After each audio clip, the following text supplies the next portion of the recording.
文国公府那报错的小姐要回来了。长街的雪被清扫得干干净净，公府朱红大门向外大敞，御赐的文国公府匾额下，数十名仆妇家丁列于两侧，着装齐整，垂手双手交叠在腰前，冰凉的雪沫子吹进了衣领子里，也不敢动一下，规矩的就像两排人俑。荣恩堂里，谢老夫人徐氏半歪在椅背上，垂老的脸陷在衣领子里。到了。周嬷嬷连忙道：“已进城了，马上就到了。”老太太扫一眼下手一名温雅妇人，冷笑了一声：“糊涂，女儿被调包了10多年都不知道，再接回来也是废了。”那妇人一僵，低垂了脸，没有作声。谢老夫人身后有一名15、16岁的少女正在帮她捶背，月白裙衫，淡扫蛾眉，是难得的秀美佳丽。她微微一笑，温声软语的劝哄：“祖母不用担心，常言道，儿孙自有儿孙福。三妹妹在外吃了那么多苦，可总算回来了，往后有了祖父祖母的庇佑，定然否极泰来。”她温善的话语和乖巧的捏按，让谢老夫人眼角一松，笑着拍了拍她的手。这是文国公府大姑娘谢琼韵，京城有名的女公子，亦是徐氏最疼爱的亲孙女。谢琼韵是二房的长女，年15，府上还有个二姑娘，乃文国公谢允伯唯一的嫡女，比她小1岁，亦是个颇有才情的女孩，被文国公夫妇如珠似玉娇宠着长大。谁料一朝一桩家宅因私曝光，却扯出了一段陈年旧案。府上千娇万宠了14年的二姑娘，竟不是文国公的骨肉，而是掉了包的粗使婆子的孙女。国公夫人王氏如遭天雷，当即病倒在床榻上。文国公与世子多方调查，一一对证起来，证实了二姑娘却不是公府血脉，真正的千金当年流落在婆子老家，辗转被一个村妇收养了。真相大白，当然要拨乱反正。文国公雷厉风行，即刻派人快马加鞭远赴长安府，把亲女儿接了回来。至于府上的二姑娘，再不是亲女儿，终究养了14年，老国公疼惜她的文才，王氏喜她的乖巧，国公爷偏爱她的伶俐，所以二姑娘仍是二姑娘，对外只说是双胞胎，一个体弱养在了庄子上。续齿的更改自然也有一套说辞。真千金已进府的消息传开，各房都赶到荣恩堂，准备迎接这个三小姐。世子爷和三姑娘到了。婢女打起帘子，一个高大的年轻男子迈步走了进来，那是张俊美的熟面孔，世子谢荣玉。众人的目光自然而然地落到他身后跟着的女孩身上，有些黑，发髻炸着碎毛，刘海粘着些微油腻光泽，身形也不如养在府里的姑娘好，脖子宽大，腰肢粗圆，可见乡下光景不是养人的。好在女孩一双大眼生得不错，圆鼻头，红嘴唇，看着像有福气的。派去接小姐的陈妈妈是个能人，眼光毒辣，知晓这乡下长大的小姐容貌上的缺陷，恰到好处的给她选了一身水青袄子配姜黄裙，既不那么显黑，又带了青春少女特有的活泼可爱。发髻再梳高，留一层薄薄的刘海，弥补了额短头平的短处，加上些许细碎的金银首饰搭配，原本相貌平平的女孩也多了几分出彩。那家人姓许，闺名许秀春，一直当二女儿养，养父已不在了，上面一个姐姐，下面2个弟弟一个妹妹，大的男孩在县城读书，其余都在家里。三姑娘从小乖巧懂事，家里什么活都干，小小年纪就吃了许多苦。那妇人说，姑娘8岁时，有一回那家里的大儿子险些跌下了山，被姑娘拉了一把，姑娘却摔了头脸，村里无处寻医问药，没能好好治养，头型脸型也跟小时不大像了。陈妈妈絮絮说着，大家眼睛不住地打量那个低着头的女孩，的确不像文国公夫妇，还有他们2个亲生的儿子都不长这样，看来真是养坏了。王氏红了眼眶，搂着许秀春不停地掉眼泪，我儿这些年受苦了，娘对不起你。许秀春直愣愣地盯着王氏鬓边一只摇晃炫目的赤金步摇，嘴里喊道：“娘！”她的声音油滑，带着一股浓浓的乡音，实在称不上悦耳。几个年纪小的少爷姑娘都低头偷笑，被谢荣玉一记立眼瞪老实。王氏拿帕子开泪，还好，总算回家了，正好能在家过年，来见过你的祖母和兄弟姐妹。陈妈妈路上已经教过了她行礼问安的规矩，许秀春仍做得不太好，笨拙僵硬，雅言也讲得很拗口。谢老夫人心下轻蔑，冷笑道：“起来吧，回去好好教教规矩，顺一顺性子，省得以后再丢人。”许秀春脸一红，眼皮翻了翻，似乎想瞪人，又收敛住了，偷偷撅嘴。王氏打个圆场过去，又带他给二夫人、三夫人见礼。2个神母口中俱是道着可怜见，分别送了一只玉镯和一只红宝金钗。许秀春连忙攥在手里，妈撒个不停：“你爹爹和2叔、3叔有差事要忙，待得晚膳你就能见到他们了。”王氏一边说，一边拉着他一一见过兄弟姐妹。世子谢荣玉许秀春刚刚在城外已经见过了，容貌之俊美，可谓他平生仅见。只是他一向稳重不苟言笑，看着冷若冰霜，许秀春缩着脖子没敢多看。倒是二公子谢荣斐文质彬彬，儒雅风流，叫许秀春瞧红了脸。谢琼韵向来温雅纯善，拉着新妹妹的手柔声细语的关切问询她这些年的生活，又从手腕上退下一只出水甚好的祖母绿玉镯，套在了许秀春手上。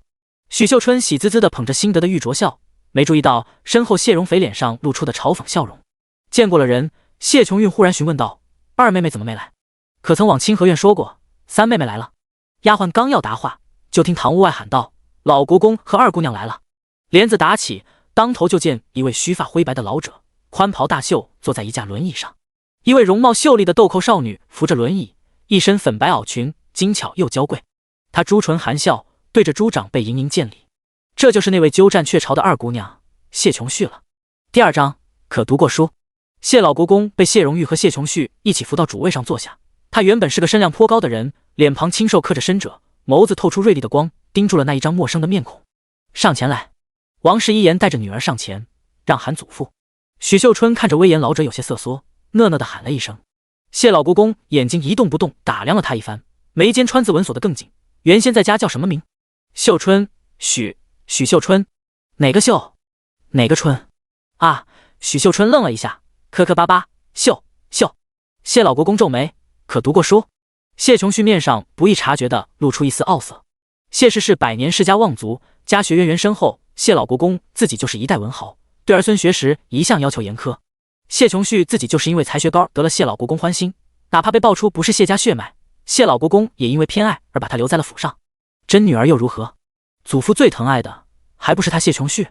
许秀春局促地捏了捏手心，转着眼珠子道：“家里穷，没钱读书，我爹只让大弟读书，大弟在家什么都不做，我从小就要下地干活，贴补家用，还要给大弟攒书修。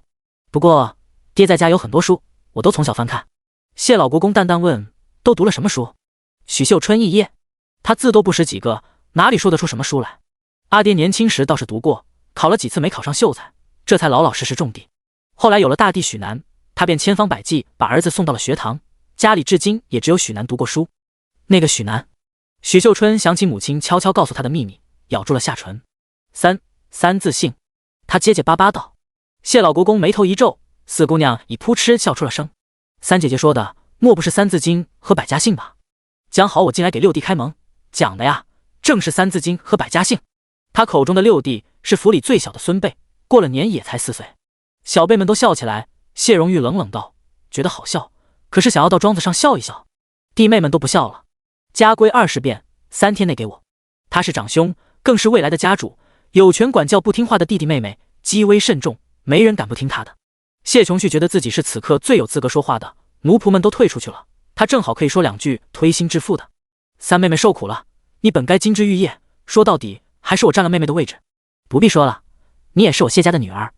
谢老国公一锤定音，当初你祖母拿你顶替小姐，也是为了救主，一报还一报，这是你应得的。老国公发话一锤定音，至于那婆子为何过了那么多年都在装聋作哑，不曾吐露实情，自然也没人敢去质问。王氏心疼女儿，正堂人散之后，亲自带她去精心布置的秋桐院里嘘寒问暖去了。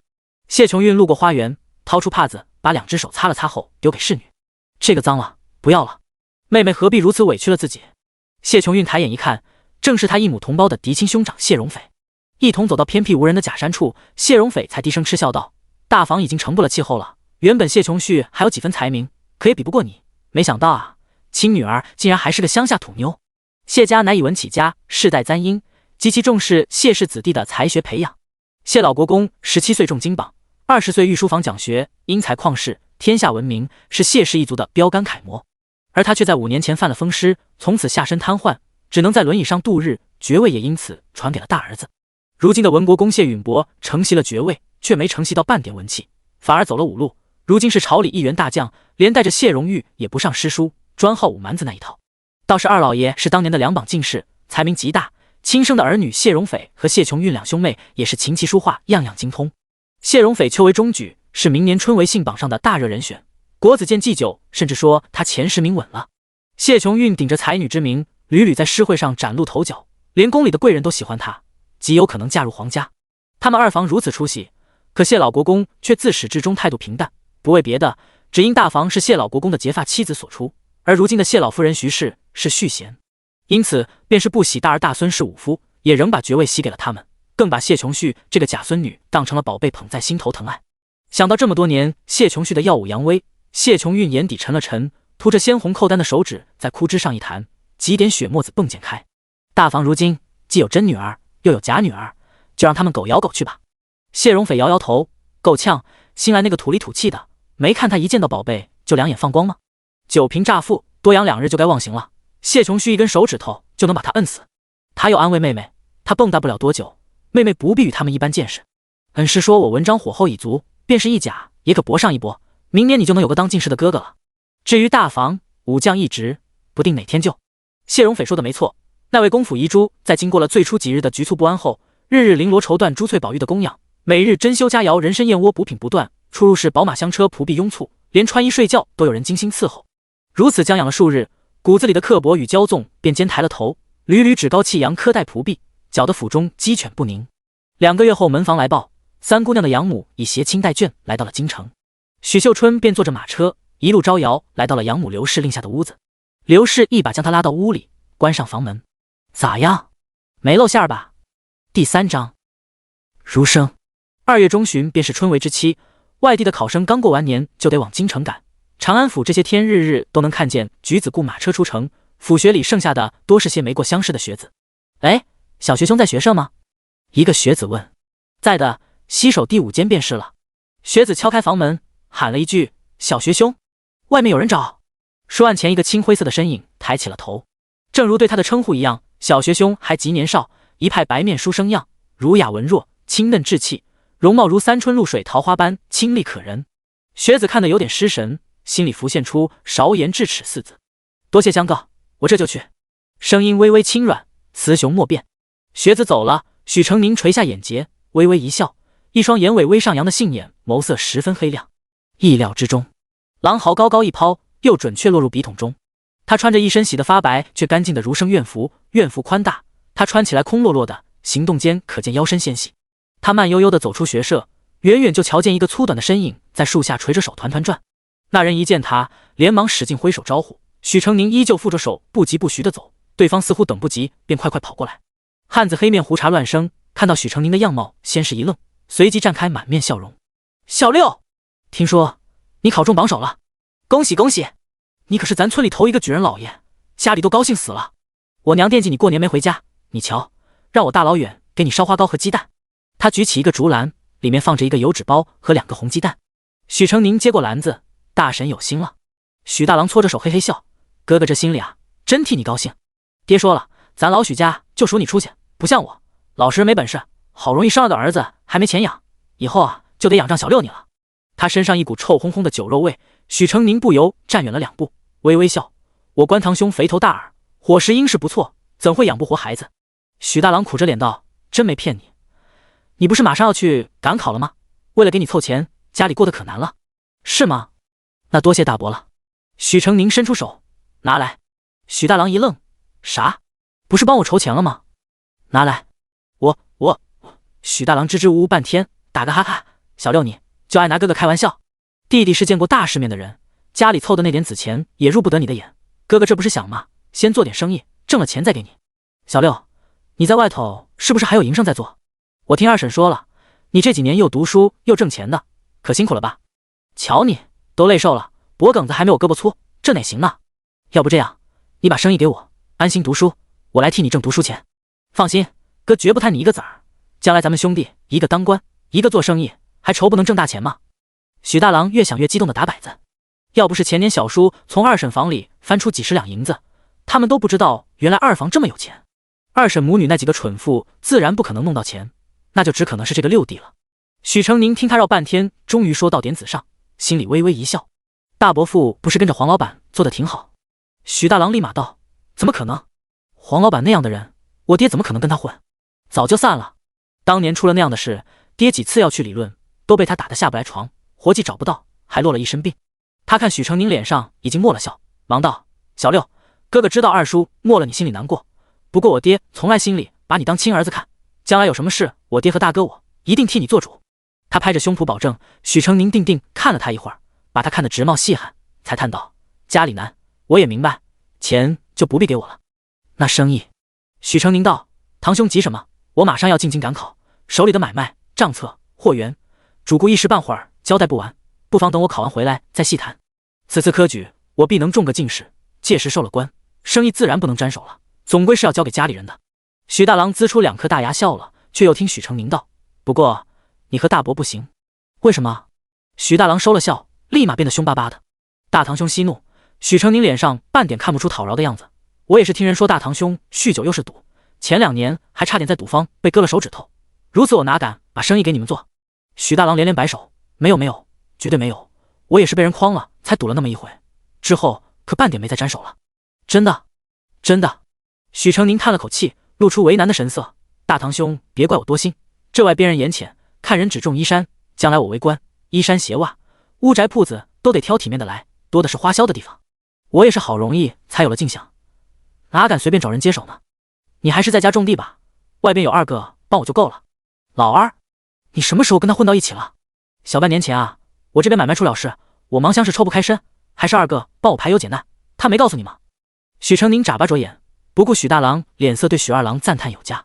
多亏2个生财有道，才没砸了生意，大家都夸他会做买卖。3婶也关照我娘几个粮多，我打算之后营生就让他来做，我与他定好了，他3我5，剩下2成便留给家里分一分。2哥、大堂兄孰亲孰疏，一目了然。许家上一辈总共5个兄弟，除许成宁的爹这一房外，其他都住一块，家里大事小事全部由大伯做主，钱银也都是大房收着。许大郎理所当然地觉得许成宁的生意得由他们来接手，没想到3房居然早早就勾搭上了小六，还撺掇他说好了分红。许大郎怒道：“六弟，你被他骗了，自家人帮衬自家人，还要什么分红？老二最是个会耍心眼的，现在他就敢要3成里，以后肯定会让你1文钱都拿不到。傻弟弟啊，你怎么可以信他呢？”许成宁露出些许茫然无措，转而抬高了下巴：“我堂堂一个举人，他能骗得了我？2哥说的果然没错，大哥你就是想吞了我的银钱，小时候叔你打我最狠，怎可能会对我好了？果然是老二在挑拨离间。”许大郎牙咬得咔咔作响，嘴里一个劲的赔不是，顺带给老二上眼药。当年都是大哥不对，都是大哥不好，可是老二也打你啊，你忘了，你这条胳膊被踹断过，就是他干的。2哥与我赔罪了，他说他很后悔，当年不懂事跟着你欺负我，但每次事后都很自责，甩自己巴掌赎罪。许大郎一听，立马左右开弓，啪啪的扇起自己脸来。第4章，兄弟，他唬你呢，哥哥我才是真心悔过，他打了多少个，我一定比他多一个。当着他的面，许大郎结结实实的揍了自己一顿，然后肿着脸眼巴巴的望着许成宁。许成宁表情已经软化，既然大哥是真心跟我道歉，那我便不再追究了。他从怀里拿出一封信，用2指夹举着，信眸明亮。府城有一家宝路房，是我与朱老爷合伙开的珠宝铺子，现在我交与2位哥哥亲兄弟明算账，从今日起到我科举归来为限，谁挣的银钱多，我便把我名下所有营生都交给他操持，大哥看如何？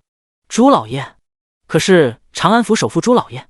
许成宁笑着点头，正是。许大郎一把抢过信，笑开了花，没问题。许大郎说，干了口水木的终于达成，把信往怀里一塞，便搓搓手笑道：“你看，我这也耽搁好半天该走了。小六还有什么要说的没？”“没有，我就家去了。”许成宁叹了口气：“我在外求学多年，一直没能得空回家，不能在长辈膝下侍候，实在不孝，所以……”许大郎以为他摆谱了半天，终于晓得要给他爹娘示弱了，顿时挺起了胸膛，鼻孔里喷着气，打算替他爹娘教训2句。所以劳烦堂兄回去告诉大伯，没事多替我在我爹坟前烧2炷香。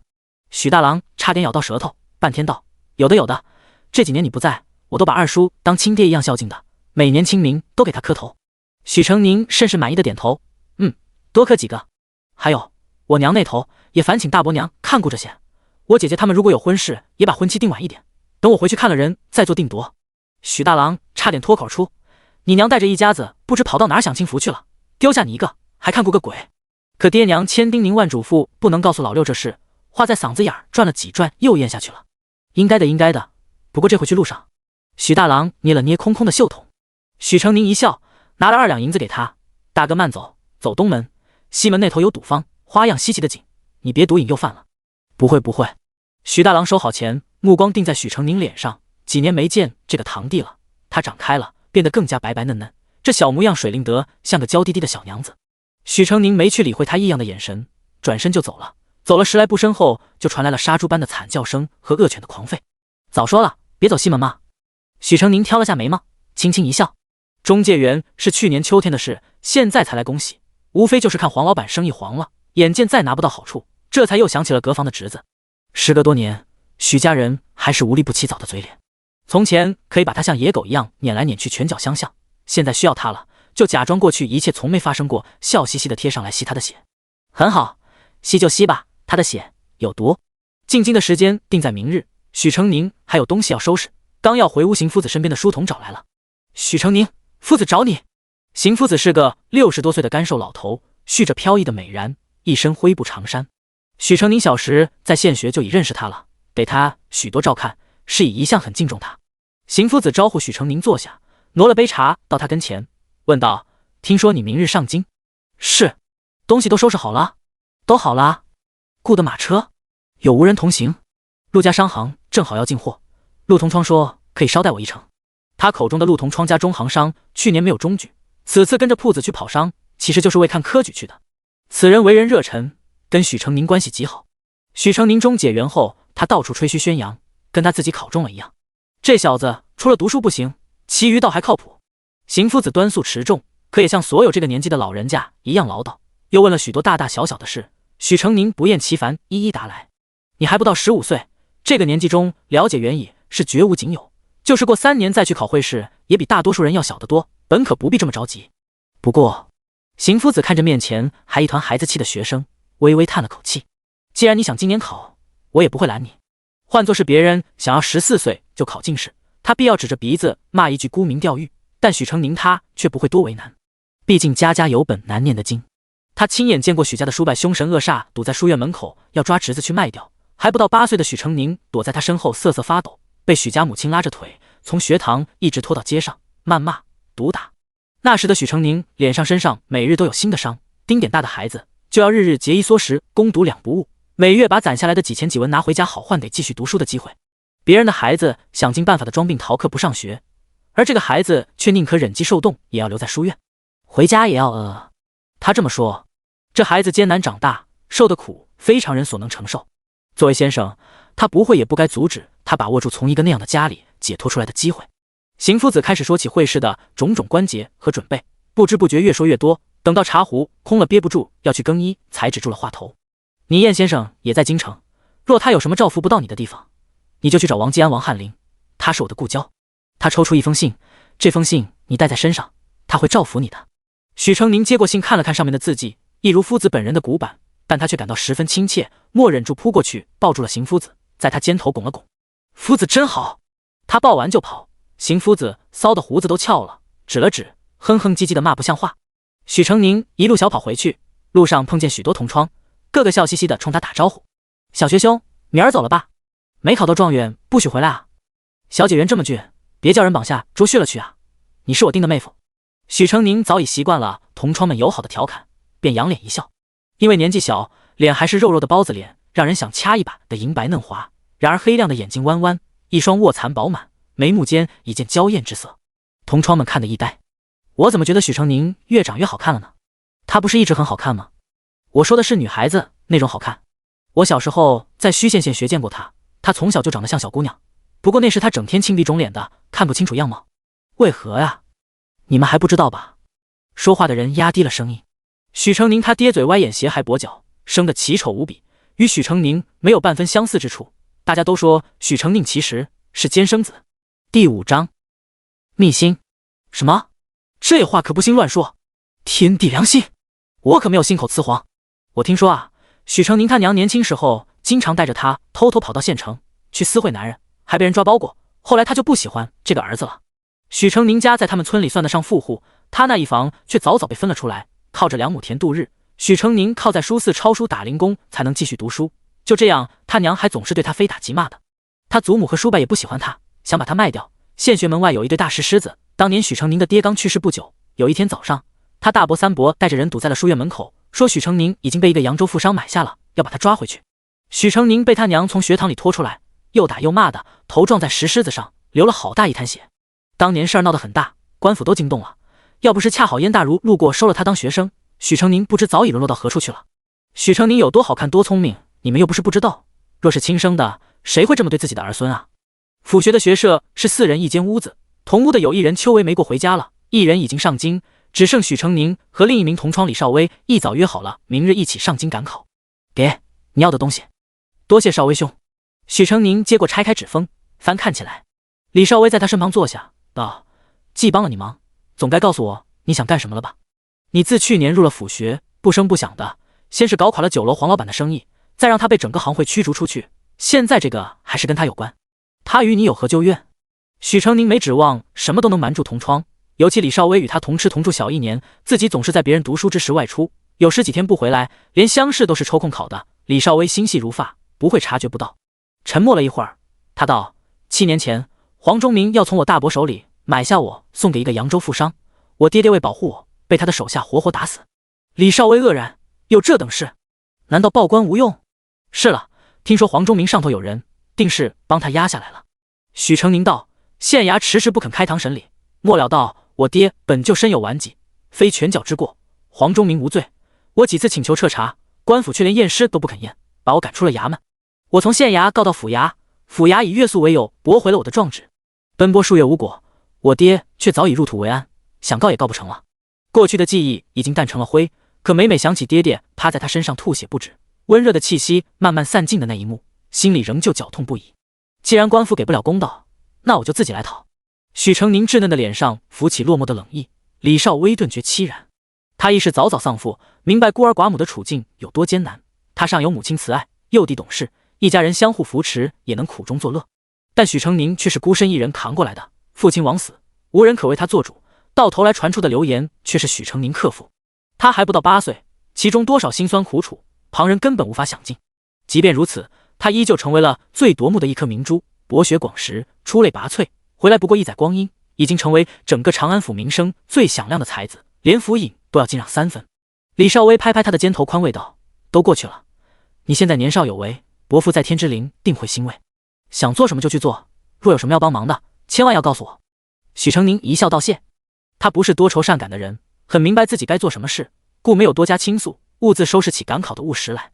整理好书册，他看到衣箱放在柜子上，便踩着长凳踮脚努力地够，突然腰肢被一双有力的大手握住，拖了起来。许成宁哎呀一声，抓住衣箱两边举在头顶，李少威也顺势把他放下。许是闲置了太久，还莫等许成宁放稳，衣箱卡扣突然崩开，衣物掉了一地，两人赶忙蹲下身捡拾。许成宁眼明手快，赶在李少威之前把他脚下一卷微微散开的白布拿走，然后继续捡拾其他东西。衣箱有些旧了，我修一修。许成宁把衣物归置好，少威兄多谢。李少威拍拍他单薄的肩头，自去收拾东西。许成宁低头看一眼那叠洁白的布条，用件藏蓝的外衫裹住垫在箱底，暗暗松了口气。翌日，许成宁拜别了邢夫子夫妇，从邢师娘手里接过一小罐子腌菜，便踏上了上京之路。熟悉的长安府在身后远去，许成宁看偌大的城池慢慢眯成一条线影，在茫茫雾色中心觉宁静。而他并不知道，就在千里之外的京城，刘氏母女正在内室里进行一场秘密的交谈。娘，你没骗人，许南怎么会是女的？许秀春的大姐许秀梅瞪大了眼。她长相随父，方脸黑皮，颇为粗犷，与她尚算清秀的妹妹不同。小声点，你要害死我们吗？刘氏低声骂道，犹存几分美貌的脸上霎时变得狰狞。那你说到底怎么回事吗？天知道，自从许秀梅亲眼看着自己的二妹被一群衣着光鲜的仆妇叫做小姐，被华贵的马车接走，她的心里翻涌了多少不平。她不明白，凭什么同样一起在村里头啃泥巴长大，二妹转眼就成了富小姐，而她却还是乡巴佬。尤其看到许秀春锦衣华服香脂敷面，比从前在岐山村里不知好看了多少，她心里的酸意妒意就像滚水咕噜噜的，都快把天灵盖顶开了。她扒着刘氏不停追问，刘氏藏不住话，况且女儿成了千金小姐，她现在正是春风得意不吐不快的时候，便把许秀春冒充谢家小姐的事说了。那怎么会是许南？刘氏只好道，我连生你们两个女儿，你们祖母就可劲儿地搓磨我，你们爹也怪我生不出儿子，生完秀春月子没做好，又有了。你们大弟刚生出来就不大好，瘦瘦小小哭得跟病猫一样，你们爹的了儿子心里高兴，没想到我儿没2天就没了，我悄悄埋掉，正巧捡着个出生没几日的孩子，但是个女孩，儿子没了我怕被戳脊梁骨，所以拿他替了你们大弟，正巧那会子你们爹病得下不来床，就没发现。来京城之前，许秀春听刘氏含糊提过，现在才知道个中详情，忙问娘，要是许南知道了过来抢我千金小姐的身份怎么办？第6章富贵。他长这么大第一次过上了这么雍容富贵的日子，仿佛一下子掉进了蜜罐里。在国公府被小姐长小姐短的叫了2个多月，他早就忘乎所以，只当自己是真的谢家小姐。一想到许南可能会抢走自己现在拥有的一切，顿时又恨又怕。刘氏安慰道：“怕什么？许南扮男人扮了那么多年，去年还在书院考了个什么员？我听人家说，读书人以后都要当官的，伪造身份去考试的要坐牢。难道他还敢告诉别人他是女孩，是大官家的小姐吗？你们大伯那是个麻烦，不过谢家来认人的时候，把家里围的一只苍蝇都飞不出去。我只告诉他们是有老爷要拿阿春做妾，他们官话又不好，打听不了，不会说出去叫许南知道的。多亏他们恨透了我们这一房，你们又是女娃子，什么时候生的，怎么生的，他们通通不晓得。我熬了快20年，可算有个大便宜是咱自家占的了。”许秀春顿时松了口气。许秀梅却不乐意了，扯着刘氏的袖子闹：“娘你偏心，既然能当小姐，你怎么让她去，不让我去？小声点，要死了！”刘氏狠狠拧了大女儿一记：“你是在村里投生的，谁不知道你是我肚子里掉下来的？阿春那会子，我跟你爹在城里给人帮佣，没人知道他是什么时候有的。而且你大弟是早产，阿春只比许南大了8个月，说小一些也糊弄得过去。你比许南大2岁，怎么替？我告诉你们，出了这个门，就把这件事烂在肚子里憋成屁，不许再说半个字。阿春就是谢家的小姐，她好了，咱们才能跟着吃香喝辣，听见没？”许秀梅不满地撇嘴，又去缠许秀春，问谢家当的是什么官，家里有多少银子，住多大的屋子，有多少亩田。许秀春是鸡窝里长大的，哪里说得明白，只说爹爹是文国公，而文国公是个什么官他也不知道。湖州说是个有钱的官，谢府比整个岐山村都大。他一个人住一处大大的院落，还有一群婆子婢子服侍。国公夫人有什么吃的穿的用的，都捡最好紧着自己来。我身上穿的这一身，可是京城最实新紧俏的料子，200两银子都买不到呢。母亲特地拿来请人帮我量身做的呢。许秀春昂着头，一脸红光道：“像这样的事，在乡下简直是天方夜谭。今日王氏也让人包了银钱和礼盒送过来，件件不是凡品。”刘氏和许秀梅有还不知足，拉着许秀春问他要首饰。许秀春现在不愁吃穿，可那样多的首饰件件都稀罕，哪里肯舍出去？3个人推推搡搡抢来抢去间，一声幼儿的啼哭划断了他们的吵闹声。兔崽子醒了！刘氏黑着脸进屋，不多时抱了个小小的孩子出来。女娃是刘氏前年才生下的，却不是许秀梅、许秀春同父的姐妹。刘氏年轻时是村里有名的美人，14岁就嫁给了邻村面貌黑丑的许大山。可惜许大山在外接活时得了痨症，病了几年，好容易好了些。小儿子许福才4岁时，他被人活活打死，就此撒手人寰，留下一家子孤儿寡母。许母平时不怎么理会他们，等许南考了院士案手后，便张罗着将刘氏嫁给小叔许大才。可许大才是个混子，新婚没几日就掏空刘氏所有的家底跑了。刘氏却又生下个小女儿，也不起名，平日就丫头丫头的叫着，哭哭哭，就知道哭。刘氏哄了几下，不见收声，气得往孩子腿上拍了一巴掌，孩子哇哇嚎得更大声了。我整日累死累活，怎么就没个消停？再哭就下去找你死鬼爹！刘氏一边骂一边给孩子喂稀粥，黑黄的面皮阴阴沉沉，满是戾气。许秀春不耐烦，听妹妹哭，甩了甩帕子，这崽子真烦人。娘，我回去了。转过身，终于把屋子打量了几眼，满眼嫌弃。娘，你不是收了谢家2000两吗？怎么不买个新的大宅子？这屋子又老又破，还没我睡觉的屋子大呢。刘氏把一勺稀粥塞进孩子嘴里，忙中说道：“快了快了，我找了人牙子，过2天就去看宅子，再买2个奴婢，洗衣做饭，把孩子带好。我家里七妹才1岁，4个婆子在伺候，没见她整日哭吵不停的。2个月，她已经彻底习惯了世家小姐的身份以及奢靡生活。”刘氏十分烦躁，知了，回头我雇一个。许秀春甩着帕子要走了，许秀梅哎2声拉住他：“二妹，过2天记得带我们去家里看看。”知道了。许秀春挥挥手，带着一干仆婢浩浩荡荡的回了文国公府。刚进府门，就见到了自己身边的大丫鬟九儿。九儿正站在影壁前，指着人扛几口朱漆彩绘的大箱子，看到许秀春，立马挂起满面笑容：“姑娘，刚才韩家来人了，送了几车的礼，您看这么大箱子呢，都是给您的。”许秀春顿时笑开了花，提着裙摆踢踢踏踏跑过去，打开一口，看到满满登登的珍宝，珠串一条压着一条，颗颗珍珠都有疙瘩那么大，喜得合不拢嘴。秋桐院现在是整个府里最奢华的院子，许秀春刚来，与谢家沾亲带故的都要认一遍，收礼收到手软，库房都快放不下了。九儿手里拿着一封信，解释道：“这是韩九表姑娘给您写的信，信上说京城与金陵相距太远，恨不能相见。8月表姑娘行及笄之礼，他请您到时去金陵，等10月您及笄的时候，他再来京城参加您的及笄礼。姑娘想看，晚上奴婢给您念可好？韩家是文国公谢允伯的母家，根基在旧都金陵，与谢家有千丝万缕的关系，但平日往来却没那么频繁。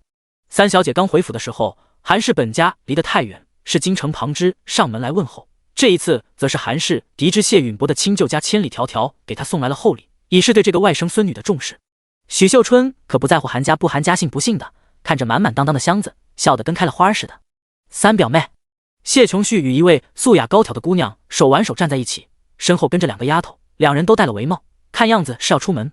正想找你呢，三表妹可愿跟我们一起去真龙阁看看字画首饰？第7章，七主。高挑的姑娘走近几步，柔声细语的开口邀请。她是王氏的侄女王妇，过年许秀春在王家做客见过她。谢琼旭笑道：是啊，傅姐姐可是一来就找了三妹妹呢，听说你不在，便在清河院坐了坐，可算把三妹妹给等回来了。三妹妹赏个脸，跟我们一起去吧，真龙阁的首饰可是京城顶好的。许秀春心动了，好啊。她手还插在珍珠堆里，九儿借着为主子整理衣衫，把她的手拉出来，合上箱子，叫几个小厮抬回秋桐院。谢琼旭不动声色地看在眼中。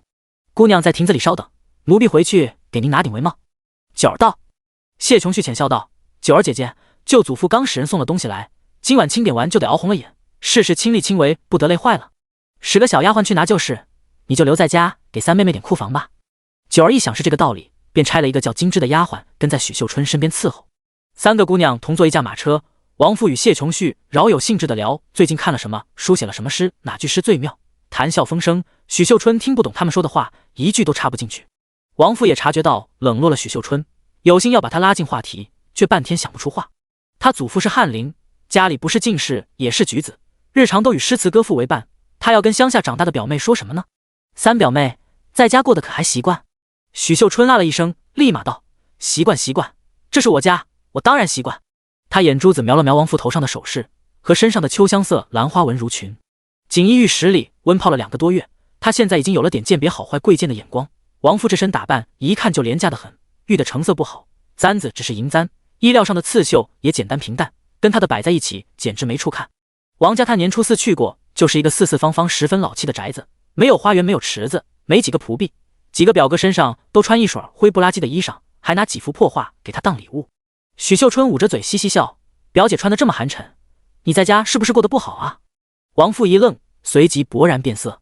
谢琼旭连忙挽着他的手臂，安抚地拍拍，斥责许秀春道：三妹妹胡说什么呢？快给傅姐姐道歉。他一脸歉意地对王父解释道：傅姐姐别生气，三妹妹她不是故意这么说的，你也知道她不在家里养大，许多事物还不熟悉，都怪我没有教好她。王父也是一时急怒，脸色不大好看，但到底修养好，平复了心情就不再计较，只是再无主动与他交好的好心了。3个姑娘来到真龙阁，谢琼旭与王父去了3楼看字画，许秀春则带着金枝在2楼看金银首饰，一会儿瞅瞅这件，一会儿摸摸那件，比较来比较去，挑出色彩鲜亮、花样繁复的几件，让金枝去买下。王父见状，轻轻扯了扯谢琼旭的衣衫，悄悄道：旭妹妹，咱们不劝劝她吗？她选的有些俗气，根本不合国公府嫡小姐的身份。谢琼旭露出无可奈何的神色：三妹妹想要什么，我们都拦不住的。她过了太久苦日子，好容易回到自己家里，何该多让着她点，不好对她指指点点。王父听出来他暗藏的惬意，握住谢琼旭的手道：旭妹妹，你告诉我，这些日子你是不是受委屈了？没有。谢琼旭连连摇头。王父不信，心疼地说道：公府是亏欠了三表妹，可也非你所害，怎能如此厚此薄彼呢？他并不知2人身份的真相，虽有心对可怜的三表妹多加照看，可心里最亲近的还是这个与他一起长大、一起谈情论诗的旭表妹。谢琼旭不由露出一丝哀伤：三妹妹在外失了教养，性子多少有失偏颇，我是她亲姐姐，忍让她一些是应该的。王父想到以往热热闹闹的清河院变得冷清下来，谢琼旭已经2个月没有换过新材质的衣裙，今日韩家送来的礼也没有一样是给他的，难免为亲密的小姐妹生出不平。3个姑娘都挑好了东西，坐在雅间里休息饮茶。一个容貌清秀的婢女端了几盘子茶点，做得小巧精致，仔细闻还可以闻到清雅的花香。王父拿香帕托着一块，朱唇一含，轻轻咬了一小口，细嚼慢咽吞下后，把剩下的糕点放在桌上，轻笑道：这里的糕点师傅该自己开个糕点铺子，生意定然红火。谢琼旭也笑：可不吗，高家小姐多挑嘴，独爱尝一口这里的糕点，还差人来买过。真龙阁看高小姐爱吃，现在每月都送一盒到高府。许秀春听他们这么说，拈了一块放嘴里，都是没吃过的口味，不是很甜，他说不出什么滋味，但既然是贵的，肯定好吃。他一连吃了几个，渣子粘在大红袖子上。金枝哎呀一声，姑娘可不能吃了，九儿姐姐说了，一日只能吃一小碟子。谢琼旭开了开嘴，微笑道，才想起前2日在玉衡书楼订了几本书，杜鹃，你带金枝和知雨替我跑一趟，我们姐妹3个自在做做，有事叫伙计帮我们做就行。王父没什么意见，3个丫鬟相携蝴蝶似的离开了。谢琼旭亲手捏了一块花糕递给许秀春，柔声解释道，九儿原是母亲身边的大丫鬟，打理事务上是一把好手，不免心高了些，爱管东管西，三妹妹看在母亲的面子上宽宥她的逾矩吧。说着轻轻哎了一声。王父问，旭妹妹为何叹气？谢琼旭捏着帕子咬唇，脸上露出迟疑的神色，犹犹豫豫的说句掏心窝子的话，九儿这般的奴婢已算好了，真正奴大欺主的都敢当着面颐指气使，撺掇所有奴仆不听主子的话，只听他们的，主子的用度都要送到他们手里筛过一遍当孝敬，这样的刁奴还有头有脸呢。王父愕然，有这等事？他出身翰林之家，家世微弱，人口简单，并不清楚世家大族偌大门府里的人性百态。许秀春也很震惊，本以为当了官家小姐就是天，要啥有啥，才知大户人家里还有这么豪横的奴仆。他突然想到今天的那几大箱珠宝，他还没摸着呢，就被九儿抬了过去清点，那么多好东西，他能不偷偷留下些？许秀春脸都绿了，越想脸色越难看。谢琼旭悄悄看他一眼，继续道，身为主子，若是一味的受奴下管束，久而久之，奴儿就要骑到咱们头上来了。不仅平日管东管西，月前守事都不知被他们悄悄扣了多少。更厉害的，连主子都敢打骂呢。是以平日也不能总是忍让，该打该骂，万不能心慈手软，也好立威震慑。他锁着眉头叹气，本不该说这些烟杂事儿与你们知道，只是三妹妹刚回到家，两眼一抹黑，傅姐姐又要嫁人了，陈家不是世家，却也是大族，一个府里几10号主子，不定有谁看姐姐面软好脾气，就欺负到你头上了呢。王父忙道，我怎会不明白你的好意，我记在心里了，会小心的。谢琼旭微笑点头，垂下的眼眸划过一道若有若无的笑意。第8章，燕先生。正月底，陆记商行的商队抵达了京城，许成宁在马车上颠簸了小半个月，终于双脚着地，攒了一身的气力，总算有地方施展了。多谢刘掌柜。许成宁拱手拜谢，又装模作样的对一旁一个壮得像小牛犊子一样的少年郎深衣一礼，拖长了音，谢谢您嘞，陆大公子。陆昌哈哈笑，一把拦过许成宁的肩，京城我来过很熟，有什么事都可以找我，我跟我爹说过了，放榜后才回去。路过个烧饼摊子，面皮子的焦香把肚子里的馋虫都勾出来了。陆昌毫不犹豫要了3个，摊主一边热饼子一边还跟人唠嗑。照我说，还是买外地的举人好，京城赔率少了一半，不好，就怕考不中，没有谢公子和梁公子稳，押错了咋办？京城的才子也不一定就考得中，昨儿有个姑苏的神举人好生厉害，一群国子监的学生轮着上去跟他辩，没一个说得过他，听说是江左最有名的，我想买他。小哥，饼好咧。饼子摊得很薄，撒了葱花和芝麻，咬一口又酥又软，许成宁好吃，吃得眯起了眼。昌弟，我们住哪儿好？李少微问。陆昌大大咧咧的，当然住我家铺子了，3个人在一起热热闹闹的多好。虽然只有2张床，不过没关系，咱哥俩挤一床。他拍了拍许成宁的肩，许成宁嫌弃的拍拍衣服，皱眉嘀咕，油蹭我身上了。李少微笑着摇摇头，以你的睡品，还让不让阿成睡觉了？陆昌瞪眼，不情不愿道，住客栈呗，但这个时候都人满为患，价钱也涨了。也可以住民舍，交些钱就可以在别人家里借宿，只没那么安全。他们来得晚，走了几家客栈都已经住满，有剩下的也没什么好房了，要价还高得离谱，最后只好找了一处民舍住下来。民舍主人是一对姓马的夫妇，底下有个7、8岁的女儿小满，家里空出一间屋子，铺了一个长铺，够好几个人并排睡。许成宁与李少微在府学同寝住过小1年，再熟悉不过，照常一起温书起居。晚上主人家煨了一锅热乎乎的白粥，两人就着自己带的腌萝卜各吃了2碗，然后小满就跑过来说灶上温了水，问他们要不要洗澡。阿成先去吧。许成宁答应，拿好衣物，出门揉了揉女儿的头，小满笑呵呵的拉着他的手一蹦一跳去浴房。青丝散落，许成宁整个人浸泡在浴桶中，舟车劳顿的疲惫在暖融融的水温中蒸腾了不少。他低下头，水面映出他透白无瑕的脸，眼眸清亮，睫毛纤长，鼻梁秀气挺拔，红唇饱满，乌黑的发丝湿漉漉的贴在身上，在锁骨窝处打了个转。水下是一副纤细单薄的身子，胸前微微隆起小小的弧度。这是他掩藏了14年的身子，从一开始为了母亲的腰杆，到后来为了自己能立足于世，这个身份必须永永远远的掩藏下去。这个世道女子存活太不易，唯有以男儿之身立足，她才能护得住自己，护得住家人。她像鱼儿一样贴着水面吐泡泡，很快洗干净身体，穿上衣服，把头发擦得半干出去了。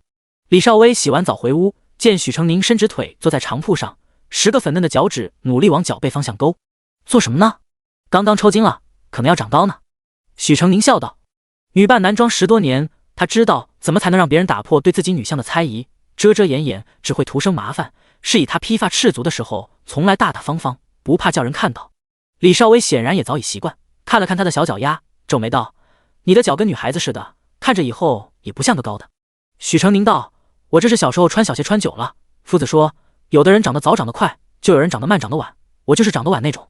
李少薇笑着拍拍他的头：是，许介元这些年的精力都用在长脑子上了，等科考过后不用再为举业劳神，定然突飞猛进，1年窜一大截。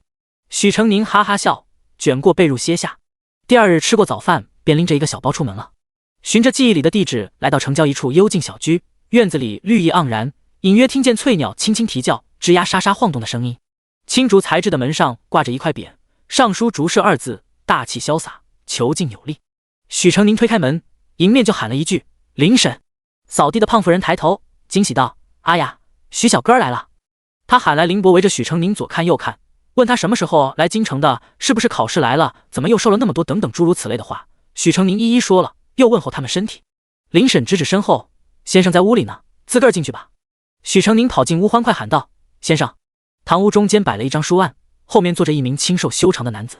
男子30岁许，面容清俊，带着几分沧桑过后的通透与温和。他听到许成宁的声音，抬起细长的凤眼，似笑非笑道：远远就听见有小鸟啾啾的叫声，没想到是你这只鸟来了。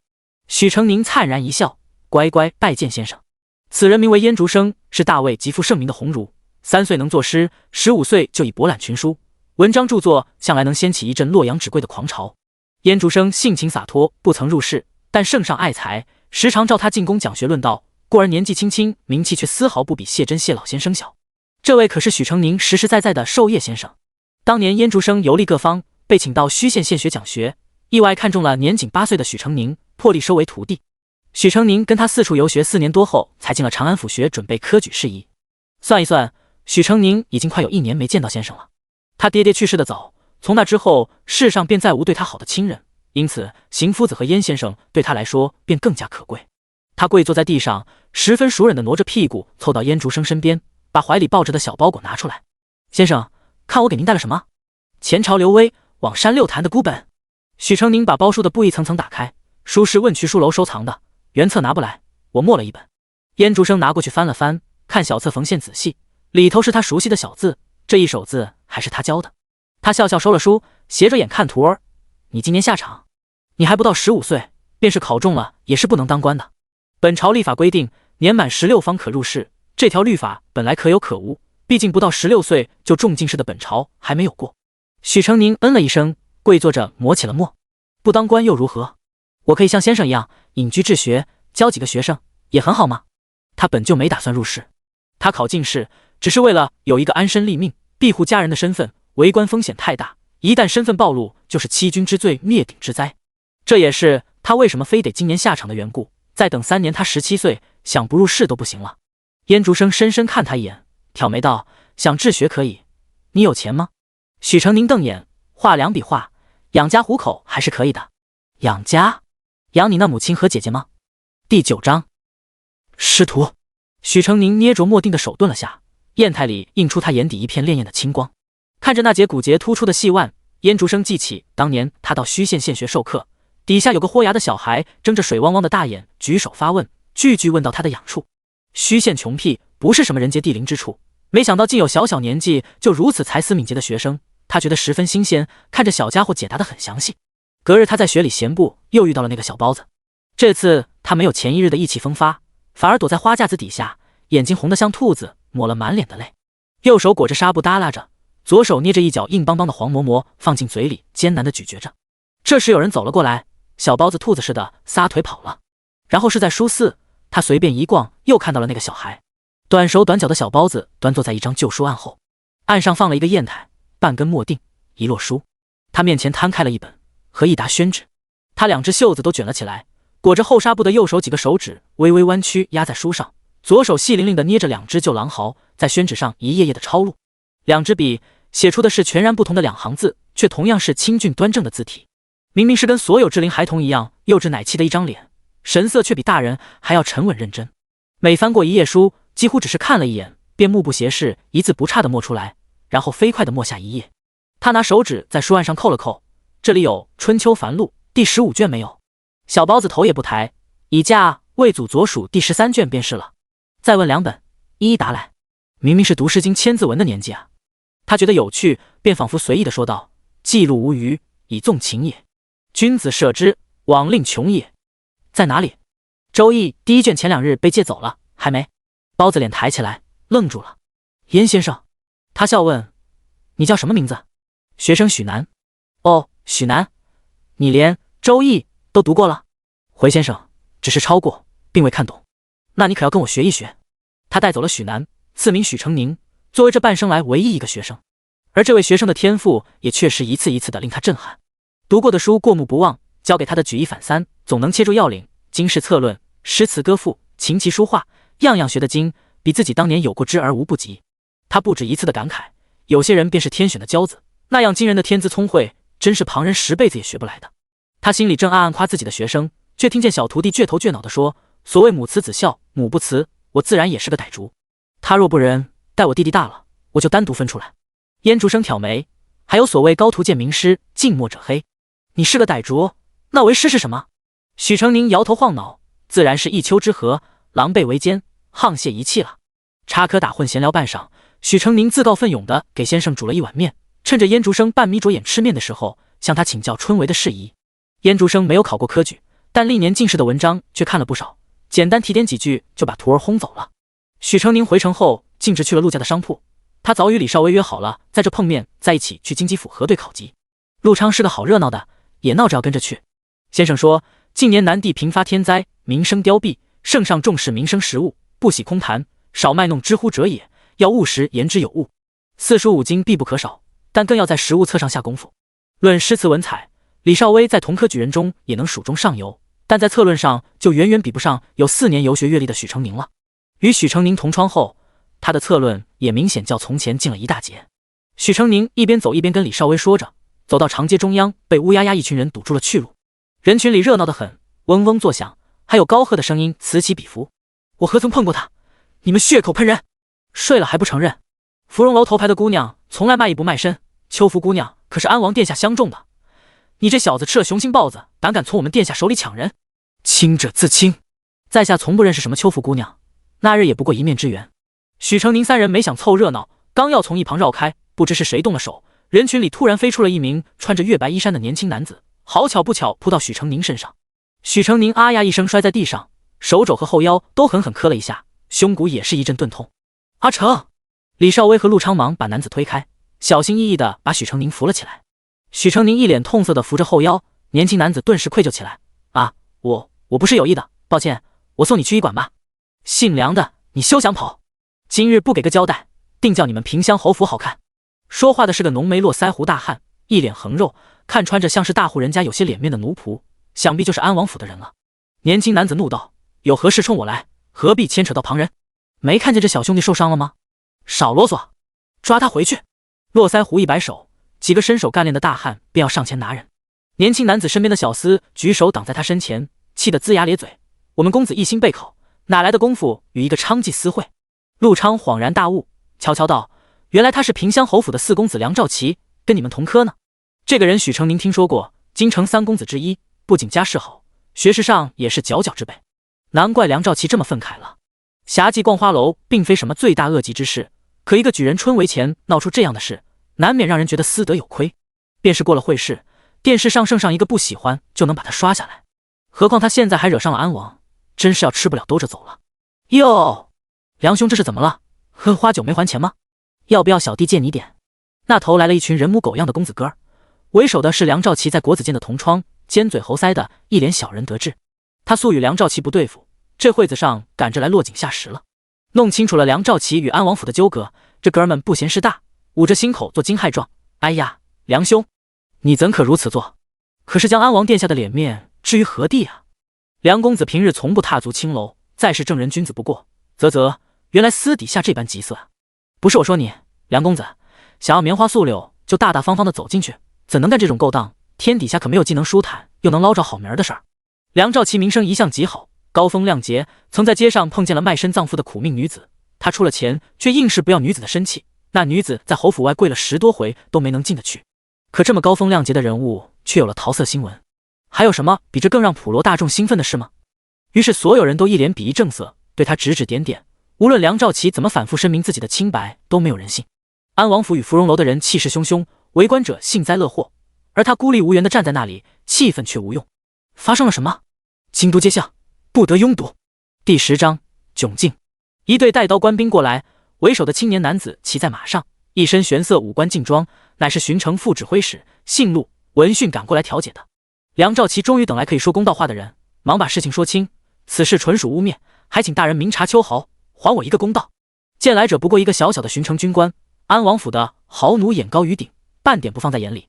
公道到了安王府，王爷自然会给你一个公道。带走。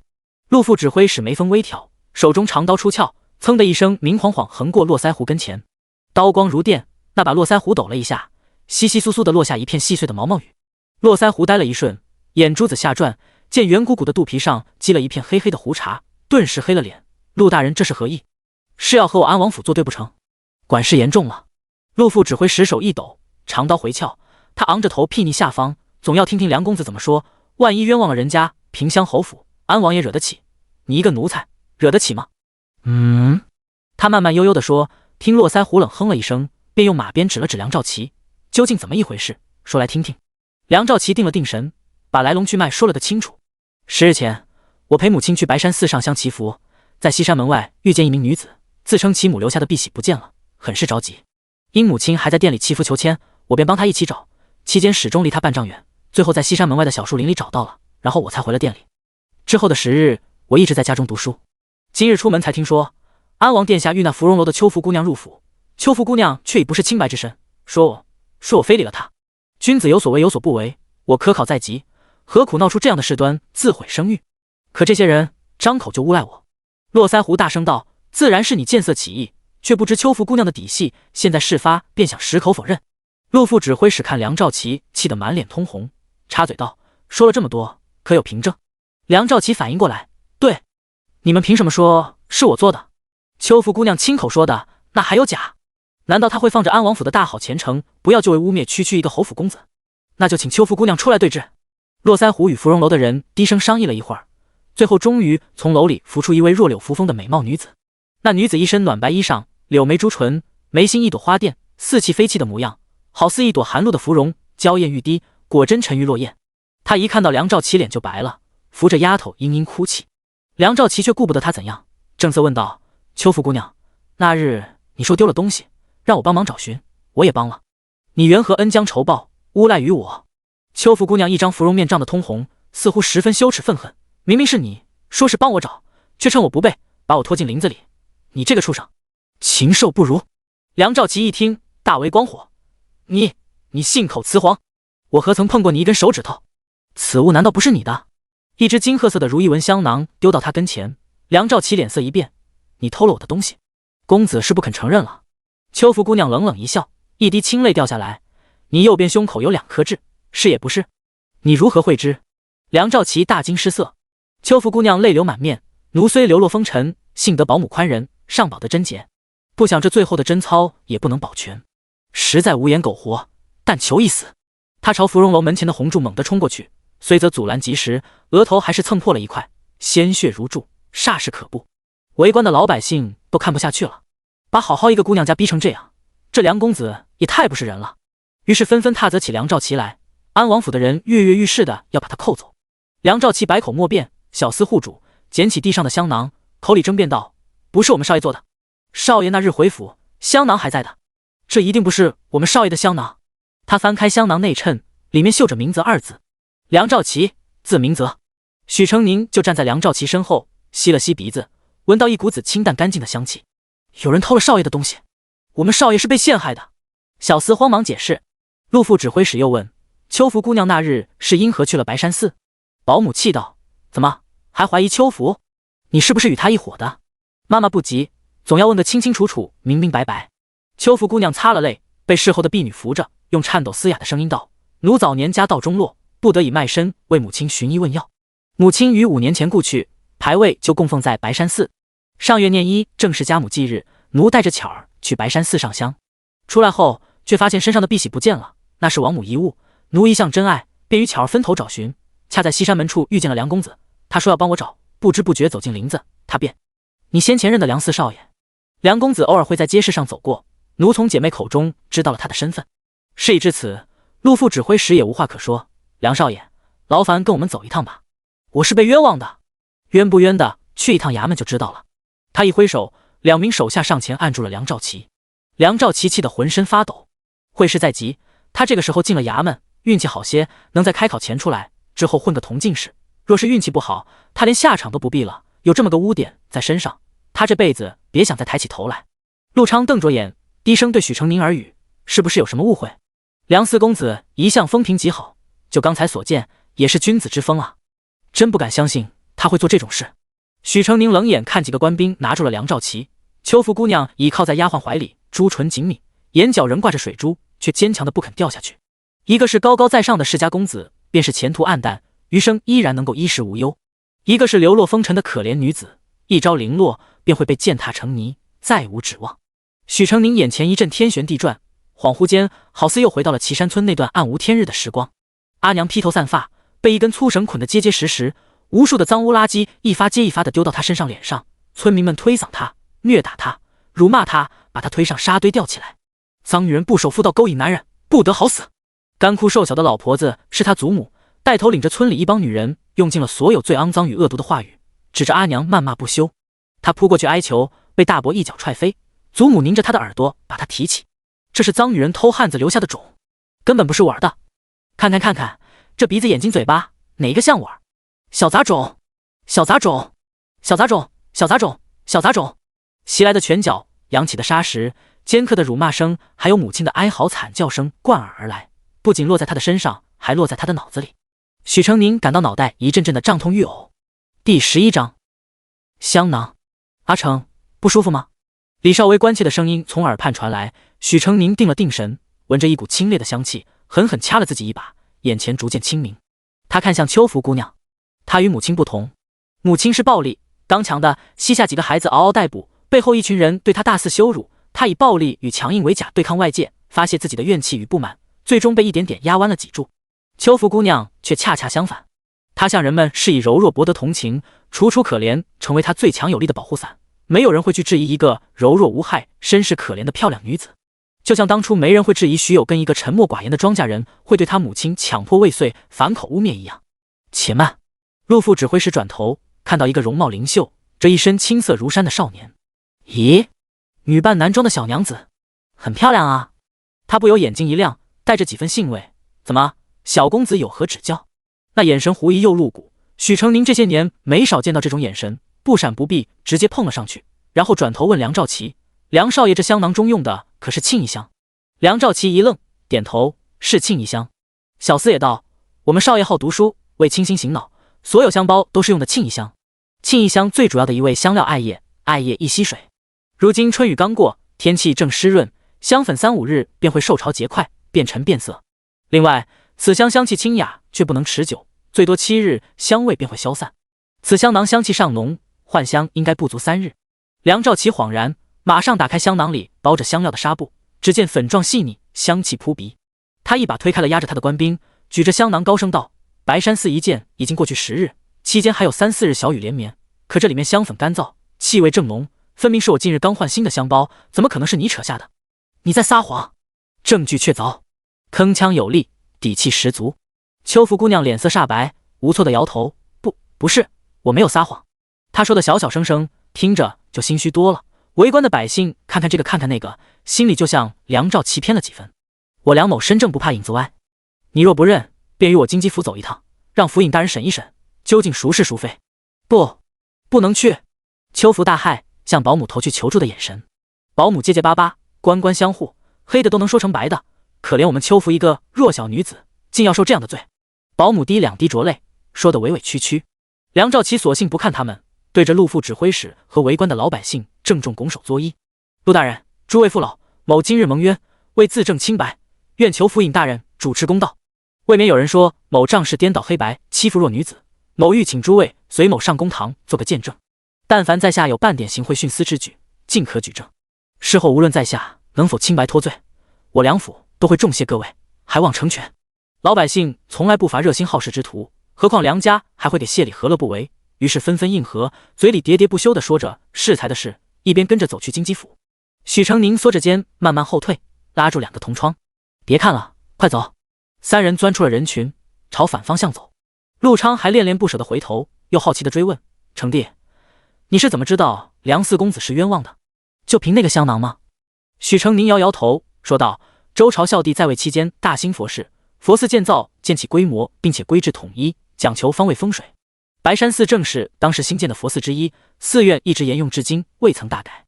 供奉灵位的地方是大雄宝殿东偏殿，去祭拜灵位，怎么可能会走西山门外的路，把碧玺吊在小树林里？再者，即便是梁四引诱了他，西山门外便是僧田，时下正值春耕，耕耘者颇多，人来人往的。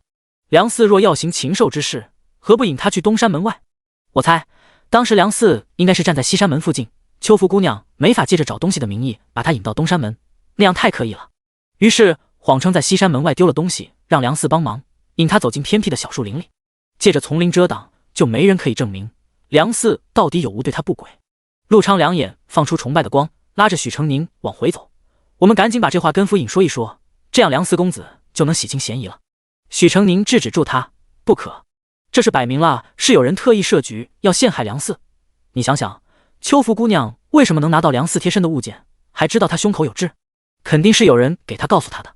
那人能收买梁四身边伺候的奴仆，知道秋福姑娘与安王殿下的事，并指使他欺骗安王，构陷梁四。不这么大一个局，还能把安王算计进去，这说明什么？说明那人有权有势，与梁四有仇，甚至很有可能是梁四的亲近之人。他构陷不成，定会迁怒旁人。收拾一个梁公子或许费些周章，收拾我们还不是轻而易举？我们能想到梁四身边有内贼，梁四定然也想得到，让他自己处置吧。我想他应该知道是谁做的了。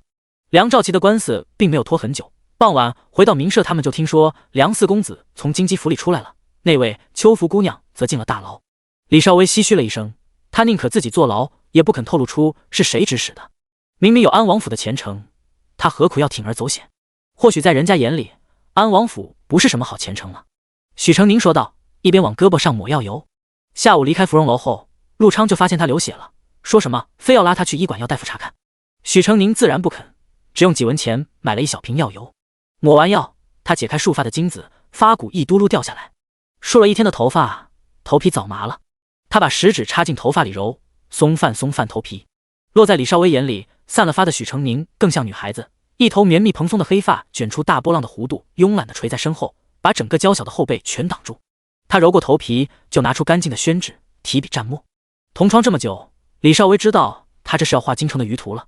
许成宁有这么一个习惯，每到一个新地方，都会画出当地极尽详实的舆图，不仅要画山水地貌、城市布局，还要画船行、车行、步行、书画行、客栈、府宅等等的具体位置。有时还会标注哪里卖的地方小吃好吃，哪里的手艺人做工好看，全凭自己喜好。他画的图只为给他自己一个人看而已。李少微至今也想不明白，明明都是一起走过看过的路，许成宁路上也没少说话，他们还迷糊着，可他就是在一刻钟内全部画出来了。5条长街，无数巷子胡同，连带几重城墙与城门，还有城郊的山丘河流，哪条纵哪条横，他记得清清楚楚，画得明明白白。剩余空白的位置都是还没去过的地方，留着慢慢填补便好。许成宁把纸亮杆收了起来，抽出一本书，翻到上次看的地方。李少微悄悄瞄了一眼，铁野志。又是跟春闱无关的书。他轻轻叹了口气，拿起上一课的进士文章默读了起来。李少微心里怎么想许成宁不知道，他只一心看自己的书。睡前百页书，这是他这么多年的习惯与自我归属。4书5经他早已吃透，他现在什么书都看，各方各面都有所涉猎，总有一天用得上。读书能救命，这是他的人生信条，也是他验证过无数回的生存之道。倘若没有读书，他8岁的时候就该被黄老板转送给了一个炼铜的扬州富商，现在大概已成了富商的娈童，或者当了洒扫的奴仆，又或者已经化作一抔黄土。世事多艰，他才活了14载，就已经生里来死里去的翻腾了几遭。蒙命运恩慈，他还是活下来了，活到了一个可以变得强悍，变得有能力掌握自己命运的年纪。而在之后的未来，那种被狠狠踩进黄泥，泥水浑着血水，腥臭生吞下去的屈辱、卑微、痛苦，再也不会发生了。第12章，琼绪问诗。晨正时分是谢琼绪给谢老国公请安的时间。自从真千金回府后，他就变得格外殷勤。从前偶尔还会借着身子不适的由头犯娇不去请安，现在便是真的生病也会撑着病体，晨昏定省，早早便到，迟迟而归。荣恩堂、清柏院还有松风堂一处没落。今日给谢老夫人和王氏请过安后，便带上了新写的诗来松风堂向祖父请教。愿字太悲，不如叹或惜。谢老国公指着花笺上的一句道：那岂不是错了韵了？谢琼绪歪着头，虚心请教。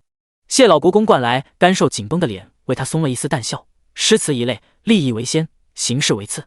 若能抒情言志，不必非得对仗工整，拘泥形式。他点了点花笺，小小年纪写这么悲戚的诗句做什么？男子读书是为追求仕途，除了君子六艺、诗词歌赋外，还必须培养为官的真本事，故以策论为重，文采见识自然也不能落下。女子则以女德规训为先，再是女工针指，有本事的再学些琴棋书画吟诗作对，便担得起才女之名了。如谢琼韵、谢琼绪便是才女中的佼佼者。谢老国公年少时便才高8斗，指点几个孙女自是不在话下。可他不耐闺阁女子动不动悲春伤秋的词句，年纪轻轻又是锦衣玉食长大，哪来那么多肝肠寸断、泪眼婆娑？不过谢琼绪是他最宠爱的孙女，他一向很给面子。少年不识愁滋味，为赋新词强说愁。写点平日所见所感便好哦，小姑娘家别太多愁善感。谢老国公没有指点太多，便把花笺还给了他。谢琼绪连声受教，心里却不以为意。前朝才女礼仪，少女时期便诗才一绝，吟作的诗篇精巧华丽，情感细腻真挚，却并未在文坛上引起什么轰动。反而是后来因年丧偶，家道中落后写出的哀婉词调备受盛赞，传颂至今。可见诗词一道，要想在才名上更进一步，须得以情动人才是。谢琼韵便是在2年前先皇后薨逝时，写下了一篇哀婉凄厉的悼文，闻者伤心，听者落泪，不忍卒读。直到现在，这篇悼文都还供奉在皇寺之中，每日都有无数香客前去拜读。而谢琼韵也凭借此文从此坐稳了京城第一才女的名号，才、貌、德3种美名集于一身，京城人莫不以结交谢家大姑娘为荣。有谢琼韵珠玉在前，她为先皇后抄写了100遍的梵文佛经，就变得平平无奇，无人问津。谢琼绪自问才学并不比谢琼韵差，只是在2年前棋差一招，从此名声上便矮了一截，这叫他如何甘心？谢琼韵有自己的父兄可以为他打点关系，开拓门路，处处帮衬。反观自己，虽然有祖父的疼爱，但谢老国公性情迂腐，平日除了指点自己的文才，偶尔夸上几句外，从不帮自己扬名。父亲兄长就更不用说了，一切的不求上进，别说帮自己，他们若真有门路，也不至于混到如今这个不上不下的位置。他谢琼绪有今天，全都是靠自己一点一点挣来的。原本哪怕自己的相貌比不得谢琼韵，可贵为文国公嫡女，不管怎么说，名义上身份都要比谢琼韵尊贵。然而苍天弄人，她连文国公嫡女都不是了。她身子娇弱，每日都要一盏羊奶燕窝补养身体，以往都是按时按点送到清河院，可前天却足足晚了半个时辰。杜鹃一问才知，厨房要炖煮给3姑娘的补汤，这才将她的燕窝往后放了一放。看看现在连府里的贱奴都可以欺负她了。也不知受了谁指使，这些天他敏锐地察觉到，除了祖父和4弟带他照旧，父亲母亲和兄长明显冷淡疏远了许多。他虽占了旁人的位置，可也不是他造成的罪过，他们怎能如此对他？他谢琼绪何其无辜，老天何其不公，不禁心中哀叹。祖父是疼他看重他没错，可未免太不近人情。明知道他现在处境尴尬，日子过得这么艰难，竟然不肯帮自己出头，还觉得他多愁善感，嫌他的失脚情。他接连几天夜不能寐，苦苦筹谋着以后的路。他想得很清楚，祖父的宠爱不能丢，祖母、父亲、母亲和兄长也得讨好着。再是对2房，他不能再像从前那样针锋相对，若是可能，还得交好于他们。他到底不是父亲母亲的亲女儿，2房那头就算有什么过节，也该找许秀春麻烦，关他什么事呢？幸而许秀春是个蠢货，哪里都讨不了好，有他做挡箭牌，自己也不是前程无望。心里装着谋算，谢琼绪继续且天真且机灵地与祖父探讨四书上不懂的地方。这时宫里来了人，宣谢老国公进宫。谢琼绪有心打听是为了什么事，跟来的小太监却摇头不知情。倒是二老爷夏牙回来，带回了一个好消息。原来春闱定下的副考官有2位，都是文渊阁大学士，可其中之一的冯大学士今日却被弹劾收受考生贿赂。大理寺往他府里一搜，果真搜出来赃物，也不是什么真金白银，而是几幅前人大家留下的墨宝，有价无市。冯大学士也不想知法犯法，只是实在喜欢，便打算品鉴2日再还回去。谁想第2日就被奏到了狱前，证据确凿，百口莫辩，被革职查办。而顶替了冯大学士位置的却是鸿胪四卿卢恩达。别人不知道，谢允安却很清楚，卢恩达是实实在在的寿王党。卢恩达插手科举，便是寿王往春闱里张了网，这届进士都会成为卢恩达的门生，相当于给寿王招进了大批可效忠的人才。这一切应当都是寿王的手笔。二夫人曹氏听了大喜，谢家底蕴深厚，老爷又身负要职，寿王有心那个位置，必定想拉拢咱们，肯定会把反儿的名次往上提一提。第13章变动。要知道，科举终究服务于朝政，尤其金榜前20名，往往不是单纯谁答得好，谁就能拿到更好的名次。想3年前才名动京城的侍郎公子于伯辉，多精彩绝艳的人物，明明是状元之才，就因圣上有心重用寒门子弟，愣是将他划拉到第4名。1名之差，就是1、2甲的区别，好看不好听。这要是落在自己儿子头上，曹氏可不得糟心死了。二老爷心里也十分激动。圣上已经年过70，身体越发不中用了。10年前太子被废贬至陇西，至今都没有再立储君。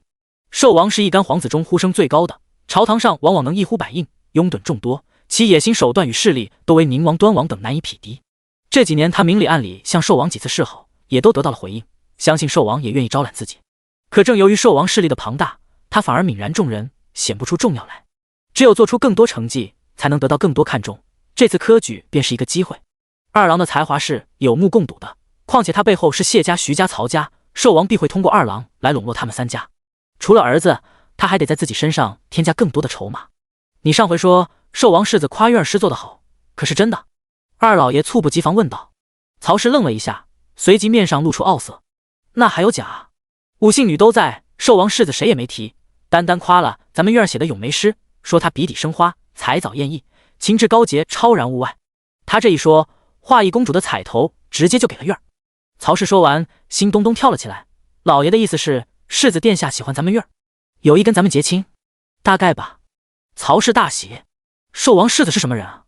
那可是当今圣上最出色的皇孙，不但雄才大略，武艺高强，还生得风神俊洒，在京城那是1等1的美男子，万千闺秀梦寐以求的如意郎君。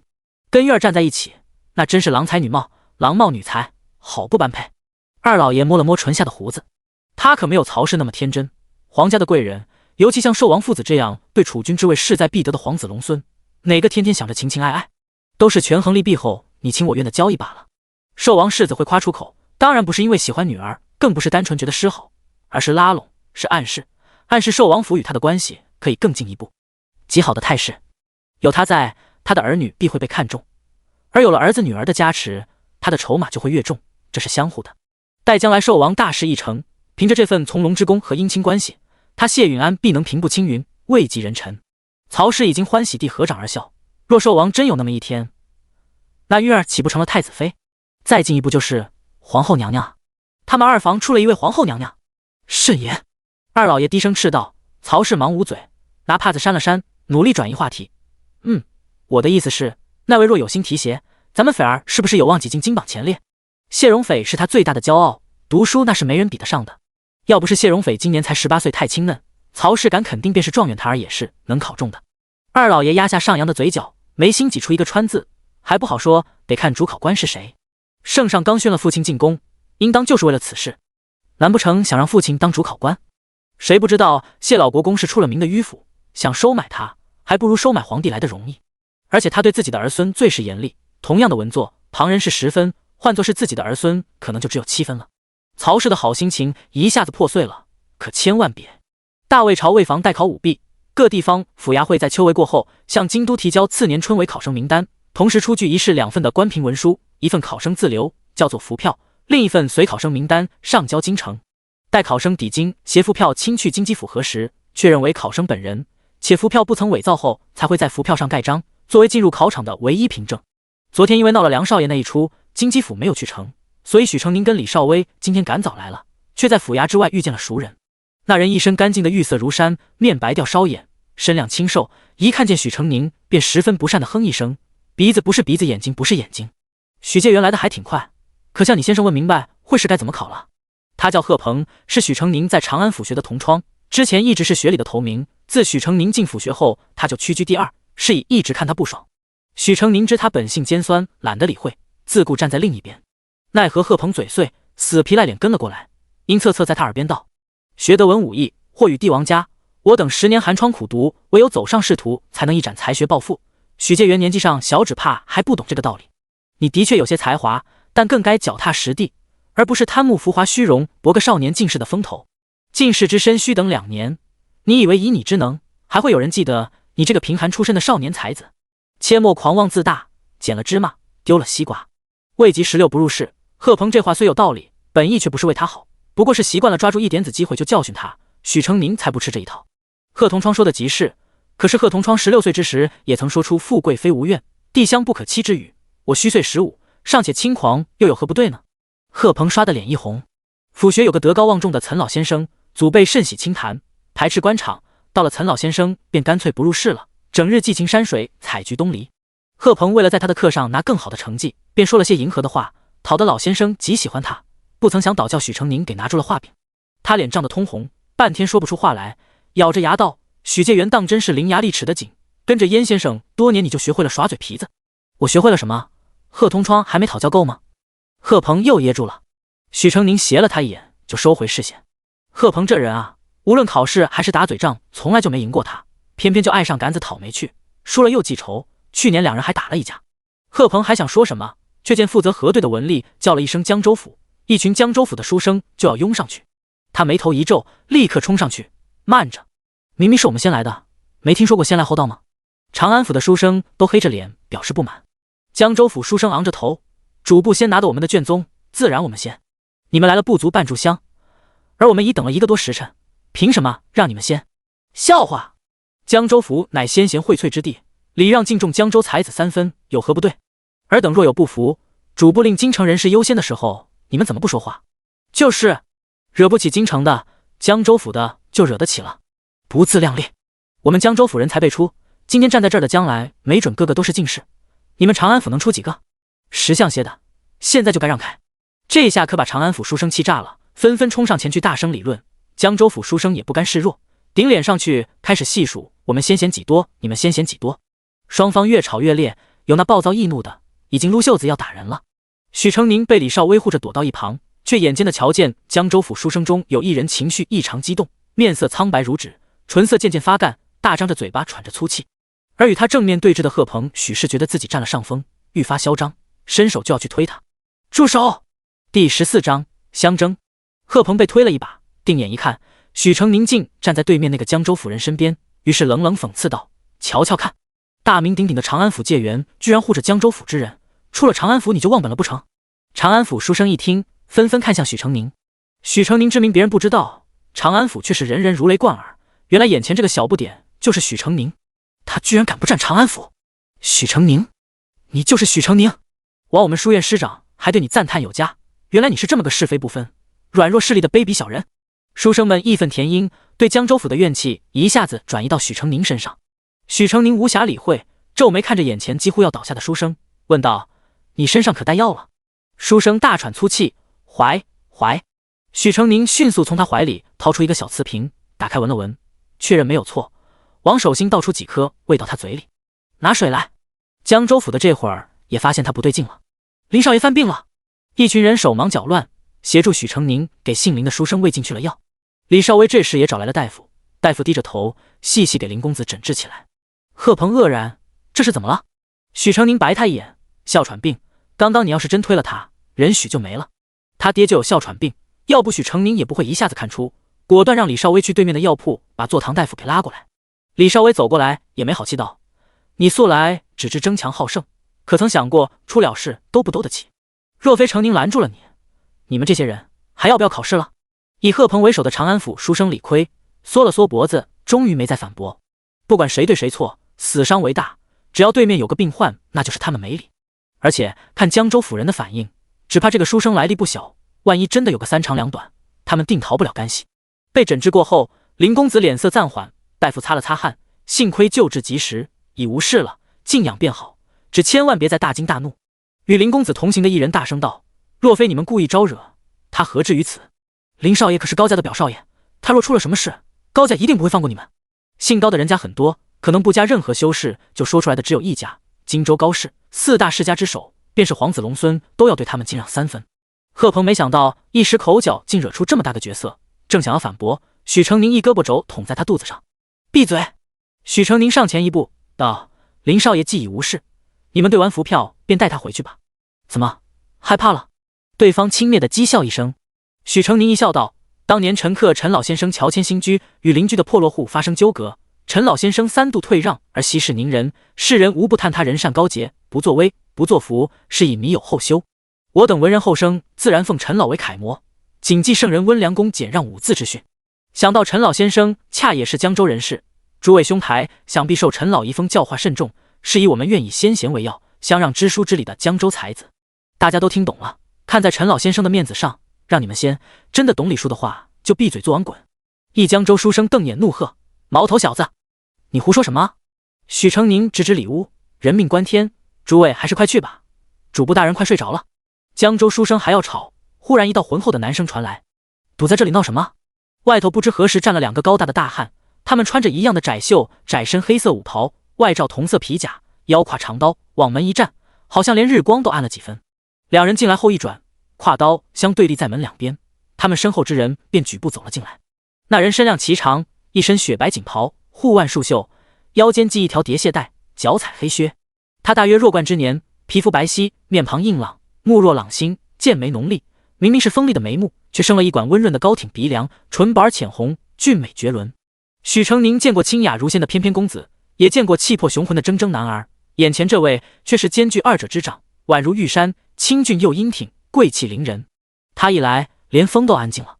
支着下巴打了半天哈欠的主簿慌手慌脚爬起来：“小人见过世子殿下，不知殿下大驾光临，有失远迎，还望殿下恕罪。”“世子殿下！”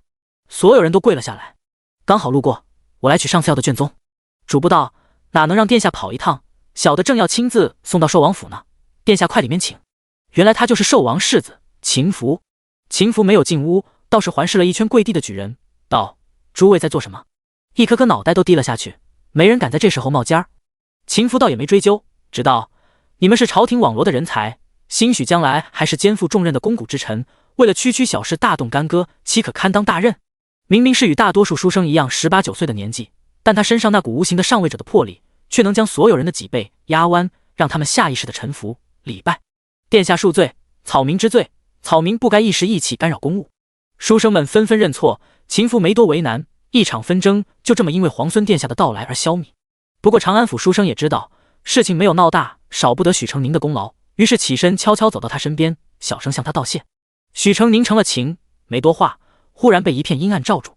第15章，寿王世子。许成宁侧脸看去，恰跟一双狭长深邃的眸子对上。他一愣，秦福却十分自然地移开目光，探究地看着他脸上未展开的小奶标。许成宁有些无奈，他的年纪和长相在一众儒生中的确格外显眼。他低头恭恭敬敬地叫了一句殿下，却见他伸出一只修长白皙的大手，从他手里抽走了那份证明他考生身份的符票。手的主人打开了折子，纤长的睫毛半垂，薄唇微起，念道：“许成宁，年14，长安府盱县人士，辛卯年举人，身长5尺9寸，身小，面白，姓穆，高鼻，无须，无瑕，女相。”最后2字带了墨点，能想象出执笔者把此2字添上去时犹豫不定的心情。折子后面还附带了一幅肖像。许成宁注意到那道清冷的目光蜻蜓点水般从自己脸上点到头顶，小声纠正了一下：“现在6尺了，区别很大。”秦福轻飘飘说了一句，把符票还给他，又偏头看了一眼，把他另一只手抓了过来，绵软白皙的小手里握着一块石头，石头约莫成人巴掌大小，厚重且边角锋利。将才的争执一旦铃声有什么不妥，他就会趁乱用这块石头把贺鹏砸晕，然后血淋淋的哭惨。没想到寿王世子的意外出现笨平了一切，他却忘了把石头扔掉。秦福挑了挑长眉，温良恭俭让。是的，他脸不红心不跳。正好主簿捧了卷宗出来，被黑衣手下接过。秦福意味深长地看他一眼，转身离开，绣着银线的袍摆一拂，天光下泛出炫目的银光。许成宁暗松了口气，随手把石头丢掉。小一个时辰，他们才从荆棘府衙出来。贺鹏从身后喊住了他：“许成宁！”贺鹏跑过来，仍旧臭着一张脸：“你刚刚为什么要帮我？”许成宁哼了一声：“贺同窗可别往自己脸上贴金了。你带着一群同乡胡闹，闹赢倒还罢了，闹输了，难道还想拖着他们跟你一起倒霉？”贺鹏脸色更难看了。许成宁看他一眼，接着道：“我进府学第一天，你带着其他几名同窗，把山长赠予我的亲笔书稿泼了墨，被我炸了出来，其他人罚了戒尺，你却只是不痛不痒的挨了一顿训。第一次考试，我压过你成了头名，你带头告发我舞弊，却拿不出半点证据，最终山长以无故生事为由，罚所有人抄写学规100遍。”贺鹏脸上爆红：“我告发你，是因为你心不正。三番几次逃课，与市侩商贾之流为伍，在酒馆推杯换盏，一句一句套问商会行情，张口闭口俱是阿堵物，简直斯文扫地。”“哦，知道的这么清楚，你也逃课了？”贺鹏恼羞成怒：“这不是重点，我为人如何，行事如何，不碍着旁人，就是我自己的事。而你不同，贺鹏，你本性孤傲，从不肯承认别人比你好，在府学的时候，大家尚且谦让你器重你，愿意为你遮掩庇护，有难处同你一起担当。可若入仕为官，你还改不了这臭脾气，他们凭什么因为你招惹一场无妄之灾？你又凭什么理直气壮地觉得自己所想所做值得他们同你共患难？”贺鹏想到今天那位姓林的书生差点死过去的模样，心里也暗生后怕，脸长得紫红，却还是没忍住嘴上刻薄：“我乃嫡出独苗，自然不用像奸生子一样处处看人眼色。”啪！一记绵软却用足了劲的白色拳头打在了他的脸上。贺鹏捂脸闷哼了一声，眼下已经青了一片，对上许成宁冷冷的眉眼，还没来得及说什么，另一边脸也挨了一记掌掴。这次是李少威打的。他觑着许成宁脸上虽然平静，手却悄悄握成了拳，心里一揪，看向贺鹏，眸色更冷：“平日看在你是同窗的份上，我敬你3分，莫要以为我怕了你。再敢对成宁信口雌黄，我绝不会放过你。阿成，我们走。”他揽着许成宁离开，徒留贺鹏在原地，一脸傲恨地跺了跺脚。他胡言乱语：“你别在意。”许成宁回以一笑：“我无事。”从他出生那一刻起，外界对他身世的猜疑就没停过，他早就习惯了。如今的他，也早不是一句奸生子就能伤害得了的人了。我们把城东这片走一走，明天再去贡院。”李少威含笑道：“好。”谢府家宴，三房人分坐2桌，一起用膳。二老爷问起今日进宫的事，谢老国公道：“是为了会试之事，皇上与礼部商议，让我做主考官，只是怀瑾要下场，我便拒了。皇上便点了童阁老为主考官，最后选出来的考卷让我过一过眼。”曹氏暗暗松了一口气。四姑娘谢琼文嘻嘻笑道：“祖父可不得避嫌，不然等二哥考了状元，外面都说祖父徇私，可如何是好？”大家笑起来。谢荣斐轻声指责道：“胡说什么？吃你的饭！”曹氏笑道：“可不是，不然你二哥考不到状元，可是要罚你的。”说着往侄女碗里夹了一只大大的狮子头。“哪里胡说了？昨日柳二小姐还告诉我，国子监柳祭酒说二哥级有希望拿1甲呢。那些个学生个个都抢着要二哥的书画和手稿，想沾沾文曲星的才气呢。”谢荣斐从小读书就好，名号不光在京城响当当，在人才辈出的谢氏一族这一代里也是佼佼之辈。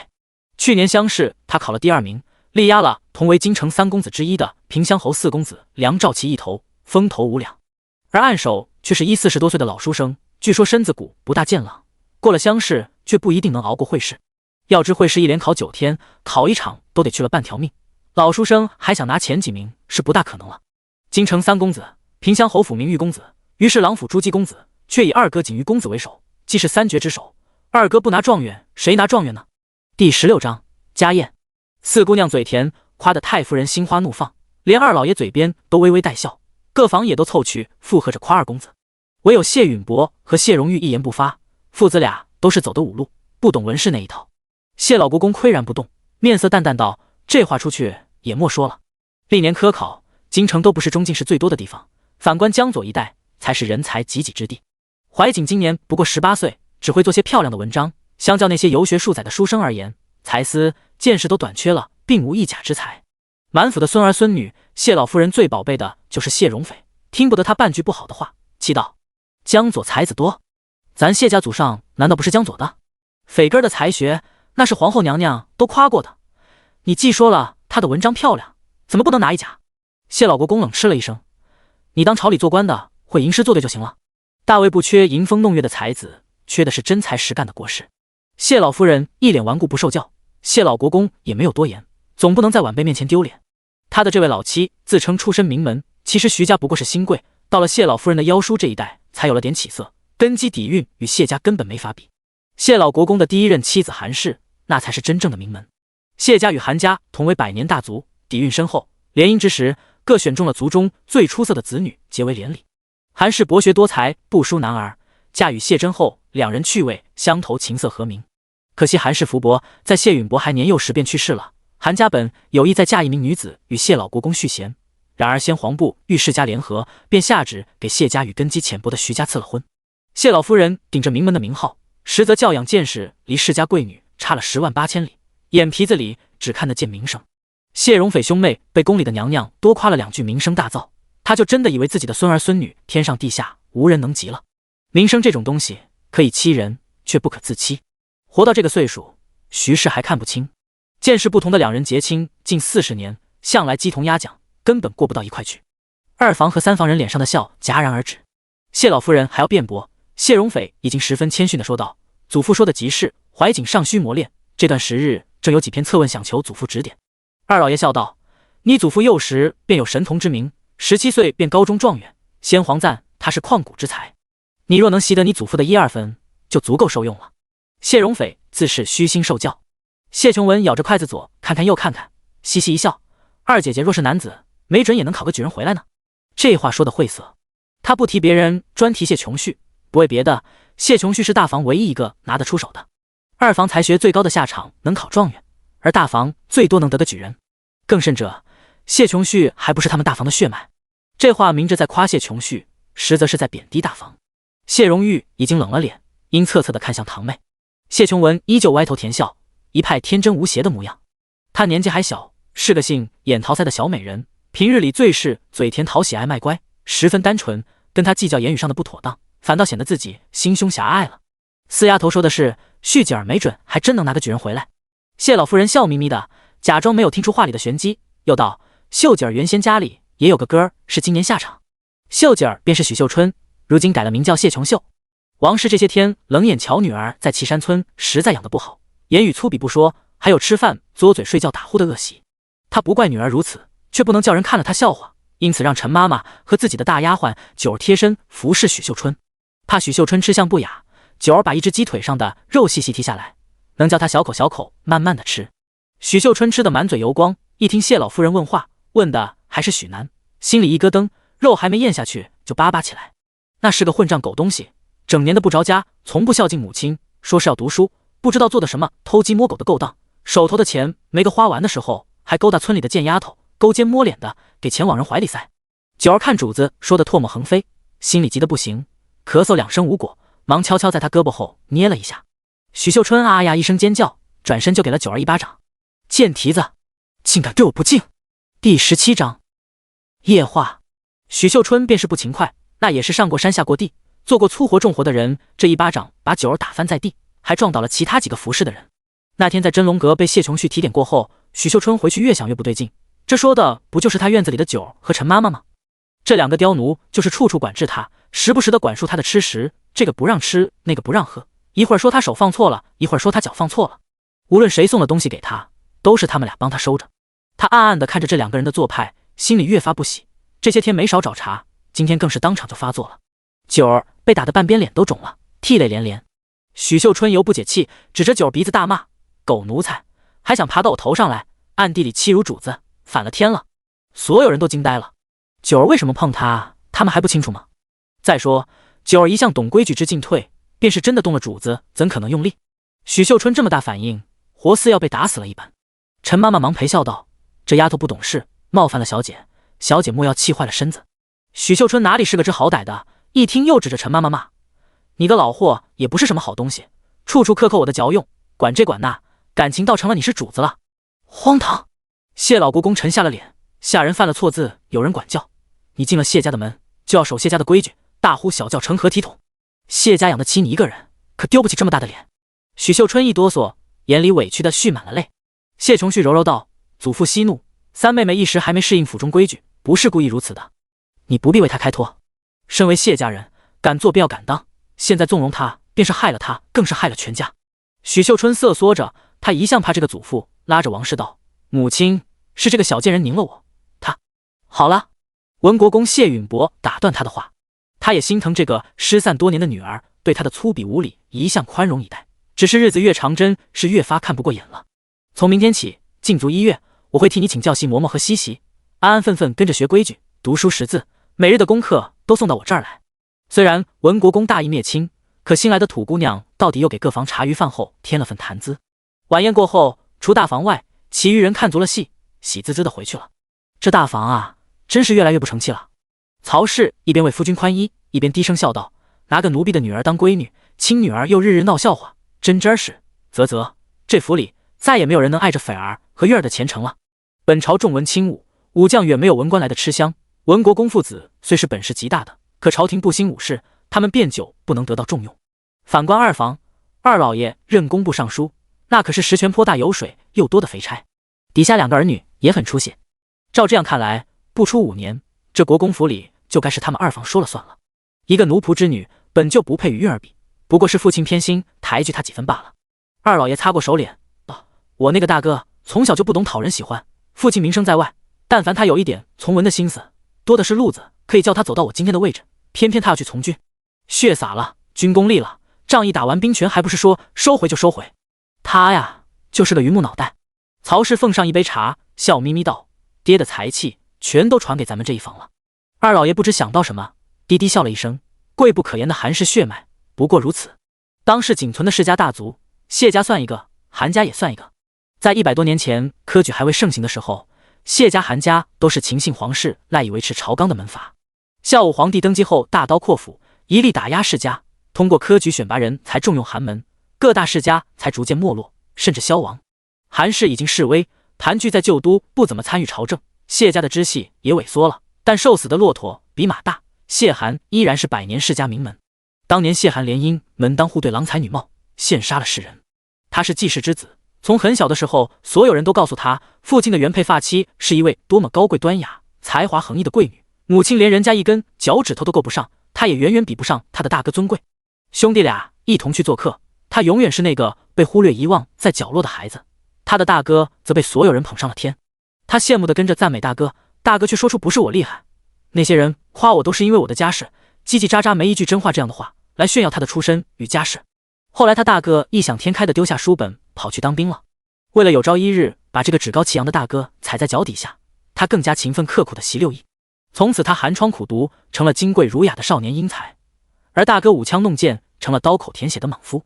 他进士游街那天春风得意，大哥却从边关回来交了兵符，赋闲在家，从此黯淡无光。兄弟俩的风光就这么完全掉了个个。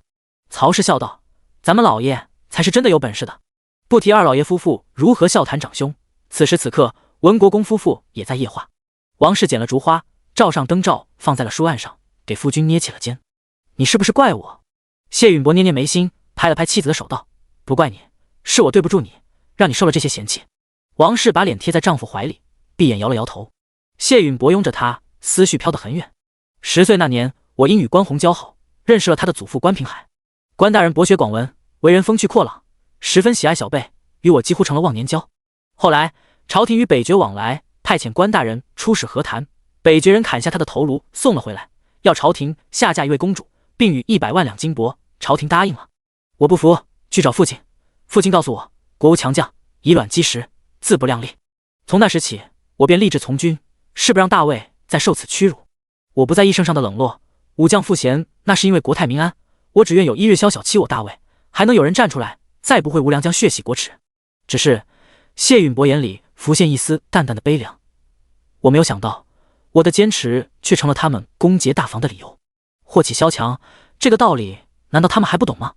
这些年你受的苦我都明白，委屈你和孩子们了。王氏摇头：“我从不求夫君大富大贵青云直上，只要你和孩子们都能平安喜乐就够了。她没有强势的娘家，能嫁入国公府也仅凭与谢允伯的两情相悦。在她心里，夫君和孩子好才是最重要的。秀姐那丫头，你多上点心，到底在村里养了这么久，眼皮子浅了些。不求她能做大家闺秀，只要心地纯善些就好。你多给她讲讲道理。等春闱过了，给他找个憨厚老实家世简单的后生定下，翻了年就嫁出去吧。第18章金榜赌局。大房丢了脸，二房却是喜气洋洋。春闱快到了，谢荣斐又有几篇文章被柳继久夸赞。他在写文章之余，与几个交好的朋友约好了去参加文会，出门就遇见了自家大哥。如今边关无战事，谢荣玉便挂了个巡城指挥使的职务。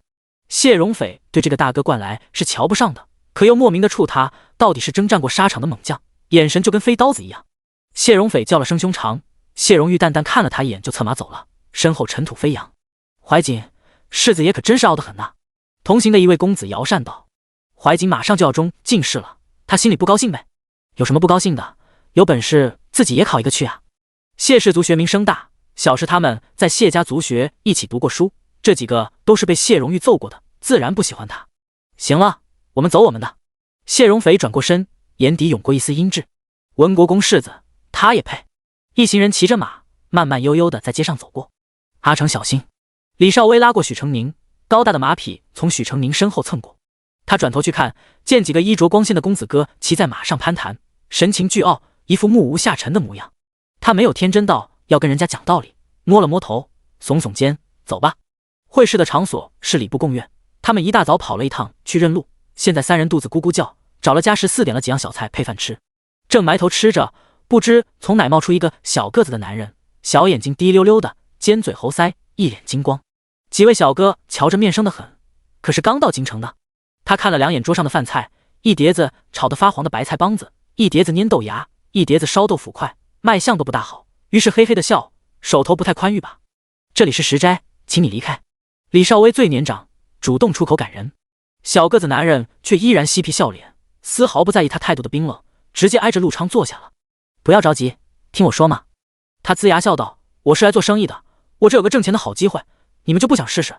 陆昌家做生意，他还真有些兴趣，便问什么挣钱的机会。小个子男人翻了个茶碗，给自己倒了碗茶。我呢，姓吴，人都叫我吴老三，是个谏官，现在在做的生意就是平安赌坊春闱档的金榜赌局。怎样？听没听说过金榜赌局？许成宁三人面面相觑，没有作声。这个啊，是科举年才会开的赌局，赌的就是同期举人在金榜上前50的排名。你们看好哪个举人，就可以压他的名次，压中了就能赢钱。这么一说，陆昌一拍脑门，想起来了。他听过金榜赌局的一闻，这是近些年才开起来的赌局，据说规模很大，因为赔金极高，上到王孙公子，下到小老百姓，但凡有点闲钱都想赌一把。只要是这一科的举人，哪个都好，都可以压。若能压中状元，一赔10起步呢。看在你们还什么都不清楚的份上，我不收钱给你们讲上一讲。吴老三从怀里掏出一本翻的卷边的册子，翻开一页给陆昌看。你看看，打红圈的都是今年大热的人选，这里面有个府乡试前3，还有远近闻名的大才子。他指着其中一页，这位是文国公府的2公子，京城3公子之首，谢真谢老先生嫡传的孙儿，去年正是乡试第2。还有这位是平乡侯府的梁4公子，也是京城3公子的一位，出身虽然不及谢2公子，才学却是没得说。不过呀，他们虽好，但是买的人太多了，赔率越降越低。外地举人虽然名气稍小，才学却不定会输给世家子。上一科啊，所有人都认定侍郎府的于公子能得状元，买他的人能绕京城10圈，只有一个人买了青州一个没什么名气的举人冯之义，结果他中了，本金直接翻了10倍，不是1赔10，是1翻10。这么好的机会，你们就不想试一把？听着果真是个挣钱的好机会。怪不得刚抵京那天，许成宁就觉得京中的老百姓过于兴奋了。本来谁考得好考得差与他们无甚挂碍，可要是跟挣钱有关，那关系可就大了去了。风险虽大，可利钱太动人心了。相中一个才学明显高于其他人的举子丫头名，也不是没有赢钱的机会，只是寄托于旁人终究不靠谱，还不如把希望放在自己身上。许成宁安安静静地盯着碗里的白饭，脑子里嗖嗖的盘算。他身上还有4两银子，如果拿1两压自己状元，然后狠拼一把，到时他就有1024两银子，可以在长安府买个2进的宅子和1-2间铺子，把阿娘姐姐弟弟妹妹都接过来，再开个私塾教书，那样姐姐的嫁妆有了，弟弟的束修有了，以后还可以给阿娘养老。前51注赌金起步2两，前2010两，前10名30两，前5名50两，探花80两，榜眼100两，状元150两。先生说，君子爱财取之有道，不可助长赌博之风，这叫为虎作伥助纣为虐姑息养奸，知错犯错，推波助澜，拦腰截断。他松开捏着荷包的手，默念3遍戒贪戒嗔戒吃后，猛扒几口饭。第19章摘星楼。几位若是没钱，赌方可以给打欠条，之后从利钱里扣就行。陆昌对挣钱一事格外热衷，兴致勃勃地翻着册子，找到许成宁那一页，发现被着重标记了。他笑嘻嘻地拿给许成宁看，用调侃的眼神斜睨着他。吴老三一看，啊呀一声，拳头捶在掌心，公子好眼光啊！这位举人老爷可是长安府的界员，还拿过小3元，买他没错。陆昌哈哈笑，他呀，我比你。一大筷子豆芽塞进了陆昌嘴里。许成宁举着筷子道：大哥不是最爱吃这个菜吗？再不吃可就凉了。那也不能太烫啊。陆昌瞪眼，另一边李少威也往他碗里夹菜。对，快吃吧，吃完再说。陆昌心大，好在能听得进话，便婉言谢绝了吴老三。吴老三倒很大方，把册子塞回怀里。兄弟想买的话，就到朱雀街的摘星楼，我在那里摆摊子，找吴老三交1两银子，我就告诉你所有举人的事，并且教你怎么买能赢钱。陆昌呵呵道好，人一走远，就对2个同窗道：我们一起去看看吧，利金很高呢。许成宁和李少威倒是无不可。赌博固然不值得提倡，但因科举而开的赌局是讨彩头的，官府不会禁止，达官贵人也爱买来玩玩。于是吃过饭，几人便前往摘星楼。摘星楼楼如其名，建得很高，上窄下宽，像拔地而起的春笋，雕栏飞檐，营建得十分别致，一看就是一掷千金的销金窟。楼里人满满当当，有许多跟吴老三一样的见官包，一张桌支起了摊子，被一群人围着，滔滔不绝地讲压轴的门道。这一科凡是排名靠前，稍有点才名的举子，从出生到中举所有的事迹，见官都如数家珍，一个个讲完，还分析近几年国政已证明圣上是更愿意点官家子还是寒门子为状元，然后从众多才子中挑出一个他们觉得最有望夺魁的。沈云在江南一带是最负盛名的才子，10岁做过一首诗，被朝中阁老大家赞赏，至今连街上的小儿都在传颂。15岁就考中秀才，然后游历治学数年，因为守丧又耽搁了几年，如今年31，正是盛年，读了20多年书，还会考不过20上下的书生。他们随便走走听了听，发现有大半见官力荐的都是江左才子沈云，而另外大半说的竟是许成宁。见官像个说书人一样舌灿莲花。长安府许成宁2岁10千字，5岁能作诗，10岁就考中秀才，11岁拿得小3元，每逢下场必拿按手，从无例外。其母向云游倒是为子拼命，道长言此子乃文曲星下凡，命中注定是魁首。果然许举人去岁下场又是第一，又拿出许成宁做过的文章，大声读了起来。会为在这里听见官讲解，等着下注能有几个读过书的，一篇文章读完半句没听懂，晕晕乎乎全部都夸好。陆昌竖着耳朵听，乐得拿胳膊肘碰了碰许成宁：你真的2岁就已经能10千字了吗？许成宁一脸无奈：2岁我还不记事呢。云游道长给他批过命，他怎么不知道？厅堂中间摆了一个长长的大台子，上面用细麻绳挂起一个个写着考生名字的竹牌，名字底下标注着赔率。京城人士对外地举人认识不足，大约名气较小，背着同样数目的铸金，赔率比京中才子要高个2成。牌子后面还有个榜子，记录了一甲上榜的热门人选及下注人次与金额。谢荣斐这个名字高居不下，其次是梁兆琪，而沈云紧追其后。许成宁注意到自己的名字也在上面，隐有后起之秀，超越前人的强势劲头。他心中思虑着，目光在竹牌子上搜寻了一阵，一个牌子一个牌子的看过去，然后注意到角落一个年轻见官，似乎行情不大好，刚送走稀稀拉拉几个赌客，正端着碗喝茶。许成宁走过去问道：这位大哥，听闻河州铜井学问极好，买他胜算几何？年轻见官抬头看他一眼，心道又是个想买冷门才子发大财的，便懒洋洋地伸出了一根手指。许成宁忍痛拿出了1两银子，见官收了钱，笑呵呵地请许成宁坐下，因为只有一个人，他说话声音就小了，怕别人偷听了去。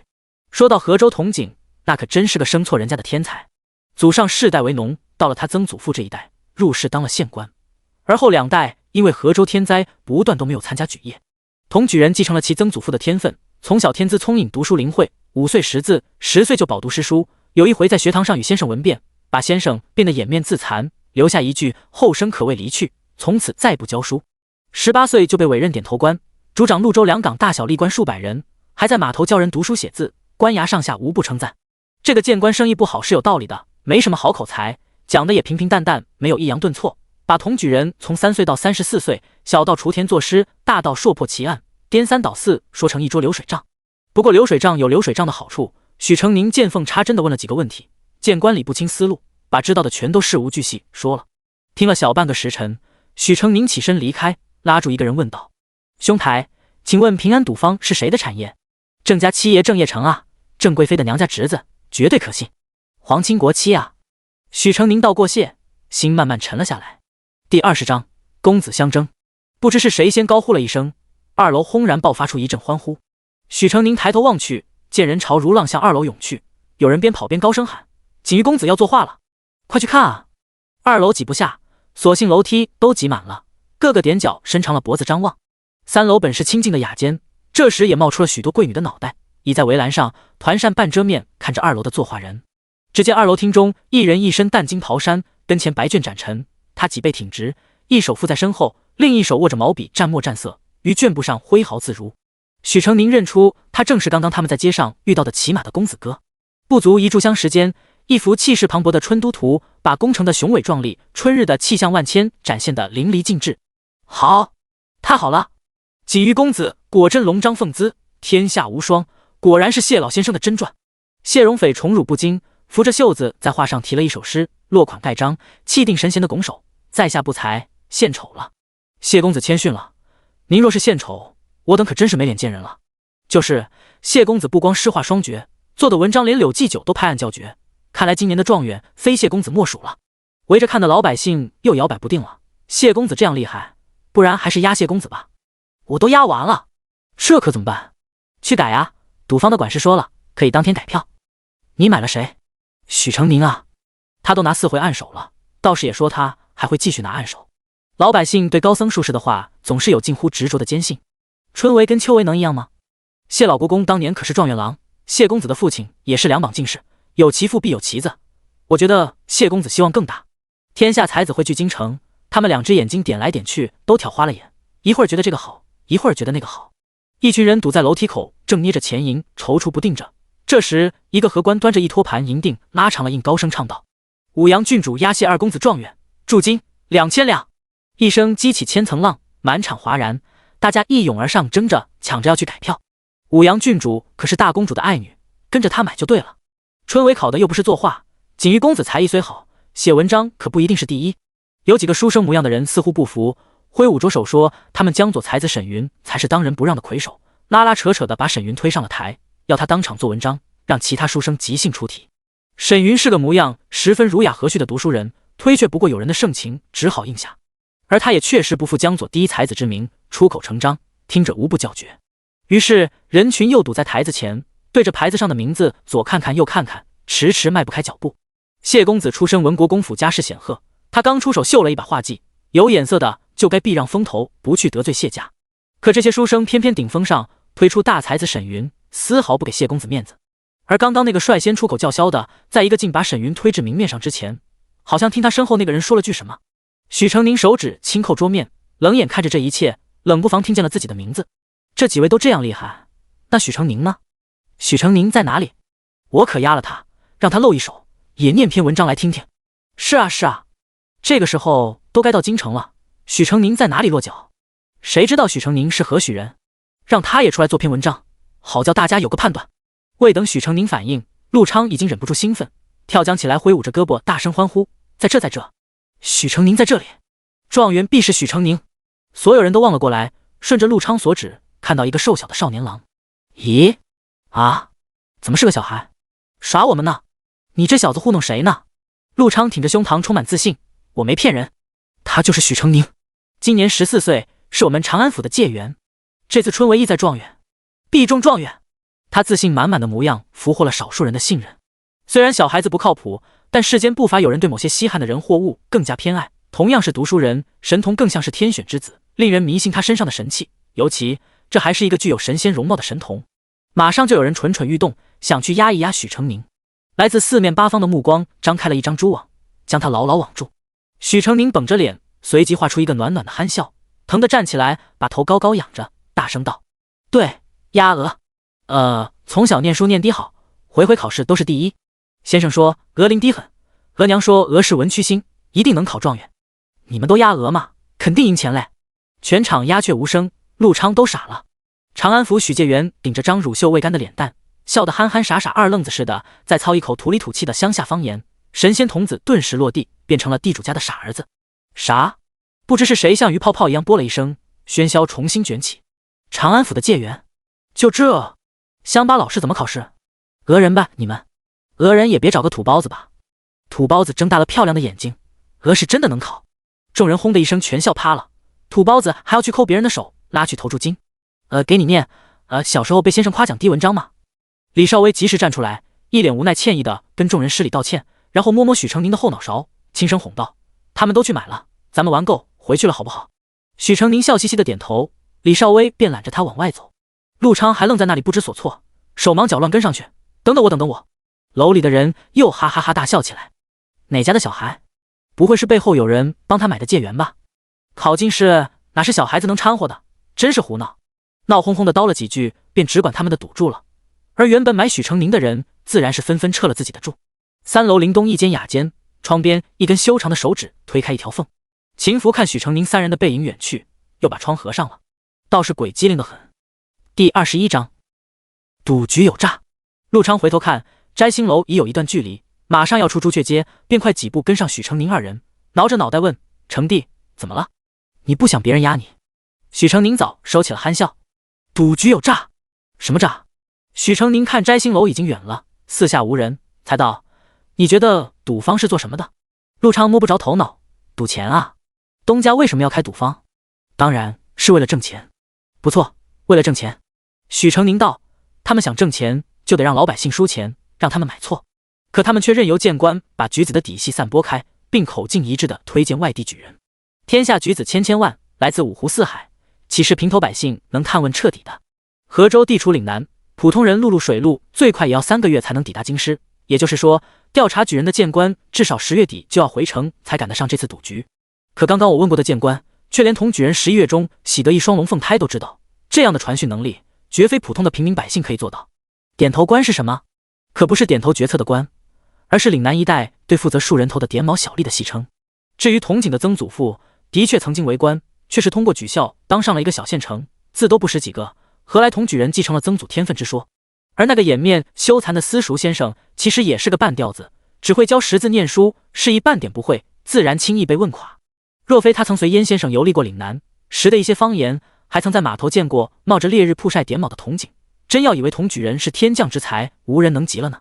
起草这份措辞的人很聪明，他说的全是事实，谁都挑不出错，可偏偏于细节上巧妙用语，模棱两可，如细细的金沙，把一个普通人不露痕迹的装点成下凡的神人。如此耗费心血赢钱搜集来的底细，难道真的只为从赌客手里赚1两茶水钱？天底下岂有这样的好事？陆昌还有些不明白，那是为了什么？还记得梁四公子吗？我看了榜单，他身上的注额已达到60万两之巨，倘若那日他被构陷成功，这些银钱就都流入平安赌坊的口袋了。李少威恍然：“你是说，是平安赌坊故意让赌客买错？”许成宁点头：“我已问过了，平安赌坊背后的东家是郑贵妃娘家。若我没有猜错，这些谏官是郑家有意安排的，故意混淆视听。权贵之家有权有势，不好招惹，所以他们极力宣扬圣上御重用寒门子之事，诱导赌客在出身低微的举人身上下注。沈云和我就是他们千挑万选出来的2个最佳诱饵。沈云名声远扬，学富五车，却只是布衣出身，背后无人；而我连中4元，实际上只是个14岁少年，防备心弱，更无自保能力。只要我们在会试前1天发病、中毒、掉河里，甚至惹上官司，平安赌坊就可以轻而易举赚得盆满钵满。所以一旦有很多人压了我，我就完了。”陆昌没想到背后是这么个惊天大阴谋，心里满满的后怕。成弟，我差点害了你。许成宁拍拍他的肩：“与你无关，能让大家认识到我还年幼，反而是好事。只是这里是天子脚下，万不可轻狂，以免横生枝节。”我再不会了。李少威问道：“你想怎么做？”许成宁摇摇头：“我也不知，明日我去问问先生吧。”正说着，早已离朱雀街很远了。瓦室里闹哄哄的，大家又说又笑的传着谁家的八卦。漫天充斥的叽叽喳喳声，把清新的春天闷成了聒噪的酷夏。陆长浩热闹跑过去打听，才听人说文国公府的3小姐是乡下农妇养大的，年前才找回来。农妇上门去看望，在国公府门口撒泼丢了好大丑。原来自家宴后，许秀春果真被禁足在了自己院中，他走动不得，便冲下人撒气，把下人搓磨得叫苦不迭。王氏也很快请来了西席和教习嬷嬷。许秀春的脑壳装不进2两墨水，更听不得文绉绉的话，屡屡顶撞，把2人气得不轻。他出不去，刘氏母女却坐不住了。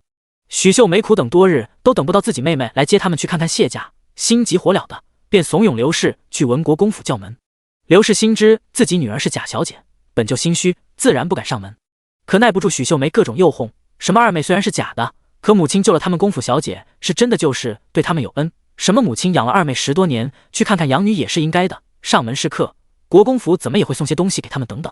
刘氏听着就动了心，把许福和丫头托给邻居照看，带着大女儿上国公府去了。待看到玉林街那一整条街都是国公府的，母女俩眼睛都馋红了。刘氏走上前，对守门的陪着笑脸道：“这位爷，我找我的养女。”门房看他一眼，指了指西边，下人都是走后门的，你到那边去问吧。许秀梅气道：“我们找谢三小姐，我们是谢三小姐的养母和姐姐。”门房叫这丑不拉几的黑脸妞恶心到了，一脸不是的挥手赶人。刘氏母女却像从前在村里那样大呼小叫的喊起许秀春来。门房也恼了，推了一把，骂道：“什么玩意儿，也敢来国公府胡乱攀扯，再不走小心我叫人把你们打出去。”刘氏气急，一不做二不休，赖在地上撒气泼来：“我的命怎么这么苦啊！辛辛苦苦帮你们把女儿养到这么大，现在女儿还你们了，却看都不让我看一眼，真是造孽啊！女儿是你们的，却是我养大的啊！这么大的人家，都是一群白眼狼吗？”许秀梅也跟着哇哇大哭，嘴里叨叨的说着从小到大他们家对国公府的小姐有多好多好，如今他们却翻脸不认人了。围观看笑话的越来越多，议论声嗡嗡作响，都在说着文国公小姐被一个乡妇养大的事。这是原本谢府打算掩住，对外都说三姑娘在庄子上休养才接回来，被刘氏这一闹，什么都掀开了。陆昌和许成宁听得有些不明白，农夫家即便穷困，可也是正经人家，亲女儿既不是沦落风尘，丢失的事有什么好遮掩的？李少威倒是懂，他虽是一介布衣，祖上却是当过官的，便解释道：“世家大族最看重的就是名声，若是传出家中曾丢了一位小姐的事来，外人多要猜忌这家子是非多，好人家的女儿不愿意嫁过去，儿郎也不愿意有这样一个岳家。所谓一荣俱荣，一损俱损，便是这个道理了。”他顿了顿，又说：“况且士农工商，农户再是本分，在世家勋贵眼里，终究低人一等。那样人家养大的女儿，德行教养总是不及大家闺秀的。想来国公府也是怕这个女儿找不到好的人家，这世道对女子总是更苛刻些。寒门男儿尚可通过科举、举荐，或者再为农、为工、为商中成为佼佼者，而得到世人敬仰。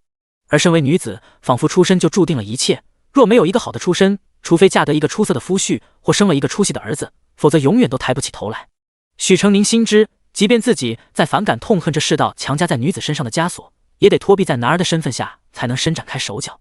母亲对他凌虐折辱无数，唯独拿他假作男儿这件事救了他一生。第22章争执。这厢门房见事儿闹大了，赶紧去禀告了国公夫人。王氏正在屋里看账本，一听思索片刻，也觉得不好对人太刻薄，便让请进来。刘氏和许秀梅一进门，眼睛都不知道该往哪里放了。国公府里果真样样是宝，那屋瓦楼阁，那花瓶宝剑，还有仆婢身上的绫罗绸缎，哪样不是钱？刘氏这辈子对钱最大的见识，就是有间漂亮的大房子，有吃有穿，有几十亩良田，米面不愁，哪里想过还有满眼金银的日子？心里残留的几分心虚顿时烟消云散。许秀梅又何尝不是酸溜溜的？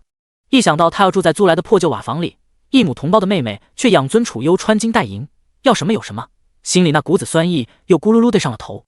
他们在厅堂坐了一会儿，王氏就被婢女簇拥着过来了。二位便是秀儿的养母和姐姐吧？他温和道。许秀梅盯着面前的美貌妇人看直了眼，这就是那个跟她母亲差不多年纪的国公夫人，看起来不过20来岁，脸上一丝皱纹都没有，保养得宜。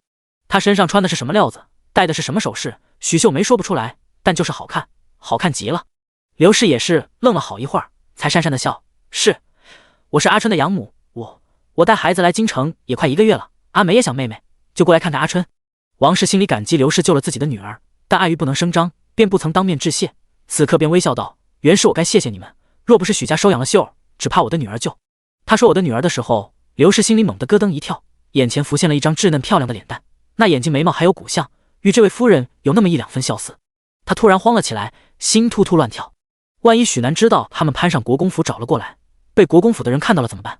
他心慌意乱，王氏再说什么都答得磕磕巴巴，驴头不对马嘴。王氏见状也不好多问，不多时，许秀春就过来了。他如今吃食穿戴样样讲究，许秀梅见他一身流光溢彩的裙装，头上插着凤头金钗宝石珠花，脸上嘴上都抹了胭脂，手上涂了扣丹，端地是一副名门淑女的模样。再看自己，皮糙肉厚，满脸雀斑，指甲里还有黑泥呢。许秀梅嫉妒的眼睛发红，看许秀春真像个大小姐一样给王氏行过礼，咬着牙根道：“妹妹如今金贵了，怎么也不知道请我们来坐坐，还要老母亲和我上门，差点就叫人当花子赶出去了。”这两姐妹从小就爱争长论短，处处掐尖要强，最看不得对方比自己好。许秀梅话里的酸意叫人酸掉了牙根，许秀春却得意极了，呲着牙笑道：“阿姐不知道，大户人家规矩都多，我也不好随便出门，又随便叫人进来啊。”王氏听他们说的不像话，也知道乡下人脾气直了点，说开就好了，便温声对许秀春道：“你姐姐寄来看你，你们姐妹便去你院子里说说提起话罢，我与你养母也有话要说。”许秀春只好带许秀梅出去了。走到半路，许秀梅见四下没有别人，一把拽住许秀春：“二妹，我也要住这里，你去跟那个夫人说，让我留下来。”许秀春不乐意了：“你留下来？凭什么？你都可以在这里当小姐，我为什么不能？”许秀春拿帕子捂嘴嘻嘻的笑，也不撒泡尿看看自己，丑不拉几的像块炭，他们可不敢把你当小姐，要当祖宗。许秀梅气炸了肺。许秀梅最恨的就是容貌上的不如意。同样的父母所生，许秀梅长相与许大山像了个10成10，而许秀春骨相随父该瘪的骨，该骨的瘪，皮相却占了刘氏的几分美貌，好好拾掇也可以是个清秀的姑娘，再添几分梳妆娘子的手艺，也算美人了。去年许秀梅就已到了嫁人的年纪，邻村的小伙子过来相看，许秀春偏偏跑出来惹眼，小伙子两相一比较，直接就要求换人。要不是谢家的人来，许秀春现在就已经嫁过去了。一窝的姐妹，她的命怎么就那么好呢？不要脸！养了你这么多年，发达了不知道帮衬，还想着一个人吃独食。你快去，咱们是姐妹，住在一起是应该的。许秀春气急败坏道：“劳什子姐妹，我是国公府的千金小姐，你算个屁！说你是小姐，你还真把自己当小姐了，给你脸了。”许秀梅推了他一把，狠狠道：“你要是不想办法留我下来，我就去告诉他们，你根本就不是。”许秀春急得捂住了他的嘴，低声骂道：“贱蹄子，娘不是说了不许乱说吗？我被赶走了，你又能得什么好？难道你还想回村里啃泥巴去？”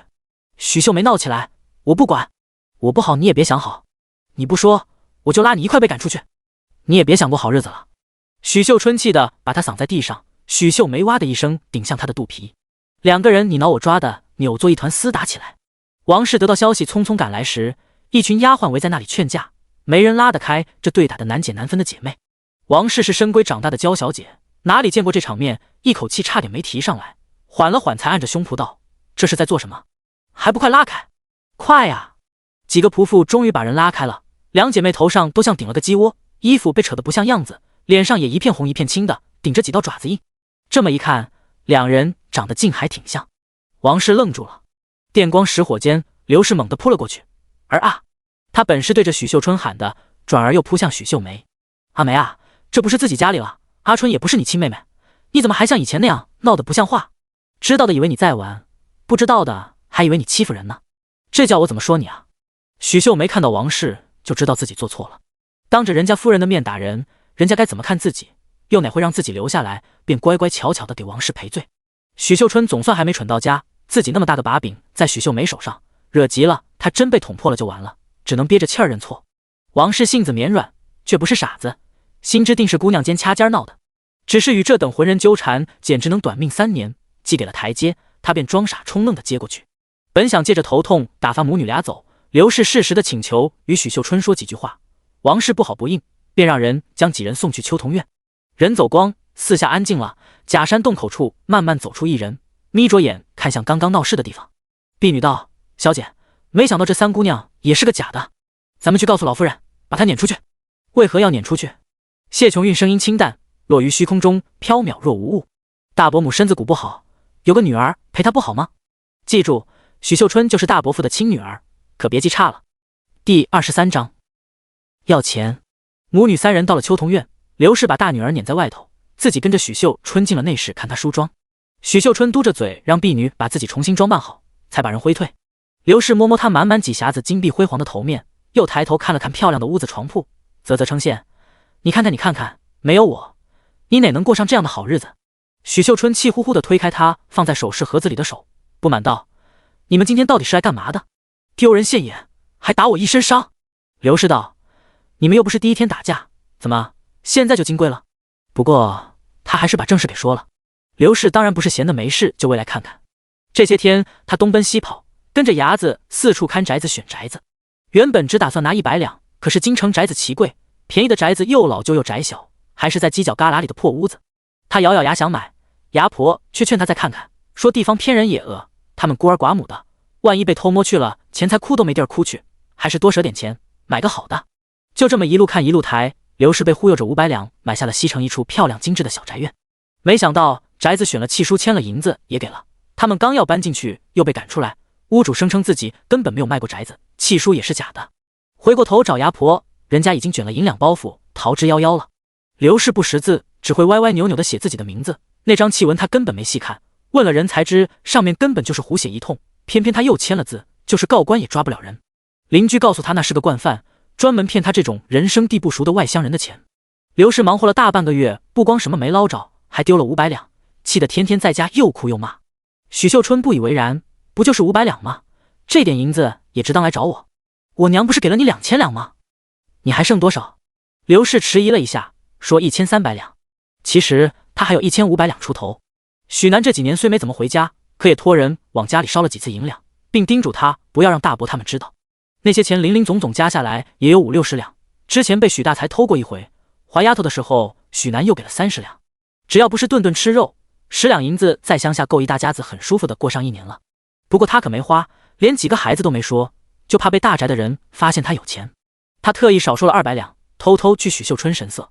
许秀春显然没把200两银子放在眼里，撇着嘴道：1000多两够买一个好宅子了，找我干什么？1300两确实多，可500两也不少啊。刘氏不是嫌1300两少，是舍不得那500两。人就是这样，一旦手里有过一个大数目，再小一点就觉得不够了。他只好讨好笑道：娘知道够，只是想问问你，能不能给补齐这500两？许秀春皱眉，他也舍不得500两，又不是我骗了你的钱，为什么要我出？刘氏也生气了，你现在要什么没有，给娘500两怎么了？那也是我的，跟你们没关系。刘氏气得拧他耳朵，你个有奶就认娘的，别忘了你是怎么有的今天。许秀春哇哇大叫，松手松手，我是大小姐，你敢打我？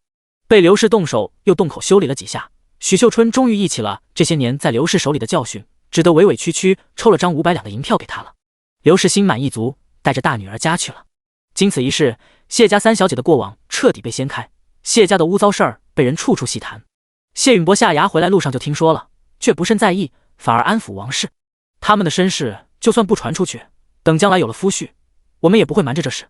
如果有人因此悔婚，那样的人我也瞧不上。反正从孝武皇帝整顿官僚开始，世家权势的流失就已成注定，所以文国公府的姑娘们不出意外都会低价，南方高攀还敢挑3拣4，不要命了不成？谢家的女儿是明珠，不是攀上国公府的高枝，我们也用不着儿女的姻缘来光耀门楣。王氏听得心里一甜，当初他就是这样以国公府世子的身份求娶她一个小小翰林之女，从没有纡尊降贵的姿态，对她和她的娘家人真心实意的好。相公说的对，不以裙带关系为耻之人，他们谢家才瞧不上呢。谢琼旭却是快气炸了肺，什么叫不用儿女的姻缘助力娘家？是要随便找个小门小户把她嫁了吗？疯了吧？他的意思是，无论以后她嫁给谁，国公府都不会隐瞒自己的身世，会告诉男方自己只是一个婆子的孙女。谢琼旭心里悲凉，难道就因自己不是他们的亲女儿，这些年的情谊就都不作数了吗？他们凭什么这么糟践自己？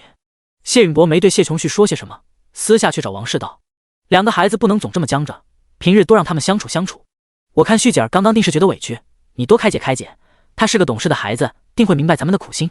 秀姐儿那头让旭姐儿多担待些，她不是头脑拎不清的家主，哪怕与谢琼旭的父女情分更深，她也知道该袒护谁。秀姐儿再不好，也是她谢允伯的血脉，没读过书，没见过世面，没受过好的教养，那是她没法选择的事，更是她当父亲的看护不周，只因不讨喜而冷了她，未免太不公。第24章被拐的少年。这头谢荣斐从摘星楼回来时，日头已经西斜，刚回到院子，曹氏就遣人来叫：母亲，何事找我？曹氏神神秘秘道：你猜今儿个谁来了？是杜阁老家的儿媳，叽叽喳喳说了一篓子，话里的意思是想跟咱们结亲。谢荣斐挑眉：谁？杜阁老的小孙女，今年就要及笄了。谢荣斐冷笑道：杜阁老染疾，过不了几个月就要致仕，他底下的儿孙又没有出息的，这是眼看家道要中落了，觉得我还没中进士，家里的孙女还算配得上我，便想趁着春闱之前把婚事定下来，真是打得好算盘。曹氏也是满面嘲讽，魏娘也是这么想的，这样的岳家与你的仕途无异，失心疯了才答应他。我自然是拒了，结果他又撮合那杜家二郎和你妹妹。谢荣斐嗤了一声，行啊，大房那个土妞也是我的妹妹，把她定给杜二呗。这杜夫人也忒没有眼色，还当他们家是香饽饽呢。你妹妹国色天香，将来可是有大出息的。之前长公主的诗会上，寿王世子就对月儿青睐有加。若是真的嫁给寿王世子，等寿王成事，月儿以后岂不就是太子妃，甚至是咱们二房和绸布飞黄腾达？谢荣斐也面露笑容，颇有几分傲色。不过杜阁老的门生遍布朝野，若能为我们所用，也是好的。娘，舅舅家不是还有几个表弟没有定亲？我看前表弟就不错，虽是庶出，却记在舅母名下，向来听话。不如您牵个线，撮合一下前表弟和杜家小姐。曹氏笑开，眼角纹路深了许多，还是我儿想的周到。明儿我就回你舅家一趟。翌日清晨下了场小雨，淅淅沥沥没个停歇，整个天都灰蒙蒙的，幽深昏暗的羊角巷里弥漫着让人哆嗦的冷意。4时阵雨停了，天际露出鱼肚白。许成宁收拾好东西出门。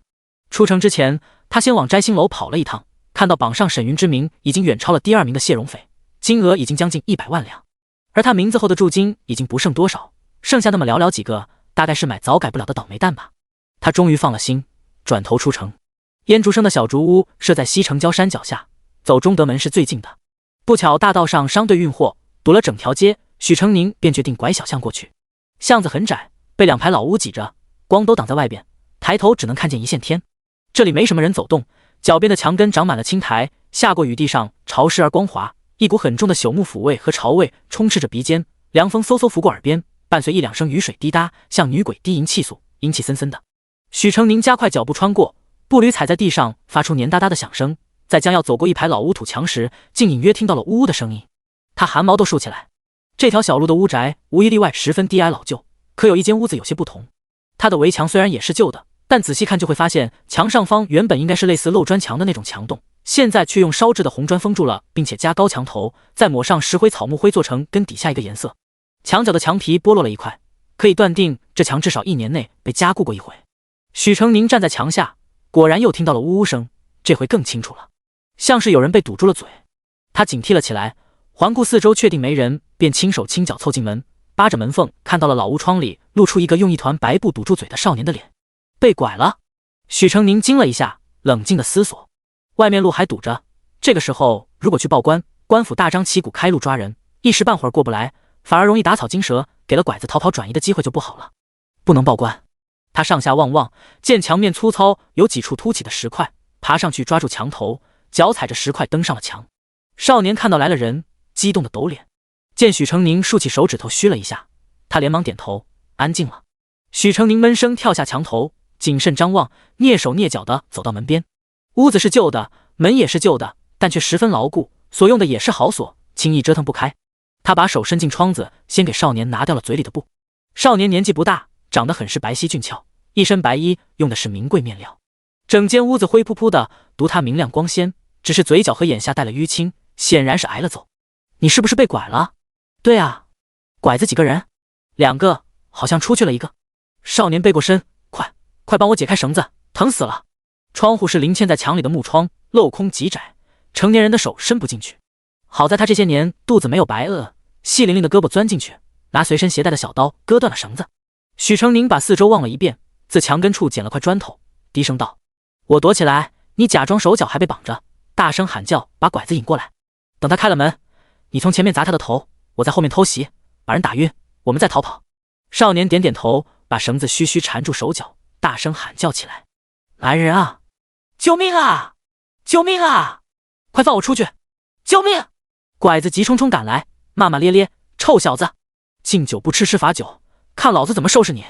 他掏出钥匙把门打开，刚要去摸别在腰间的皮鞭，推开的门扇后，原本被结实捆住的少年这时已高高举起了凳子，用力砸过来。眩晕还没结束，后脑勺又一疼，拐子两眼一翻就倒在地上。许成宁扔了砖头，拉过少年冲出去，急急忙忙翻过墙。两人像阴沟里的小老鼠一般，一溜烟出了暗巷子。第25章，骄阳小公子。微暖的日光照在两人身上，街上人来人往，如平常一般安详和乐的忙碌。两人终于松了口气。你怎么会被拐子盯上？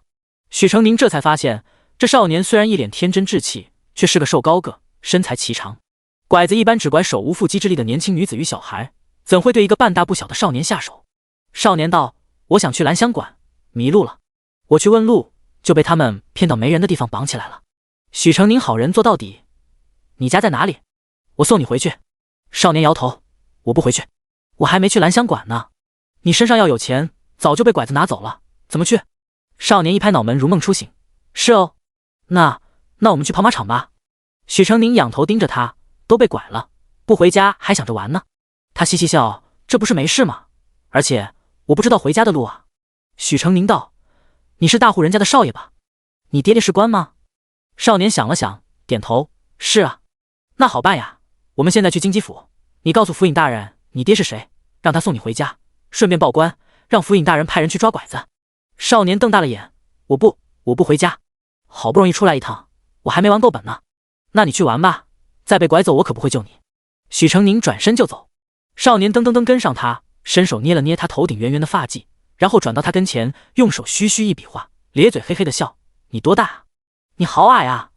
许成宁瞪他一眼，绕过去。少年拉住他，突发奇想：“要不我们去你家吧？”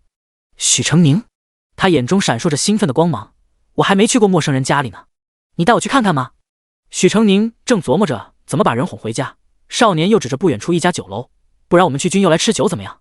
听说可好吃了。”许成宁下意识捂住自己的荷包：“我不去，可我饿了，买个馒头给你好不好？”“我不吃馒头。”少年挑剔的撇嘴：“白白的，除了甜味，什么也没有，不好吃。”许成宁不理他了，少年却拽住他的衣角撒泼起来：“哎呀呀，我们去吃了，我快饿死了！”大孩子拉着小孩子撒娇，不少人看着这诡异的一幕瞪溜圆了眼。许成宁被闹得没有办法，自认倒霉，把人拉到街边一个小摊子上，叫了一碗馄饨。许是没有吃过这些街边小吃，少年倒有些欣喜，举箸吃了起来。看着挺跳脱的人，没想到用膳却十分文雅，握筷的手白皙纤长，一看就是个养尊处优的娇公子。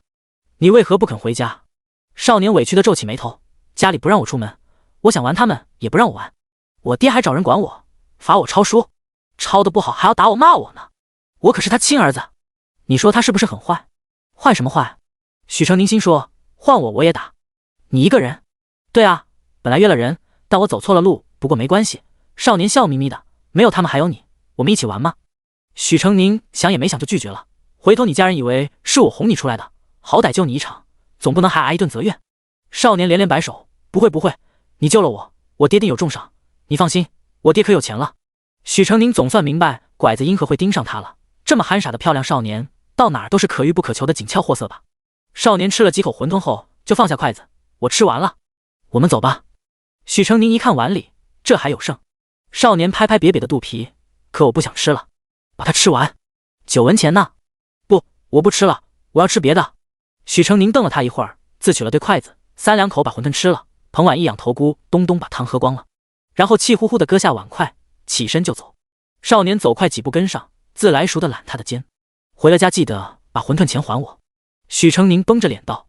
少年立马保证，然后心情极不错的样子，大摇大摆地逛街。“我听说平安赌坊在摘星楼包场办赌局，我们去看看吧。”“那个什么谢儿、梁四最讨厌了，天天说自己学富五车才高八斗，害我总被我母亲骂，烦死了。我就不买他们，就要挑个别人都不买的。”“哎！”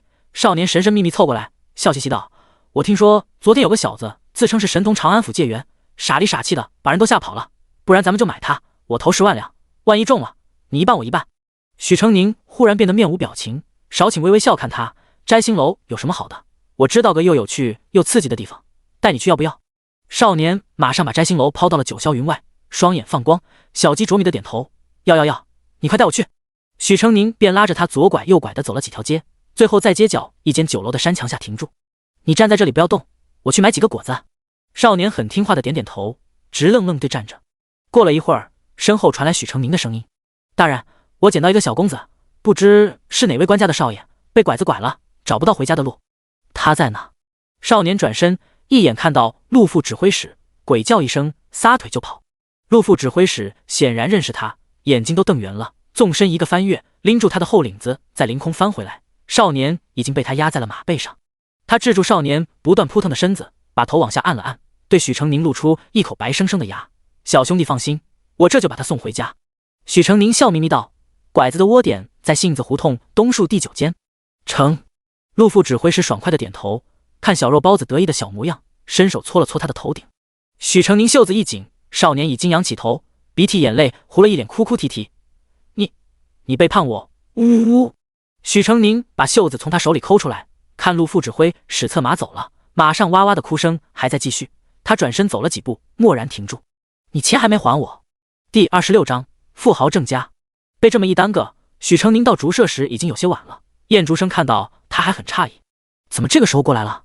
许成宁还得赶在城门关闭之前回去，是以直截了当的问：先生，您可知道金榜赌局？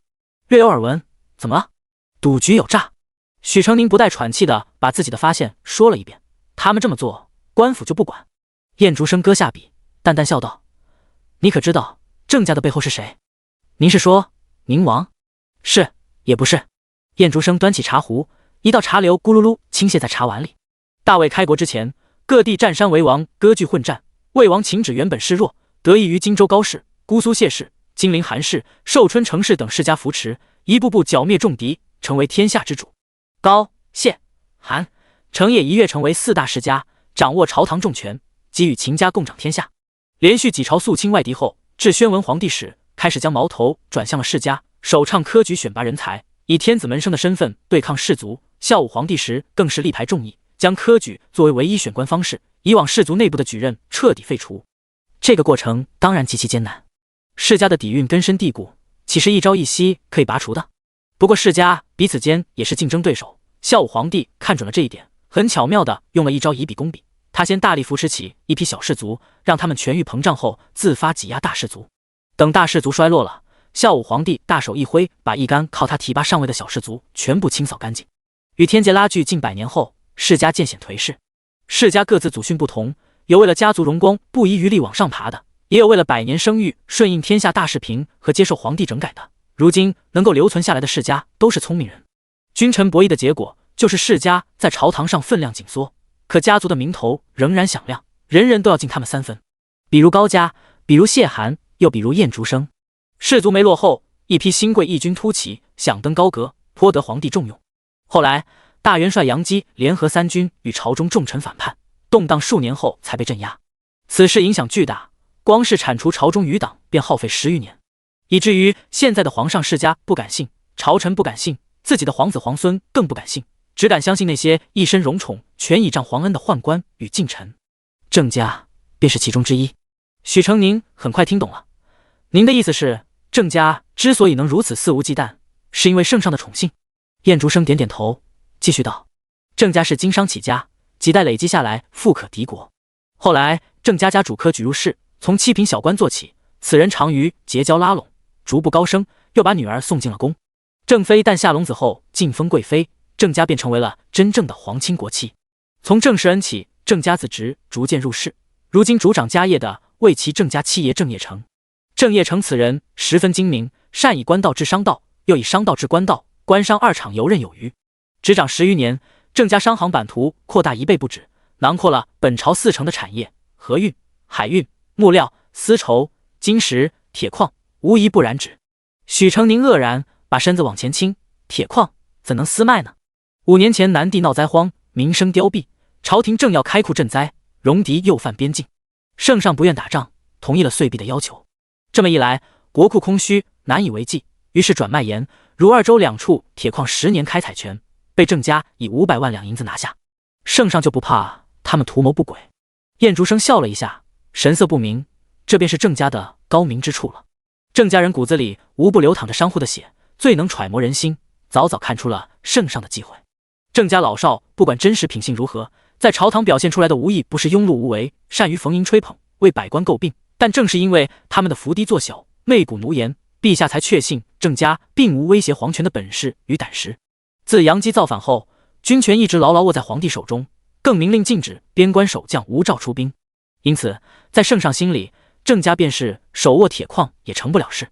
但他也做了2手准备，铁矿转交郑家之前，圣上曾派人勘察估算过产量，并定期派心腹查看账本与铁器去处，至今未发现有不妥之处。许成宁若有所思的点头。燕竹生又道：朝中3大党派，寿王党靠的是手段与人脉，朝堂上最强势；端王党靠的是名分，太子继废，无敌则立长；宁王党靠的则是郑家这个钱袋子。一旦郑家出事，国土一半以上的产业都会陷于瘫痪，是以宁王看似最弱势，实则最难以撼动。金榜赌局已经开过几回，少不得有发现端倪的朝臣，但官宦之家的产业多与郑家合作谋利，已经绑在了一起。郑家赚钱就是他们赚钱，郑家赔钱就是他们赔钱，碍于利益与情面不曾发生。而与郑家没来往的，皮肤汉不动大树，也假作不知。许成宁这才彻底明白过来，怪不得这么明晃晃要钱的赌局，整个京城都趋之若鹜，上行下效。官家的人若没说什么不对，甚至还以身作则掏银子，老百姓们可不就对此深信不疑了吗？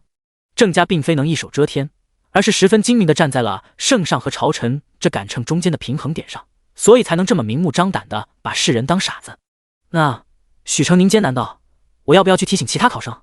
燕竹生看他一脸良心未泯，却又不肯英勇就义的纠结模样，轻笑一声，拿书卷拍了拍他的脑袋：“你一个小小举人，怎么掰得过正式的大腿？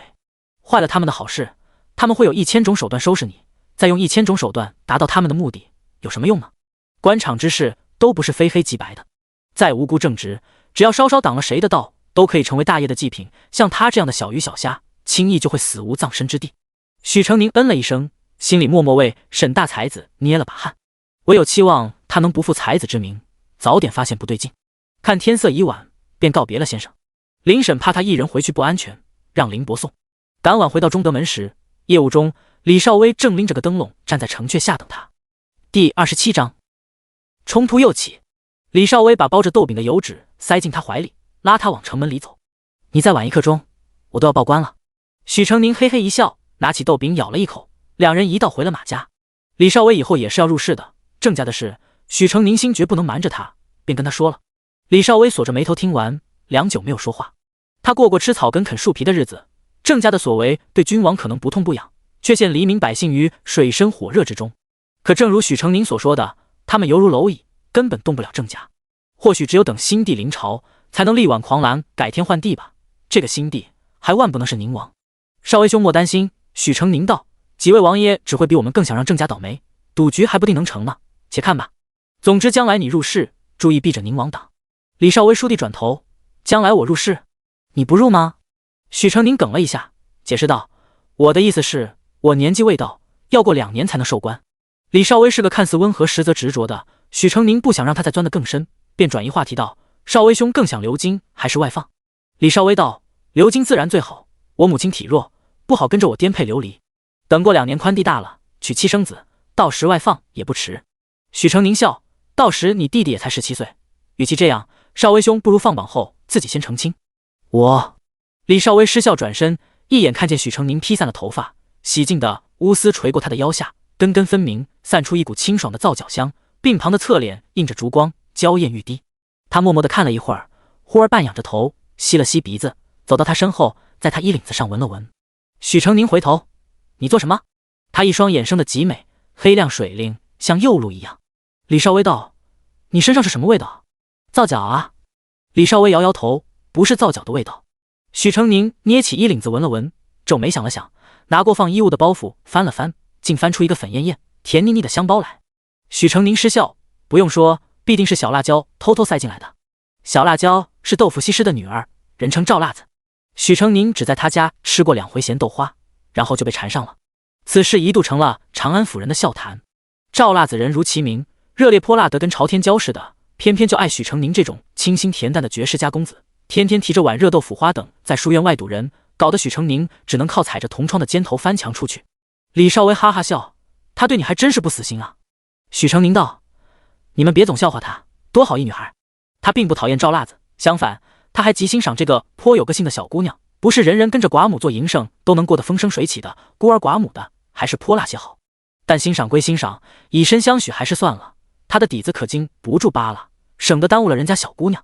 那你会娶她吗？李少威的声音从身后传来，有些闷闷的。许成宁没回头看，想了想道，现在谈婚论嫁还早了些，未来哪一日我要娶妻了，或许会想娶她这样的吧。你不是一直在躲她吗？我躲她，不代表她不好呀。她追我，我躲着她，所有人都说她不知廉耻。倘若是我追着她跑，她对我爱答不理，大家肯定又会说她不知好歹。不管如何，世人都只会觉得是女方不好。李少威笑了下，大概在我心里，阿成永远是好的。许成宁疑惑回头，李少威已经拿起了书举在面前。该温书了。文国公府清柏院，王氏靠在贵妃榻上做针线，因为是仲春，她指挥丫鬟换上了水绿色的软烟罗做窗纱，满园姹紫嫣红的花影落在窗上，极好看。婢女们忙活中很自在地轻声说笑，青春靓丽，活泼动人。王氏不是严苛的主母，没有约束他们，转眼含笑看着面前一双其乐融融的小儿女。君子有9思：视思明，听思聪，色思温，貌思恭，言思忠，视思敬，疑思问，愤思难，见得思义。这段话的意思是：看要明察，听要听清，脸色要温和，态度要恭敬，言语要忠诚，做事需谨慎，有疑必问，愤怒时不能惹祸，得力则要考虑到是否符合道义。五弟懂了吗？懂了。谢琼旭坐在书案边上歪着头，温柔耐心地给五公子讲解功课。五公子谢荣明是王氏与谢允博的幼子，今年才9岁，平常与谢琼旭最亲，功课有什么不懂的都是问的姐姐。知道谢琼旭不是谢家人时，他还难过了许久，甚至还不懂事的哭闹过不要亲姐姐只要谢琼旭。儿女相处融洽，王氏心中很是欣慰，他有意让谢琼旭和许秀春处好关系，今日正好无事，便叫两人过来一起做针线。许秀春还没到，谢琼旭就先给弟弟讲功课。王氏看着谢琼旭，她是个挺标致的小姑娘，算不上多美貌，可从小研读诗书的她自有一股子书香味，雅中带着点小女儿的甜美，很容易让人喜欢。而她脾性也好，侍奉长辈从不怠慢，教导弟弟的功课也没有半点不耐。爆出她不是自己的亲女儿后，王氏一度十分难以接受，因为那个胆大包天的婆子而对谢琼旭有了心结。等到亲女儿进门时，她更是一颗心都放在了许秀春身上，对谢琼旭比往常疏远了几分。可这些日子，许秀春处处闹事，王氏被闹得心力交瘁，慈母心肠也冷了2分。反倒是谢琼旭日日请安承欢膝下，比亲生的不知贴心了多少。王氏在心疼自己的女儿，心也不禁偏了。想到这么长时间对谢琼旭的冷落，王氏不由生出愧意，把他叫到自己跟前，拍拍他的手道：“好孩子，这些日子委屈你了。”谢琼旭低着头道：“旭儿不委屈，本就是我占了三妹妹的位置，这样的身份还能住在府里，就该感恩戴德了。不管三妹妹怎么对旭儿，都是旭儿应得的。”王氏皱眉，正要说什么，忽然看到他脸庞一侧有一小道浅浅的口子，哪怕被脂粉细细覆盖过都遮不住。王氏连忙把他的脸搬过来，惊声问道：“他打你了？”谢琼旭忙捂住脸摇头。谢荣明去告状了，三姐可坏了，总是欺负二姐姐，我几次去找二姐姐，她都在偷偷掉眼泪。五弟，谢琼旭喝住他。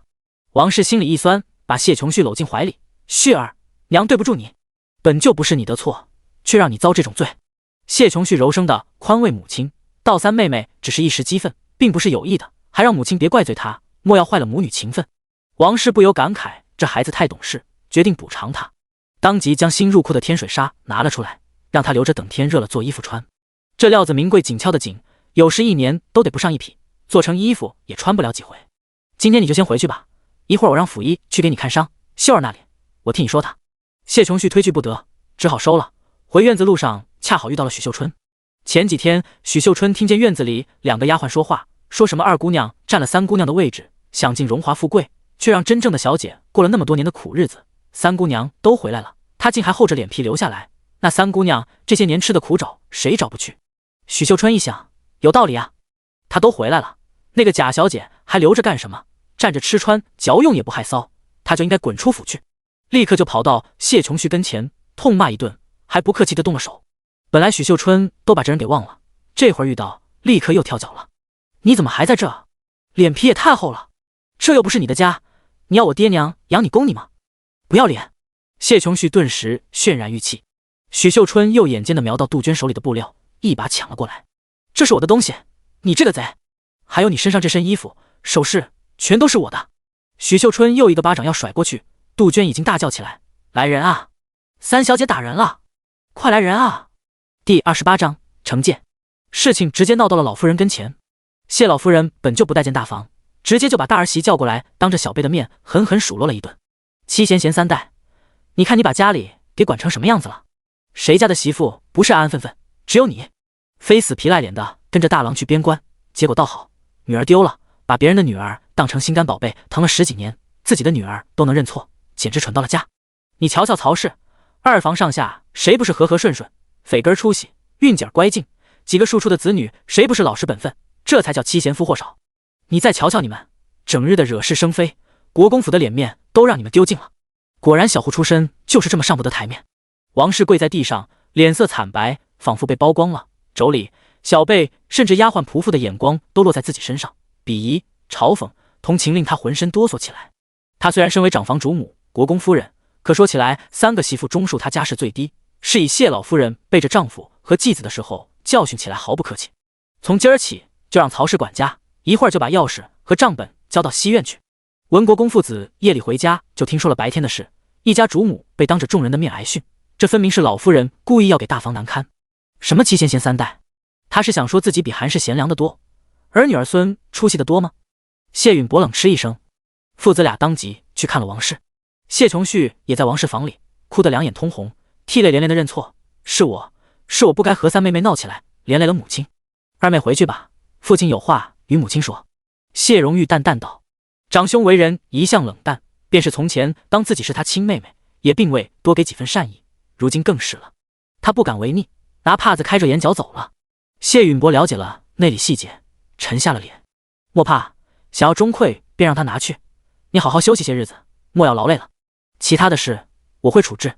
王氏出身翰林之户，未出阁时是家里最受宠的独女，因为家宅清静，没有纷争，难免温软单纯了些，应付不来后宅那些阴私算计。何况徐氏、曹氏这2个老女人，一个比一个黑心，底下又是一窝烂心肠的小王八蛋。王氏担着主母之职，每日招呼他们，可想有多辛苦。谢允伯安慰好了妻子，转头就去提了许秀春，亲自下手狠狠打了一顿手板，疼得许秀春哇哇大哭。进了国公府就要守国公府的规矩，你再敢无事生非，拖累你母亲，我便将你送到庄子上，什么时候学规矩了，什么时候再回来。许秀春拖着鼻涕点点头，之后便也真的安分了几日不提。谢荣玉回到山峰院，看了会儿兵书，常随谢婿就来了。是秋桐院的丫鬟嚼舌根，又这3姑娘记恨上了2姑娘，这才闹了起来。随随便便2个丫鬟就知道2个小姐身份的内幕，不必说，定是西院那边指使的。他见世子爷眼里露出一丝戾气，便进了声：杖毙。谢绪忙道：是。去求县的人怎么说？谢荣玉又问。暂时还没探听清楚，但许刘氏当年确实在求县待过，只是时间太久，许氏夫妇帮佣的那户人家都已不在，接生的也不是稳婆，已找不到了，没有人知道她究竟是什么时候生产的。但小姐的确是被刘氏捡到的，这点毋庸置疑。长命锁被她当初去，衣服和襁褓还在。她递上一包东西，谢荣玉打开包裹看了看，里面有一个小巧精致的长命锁。她今年20岁，幼妹出生时她已经记事，妹妹的长命锁她记得很清楚，就是这一只。底下还压着一张10多年前典当的契书，正是刘氏签下的。另外还有一张襁褓。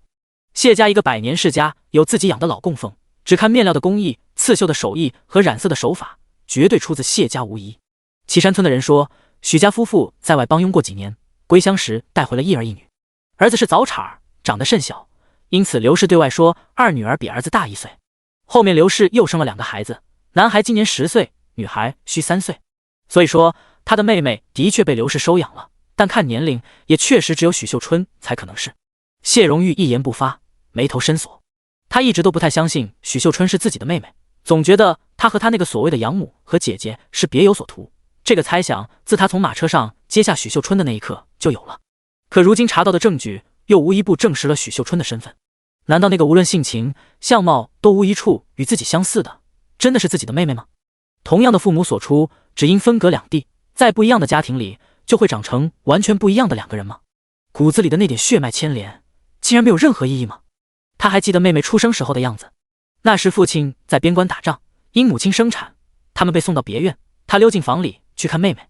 小女娃出生没几日，浑身就变得雪白雪白的，看到她就笑了，小嘴吧嗒吧嗒的吮手指，还会蹬着小脚丫去贴她的脸。他的心都化了，握着妹妹嫩嫩的手脚亲了又亲。然后他就被护送回了京。一到京就听说别院进了贼人，疑似西戎人的奸细，贴身看顾母亲和妹妹的奴婢奶娘都被刺死了。好在几经辗转中事抓住了贼人，母亲只是受了惊吓，妹妹也因为仆妇保护得好，没有出事。可谁能想到，就是在那个时候，妹妹就被调包了呢？或许世事就是这么残酷，并不能只因为他感觉不对，就可以否认自己的亲妹妹终世成长为了那样一个人的事实。更令他失望的是谢琼旭，即便不是亲妹妹，好歹也当成亲的疼了这么多年，他怎能为了自己的地位不停地挑拨煽动许秀春？这些天许秀春犯了多少蠢事错事，这背后有多少是被谢琼旭撺掇的，他一清二楚。大房与二房这几年明里暗里有多少较真，难道他不知道吗？父亲母亲待他的一片真心，全被他践踏成什么了？胸中似被砂石堵住，谢荣玉冷冷挥退了人，盯着兵书不再说话了。第29章，惊鸿一瞥。曹氏拿到了钟馗，扬眉吐气，借着这便利，恩威并施地收拾了几房下人，又更为精心地关照了自己的一双儿女。大厨房小厨房炖补汤的锅咕噜噜的就没停歇过。儿子备考是最费脑子的，女儿花一样的年纪，还是全府最出挑的姑娘，更要好好将养。没拿到钟馗之前，儿子女儿每日的燕窝也是不缺的，只是少有库房里那些最珍贵稀罕的好东西。这下子什么极品血燕、紫参、鹿茸、冬虫夏草见过的没见过的通通翻了出来，只恨肚子不够大，不能一口吞了。一时间其他房里的竟都让了步，就连大房主母养病的汤药都要往后靠。九儿气不过上去理论，还被似笑非笑的拿话挡了回来。哎呀，九儿姑娘实在是炉灶挪不开，二夫人忙得团团转，不但老国公老夫人每天都要有补汤药膳荐补着，二少爷马上就春闱了，这是光耀门楣的事儿，哪能不好好补补？再几个姑娘可跟粗野的乡下丫头不同，每日都得有一盏燕窝细细的养，是要3分毒。这国公夫人也不是生了什么大病，歇息几日就好了。再说二公子马上要下场，何该讨彩头？这光景吃药多晦气，大不了你在小厨房支个灶，熬一碗便是了。老奴也是为了国公夫人好。一房主母要吃药，还得顾及侄子下场会不会染了晦气。九儿气了个仰倒，却不敢去告诉王氏，只默默抹着泪，等到世子爷回府才去告了状。谢荣玉听了，冷冷一吃，回去吧，且叫他们得意2日，有他们受的时候，母亲那头我会看顾。于是大房当真忍气吞声下来。几天后，家宴上谢老夫人突然淌了鼻血，嘴角冒泡，还虚功不断，当着满堂儿子儿媳孙儿孙女的面嘟嘟嘟嘟响个不停，臊得谢老夫人先翻了一桌子酒菜。大夫一诊脉，倒是补得太过，火气上涌，肠胃不受所致。谢老夫人当下就狠狠扇了曹氏一巴掌，败家的蠢妇，一个两个好好的，要什么燕窝人参都往肚子里灌，是没见过好东西，还是觉得府里从前薄待了你，这般上不得台面？国公府家底再富庶，也要被你败光了。曹氏跪在地上嘤嘤嘤的哭，小辈们噤若寒蝉，动也不敢动。突然啵的一声，娇娇怯怯的冒出了头，这好像不是老夫人发出来的。谢允伯挑眉扫眼过去，见大儿子老神在不动如山，谢荣斐兄妹谢琼文并几个庶子庶女僵着身子，脸上像开了彩帛铺子，红一块绿一块紫一块。谢老夫人气的指着曹氏浑身发抖，气不过使尽浑身力气又打了一巴掌，把他发髻都打散了。曹氏啊呀2声，躲了一躲，原本跪在脚后跟的上半身弹了2下，噗噗2声，迫不及待地蹦了出来。二老爷脸上跟个酱缸子似的。谢允伯掸掸衣袖，懒懒叹道：家丑不可外扬，二弟，既是你房里的事，你们便自己解决吧。说着一袖子扬到他面前，二老爷差点被扑面来的臭气熏晕过去。谢允伯却负着一手，另一手左扇扇右扇扇，闲不出去了。考虑到二公子事情到底没有闹得太大，谢老夫人只得把气憋在心里，略施小惩，让儿子把媳妇带回去了。曹氏里子面子丢了个干净，不光惹了老太太厌恶，二老爷还狠狠骂了他一顿，连着几晚都宿在妾室通房屋里。他心中恨恨，暗暗把账算到了大房头上。想到过几天就是端阳郡主的赏花会，眼珠子骨碌碌一转，就是一条计谋。2月11，考生进场。小厮提着御寒的衣物、饱腹可口的干粮，还有手炉炭、火毛毯等物食，跟着谢荣斐一起来到贡院。贡院门前已经熙熙攘攘的挤满了各地考生，只待及时一道院门打开，他们就会一拥而上。许成宁和李少威来得不早不晚，提着考篮等着。陆昌在一旁絮絮叨叨：衣服够不够厚啊？里头冷得很，冻着了不好，有没有带个毯子，好歹盖一盖。阿成，你要好好吃饭啊，别且顺手了，连饭都忘了吃。你不比少威兄结实，要注意这点。去年考完秋闱，你可是足足病了小半个月呢。他没完没了地说，硬给许成宁披上了他自己的厚袄子，又塞给2人一人10来个煮鸡蛋。许成宁把煮鸡蛋跟馒头放在一起，考篮里除衣物外，还有一只水囊、白馒头、酱饼子和邢师娘给他的一小罐子腌菜。时辰一到，贡院门大开，衙役喝令着考生排队接受搜身检查。有些一看就知道是权贵之家的公子，只打了个招呼，就大喇喇的越过队伍先进去了。切，不就是会投胎吗？像许多其他考生一样，陆昌不满地嘟囔了一句，然后郑重地拍了拍许成宁的肩：成弟，你可是长安府之光，至少要拿前10。话没说完，看见许成宁苍白的脸色和孱弱的身子，怕说的太过，他真的不顾惜身体，连忙改口道：“考不中也没关系，你还这么小，过几年还可以再来。”许成宁哈哈笑，在他肩头碰了一拳：“我们要进去了，你快回吧，还能睡个回笼觉。”陆昌哈哈笑，果真走了，远远朝他们挥手示意。会试期间，程卫所负责协助礼部为首供院。巡城指挥使谢荣玉骑在马上，冷冷看着考生进场，并未忽略了他二弟进去时朝他投来得意又讥讽的一眼。他懒得理会，继续守望着四周。余光忽然瞧见一张有些熟悉的白净面孔，他本能的望去，又被乌压压的人群挡住了。只是惊鸿一瞥，他并未想起在哪里见过那张脸。下属刚好有事来禀报，他便把这事搁置了。第30章噩梦。许成宁个子小，时不时被推挤到差点跌倒，幸而有李少威在身边护着他。等了1个多时辰，终于轮到他们搜身。许成宁有乡试的经验，身上已经做好了伪装。他小时候常饿肚子，遇见燕先生之前没吃过几顿饱饭，小年纪就落下了胃病。这副身子常年纤瘦如竹，除了微鼓的脸蛋和有点肉肉的手，处处都少了少女初长成的圆润，因此被粗粗的搜检过，也并未发现端倪。贡院内每位考生一个号房，这个却是行不了便宜的，哪怕王公贵族也得老老实实抽号牌对号入座。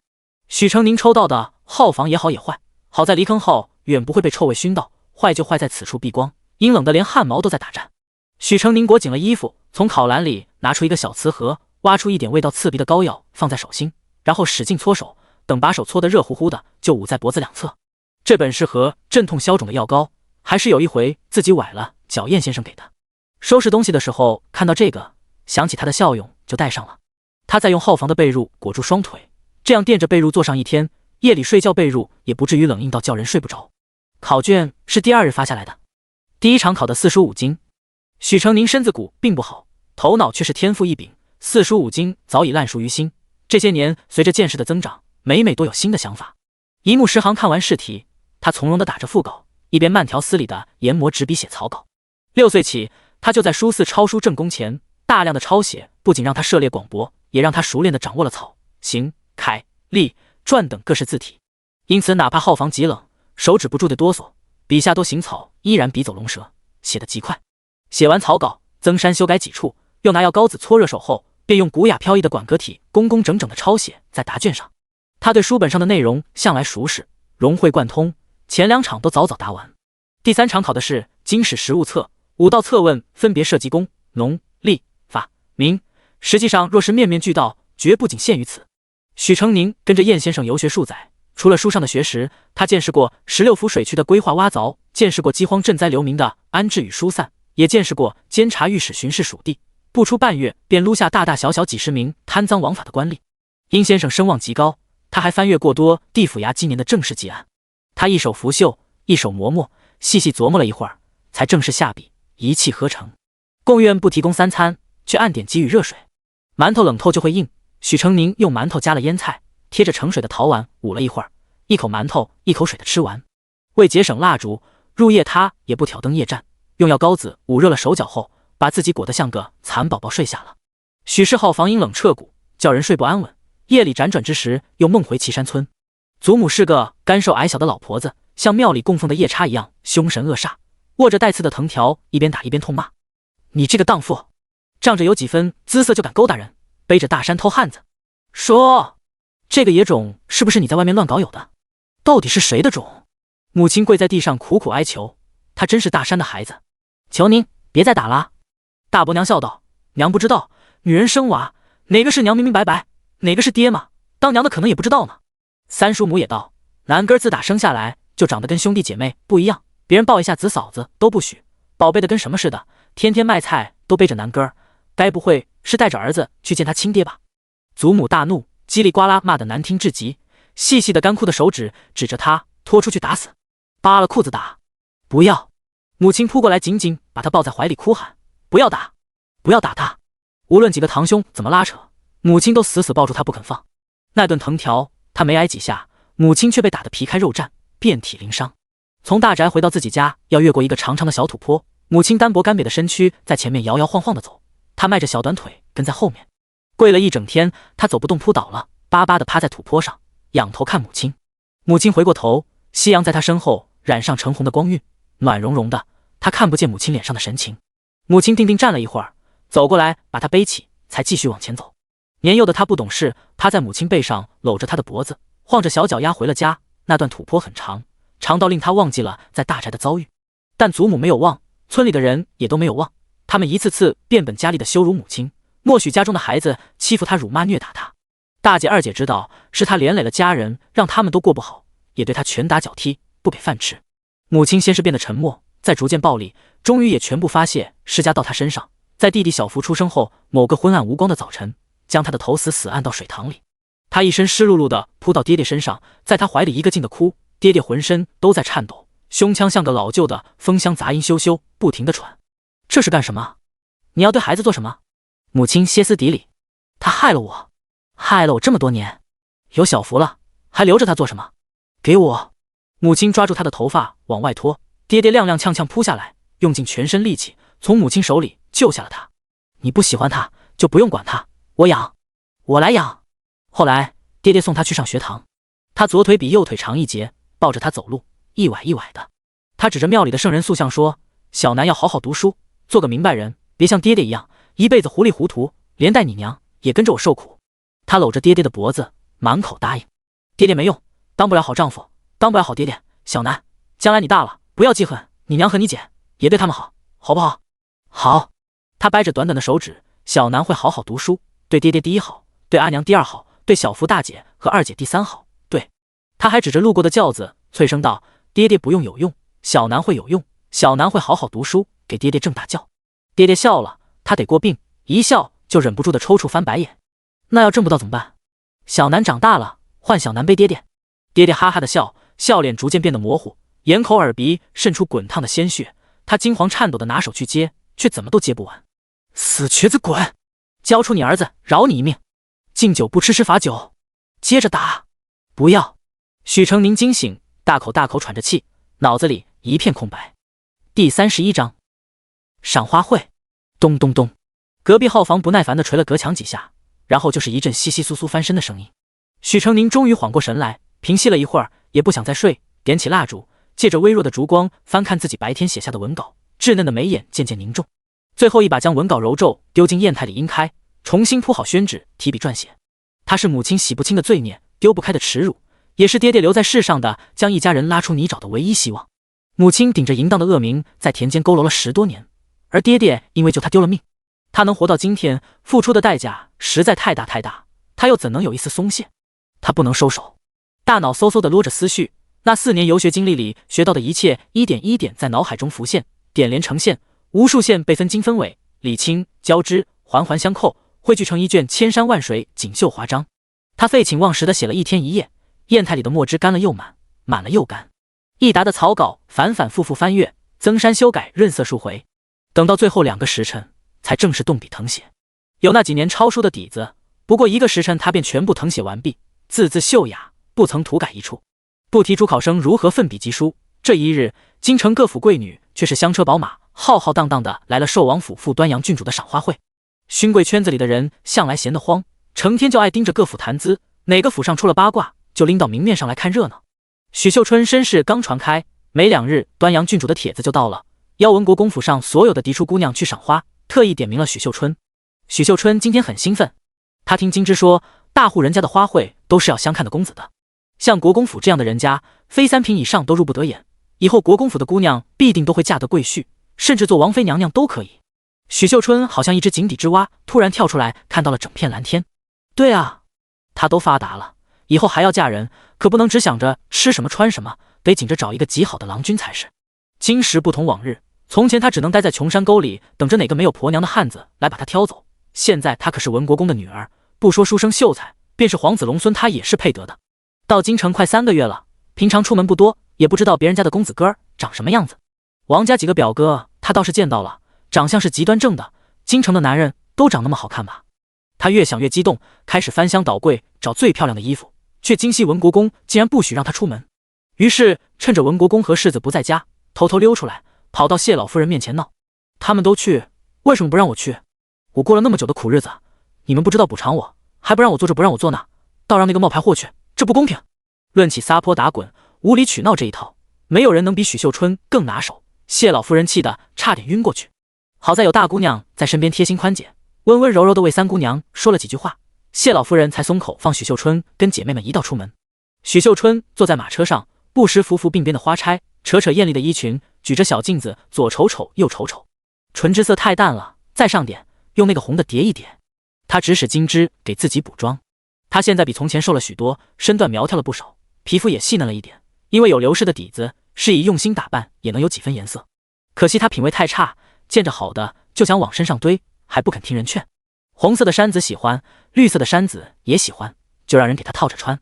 七彩宝石金步摇想戴，雕花粉玉簪子也想戴，那就两样一起插头上。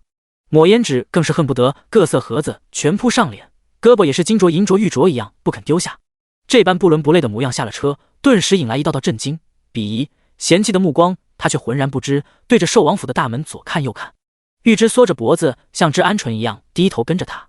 他是九儿被王氏要回去后重新提拔起来的大丫鬟之一，有了九儿的前车之鉴，他什么都不敢替主子做主。主子不懂搭配，可他不敢说，怕小姐打他。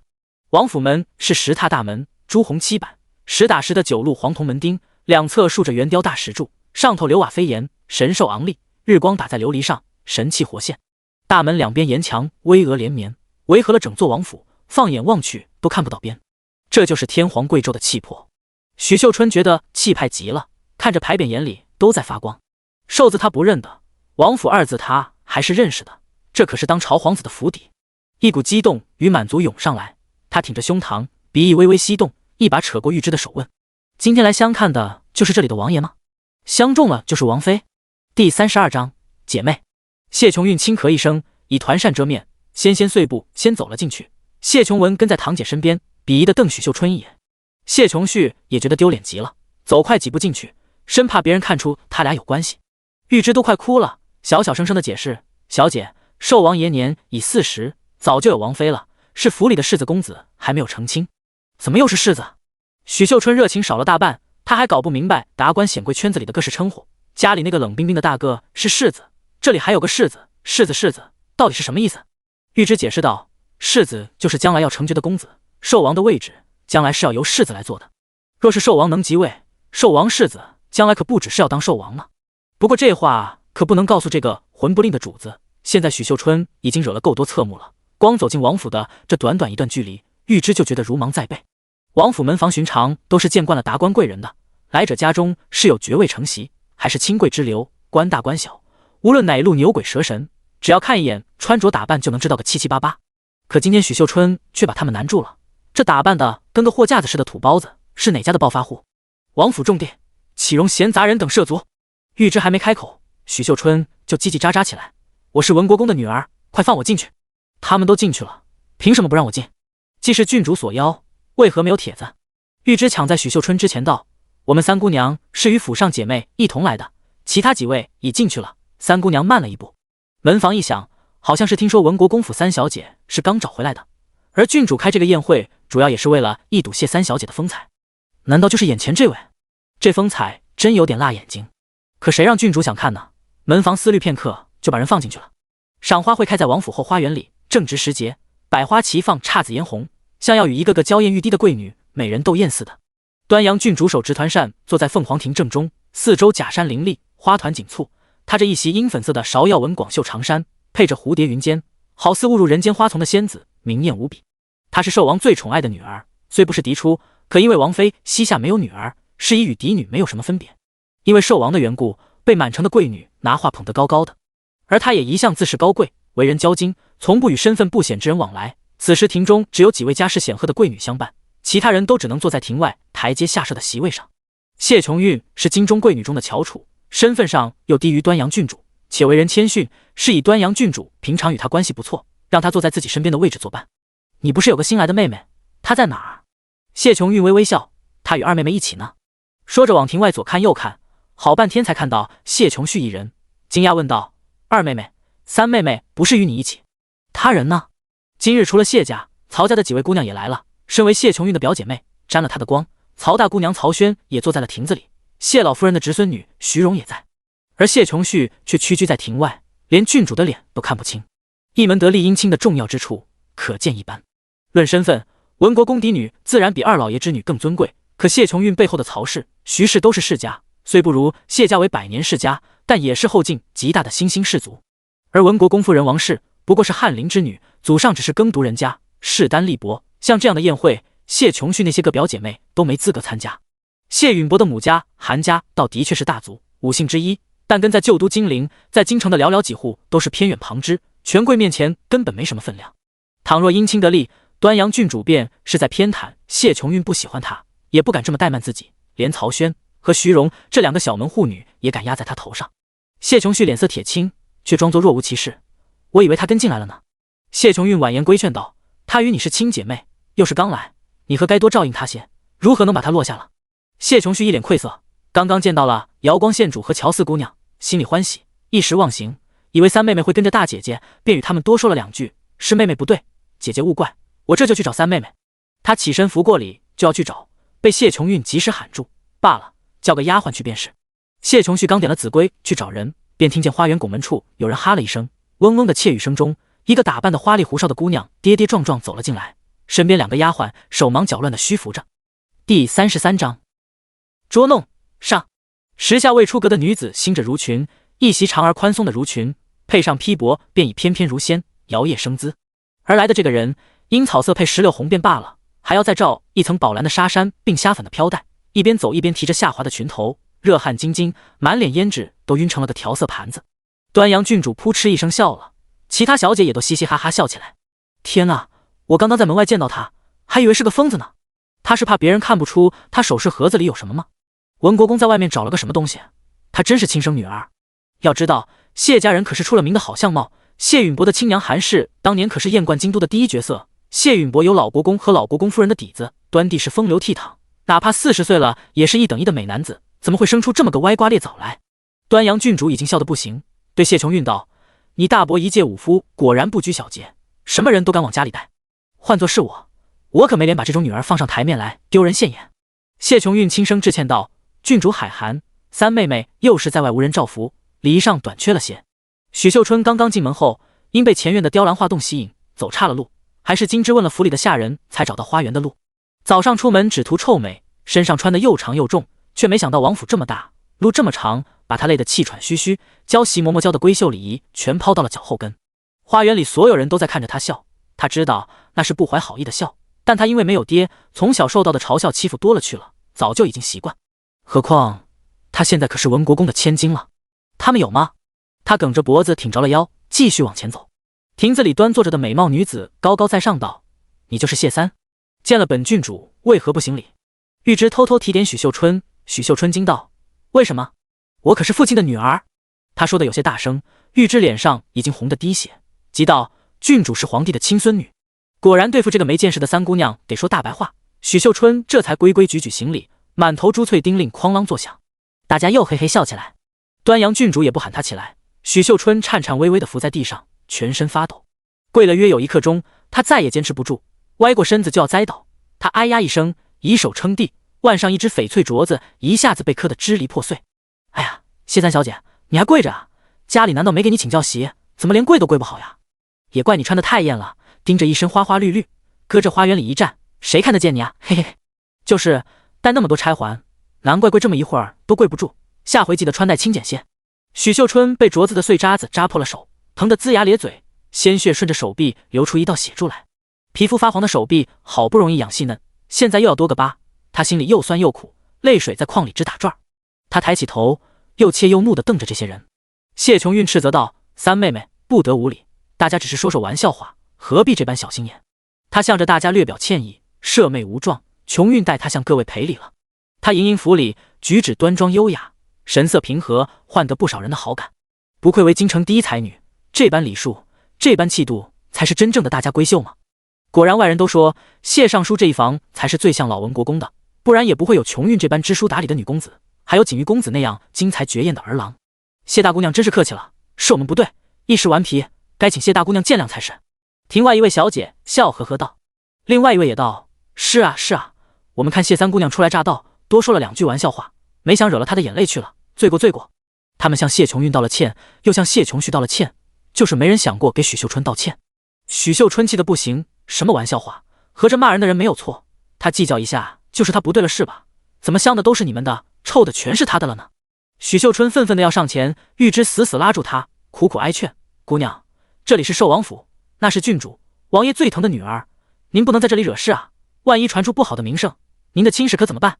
提到亲事，许秀春才冷静下来，不情不愿的被玉芝拉着找个位置先坐下了。寿王府待客的茶点极精巧，糕点小小的，呈樱花样，淡淡的五颜六色，分了几盘子，每盘也就6个。另有糕饼小银盘，盛着水亮的红樱桃，颗颗饱满，十分可喜。许秀春还没见过樱桃，飞快地捏了一个放进嘴里嚼动，吐出果核，又连吃几个糕点。玉芝心里发苦，姑娘不能吃了，会失礼的。贵族宴会的吃食主要是摆个体面，这等人间烟火的俗物，通常放凉了都没人吃。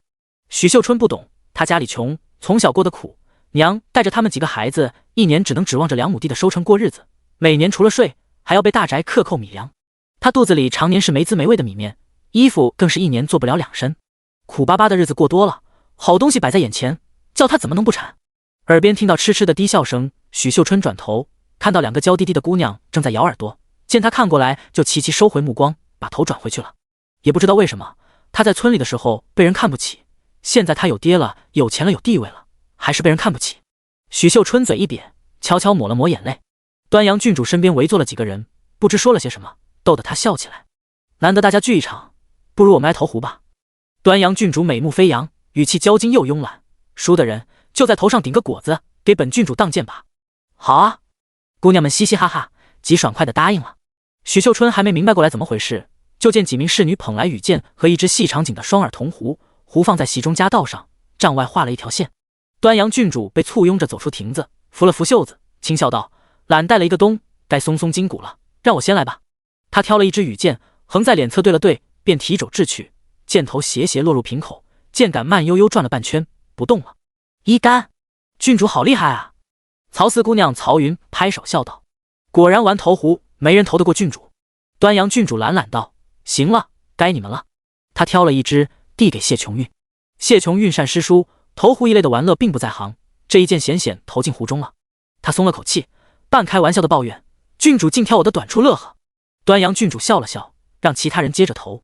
有个厉害的姑娘投了个双耳，谢琼旭不好不坏投了个有出，谢琼文却是投差了，箭矢与壶口擦边后落在地上。他吐吐舌头，小可怜似的冲大家眨眼睛。他年纪小，讨人喜欢，引得姑娘们不由多打趣了几句，连郡主都笑着安慰了他几句。喂，该你了。所有人都投完了，只剩下个许秀春被大家齐刷刷的盯看着。许秀春不知道投壶是什么，但看这一会儿也看明白了。他起身抓了支箭，瞄了瞄，刚要投出去，脚下不知绊了什么，让他直接摔了个大马趴。哈哈哈哈！许秀春跪趴在地上，箭都被弄折了。曹云笑嘻嘻地指着他：“我还从未见过有人还没投就输了呢。郡主，是他输了，他要当箭靶子。”许秀春这下脾气上来了，蹭的一下爬起来，气得大喊：“有人绊我！有人故意害我！谁啊？我们可都瞧着呢，没人动你，是你自个儿踩裙子了。”小姐们笑得东倒西歪：“胡说！就是有人伸脚绊了我，就是你，你绊的我！”许秀春怒指的人正好是刚刚站在他身旁的端阳郡主的贴身侍女。大家乐得更欢了，从未见过如此蠢笨的人，指谁也不能指郡主的婢女啊！郡主的婢女害他，难道是指桑骂槐，说郡主要害他不成？果然，端阳郡主立马冷了脸，语气冰冷道：“怎么？你的意思是本郡主故意设计你？”第34章捉弄下。端阳郡主身为上位者，震慑人的时候，身上自有一种盛气凌人的威仪。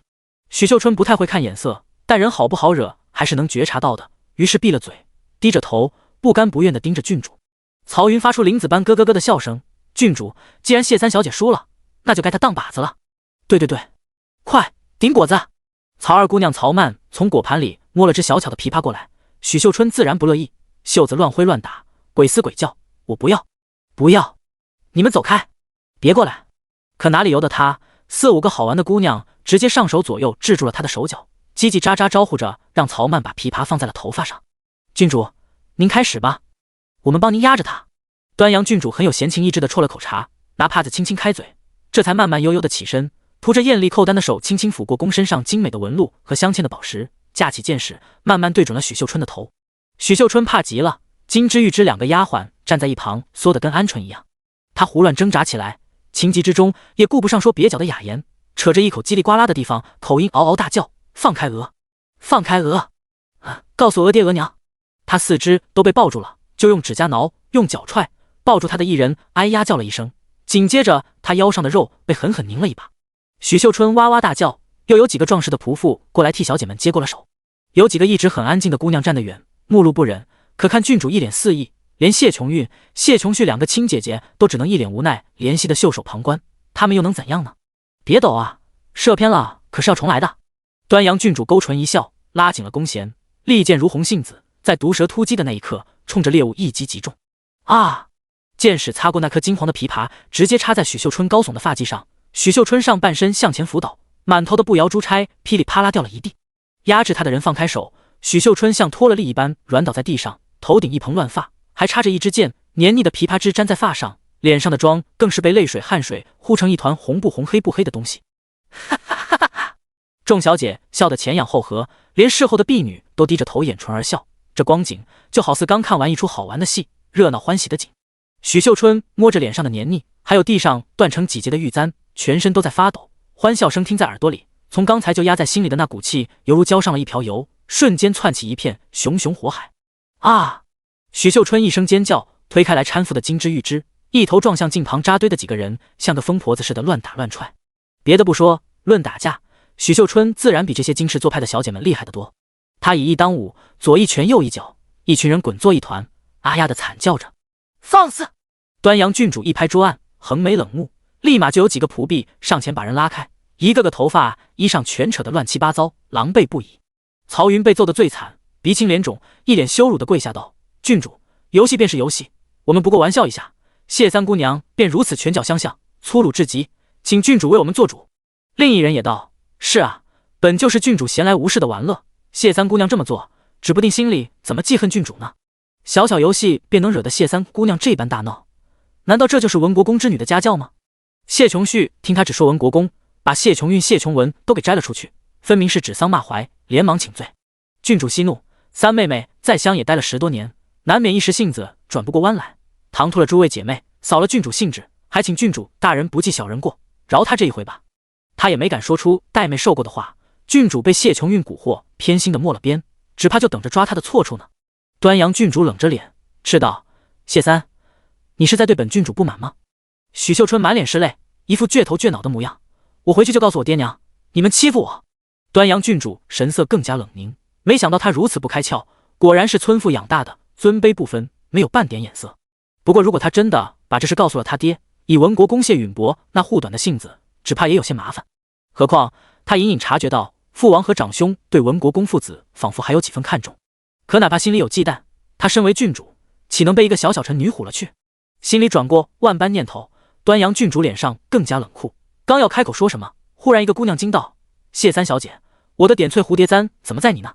大家一看，果然许秀春蓬乱的鬓发上斜吊挂着一只蝴蝶纹样的鎏金银簪，样式十分精巧。难得的是那点翠的工艺，油绿的翠羽泛着耀眼的蓝光，一动就仿佛是要振翅而飞的蝴蝶，栩栩如生。曹三姑娘曹薇捂嘴惊道：“这不是陈六姑娘与赵公子定亲的簪子吗？怎么在你头上？”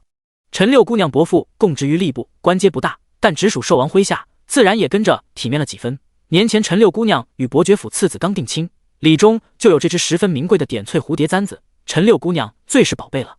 与陈六姑娘交好的一个小姐上前看了看，点点头：“我见过平妹妹的簪子，就是这一只。谢三小姐，你如何能不经允许拿平妹妹的簪子戴在自己头上呢？”她温声细语说得极为婉，但是在座的都懂，不经允许就拿，可不就是偷吗？于是一个个看向许秀春的眼光充满了轻蔑与鄙夷。玉芝慌慌忙忙去看许秀春头上，果然那一只簪子他从没在姑娘的首饰盒里看过，早上也给许秀春梳妆也没有用过，那这只簪子到底是从哪儿来的？想到自家主子最是贪婪又爱占小便宜的性子，玉芝白了白脸，抿嘴低下了头。原本对大家欺负许秀春还觉得不忍，为他打抱不平的姑娘气愤地说道：“谢三小姐，你怎能如此做？你首饰已经够多了，还要贪人家一只簪子吗？”这话几乎坐实了许秀春贪财偷盗首饰的罪名了。许秀春一时察觉不到陷阱，脱口出：“这是我的。”今日出门，他头上插戴了足有10余只钗子簪子，哪里记得住所有的首饰都长得什么样？但既然是在他头上的，那肯定是他的。陈锦平摸着空荡荡的发髻，低头咬唇道：“谢三小姐，这只簪子对我十分重要，可否将它归还于我？您若喜欢，我再另送您别的钗环可好？他伯父只是个从四品小官，人微言轻，陈景平自然不敢对文国公之女大呼小叫，这般可怜兮兮的讨要，活脱脱就是被许秀春仗势欺负了。许秀春生平最恨自己的东西被别人占去，两手捂着满头，摇摇欲坠的发誓，两眼猩红，这都是我的，全是我娘给我的。陈景平扑通一声跪在了地上，呜呜哭道：谢三小姐，这是我的簪子，簪尾还印有一个瓶子，是我的定亲信物，求您把簪子还给我吧。谢琼玉目光微动，道：拿来我看看。银月取了簪子过来，谢琼玉拿在手里，翻过来一看，果然簪挺末梢雕刻了一个小小的瓶子。谢琼玉抿唇，目光复杂，见郡主看过来，便把簪子递了过去，自己以身作则，跪了下来。是琼韵教媚无方。端阳郡主捏着簪子冷笑：谢三姑娘，你还有什么话说？堂堂文国公嫡女，竟然在我王府之中行偷鸡摸狗之事，果真是好教养。各府小姐七嘴八舌的附和，果然是乡下来的，一点规矩都没有，品行也如此不堪，果然相由心生，真是给公府丢脸。可怜琼韵和琼婿被他给拖累了，偷盗就是偷盗，干脆送官，让金鸡引教训一顿就老实了。可叹谢府一个百年世家大族，竟然出了一个贼，门楣受辱，家门不幸啊！他们一句又一句的指责着许秀春，许秀春不明白，怎么无缘无故的他就成贼了？无论说了多少遍，他没有偷东西，没有偷东西，都没有人信，没有一个人信他。在吵什么？一道深沉清冽的男音传来，喋喋娇声戛然而止。万紫千红的满园春色都在拱门一道阴挺的玄黑身影出现时陷入了沉寂。第35章银簪。那人负着手慢慢走进来，黑靴踩在小径上发出擦擦的声音，夹着柳青色味的风从身后掠过，带起他乌黑的长发，园子里浓郁的花香团裹着脂粉香气顿时被吹拂散去，而他冷玉般的面孔也逐渐清晰。世人道狼艳独绝，不外如是。不知是谁率先反应过来，高声喊道：见过世子。最后一个字突然收了音，似乎是在懊悔自己一时说的太大声，可没来得及找补，其他人已经回过神，优雅行礼，齐声叩拜：见过世子殿下。秦府走到席前，见脚下一地狼藉，便站住了脚，扫眼看到横七竖八的剑士，几个鬓发散乱格外扎眼的姑娘，最后目光落到一身狼狈，呆呆望着自己的许秀春身上一瞬，不由皱了皱眉。都起吧，长兄如何来了？今日回府真早。端阳郡主挂上微笑，由婢女扶着上前，对着秦福抬了抬精致的下颌。寿王世子丹看身影瘦长，端阳郡主一走近，大家才发现他其实十分魁梧高大。秦福面对庶妹并未松动表情，只环视一圈，问道：不是说今日要宴请各府小姐，你就是这么款待宾客的？他侧过脸说话的时候，下颌转角清晰明朗，修长的脖子上喉结滚动，像干渴难忍的人正在啜饮甘泉，优雅而自愈。端阳郡主盯着他的喉结和英朗的下颌，看他转过头来，脸上微微一紧，扯着嘴角道：长兄误会了，我们只是跟谢三姑娘开个玩笑。是啊，曹薇大着胆子道：谢家表妹归府不久，跟大家都不熟悉，我们是想快点和她交朋友，没想对她如何。许秀春还在痴痴地看着秦福，没听到他这颠倒黑白的狡辩之词。秦福并未理会曹薇的话，语气淡淡的对端阳郡主道：欺辱臣女，这是你一个郡主该做的。端阳郡主低着头不答话，神色不明。谢家其他小姐呢？就是这么任由姐妹被欺负的。谢琼韵、谢琼旭和谢琼文三姐妹脸色一白，惶惶地跪了下去，一句话也不敢说。说什么？说是郡主要欺负她，我们阻止不了吗？那等世子一走，郡主就能把他们手撕了，除了委委屈屈认下错还能怎么样？世子教训的极是。谢琼韵低着头，语气仍旧轻轻柔柔，夹杂一丝愧意，是琼韵一时失了分寸，没有照顾到三妹妹的感受，失职了。谢琼旭也连忙道：世子殿下恕罪，是三妹妹头上插着陈六姑娘的首饰，我们一时情急，只顾着追问缘由，才……你也道他初来乍到，对所有人都不熟悉，倒有本事偷人东西，还堂而皇之的带到明面上来。秦福语气不重，却清正明朗，不偏不倚打在心头上，心里有什么小九九都不敢使了。谢琼旭被问得一噎，低声辩解：我们也只是在查问。秦福毫不客气地打断他说话：姑不管你们在外面如何，寿王府之中绝容不得有任何藏污纳垢之事。给你们两条路，要么物归原主，此事到此为止，若传出半点风声，那必是你们其中有人耍心眼嚼舌根；要么姑借几个人手帮你们查查，看到底是有人偷盗，还是有人栽赃陷害。一经查明，立刻送官，绝不轻饶。陈景平脸色立刻变得苍白，慌忙去看曹薇。曹薇却死死低着头，默不作声。如何？你们想大事化小，还是想真相大白？郡主，陈景平声音像蚊子似的。此事算了罢，横竖东西已经找回来了，都是陈女不好，陈女不该把事情闹大，让世子和郡主烦心。陈景平一抬头，对上世子那双仿佛洞悉一切脏污心思的眼，顿时心虚的浑身摇晃，口齿讷讷起来。端阳郡主看他一眼，道：“那便如此吧，来人，带谢三小姐下去梳洗。”世子还在，于是有几人抢先当着秦福的面殷殷勤勤的跟许秀春道歉，秦福却懒得费心，见好就收，招呼也不打，转身走了。这一天下来，许秀春算是遭了趟大罪，可他却完全不复开始的愤恨与难过，在马车上捧着脸，一遍一遍回想着刚刚被寿王世子解救的事，时不时露出嗤笑。原来那就是寿王世子啊，皇帝的儿子的长子，也就是皇孙，将来就是皇子啊。长得俊，有钱有权，这世上还有比他更好的男子吗？许秀春这边想得脸蛋红扑扑的，金枝心里却忐忑的不行，使劲跟玉芝使了几次眼色后，便谄笑着对许秀春道：“姑娘，今日宴席上的事可不能告诉国公爷和夫人知道。”许秀春回神，听金枝又说了一遍，问：“为什么？”“您想啊，国公爷本就不答应让您出门，您背着他偷偷出来，国公爷本就不高兴。如果再听说姑娘在宴上遇到了这些事，不得更生气啊？肯定会觉得是您自己惹的事，说您活该，还要罚您，可怎么办？还有啊，夫人这阵子已经有些偏向二姑娘了，您就不怕她知道了，觉得二姑娘更的脸，更不喜欢姑娘了？陈小姐簪子的事，奴婢们都相信不是您做的，可是这簪子就是在您身上被发现了，夫人和国公爷不会信啊。姑娘前些时候又是禁足又是挨打的，奴婢们瞧在眼里，实在心疼，实在不忍您再受罚了呀。”许秀春的脑子本就是一团浆糊，再加上灌了一脑子风花雪月回来，比之前更拐不过弯来，稀里糊涂地竟被金枝说服答应下来了。于是四个姑娘回到府里，竟十分有默契的一字不曾提及赏花会上的事。曹氏却是派人悄悄打听了，知道自己计谋得逞是得逞了，可被寿王世子出面压下去，那也是无可奈何，只好暂时忍下这口气。少爷呢？曹氏突然想到，未时贡院就开了，怎的还不回来？婢女春兰道：“夫人莫急，来福已赶马车去接了，一会儿就回来。人参鸽子汤也在厨下煨着，保管少爷一回来就能喝一口热的。”第36章小太阳。礼部贡院，考生陆陆续续从里面走出，一连9天下来，所有人几乎都脱了一层皮，一个个精神萎靡，两眼疲惫。考得怎么样？娘的，隔壁不知坐的谁，屁放个没完了，晦气晦气。李少薇也觉得自己随时能昏过去，强撑着在门口等了好一会儿，才远远见到许成宁走出来。显然他的情况更糟糕，脸色苍白的没有一丝血色，单薄的身影轻飘飘的，脚步隐约有些虚浮，仿佛提不起考篮，被旁边步伐匆匆的考生不经意一撞，便要脸朝地摔趴下去。李少薇忙跑上去扶住他：“你怎么样？是不是不舒服？”许成宁抬头笑了笑道：“无事，就是用脑用厉害了，坐了一天，脚有些麻。”说着抬脚转了转脚踝。“对了，我跟先生约好了，考完了过去一趟，少薇兄先回去吧。”李少薇皱眉：“你脸色不好，该好好睡一觉，不如休息好了再去。”许成宁摇摇头：“不了，我打算去先生那儿过夜，晚上不用给我留门了。”话说到这，李少薇也只好自己先回去。许成宁看他走远，才从另一条小路离开，绕了几个拐角，沿着山墙走进一家客栈。他手指微抖地掏出个银克子，订了一间房。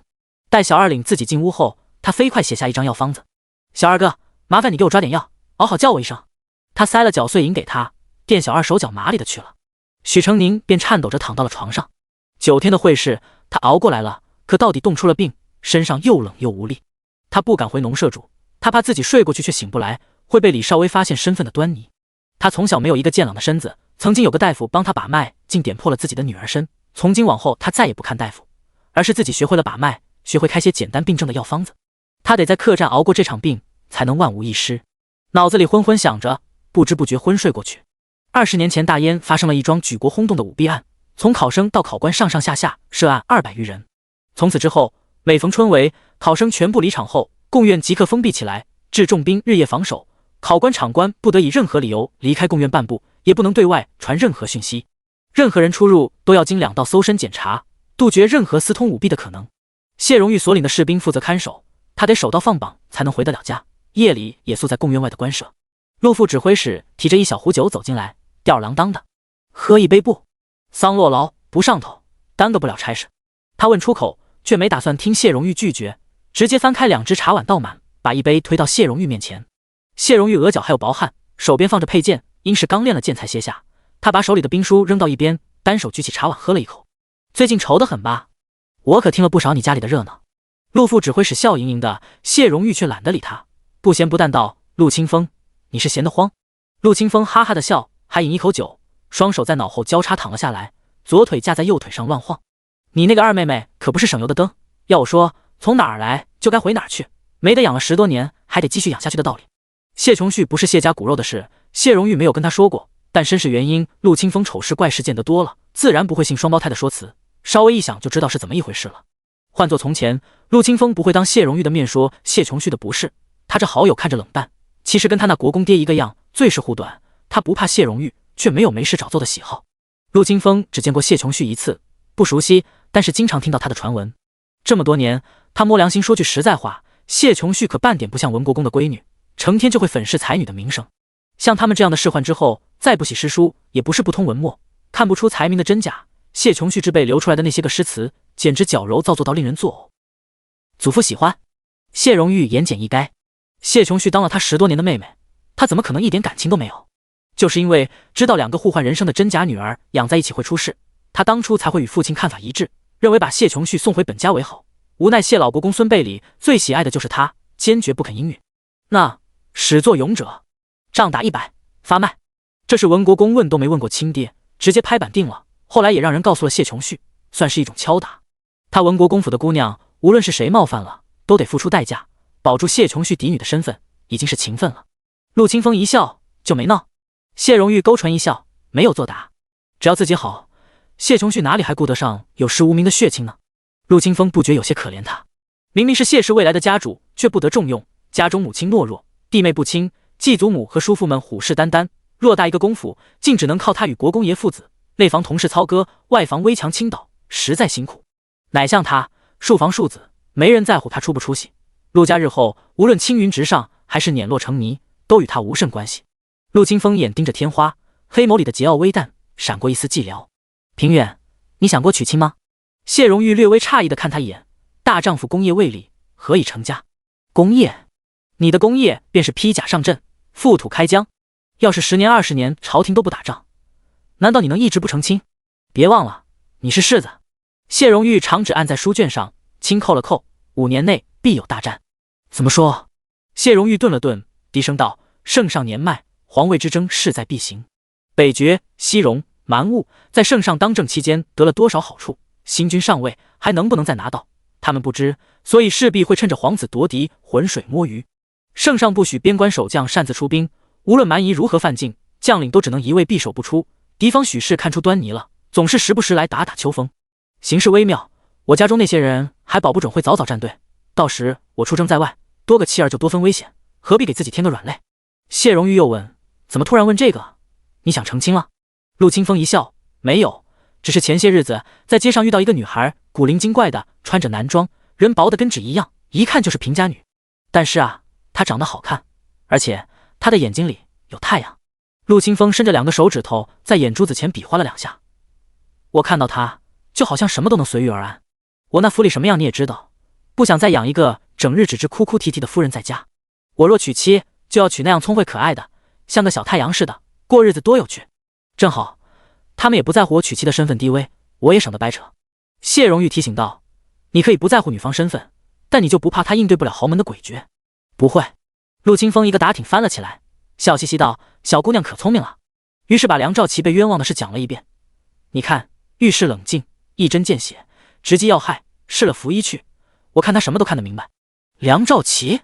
谢荣玉对君子好逑没什么兴趣，喃喃了一句：是萍乡侯世子干的吧？陆清风笑道：可不，虽然没对外宣扬，可我听说梁兆琪院子里清走了好几个人，彻底与他大哥势不两立了。说来这兄弟俩的情况与你家也差不多。陆清风轻身，半边脸隐在黑暗里，眼里有狡黠的光。即便你不比梁兆红心眼子小，也保不齐你二弟会反过来说你嫉贤妒能，当心喽。谢荣玉淡淡一笑：小人之心不值一提。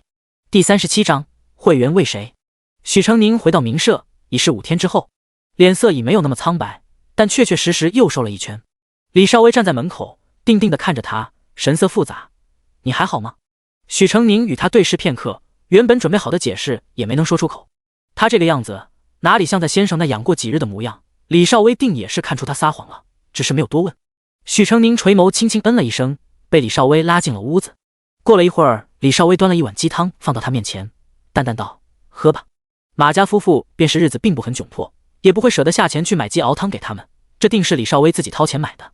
许成宁看了好一会儿，捧起碗一口一口喝完了。李少威仍盯着他，掏出帕子给他擦了擦嘴。我知你小时候错没受的多了，现在轻易不愿依赖人，什么都想靠自己。可你总该相信我，你我同吃同住这么久，难道我会害你？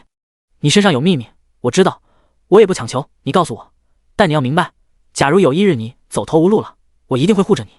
许成宁抬眼看他，吃不准他究竟知道了多少，手捏着袖子，有些无措。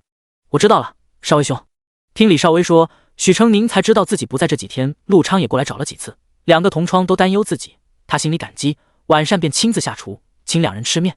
至于花大钱请客撑面子的事，他是不做的，请一回，他们就要回请。陆昌倒是不担心，李少威家境却是一般的，是以同窗间向来有默契，便是请客，顶多一顿馄饨钱。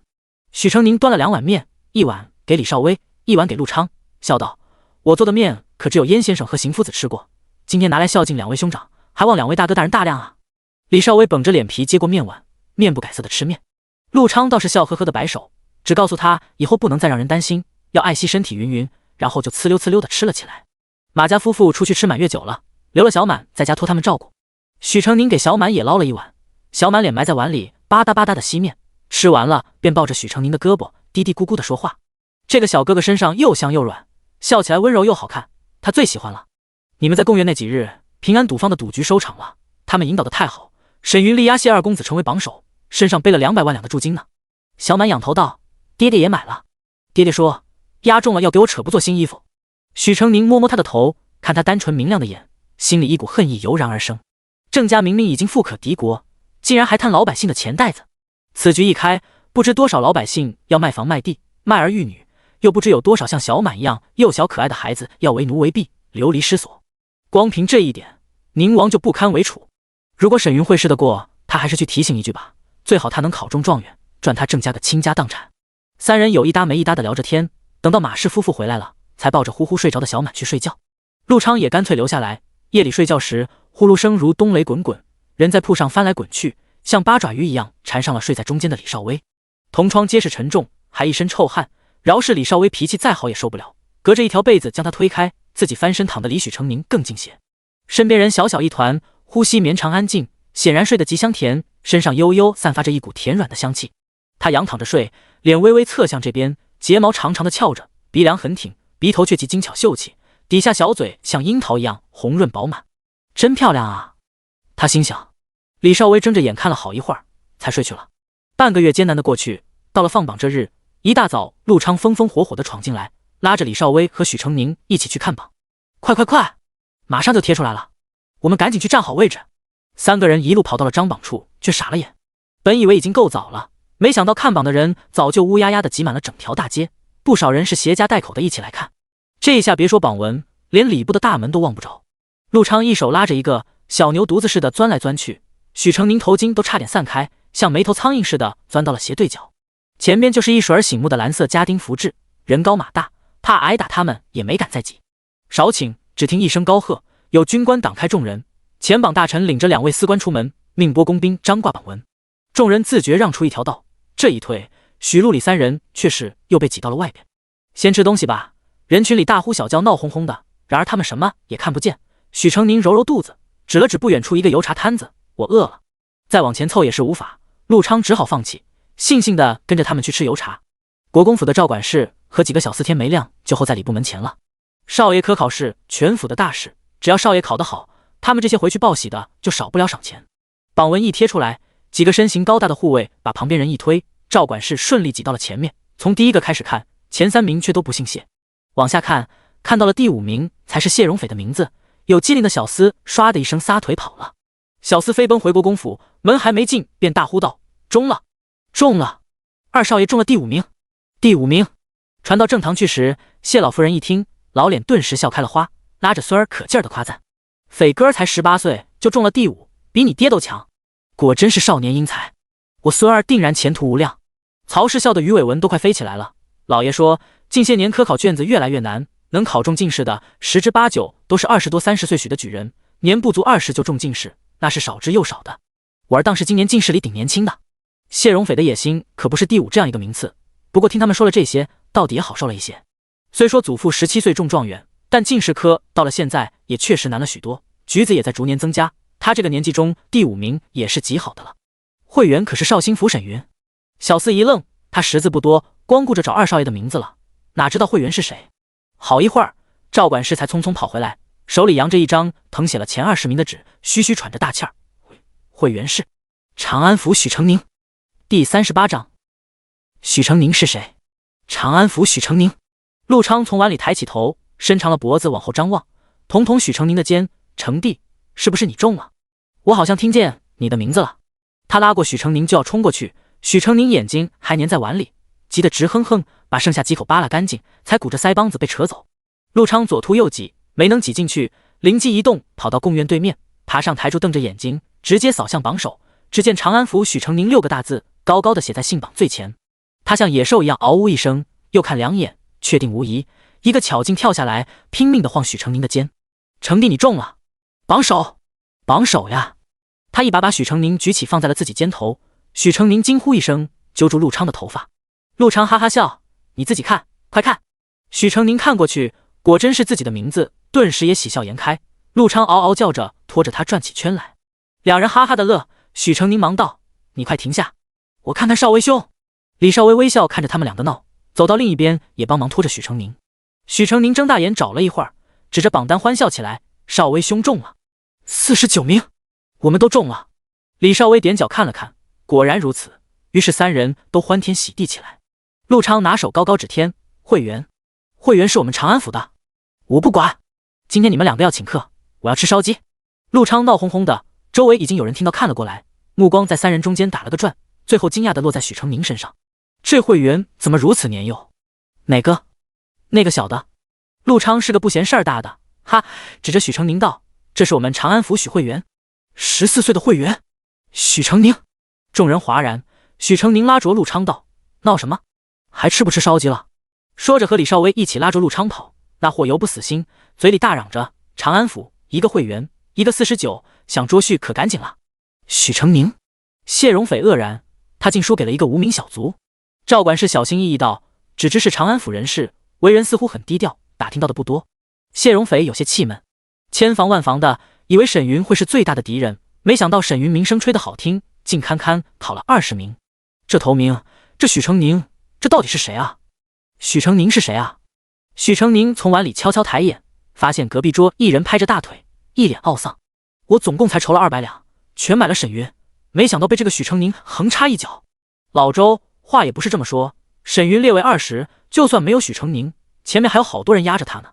什么狗屁江左才子，林先生黄先生说什么必中无疑，全是骗人的，白给了2两银子的茶水钱。当初焦先生说买许成宁好，我没听，改投了沈云，差一点就……我那天在摘星楼看到许成宁了，屁大的小孩，傻里傻气，谁能想到他能拿第1？你们说他不会真考状元吧？那咱钱不都打水漂了？许成宁跟2个同窗无声的笑，闷不吭声的往嘴里塞烧鸡。许成宁握着一只鸡腿啃得欢，他人瘦小，脸却肉嘟嘟的，腮帮子一鼓一鼓，满嘴油光。敢问可是许成宁许会员？许成宁抬起头，见桌前站了一名身量颀长的男子，一身藏青直多，里头是一件不新不旧的浅灰色长衫，鬓发高束，嘴边2撇飘逸的胡须。在下姑苏沈云。许成宁忙起身回礼，沈兄久仰大名。又给他引荐礼。陆2人，这2位都是在下的同窗，这位是李少威李兄，这位是陆昌兄。几人见过了礼，3个同窗互相看看吃相，顿时有些不好意思。今日嘴馋，一不小心变作饿死鬼，叫沈兄见笑了。许成宁擦擦嘴角道，沈兄若不嫌弃，不如一起吃鸡。沈云笑道，保得自家君莫管，吃相又何妨？他大大方方地坐下来，拿了一块吃起来。陆昌怀疑他是来蹭吃的，便又叫了一只。沈云吃了一块，擦了擦手，道，徐小友年纪轻轻便夺得会员，真是年少英才，沈某心里很是佩服。沈云喝了杯茶，道，沈某曾学过点看相的皮毛，那日在摘星楼见到徐小友，见你面目秀美灵慧，却言行愚拙，道你是故作幼态，好博神童风头，心中尚自比薄。许成宁低头微微一笑，直到春闱前2日，我曾受邀赴了一场书会，带回了一盒五芳斋的点心。我因有些鸡食没吃，倒是书童嘴馋，偷吃了2块，夜里便开始上吐下泻，不过1天便没了气。问过几个大夫，都说那盒点心没有什么问题。许成宁3人听得倒吸一口凉气。那是……沈云抿嘴低声道：“最后一位老大夫发现点心里有一味调味用的花粉，与我日常灌饮的茶水相冲。书童平常吃喝的东西都是与我一样的。”李少微道：“这幕后之人也是煞费苦心。五芳斋乃是京城最负盛名的糕点坊，连宫中的贵人都爱吃，寻常人很难求得一盒。且这种糕点当天食用最佳，若不是沈云运气好避开了，便只有黯然退场了。”沈云摇摇头，脸上带着自嘲的笑：“我也是那个时候才想明白，缘何徐小友要避开风头。枉我年过而立，还没有徐小友看得透，实在惭愧。想明白其中关节后，会是他才果断藏拙，故意考了一个不那么显眼，不叫平安赌坊忌惮的名次。”许成宁起身合手作揖：“小弟胆小怕事，没有事先提醒沈兄，还望见谅。”沈云摆摆手：“徐小友言重了，也怪我自视过高，人前多卖弄了几回。此番也算是徐小友给我上了一课，往后必当引以为戒。我该谢谢徐小友。”说着郑重一礼。许成宁也还礼，然后低声道：“科考还未结束，沈兄行事多加小心。以沈兄的本事，考了20名，该愤懑不已，大哭一场才是。”沈云眼里闪过笑意：“余兄明白了。”啪！他把茶碗一摔，愤愤甩袖而去。第39章，山来救你。许成宁气呼呼的，自己考不过，拿我撒气干什么？简直有辱斯文。李少微也道：“人家自恃才高志在榜首，被你截胡，当然不高兴了。更不高兴的还在后头呢。陆昌乐颠颠的，咱们成帝不光考了会员，还要考状元呢。”许成宁心中叹息，就让他图个嘴上乐吧。他可没打算考状元，他需要一个进士的身份傍身，但状元郎的身份太打眼了，早就打算好殿试时适当收手。总之，这场春闱他已经稳了，自己想要的已经拿到了，接下来只消走个过场即可。现在的结果应当是平安赌坊满意的。驻京最高的锦玉公子和沈云都不在前列，会员是他这个没什么名次的举子。按往年经验，能得会员的殿试一般出不了1甲，最差也是前10。按照这个顺心顺意的态势，平安赌坊大约不会再出太多幺蛾子了。到时只要自己退居2甲，沈云正常发挥，以那日在摘星楼他出口成章的才华，应是极有希望考得状元的。如此一来，就能把平安赌坊的阴谋粉碎大半了。客官，这个茶碗要多加4文钱。许成宁信榜张贴之前，就已经有一份名单被快马加鞭的递送到寿王府，王府下人接了，直接送到王世子秦福的书房外。许成宁，秦福看着列在名单上的第一个名字，是他呀。随从单佐看了一眼：“您知道这个人？”“见过一回，一个小鬼。”秦福淡淡一笑，把名单递过去，拿给张老，让他算一算，若按这个榜单，郑家这一次能赚多少。单佐拿出去，不到1刻钟，一个小厮就捧着名单送回来了。张先生说，按这个榜单，郑家此次能赚370万两，因为赌客以百姓居多，所以大约只能拿到40%的赌金和148万，剩下全由田宅人口抵押和3条大街8条小巷的宅院铺子，田地3000亩，奴仆2000人。郑家有心发展壮大产业，会把宅屋重新拆建，经营新店铺，垄断皇城生意，田地出卖再买回良田，前期投入预估100万两，经营上3年，盈利至少2000万两。也就是说，郑业成耗费数月的心血做这么大一盘生意，短期内只赚48万两，这还不足宁王1月的花销。从长远看，这的确是极大的利润。但是宁王与郑家动作越来越多，花钱如流水，谁知道3年后是什么光景？他们要的是当下的钱，钱从哪里来？当然是百姓口袋里，穷人那里拿不到现钱，就会想方设法引导更多有钱的人给他们上供。况且郑家要的可不只是钱，就目前来看，赢面远远不够。秦福手指轻轻扣着桌案，吩咐道：“郑业成这个貔貅，区48万两，他不会放在眼里，接下来必定还会有大动作，让人盯紧了，有任何异动立马来禀。”是。秦福看回那张名单，呼声最大的3个人，只有谢荣斐位列前10，梁兆琪和沈云都在15之后。看来父王说的没错，谢允安和谢荣斐的确没有文国公父子来得通透明白。他们需要谢氏的支持，也要防止谢氏做大，迎娶公府2房的谢大小姐为世子妃，并重用文国公父子，正是上之策。将来事成，以文国公府几房人之间的关系，必会互相牵制，外戚构不成威胁。不过谢荣斐这么做也并非没有倚仗，有谢家做靠山，郑业成不到万不得已不会对他下手。科考由他们父子把持着，郑家万不敢插手给宁王留把柄，只能在这些考生身上做文章，就看他们是想拿谁开刀了。秦福眼睛一扫，落在榜首的名字上。单佑，去查一个人。单佑应诺，世子想查谁？长安府许成宁。遵命。秦福点点名单上许成宁3字，轻声呢喃：你不救山，山便来救你。有些麻烦，不是想躲就躲得过的。会试名字出来后，许成宁彻底悠哉了。李少微白天去书寺听讲学，晚上回来挑灯苦读。许成宁顶着他幽怨的目光，卧在床上看起了闲书。哥哥，哥哥，许哥哥！小满哒哒哒跑进来，抱住了他的胳膊。哥哥，你是状元，你好厉害啊！许成宁摸摸他的头，纠正道：是会员，不是状元哦。不是不是，小满摇摇头，大家都压哥哥，哥哥一定是状元。许成宁一惊，什么压我状元？赌局都封盘了呀，又开了，现在赌方人可多了。许成宁噔一下腾起身，怎么回事？怎么会又开了？小满也不知道。小满晃着脑袋，嘻嘻笑，爹爹也去了，他说哥哥一定能考状元呢。许成宁心砰砰跳，知道从小满口中再问不出别的，起身穿好衣服就出了门。朱雀街是京城最繁华的长街之一，无论早晚都是车水马龙，川流不息。而今早诸多店铺却门庭冷落，半个城的人倾巢而出，将一整条街堵得水泄不通。许成宁还没走到朱雀街，就已经挤不进去了。他看着面前挡得严严实实的几辈，攥了攥手，拉住一人问道：这位大哥，放榜之前赌局明明已经收盘，为何现在又开了？我知道我知道。另一个人插嘴道：我一个在军又来当店小二的兄弟说，昨晚有几个赌徒在酒楼喝醉了酒，说了一通胡话，说中状元的一定是许会员，埋怨自个儿押出去钱全打水漂了，还说郑家奸诈，把他们的钱全吞了。这话恰好叫郑家的六少爷听见了。郑六少爷也是今年的举人，一心想考状元，冷不丁听见这话发了好一通脾气，把人给打了，还一赌气求到郑七爷跟前，让他再开一次赌局，他要堂堂正正的跟许会员一较高下。郑七爷可不差钱，对自己的侄子也宽宥，连夜就通知赌局重新开盘，不光京城开了，郑家在外地的赌坊也全开了，就为了给郑六少爷撑场子。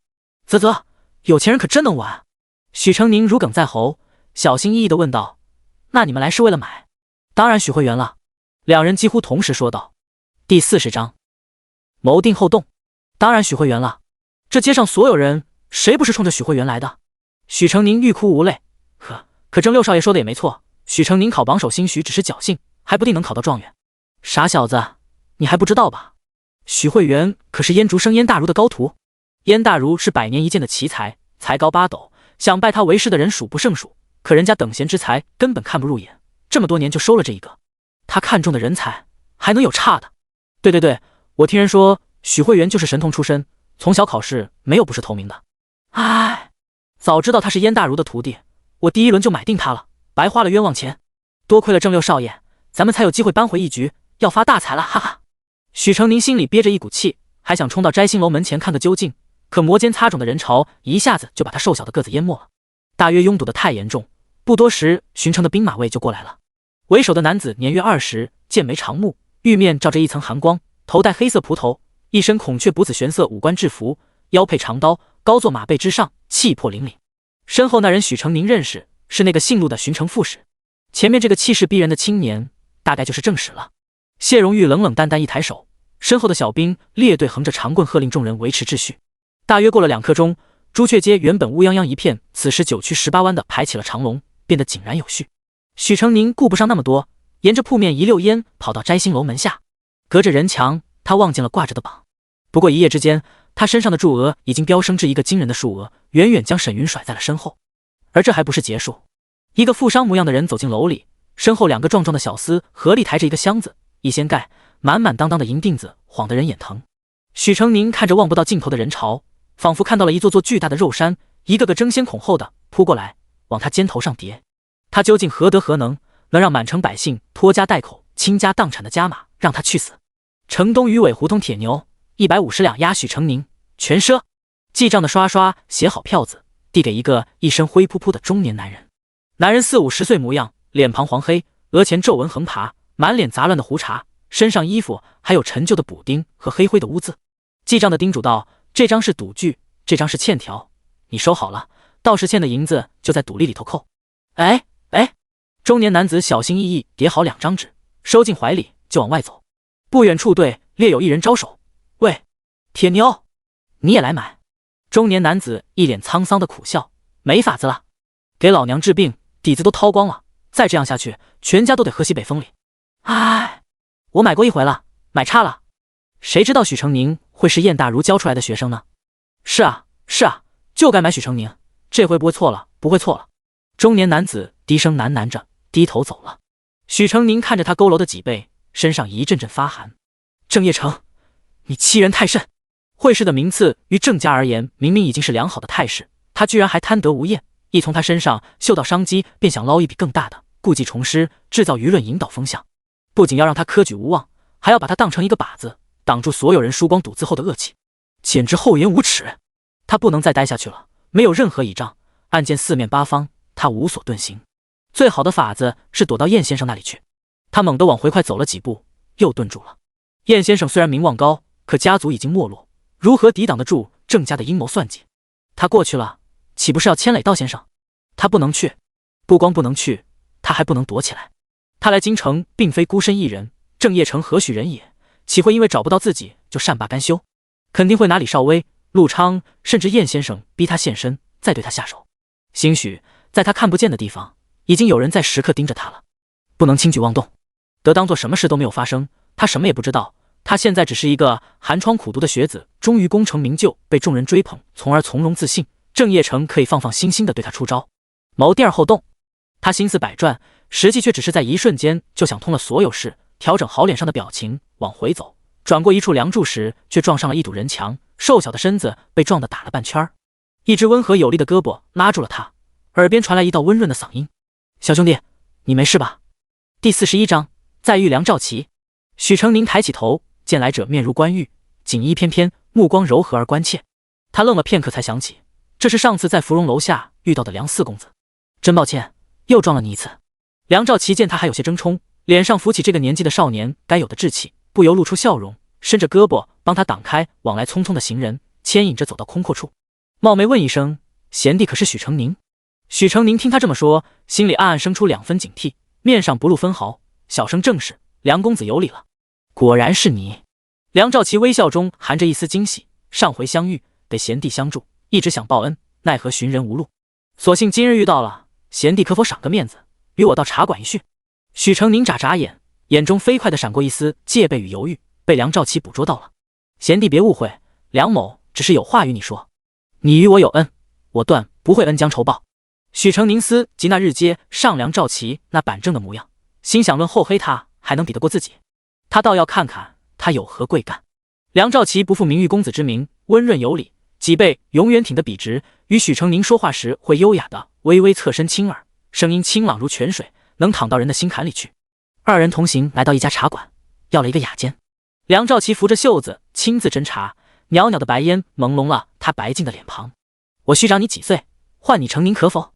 梁兆琪微笑着问，他的目光温柔细腻，正像2月细润的春雨，能浇灭一切的浮华与急躁。许成宁淡笑，梁兄随意。梁兆琪端起茶碗示意了一下，浅啜了一口，缓缓道：“我要多谢成宁。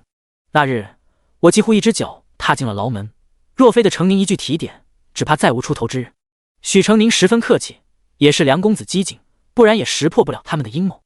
梁兆琪一笑：“我事后去查，知道了陷害我之人是谁，草蛇灰线中无意间查到郑家的一些动作。”许成宁抬眼，视线与梁兆琪对上，果然你早就看出不对劲了。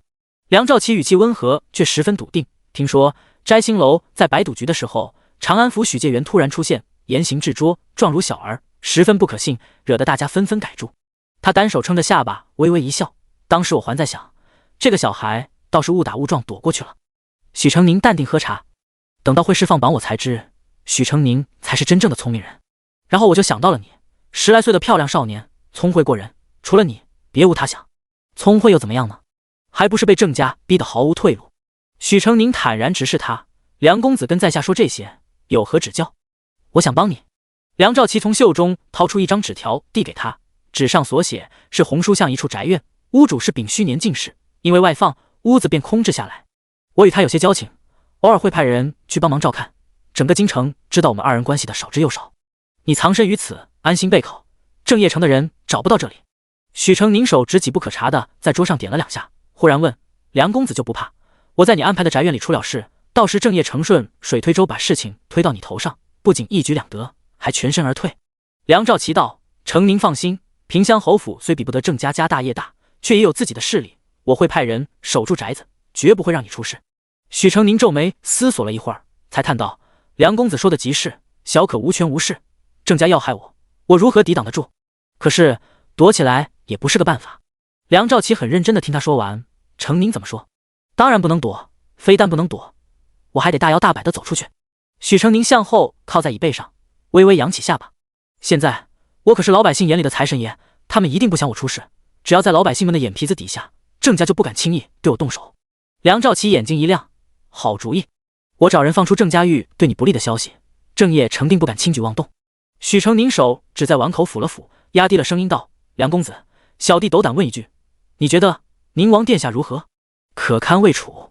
第42章远避。他突然望一国本，这在读书人之间其实并不寻常，但对于勋贵子弟就敏感了些。梁兆琪瞬间变得严肃起来，锁着眉头左右看了看，才把身子前倾，低低道：“才不急，志不立，德不配位。数代以来，君王整饬朝纲，以加固君权。若宁王上位，江山性情性正就要另当别论了。我听闻世家之流，最忌讳结党站队。”许承宁道。梁兆琪义正辞严，虽不站队，也不能让才德有缺者登基，否则就是祸害江山百姓。那便好办了。许承宁微微一笑：“梁公子，你若不愿梁家卷入国本之争，插手郑家之事，就不能你来做。”梁兆琪微微睁大眼：“你的意思是？”梁公子放心，这不是站队，而是不站谁的队。梁兆琪垂眸看着碗里的清茶，可端王受王，岂会受人摆布？这怎么是摆布呢？许承宁坦然道：“难道他们老老实实什么都不做，就不会被宁王视为眼中钉了？互惠互利之事，何乐而不为呢？”梁兆琪思索过后，终于下定决心：“你的意思我明白了，我会安排的。这几日，承宁多加小心。”许承宁拱手冲他郑重一揖：“多谢梁公子鼎力相助。”梁兆琪也回礼，笑道：“承宁客气了，若不嫌弃，换我梁大哥便是。”许承宁从善如流。二人又说了一会儿话后，许承宁先离开了茶馆，站在街上，他把笑容收起，回首朝那间茶室望了一眼。他对京城勋贵之家了解有限，并不知萍乡侯府权势几何。且不说梁兆琪自己上次险些被害，便说明侯府并非坚固的如铁桶一般。单论他自己，怎么也不可能相信一个才见过2次面的人。他从不把希望寄托于旁人身上，他无权无势，单靠自己永远只会被动挨打。不如借梁兆琪之手，把水搅浑了，化被动为主动。阿成，李少威从远处跑来，发丝微微凌乱，显然已经找了他许久。我听说了，回去说。两人一同回了马家，关上门窗，许承宁才细细跟李少威说了一番自己的猜测。李少威握紧了拳头，又惊又怒，郑家简直欺人太甚，如何愤慨都没有用了，最要紧的是应对郑家的手段。少威兄，接下来几日，无论我去了哪里，发生任何事，你都不要过问，也不要理会，假装不知道。李少威愕然反对：“这不成，你一定要听我的。”许承宁道：“那是郑家手眼通天，并不会因为多了一个你帮我躲藏遮掩，他们对付起来就费劲了。相反，我多一个帮手，他们就多了一个牵制我的筹码，还不如不躲不藏，让他们冲着我来，阴谋阳谋也好叫我看得清楚明白。还有一点他没有说，赌局再开，他看到了一些之前没看到的东西，比如状元人选150两的起步赌金。据他所知，皇城内屋宅价格为几十两到数万两不等，最小最破旧的宅屋也值40两。再是奴婢卖身价，老人小孩不值钱，女子12岁至25岁，男子12岁到45岁价最高可值15到20两。据京城货价和工钱推测，能在京城有自己的屋宅的人家，不算田产，家中存银大约5到30两，按一户5口人算，150两，正好是他们负担不起但又胆敢一试的数额。假如郑家诡计得逞，皇城之内将有大片屋宅店铺地皮为他们所有。浅一点看，他们可以用这些产业赚取更多钱财，可深一点看呢，大半个皇城都成了郑家的人郑家的地，真到了皇子夺位的时候，宁王轻而易举就能控制皇城。还有那些卖身为奴的人，他们又会去哪里？成了宁王的仆，还是宁王的兵？李少威攥住了他的胳膊：“我不能让你一个人身处险境，连你的安危都一无所知，叫我怎么安心？”许承宁安抚他：“你我同窗这么久，我的本事你是知道的，我有自保的手段，绝不会让自己置身危险中。”说罢，在他耳畔低低耳语了一阵。当天下午，与许慧媛同住的举人李少威拎了个包袱，避瘟疫一般匆匆忙忙搬进了陆记商铺，一连数日不回，把许慧媛一人丢在了马家。而许慧媛大概是春风得意，也开始终日在外四处流连，不务正业起来。第43章，厉害的不是他。梁兆琪一连几日闭门家中，终于在这一天出门来了一家茶馆。少爷到了。梁兆琪跳下马车，抬头看见朝阳的幌子，3位茶馆4个墨黑大字随风泛起波澜。他定了定神，抬步走了进去。客官几位？定了雅士的。奴仆举起玉牌。好嘞，天字3号，这边请。小二领着梁兆琪进了雅间，摆上茶汤茶点，自退了出去。梁兆琪打发仆从去买东西，雅间门合上，房间瞬间安静了下来。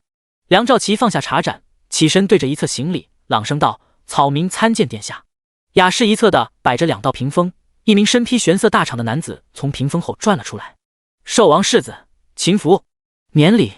秦福于席上坐下，翻开一只茶盏，自行斟了茶。梁四公子，坐吧。梁兆琪谢过，坐到了秦福对面。四公子约孤前来，所谓何事？梁兆琪正色，关于郑家赌局之事，草民略知一二。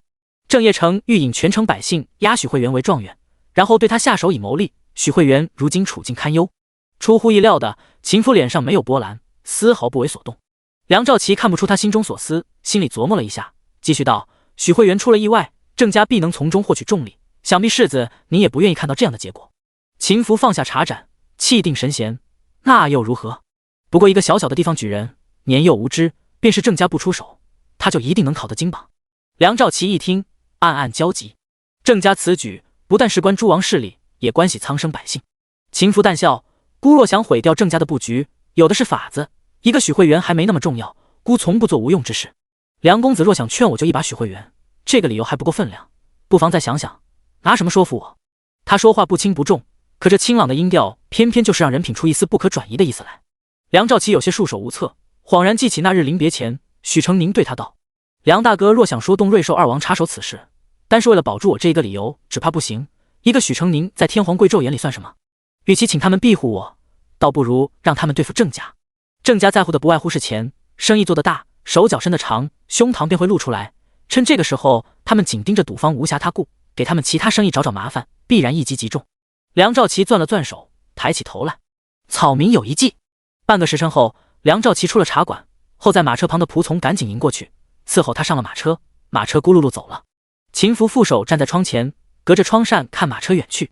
单佑在一旁道：“没想到梁四公子还挺厉害的，想出这么阴损的招儿。”秦福呵一声冷笑：“厉害的可不是他。”单佑一愣：“啊，那是谁？”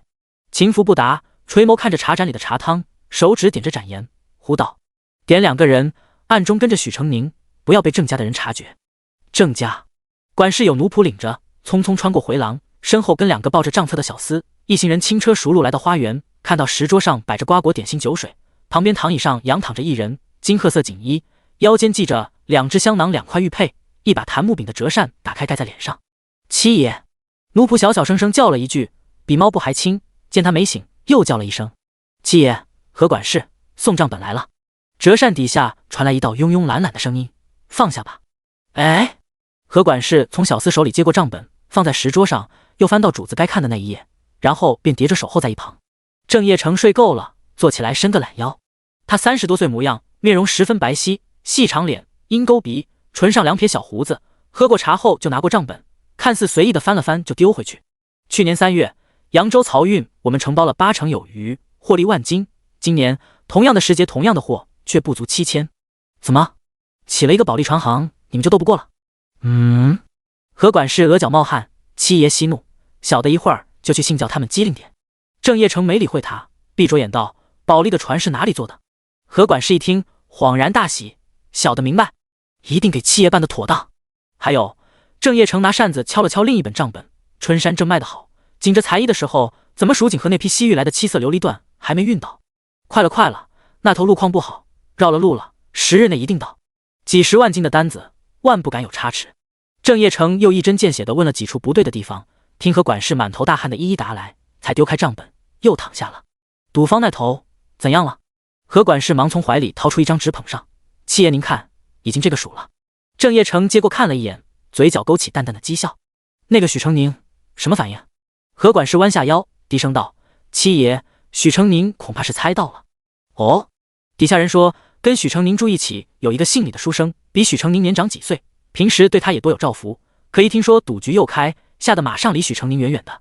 许成宁大概也怕我们暗中下手，一改往日低调的作风，成天在外头乱逛，什么石斋、书肆、书画、金饰铺子，通通都去。便是咱们的铺子也敢去，到处招摇。连云香斋的老板都知道了他，还亲手赠予了一方成泥宴，说要保佑他殿试稳中状元。郑业成一听，嗤笑出声，愚不可及。想在老百姓的眼皮子底下保平安，殊不知反而便利了我们行事。哪个地方没几个泼猴混账，恰好冲撞了许会员，谁又能怪到郑家的头上？何管事露出笑容，点头附和。七爷说的是，小的已安排了人，定不会让他进得了集贤殿。郑业成眯眼看着纸张上的数额，转念间便已算出了这个赌盘收益几何。真金白银且不说，光是还不清赌债，不得不卖身为奴的年轻男子便可达万数。届时这些人明面上会由郑家货船押往各处充当苦力，实则会被送到一处秘密的山谷操兵练马，成为宁王的私兵。而半座京城的宅子、铺子、京郊的大片地皮田地，从此烙上郑姓，将来皇子夺嫡，宁王与郑家便能先一步占领京城，扑杀诸王。古来诸王夺位，一要兵马，二要形势。须知便是声势最盛的寿王，他也没有兵权，而宁王二者兼得，胜券在握。因此这场赌局至关重要，别留下任何麻烦。郑业成面无表情叮嘱道。第44章圈套。整日在外招摇的许成宁正在一个小面摊上吃午膳。他已经几天没有回马家了。起初几天他并不杯弓蛇影，而是满京城游走，晚上便歇在精心挑选的客栈。赌局还在继续，注额一直在上涨，郑业成疯了才会开盘没几天就把它解决掉。但他依旧每过一天对郑家的恨意就深一分。他真的快没钱了。许成宁心里默默叹气，把面汤喝完，留下几个铜板，刚要起身，忽听有人说道：那个许会员果真是年少英才啊，谈吐文雅，书画一绝，卢仙楼的掌柜爱才，特地将珍藏多年的云龙四宝赠予他，那不是前朝的古物吗？价值千金啊！他没有去过卢仙楼。郑家出手了。有一个假的许成宁在四处晃悠混淆视听，真的许成宁就可以神不知鬼不觉的不见了，到时死讯再传开，大家一直都看着许成宁，无凭无据的，总不能说是郑家捣的鬼吧？原来是这样的打算呢。许成宁起身往外走去，风扬起他宽松的衣袍，吹散身后人的碎碎闲语。刚下过雨的青石路面气气哒哒的，延绵向远处有高高挂起的彩楼和幌子，路上行人和小贩正慢慢悠悠的行走。许成宁看着路面上一汪浅浅的积水，举步踩下，沿着街边小摊一路逛一路看。京城小摊小贩手工艺人不少，手艺也极不错。许成宁拿起一个小泥塑看了看，忽然瞥见手边放着几个琉璃材质的镜瓶，他眼睛一亮，放下泥塑，拿起一只赏玩起来。公子好眼光，这可是有名的老匠人亲手做的，他的作坊在民间有名的很，您拿一件只要4两。许成宁微微笑着，举着瓶子仔细看。琉璃瓶子比一只成人的手掌大一些，随着瓶身慢慢转动，晶莹剔透的流云里采光影流转，映出2个鬼鬼祟祟的人影子。左后方的摊子边上假装买东西的2人，从刚刚开始就一直跟着他的人。2个大男人一起逛街，手里捏着钗环绒花，装模作样的挑选。郑家派来的人不咋灵光啊。许成宁放下琉璃瓶子，朝摊主道了声谢，然后闲步进了一家笔墨斋。雨刚下过不久，屋檐边上挂着一串水滴，慢慢汇集，在他走近的那一刻终于滑落。许成宁抬手，冰凉的水滴落在袖口，往眼上一擦，2道粗浓的眉毛转眼变作2道秀丽的细眉。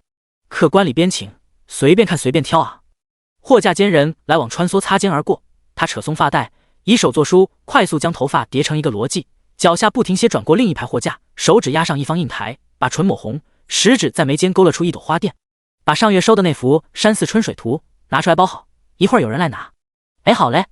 伙计到最后一排放字画的货架拿了画，疑惑的搔了搔头，咦，那块盖画的布哪去了？这么久还没出来？2个汉子借着门柱遮挡，死死盯着对面的笔墨斋门口。忽而隔壁的衣料铺子走出一双男女，男子撑开油纸伞，女子披着披风，看着十分娇小。他钻进伞下，2人相携离去，远远看去就跟画一样美好。看什么看？黑脸汉子没好气的捅醒分神的伙伴，我问你画呢，你还不盯着点儿？同伙愣愣点头，才道看着呢，没跑，指不定又仗着财名跟掌柜的要明艳呢。继续等着就是。许成宁回头看，已经走出很长的一段距离，应该安全了。他转头对身边共撑一伞的男子颔首道谢，不必客气，姑娘家在何处？我送你。雨已停，我自己回去便好。今日多谢公子。告别过男子，他沿着无人的小巷快步走，同时擦掉脸上的红色，快速把头发挽回男子髻，扯开披风，扯开里面还是那身清白的如山。把布一掀，他目标明确地往城东赶去。跟丢了！秦福和尚书抬起头，清冷的目光如剑般锐利。是。进了一家笔墨斋，许久都没动静。我们偷偷进去查探，才知人早就不见了。过了2个时辰，才在浣花江边发现了踪影。郑家的人不知道在外头蹲了3个时辰。呵，秦福笑了一声，仿佛很是开怀。单又不明所以，也跟着嘿嘿笑了2声。这个许成宁还有点小聪明，殿下，他不会就这么东一榔头西一棒槌的躲到殿试那日吧？秦福挑眉，他没你蠢。单又背一对，摸了摸鼻子。秦福喝了口茶，举着一只细腻剔透的青釉茶盏细细端详。但看明日究竟是谁入了谁的圈套？明明连晌午都未到，天却灰蒙蒙的，雨停了没多久，又开始淅淅沥沥地下起来。昏暗的小庙冷飕飕的，许成宁裹紧了衣裳，走到门口向外眺望。门前不远处便横卧着浣花江，此时风雨飘荡，河水翻涌的厉害，大雨倾盆洒进河里，黑水如汤沸般涌起硕大的水花。电闪而过，雷鸣随之而来，像黑水恐怖的嘶吼声。黑色的浪张开了一张大嘴，吞噬着黑暗中的一切。许成宁猛地转身，抓起供奉在神像面前的果子和油饼，大口大口吃起来。寂寥无人的小庙里，他小兽一般窸窸窣窣的啃食声被风雨声盖过，神龛上的塑像发出阴森的幽光。不知过了多久，外头风雨声渐小了，滴滴答答的，隐约还听见了人声。许成宁拿手遮着头顶走出去，往路那头看，才发现是商队卸货，油布底下全是满满当当的货物，数十匹马被雨淋的油光锃亮。一个晃神间，只听到一个凶狠的响鼻，车队里突然有2匹马发了疯似的冲过来，马蹄朝他扬起，那一瞬间，许成宁跑向另一侧躲过，捆扎货物的绳子却恰在此时断开，一个货箱颠簸被甩出来，正好砸向许成宁后背。纸片般的小人被撞飞，落入浣花江，激起一朵小小的水花。马怎么了？货没事吧？丢了一箱，坏不了。水里的小人奋力扑腾着，一个浪涌过来，啵的一下不见了。第45章出事。何管事敲开了郑业成的书房，弓着身子走进去，恭恭敬敬道：“七爷，事成了。”郑业成好像没听到似的，翻过了一页账本，目不斜视：“人在哪？”浣花江里水流得急，必死无疑。死要见尸。七爷放心，等雨停了就派人去捞那个假冒的，再让他蹦跶几日，小的不会让所有认识许成宁的人见到他，绝不会有纰漏。七爷，七爷，不好了，七爷！一名男子一身湿漉漉的跑进来，跌跌撞撞趴跪在地上，抖着声音道：“汝州铁矿出事了。”郑业成把账本一摔，目似2道利剑：“你说什么？陈师傅那座窑炉混进了硝石，炸了。陈师傅死了，那个金铁方子也没有留下。”郑业成起伏的脊背仿佛怒极的野兽，猛地砸过去一只正直：“狗东西，我养你们有何用？”他拍案而起，狠狠踹了那头破血流的人几脚，大步就朝门外走去。铁矿是大事，他必须亲自跑一趟。还没走到门口，2门外叽里哇啦又有人在高呼：“七爷，大事不好！车队在幽州遭山贼绸缎保住了，可那件要给圣上的寿礼被抢了。七爷，扬州船行走水了。”幸而救火及时，货物烧毁不多，但是烧坏了10条货船。郑业成闭了闭眼，胸口剧烈的起伏慢慢平缓下去。刚刚他只是一时急怒，现在所有事情一起发生堆到眼前，他反而看清了真相。冷静下来想想，无非是想趁赌方这边繁忙，恶心他罢了。他郑业成还不把这些小把戏放在眼里。汝州那边我亲自去一趟，另2处叫赵勇和4少爷去安排。何谓？你看好赌方的事出了一点差池，我让你狗头不保。何谓汗如雨下，连连应声。雨下了又停，停了又下，一直到晚上还在断断续续的往下掉。李少威握着书卷，不时看看窗外的夜幕，半天没有翻动。他这心神不宁的模样，连心大的陆昌都察觉到了，在李少威面前晃了晃手，拍拍后背道：“你别担心了，雨这么大，送信的耽搁了也说不定。”李少威搬过来后，许成宁没2天就让人递个纸条过来报平安，今天正是送信的日子，却比以往要晚了2个时辰。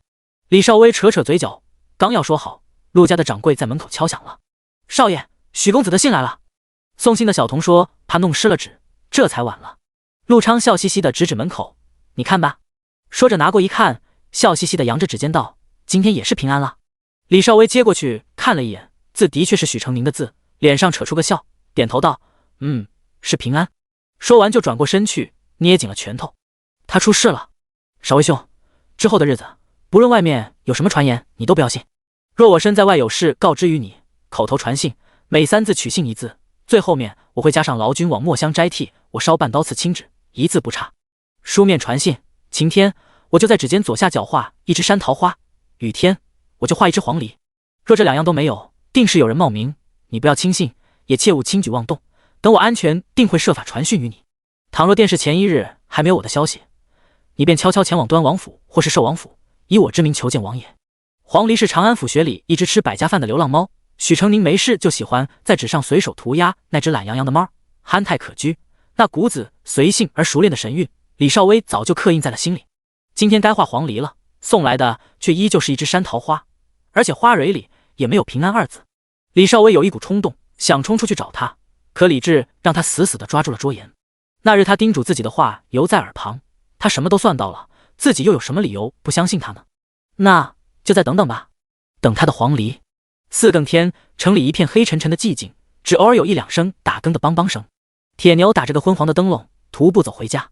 他是个泥瓦匠，白天给人砌砖盖瓦，晚上去窑里烧砖，不仅能赚2份工钱，烧的砖也不愁销路。这个时候回家还能睡2个时辰。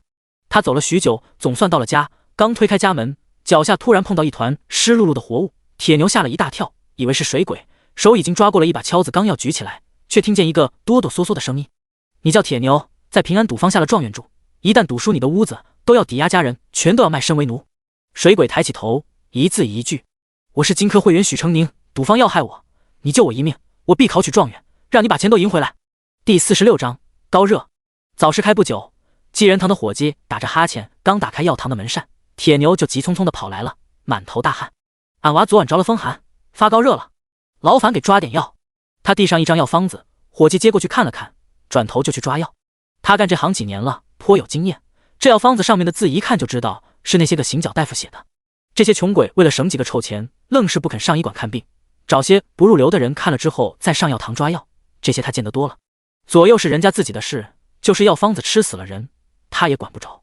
伙计很快抓好了几副药，铁牛又道：“再拿瓶好一点的金疮药。哎，前2天摔了一跤，腰疼得厉害，夜里睡不着。5两2钱，对老百姓来说已经是好大一笔开支了。”铁牛却咬了咬牙，毫不犹豫就掏了银子，然后捧着药回了家。铁牛娘子正在洗衣裳，一边洗一边掉眼泪，眼睛早已哭肿了。铁牛拉她进屋，压低了声往小阁楼望了一眼：“咋样了？”铁牛娘子泣不成声：“还在烧，越来越烫，你瞧。”她从盆子里拿了件衣服展开给丈夫看，衣料上卡着纱粒，磨破了几处大口子，最大的口子从肩膀一直斜撕到后腰，上边还有大片暗红的血印子。铁牛脸一皱，眼里也泛出了泪花：“造孽！”铁牛娘子哭道：“你说他能行吗？如果熬不过去，咱们不光屋子要卖掉，全家都得卖身当奴婢，一辈子翻不了身。三儿他才6岁啊！”铁牛心里也苦涩，他上有老下有小，夫妻俩每日起早贪黑将将，能不饿肚子，攒下几个小钱。可老母病重，却把家底花了个七七八八。因为许会员名声太响，让人觉得状元必中无疑，夫妻俩也是商量了好久，咬咬牙才决定赌一把。谁能想到赌方还会在背后玩这些个阴的？你赶紧去熬药，把多出的2味药挑出来，就照许公子说的法子熬。我去把鸡杀了，你熬点鸡汤给许公子喝。事到如今，他们已经是进退两难，唯一能指望的就是许公子能够好起来，考中状元。虽是这么安慰自己，但铁牛心里知道希望渺茫。离殿试还有几天啊？许公子现在连床都下不来，额头烫的都能热锅子。铁牛娘子也明白这个道理，含着泪点头。记住公子说的，千万不能跟旁人说赌方的事，一个字都不许提。家里多了个人，也别让咱娘和孩子们知道。我晓得。许成宁昏昏沉沉，身体一半像被烈火炙烤，一半像在冰湖里溺水，混乱的梦境与记忆冲撞着他，耳边有2个声音在打架，一个劝他速速醒来，一个诱哄他就这么睡下去，你推我挤，让他的头脑几乎快要炸裂。许公子，许公子，醒醒，快醒醒！不知叫了多久，几乎都带上了哭腔，许成宁才眉头一皱，慢慢睁开了眼。铁牛娘子大喜，公子可醒了，该喝药了。许成宁昏昏沉沉，浑身无力的被他扶起来，涣散的意识微微回笼后，他看见面前摆了一张破旧的木几，上面放着吃食还有药汤。许成宁看着眼前漆黑的汤药，才想起来自己如今的处境，心里叹气。早知道郑家这一关是不可能躲得过的，浣花江是他为自己选的遇害方式，虽然十分凶险，但至少命数在天而不在郑家。真的任由郑家真刀真枪砍上来，当自己是画本里的江湖大英雄，刀剑之下永远都能留着一口气。做梦呢！多谢婶子。饭食是一碗熬得稠稠的粥，一碟子青菜，2个鸡蛋，还有一瓦灌鸡汤。对普通老百姓来说是极奢侈的一顿了。他半夜造访，铁牛叫醒婆娘，夫妻2个把他救了下来。那时他已经浑身湿透，发着高烧，落了一身的伤，但怕出什么意外，一碗姜汤下去就哆哆嗦嗦的把郑家的所作所为说了出来，夫妻俩差点哭晕过去。他解释完，自己换好衣服，叮嘱好一切，才人由自己晕死过去。看着铁牛娘子红肿的眼睛，许成宁无力安慰她，而是拿起勺子，抖着手地把所有饭菜都吃干净，又端过药一饮而尽。铁牛娘子不由放心了几许，看着许成宁的模样，心也是一揪一揪的难受。多么漂亮又懂事的孩子，大儿子像他这么大的时候还在娘怀里撒娇，许公子却已经能够自己安排妥当所有事务，独当一面。许公子，金疮药在这，婶子帮你涂。第47章黄鹂。许成宁摇摇头，多谢婶子好意，我自己来。等铁牛娘子下了楼，许成宁才慢慢的一点点解开了中衣。身上太疼了，手因为扒久了合时，食指不自然的弯曲着，腿上是各种淤青和血痕，腹部还好大一片擦伤和撞伤，后背在河里的时候被水冲的撞到了河石。他呲着牙艰难给自己上完药，捂着滚烫的额头又躺下了。他要养好身子，才有力气让别人倒霉。这一睡就是2天2夜，中间喝了4回药，到了第2日夜里却滚滚的发起了高热，任凭铁牛娘子怎么叫都醒不来。怎么办？我们怎么办？铁牛娘子绝望的哭起来。我们去请个大夫吧。铁牛咬紧了牙根，许公子说不能请。那怎么办？看他就这么继续烧下去吗？等着一家人全被当成奴婢卖掉吗？铁牛娘子捂着脸呜呜的哭，我不要，要不然咱们去告官吧。去告郑家。不行，铁牛斩钉截铁，这样咱们一家都得死。这也不行，那也不行，再这么下去，他要死了。我出去想办法。铁牛哆哆嗦嗦，一闷头扎进了雨幕之中。外面暴雨如注，寥寥几个行人举着伞健步如飞。江边一株巨大槐树树冠如盖，底下站着一老一小2人，身后一个妙手回春的番子斜斜靠着树干，已经全部打湿了。铁牛把心一横，冲上去大声道：老人家，进屋里躲雨吧。老大夫没有拒绝，由童子扶着进了铁牛家，诚心向铁牛致谢。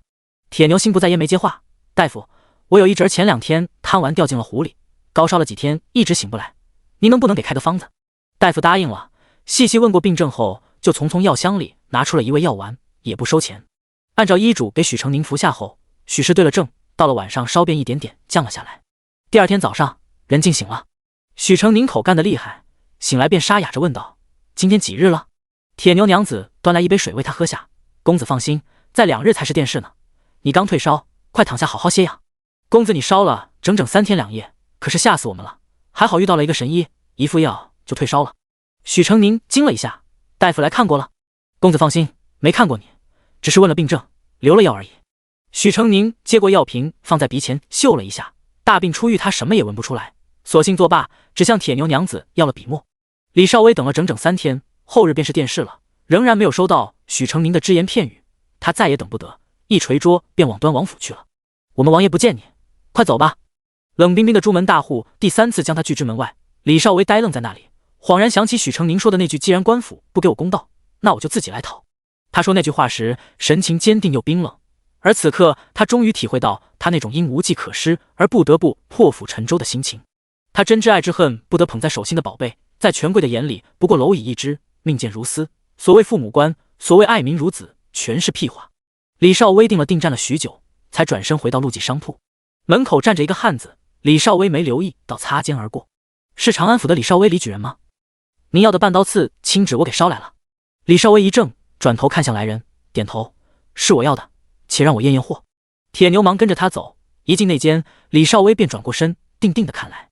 铁牛放下宣纸，从怀里掏出一张薄薄的纸笺递过去，纸笺上只短短2句话，左下角画了正慵懒睡觉的黄鹂。李少微绷紧了数日的脸皮，终于绽出笑意，激动地一把抓住了铁牛的手。他可还好？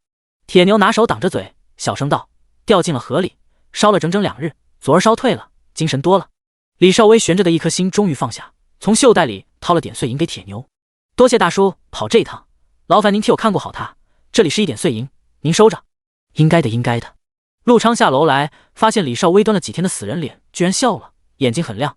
昌弟，想不想去下注？平安，勿念。秦福拿着一张纸念道：人现在在鱼尾巷，救人的是这次的赌客，病了2、3天，我们安排的人已经送了药过去，现在烧已经退了，还在休养，下游贾尸首也安排妥当了。丹又说着看了一眼纸条，哈了一声，读书人怎么还写白字呢？秦福看他一眼没说话，每3字取姓1字，连起来便是悟行一注。他捏碎纸条丢掉，转身看向窗外，摘星楼门口至今还有不少人兴冲冲的去下注，不少人带着奴仆一台一台地往楼里搬银子，然后扬着票据喜气洋洋的离开。100万两押许成宁。秦福突然说道。丹又下意识到是，反应过来，眼睛瞪得比铜铃还大。秦福转头看他，怎么？没有，只是现银不够，跟赌方打个欠条。第48章。电视。接到寿王府的赌票后，何为一个机灵跳起来，不知该不该接，顿时犯了愁，于是再一次去主家要主意。郑七爷往汝州去，还没回转，他权衡了下，冒昧叨扰了郑老太爷。郑老太爷年纪大了，现在已经很少管事，养了一身白花花的肥肉，裹在上好的绸缎里，看着就是个吃肥无害的富家翁。秦福也要下注？郑世恩很吃惊。是，而且1两银子没带，直接要赊100万两，押许成宁状元。何谓小心试探道，这其中会不会有诈？当然有诈。寿王这个儿子，外表看着风流倜傥举世无双，实则一肚子花花肠子坏心眼，最会挖坑埋人。郑老太爷几个儿子在他手下吃过不少暗亏，可以说比起寿王本人，他们更忌惮的是这个心眼坏透了的世子。他这次又想耍什么花样？那个小举人死了没？郑世恩语气平常的就像在问自己养的小猫小狗今天吃饭了没。死透了，昨儿已在河里捞到了尸首。确认无误。确认无误。这么说来，那兔崽子其实是虚晃一枪，想趁着老七不在给赌方找麻烦，有意让人以为郑氏无信。他这是仗着寿王府有恃无恐，笃定郑家不敢接他的赌注，还会被他晃得心烦意乱。便是真的接了，最后他赌错了人，也大可跑到他的皇帝爷爷跟前哭诉2句，赖掉这笔账。郑世恩冷笑，那就看他赖不赖得掉了。接，他敢捋虎须，就让他知道郑家不是好惹的。我等着他哭着求道，我跟前来。转眼就到了殿试这日，铁牛赶着车一路来到宫门前，许成宁悄悄掀开车帘，仔仔细细的查看，果然看见了藏在隐蔽处的人。郑家真是阴魂不散。正暗暗想着对策，忽然看到一个清瘦如竹的背影，许成宁跳下车，小鸟般飞奔过去。爹！沈云冷不防被扯住袖子，愕然看见一张小包子脸正仰望着他。许成宁直直盯着他的眼睛，又叫了一句爹。沈云一怔，然后哈哈笑起来，摸摸他的头，苍儿啊，你怎么来了？您忘带了云生宴，他能保佑您鱼跃龙门，一举高中，我给爹爹送过来。沈云十分慈爱的说乖儿子。许成宁一脸如沐乖巧的扶着沈云的胳膊，我送爹爹进去。迎面就遇到李少微大步流星过来，沈云递了个眼色过去，拱手打招呼，李贤弟。拍拍许成宁的肩，此乃犬子。李少微笑道，令公子真乃一表人才。哈哈，许会员怎不见与贤弟一起？我这几日在外面温书，不与他同住。不必担心，成宁为人最是妥帖，绝不会迟到。3人一边寒暄一边入了宫门。郑家奴仆盯看了半天，慧眼如炬，看来许成宁果真没了。切，失首都捞到了还能有假？猪脑子！许贤弟，你没事吧？许成宁脸色太差了，沈云都能感觉到他边走边打晃。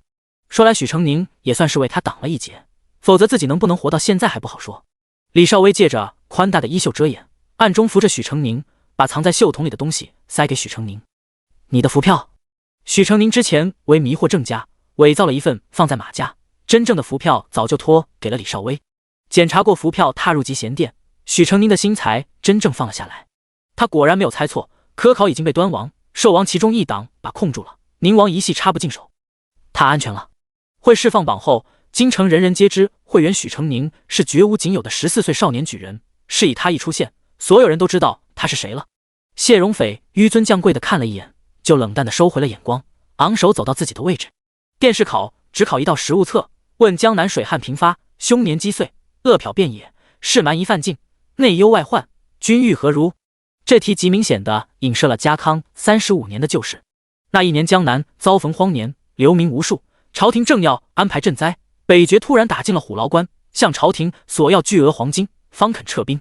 朝中有人主战，但更多的人主和，相持不下。南地流民迟迟得不到安抚，揭竿起义，落草为寇。于是圣上决定先安内，同意了北决的条件，派人镇压流民，赈济灾民。然而这搬下来，国库连年不丰。如今江南收成有所恢复，百姓赋税却仍十分沉重。谢荣斐对此事记忆深刻，盖因当年大伯父便一力主战，一度占了上风，最后却只被派到南边平乱。他记得最后是宁王一系的提议被采纳，除了国库拨给的赈灾银外，还以内务专供为条件招来富商募捐筹款，以修建水渠。父亲身为工部侍郎，这2年几度勘察南边地形，为的便是修建水利，防洪抗旱。既然是已经有过决策的正事，自然不能说皇帝的决策不对，需将各方面剖析清楚，印证当时决策的正确，再补充个人想法。幸而那时候朝堂动荡，父亲特地给他讲了许多内里细节，比起大多数的考生的混部之情，他的剖解绝对是最详尽周全的。只是春闱是寿王在把持，若他表示宁王党所说都是对的，岂不是得罪了寿王？心中仔细权衡之后，他决心避重就轻，洋洋洒洒地写完草稿，细细通读2遍，又重新润色修改了几处，确认无误，心下满意，这才开始誊写。他交卷离场时，还有大半的考生在奋笔疾书，第一桌那个小小的身影也积极的挥毫书写，总要叫他知道，这不是毛头小子能来出风头的地方。谢荣斐暗暗沈笑，转身走了。许成宁是最后几个出考场的人之一，李少微和沈云在外面等他。阿成，你怎么样？我看到了你用左手写字，你手怎么了？许成宁写字又好又快，真没事不可能像今天这么晚。李少微掰开他的手，看见他2个手掌都烂了，结着痂，还断了几根指甲，几处红肉外翻，十分狰狞。许成宁宽慰道：无事，没伤到骨头，还能握笔。你身上还有伤吧？让我看看。不行，我还得躲到放榜，等到一切尘埃落定。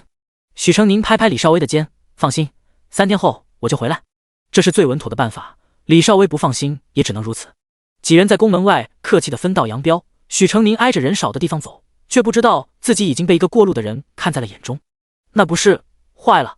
那人扭头就要跑去郑家，咻的一声，凭空飞来一只黑镖扎在颈侧，人倒地吐了2口血，没气了。第49章面圣。殿试仍有几位考官判卷，判完将所选出来前10名的卷子呈地狱前，由圣上一关。这个过程历时3日，3日后200多名考生立于章华门外次第排立，等待宣召。洁白的云从头顶慢悠悠地飘过，日光慢慢炽烈起来。章华门外鸦雀无声，许成宁仰头决定最后胜负的时刻到了。许久之后，有内官举着拂尘出来，高声道：宣长安府许成宁，平江府沈云，传义府赵善，济州府陈卫，京畿府梁兆奇，江州府葛询，成都府娄敬，京畿府刘乐英，江州府苏平耀，永平府袁彬入殿觐见。这是点出前10名了，会试第5名的谢荣斐居然不在其中之列。考生们偷偷用余光瞟向谢荣斐，没敢说话，交换来去的眼神里却说明了一切。谢荣斐心里涌上了一片阴影，明明他才是答得最好的，只有他最清楚当年的内情。他的目光落在正步迈进殿门的瘦小身影上，他究竟耍了什么阴招？集贤殿上坐着一黄袍老者，古稀之年，须发皆白，瞧着慈眉善目，却又似乎总在不经意间露出一丝金光。众进士跪地而拜，参见皇上，皇上万岁万岁万万岁！平身。众人起，家康帝扫了一圈，目光落在许成宁身上。你叫什么名字？许成宁上前一步，回陛下，学生许成宁。原来是你。家康帝见他形容生硬皆稚嫩，便微微笑了。你师从何人呢？学生出身长安府学，也师从晏竹生晏先生。晏竹生？家康帝笑道，原是他的学生，难怪难怪。朕看你的文章，不论农事水文地理风土人情，无一不是头头是道。你小小年纪，为何涉猎如此之广啊？许成宁不紧不慢道，陛下谬赞。学生曾随恩师整理各地地方制风物质，有所见识，也曾在书寺誊抄过几年书，故书读得杂了些。家康帝笑问，你又是如何知晓赤家之地瘟疫盛行？许成宁道，学生随恩师游经西南时，曾遇见数名越境流亡的赤家人，其人道赤家终年湿热，虫蛇盛行，赤家人每年因虫蛇氏咬致死者数不胜数，加之气候炎热，多发瘟疫。家康帝满意的笑了，天知道他看到这份考卷时心里有多震撼。当大多数人都在附和吹擂朝廷的决策有多英明睿智之时，唯有这个孩子另辟蹊径，不提朝廷的对错，只表明前人投石，后人之路，时过境迁。而后世人观前世事豁然开朗，以史为鉴，如亡羊补牢，未为晚矣。然后一一分析了当时的局势。民若不安，必起暴乱，所以赈灾抚民为第一要务。拨灾银，以工代赈，修建水渠，并调遣一部分民工在山地、江河两岸多植草木。草木固土固水，草木丰茂处，雨雪丰沛，沛而不涝。除此之外，还重点分析旱涝不均的原因，提出哪处的水库修得不当，阻碍了下游用水，导致一边旱死一边涝死，哪处适合修水渠，条理分明，有理有据。而在敌寇来犯上，他却不主张忍气吞声，但却不过多分析，言明大魏人才济济，不缺平定寇乱的将才，内忧外患同时发生之时，钱粮便是最重要的东西。对此，这个14岁的孩子直接提出与赤家交易。赤家是大魏西南的国，疆域并不小，平原广布，因其终年炎热多雨，水稻一般可一年3熟乃至4熟，其谷仓殷实，新粮压着旧粮。但赤家最为困扰的便是瘟疫，每年因瘟疫都要死掉许多人，其先王便是因瘟疫驾崩的。而大魏手握治疗瘟疫的草药和方子，大可以要方子去换的米粮，且必须要湄水上游出产的新粮。此处为赤家贵族聚居之地，瘟疫少，河水干净，这几乎彻底解决了家康帝多年的心病。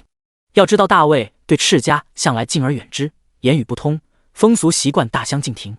赤家也一向是个懦弱本分的国，大魏人便对之爱搭不理，更不知道赤家的国情，从没有想到大魏还有这么一笔划算的交易摆在手边。事关国政，家康帝自然不会问太详细，转而问起了许成宁的举业。一听他逢考必是头名，顿时哈哈笑了。本朝有令，年满16方可为官，你14岁下场，朕可是不能放官给你的。这早在意料之中。许成宁道：学生幸得晏先生教导多年，愿随恩师继续治学精进。家康帝心里暗暗点头，不骄不躁，又是极务实的。更难得的是这份至纯至性，非那等沽名钓誉、恃才傲物之辈。又见许成宁容貌极好，尚未常开便已见绝色，可见日后定是一位才貌双绝的翩翩家公子。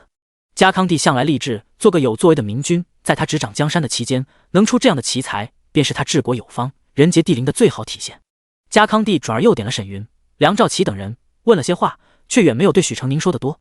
最后他道：先皇在位时曾出过一位17岁的状元，便是当今的谢大儒，没想到朕有生之年也有这样的际遇。话里的意思已经不能再明显。许成宁猛地抬头，心砰砰跳了起来。他赢了。第50章，大帝。谢家几个姑娘今日特地订了玉带街最好的酒楼，临窗最好的雅间，等着看进士游街。谢琼韵穿着水蓝色百蝶穿花广袖襦裙，臂上挽着银灰色披帛，正优雅的品茗，边上围着几个曹家的小姐，正不住地夸赞她的亲哥哥。表哥才18岁就中进士，这个年纪真是满京城都找不着几个呢。可不是吗？像我大哥，乡试考了2回才是个举人，一听说今年肥表哥要下场，吓得呀，考都不敢考了，说是等3年后春闱再考，免得被人笑话。谢琼韵放下茶盏，温和笑道：人各有各的运数，没什么好不丢人的。别看哥哥名次不错，其实他也是日日要温书到半夜，生怕考得不好，堕了祖父的财名。曹家的姑娘们都笑起来。曹薇掩口而笑，对谢琼旭道：旭妹妹，你大哥为何不下场试试？如今太平盛世的，哪来的仗可打？听说你大哥如今闲得都整日上街抓小贼了，这样蹉跎下去哪能行呢？不若安安分分读书，考个秀才，再过3年也能有个举人的功名。姑娘们又咯咯的笑了。谢琼旭脸绷得紧紧的，心里也怨怪父亲兄长不争气，明明是世家之后，小时候资质也是不错，为何就是不肯走科举的路？这世道，武官哪有文臣来的风光体面？累得他也跟着抬不起头。可从前他还能仗着自己是嫡女，敢跟谢荣玉提点2句科考仕途，可如今他再说就是越俎代庖了。他看了许秀春一眼，淡淡笑道：妹妹毕竟是闺阁女子，哪好对兄长指手画脚的，想来大哥心里自有分寸。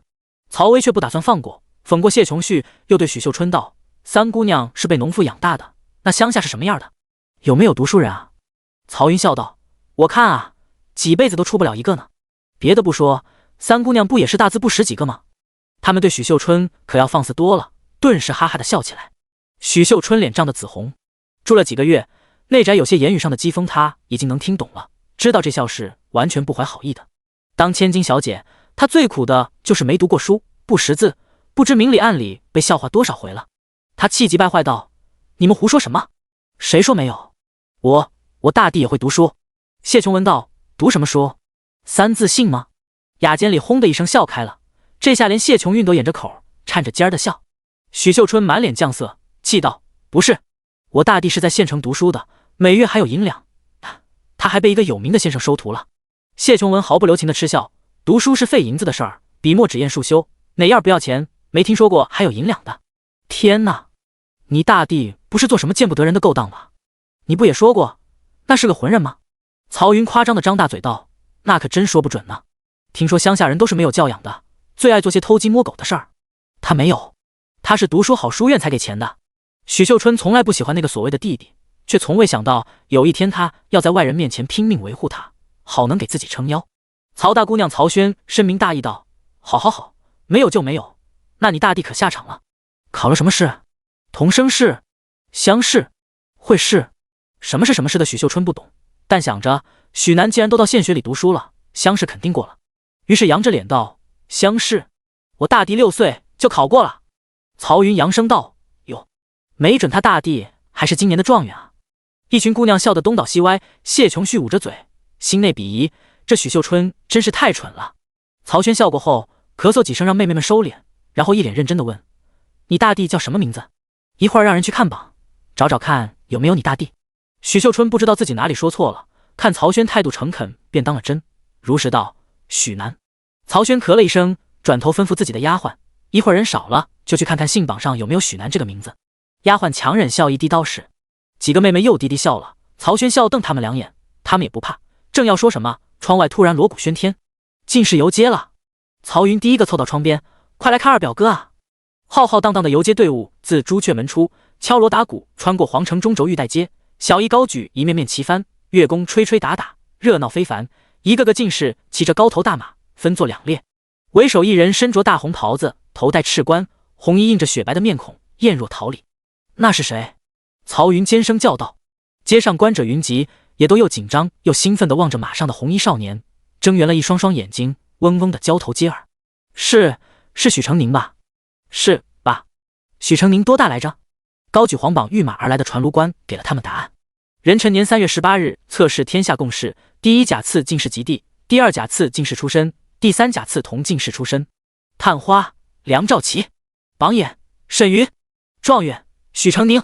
轰隆一声，欢呼雷动，仿佛整座皇城都蹦了起来，声潮掀起滔天巨浪。赢了，我赢了，许成宁中状元了，发大财了！哈哈哈！街上动静太大，许秀春知道是状元来了，有点好奇，探出脑袋去看那状元郎。只见那人脸白白的，大眼小嘴，长得果真跟戏文里说的一样极好看。可不知怎么看着有几分眼熟，他眯起了眼睛，越看越像在哪里见过，可就是说不出谁来。没等他想明白，前面突然爆发出一阵哄闹声，一群10多岁的书生正趴在酒楼栏杆上，扯着嗓子大喊许成宁，许成宁，许成宁，然后一边抖着手里的横幅，长安府之光5个大字呼啦啦地闯入人们的视线。许成宁骑在马上，有小义牵着慢慢向前走，无数鲜花、帕子、荷包纷纷洒在他身上，香气扑鼻。不知是谁先开始了有节奏的叫喊，转眼所有人都开始一边举拳一边齐声地喊许成宁，许成宁，热情澎湃。漫天的呼声与纷扬的花朵里，他看见铁牛夫妇抱着小儿子，往日沧桑愁苦的脸占满了笑容。小满骑在马书肩头，挥舞着小短手，哇啦哇啦兴奋的大叫。陆昌和几个长安府的书生在客栈2楼，半边身子伸出了窗外，欢呼雀跃地朝他招手。无数道滚烫的眼神落在他的身上，狂热的几乎要把他烧没了。这不是在看状元的眼神，而是看财神爷的眼神。许成宁抬头一笑，也对他们招了招手，在响彻云霄的欢呼声中穿巢而过。秦福站在窗边，看着队伍里那个红色的小小身影，不知谁丢的一只海棠正好插在他冠上，娇滴滴垂在鬓边，一时竟不知是人比花娇还是花比人娇。单佑遇了个少，这小状元长得真不错。秦福转身离开，单佑忙跟上去。殿下，您要去哪儿？赌赢了，当然去讨债了。第51章，有人欢喜，有人忧。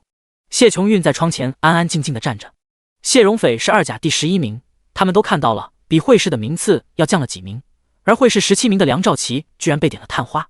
曹轩看了谢琼韵2眼，缓缓道：前朝灵帝时，有个张阁老居内，其外世子张玉泉玉树临风，却不为正室所容，张阁老便安排将其子点为状元，功名加身，此子便顺利地被迎回张家，登入族谱。瞧这许成宁，倒像个娇养却不为人知的公子哥儿。谢琼文和曹云跑过来，拍着手嘻嘻哈哈道：二哥哥好棒呀！大姐姐有没有看到我给二哥丢了花和帕子，都扔中了？曹薇捧着脸，一脸神往，表哥中了2甲11。相比姑父当年，表哥真是青出于蓝更胜于蓝呢。没准日后父子俩同在内阁，成就一段10年寒窗苦读题金榜，一朝青云直上立庙堂的佳话。谢琼韵被逗笑，用团扇点了点他，就你嘴贫，难怪二哥待你比待我还像亲妹妹呢，我看都是被你这张嘴给灌了迷魂汤了。曹薇学着唱戏的旦角儿，捏着帕子两脚挡脸，娇笑道：我打小也遗憾表哥有你这么个妹妹呢。你说你若是个男子，不就可以父子3人同在朝，三剑合璧，天下无敌了吗？顿时表姐妹们笑作了一团，满城欢庆。郑业成回来的时候，看到的就是这么一幅场景。漫天震耳欲聋的许成宁令他胸膛剧烈起伏，一脚踹翻了脸色煞白的何卫。他为什么没死？叫你办事，你就是这么办的。何卫倒在血泊里，久久陷在恐慌与震惊中不能回转。明明都安排好了，究竟是哪里出了差池？割半斤五花肉，多点肥的。70文，太贵了。60吧。不成，60本都回不来。挎着菜篮子的妇人跟肉铺老板讲价没讲成，只好低下头数铜板。他黄黑干瘦，头发用块蓝底碎花布包起来，黑发里夹着些灰白的发丝，身上的衣衫却是簇新的料子。只是他瘦条条的身子微微佝偻，撑不起来衣形。刘氏数好了钱，刚要递过去，那头突然有人兴奋大喊：老张，中了，我们都押中了，进士已经出来游街了。肉铺老板大喜，果真中了。再三肯定后，他激动对刘氏道：大姐，今儿这块肉50文卖你了。刘氏眼睛亮了，真的？肉铺老板没空理他，转头朝铺子里大喊：孩儿他娘，看下铺子。自己抄起坐在地上玩耍的胖儿子，哈哈笑：走，爹爹带你看状元去。一大一小走远了，刘氏放下肉钱，挎着菜篮子往回走。一群孩子呼啦啦跑出来，嘻嘻哈哈的喊着：进士游街了，快来看啊，进士游街了。大街那头锣鼓喧天，十分热闹。刘氏扭头看了一眼，只见一个红色的身影骑在黝黑大马上，头上戴着高高的帽子，无数花帕子丢过去，比村里娶媳妇儿还要风光，还要气派。那抹红色在狭窄的巷口一晃而过，再也看不到了。刘氏伸长了脖子盯着巷口，好半晌才收回目光，拎着菜篮子回了家。他在槐花巷买下了一个宅子，现在一家子就住那，街坊邻居都是有点家底的门户，是以日子过得还算太平。刚走到家门口，就听见了哇哇的哭声。刘氏气冲冲地往里走，把菜篮子重重搁在灶台上，甩开帘子破口大骂：哭哭哭，没完了，你到底会不会带孩子？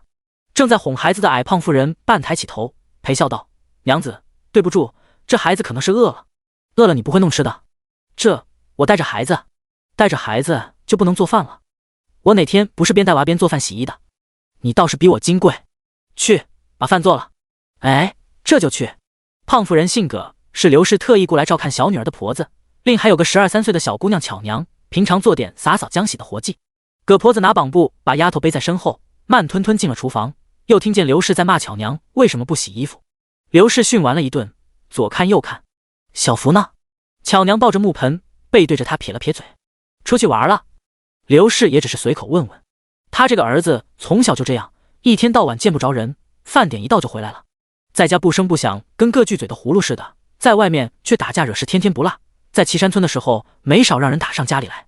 刘氏正要喊阿梅，就见许秀梅打扮的花枝招展，妖妖娆娆的从门口进来。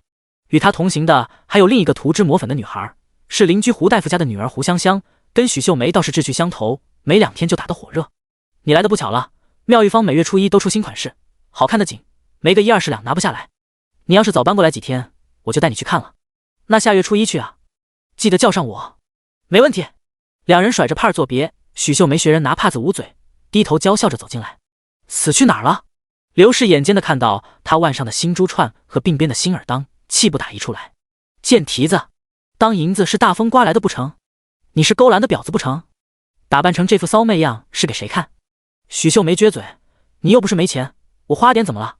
京城里的小娘子，谁不是打扮的漂漂亮亮的？人家是什么人，你是什么人？你敢跟人家比？往后一个字儿都别想我给你。娘！许秀梅尖叫。母女俩开始了这个月的不知第几次吵架，从白天一直叫骂到夜幕降临，丫头在屋里跟着哇哇的大哭大闹。第52章上药。这厢许成宁游街结束后，被陆昌拉去酒楼庆祝去了。来，喝酒，今晚不醉不归。陆昌乐的脸都红了，使劲地拍他的肩。我说什么来着？成帝一定是状元。当初他一进府学，我就发现他面相清奇，有文曲星之相，绝对是举世无双，旷世英才，财源滚滚。陆昌酒量差，一喝醉就爱吹牛，比平时还要话痨，醉得厉害了还大着舌头讲许成宁和他在书院里的往事，什么上课偷吃东西了，把收贿赂的猥琐西袭关在茅厕了。许成宁肩都被拍疼了，也不能好好吃饭。几个曾经在府衙门口跟着贺鹏开口指责他的书生，端着酒盏过来敬酒，被李少威不动声色地挡下。他生病了，不能喝酒，我替他喝。书生们笑笑没计较。贺鹏在座上轻轻哼了一声：“许公子，你是自科举开行以来长安府的第1位状元，真是太了不起了。”许成宁客气道：“过奖了，我们长安府的都考得不错。”李少威发挥超常，考了2甲21名，贺鹏比他低几个名次，除少数几个会试没上榜的，其他人都有了名次。还是要多亏许公子，我们虽然落榜，却赢了好多钱。许成宁一愣：“你们都买了？”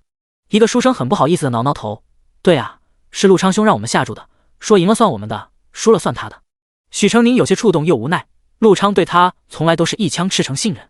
他转头问李少威：“少威兄也买了？”李少威眼底沁出笑意，点了点头：“好吗？折腾了这么久，所有人都发财了，就他还是穷光蛋。”许成宁觉得手里的鸡腿都不香了，他把碗筷一推，鼓着腮声起闷气来。李少威哈哈笑，往他碗里夹了一块烧鱼。酒席散后，许成宁和李少威先送了醉成一滩烂泥的陆昌回去，在一起回了马家。一进屋，李少威就把他按在床边，让别乱动。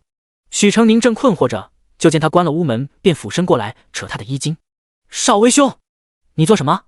让我看看你身上的伤。”“不用。”“不行。”李少威不由分说揪住他的领子要分开，许成宁死死按住，心砰砰的跳。“真的没事，伤都好了。”李少威绷着脸：“你撒谎！铁大叔告诉我你一身的伤，衣服上都是血，你皮肤娇嫩，寻常磕青都要小半个月才能散瘀，这才几天，见血的伤就能好了。我没那么好骗，脱了我看。”“不行！”情急之下，许成宁只好打个滚避开他，不料压到了肩膀的伤，嘶了一声。“成宁！”他肩后的衣料都渗出了血，伤口裂开了。“药在哪儿？”“在包袱里，我自己查。”李少威道：“伤在身后，你又看不到。把衣服掀开，我帮你上药。”许成宁没办法，怕再扭捏下去更让人怀疑，便把左边衣襟往下拉了拉，露出一边肩头，背着身，不露痕迹的压着衣刃，不让底下的裹胸部露出来。李少威看到柔弱白皙的肩头，小巧精致的锁骨，愣怔住了，久久没有动作。好一会儿，许成宁才感觉脖子上的碎发被撩起，冰凉的金疮药轻轻落在伤口上，被十分细致的涂开。许成宁感觉他连呼吸都小心翼翼，竟一点都没觉得疼。“还有哪里？”许成宁道：“其他伤口都在手和腿上，我能自己上。”李少威定定地看了他好一会儿，才把药瓶还给他，自己转过身去。许成宁没注意到他通红的耳尖，只觉得他背影有些狼狈。按惯例，放榜后宫中会设琼林宴，家康帝坐在主位之上，下手是他的几个儿子和孙儿。小儿子顺王凑在他身边，叽叽喳喳说着话：“父皇，琼林宴过了，这一科是不是就完了？是不是还有翰林院的入馆考？还要很长时间？”家康帝斜着眼看他：“怎么？时间越长，童先生越忙，你就有时间玩了？”顺王忙摆手摇头：“没有。”他长得白皙，身形瘦长，脸上略带几分孩子气的圆润，一双眼黑黑亮亮，一看就是个被娇宠长大的小公子。家康帝往他头顶上敲了一记：“没有童先生，有的是别的先生给你上课，明儿朕就调个翰林去书房。”顺王顿时如丧考妣，他一摸书本就要头疼，好容易趁着讲课的童先生要忙科举，乐呵了好些天，没想到好日子竟然这么短，这会儿脸都皱巴成一团了。他嘟着嘴戳面前的红豆糕，一旁海公公对家康帝道：“皇上，所有进士都候着了，可要宣他们上来。”家康帝挥挥手：“宣吧。”工人的传唤一声一声传开，不多时，以许成宁为首的一群进士在工人引领下，穿过回回绕绕的廊道，走到露台下，行三跪九叩大礼，免礼平身。不知是谁咦了一声，许成宁抬头，正好跟顺王的目光对上，顿时呆住了。这不是那个被拐的小公子吗？第53章琼林宴。许成宁猜到他身份不一般，没想到竟是皇室中人。许氏看他表情太过愕然，顺王得意洋洋的咧嘴笑了，扯着家康帝的龙袍道：“父皇，这就是这一科的状元吗？看着比尔臣还小呢。”家康帝哈哈的笑：“可不是比你小，你当所有人都跟你一样是混球吗？”顺王抬着下巴道：“自然不是了，除了父皇，还有谁能生出这样的混球？”大家都被逗笑了。一甲三人被安排在最靠近朝臣的位置，许成宁右手边是沈云，左手边是梁兆琪，他坐在中间，小小一只，像无端凹下去一块。梁兆琪揶揄道：“我们像不像一家三口？”沈云和他都笑了。高位上那个小公子的目光快把他灼伤了，许成宁没忍住，悄悄拉住梁兆琪的袖子问：“梁兄，圣上身边那位着蓝衫的少年是哪位殿下？”梁兆琪道：“那是顺王九皇子，是皇上60岁才得的老来子，今年16岁，比几位年长的皇孙年纪都要小些。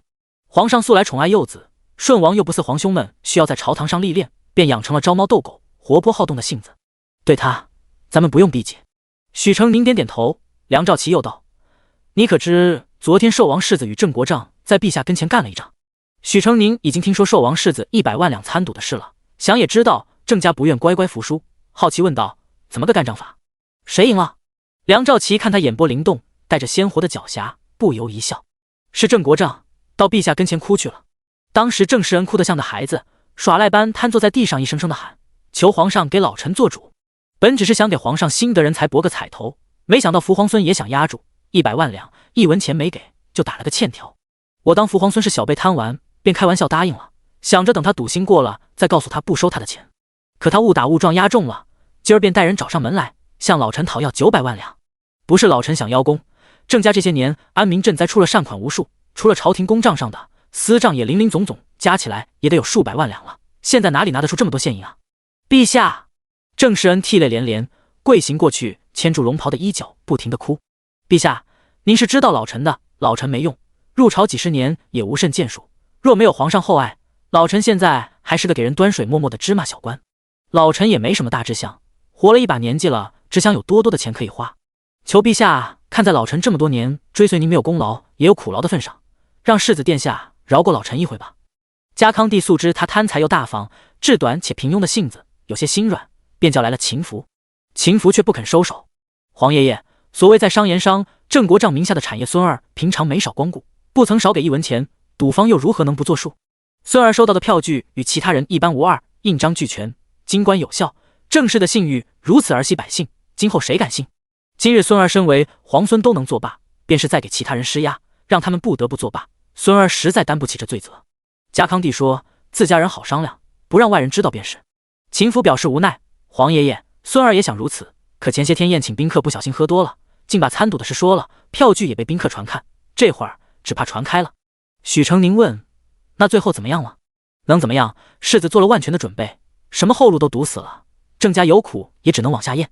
后来郑贵妃向圣上哭了一场，这些年皇上政务愈发繁忙，身体吃不消，臣妾父亲看在眼里，疼在心里，私下里悄悄问臣妾，如何才能为您分忧？臣妾说，皇上一心为民，唯有在国事上排忧解难，才能博您一笑。可父亲说他才能平庸，除了给钱，什么都做不了。思来想去，只能出钱让别人做，所以才开了这个赌局，想为朝廷网罗更多人才。除此之外，还自掏腰包给无数赶考的贫寒子弟包了路费和食宿。他一心忠君卫国，人又迟暮，您忍心让他陷入如此两难的境地吗？”于是圣上心软了，下令给赌吏抽20%税，返还给郑家。为安抚世子殿下，圣上把原本属于郑家的一座玉矿山划给了他。安抚？许成宁简直要笑了，这位世子殿下可真是个妙人，给圣上灌了什么迷魂汤，1文钱没出就白得了一大笔银钱，圣上居然还觉得他需要安抚。他抬眼看向高位，寿王世子相貌气度卓绝，便是放在一众皇子龙孙依然是最出众的那一个，此时正有些懒散的看着自己手里的杯盏，任谁也看不出他藏在清俊皮囊下那颗勃勃的野心与贪心。心里正想着，那位本漫不经心的男子倏地抬眼，目光如电与他的对上。许成宁连忙收回视线，转头看向身边的梁兆琪：“为什么是玉矿山？”梁兆琪道：“世子殿下喜好雕玉，这点大家都知道，他每年万寿节都会献上亲手刻的玉雕作为寿礼。汝州的玉山玉料丰饶，稀有品种繁多，好玉者都甚喜汝州玉。”许成宁直觉不是这么简单，不过他也不想打破砂锅问到底，转而问道：“那郑家这算不算大出血了？”梁兆琪摇摇头：“算也不算。参与赌局的勋贵、富商之家多与郑氏有勾连，他们投押的钱财，郑氏想赖是可以赖掉的。赔偿的钱财虽极多，却不至于伤筋动骨，顶多几年内周转困难，假以时日，他们还是能赚回来。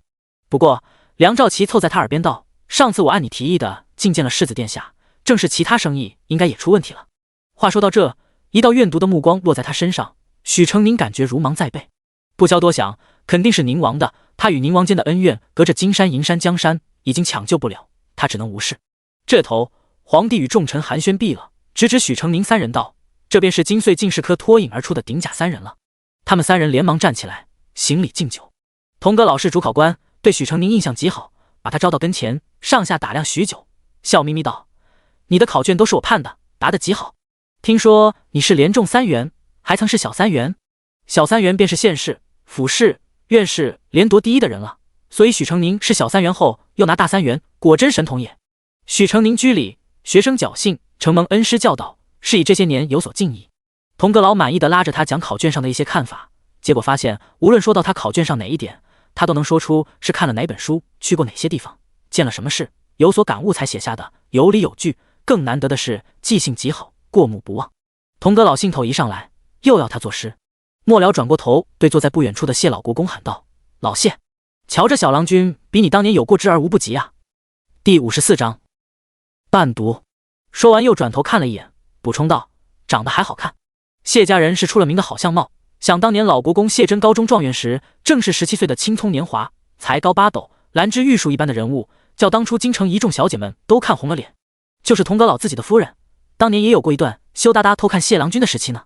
反观这位许状元，容貌可半点不逊色当年的谢真，只是年纪小没长开，女气了些。假以时日，定比谢真出色。”童阁老主持了春闱，自诩为许状元的老师顿时扬眉吐气，又问起许成宁几月的生日，待知道是11月满15岁，心里更满意。他有个疼爱的小孙女，今年才12，等集结了许成宁正好17岁，年纪配得刚刚好。于是对许成宁又多了几分对未来孙女婿的慈爱，飘向谢老国公的眼神春风得意的紧。他指指谢老国公对许成宁道：“这个糟老头子当年也是连中6元。”许成宁没忍住笑了。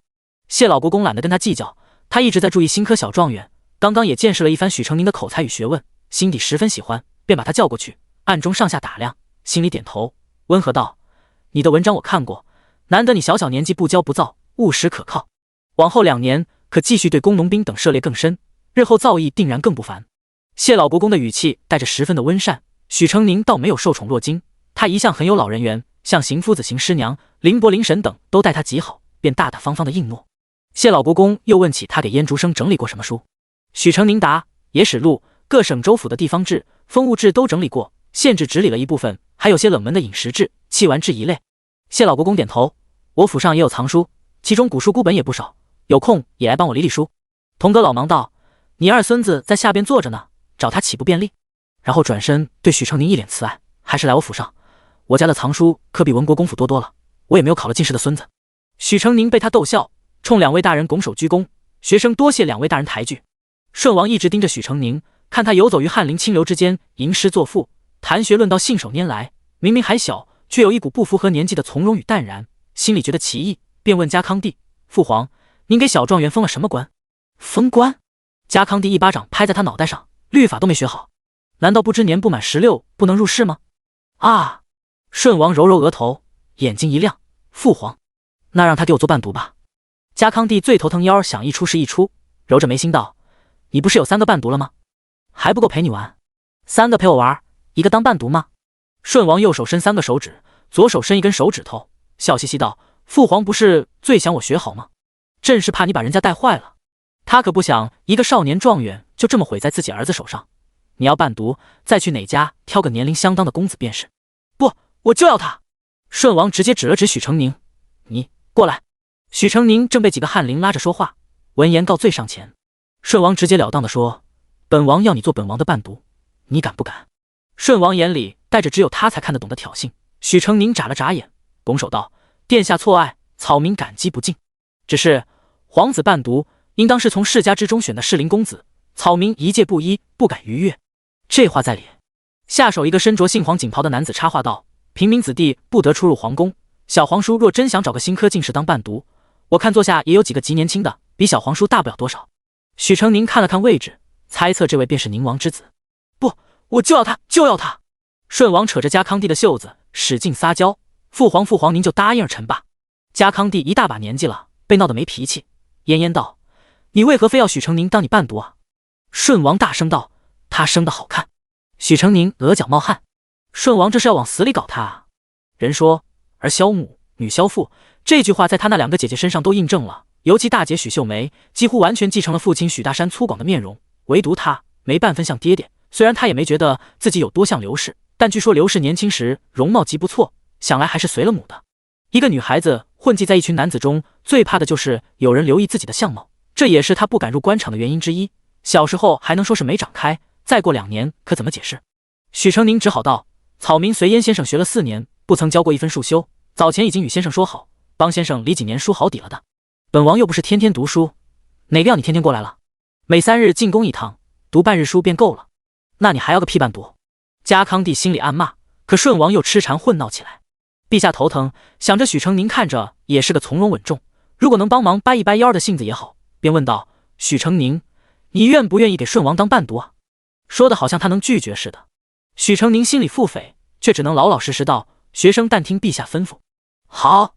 家康帝转头看眼自己的儿子，这下你满意了？顺王露出个大大的笑脸，儿臣多谢父皇。第55章绸缎。许成宁未来的章程就这么被定了下来。顺王对读书不尽心，哪里是缺伴读，这次相中他也不过是图新鲜罢了。就因这么个不着调的念头，便断送了他就此隐居1年半载之后，以病弱为由永绝仕途的打算。事已至此，他也顺其自然了。李少威要准备庶吉士的考试，他独自准备归乡的事宜。搜遍了行囊，许成宁发现碎银已经全部用完，只剩下暗袋里1张200两的银票，这是他特意存下来的，准备把一家人从村里接出来，在府城买宅子住，所以不到万不得已绝不会动。他皱眉想了想，去找了燕竹生。许成宁之前跟他说好了，科考过后替他整理笔译一批外文的藏书，没想到被顺王横插一脚。燕竹生这会儿满口怨念，别人教书好歹有束修，我呢束修没有，辛辛苦苦教出来的学生还替别人干活去喽。许成宁讨好的帮他捏肩膀，顺王也不是时时都读书的，学生一定不会懈怠了先生的一书，再不济过个几个月，顺王新鲜劲也该过去了，先生就去把我要出来。燕竹生斜着眼看他，为师教你读书，考了状元，名是你的，为师却还要处处为你出头是吧？一日为师，终生为父吗？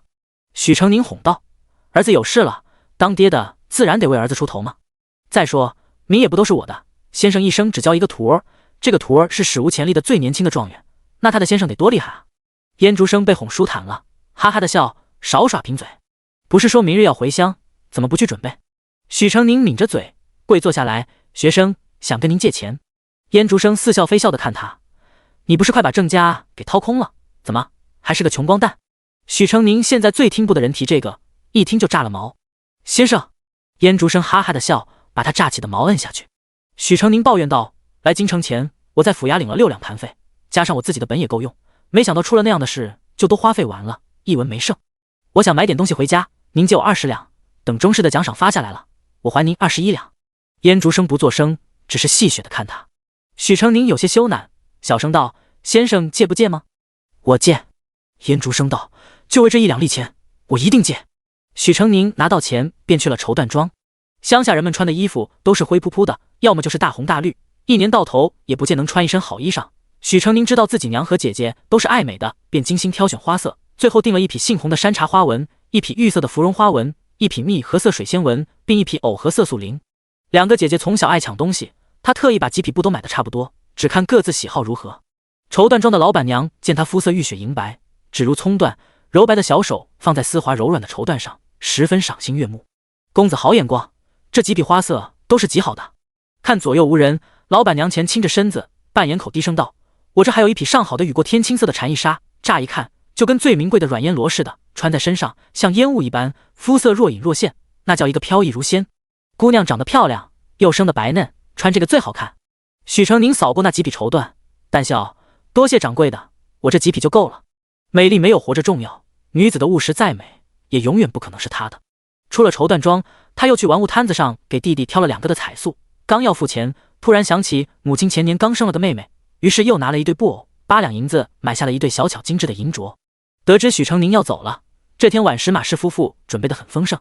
小满不好好吃饭，小小的身子歪在他身上，许成宁时不时地回答他几个孩子气的问题。妇人不停地给丈夫使眼色，马叔沉默了一会儿，便开口道：许公子这次回乡几时回来？许成宁摸着小满肉乎乎的脸道：顺王不急，故给了我1个半月的假。马叔看一眼乐呵呵的女儿，又说：郎君从此要在京城住下，人生地不熟的，我看让小满到您身边，帮忙做些洒扫的活计吧。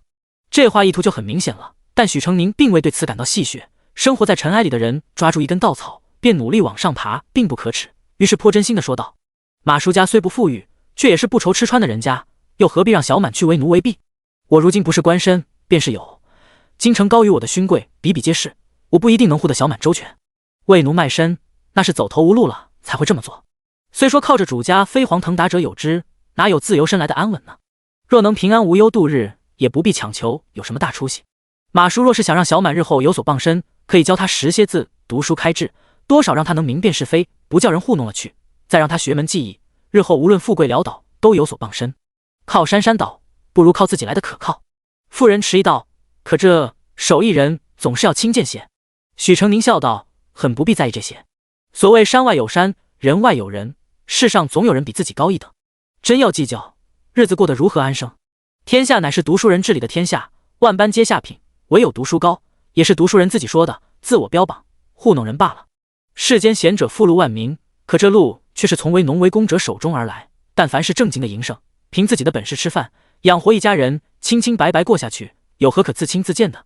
马氏夫妇听他言辞恳切，也不摆什么倨傲的架子，心里便信了几分。小满搂着许成宁的胳膊仰头道：状元哥哥，你为什么读书那么好啊？许成宁捏捏他的脸，笑道：那小满为什么抓洋拐那么好呀？小满捧脸咯咯笑起来。许成宁看着他无忧无虑的天真笑容，心里生出几分艳羡。他走到今天这个位置，既因为喜欢读书，也因为迫切需要一个有力量的身份，为父报仇。若她是一个被捧在掌心里长大的女孩，每日赏玩似的读几页书，哪怕愚钝无知，他也是愿意的呀。次日，许成宁便踏上了归乡的路。他漫不经心望着车窗外褪去的景色，指节一点一点地敲着窗沿。那里还有一场硬仗要打。第56章锦衣还乡。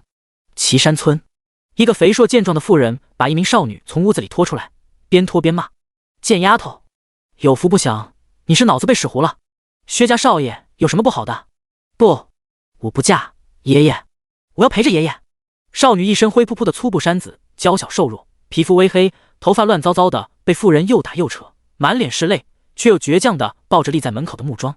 几个村妇不忍心，想上去替她说话，却被妇人一把搡开。我管教自家侄女儿，关你屁事！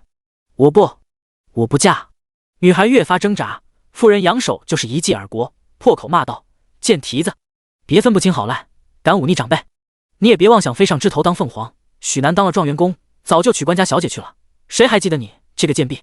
女孩一听许南二字，顿时泪如雨下。薛家少爷有什么不好？你嫁过去吃香喝辣的，还当婶子害你呢。你二叔跟薛老爷已经定好了，你今儿不嫁也得嫁。围观的村民面面相觑，说是嫁，其实还不是贱钱。薛家那个少爷谁不知道，生下来就是个傻的，吃肥无比，还以凌虐为乐。偏偏薛氏夫妇把儿子当宝，这几年不知给儿子纳了多少侍妾，一抬进去就没了音信。有人亲眼见过薛家在后花园埋坑，露出条血淋淋的断腿。薛家摆明了是个火坑，但乡下人缺钱，不值钱的丫头多的是。李家二叔就是看中了薛家丰厚的买身钱，才来逮只有一个年迈祖父撑腰的李如。李如是独女，自小父母双亡，叔婶丧尽天良，将家里钱财席卷一空，带着儿子去县城逍遥去了。李老爷子抗不过，只得一人带大孙女。她今年才13岁，不是不能嫁人，可终究太小了些。何况李二给她找的是那样不堪的人家，她哪里肯答应？李老爷子是个秀才，肚子里有些墨水见识。李如没读过书，但气节二字还是懂的。在李二婶手掌再次扬起时，他一不做二不休，就要往家门前一棵粗壮的梨子树上撞。李二婶连忙把他压住，气急败坏地骂道：贱丫头，你敢寻死老娘，就剁了你的脚！想死，嫁过去再死！快拿绳子来把他绑走！他带来的2个青年汉子拿了绳子过来，刚要把李如绑住，忽而一道清脆的声音叫住了他们：住手！李如转头望去，只见白衣少年逆着天光恍若神人。许成宁有些不能确定，试探叫了一句：阿如。李如一听，泪如雨下：哥哥，放开他！许成宁喝道。李二婶被一下松了手，李如立马爬起来，跌跌撞撞向他跑过来。许成宁上前2步把他抱住了：南哥哥，你终于回来了！李如埋在他的肩窝，哭得一抽一抽的。许成宁轻拍他的背，小声安抚着。村民们则神态各异。许南，是许南，许南回来了。谁？哪个许南？那个也。说话的人自己把嘴捂上了，惊恐地看着他。许成宁充耳不闻，安抚好了李如，冷冷盯着李二婶：我朝律法规定，卖身贱籍须经本人或其教养长辈同意。阿如虽年少失孤，好歹也有李家爷爷教养。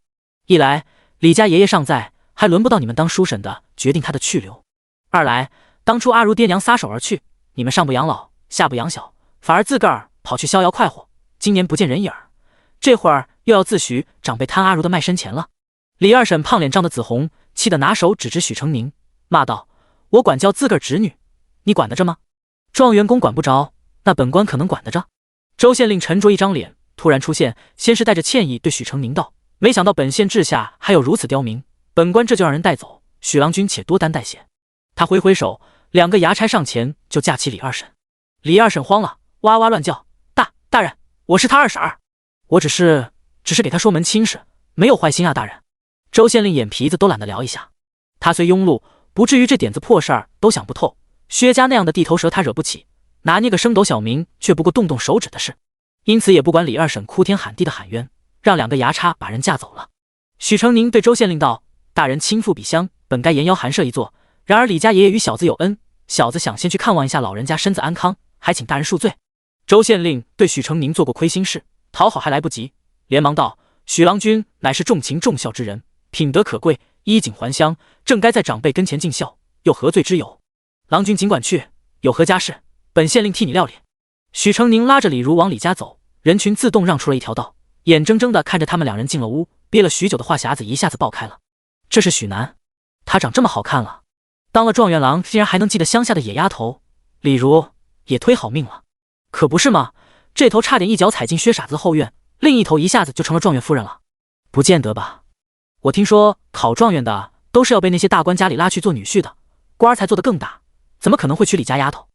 顶多做个妾，做妾也好啊，大官家的妾不比灰头土脸的黄脸婆强啊。一个叫翠花的小姑娘哇地一声哭了：“娘，许南比二狗好看，还是个状元郎，二狗算什么？又丑又没用，我嫁了他，还不是要刨的插苗，哪里有李如风光？我明明比她漂亮得多。”他娘连连安慰道：“李如哪能跟你比，长得跟豆芽菜一样，许南能看上她才怪呢。一会儿咱去给许南送饭，我闺女这么漂亮，露面她一准能相中。”翠花捂着脸怯怯道：“可小时候我拿石头砸她，还骂她野种。嗨，都是小孩子玩闹，有什么大不了的？等下你给她好好服个软，认个错就行了啊。”第57章问询。不管乡亲们如何议论，许成宁把李如送回了家。李爷爷怎么了？李如都快被欺负死了，李老爷子那么疼爱他，不可能不出面。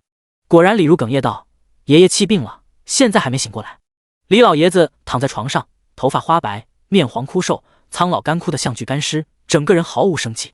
许成宁心里不禁一酸，除爹爹外，李爷爷和李如是这个村子里唯二对他好的人。小时候他总是受欺负，像阴沟里的老鼠一样，人人喊打喊骂，在外面被村里的孩子追着打到家里，然后又被两个姐姐拧着耳朵撵出来，不给吃不给喝。又饿又怕的时候，他蹲在李家的篱笆外，被小李如发现了。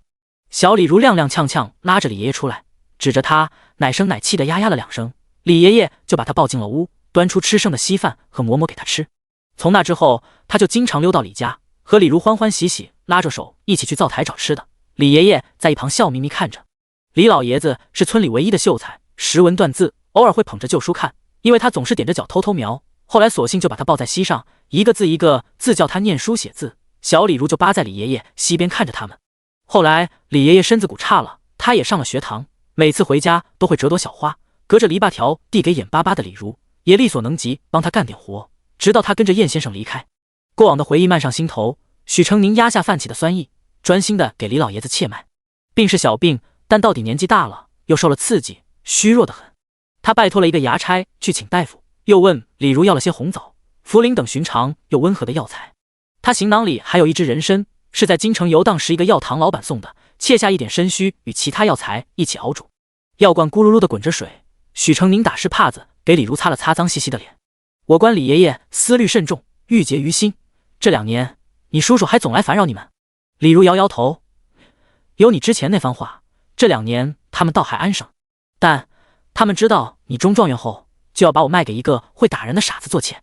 2年前许成宁曾跟着燕先生路过，短暂的回来过一趟，因知道了李家叔婶经常来骚扰他们祖孙，借着燕先生的名号敲打了一顿，李如和他爷爷才得以清静过完这2年。直到许成宁高中的消息传来，李家叔婶又找上了门，恶狠狠道：“人家都考上状元了，什么千金小姐娶不到，哪里还记得你这个乡野贱货，识相些就乖乖嫁到薛家。爷爷急怒病倒，他只差一点就要不清不白的死在薛家。许成宁看他又后怕的颤抖，柔声宽慰：“别害怕，有我在，谁也欺负不了你。”李如点点头，眼红的像个小兔子。她是个十分娇小的女孩子，比许成宁还要矮半个头，骨架极小，明明13岁，但说她11岁都有人信。许成宁摸摸她的头，比划了一下，高了一点，但不多，还是这么瘦。李如破涕为笑，不好意思道：“南哥哥长高了，比从前更好看了。对了，还没恭喜南哥哥高中呢。”许成宁灿然一笑，然后皱起眉头问道：“我适才回家，怎地家里都空了？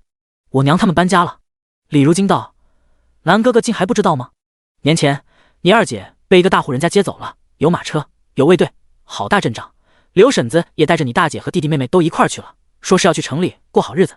我听人说，好像是有人要认了你二姐做女儿，也有人说是那家里的老爷看上了你二姐，要抬做小妾，稀里糊涂的，大家也都弄不明白。不过我瞧刘婶子一直在笑，应当是好事吧？”她小声道：“我以为刘婶子会告诉你呢。”她语气带着几分小心翼翼，生怕许成宁会难过。许成宁怔了一怔：“什么时候的事？”“去年10月了。”“接他们走的人呢？可有说是哪里人？哪户人家？姓甚名谁？”李如使劲想了想，来了个40来岁的妇人，好像姓陈，穿戴很富贵，说的是官话，斯斯文文的，其他的都没有听到。婶子可能怕再被大宅的人找麻烦，也没说。这些都太模糊了。许成宁想了想，没有头绪。没人知道去向吗？李如摇摇头，那些人好像不是本地的，来的时候还带了好些好东西。你大伯他们想抢，被拦下了。刘婶子他们被接走后，你大伯四处打听，也没打听到下落。说曹操到，门外突然吵吵嚷嚷，紧接着有人喊道：“小南，你回来了。”许成宁的脸书的罩上一层寒霜，李如担忧地看着他，刚要起身，被他按住了肩膀：“你照顾好李爷爷，我自己来。”他负手走出去，把刚要迈进门的许大的堵在了门口。“小南，你来的正好，你三叔四叔竟然不听我的话，想吞了铺子，你快跟我去衙门，把店面转到我名下。”“是啊。”紧跟来的大伯娘焦氏爪子乱指，几乎要戳到许成宁脸上来。“这帮小兔崽子臭王八，还把你大哥给打了！”衙役猛地一脚踹到焦氏肋侧，焦氏哎呦一声，胖胖的身体压在了许大帝身上。“大胆刁民，竟敢对撞员工不敬！”许大的趴在地上痛呼，眼前忽然出现了一双黑靴。许成宁居高临下看着他们狼狈的模样，笑意微凉，以往明澈的眸子变得深邃，叫人看不懂其中的情绪。“大伯，好久不见呀！”许成宁一字一顿，语气轻巧。许大帝却不知为何头皮一麻，愣愣的没有答应。“别杵在别人家门口吵，回家里说吧。”许成宁转向一旁的周县令，正好有庄家业纠纷要解决，周大人断案如神，可能指点一二。周县令仿佛烫了屁股似的站起来，连说不敢，虚心应承了下来。第58章，铺子归你们。许家是村里的富户，住着全村最大最好的屋子，10来间砖瓦房围成一圈，最外边修了一圈土墙。许家家私齐全，够半个村子的人都有位置可坐。但当年他来大宅，从来没有他的位置，要么孤零零的在角落站着，要么被拖到正堂中心，以罪人的方式跪着、趴着，仰望着高高在上的祖母和大伯，接受着叔婶和兄弟姐妹们的嘲弄，被打得皮开肉绽。时隔多年回到许家大宅，现在坐在主位上的是他，旁边是周县令、大伯、大伯娘、三叔娘、四叔、四叔娘，还有几个堂兄，全部坐在下手，吹胡子瞪眼的互骂。许母当年远嫁到许家，因生的又瘦又小，不是宜男之相，本是被人瞧不起的。谁知婚后一连生了5个儿子，从此腰杆挺得直直的，在附近几个村子都脸上有光。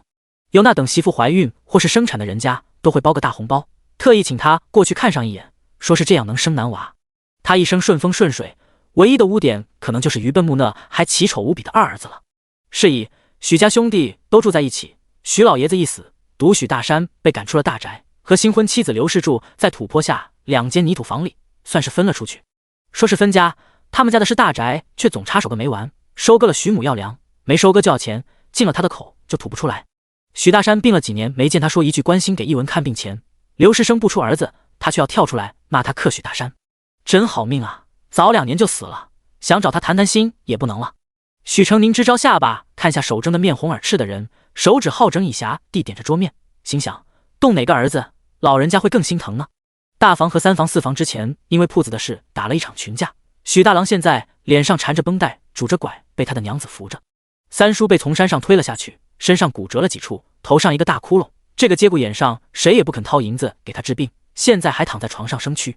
我今日来，不是来听你们吵架的。许成宁淡淡开口，阻止了底下的骂战。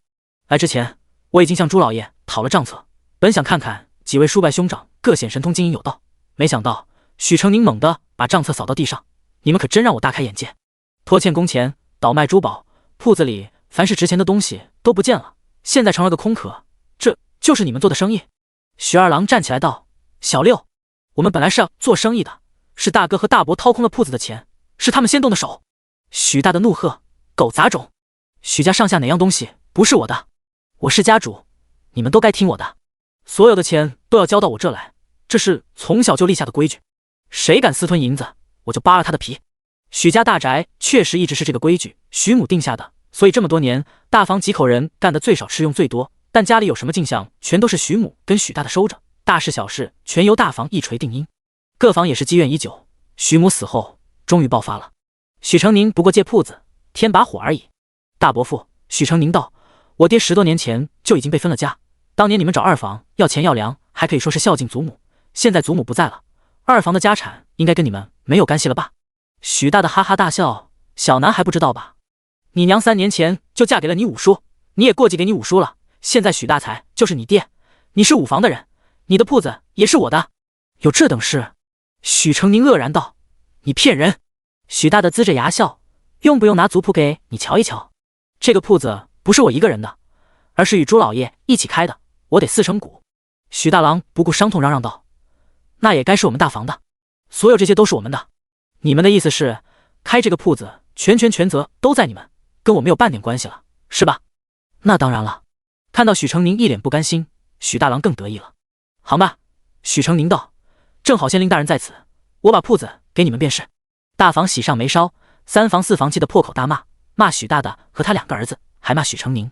许成宁充耳不闻，洋洋洒洒写完，转让契书，签字画押，然后捏着契书2角展开让许大的看。“铺子给了，大伯可别少了我的花用。”许大的一把夺过契书，也画了押，抬高了下巴道：“只要你乖乖听话，把铺子都交出来，再走门路，给你大哥搞个1官半职，肯定不会少了你的。”许成宁笑笑，把契书1式2份都交给了周县令，看周县令盖了章，问道：“周大人，这样的契书经官可能有效？”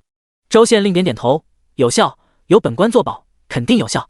有效就好。”许成宁对许大弟道：“好了，铺子归你，跟我没关系了。”许大的大喜，还没来得及跟老婆孩子庆祝，一群带刀的衙役就闯了进来。“许成宁在哪？有人状告你监管不力，纵容亲眷私吞商铺财物，特来请许公子过衙门一趟。”“府尹大人来了，朱老爷报的案罢。”许成宁举着契书，指着许大弟道：“这铺子跟我没关系了，有事找我大伯吧。”第59章状告。府尹接过契书，仔细看了看，挥手把许大的拿下。衙役拿刀把许大的架住，许大弟哇哇乱叫：“大人，大人，小人冤枉，小人冤枉啊！”焦氏哭道：“大人，我相公犯了什么罪？”府尹道：“原告朱玉泉状告你偷盗他人财物。”许大的大骇：“那也是我们许家的产业。大伯，你怎么还没听明白？”许成宁道：“我跟朱老爷一起开铺子，他出钱，我只负责出主意，整个铺面里里外外全都是朱老爷的东西。许家人在村子里当惯了地头蛇，说风就是风，说雨就是雨，偏偏见识少，到了外面便以为还是自己最大。他们接下那间从装潢到百货全都价格不菲的店铺之时，不消他引导，他们自己就会跳坑里。自你们经手起，朱老爷损失财物合计30万两，包括一件镇店之宝，也就是那件价值10万两的翡翠玉雕摆件。10万两！”许大郎惊怒道：“娘的，当铺竟然告诉我只值1000两！”许成宁笑笑：“若铺子原本的4成股还是我的，你们受我之托经营店铺，少不得要我赔。不过现在嘛，大伯好自为之。”许大的暴怒：“你骗我！”许成宁并不掩饰，挑衅的扬了扬眉，勾唇一笑，转头问府尹：“大人，盗窃罪30万两该怎么判？”“全数归还，并罚金3万两，杖100。如若不能归还，按律当斩。”“大人！”许大的终于怕了，慌慌张张指着许二郎和许四叔几个：“那不是我一个人干的，还有他们也偷了，不是我一个人干的呀！”所有人唰的一下全跪下了。“是呀，是呀。”焦氏跟着帮腔，慌乱转着头找着什么，然后一把指向许二郎：“都是他偷的，他偷了最多！贱人！”三叔母扑过去，跟焦氏扭打在一起，扯头发挠脸，一群人互相指证，这边说他拿了多少珠宝首饰，那边说他挪了多少银钱，互相扒了个底朝天。府尹烦不胜烦，一挥手道：“全部带走，押入大牢。”满屋哀嚎起来。许二郎痛哭流涕，趴在地上扯着许成宁的袍角哭道：“小六，你跟朱老爷关系好，替哥哥求求情呗，哥哥保证以后给你当牛做马，再不欺负你了。”“是啊是啊。”他们像苍蝇一样围过来。府尹怒喝道：“你们以为你们所犯的就只有这一桩吗？”他拍拍手，几名衙役带了一群人进来，他们衣着粗陋，二三成群，个个面容凄苦，一见到许家人立刻红了眼扑上去。他们都是长安府被许家人骚扰过的苦主，有那老母被推下桥摔得不省人事的，有那如花似玉的姑娘被调戏后不堪受辱企图上吊自尽的，还有那借出了几百两至今都没要回来一分钱的。他们哭天抢地，一边恼许家人，一边磕头求府尹做主。许家的男人无论老小都好吃懒做，许大的和他两个儿子好赌，三房的许二郎和四房的许四郎是烟花之地的常客。以往还只是在县城称王称霸，自从有了铺子的银子，就霍霍到府城去了，还打着状元公亲叔叔亲哥哥的旗号横行霸道。谁有不服，他们就扬言让许成宁抓他们坐大牢，惹得府城上人人怨声载道。我终是不过半月，你们就作威作福起来了，借我的名义欺男霸女，莫不是觉得我会包庇？许成宁一掌拍在几案上，语气冰冷：“冲你们做的这些事，就够把牢底坐穿了。来人，把人犯带走。”许家人大骇：“大人饶命啊！大人饶命啊！”许成宁道：“我劝你们有多少钱且拿出来，该赔的赔，能私了便私了，好歹减些刑罚。”许家人面面相觑，他们是拿走了不少钱没错，一开始花费还不大，却听别人说你们家小南以后就当官了，手里又有铺子，有他给你们撑腰，你们还怕什么？从前对他不好，嗨，不说是从前嘛，当长辈的不过教训一下小辈有什么不对？他没了爹，家里又是一窝的女人，不还得讨好着你们，仰仗你们帮衬他吗？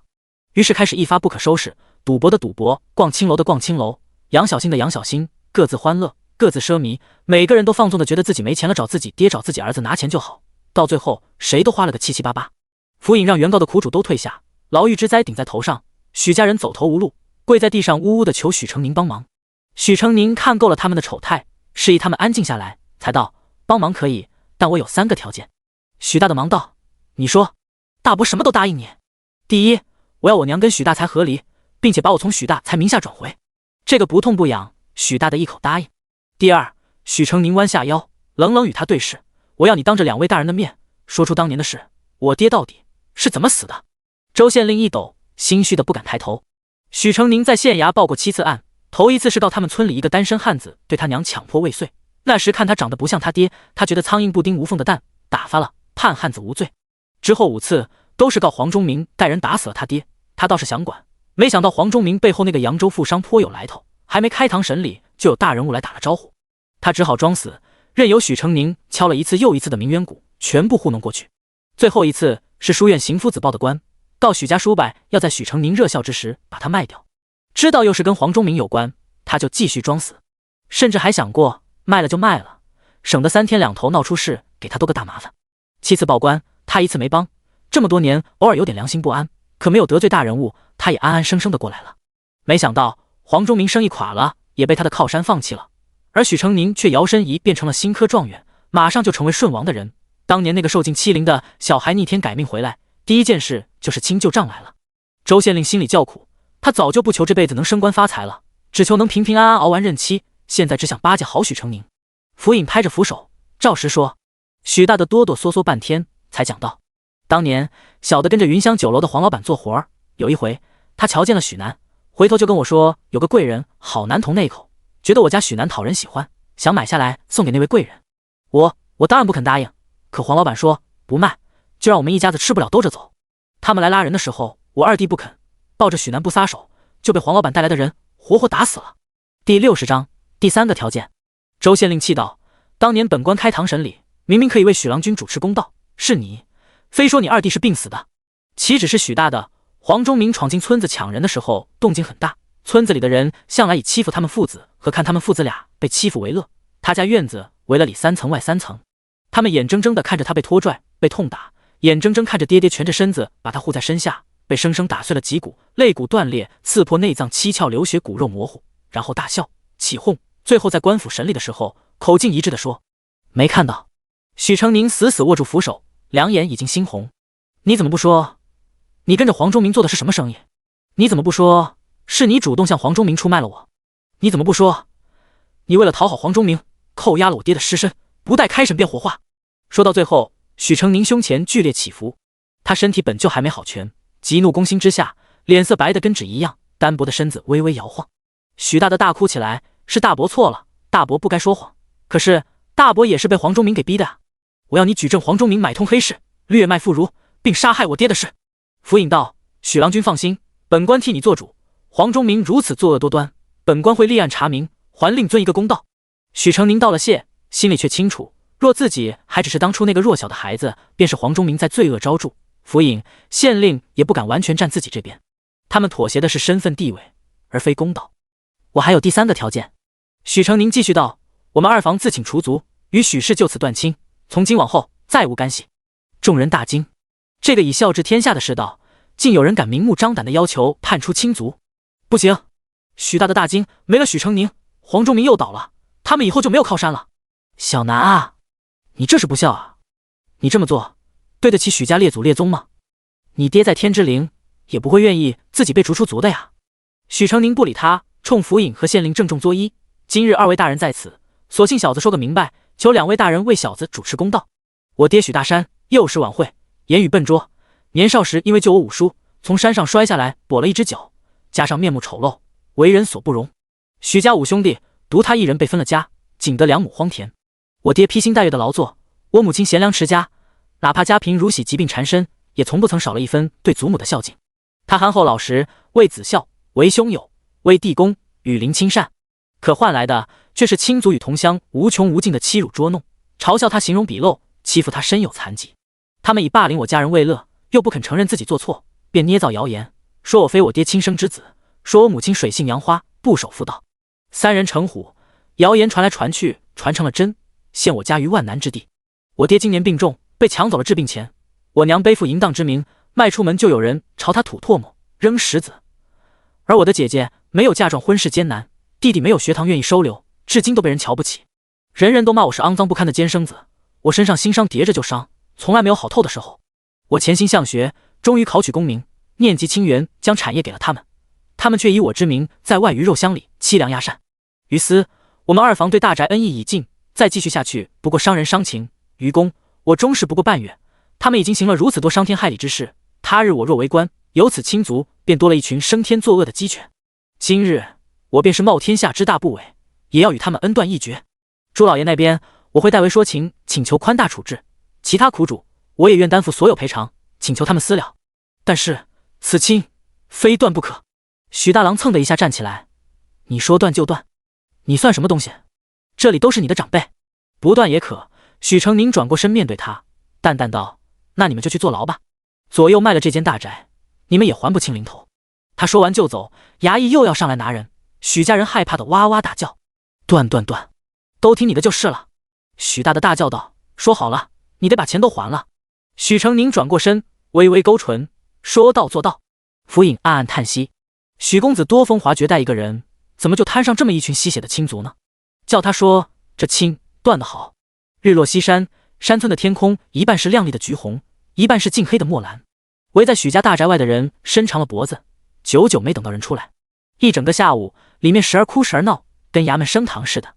宗长已经进去了，许南娘和黎和他们一家除族的事在处理，许南小时候被欺负的事也隐约被提起。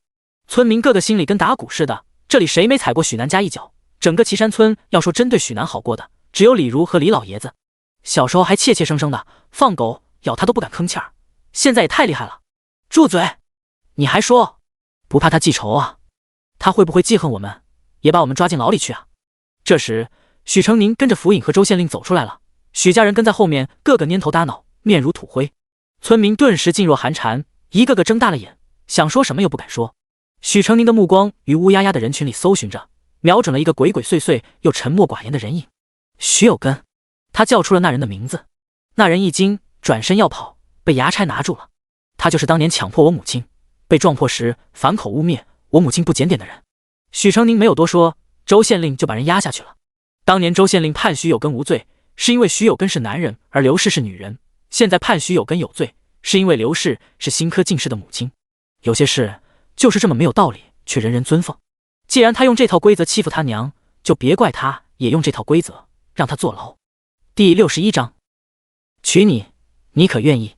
许成宁来了短短半天，就把许家上下收拾了个遍。现在大家看他的目光都战战兢兢。翠花娘拉着翠花过去，扯出个笑，请他去家里吃饭。许成宁看着他爬满皱纹的胖脸和半躲在他身后娇羞不已的翠花，泛起一股恶心。他记得这对母女。有一回，翠花笑盈盈跑到他跟前，拎一条用细草穿了的鱼，说要给他。他提着鱼还没走到家，翠花娘就骂骂咧咧的来了。翠花跟在后面哇哇的哭，指着自己弄脏的裙子说他抢了她的鱼，把她推到泥坑里。翠花娘扇肿了他的脸，抢回了鱼，要刘氏赔钱。刘氏不肯，两人就隔着篱笆对骂起来。最后是爹爹扶着墙出来息事宁人，给了翠花娘几文钱，而他不可避免的又挨了刘氏一顿痛打。从那之后，翠花娘逢人就说他偷东西，有娘生没爹教。翠花也露出了真面目，推他骂他，捡石头砸他，让他哥哥和弟弟把他手捆住，在他衣服里放小青蛇，往他嘴里塞泥巴。而翠花穿着漂亮的小裙子，在一旁拍着手咯咯咯的笑。滚！许成宁听见自己的声音说，然后视若无睹的从他们身边走过。翠花娘碰了个冷钉子，看许成宁一副冷冰冰的样子，顿时哭道：南哥儿，从前婶子是对你不好，婶子错了，大错特错了。可你母亲不守妇道的话，是你奶说的呀，不是我们故意要说她不好的。是啊，是你奶说的，害我们都误会了。那个老钱婆嘴里没一句实话。许成宁站在村口，目送府尹和县令一干人远去，转而走向了另一条小路。暮色里，不远处一辆不起眼的青布马车停在路边，马被仆从牵着，正低头嚼草。布帘掀起，一个圆脸的中年男子露出了脸。怎么样？一切顺利。许成宁对他拱手道谢，多谢朱老爷鼎力相助，安排人替我演了这出戏。朱老爷摆摆手，举手之劳不足挂齿，主意都是你出的，我虽然出了点钱，但你大伯他们逛的赌坊青楼酒楼当铺都是我的产业，绕了一圈又回来了。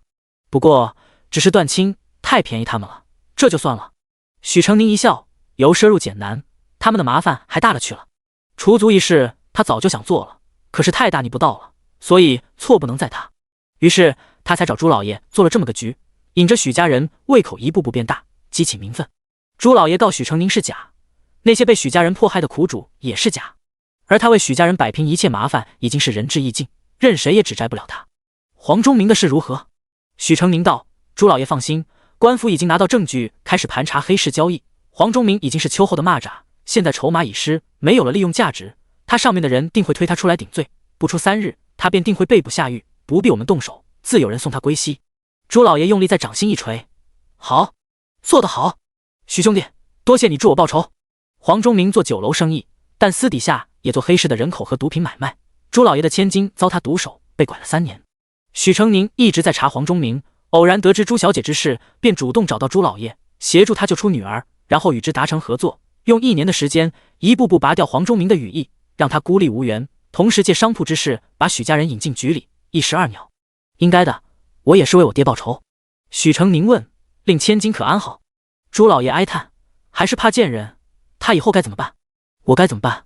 许成宁宽慰他：他受了刺激，朱老爷多加疼惜关爱着些，至于以后，大可招人入赘，或给他找几个面首，横竖您家财万贯，多的是法子，不叫他受委屈。朱老爷面容由愁苦转为忍俊不惊，哈哈大笑：我以为你们读书人都迂腐，都信奉3贞9烈那一套呢，只许男子风流，还不许女子滥情了。朱老爷，人生在世，养不愧于天府，不作于地，乐而不淫，这便够了。好，今日已晚，我这边回去了。许兄弟，往后有什么事，尽管来找老朱，定不与朱老爷客气。这就有一桩事要朱老爷帮忙查问呢。你说。许成宁说明了家里的事。带走我二姐的人不知是什么来历，不是我把人心想得太坏，实在以我二姐的容貌和性子，若说有人对她一见钟情，非亲不可，我是半点不信的，这其中肯定有所图谋。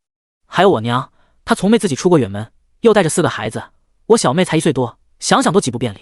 烦劳朱老爷替我找到他们的去处。放心，都交给我，查到了我就给你去信。多谢朱老爷。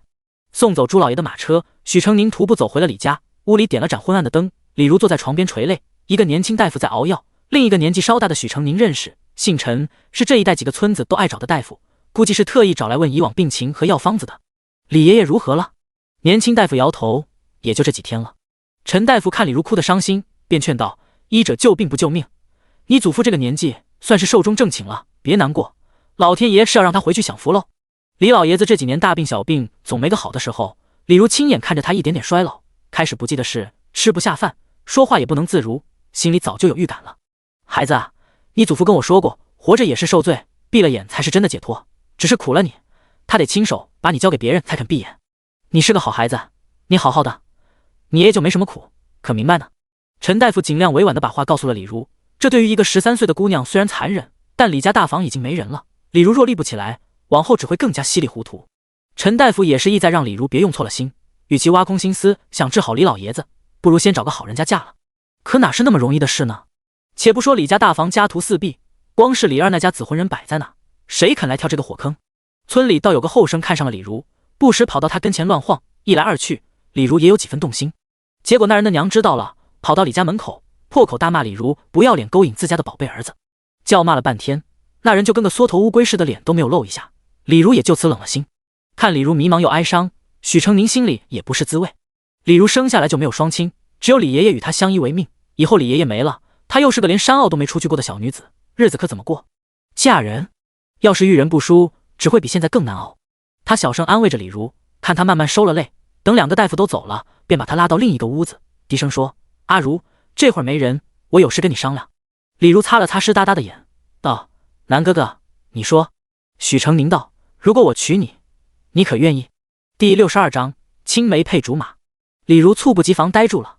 许成宁露出几分不自在，脸也泛红，心虚的却还是说：我不知你这2年可有相中的儿郎，只是我想你二叔二婶闹得那么大，也没见有人替你出头，想来是有也靠不住。你若愿意嫁我，我便带你走，总比你一个人无依无靠要好些。他顿了顿，又道：若你不愿意，有别的去处，就算了，我会另想办法护着你。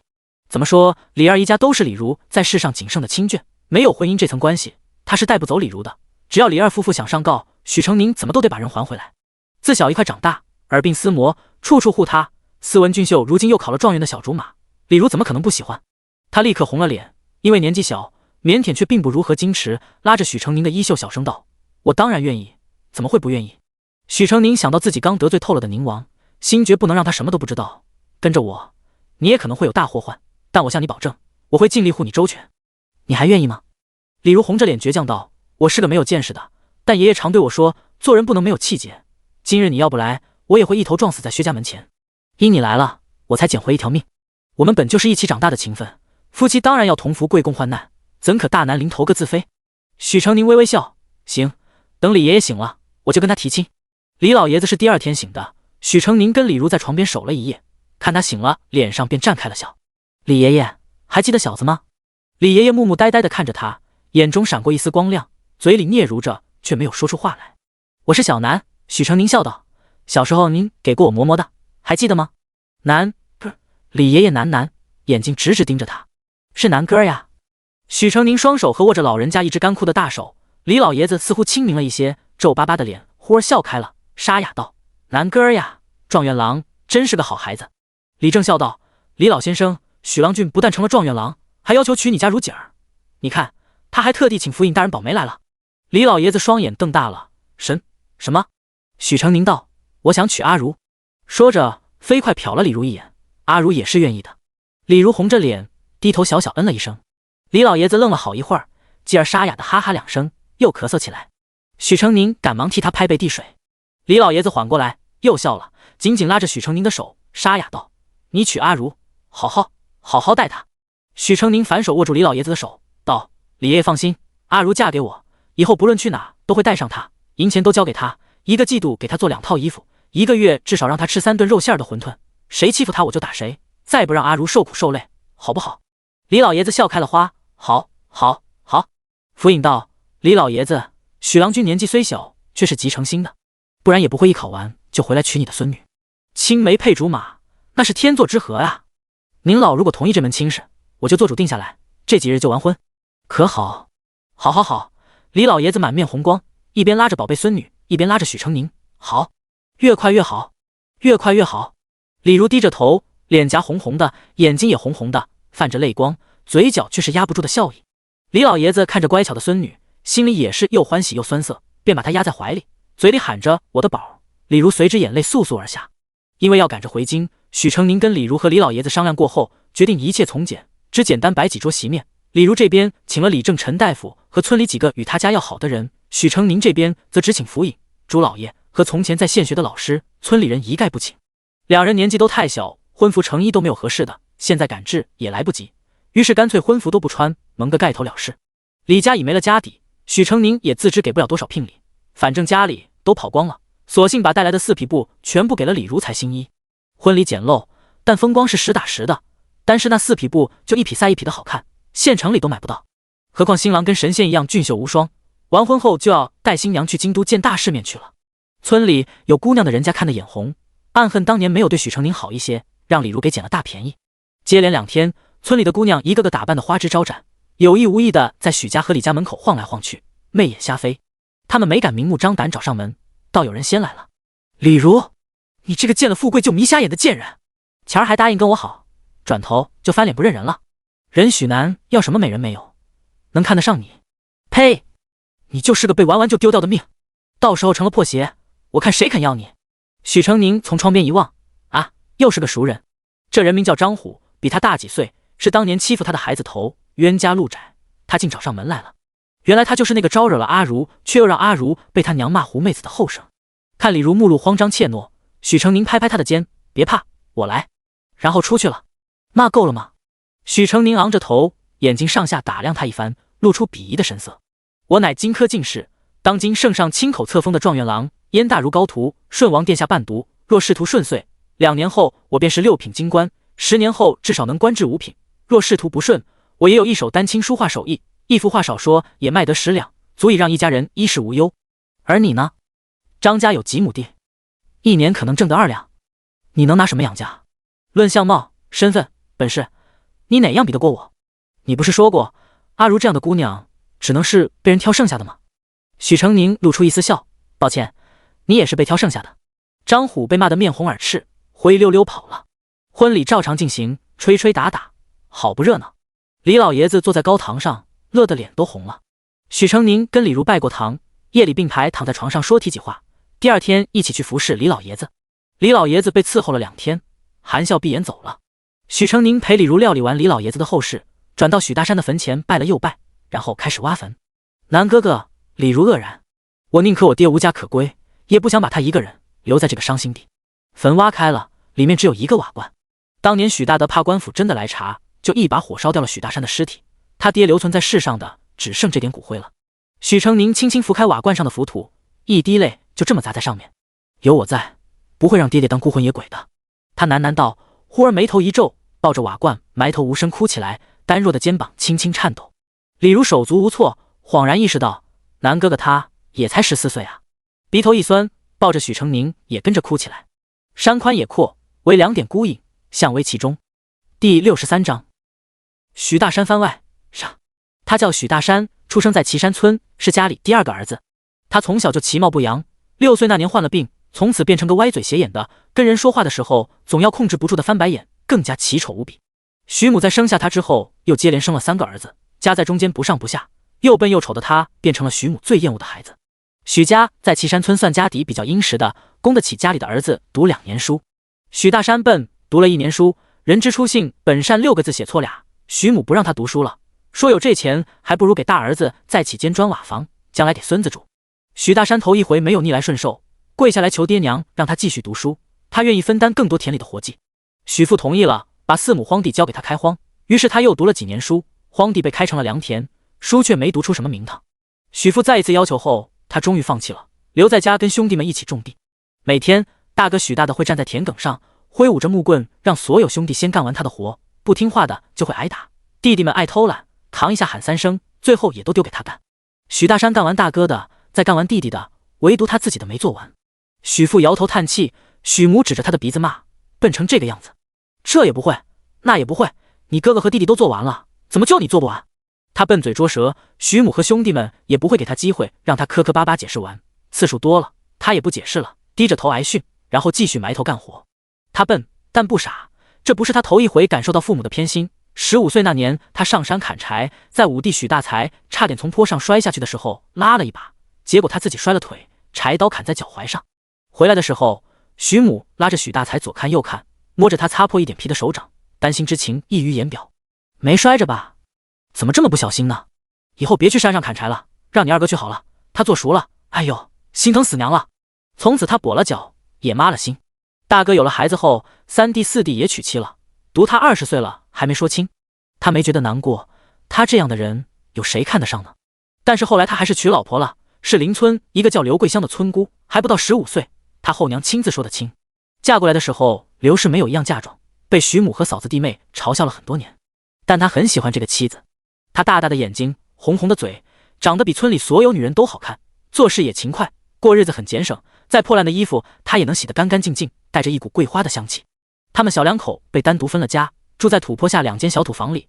刘氏在院子里开了块地种菜，每天浇水，其他时候夫妻俩都料理着分得的2亩荒田。这2亩田很贫瘠，开始收成很差，两人只能勉强温饱。大宅那边没给过半点钱粮，还经常把他们喊过去帮忙做活，做完没吃饭就又赶回来。徐母还时不时来他们家顺走些粮食。后来他们第1个孩子出生了，是个女孩。有那么一瞬间，许大山有点失望，兄弟们生的都是男孩。徐母对刘氏破口大骂，骂他丧门星，骂他生不了儿子，骂他害了他儿子。大女儿还在吃奶，那头总是把刘氏叫过去喂猪，叫他伺候2个弟妹坐月子，稍一不如人意就要挨打受骂。刘氏受不了了，跟他哭诉，他也觉得这样下去还怎么生儿子，于是把大女儿留在大宅，夫妻俩一起去外面谋营生。许大山帮人扛货，刘氏留在屋里做针线活。很快他们第2个孩子出生了，还是个女儿。这次刘氏比他还着急，于是还没出月子又怀上了。6个月的时候他病倒了，眼见2人生计快维持不下去的时候，孩子早产了。这次是个男孩，一个小小的红色的孩子。许大山很高兴，当下就起了名叫许南。怕孩子染了病气，他没敢再抱。过2天再看的时候，孩子已经变得白白嫩嫩，漂亮的不行。于是夫妻俩带着2个孩子回家了。他病一直好不了，田里的活计只能一点一点的做，大多数时候都躺在床上休养。孩子都是刘氏在带，家里有多的菜的时候，刘氏会把许南绑在背后带出去卖菜。2个女儿大了，记事了，跟他不亲近，嫌他翻白眼太丑太可怕，他们总是把饭菜搁在门口就跑了，不肯跟他多说一句话。只有许南会对他笑，奶声奶气喊爹爹，把小小的脸蛋放在他手上蹭。这时候他就会很想抱抱他，但刘氏会马上冲过来把许南抢过去，说小孩子容易过病，不好养活。他知道儿子是好不容易有的，也就算了。但不对劲的是，许南越来越好看了。第64章，许大山番外下。不光是他觉得不对劲，村里人也觉得不对劲了，都在背后说刘氏偷汉子。他不信妻子会这么做，他更相信许南是随了刘氏的好相貌。大宅那边却认定了刘氏不守妇道，经常把刘氏和许南叫过去，回来的时候2人身上没一处好皮。后来4弟妹撞破了刘氏跟徐有根在一起，衣衫不整，马上就要闹开了。刘氏被吊起来扒了裤子，人人往他身上扔东西，破口大骂淫妇、下贱、脏女人。他踉踉跄跄跑过去告诉大家妻子不会这么做，徐母却一口咬死了这件事。从那之后，刘氏坐实了荡妇的名头，许南也成了人人口中的野种。他们一家的日子变得更不好过起来。他的老婆孩子总是被欺负，2个女儿没人肯搭理，一出门就会被骂。而许南每次从外面回来都是一身伤，他问起的时候，许南说他一被人看见就要挨打，连狗见了都要咬他。他是过去说理，把家里攒下的治病钱全部给徐母，给他磕头，求他不要再为难他的妻儿。徐母收了钱，还是继续污言秽语。许南4岁的时候，2儿子出生了，他本该高兴，没想到刘氏居然想把许南溺死。他觉得是许南害了他。许南一身湿漉漉，在他怀里大哭，刘氏在他耳边发疯般大吼大叫。这一刻，他开始意识到自己的人生似乎有什么不对。他一直以为只要多多的挣钱，挣到比大宅要的多得多，他的家人就能过得好，所以平常忽略了妻儿的教导，让母子之间的关系变成这个样子。他不知道怎么保护自己的妻子和孩子，他不知道怎么面对徐母对他的刁难和厌恶，他也不知道怎么让一家人过上好日子。可他是一滩腥臭的烂泥，稀里糊涂的混了大半辈子，什么都做不成，又怎么教好孩子，怎么保护好妻子？他不想孩子将来跟他一样唯唯诺诺受欺负，也不想他们跟大宅那些侄子一样，成天只会欺负人。他想起小时候读书，书上有这么一句话：修身、齐家、治国、平天下。他笨，但小南不笨，他才几岁，已经会写很多的字，背很长的诗文。让许南去上学堂，也许他能学会怎么修身齐家，怎么让他母亲和姐姐过上好日子。小南没让他失望，他是学堂里年纪最小的孩子，却第一次校验就拿了头名，扬着卷子高高兴兴跑回来报喜。他高兴极了，把孩子抱在怀里，举得高高的，放下来的时候手却不小心摸到当下，他整个人如石雕般定住。原来是这样，怪不得刘氏从不让他抱孩子。可出生的时候他看了，明明是个男孩。小南不是他的孩子，那他的孩子去了哪里？没了吗？他思绪万千，无力地瘫坐在床沿，良久没有说话。许南往他手里放了一块糖，他低头看着孩子湿漉漉的大眼睛，不知怎么，心中那一团乱絮慢慢散去。没关系，没关系，小南很好，女孩也很好。他更卖力地干活，许是心里有了盼头，他的身体也慢慢好转起来。小南读书也越来越好，还会抄书赚家用。他觉得自己在逐渐懂得怎么对一家人好。万万想不到，大哥突然来找他，说要把许南卖给一个好人家。他震惊万分，立马拒绝了。买主却带人直接闯进门，拖着小南就要走。那是他的女儿。他猩红了眼，扑上去抱住小南，蜷缩着身子把小南护在身下，坚硬有力的拳脚一下一下落在他身上。他吐了血，把小南抱得更紧。孩子在他身下喊着爹爹爹爹，他开始听不太清，眼前变得一片血肉模糊，眼珠子像水珠一样要坠落下去。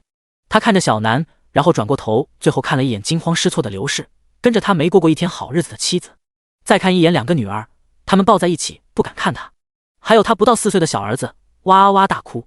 他想告诉他们好好活着，好好过日子。刘氏，床褥下有钱，拿去给自己裁件好衣衫。大梅，好好学绣活，将来嫁个好点的人家，屋里那套新做的桌凳是留给你的嫁妆。阿春，不要总是跟你姐吵架，别犯懒，帮你娘多做点活。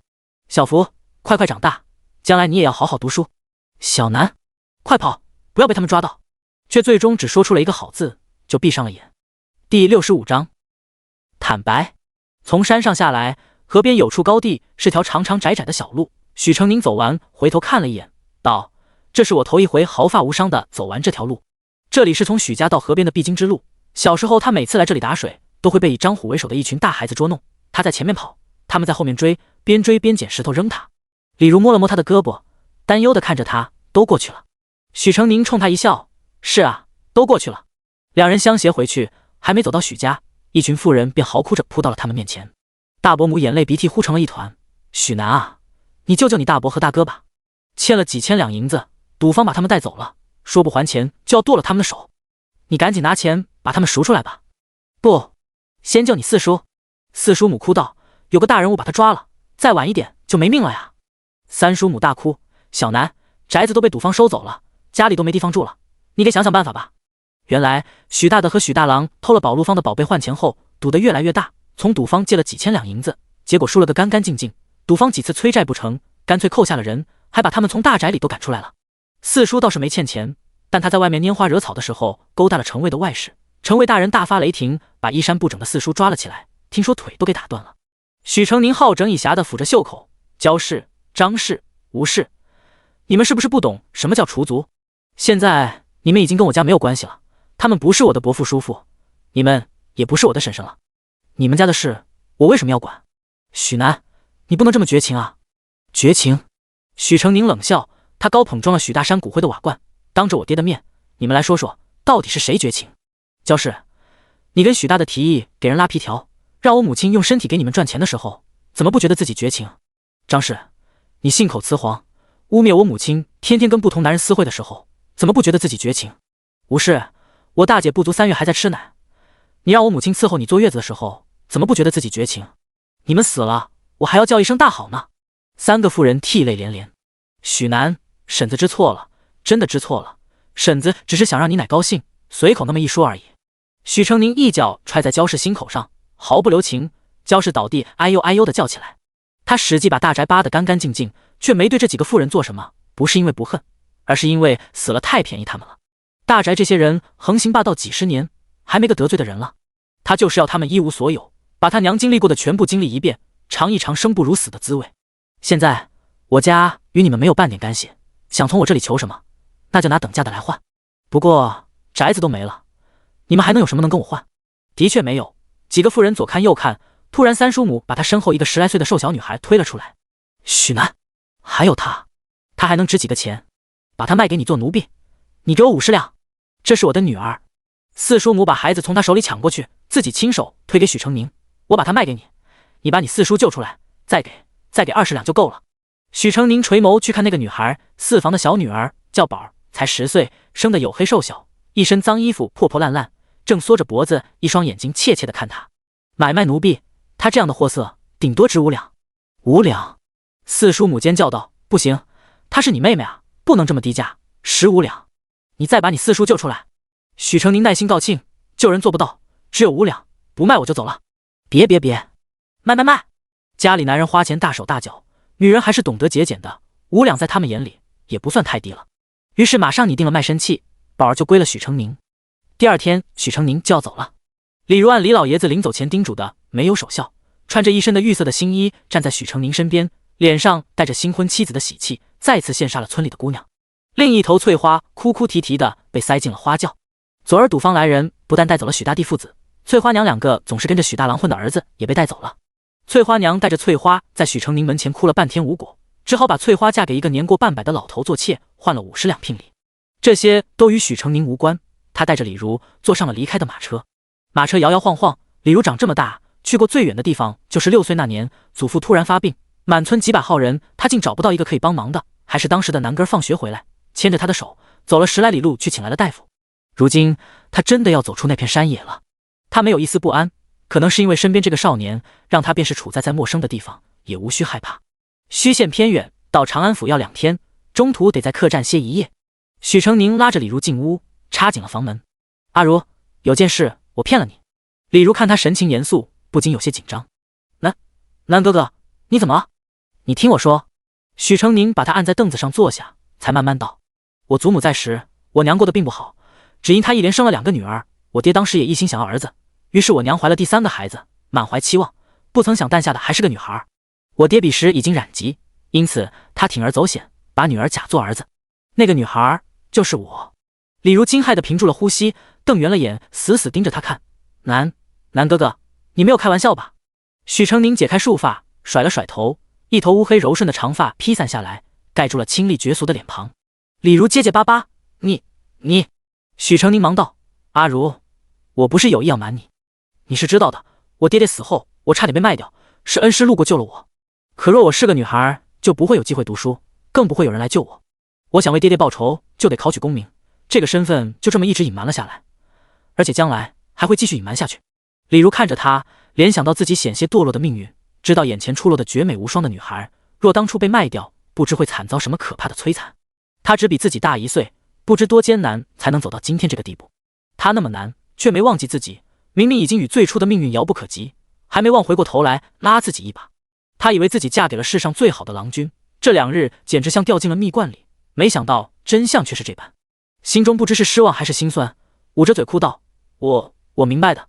许成宁抿了抿嘴，从包袱里抽出几张文书。那日回乡，看到你被你2婶为难，权宜之计，我才提出要娶你，好把你带走。其实我早已为你安排好了出路。他把文书摊开一份份放在桌子上。几年前，我在江南巧遇一位逃荒的老伯，他去世后，我便留下了这份东西。这是录影，这是户籍文书，上面的名字是老伯的孙女，已经不在了。灾民流离失所，官府很难核实人口的生死存亡。如今岐山村李如已经嫁给许成宁，你可以用这个身份去开始另一种生活。府城有一家书肆的老板娘与我相熟，我可以送你到她那里，她会好好照拂你的。第66章拜访邢夫子。李如心里一紧，抓住许成宁的手，哀哀地看着他，几乎在祈求：我不能跟着你吗？许成宁摇摇头：我之所以要在今年下场，便是因为我年纪未到，考中了也不必入官场。只是没想到皇上会点我做顺王的伴读，我身上的秘密一旦暴露，便是欺君之罪。再者，考科的时候我得罪了权贵，此番去京城，他们定会伺机报复，我不能连累了你。李如还是求道：你让我跟着你吧，在外面人生地不熟的，我害怕。许成宁摸摸他的头道：你别怕啊，赵娘子是个好人，大大的好人，对女儿家很是关怀，这些年她对我也多有照拂，你若跟着她，我也能放心。李如含着泪，好一会儿还是摇摇头：南哥哥，这几年我爷爷病得厉害，我为了挣钱也去县城卖过绣货和鲜花，结果遇上了混混还有拐子，幸好有好心人帮忙才逃了出来，钱没挣到，东西都丢了。南哥哥，外面又大，人又多，一个人在外面我害怕，可我也不想待在村里。你不要我好不好？爷爷没了，世上只有你对我最好，我怕你被我牵连，我就当自己已经死了一回，只要跟你一起，我就不怕有危险，让我跟着你好不好？许成宁劝不动，最后只能妥协。那好吧，你跟我一起去京城，无论发生什么，我都会想办法护你周全的。李如高兴地点点头，到底年纪小，一朝情窦初开，破灭后也没有难过太久，反而因为好奇许成宁女扮男装这么多年是怎么过的，便拉着他问东问西。许成宁自然是有问必答，听得李如双眼发亮。南哥哥到底是南哥哥，不管是男是女都那么厉害。几番交流下来，看许成宁的眼神又恢复了之前瞻仰神明般的火热，夜里入眠也不再拘谨，依着许成宁的胳膊甜甜睡去了。到长安府，许成宁第一时间去探望邢夫子。邢夫子穿着一袭半旧的青灰直多，长须依旧飘逸，旁边邢师娘是个50来岁的妇人，虽两鬓已微微染上白霜，却是慈眉善目，两眼弯弯。许成宁最喜欢邢师娘，从马车里钻出来就扑到了她的怀里。师娘好！邢师娘将许成宁抱住，乐呵呵地揉他的脑袋。哎呦，都是考状元的人了，怎么还像个孩子似的？许成宁忙又给邢夫子深鞠一躬，学生见过先生。邢夫子脸上也带着笑，扶起许成宁道：我读过你会试的文章，写得不错。邢师娘笑眯眯地看了丈夫一眼，暗骂他假正经。放榜那日，她屁股像长了刺似的，坐不住凳子，差点把书房的地都夺平。拿到爱徒文章后，又摇头晃脑读了半日，晚上兴奋的都睡不着觉。许成宁得了师长夸奖，便笑了，转身从车上扶了李如下来。先生，师娘，这是阿如，是我一个邻家小妹，也是学生新婚的娘子。二老顿时愣住了。你成亲了？邢师娘看看一脸拘谨腼腆的李如，又看看许成宁，瞪大了眼。什么时候的事儿？许成宁笑道：大前天回乡里10拜的堂。邢夫子夫妇更惊愕了。许成宁是有大好前程的，如今又还成了顺王伴读，可以说是打入了京城里最尊贵的贵族圈子里。只要他想，就有无数勋贵愿意把闺女嫁给他。可他却想都没想，转身就娶了同村的小青梅。邢师娘觉得十分欣慰，她与丈夫两人当年也是青梅竹马，她14岁就嫁给了邢夫子，为他操持家事，洗手做羹汤。她没读过书，却一直不离不弃地陪伴丈夫，直到举业有成。而邢夫子也没有辜负她，从穷困潦倒到金榜题名，两人始终相濡以沫，同甘共苦几十载，小打小闹有，却从没红过脸。邢师娘自己出身不高，自然不认为世子娶高门妻理所当然，当下只觉得自己没白疼许成宁，竟跟自家老头子一样是个清正不慕富贵的，于是看向李如的眼神就多了几分看亲生闺女的慈爱。快来，师娘看看。邢师娘拉着李如的手上下打量，笑眯眯道：你多大了？我叫你阿如好不好？李如脸红扑扑的，小声道：师娘好，我13了。13了？属兔呢？小男是我看着长大的，师娘这里别客气，就当是自己的家。娘儿俩相携着进去了。许成宁与邢夫子对视一眼，笑了，也去了书房说话。皇上怎么会突然点你做顺王伴读？许成宁苦笑：顺王，我曾在街市上遇见过一回，彼时也不知其身份，打了个交道，不曾想顺王是个好玩的，琼林宴上他认出了我，就点了名。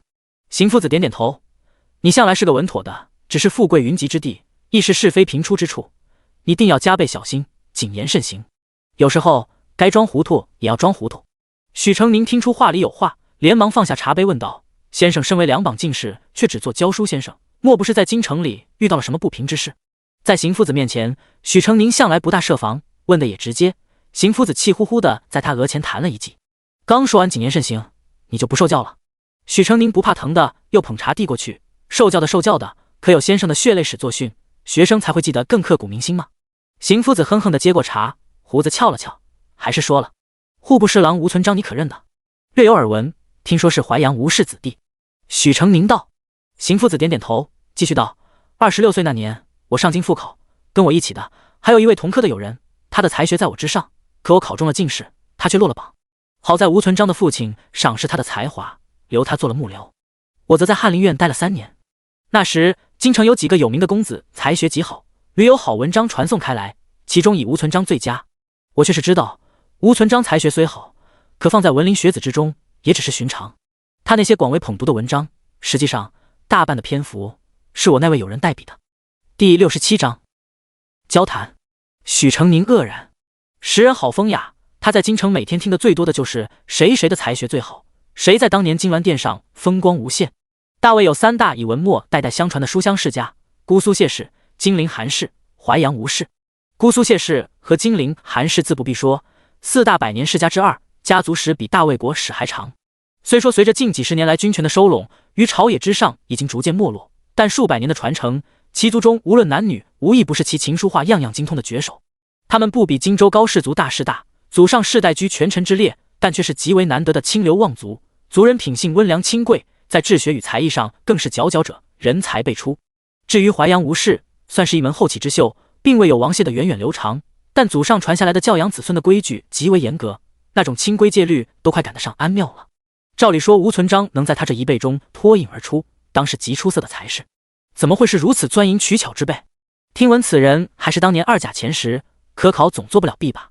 邢夫子扯了扯嘴角道：因果轮回，报应不爽，我当初也是这么想的，没料到圣上那个时候欲制衡外戚，培养自己的新贵纯臣，特意扶起了几个有家室的进士，反观那些才高的寒门书生全被压在了后头。进士科乃是为政取士，圣上如何取，亦是为了设计，我心里明白，可我就是过不了心里那道坎。我忘不掉我那有人自缢时的眼中的不甘与遗恨，忘不掉10年寒窗时的艰辛与苦楚。我们一辈子辛苦入仕，为的便是一展抱负，为国为民，没想到终究只是沦为权贵博弈的牺牲品。先生，我活了大半辈子，哪怕一朝金榜题名，骨子里依然是个贫贱种子，始终没有忘记自己寒门的出身，因此不平，因此不甘，故而去也。邢夫子一笑，将茶水一饮而尽。许成宁很了解他的耿直脾性，黑是黑，白是白，为了促成一件事，便要通过歪曲另一件事来实现，然后所有人都在附和点头，装聋作哑，自欺欺人，这是邢夫子万万做不到的。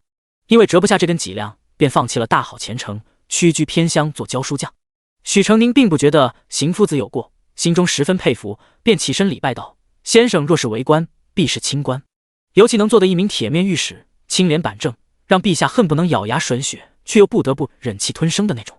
这话半是调侃，半是夸赞，御史官从来都是以死谏为荣的。邢夫子轻笑了2声，轻轻拍在他的脑门上。对了，先生，学生还给您带书来。许成宁从随身的包裹里掏出几册子素面的书，这是童阁老童大人珍藏的旧书孤本，我去他家拜访时翻阅了几本，这是我默下来给您的。民宿老先生传世之作只有3卷，童阁老家竟有其后人整理的手稿，着实难得。邢夫子就笑眯了眼，有个过目不忘又门路通广的徒儿就是好，足不出户就能看到许多被压箱底珍藏的古本。他连到好接过去翻看，师生俩便就着书册讨论起来。邢师娘带着李如买菜回来，远远就听见师徒俩在书房里扯着知乎者也，便笑道：又在掉书袋了，别理他们，咱们做饭去。邢师娘是个随和又健谈的人，只这一段路的功夫，李如就与他熟悉了起来，帮着拎菜拎肉，微微笑着一路听他说话，一路走到厨房。你和程宁是怎么认识的？村子里那样多的姑娘，小南怎么就只相中了你呢？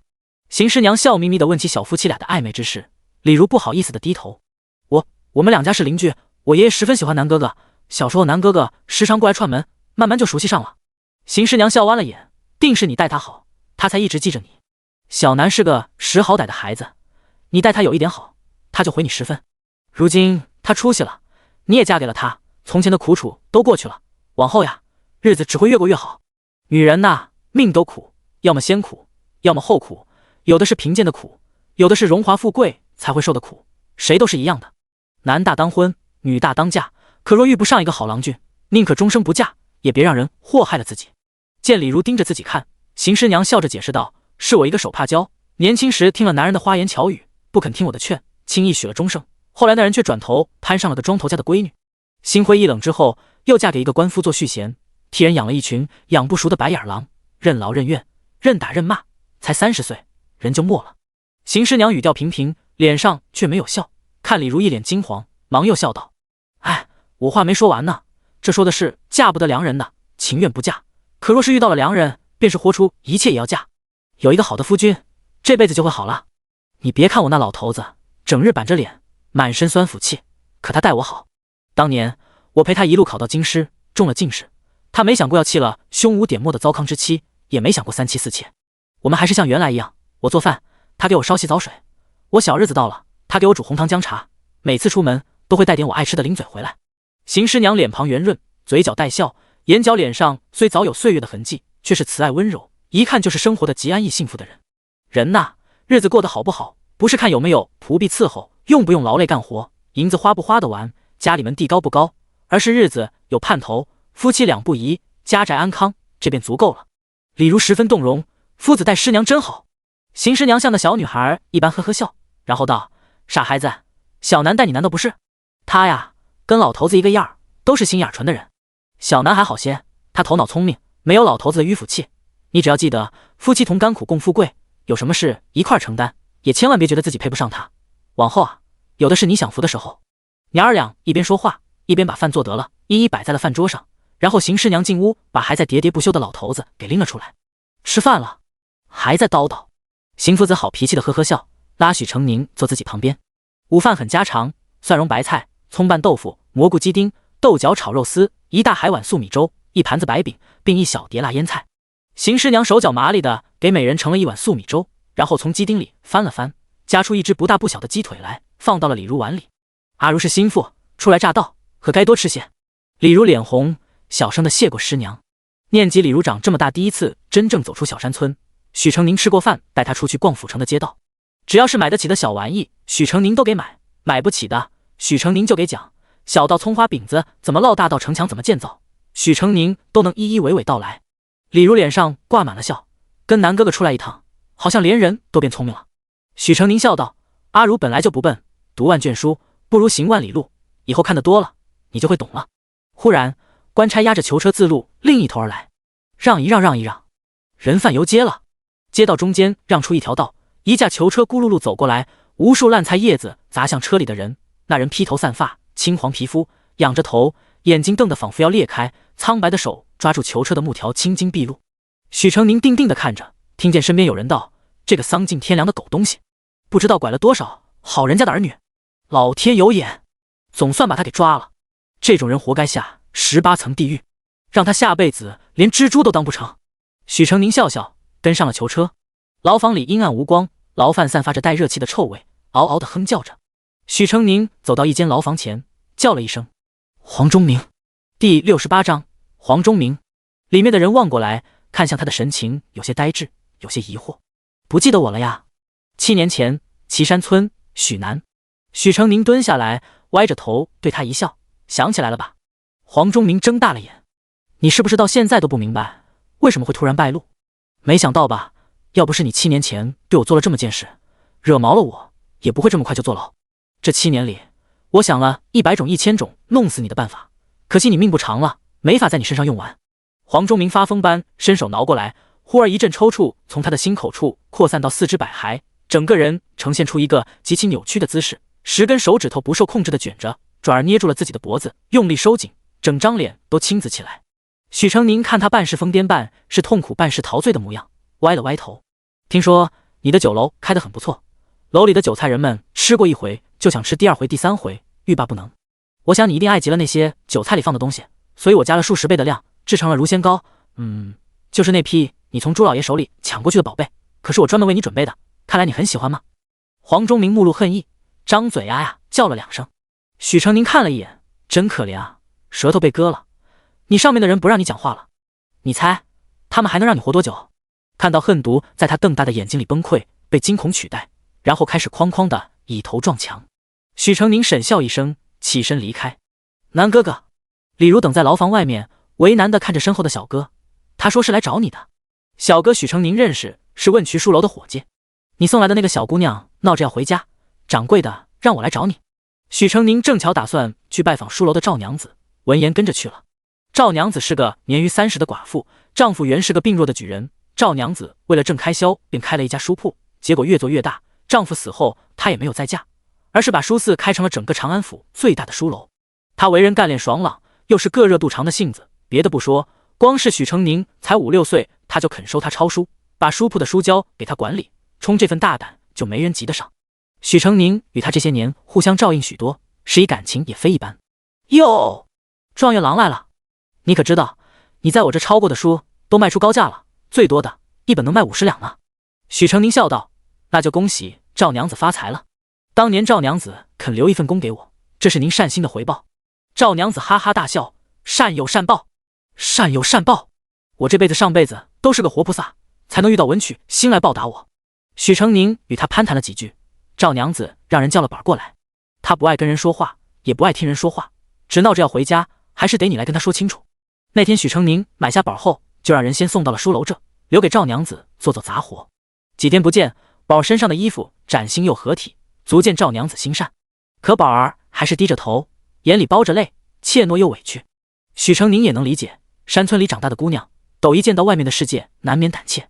于是提点了2句：在家里，你得干不完的活，饭只能吃别人吃剩下的，衣服只能穿别人穿过的，时不时还要挨打受骂。而你在这，有的吃有的住，每天做差不多的事，每个月还有工钱，都是你自己的，想买什么就买什么，难道不好吗？你也别想着逃，就算你现在回家，也不过是被你娘再卖一次，何苦呢？万一被卖到不干净的地方，谁能救你？我只能帮你到这了，你好好想想吧。先跟着赵娘子做3年，3年后她会帮你消了奴籍，届时你想回家，没人会拦你。许成宁言尽于此，跟赵娘子道过谢，就带着李如离开了。赵娘子看着好厉害，李如赞道，脸上满是羡慕与崇拜。许成宁笑了笑，感慨道，我十分敬服她。女子多软性，心善而无能，易受欺；有能而心不善，易欺人。而她却是少见的，既能干又心善的大好人。她没有丰厚的家财，也没有优越的身世，却能自己闯出一片既护得了自己，也护得了旁人的天地。阿如，你的人生将来都由你自己做主了，要做就做跟赵娘子一样的人。在邢夫子家待过1夜，便要启程上京。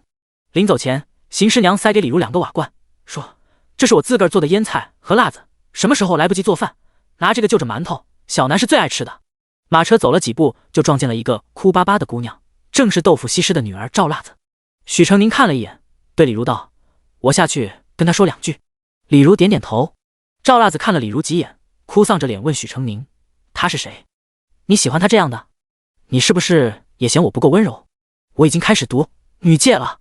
赵辣子追着许成宁跑了好久，太过热情，以至于名声不太好，经常有人在背后骂她不检点。许成宁摇摇头，赵妹妹你很好，我从不认为女子一定要温柔贤淑，赵妹妹大胆率真，爽直泼辣，我一直都觉得很可爱。这1年害你被人指指点点，我很抱歉。赵辣子立马收了泪，脸蛋烫的把泪痕都蒸干了。她是我新婚的妻子，叫做李如，小时候我饿肚子，都是她给我饭吃，她跟你一样，都是好姑娘。赵辣子朝李如看了一眼，然后大方地招手示好。李如惊讶片刻，也轻轻地摇摇手。赵妹妹一直这样就很好，不畏人言，谁惹你就打谁，不让任何人欺负到你头上，也不为任何人把自己逼成自己不喜欢的样子。往后嫁人生子，也要自尊自爱，守好手里的银钱和豆腐房，不必事事以夫为天。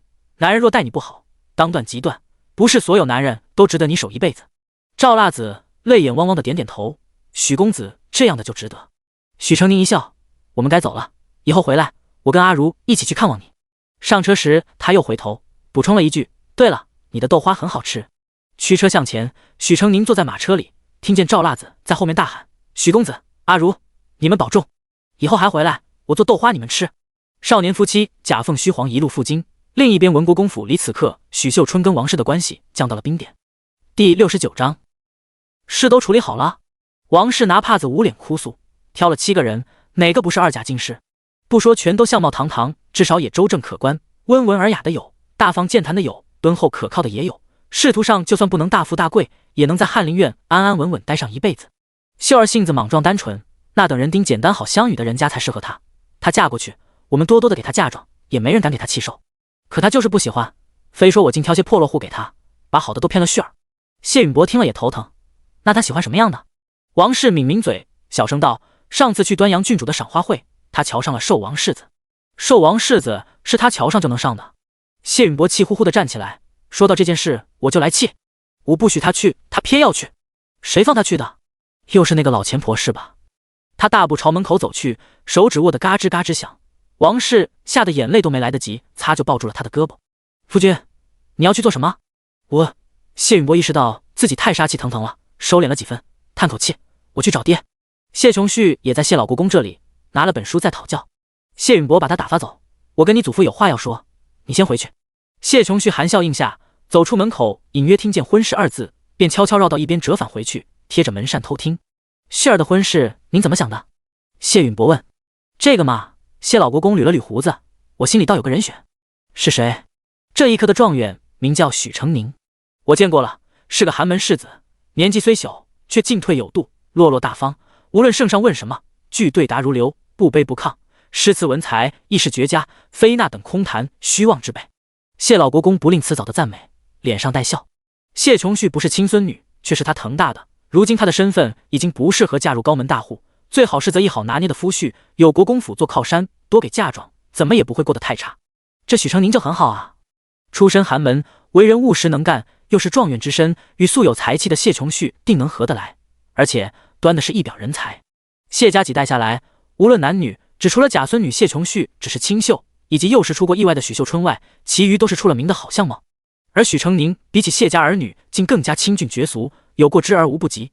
难得的是，身上那一股天然的清贵灵气，光是这样的气度品貌，谢老国公就觉得这是个值得托付的后生。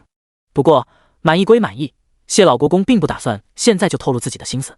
许成宁太小了，心性还不稳，生得又单弱，如今也无官职在身，只是被九皇子相中，得了个伴读的缺，前程如何尚未可知。他决定暗暗观察这个后生一些时候，必要时提点两句，时机恰当再去探探他的口风。谢允伯听到亲爹这么说，大松了一口气，他就怕谢老国公铁了心要管谢琼旭的婚事，要把他许给世宦之家，那只得了个二甲进士的许秀春肯定要闹。于是他看着谢老国公的神情满意了些，点点头，这一科的进士确实不错，王氏也挑了几个给秀姐儿。说到这，谢允伯又道：爹，我知道您偏宠旭姐儿，我也觉得她更招人疼，但不管怎么说，秀姐儿才是您的亲孙女，她不是什么猫猫狗狗，给吃给住就够了，您得多管管她，多跟她说说话，不能让旭儿压过了她去。谢老国公没控制住露出龇牙皱眉的表情，好半天才哼一声：知道了，用不着你说教。谢琼旭攥紧了手帕，脸色难看至极，让杜鹃扶着回到了清河院。你马上去打听许成宁是什么人，出身如何，家世如何，背后可有什么靠山，全部都要查问清楚。还有爹娘给秋桐院那个挑了些什么人，悄悄把名单偷出来，也都查明白。20天行程后，许成宁终于抵京。一路上李如已见过了几座城池的盛况，却还是被京城的繁华迷晕了眼。许成宁笑道：京城有10个府城那么大，等闲看不过来，咱们先另好屋子，以后慢慢走慢慢看。他记性好，大半个京城的舆图都已经烙在他脑子里，各处的地段价钱也了然于心，因此找房很快，也不怕伢子能坑骗了他去。因为赌局陡然富得流油的人家很多，现在京城丝毫不缺空置的宅子。许成宁用不到半天就相中了一间地段合适、大小刚好的宅院，还因为自己状元的身份低价给租下了。宅子中规中矩，乌黑的瓦粉白的墙，2间屋子，一间厨房和一间浴房。屋后简单搭了个小棚放柴火，院中有一口八角井，一棵大槐树，巨大的树冠延伸，几乎能把整个屋顶罩住。占地不算大，但2个人住绰绰有余。李如头一回住进这么干净又大的房子，喜得不行，满屋子跑来跑去看个没完。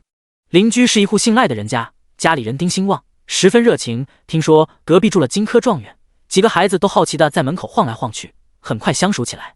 因为要进宫，他以往那些旧衣都不能再穿了，许成宁抽空给自己置办了2身新衣，一身竹叶纹雪白袍子，一身兰草纹月白如山。进宫第一天，他就穿了那身雪白的袍子，娇刃窄袖，腰间系一条细细的腰带，一头青丝高高竖起，用木簪挽成男子髻，光洁的额头下眉清目秀，端地是一位翩翩玉公子。李如跟赖婶子2个女儿玩得好，许成宁干脆就让阿如到他们家里去作伴。赖婶子，阿如我就托给您了，放心，你尽管去，我家人多，有的陪了。雇的马车停在门口，许成宁拉着李如说了几句话，就上了马车。赖婶子的女儿嘻嘻笑：状元公对你真好。许成宁没有官职，马车在宫门口就得停下，他跟着带路的小太监徒步走进去。甬道望不见尽头，两边高大的墙体直入云霄，白色的天空只剩一个长条形。回避！一群人围着一顶小轿走上来，许成宁跟着小太监避让到一边。慢着！轿子停放下来，里面的人掀开了帘子，许成宁低着头没敢看，却听那人道：你上来。许成宁抬头一眼看到轿子里寿王世子俊朗的面容，他愣神的功夫，秦福又语气平平地说了一遍：上来。他手下的黑衣侍卫已经气势汹汹过来请了，许成宁推拒步了，便上了轿，规规矩矩坐在侧座上。参见世子殿下，多谢世子殿下赐座。秦福侧头看他，嗯了一声。轿子本是宽敞的，但座位的高度对秦福有点矮了，2条长腿向外伸开，嚣张霸气。许成宁看了一眼他伸到跟前的黑靴，真大，默默地把他特意做大了1寸塞了布头的鞋子缩到袍摆下。他自认与这位殿下不熟，唯一的交集大约就是他让他发了一笔横财。难道皇孙殿下背地里是个爱财的主？正偷偷揣测他的意图，秦福先出声了：“长安府那些事都处理好了。”第70章见顺王。许成宁一惊，心中生疑：长安府那些事？那些什么事？他说的是他回乡安顿家人的事，还是他暗地里筹谋的事？他是不是知道了什么？心里转过无数的猜想，面上滴水不漏，回殿下的话都好了。秦福看着他，状似漫不经心：“听闻你会4种外邦文？”许成宁这下笃定了，他肯定调查过自己，他会外邦文这件事，只有燕先生才知道。燕竹生是上知天文下知地理的博才之士，唯独言语上天赋不高。治学之人要多采集民间的译文，当年游学时遇到听不懂的方言，燕竹生都是把他这个好大徒儿推出来当翻译。有一回，燕竹生还从外面带回来过2个外邦人，给他2个月时间，让他学会外邦话。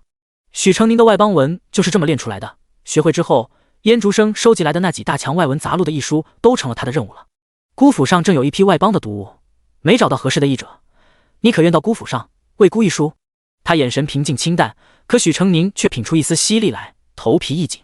堂堂天皇贵胄，真为译书这么点事，直接命令就好了，还需要问愿不愿？许成宁立马猜出他是在暗示自己要不要上他这条贼船，只是他为何会选中自己？许成宁立马道：“殿下抬举，在下不胜惶恐，然在下只是略懂皮毛，怕译错了东西，给殿下添麻烦。”秦福沈笑：“你既听得懂姑的意思，又怎会译错？你不是怕给姑惹麻烦，是怕给你自己惹麻烦吧？你可知道，你不惹也早有麻烦了。”许成宁哪里会不知道，但夺嫡之事干系太大，他真是万万不想沾惹。在下这点小聪明，实在难登大雅之堂。殿下文韬武略超然绝俗，品格大气，手下能人异士众多，追随拥趸无数，乃是不世之主。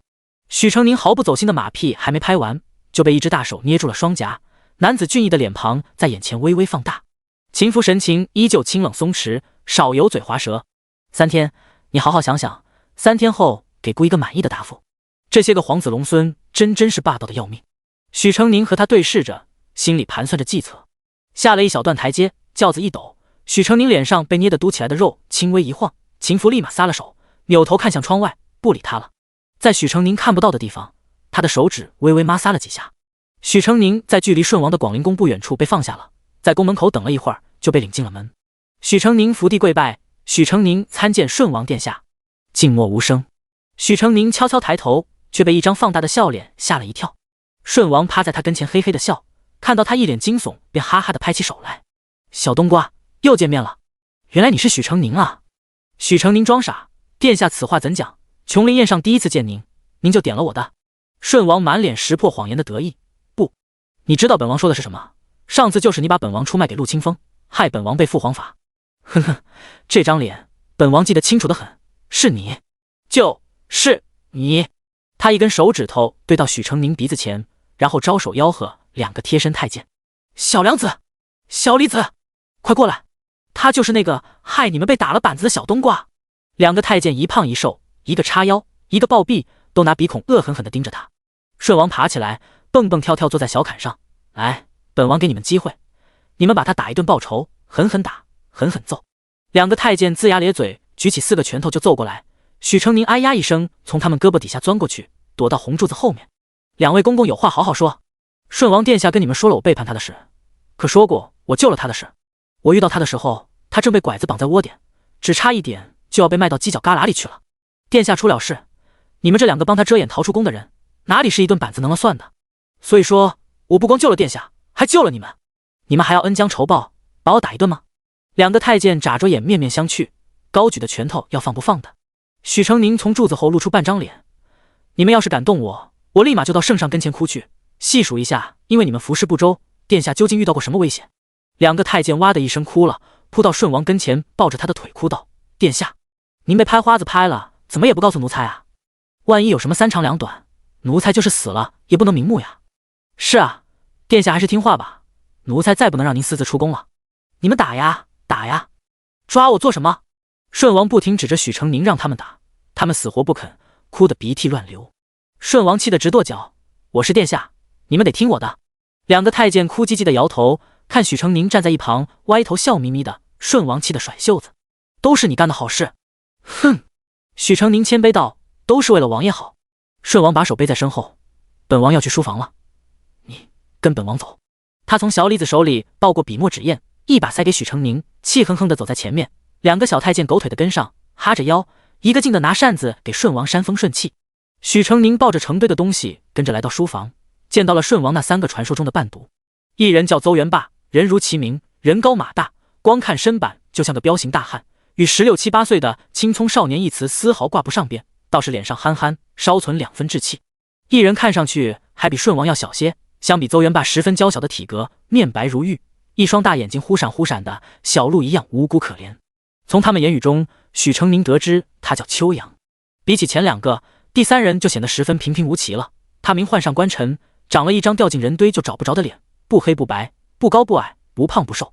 几个人见到顺王，理都不行，4个人手揽着被凑头，窸窸窣窣密谋一通，然后齐齐看过来，发出嘿嘿的奸笑。许成宁肩一耸，幼稚鬼。第71章。故事。书房很大，学生的坐席上摆了5张长方的檀木书案，顺王为首，许成宁坐在他右后方，左边是上官尘，后边是秋阳。负责授课的是个头有些秃的翰林，姓童，他在上面眯着眼，满口知乎者也。底下顺王小动作不断，一会儿扭到那边跟上官尘打闹，一会儿扭到这边抢走他手里的书，嘻嘻哈哈抛给邹元霸，3人玩得不亦乐乎。倒是秋阳像个文静乖巧的女孩子，十分安静地趴在几案上，既不打闹也不听课。许成宁回头的时候，总能跟他贴着几案的无辜纯善小鹿眼对上。许状元，这一句怎么解啊？刚刚我没听。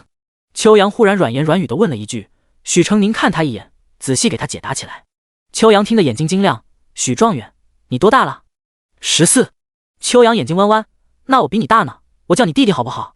我一见你就想跟你做朋友。许成宁正要回答，忽然上官尘高声道：先生。许成宁会让许成宁答。童先生睁开眼，那就许郎君，你来说一说吧。秋阳的书飞快抽回去了。许成宁转过头，见顺王幸灾乐祸地看着他。许成宁默默站起来，洋洋洒洒说完，童先生含着热泪让他坐下。这个书房里总算有能答出问题的人了。顺王跟上官尘脑袋凑在了一起，低声交谈。奇怪啊，他为什么会知道先生在问什么？而且刚刚也没听课，怎么知道答什么？瞎蒙的，肯定瞎蒙的，肯定是我们拖延太短，叫他听了个尾巴。秋阳瞪大了眼，小小声声地说道：弟弟你真厉害呢，为什么你能答得上啊？许成宁学燕先生用似笑非笑的表情看着他，因为我听见了。秋阳又软言软语的赞美了一通，把他夸得天上有地上无。许成宁挂着笑全盘接下，脖梗处突然一痒，顺王、上官尘和邹元霸3个爆发出大笑声。许成宁缩着脖子往领子摸了摸，居然是一只小指来长不停扭动的壁虎。许成宁当了10多年男子，已经能做到遇到任何事都不惊慌。但不惊慌不代表不害怕，他一个机灵，小壁虎从他手里甩出去，好巧不巧地掉进了邹元霸咧开的大嘴里。呸呸呸呸呸！邹元霸唾沫星子乱飞，大着舌头告状：先生，许成宁往我嘴里扔壁虎。许成宁立马道：恭敬之中，王气汇聚之地，何来的壁虎这等邪物？怎么没有？我在我家后花园蹲了2个时辰才抓来的。顺王也道：对呀对呀，我亲眼看见的。所有人都盯着他和邹元霸，眼神含着关爱。顺王一噎，意识到自己掀了底，气得扭过去把宣纸卷成了花。童先生咳嗽一声，继续讲学，握着书卷摇头晃脑从2排几案中间的通道走过。邹元霸以迅雷不及掩耳之势把一张纸拍到童先生后背。上官尘立刻举手告状：先生，许成宁在你后面贴了个王八。许成宁扭过头，见童先生把手背到身后拿下纸，上面赫然一只缺了尾巴的绿王八。正想辩白2句，对上童先生了无生趣的眼神，又把话咽了回去：是我干的。下次别这样了。童先生看看香炉里计时的香，叹口气继续讲，任身后的书本飞来飞去，嘻哈声不断，闭着眼讲完了课。这一天顺王花样百出，都是些低幼的把戏。许成宁没吃到大亏，在几双不怀好意的眼睛注视下，淡定自若地脱下了外衫。衫子后背一只黑不溜秋的乌龟，秋阳对他露出一个天真无邪的笑。适才他在他后面安安静静乖乖巧巧，实则一直在捯饬这个图。幸好他早有准备，外衫和裤子全都穿了2层。顺王几人的眼睛都瞪圆了。殿下，草民告退喽。许成宁笑盈盈的告别，信步走出了宫殿，却见一个手握拂尘的公公等在宫门口。许状元，皇上宣召。嘉康帝是在御花园里召见的他，他像个寻常的垂暮老人一般，穿着芽色长服坐在亭子里，闭眼听着鸟啼。海公公慈眉善目，站在旁边没有说话。被召见许成宁还是很意外的，感觉到帝王的视线落在他身上，停留了一下。看到你，朕就想起朕年轻的时候也是这么朝气蓬勃。许成宁不知他想说什么，适时的表示圣上千秋万岁，青春永驻。但家康帝好像单纯的就是想倾诉，开始讲起自己年少为处的志向和这么多年耕耘帝业的艰难困苦。他讲的虽然谦逊平常，但许成宁仍隐约能感觉到他话里话间流露出的自傲与对肯定的渴望。许成宁不想惹他不开心，便大大奉承了一通。陛下励精图治，忧国忧民，乃天下之幸，百姓之幸。家康帝的眉目舒展了一瞬，转而摆摆手：南帝为大平，朕心有愧。海公公软绵绵道：陛下，您已经做得够好了，南帝不过有之乱民而已，百姓们还是丰衣足食的，这些都是皇上您的功绩。他安抚了2句，然后眉目弯弯地看许成宁。许状元游学了几年，想必遇到不少好玩的事，不妨讲给陛下逗逗趣儿。家康帝也同意。许成宁在心里微微斟酌了一下，道：回皇上，学生与恩师倒真遇到过不少奇闻异事，圣上若愿听，学生便说一说，给您解个闷。那是阳春3月，学生随先生在江南遇到了一位正在收田租的庄老爷，其为人幽默风趣，十分健谈。因为仰慕晏先生盛名，特亲自带我们游览吴中山水，临别还致喜与晏先生饯行，说天下之大，不知何时还能再见先生风貌。不料行至钱塘，又遇到了他，因此再次同游山水，庄老爷又为我们饯行了一次。可天缘凑巧，我们到洞庭的时候又邂逅了庄老爷，时隔半年，他居然还在收田租。这一次晏先生坚决辞了他的饯行宴，到往西去再遇见，这饯行酒又白喝了。家康帝哈哈笑了起来。后来呢？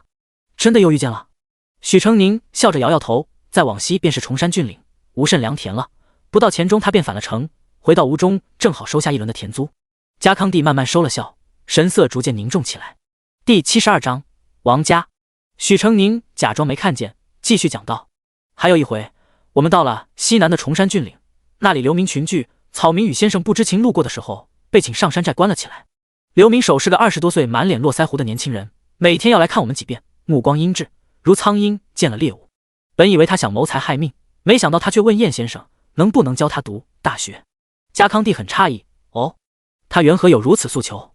先生亦是这么问他的。他说他小时候也上私塾，10岁那年还没学完大学，家乡便发了大水，他随父老乡亲背井离乡逃灾避难，再回去时房子田地都没了，才成了流民。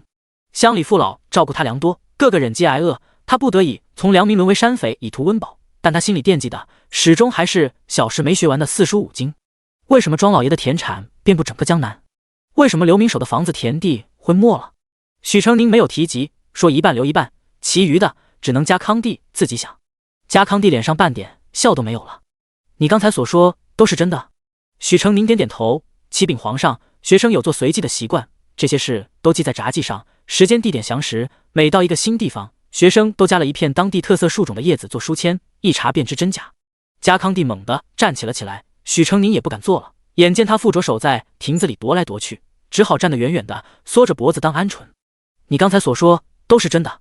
家康帝胸口剧烈起伏，脸色也苍白起来。许成宁连忙过去，和海公公一人扶着一边，把他扶到锦座上。海公公倒了杯茶喂给家康帝，语气满含心疼：陛下，您操心国事也要心疼自个儿，不能气坏了龙体啊。海公公说话软绵绵的，能说到人心里去，看样子家康帝很是受用，慢慢平息了下来，对他道：以你在南地所见，写一本奏章交给朕。学生遵旨。离开皇宫，许成宁才暗松了一口气。他不比帝王与于帝都深宫，知道南地岂止是不够太平几字能轻描淡写接过的。富庶的江南之地，良田几乎被勋贵富豪占尽，百姓沦为佃农，五谷丰登却度日维艰。岭南与东南贫瘠偏远，特产经常被游走各地的商人以低价买断，再高价卖到北地。西南流匪聚集，成为朝中的眼中钉肉中刺，堆积的山货全砸在手里，烂在地里，民生多艰。如果可以好好活，谁又愿意不惜与整个朝廷作对，刀口舔血的过日子呢？但这些他都不能说。晏先生说过，家康帝看似温和，实则自视甚高，敏感多疑，他不能直言不讳他治理的天下到底发生了什么恶事，更不能对帝王指手画脚，告诉他应该怎么做，只能平铺直叙地讲述他亲眼见过的事。至于背后的真相是什么，得帝王自己去下定论。李儒拿起他换下的衣物，轻轻啊了一声：怎么流了这么多汗？还画了只龟？许成宁苦笑，说来话长。1天之内，先是皇孙，再是皇子，最后是皇帝老儿，但凡胆子小点，他早就疯了。伴君如伴虎，他总算是切身体会到了。墨迹不要紧，皂角花在水里加点醋泡一泡就能洗干净，洗不了把衣服改一改也能穿。你今天过得怎么样？许成宁转而问李如。李如露出个笑，赖婶子家孩子多，有说有笑，热闹得很，对我也很好。秀秀和妙妙跟我年纪差不多，他们带我一起做女工，京城的刺绣比村里好看多了。许成宁含笑听他说完，这样就好，你没事就找他们作伴，这段日子先不出门，等我确认安全了，你就再出去。李如重重点头。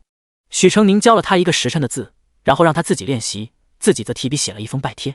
春闱前行夫子写了封信，托他的故人王继安、王老翰林关照他，但春闱前时机敏感，贸然拜访，怕给王老翰林带来麻烦，所以他并不曾上门。现在他既然留在京城，说什么都得去拜访1、2。翌日，他把拜帖和邢夫子的亲笔书信交给了王府的门房。等了片刻，就有人急急跑出来请：“许郎君，我家老太爷有请，且随小人来。”下人把许成宁请到正堂，许成宁一眼就看到一位略略发福的老人家，眯眯小眼，笑容慈祥，看着十分面善。王家是书香之家，老翰林自己是翰林，儿子是少詹事，大孙子也是翰林，全家都是科举入的士，长得都是没什么实权的文职，在钟鸣鼎食之中是十分不起眼的存在。文人间总是很容易惺惺相惜。王老翰林读过许成宁的文章，又知道了他是故人的学生，欢喜之情溢于言表。我与学善兄是同科的进士，当年我们一起把酒言欢，吟诗作赋，好不快哉。后来学善兄辞官回乡，我们得有几十年没有见过面了。许成宁微笑道：“夫子念旧，也常常想起您，说您是他的至交好友。”王老翰林很高兴，昔年学善兄一心辞官，我又为他放弃10年寒窗苦读得来的功名，感到可惜，看他如今教出来这般品貌的学生，我真是高兴啊。说了一会儿话，王老翰林开始关心他在京城的生活。住城南有些远了，这样之后要是遇到什么麻烦，你就去找城卫所巡城指挥使。许成宁向他投去询问的眼光。王老翰林解释道：“我有一女嫁入了文国公府，谢指挥使便是他的长子，我的长外孙子，名唤谢荣玉。”第73章明珠辉月。原来如此。许成宁起身作揖，多谢王老先生照拂小子。说话间，门外进来一个17、18岁的青年，身形单薄，样貌清淡。王老翰林招手示意他进来。这是我的二孙，名唤王普，普儿，这位就是金科状元许成宁，你一直说想见，这下见到了。王家一家人都是文人脾性，王普一听见许成宁就喜形于色。许贤弟，久仰大名，你比我想的还要年少。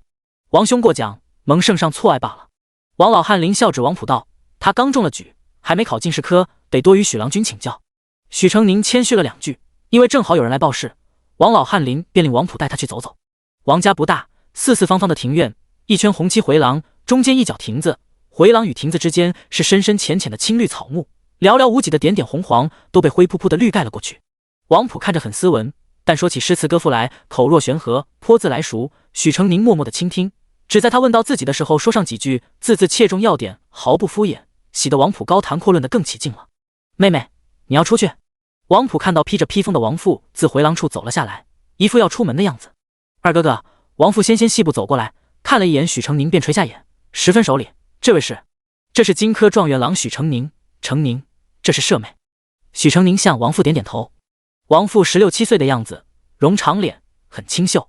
兄妹俩长得不是很像，气质却如出一辙的斯文寡淡。妹妹，你这是要去哪儿？王父扬起微笑，许妹妹找我一起看新画。是这样。王普一直笑似小老头的脸，终于露出一个年轻人该有的活泼明快笑容。那你早些回来，告诉许妹妹，我下次再去看她。好。王父告别离去。王普还有些恍神，盯着王父的背影看了许久，像在看别人。注意到许成宁的目光，王普解释道：“许妹妹是我的表妹，最喜吟诗作画，才情一流，与我妹妹志趣相投，所以时常约在一起赏玩。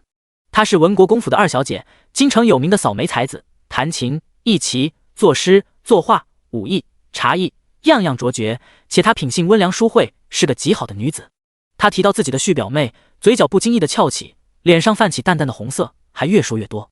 说着说着，突然看见许成宁揶揄的看着他，王普脸瞬间涨得通红。喜欢就追求呀，你是表哥，近水楼台先得月。王普脸更红了，倾慕他的男子数不胜数，比我出色的不知几何。他叹了口气，颓然道：“况且她是高贵的谢家小姐，犹如明珠辉月。而我只是一个小小翰林之子，草芥之身，如何配得上他？许成宁道：王兄何必妄自菲薄？谢家不见得没有把女儿下嫁的打算。你们虽门第悬殊，好歹是知根知底的。你对她视若珍宝，嫁给你，难道不比嫁给外人放心？王普似有些心动的闪烁着目光，旋即皱眉摇摇头：不行的，贤弟你不懂，世家贵女有多娇贵。谢家的小姐从出生下来就是金枝玉叶，一人住的院落几乎赶得上我家这么大，雕栏玉砌，不逊公主。她们每季要做10套衣裳，用的是最名贵的绸缎和最精妙的绣法，1寸便值万金。京城里最稀贵的料子，后妃公主可能没有，谢家女儿却一定有。我表妹穿过一条雀羽裙子，乃是用白孔雀的雀羽配以银蚕丝和点翠手法，一根一根织成的华服。整个京城除表妹外，只有谢大小姐和高家小姐各得一条。他们的钗环翠羽只用内务府、嘉养供奉和明楼所出，一件便抵得过我们王家整座府宅。餐食更是讲究，贵女讲求体貌丰润，肤如凝脂，饮食器用都有专人安排妥当。内调外养，单是一道看似寻常的点心，便要用上数十上百斤的鸡鸭牛羊鱼翅燕窝绘制而成。许成宁瞠目结舌，世家的讲究与奢靡是他万万想不到的。王普颓丧地坐在栏杆上，你瞧，他生来便该是金尊玉贵，享受万人宠爱的，我怎么忍心让他跟着我一起受苦呢？许成宁觉得有些刺耳，他从不认为有谁生来就应当享福，谁生来就该受苦。他的表妹千娇万贵，不能跟他吃苦，难道旁的女子就能了？他没有接着劝，再说下去就交浅言深了，由着王普发了一通牢骚，然后适时的告辞。夜里挑灯写着奏章的时候，他想起了寿王世子跟他说的话，顿觉头疼。他不给回应，寿王世子能放过他吗？转眼3天期限已过，他没有向寿王府递任何答复，倒是屁颠进宫去了。顺王上次为了整他，纡尊上了一次完整的课，这次说什么都不乐意了，抱着寝宫的柱子不肯走。我不读书，快让童先生走。走，我就不读。哼！小李子扭着圆滚滚的身子去撵先生。顺王终于舒坦了，被一众伴读伺候着，又是捏肩又是捶腿。秋阳问道：殿下，今天咱们不读书，要去哪儿玩呀？顺王挠着下巴想了想，嘻嘻笑道：咱们去御园。好耶！他的小伙伴们振臂欢呼，许成宁默默站在一边，像个外人一样。顺王嘿嘿笑着搂过来：小冬瓜，板着个脸想啥呢？许成宁道：在下在想，身为您的伴读，是该劝您读书呢，还是跟您一起去玩？又或者在下可以回家了？顺王哼了一声：当然是该跟我一起去玩了，敢劝本王读书，天打雷又劈。许成宁只好跟着去了。一路上他跟顺王、秋阳一驾马车，上官晨和邹元霸一驾马车，晃晃悠悠经过国子监门口，顺王大喊一声停车，然后就跟秋阳一起嘻嘻哈哈地跳下了马车。许成宁懵懵懂懂撩开车帘往外看，见邹元霸和上官晨也下了车，几个人鬼鬼祟祟地从国子监的侧门溜进去。不一会儿，邹元霸和上官晨一前一后，合力抬着一块石刻咧着嘴出来了。顺王跟秋阳捂嘴偷笑，身子都弯成了虾米。是谁？又把石刻偷走了？快跑快跑！几人急急忙忙跳上马车，车夫配合默契，甩马鞭快跑了。你们总是偷国子监的经书石刻。第74章御园。经书石刻是每个书院历朝历代延续下来的东西，上面篆刻着圣人的经文，留着前人抚摸的痕迹，是书院底蕴与传承的标识，被看得很重。历来改朝换代，兵马烧了皇宫都不会去损坏国子监的石刻，而他们居然还去偷。当然了，嘿嘿，国子监那群傻子到现在还不知道是我们偷的呢。许成宁没想到这几人比他想的还要调皮捣蛋，而且无聊。偷石刻有什么好处？顺王哼了一声：没好处，但本王高兴。本王最恨读书，生平最大的愿望就是烧掉这世上所有的书，让喜欢读书的人想读都读不成。他笑得不怀好意，能把大魏状元变成跟我们一样，吃喝嫖赌样样不差，本王就更开心了。秋阳也龇牙露出了嘿嘿的坏笑。许成宁往车壁一靠，拭目以待。御园试宫游玩，打猎的皇家园林，除了皇室中人，其他贵族子弟平常也来。这不，许成宁刚一下马车，就碰见了一拨人，为首之人两眼阴鸷地盯着他。见过顺王殿下。哎呀，郑公启，你们也来玩？许成宁一听到对方姓郑，什么都明白了。现在走还来得及吗？许成宁正琢磨着怎么偷偷溜走，没想到郑公启盯住了他，阴恻恻开口：殿下，你们有5个人，我们也刚好有5个人，不妨就一起打场马球吧。马球？好呀好呀。许成宁趁着没人注意，扯了扯顺王的衣角。殿下，我不会打马球，能不能先走？你不会打马球？顺王几人先是惊讶，然后呲出一模一样的坏笑。都是殿下的伴读，怎么能少了你呢？传出去，别人非得说我们欺负你了呢。秋阳和上官晨一左一右架着他，不由分说把他拉到了跑马场。顺王更是坏心眼的给他挑了一匹最高最壮的马。许成宁站在他跟前，连马的鼻孔都看不到。顺王嘴都咧到耳根去了，快上啊，你快上啊，就等你了。许成宁心里叹气，欲哭无泪。他太自负了，以为凭自己那点小聪明就能摆平一切刁难。事实证明，面对权贵他还是太弱。考验他的头脑，他自不在怕；考验他的身手，他可怎么办？我上不去，给我张梯子吧。马身后的他腿都跨不上去，使了这么多绊子，他终于吃瘪了一次。顺王开心的拍手大笑。邹元霸趾高气扬走过来，很不屑的打量着他：切，你们这些书生就是没用，娘们唧唧的，看我一只手就能把你甩上天去。说着，他揪起他的后领，轻轻一拖，许成宁就坐在了马背上。马太高了，冷不防打了个响鼻。许成宁一晃，慌手慌脚的抱住马鞍。他骑过马，但骑术仅是皮毛，马球更是碰都没碰过。所以当少年们鲜衣怒马欢快驰骋时，独他一人御着马慢慢悠悠的走。他不愿参与进去，郑公启却带着人一个劲的往他这里打球，有几次球重重的打到他身上，然后滚落到马身之下。顺王大喊：小冬瓜快，把球传给我。许成宁低头都看不见马蹄，球杆根本够不着地面，耸耸的御马走开几步远离战区。结果郑公启那边一人从旁边呼啸而过，一杆子打在马臀上，黑马长嘶一声，前蹄跃起来，然后疯了一般撒腿狂奔。许成宁死死抱住马脖子，像溺水的人抱住唯一一根浮木。他被颠得快要吐了，胸口的骨头像被颠裂了一般，锋像刀子一样剜着他的耳廓。他听不到其他人哈哈的嘲笑声，只有胃袋里的酸水涌上喉咙的声音格外清晰。快抱不住了，再这样下去，他迟早要摔死。许成宁抬起头，在马飞一般疾驰过树下时，瞅准机会，两手抓住了垂下的树藤，把自己从马鞍上拽离，然后手一松，摔了下去，后背着地。许成宁眼冒金星的躺了一会儿，才慢慢爬起来。顺王等人已经纵马过来了。顺王不满的抱怨：让你传球怎么不传啊？你给本王拖后腿了。郑公启满脸嘲讽：都摔成这样了，原来状元郎不会骑马呢。殿下，不如让许郎君休整一下，换下衣服吧。许成宁一看，衣服的确弄脏了，衣摆还撕裂了一块。顺王不满归不满，还是命令仆役把他去整理衣物。许成宁哪肯再留下？殿下，在下脚摔伤了，不能再陪殿下游玩，就先告退了吧。那怎么行呢？这御园之中便有大夫，留下来看过了，再走不迟。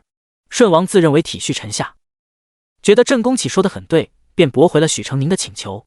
许成宁被带到一间公室，仆役让他等医者前来，出去时却把门带上了。许成宁顿觉不好，刚站起来，四下里所有窗户都同时合上，呼哧一声，热浪从公室四壁的每一丝缝隙里涌进来，隔着窗纱，他看到外面浓烟滚滚，火光大盛。许成宁拍门大喊：来人啊！救命！救命！火烧得很快，已经蔓延到了室内，偌大的公室找不到一滴水。许成宁被呛得透不过气，眼前浓烟滚滚，灰蒙蒙的，什么也看不到。许成宁熏得眼睛疼，开始无力虚脱，趴在地上微仰着头，心里渴望着哪怕一丝干粮。黑暗之中，头顶突然劈开一道天光，紧接着是梁木塌落的声音。他凭着最后的意志滚向一旁，房梁在身后砸落，发出巨响，耳朵里开始有令人不舒服的轰鸣声。他苦笑一声，原来身处火场是这样的感觉，是被刺激到极致的五感全失。恍惚中，身体好像飘了起来，从横变竖，可他根本没有力气站着。是不是有人来了？他眼睛已经睁不开了，本能地抓住这个救命的人，然后就感觉腰肢被扣紧。那人带着他几个纵跃往上，轻盈的像药子一般。清甜凉爽的风拂过脸庞，仿佛有温煦的日光打在脸上。许成宁这才确认，他的确从火海里逃出来了。脸靠着的东西硬邦邦的，把他脸都压变了形。可他抱着的不是个人吗？第75章幕僚。许成宁摸索了一下，从硬物上抬起头，把眼睛睁开一条缝，第一眼看到的是一个圆圆的白色凸起。他脑子还有些发懵，鬼使神差的拿手摸了摸，凸起居然还会滚动。努力把眼睛睁得更大，入目是一道英朗优美的下颌。他呆呆盯了片刻，目光慢慢向上挪，竟是秦福的脸。秦福微低着头，目光冷冽地瞪着他。许成宁冷不防被他的眼神吓到，眼睛一眨巴，两行清泪就滚了下来。秦福敛起眼里的冷意，皱眉：哭什么？又没骂你，眼疼。话没说完，喉咙呛了一下，往世子殿下脸上咳了一团黑烟。许成宁一窘：殿下。秦福脸黑了黑，目光落在被他揪着的衣襟上。许成宁连忙放开，雪白的锦袍上留下了一个黑黑的爪子印。他低着头，多谢世子殿下救命之恩。秦福掸掸衣服，还没说什么，那边一群人已经过来了。哎呀，皇侄，你怎么来了？顺王扬了扬手，跑过来，看到许成宁一身灰扑扑的，头发还被火燎了，便叉腰训道：“你也太笨了，换个衣服还能走水，本王还以为你死在里面了呢。幸亏皇侄救了你，你还不谢恩？”秦福一只手压在许成宁肩膀上，道：“不必，他已经谢过了。”见没人伤亡，顺王又开始笑得没心没肺：“皇侄，你之前认识小冬瓜呀？”秦福淡淡扫过一脸憎恨的郑公启，嘴角抿起不易察觉的讥笑：“认识，而且交情匪浅。”郑公启恍然大悟地瞪大了眼。秦福十分自然地揽过许成宁的肩，对顺王道：“今日来是有事要找许状元，皇叔若没有其他事，我就把人带走了。”顺王虽然是长辈，但在秦福跟前跟个孩子一样，十分听话。“没事了，没事了，你带走吧。”许成宁跟着秦福上了马车，坐在一侧。他头发有点蓬蓬的乱，额前细碎的胎毛都炸出来，脸上脏兮兮的，衣服也蹭脏蹭破，唯独一双眼睛透亮干净，水灵灵的，眼角微微的红，鼻尖也红红的，缩在马车一角，像只被欺负坏了的小猫。秦福就是那个大发慈悲把猫捡回去的人，此刻坐在主位上，毫不避讳地打量他，像在端详一件独属于自己的物件。到了寿王府，秦福把他扔给下人，他梳洗妥当后被带到秦福的书房。秦福已换了一身淡蓝的袍子，看上去飘逸又优雅。他走到许成宁前面，看了他一会儿，然后自身后拿出一支羽箭，放在他手边的几案上。许成宁不解：“殿下，这……”秦福道：“这是你去王翰林家的时候，有人朝你放的冷箭。”许成宁惊出一身冷汗，他一直万分小心，本以为一路有惊无险，次次躲过，原来郑家早就在暗中设伏，想将他置于死地。你的确很聪明，很机敏，但身无依靠，郑家若不想与你耍计谋了，只要你去死，像这样，今天一支箭，明天一把火，你能每次都躲过去？许成宁想到什么，问道：“我现在住的地方也是殿下安排的？”秦福露出淡淡的讥笑：“不然你以为你能活过进京的第一天？所以殿下是早就知道我。殿试之前，我被郑家暗害的时候，是您善的后帮我安排的大夫。”他这次没有发问，而是肯定地说出来。原来春闱看似是他与郑家斗智斗勇，实则是秦福在背后设下的局中局。经今日一事，宁王党会认定你是孤的人，没了孤的庇护，迈出这个门，你就会死无葬身之地。秦福淡然地吓唬他，但许成宁不得不承认，自己确实被吓唬到了。事到如今，这条贼船不上也没有回头路了。在下愿追随殿下。许成宁抬起头道：“但在下有2个请求，还望殿下能够成全。”说。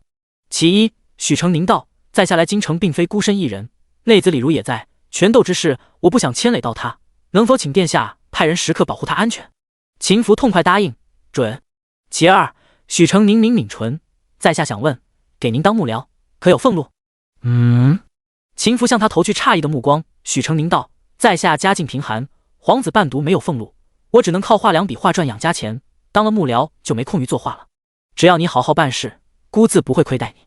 钱银是小事。”秦福公事公办说完，却看见许成宁盯着他，一脸不要给我画饼的神情，挑了挑眉：“月俸100两，可行？”许成宁满意了，郑重向秦福服的跪拜：“成宁愿为世子殿下效力。”秦福垂眸看他跪了一会儿，这才弯腰一只手将他扶起：“殿下要在下做些什么？”秦福坐回主位上，从书案上拿出2份折子。许成宁接过看了看，一本是他殿试文章的抄本，一本是他写给家康帝的折子。陛下有意与赤家来往，已令父王秘密筹备，谁知又听了你那2个故事。秦福弹了弹文书：“你倒是聪明，一字未提内政腐败，却又什么都说了。出于明哲保身，殿试文章他通篇没有提到国政，只根据实情分析了解决办法。而那2个故事听起来像消遣，却把豪强侵占土地，百姓不得已落草为寇的事实说尽了，而这正是造成南地混乱的根源所在。”秦福看着许成宁的眼睛，一字一句道：“孤知道你对圣上还有所隐瞒，军心难测，你可以挑挑拣拣，避重就轻。但是从现在开始，孤是你的上风，孤不想从我的属下口中听到一句假话，无论任何时候任何事。”他那双深邃的眼仿佛能看穿人心。许成宁迟疑了一下，问道：“哪怕说出来会惹您不高兴？”“没有什么事会惹孤不高兴，只有人。”秦福往椅背上一靠：“不想惹孤不高兴，就别在孤跟前撒谎。现在把你知道的、心里猜测的所有事都说出来。”第76章留宿。夜幕来临，许成宁喝了口水，润了润干哑的喉咙，伸着脖子看了看天，再偷去秦福脸色。殿下，天色晚了，在下该回了。秦福盯着手里的折子，看都没看他一眼。过了好一会儿，他才道：一起用晚膳吧。书房里摆了一张檀木八仙桌，下人送上酒菜一汤，荤素相宜，色泽诱人。美食当前，许成宁攒了一天的怨气一下子散尽了，端着米饭吃得不亦乐乎。除了秦福前面那3道没动过筷子，其他都与陆军沾吃了个遍。许成宁吃得津津有味，而秦福却明显心思不在饭菜上，不知在想些什么。回过神来时，才发现许成宁第2碗饭已经见底了，正小口小口扒着最后的饭粒，依依不舍地就着鸡肉吃。察觉到秦福的目光，许成宁把碗端高了，挡住油滋滋的嘴。王府厨子手艺真好，毫不夸张，这是他长这么大吃过的最美味的饭菜。要不是秦福干的是夺嫡的勾当，就冲这样的伙食与月钱，许成宁都想在王府干一辈子。可秦福好像以为他说的是假话，眼睛危险地眯了起来，以致他口不择言，把这句话也说出来了。哦，你的意思是，你没打算追随顾一辈子？秦福的表情更危险了。许成宁自认一向言语谨慎，却不小心在这个玉面罗刹跟前说错了话，只能往回找步。殿下总有事成的一天，到时候也不需要再下了。争权夺利之事，一旦开始，就不会有结束的时候。秦福漱了漱口，擦过手脸，起身就走。许成宁跟在他身后，回头看菜肴还剩许多，被下人一盘盘撤走，心里有点难受。他没看路，前面走的人突然停住脚步，许成宁一脑袋撞在他的脊背上。之前怎么不见你这么冒失？许成宁捂住撞疼的额头，心说还不是因为你老崩脸吓人。他胆子再大，面对手掌生杀大权的主，心肝还是要颤上一颤的。可皇孙殿下会不会怀疑自己在装傻？殿下若无其他事的话，在下就先回了。哦，这几天你留在府里，你的衣物故意派人去取了。许成宁被他这先斩后奏的作为气到了，偏偏又不能发作。殿下，在下留在这里做什么？要做的事多了。秦福道：圣上打算整顿南地乱象，农田、匪乱，还有赤家之事，都要有应对之策，需要你来参谋。秦福在自己院子里安排了一间厢房给他，离他的寝房不足10步，是被突袭都来不及准备的距离。许成宁翻了翻里如给自己备好的包袱，白色的裹胸布用一块包袱皮包了2层，藏在衣服里。小厮突然从身后冒出来：公子，水放好了，小的伺候您沐浴。许成宁吓了一跳，不露痕迹把衣服盖好。不必，内侍不用人伺候，多谢你。小厮了一声，笑脸上露出2个酒窝，一溜烟出去了。许成宁插紧了内室和浴房的门窗，竖着耳朵梳洗完，顺便把裹胸布洗了晾在浴房，把脏衣服给了小厮。夜里睡觉时，他都没敢把布条解开，透过窗纱隐约看见主屋灯火一直燃到很晚。野心勃勃是真，但励精图治也是真。许成宁朦朦胧胧冒出这个想法后，便睡过去了。卯时正他准时行转，听见门外传来清脆的破风声，许成宁把门打开一条缝，只见雾蒙蒙里，秦福一身利落的窄袖白袍，正羞羞地舞着软剑。他身形颀长，身姿轻盈有力，像一只舒展的仙鹤舞于9天，银色的剑光划破微昏的清晨。秦福挽了个剑花收拾，察觉到一道清淡的目光，转头望去，献计。殿下，属下以为匪乱要平，但不能平太快。申从捋着胡子侃侃而谈，重要的是让陛下把兵马发出去，只要发出去了，就有机会把兵马变成我们的。王爷有意与谢家结亲，让殿下您迎娶谢大小姐为正妃。我们想法子让文国公领兵南下，在西南盘桓几年，一旦京中有变，立马让他班师回京，助王爷和您一臂之力。不妥，施先生道，拖延战事，劳民伤财，绝不可取。殿下，当务之急是安抚江南耕农，把被侵占的土地还给他们，这样才能减少农户流失，成为贼匪的军力，让士族豪强把他们吞进去的农田吐出来。那要清算到何时？正是因为难以清算，才要另寻他法。殿下，我有一计，重新丈量豪强庄田田产，按家族大小与爵位高低定下田产限额，多的田产收归官府，再由官府按人头划分给农民。计是好计，可万一豪强闹起来，可比老百姓凶得多啊！两人你来我往，争论不休，角落一溜的人都笑眯眯的，好像什么都不在意。坐许成宁身边的是一个叫陈宇江的秃顶老头，牙齿都黑了2个，从袖子里掏了把瓜子，边嗑边用胳膊肘捅旁边的人。殿下问话呢，有什么法子你们就说啊。老头子除了画画什么都不会，殿下问的是你们。身边的人都很为难，我只会做生意，我只会种地，算账可以交给我，别的我不行。能被秦福收用的人，毛病可以有很多，但必须有一技之长。你们真没用，都是吃白食的。陈宇江碎碎念了半天，又转过头看了看许成宁，笑嘻嘻地问：小子，你会什么？许成宁向他微笑，很有礼貌地道：小子会考试。陈宇江轻轻啊了一声，搔了搔秃顶的头。会考试好，会考试好，可以当捉刀，将来世子的孩子就不用怕被先生打手板了。殿下真是深谋远虑。许成宁，你到底经历过什么？秦福安静地听着幕僚乱糟糟的争辩，指腹一下一下地敲击着扶手。两位先生所说，姑知道了，退下吧。两人拱手告退，角落那一排人也出去，只留下了许成宁。书房的门被轻轻合上。过了一会儿，秦福叫许成宁坐到跟前来。你觉得姑这两位幕僚如何？许成宁道：两位先生各有独到之处。秦福眼睛一眯，许成宁立马道：申先生急功近利，只看门户私计，不恤民生；施先生心系天下苍生，却太优柔寡断。那你是怎么想的？许成宁反问他：殿下觉得他们的计策如何？秦福被反问，倒也不以为忤，语气十分冷静，无甚得到良计的惊喜。土地新法一颁布，可钻空子的地方太多了，豪强大族大可将拐了无数弯的穷亲戚记在自己族中，以充大人数，限额就变得徒劳无益。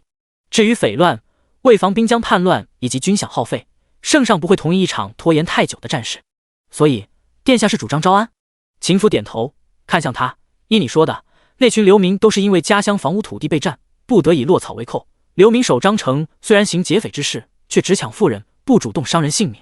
如此的话，招安也未尝不可。那何不派他们去赤家？赤家？许成宁解释道：朝廷既有意派使臣去赤家商讨以医药换粮米之事，便需要派军队同往，一部分留在边境，一部分跟随使臣团。流民一走，西南的山货便得以外销，税收不入国库，全部作为军饷。于流民而言，他们有了立功领赏的机会，可以每月领取军饷。于朝廷而言，西南与赤家接近，那里的人比朝中兵马更能适应气候，也削减了兵马长途的军饷耗损。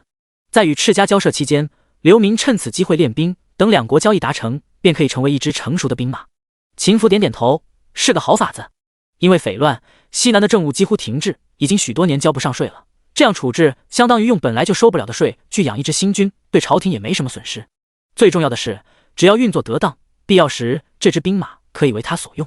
许成宁道：整个法子重在人选，需要拣选一位声望够大的良将招安流民，和一位通晓赤家文、担得起谈判之职的使臣人选与赤家交涉。秦福看他一眼：通晓赤家文，你说的是你自己吗？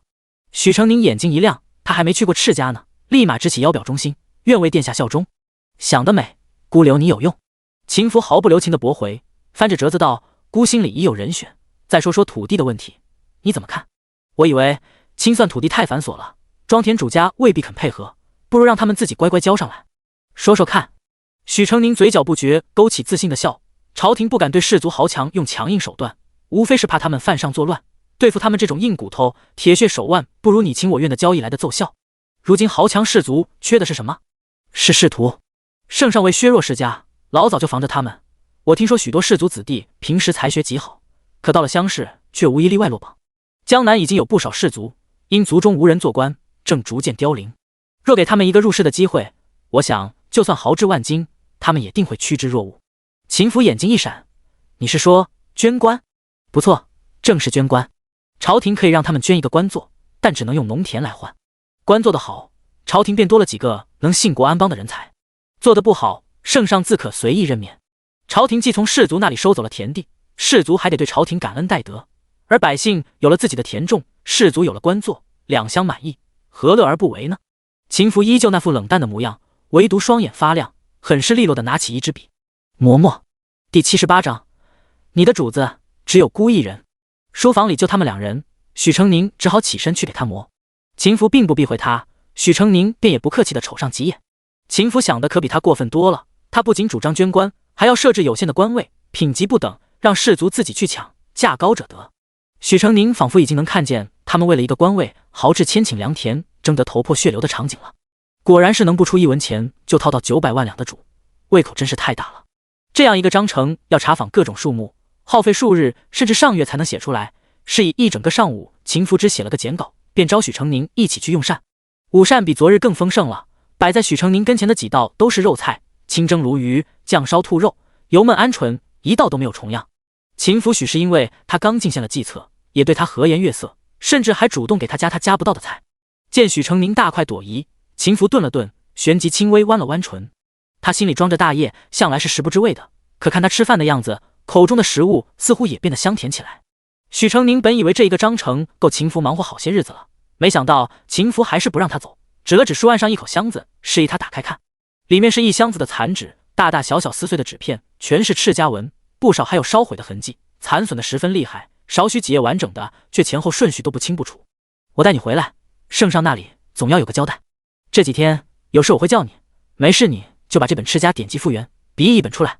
下人搬了一张矮一点的几案，许成宁就坐在秦福下手，他辨认拼对纸张，秦福写折子，一抬头就能互相看见。两人认真做起事，都不发一言。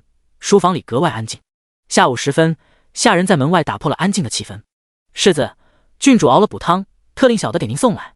许成宁抬起头，就见门口走进来一个绿衣裳的清秀婢女，把一个食盒放在了秦福的书案上。郡主说让您趁热喝，别累坏了身子。知道了，告诉郡主多谢她的好意。你退下吧。婢女一走，秦福便喊了单佐进门，单佐取走了食盒。许成宁有些疑惑，秦福看他一眼，解释道：闵侧妃的女儿未必与孤一条心，是殿下您的庶妹。秦福似乎血泪了，歪在椅背上摸了块玉料，信手雕刻，刻刀上下翻飞。父王除孤之外，还有一子一女，皆为闵侧妃所出。留神些，以后见着了便敬着，多余的话一个字也别说。记住，你的主子只有孤一人。寿王府看似铁打一般，原来也不是毫无间隙啊。许成宁识趣的没有再说话。接下来几天，秦福忙忙碌碌，进进出出，有时一整天都在府外，一回府立马就把他叫到身边说事，连他在睡觉也要把他挖起来。秦福不在的时候，许成宁就对那本赤家典籍修修补补，做转译，连顺王那儿秦福都帮他告了假，许成宁也就乐得不去伺候那个二世祖。但他不去，顺王却派人来找他了。原来他们又去了御园，把一只黑熊放跑了。若非被路过的谢指挥使制服，差点就跑到大街上伤了人命。家康帝气急败坏，罚顺王几个写字请书，他们中有人连字都认不全，自然写不来，索性一股脑全塞给许成宁代写。许成宁欣然应允，刷刷刷不到1刻钟就写好了4份字请书，让工人带回去。陈宇江瞄了一眼，等工人走了，对他点了点：你这小子心眼坏得很啊。许成宁哈哈笑：陈老知道却不说，不也很坏吗？陈宇江抬起下巴哼了一声，扭过身子去钓鱼。他只会画画，起作用的时候不多。许成宁每次看到他，他不是在喝酒，就是在钓鱼，天天吃闲饭。这叫杀鸡焉用牛刀。你个小不点懂什么？算命先生说了，老头子，我前半生怀才不遇，后半生大器晚成，不鸣则已，一鸣惊人。将来啊，长商道的蔡鞅，长书算的张老，长农道的魏小鱼和长医道的钟白刃，我们5个人里，一定是我给殿下的贡献最大。你呀，莫欺老年穷。许成宁跟他插科打诨了2句，秦福便回来了。圣上已经下旨，封文国公谢允伯为平南大将军，南下平复匪乱。另外，派侍郎公子于伯辉秘密随军，待刘匪招安后，便会以使臣的身份前往赤家。文国公和侍郎公子于伯辉，原来这就是秦府选定的人。许成宁自从到了京城，就不停听说谢家人的事，便好奇地问：听起来谢家人是极厉害的？秦福点点头：谢家学渊远流长，自是好的。他说的十分平常，没有半分多余的欣喜。可许成宁据与善诱闲聊得知，谢家可是寿王为他相中的岳家，现在就差一层窗户纸没有捅破了。许成宁心里好奇，盯着秦福的脸看得久了些，被秦福逮住了。看什么？许成宁哪敢说实话，只说起自己想告假的事。家里就我娘子一人，实在不放心，请殿下容我回去看看她吧。秦福倒也大方，给他放了1天假。许成宁几天没有看到李如了，看他从赖婶子家跑出来，忙拉住他，满心愧疚道：对不起，留你一个人在家里，有没有害怕？李如摇摇头：我不怕，就是担心你。南哥哥，你去哪儿了？许成宁牵着他回了家。我没事，给人办事去了，你瞧。他从怀里掏出一张200两的银票，拍到李如手心里。我之后都有月银了，明儿咱们去钱庄换成散钱，平时你该花用就花用，吃穿随意，不用省钱。我投靠了一个贵人，请求他派人暗中保护你，以后你想出门就出门，一个人在家也不用害怕，不会再有危险了。许成宁越说越觉得投靠秦福是一件很划得来的事，威胁障碍被他一力扫清。他只要跟在他身后帮忙出谋划策，就能有好吃的饭菜和不菲的月钱，后顾无忧。第79章断袖。李如很高兴，说要给许成宁做他新学的一种糕点，香甜的红枣里塞满软糯的糯米，夹着炒香的芝麻，味道极好。许成宁吃的连连称赞：阿如手艺真好。李如被夸得小脸红扑扑的：我将来想跟书楼的赵娘子一样，自己当家开一个食肆。南哥哥，你觉得我行吗？山村里出来的小村姑仍还怯懦，但已经有了自己的目标和想法。许成宁欣慰地笑了：“怎么不行呢？你好好学做菜，我攒钱，将来给你盘一间14，想当掌柜还是想当厨子，都随你的意。明天我们一起出去吃点你没吃过的东西，再买几本食单菜谱，以后只要我在家就继续教你识字，好不好？”李如高兴地答应下来。这乡宫里的圣旨下达，谢允伯要出征的事立马传开了。王氏亲自给他收拾行装，嘴里埋怨道：“怎么这么急？今儿刚下旨，明儿就要走了。南边的匪乱早该处理了，我还嫌慢了呢。”谢允伯把闲置了几年的银甲套在身上，长长的臂膀舒展了一下，还是合身的。回过头看到王氏担忧的眼神，便放柔了声音道：“我此去意在招安，不会有危险的，你放心。”王氏点点头。这时谢荣玉来了，父子俩去书房见的面。父亲，匪乱不是1天2天的事，为何会突然派您出征？谢允伯道：“应该是寿王世子在背后走动。你瞧，这是他给我的。”他把书案上一卷书拿给谢荣玉看，上面记载的都是西南的山水地貌、风土人情以及刘匪身世背景性情等，只是新纸墨是新墨，可见刚写完不久。谢荣玉简单翻阅了一遍，道：“若上面所记为真，招安一事的确可行。不过招了安，要把流民安置到何处？”谢允伯摆摆手，低声把家康帝准备对西南刘匪和赤家的处置说了。赤家之事事关国政，这事除了皇上和寿王父子，便只有我和那个侍郎公子知道了，到你为止，绝不可外传。谢荣玉知道轻重，点头应允，又道：“这不像圣上会想出的主意。”“确实不是，我问过了，是新科状元，叫许成宁的，写在考卷里的实务册，就因为这条国策，今年电视的文章都没有张贴公布。听说这个状元年纪还没到16岁，现在的孩子是越来越厉害了。”说到这，谢允伯突然想起，这不就是爹打算说给旭儿的儿郎吗？看来等他出征回来，得亲自见一见这个小状元。我不在家，你是长兄，要多看顾些你母亲和弟妹，尤其是秀儿，万不能让他再做傻事。爹，我明白。翌日，平南大将军谢允伯率1万兵马于定章门外挥兵出征。与此同时，以监察御史之名外调的侍郎公子于伯辉，带着19名医药圣手及装载药草的车队，秘密与平南军会合，一同南下。听到消息时，许成宁正和李如逛街。许成宁手上拿着一张图纸，对着街道两边的店铺摊子指指点点。这条街离富人区比较远，属于中段的位置，所面向的主顾主要是有点小钱却不算大富大贵的人家，所以售卖的东西要价合适，走量也要充足。你仔细看，这间在同类店铺中生意最好，除了饭菜做得好吃外，位置也选得好，靠近书院，而且左邻右舍不是香料铺子就是针线行，不招蝇虫。还有这块幌子也做得讲究，白底黑字湛蓝边，大而醒目，所以大家都爱光顾。那边的李记糕点铺子为了走量，每日送一点糕点到这家14，免费送给到这里用饭的客人，既让14生意更好，也打响了李记糕点的名气，这是一种双赢的从商手段。李如听得频频点头，一点点地在心里默记。走完了一条街，两人便坐在面点摊子上吃东西，蒸笼一掀，白烟四起，肉包子的香味扑面而来。靠着墙根，一个脏兮兮的小乞儿含着手指，眼睛一眨不眨地盯着许成宁手里的包子，悄悄咽口水。许成宁向他招招手，给了他一个不烫手的包子。小乞儿捧着包子，小小声声说：“爷爷和弟弟还没吃。”许成宁索性把自己的油纸包递了过去。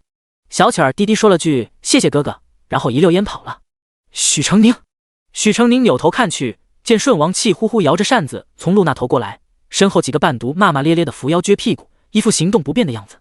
好啊，让你写自省书，你居然把我们偷食客的事写进去了，害他们一个个的全都挨了家里的板子。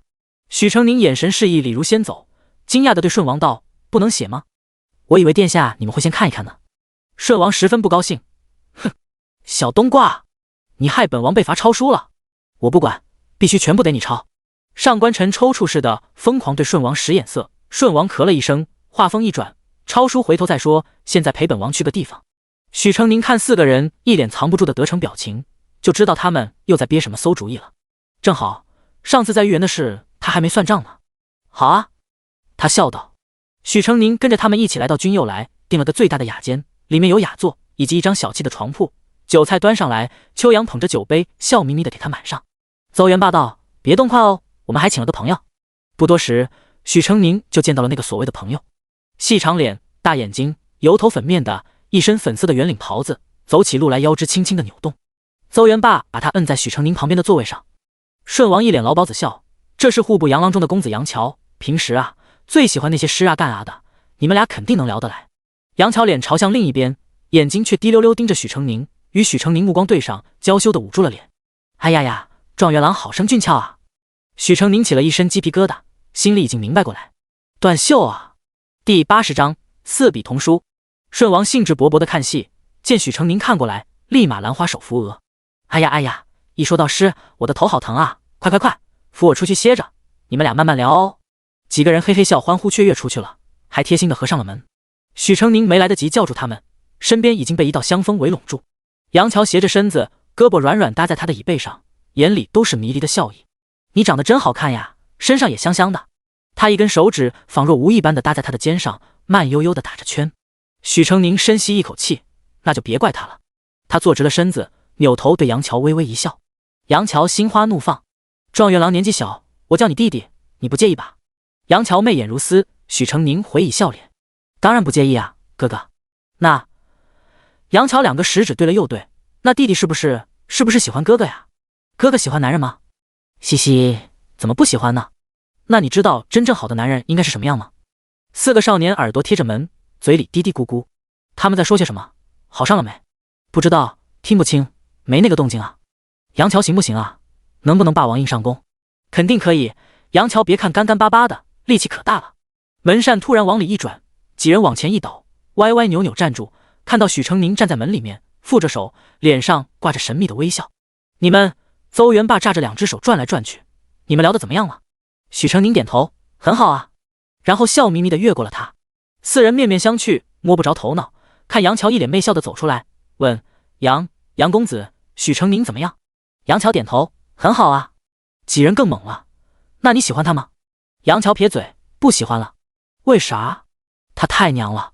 杨乔扭着身子娇羞道，我还是喜欢威猛一点的。他眼放媚似的地向两个高个的少年邹元霸和上官晨双双以手挡胸，往后跳了一步。事情最后以杨乔穷追不舍，提出要摸一摸邹元霸的胸口和肚子，把几个浪荡的少年逼退到皇宫而草草结束。顺王协都跑掉了，气不过，把几卷厚厚的书扔到许成宁跟前，凶巴巴道：“50遍，一遍也不能少。”哼！四个人都气势汹汹的，大有他不抄完就不让他走的意思。许成宁一笑，抄书还不简单。说着，他铺开宣纸，挑了4支大小相近的狼毫，一一蘸墨，左右手各捏2支，落笔书写，一眨眼的功夫，一页就写好了。你居然能一下子拿4支笔写字，还是写不同的字？许成宁信手拈来，显摆了几手，先用4支笔展示了相同的字体不同的字，再同时用楷书、行书、隶书、草书4种字体写不同的字，然后换了4支大小、软硬各不同的笔又展示了一遍。他看着已经目瞪口呆的4个人，昂首傲然道：“这是我自创的技艺，从不外传，世间独我一人会。”顺王脸上全是震惊：“你是怎么写的？我没看清楚。”“我也没有。”“你再写一遍我们看。”许成宁锁着眉，似是有些为难。“这个我不能外传的，打算留着以后有宴会献一亮一手。凭我这技艺，谁能比得过？何愁不大出风头？凡是纨绔子弟，没有不幼菜又爱出风头的。”许成宁这么一说，他们更想学了，都嚷着要许成宁教。许成宁只好勉为其难的答应：“可以是可以，但说好了，我只教1人，你们来比比，我先看看你们的天赋如何，选一个最好的来教。要想学会4笔童书，就得从最简单的1笔开始练。以这本书为例，你们现在开始抄这本书，一遍一遍的抄，谁先抄到运笔如飞，我就教谁。肯定是本王。”顺王奋笔疾书，还不忘扭头威胁几个伴读：“你们几个都不许跟我抢。可是殿下，我也想学，我也想出风头。我爹说我自从7个月大会喊娘后，就再也没给他长过脸了。不行不行，我也要赢。”4个人谁也不让谁。小梁子、小李子呼哧呼哧的给顺王扇风，嘴里不停的喊：“殿下太厉害了，殿下写字真好看，殿下最了不起。”许成宁也很给面子的鼓励他：“不错，殿下天赋很好，再努力些，很快就能学会的。”顺王听得嘿嘿笑，3个伴读急得直哼哼：“成宁，这么拿笔对不对？成宁，帮我看看这个是什么字啊？成宁，我屁股疼坐不住。”许成宁给了个善意的建议：“那你扎马步不但强身健体，还可以让你笔拿得更稳，头脑更聪明。”少年们纷纷撤走了凳子，撅着屁股抄书。家康帝路过，打算看一眼混世魔王的时候，摸着头恍恍惚惚，朕这是醒了还是没醒？许成宁悠闲地坐在位子上喝茶，摸一摸手边的宣纸。照这个速度，明天50遍就能抄完了。啧，真快。寿王府，几箱子字画文玩抬进了秦福的院子。寿王的随从恭敬地对秦福道：“王爷说，谢老国公寿宴得劳世子您亲自走动走动，寿礼您看着挑，不能太上赶着捧，也不能太随意。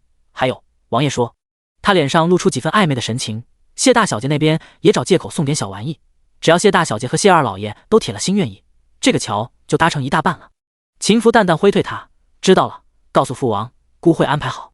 烛火在他脸上明明灭灭，看不清神情，善佐叫了声：“殿下。”许成宁回来没有？刚回，叫他过来。许成宁过来的时候，秦福指了指那几口大箱子，开门见山：“明日谢老国公寿宴，你挑一件过得去的寿礼。”我挑。许成宁从秦福的神情里品出了一丝厌倦，这是不耐烦了，这样还怎么娶媳妇？但既然是一条船上的，他不愿做，自己能帮就帮吧。他低头挑选字画，谢家不缺珍宝，送字画合适些。谢家祖籍是姑苏人，喜欢南派多于北派，张继之和韦海的画法太新颖，老人不会喜欢。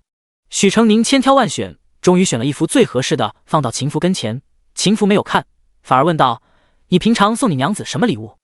第81章生病。许成宁愣了一下：“我还没送过她呢。你这是又在跟姑哭穷？”“不是，是跟了殿下后还没空去给她买礼物。所以你是跟姑要假？”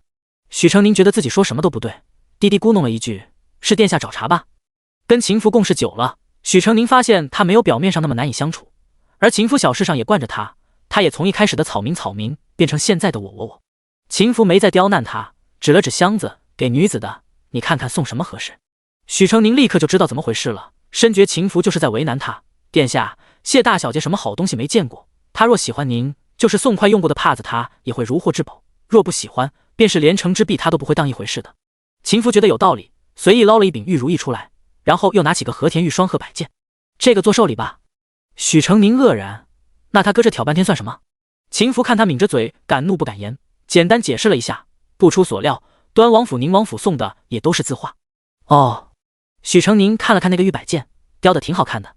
秦福很不屑：“什么眼光？”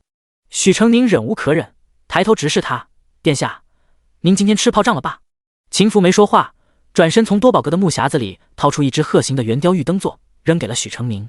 玉灯座设计巧妙，雕琢细致，线条没有多一根，也没有少一根，玉制的仙鹤翩翩跃起，鹤尾的羽毛轻盈飘逸，鹤身周围隐然有风，仿佛下一刻就要飘动起来。相较之下，玉摆件更像的死物，虽然雕工细腻，却显得匠气繁琐，斑驳的玉色也运用的趋于死板了。“这是殿下自己雕的？”秦福轻轻哼了一声，算是承认。早就听说他极善玉雕，但许成宁没想到他的雕工居然堪比国匠。可被他比较到面前来，许成宁夸什么都觉得不得劲儿。“殿下技艺精湛，雕的比这个好多了。”秦福面色依旧淡淡的，把自己的玉雕放回原来的位置。许成宁怀疑秦福赞美听得太多，你夸他，他不一定会理会你，反而偶尔呛一两句，他还能跟你多说几句话。不过也正常，3岁识千字，5岁扛刀枪，10岁博览群书，懂得公事兵事农事，12岁时已经能在寿王身边出谋划策。这样的天之骄子，又是位高权重，真真假假的恭维话，听了10多年，早该听骂了。明日姑去文国公府为老国公贺寿，你留在府中继续医书。我不能出门吗？使臣团急着用，你要尽快完成，以后想出府便出，只要不冲撞到其他主子，前院也可以随意走动。京城有几个日子向来最重要最轰动，除了万寿节，便是各大世家当家人的寿诞，半个京城的权贵都会云集在世家的寿宴之上。皇子们拉拢世家是所有人心照不宣的事，但还是不能放到明面上来，所以像这样的隆重的寿宴，只能派最看重的儿子女儿前往，以示敬意。秦福用完早膳就整理衣冠出府了，本以为最早也要申时才结束，结果才过晌午，秦福就大步流星的回来了，一回到就把自己关进了屋里。单佑手里还捧着那只装玉如意的匣子，可见没送出去。许成宁心里纳闷，看见单佑使劲冲他使眼色。许成宁用眼神点点秦福的主屋：“怎么了？”单佑捂着嘴憋笑：“没怎么，差点被非礼了。”哦。许成宁双手捂嘴，感兴趣的追问：“是哪位女英雄，还是男英雄？”单佑差点笑出声：“没有，是谢家的3小姐，听说是乡下养大的，年前才找回来，为人奔放了些，趁殿下一个人的时候表明心迹，结果狡猾往湖里倒。好歹也是文国公的嫡女，殿下拉了一把，却被扑了，差点给开了油。”许成宁想象了一下画面，很不地道的笑了：“殿下因为这个生气了？”“哪能啊，只是两人纠缠的时候被人看见了，以后可能不好跟文国公府来往了。”这里面肯定有人在算计。我看那位谢二小姐面相就不好，表面上娇娇啼啼、楚楚可怜的，眼里都是暗喜，我瞧得明明白白。哟大哥还会看面相呢？切，那算什么？我跟了殿下10年，朝里朝外，后宫内宅的事都看遍了，什么妖魔鬼怪没见过？连世子那样万年不变的冰面孔，我都能把心思猜得七七八八。别谈。单又吹着把头一扭，正好撞见他说的那张冰面孔寒气嗖嗖。单左在旁边以手扶额，他把到嘴的话咽下去，粗壮的胳膊肘子把许成宁脑袋一夹，干笑道：“殿下，许成宁乱说话，属下正教训他呢，新来的这么不懂事。”说着抡起拳头抵在许成宁头上使劲钻，许成宁啊呀乱叫，领50军棍。单又麻溜滚了。许成宁被拎到书房熬夜，协助秦福处理公务，秦福不睡他也不能睡。正是转季之时，昼暖夜凉，许成宁身体并不健朗，第2天就染了风寒。他不想让秦福知道自己生病，秦福虽然严苛，对下属还是十分忧郁的，定会给他请大夫，而他却不能将自己的手腕交给任何一位大夫。他往脸上扑了点凉水，强撑着病体去找秦福告假。秦福听他说完，目光在他身上逡巡了几个来回，然后突然伸手摸上他的额头。生病了为何不说？要不是察觉他声音不对，脸上又浮起不自然的红晕，秦福差点就信了他的鬼话。请大夫。殿下不用。秦福脸上冷冰冰的，很是可怕。许成宁咕咚一声咽了口唾沫，在下忌口，有些药物吃了会全身起疹子，药方只能自己开，留在王府里，怕过了病气给殿下。没你娇气。许成宁自己拟了方子，汤药很快熬好端了上来，他喝完昏昏欲睡，想回屋去睡一觉，秦福却到他那间屋子背阴，让他在书房的榻上休息。许成宁拗不过上司，加上眼皮实在太沉，头一歪就睡了过去。耳室传来细微的鼾声，甜甜的，轻轻的，秦福不由自主的连呼吸都跟着轻了。偏头看了一眼，见许成宁闭眼抱着兔毛毯子酣睡，莹润的唇微起，像只乖巧娇憨的小兽。秦福心里微微叹气。第82章求见。秦福心里微微叹气，他自小就要勤学文武，年少时跟堂兄弟们比谁更有才华，比谁更得皇祖父宠爱，长大了就要比谁更能干，谁能帮自己的父亲夺得更多优势，与堂兄弟们从来都是对立的。在家中他有庶妹庶弟，可因为受王妃和闵侧妃的关系，他与弟妹不亲。他第一次接触一个比他小这么多的少年，还是他的属下，他也不知道怎么对待他才好。门外一道妇人的声音传来：“殿下，老奴奉王妃之命前来问候世子。”许成宁醒了过来，揉揉惺忪的眼睛，循声望去，只见一位身着檀色被子的妇人走了进来，身后跟着4个身段燕瘦环肥、貌美如花的28女子。世子如今大了，日日忙于公务，也该好好想想婚姻大事。王妃着我挑几个可人给世子看看，世子喜欢哪个就留下来替世子开解人事。世子妃进府前，您也能有个贴心人服侍。4个如花似玉的姑娘羞红了脸，低下头，眼神却忍不住都飘向上位的年轻男子。许成宁明白过来怎么回事了，心里好奇秦福是什么表情，于是抱着毛毯跪行到榻沿，想透过隔墙上挖出的那个小窗偷窥，却一下子被秦福带到，狠狠瞪了一眼。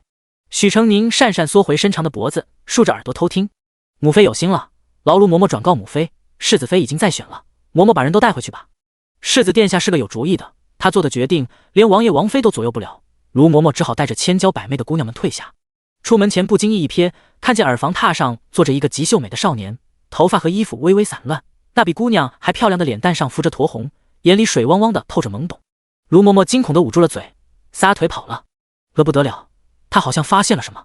文国公府松风堂，谢琼旭捧着食盒，如纤纤蒲草立在松风堂门前。祖父可愿见我了？通传的下人面露愧色，摇了摇头。谢琼旭往下人手里塞了个荷包。祖父只是一时生气，不会真的怪我的。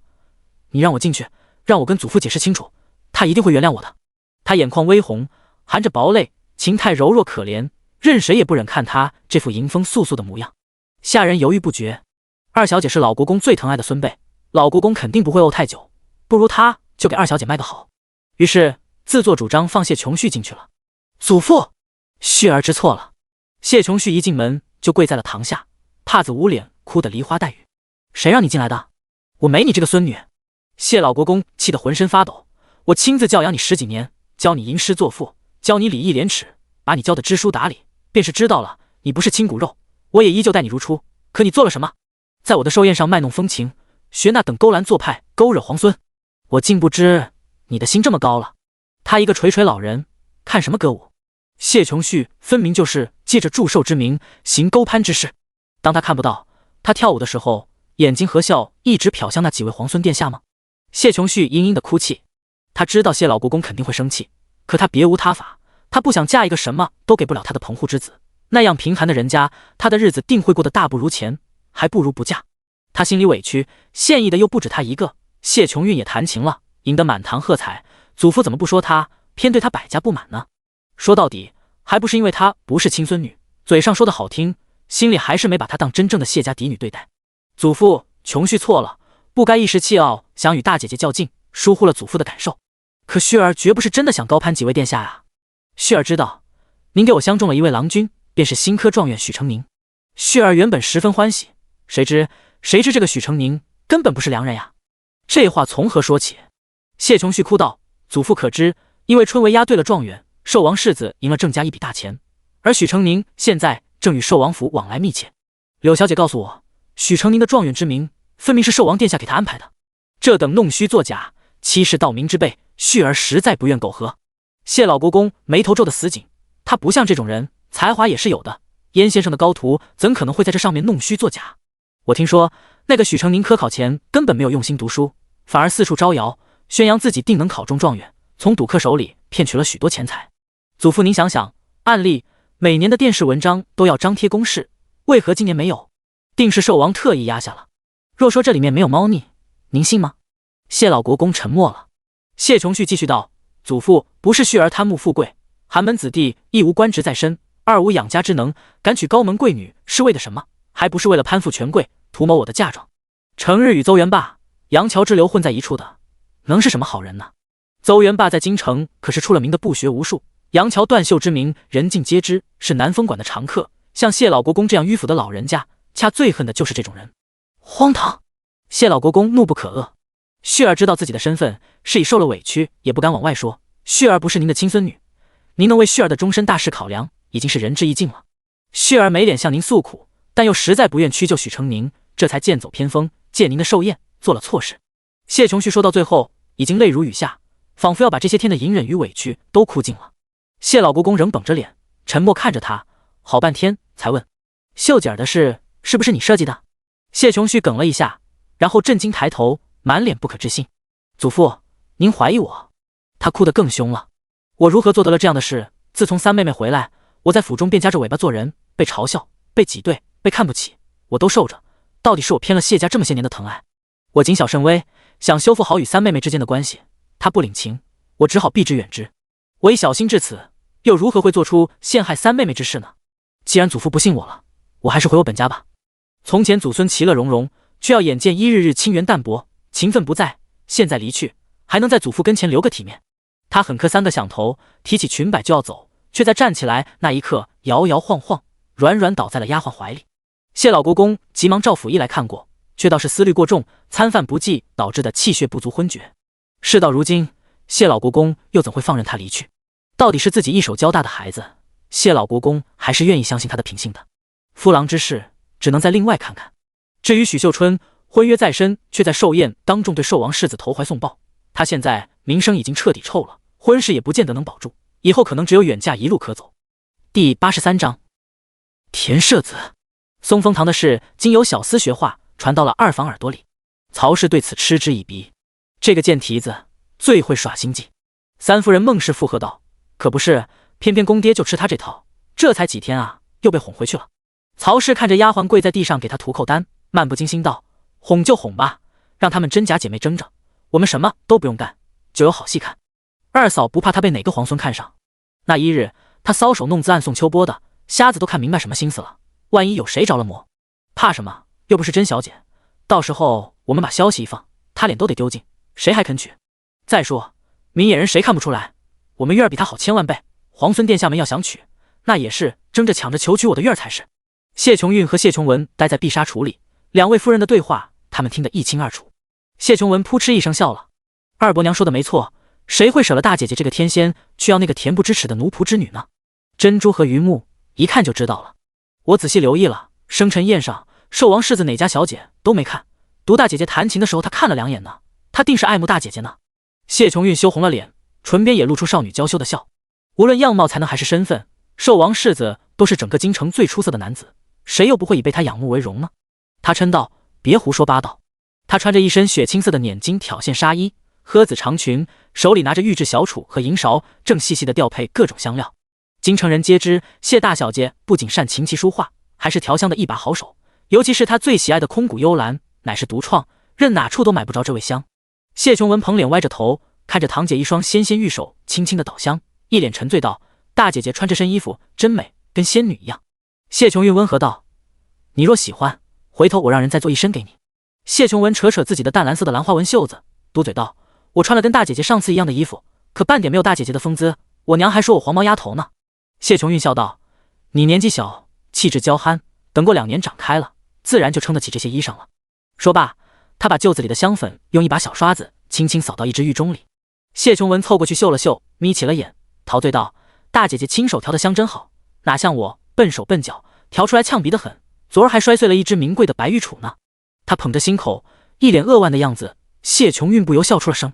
多练练，熟能生巧儿。我也只是做着玩玩。这时，谢琼韵的贴身大丫鬟银月走了进来，出声道：“姑娘，补汤好了，可是现在送去？”“放着吧，我亲自去送。”谢琼韵放下调香的工具，把玉盅盖好。这时婢女端了一盆香汤过来，让她净手。盆是银盆，汤水用牛乳、蜂蜜、香料油、香叶以及刚摘下的月季、兰花、茉莉等新鲜花瓣精心调制而成，不仅可以令手白嫩无瑕，还能留下好闻的淡香，数日不散。在香汤里仔细浸过手，又换了一盆冰凉凉的山泉水洗去滑腻，洗罢用香帕擦干，由丫鬟涂上护手的脂膏，细细抹匀，最后拿过一整块温润的暖玉放在手里紧握着。谢琼文也跟着进了净手，看婢女开始给谢琼韵重新梳妆，问道：“大姐姐，这补汤是给二哥哥的吗？”谢琼韵点点头：“哥哥刚进翰林院，费力劳神，我让人熬了安神的补汤。”谢琼文恭维道：“二哥哥真厉害，这样在翰林院做上1-2年，就能参任要职了，将来品级一定比二伯还要高。大姐姐，你说那个许什么宁的，是不是真的舞弊了？尾巴翘了天，现在成天跟着顺王那几个纨绔鬼混，照我看，他连二哥哥一个手指头都比不上。”他皱了皱眉，露出嫌弃的神色。谢琼韵柔声道：“真假不知，但在我看来，此人已经废了。出身微末的庄稼人，从前只看得见庄稼田产，现在会写了几篇酸文，尝到甜头，便自以为入了上流的圈子，眼里心里只装得进沽名钓誉。他们哪知住在琼楼高阁里的人，写的是什么诗，做的是什么画，弹的是什么琴，修的什么身，养的什么性，便是真的拼着一口气挣了个功名傍身。瓦砾又如何成得了戏词？他考了功名，本该抓紧机会经营仕途，便是官职低微，好歹也占个名额，可他却偏偏荒废了前途，只图享乐，可以胜任低品级官职的人多不胜数，谁都可以替代，没有人脉，吏部又凭甚给他留着。”谢琼文拍着手道：“大姐姐说的是，田舍子就是目光短浅，再怎么着也不可能比得过风度翩翩的世家子，孰贵孰贱，只看生养在哪儿，便已注定了。”第84章寿王夫妇。许成宁病了2天，终于痊愈。这日，王妃派人来说办了家宴，喊秦福去后宅用膳，还特意点了名让许成宁也一起去。许成宁摸不着头脑：“王妃娘娘叫我去干什么？”秦福其实也不知道许成宁是他的人，府上人若想打听许成宁，只会以为他是给他一书，并不知道他在国政上起到的作用。是以连寿王都没有多问一句，寿王妃想见许成宁又是为何？他们到的时候，寿王妃正与卢嬷嬷说话。她是个十分端庄明艳的美妇人，面若银盘，朱唇皓齿，眼角微有细纹，却丝毫无碍她的美貌。听见他们进来，目光瞬间落在许成宁身上，脸上有忧愁，有探究。“你就是那个大魏朝迄今最年轻的状元吧？”寿王妃含笑，言语温柔：“真俊俏啊。”她夸是夸，嘴角却带着苦涩。看到许成宁对儿子养了个男宠这件事，他就信了7分，越发挠心挠肺。儿子是图他长得好看，还是图他是个男人？如果是前者，找一找还能找到同样漂亮的姑娘来分走儿子的注意力。可如果是后者，寿王妃越想越难受，笑容也越发勉强。许成宁忙道：“王妃娘娘谬赞了。”寿王妃还在继续夸：“小小年纪如此出息，定是你娘亲教子有方，改日我可得见一见你母亲。多谢王妃娘娘抬爱，然小子尚未把母亲接到京城。”说到教子有方，谁又能比得过王妃娘娘呢？你娘不在，你一个人在京城。许成宁道：“内子也在。”寿王妃大吃一惊：“你成亲了？”许成宁表示肯定后，不知怎么感觉寿王妃好像大松了一口气，脸上笑容也真心了许多。“成亲了，好啊，好啊。”许成宁他有点怀疑寿王妃是在借着他向秦福催婚。果然说完成亲后，寿王妃就抓了把花生瓜子，把他支旁边去了，开始问秦福是子妃人选的事。你成日忙着公务，都快把你老娘给忘了。我只恨你不是个姑娘，不能安生待在府里陪我。你快些成亲，挑个好的，母妃也能有个人可以说说话。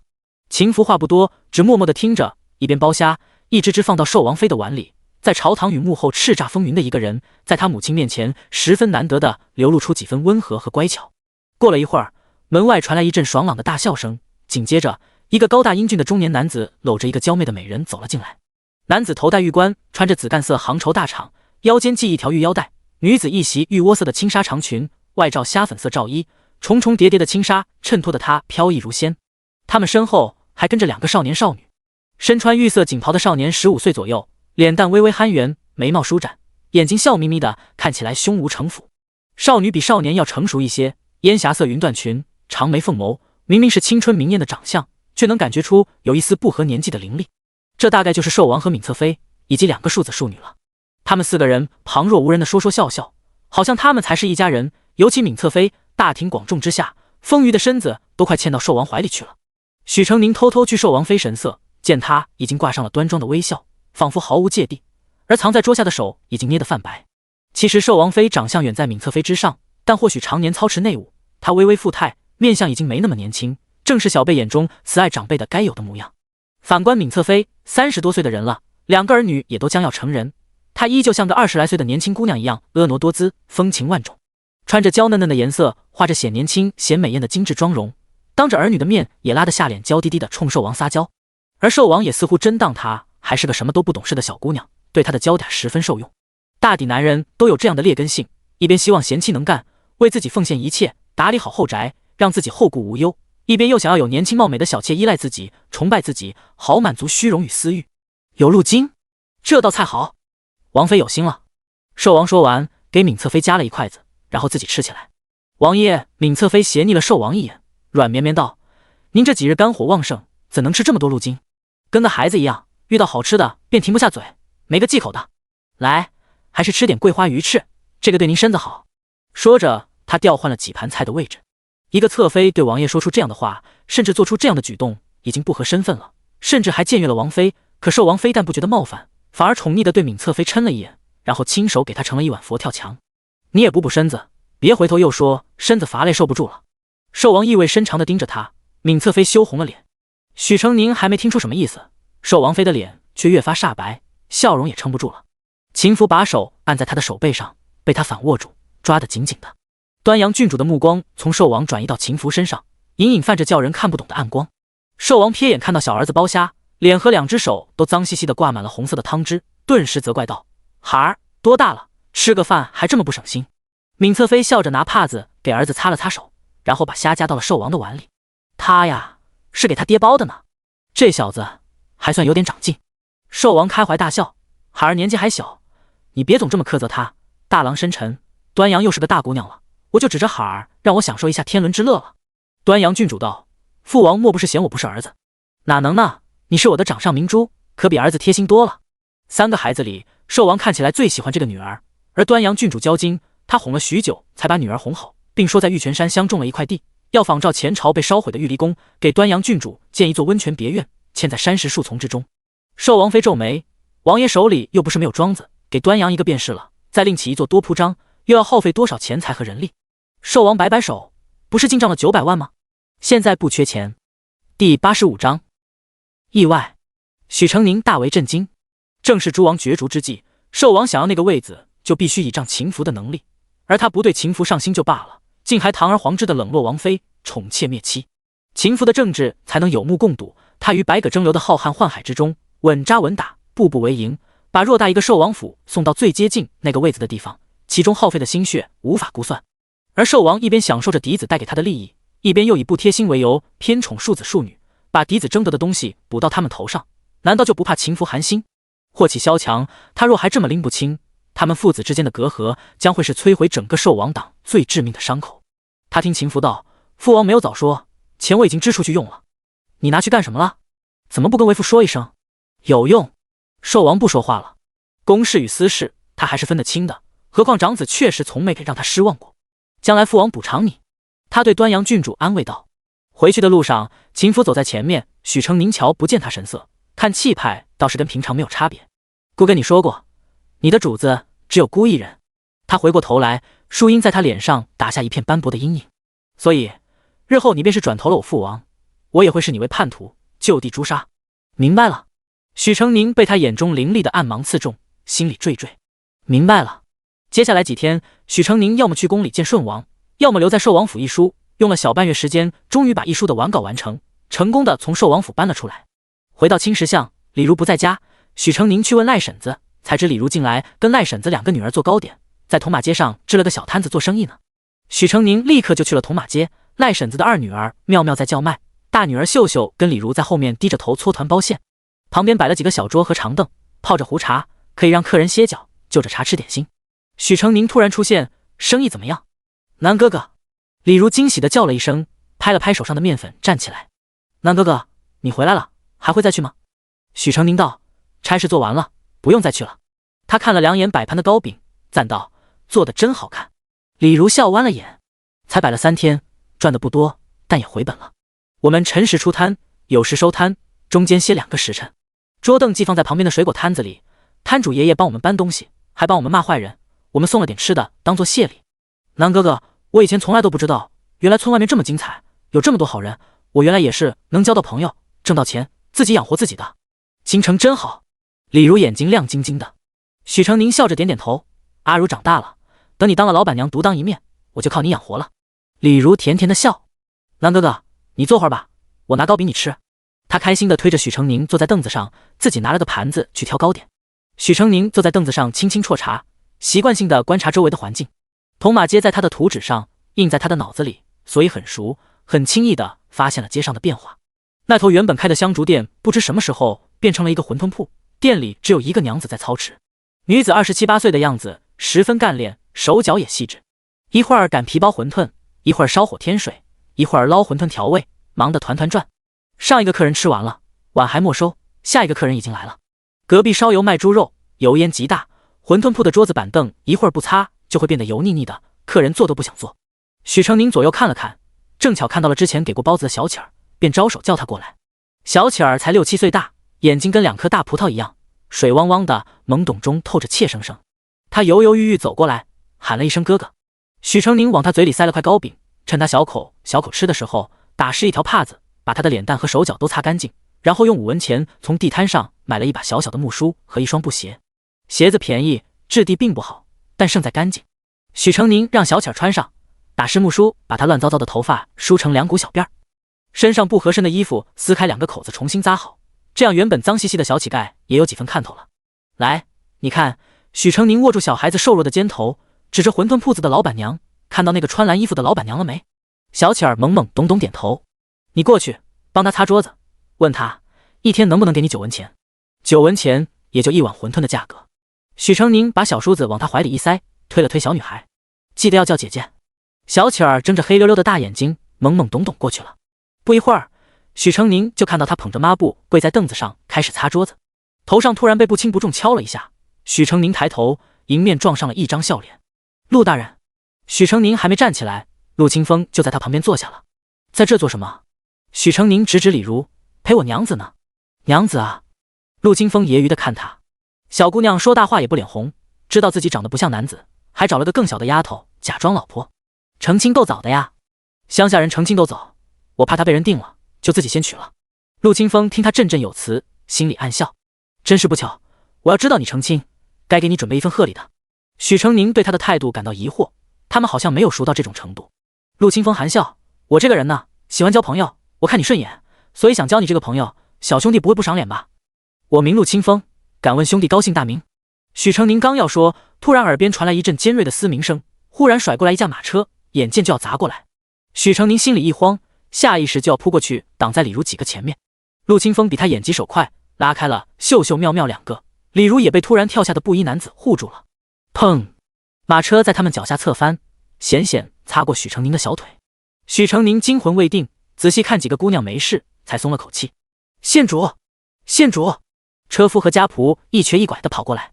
马车已经侧翻，车厢散得不成正形，车窗伸出一截纤细的血手，小臂以一个不自然的形状向上翻折，马车底下汩汩淌着一滩鲜红的血，里面悄无声息。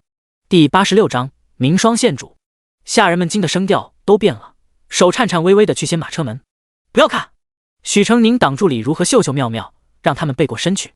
摊子都被砸了，今天不摆了，你们先回家，明日再来。李如几人知道他好意，手牵着手跑回去了。许成宁回头，陆清风上前徒手拆开了已经散架的马车，只见有2名年轻女子倒在血泊中，紧紧闭着眼，其中一个把另一人的头抱在怀里，自己的脑袋已经摔变了形，脑浆涂地。如此惨状，引起一片害怕的惊叫声，连许成宁自己都见之丧胆，不敢亦不忍再看第二眼。陆清风回头看许成宁一眼，温声道：“你快家去，回头我再去找你。”陆清风说完，用2指在2人颈间探了探：“你们小姐还活着，这丫鬟已气绝了。县主没事就好，县主没事就好。”车夫大哭：“香文姑娘是为救主而死呀！”县主，我们小姐乃明霜县主，刚从静安寺里佛回来。明霜县主。许成宁还没听过这个名号，他走上前，仔细观察断裂的车辕和车轴，但凡只坏了一个地方，都不至于损伤的如此厉害。同时断裂也太巧合了些。京畿府的人很快到来，一同到的还有宁王世子秦奎和郑公启。明霜，宁王世子把明霜县主从丫鬟怀里掏出来，抱在怀里声声叫唤。明霜县主脸上带血，呼吸微弱，怎么也叫不醒。殿下，当务之急是把明霜县主送回府诊治。对。宁王世子大喊：“快去太医院请太医！”明霜县主很快被送走。宁王世子抹了一脸血，转头看到许成宁，眼睛一闪，手指许成宁暴喝：“大胆许成宁，竟敢谋害明霜县主！姑今日要你碎尸万段！”陆清风惊讶看向他，许成宁不慌不忙，拱手道：“殿下对县主关心则乱，一时看差了。马车出事时，在下正在路边，也差点被波及到，街上百姓都可为在下作证。”郑公启大声道：“若非你所为，你为何触碰坏掉的车马？可是要把罪证抹除？这表兄弟俩为了给他定罪，可真是不遗余力了。在下一不认识明霜县主，二无钢鼎拔山之力。这马车所用原木乃极品黄花梨木，刀剑都不可一击折之。郑公子抬举我了。”秦奎道：“是不是冤枉了你？官府自有定夺。来人，把许成宁拿下！”陆清风大喊：“且慢！殿下，下官与许成宁刚刚正在一处，他的妻子差点被出事的车马碾压。许成宁又怎会是幕后之人？殿下要抓人，未免牵强了些。世子殿下办案，岂容你插嘴？”郑公启不依不饶，那副嘴脸真叫人厌恶。许成宁早就跟宁王党撕破了脸，不用跟他们虚与委蛇，毫无畏惧地从陆清风身后站出来，一字一句地说道：“大可告诉郑公子，一个时辰之前，我刚从寿王府里走出来，并且这几天一直在为寿王世子办差，不曾踏出王府一步。郑公子说是我做的，那就拿出证据来，直接上寿王府找寿王世子去。寿王世子殿下若经不住你们查验，我自乖乖束手就擒。”他们胡搅蛮缠扯上许成宁，不过是欺他人微言轻，没想到他竟毫不避讳，拿寿王府出来当护身符了。再纠缠下去，只怕真要惹上秦福那头野狼。走！宁王世子悻悻地甩袖离开。郑公启恶狠狠地瞪了许成宁一眼：“记得去寿王府，别忘了，看不打你们一顿呢。”许成宁小人得志的喊话，转头看陆清风，一脸深意地盯着自己：“陆大人，怎么了？你是许成宁？”许成宁点点头：“怎么了？好吧。”他耸耸肩：“送你回家要不？”“多谢陆大人，我自己能回去。”“那我去喝酒。”许成宁觉得他情绪不对，出于友好问了一句：“陆大人，你怎么了？”陆清风走了几步，回头咧嘴一笑：“失恋了。”许成宁一头雾水，收拾好被砸坏的摊子，就回了青石巷。李如和秀秀妙妙躲在门里，看他回来，忙凑上去，叽叽喳喳地问他怎么回事。许成宁如实相告：是明霜县主的马车坏了，明霜县主受伤未醒，他的丫鬟为保护他，身故了。明霜县主，秀秀捂嘴：“啊，是宁王世子的未婚妻吧？”许成宁有些诧异：“你们知道？”“知道的是一个老将军的孙女，好像因为他祖父的军功被封了县主。自从李小姐病死后，就听说她要跟宁王世子成婚了。”“李小姐，就是前头那个。”妙妙插嘴道：“我姐姐的意思是，宁王世子原来是要娶李小姐，但李小姐病死了，所以就要去娶明霜县主了。2任未婚妻都出了事，真的是简单的意外吗？”许成宁头都大了，他刚刚才扬言让他们去找寿王府算账，不会那么倒霉，真是寿王干的吧？许成宁在心里默默发誓，以后说话还得再小心点，别哪一天真咬到舌头了。翌日，明霜县主残了、疯了的消息传遍整个京城。李如知道后，一直抿着嘴，心有余悸地抱着自己的胳膊。许成宁轻轻摸了摸他的头，阿如，别害怕，有我呢。李如抬头，一改昨天的态度，带着哭腔道：南哥哥，外面还是好可怕。许成宁道：哪里都是这样，风险有之，机会也有之，你能做的就是保护好自己，有了余力再顾及别的人别的事。那南哥哥你呢？你跟了贵人，会不会有危险？李如虽然懵懂，但心思还是敏感的。许成宁安抚道：你放心，我不会有事，等事情结束了，我们就离开京城，找个民风淳朴的小城住下，再也不会有危险了，好不好？李如点了点头。这时外面来了个小太监。许成宁，王爷让你明儿一早进宫，他有事找你。许成宁习惯了顺王时不时抽风的性格，自从教顺王学四笔童书后，他算是正式打入了他们那个小团体里，不再受到捉弄。而顺王接纳他的方式，就是拉着他一起玩，一起鬼混，一起不读书。找他多半又是想到了什么新玩法。知道了，多谢公公转达。第87章冷宫。翌日，许成宁如约来到皇宫，领路的还是最开始那个小太监，圆白脸，豆豆眼，肉鼻头，年纪跟他差不多，一来二去，许成宁已经跟他混熟了。小狗公公，你吃早膳没？没力，饿着呢。我早上嘴馋多买了个饼，一个人吃不完，我们一人一半分了吧。那感情好。两人躲到墙角里吃完，许成宁刚擦完嘴，就被人叫住了。许小郎君，来来来。童阁老在前边笑眯眯的朝他招手。你怎么不来我家里了？我家里书还有很多啊。放榜后，许成宁曾应邀去童阁老家拜访过，童阁老炫耀似的带他看了自己的书库，许成宁看得入迷。他如花似玉的孙女被放出来晃了几个来回，许成宁愣是没有注意到。不过不要紧，越是不动心不动色，说明这年轻人越正经，越可靠，值得托付。是晚生失礼了。许成宁脸秀一礼。童阁老摆摆手，哎，不妨不妨，你也有你的差事，什么时候得闲了来看看老头子就行。我有个孙女读书读不通，正缺你这样的来教她。多谢阁老大人抬爱，近来雨多，您身子可好？好好，你送的药贴很好，风湿没怎么发作。我有个孙女，知道你送了药给我，说要当面谢谢你。阁老大人客气了，小小敬意，不足挂齿。您觉得好，晚生不胜荣幸。哈哈，老夫把你当亲孙子看，许小郎君不必如此小心礼数。我有个孙女，活泼可爱。童阁老费了半天口舌，把孙女夸得天花乱坠，又说：你爹娘来没来？得空请他们到府里做客，顺便商量一下婚事。许成宁解释道：小子爹娘不在，现在在京城的只有我娘子。娘子啊，娘子好，娘子。童阁老惊叫：什么娘子啊？与小子成亲的娘子。你成亲了？你成什么亲？什么时候成的亲？咦？许成宁呆愣的眨了眨眼。小子回乡的时候娶的。童阁老简直就要咆哮了。老子三番四请招你做女婿，你喝了茶，嫖了书，却看都不看他孙女一眼，转个身就成亲了。渣男！他瞪着这白白净净的小白眼狼，心里委屈愤恨咕噜噜的往上冒。他发誓以后死都不理这个负心狼一眼。童阁老妈妈咧咧走了，许成宁糊涂的搔了搔头。他很有老人缘的呀，奇怪了。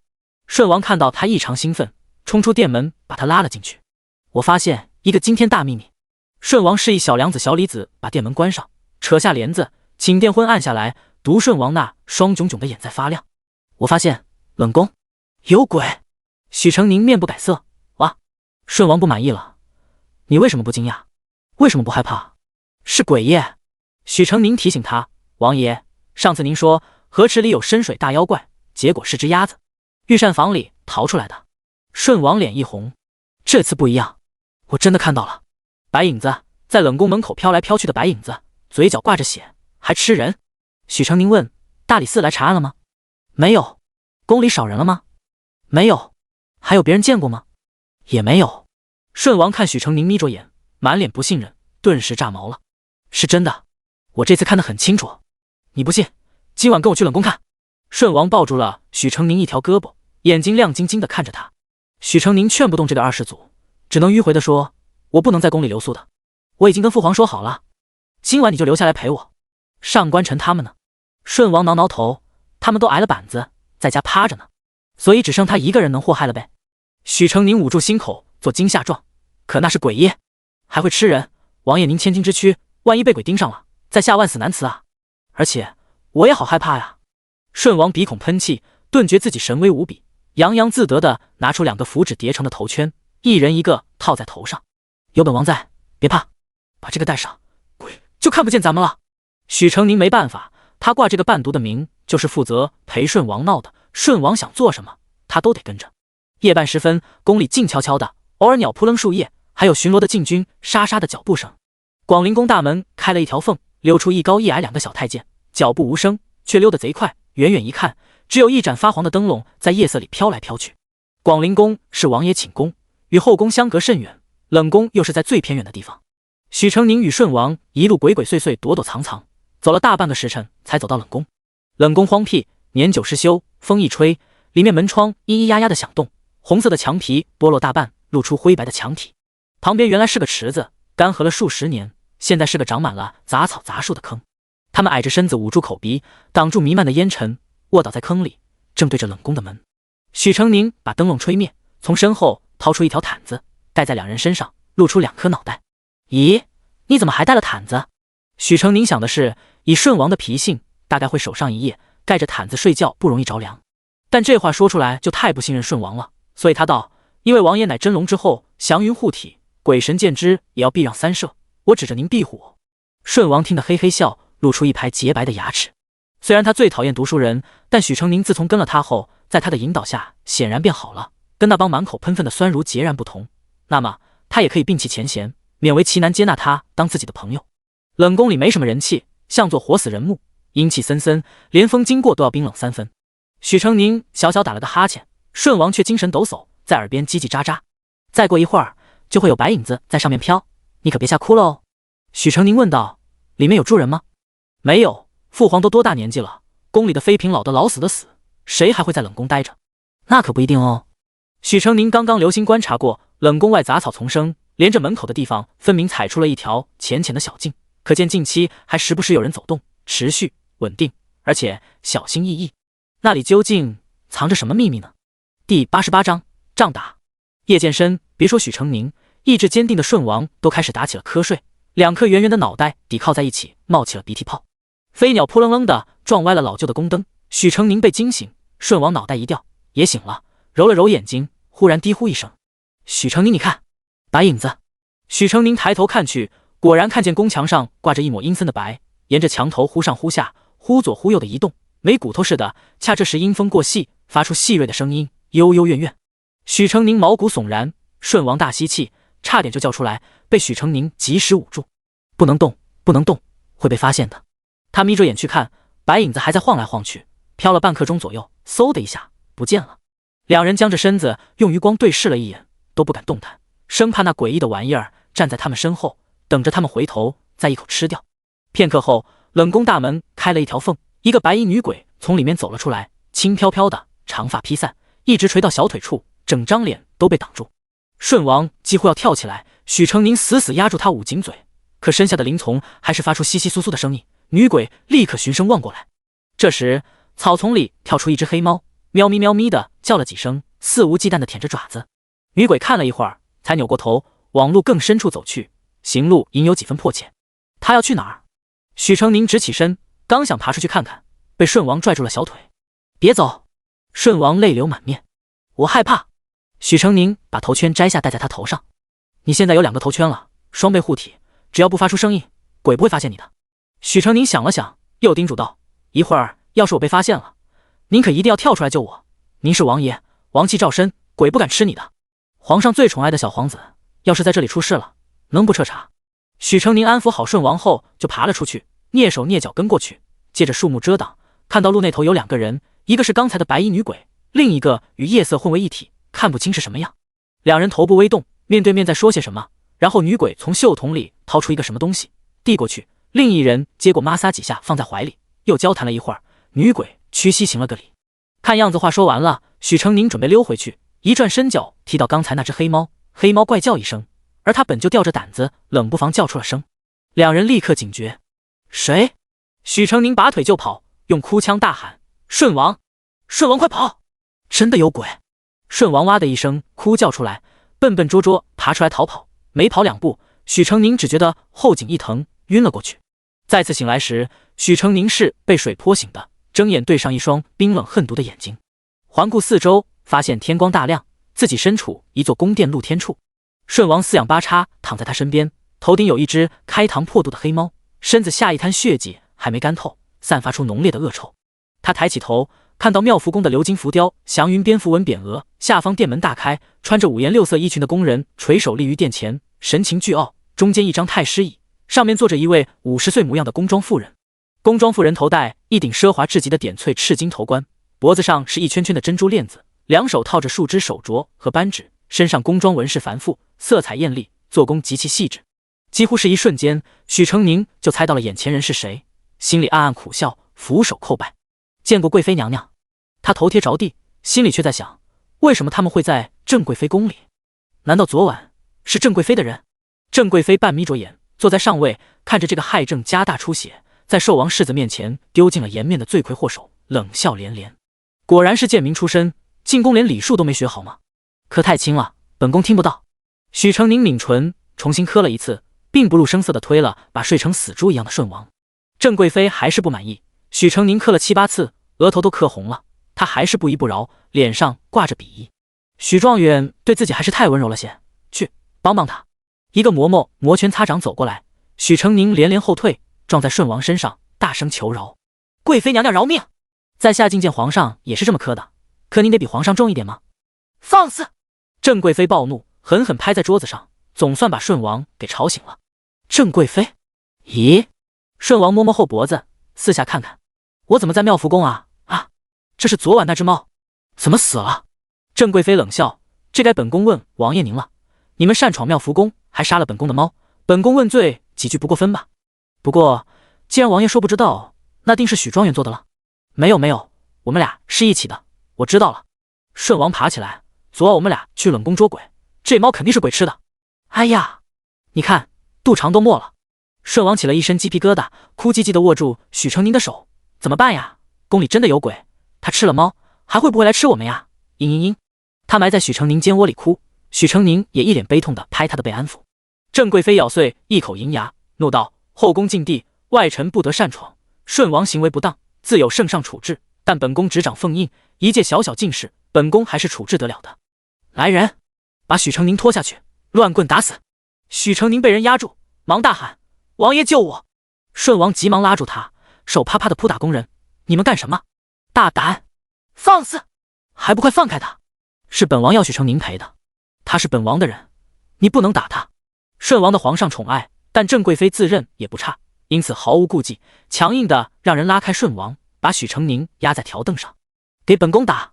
木杖打下来，许成宁闷哼出声，臀部火辣辣的，仿佛被用烧红的铁块烫过。他死死抠住条凳，指甲泛白，还莫等做好准备，第二杖啪的一声落下来，下半身的骨头好像散了架，钻透骨头的疼，手失了力气垂下。第3杖下去，他连动一动脚趾都不行了。郑贵妃是真的想打死他。王爷，许成宁忍痛无声对顺王说道：“找圣上。”顺王哭巴巴道：“我这就去，滚！放开本王！”他推开内室，刚要跑出去，就听见门外传来了高亢的传呼声：“陛下驾到！”第89章，南下。陛下驾到！所有人都跪下，独顺王见到救星一般，跑过去抱住了嘉康帝的胳膊：“父皇，您来的正好，您救救许成宁，贵妃要打死他。”许成宁艰难地从条凳上翻下来，想要跪好，却找不到一个合适的姿势，疼得龇牙咧嘴，一晃眼就发现秦福站在嘉康帝身后，面无表情地看着他。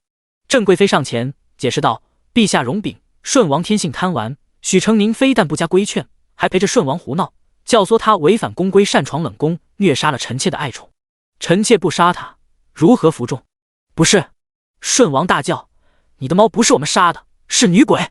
嘉康帝瞪他：“不许胡说八道！”“是真的。”顺王手脚并用比划着：“冷宫真的有女鬼，我跟许成宁亲眼看见的，贵妃的猫也看见了，一身白，头发垂到地上，舌头很长很长，把我们吓死了。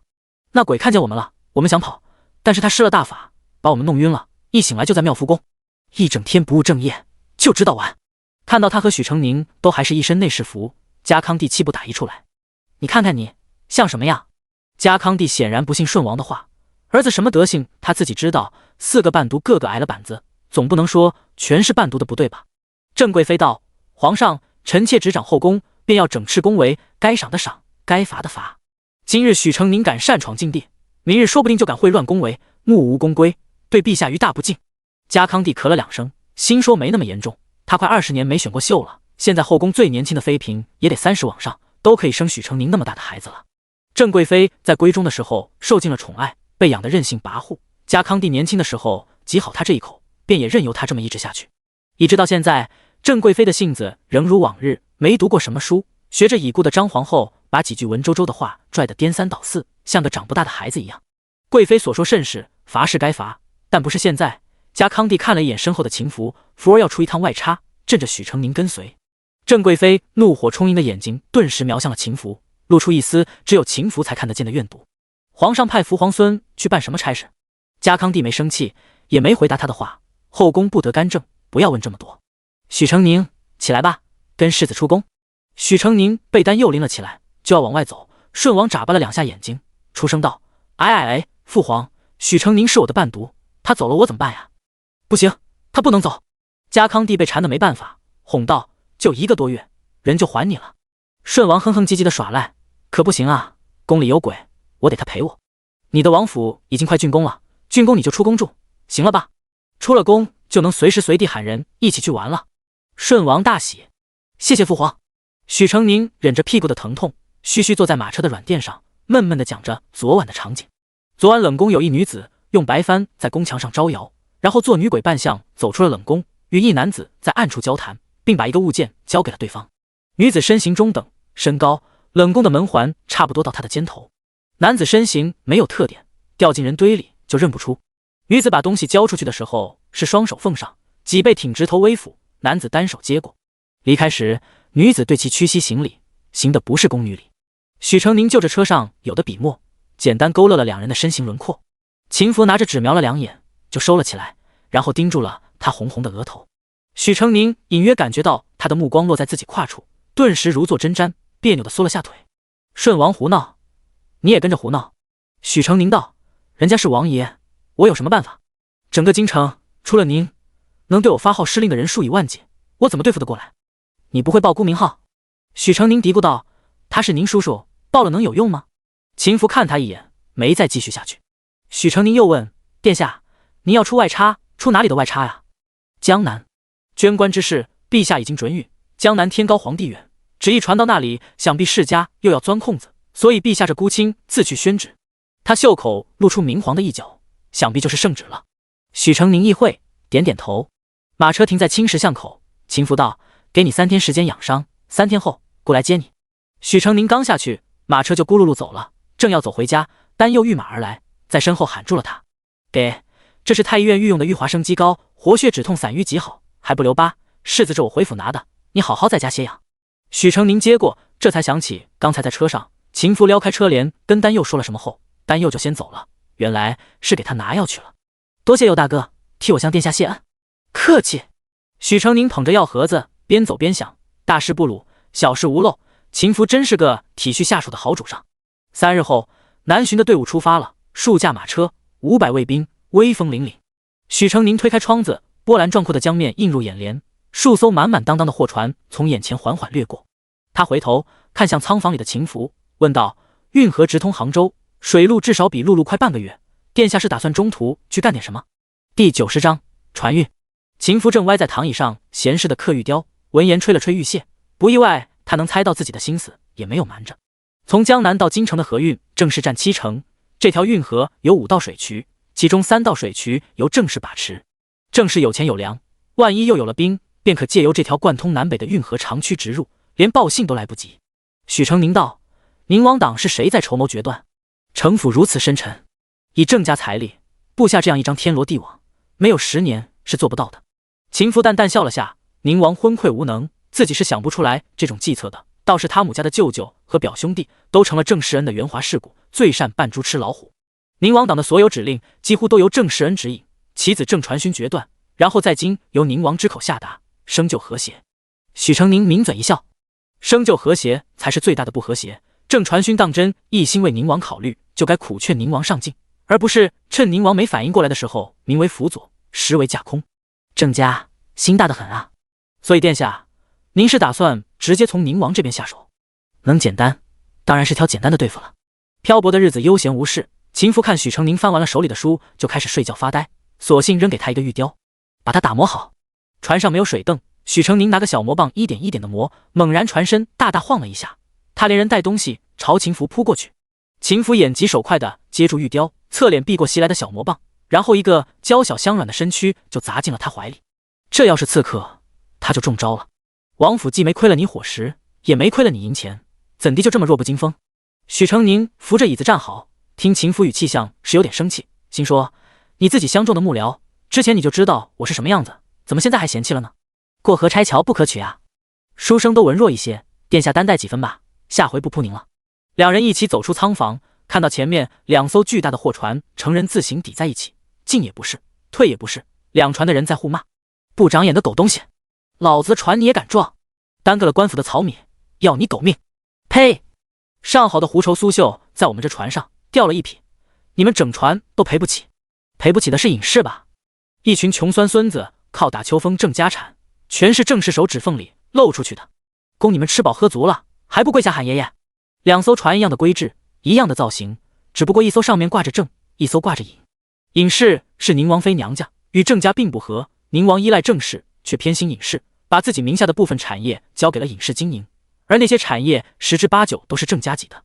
春闱后，隐士趁火打劫，从郑家割走了一部分船运，现在两家较劲的厉害，隐士正到处抢生意，两家骂了一阵，前后走了。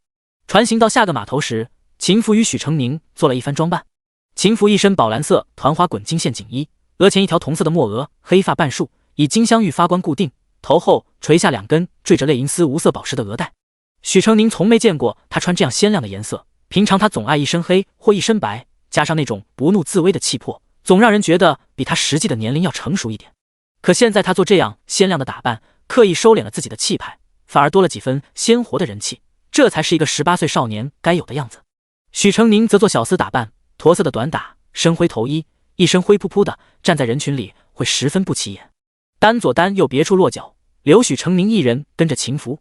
走在街上，秦福神情冷淡，走路比平常慢了许多，却路线笔直，腰背板正，脚步沉沉。许成宁看得直摇头。少爷，许成宁小跑跟上他，仰起头小声道：纨绔子弟不是这么走的，您不能这么正经。秦福瞪他：谁说我假扮的是纨绔子弟？您别骗我，您不就是想当个冤大头被钓吗？您这样他们不会钓你的。许成宁变戏法似的从袖子里掏出一把折扇，不能两只手都附在身后，一只手要摇扇子。许成宁示意了2下就递给他，眼睛也不能总看前面，要看两边的店铺，这边看看，那边看看，胸前挺，头抬高，鼻孔朝天。哎呦！秦福一扇子敲在他头上，把扇子展开指了指上面的字：识文3把。许成宁嘿嘿笑：纨绔多不识字，到时您就说这是家累千金。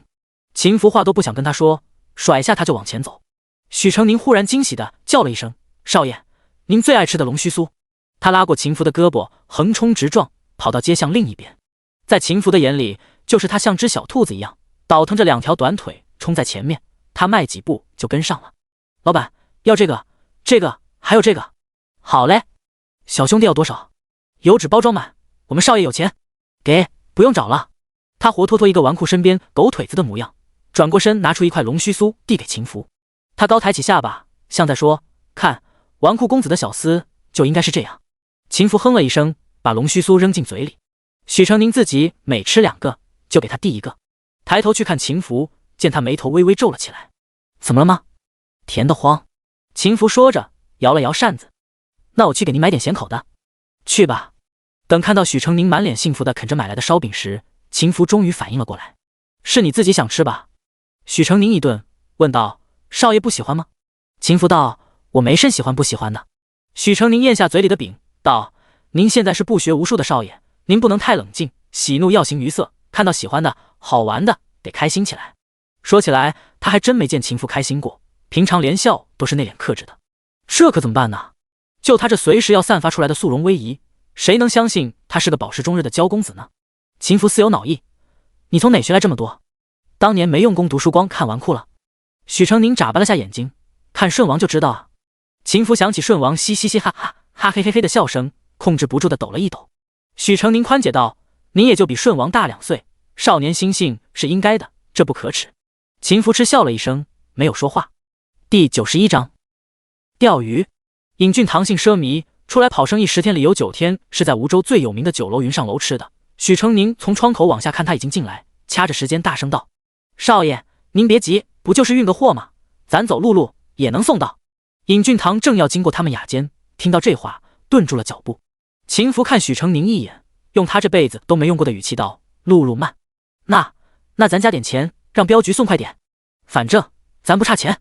许成宁眼睛看着门口，继续道：2000斤的货，一架马车200斤总能装得下吧？这样我们要雇100架马车，一架12两，那咱们只要出1222两就行了。尹俊堂眼睛瞪得比牛铃大，这是个傻子吧？秦福长指随意拨了拨算盘，是这个数。水路的话要收货款的20%，我们的货有2000斤，少说也要几10万两吧？水路好贵哦。几10万两的货，大买卖来了。尹俊堂推门而入，朗声笑道：兄台错了。许成宁跳起来挡住秦福：你是谁？干嘛闯我们的雅间？看到两人容貌，尹俊堂有些惊艳，看看秦福白净天真，看看许成宁憨傻幼稚，好肥的羊啊！误会，在下尹氏传行少东家，刚刚在听了一耳朵，公子似乎对河运有什么误解，不如让我来给你算笔账。秦福道：什么尹氏传行？没听说过，我们只知道郑氏传行，你不会是来骗钱的吧？尹俊堂恨得牙痒痒，却依然笑得春风满面。怎么会呢？尹氏传行刚起步不久，公子没听说过尹氏也算正常。事实上，尹氏和郑氏是姻亲，我们尹氏船运是从郑氏里分出来的，货船、舵工、线路与郑氏别无二致，要价却只有郑氏的70%。公子若是愿意，我们倒可以做个朋友，我只要50%的价，你看如何？许成宁脆声道：拿钱恶心谁呢？也不出去问问我们少爷是谁，我们有的是钱。尹俊堂忍了他的无礼，和善问道：敢问公子高姓大名？秦福把背往椅子上一靠，兀自摇起扇子来，傲慢地看了许成宁一眼。许成宁默默抱怨他竟留些不好干的事给他，挺起胸膛，用与有容焉的语气道：我们少爷姓萧，名玉郎，乃秦州萧氏一把手的少东家。看尹俊堂面露疑惑，许成宁不满地皱起了眉：你为什么不惊讶？为什么不惊喜？你连我们萧大少的名号都没听过吗？太孤陋寡闻了吧？秦州城可是无人不知无人不晓的。原来是萧公子，久仰大名。尹俊堂作恍然大悟状，把秦福从头到脚好一通赞美。秦福高兴了，不一会儿两人就称兄道弟，推杯换盏起来。酒过3巡，秦福微醺，白皙的脸庞浮起淡淡的红。尹俊堂趁机问：萧公子此次光临彼乡，可是有何要事啊？秦福扶着额，声音苦闷：老头子赶我出来做生意，说做不好就要把家产留给我二弟。我一气之下拿了2000斤的银丝炭，结果1块都没卖出去。尹俊堂简直要笑疯了，也不看看现在什么气候，还卖个屁的银丝炭。他看的没错，这主仆俩就是傻帽。许成宁道：少爷一定能卖出去的，您读书时候书算最好，天生就是做生意的料子，二少爷哪能跟您比？秦福一脸信以为然的表情，慢慢摇着扇子，发丝飘动，好不风流倜傥。尹俊堂看几文钱的扇子配个几千两的玉坠，心里鄙夷更甚。秦福浑然无知，继续道：有人告诉我，银丝炭在穷人里卖不开，得卖到京城去，那里的大户人家每冬都缺不了银丝炭，经常抢不到，只要低价贱卖，肯定会一抢而空。许成宁高呼：少爷英明！尹俊堂眼下嘴角的嘲讽，心说管你卖不卖得开，反正这钱我挣定了。萧老弟有此雄心，余兄自当助你一臂之力。这批货包在我身上，我替你送到京城去。秦福却没有多开心，反而面露难色。不是钱的问题，那是什么问题？秦福叹气：我运船，老头子说了，这批货价值连城，我得亲自跟着，但本地销不开，陆路搬不动，水路我又不行。是啊，许成宁用力地给秦福按肩，骨肉推硬：少东家不知道，我们少爷平常最爱玩最爱闹，可光是秦州到梧州这一段水路，就让他吐个没完，这才几天呐，就瘦了一大圈，到现在都打不起精神。尹俊堂想了想，问道：你的货现在在哪？我租了个空的粮仓，现在东西锁在那里，那可否让余兄看一看？秦福同意了，言请尹俊堂同行。马车赶到了粮仓，仓房门口守着2个一身黑色短打的高个汉子。少爷，把门打开。丹佐掏出钥匙，打开了粮仓，黑色的浮尘扑面而来。秦福拿帕子捂住了口鼻，抱怨道：做什么生意不好，非要卖炭，呛死个人。许成宁看他一眼，越来越驾轻就熟了吗？尹俊堂觉得不对，银丝炭轻巧，2000斤绝对不止这么多。萧大少东家嫌弃炭火脏，站在门口不肯再进一步。尹俊堂便抛下他，在粮仓中走来走去的查看，满是黑黢黢的，像身处黑夜一般。他看了半天，除了数量少，没啥特别之处。刚想嘲笑他们连数目都搞不明白，一个转身的功夫，猛然发现最里面有触炭黑黝黝的，光泽不对。他把东西掏出来，光滑且沉重。蜀铁。第92章蜀铁。萧公子，这些东西都是哪来的？我家炭窑烧的。尹俊堂心砰砰地跳了起来。这可是蜀铁，郑家开采铁矿还得上交给铁官呢，他们手里肯定没有铁器。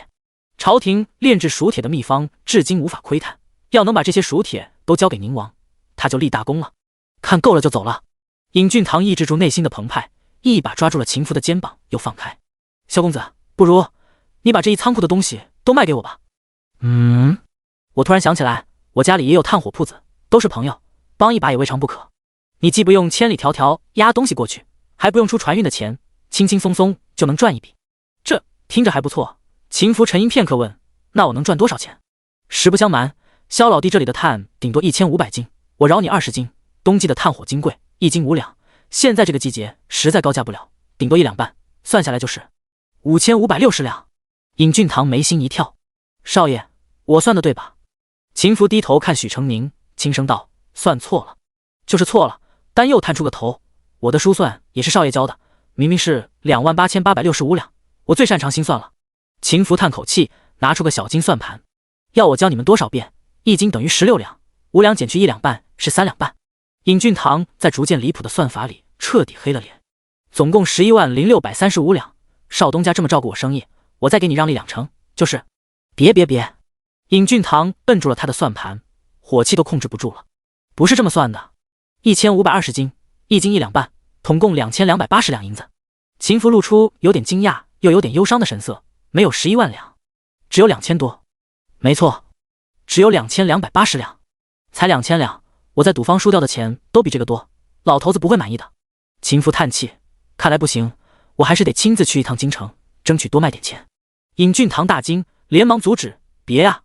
他咬牙：这样吧，一口价3万两。秦福想了想，在这能卖3万两，到京城是不是能卖到6万两？尹俊堂怒道：萧公子，我看在朋友的份上帮你一把，你这么坐地起价就过分了吧？岂不叫我寒心？秦福不为所动，有钱就有朋友。7万两，不能再多了。9万两，这个数好。谈来谈去，秦福就是不肯松口，尹俊堂只好咬牙认下，算了9万两银票出来。少东家是可信之人，秦福还给他一张1000两的银票，我们以后还做生意。尹俊堂看几人离去，再也忍不住啐了一声。不过他有正经事要办，懒得跟傻子斤斤计较。殿下，探视。秦福目不斜视：哦，郑家的。许成宁看着他白皙的俊脸，好黑哦。他以为自己已经够黑了，原来根本小巫见大巫。他们要我的命，我要他们的钱，谁能拿到就是谁的，很公平。这厢尹俊堂雷厉风行地安排好了货船和人手，把一粮仓的东西全部装进了船舱里。他要尽快把东西转移到他们隐士的祖宅，然后再到京师跟宁王汇报此事。江水激荡，书写着大大的引字的旗帆隐在暗夜里，江上船只来往，完全看不清哪些是正式的船，哪些是隐士的船。咣当一声，船身摇晃了几下，尹俊堂看船继续平稳行进，便没放在心上，直到船只走得越来越慢，几乎已经走不动了，他才察觉到不对劲。怎么回事？其他货船也发现了不对，派了小艇去前面查看。不一会儿就传来了消息，河道淤堵了，前面走不通了。尹俊堂不可置信，前些天不是刚清理过河道，怎么会堵了？没人知道。尹俊堂一咬牙，掉头。可他船只太大，周围又是其他船，一调转，难免就撞到别的船，惹来骂声一片。尹俊堂很快就不转了，不是怕了，而是有一部分船身卡进了泥沙里，强行调转容易侧翻。他正要派人去船底清泥，沿岸陡然灯火通明，无数火把聚集起来。尹俊堂心里一慌，再仔细一看，原是河官连夜带人清河道来了。他心落回肚子里。河官在岸边指挥，一个个赤膊的汉子下水捞沙，用粗绳把一艘船往岸边拉。天边微有光的时候，河岸边已经搁浅了大大小小的船只。当一夫开始拉引式的船时，河官身边一位身穿长服的男子紧锁着眉头，神情严肃。吃水不对，船身也一边重一边轻。他吩咐了几句，河官忙让靠在岸边的船壁让开，要一夫把船拉到最前面。少爷，御史大人要搜查我们的船。御史，坏了！尹俊堂心里咯噔一下，浑身冒冷汗。少爷，怎么办？尹俊堂心里一横，把旗帆取下来，换上正式的旗。第93章金陵韩氏。金陵城，微风和煦，带着江水的湿润，吹进金陵城的上空。穿着轻盈淡雅的男男女女从街市上穿过，步履款款。秦福办躺在马车里，翻看许成宁当年游历时写下的札记。金陵人白皙，女子娇柔明媚，男子面相柔和，气质淡雅，俊美甚。秦福读到这里，掀开车窗的帘子，扫了扫街市的人群，然后转头看向许成宁。许成宁扒着车窗也往外看了几眼。不好看吗？秦福懒懒道：还行。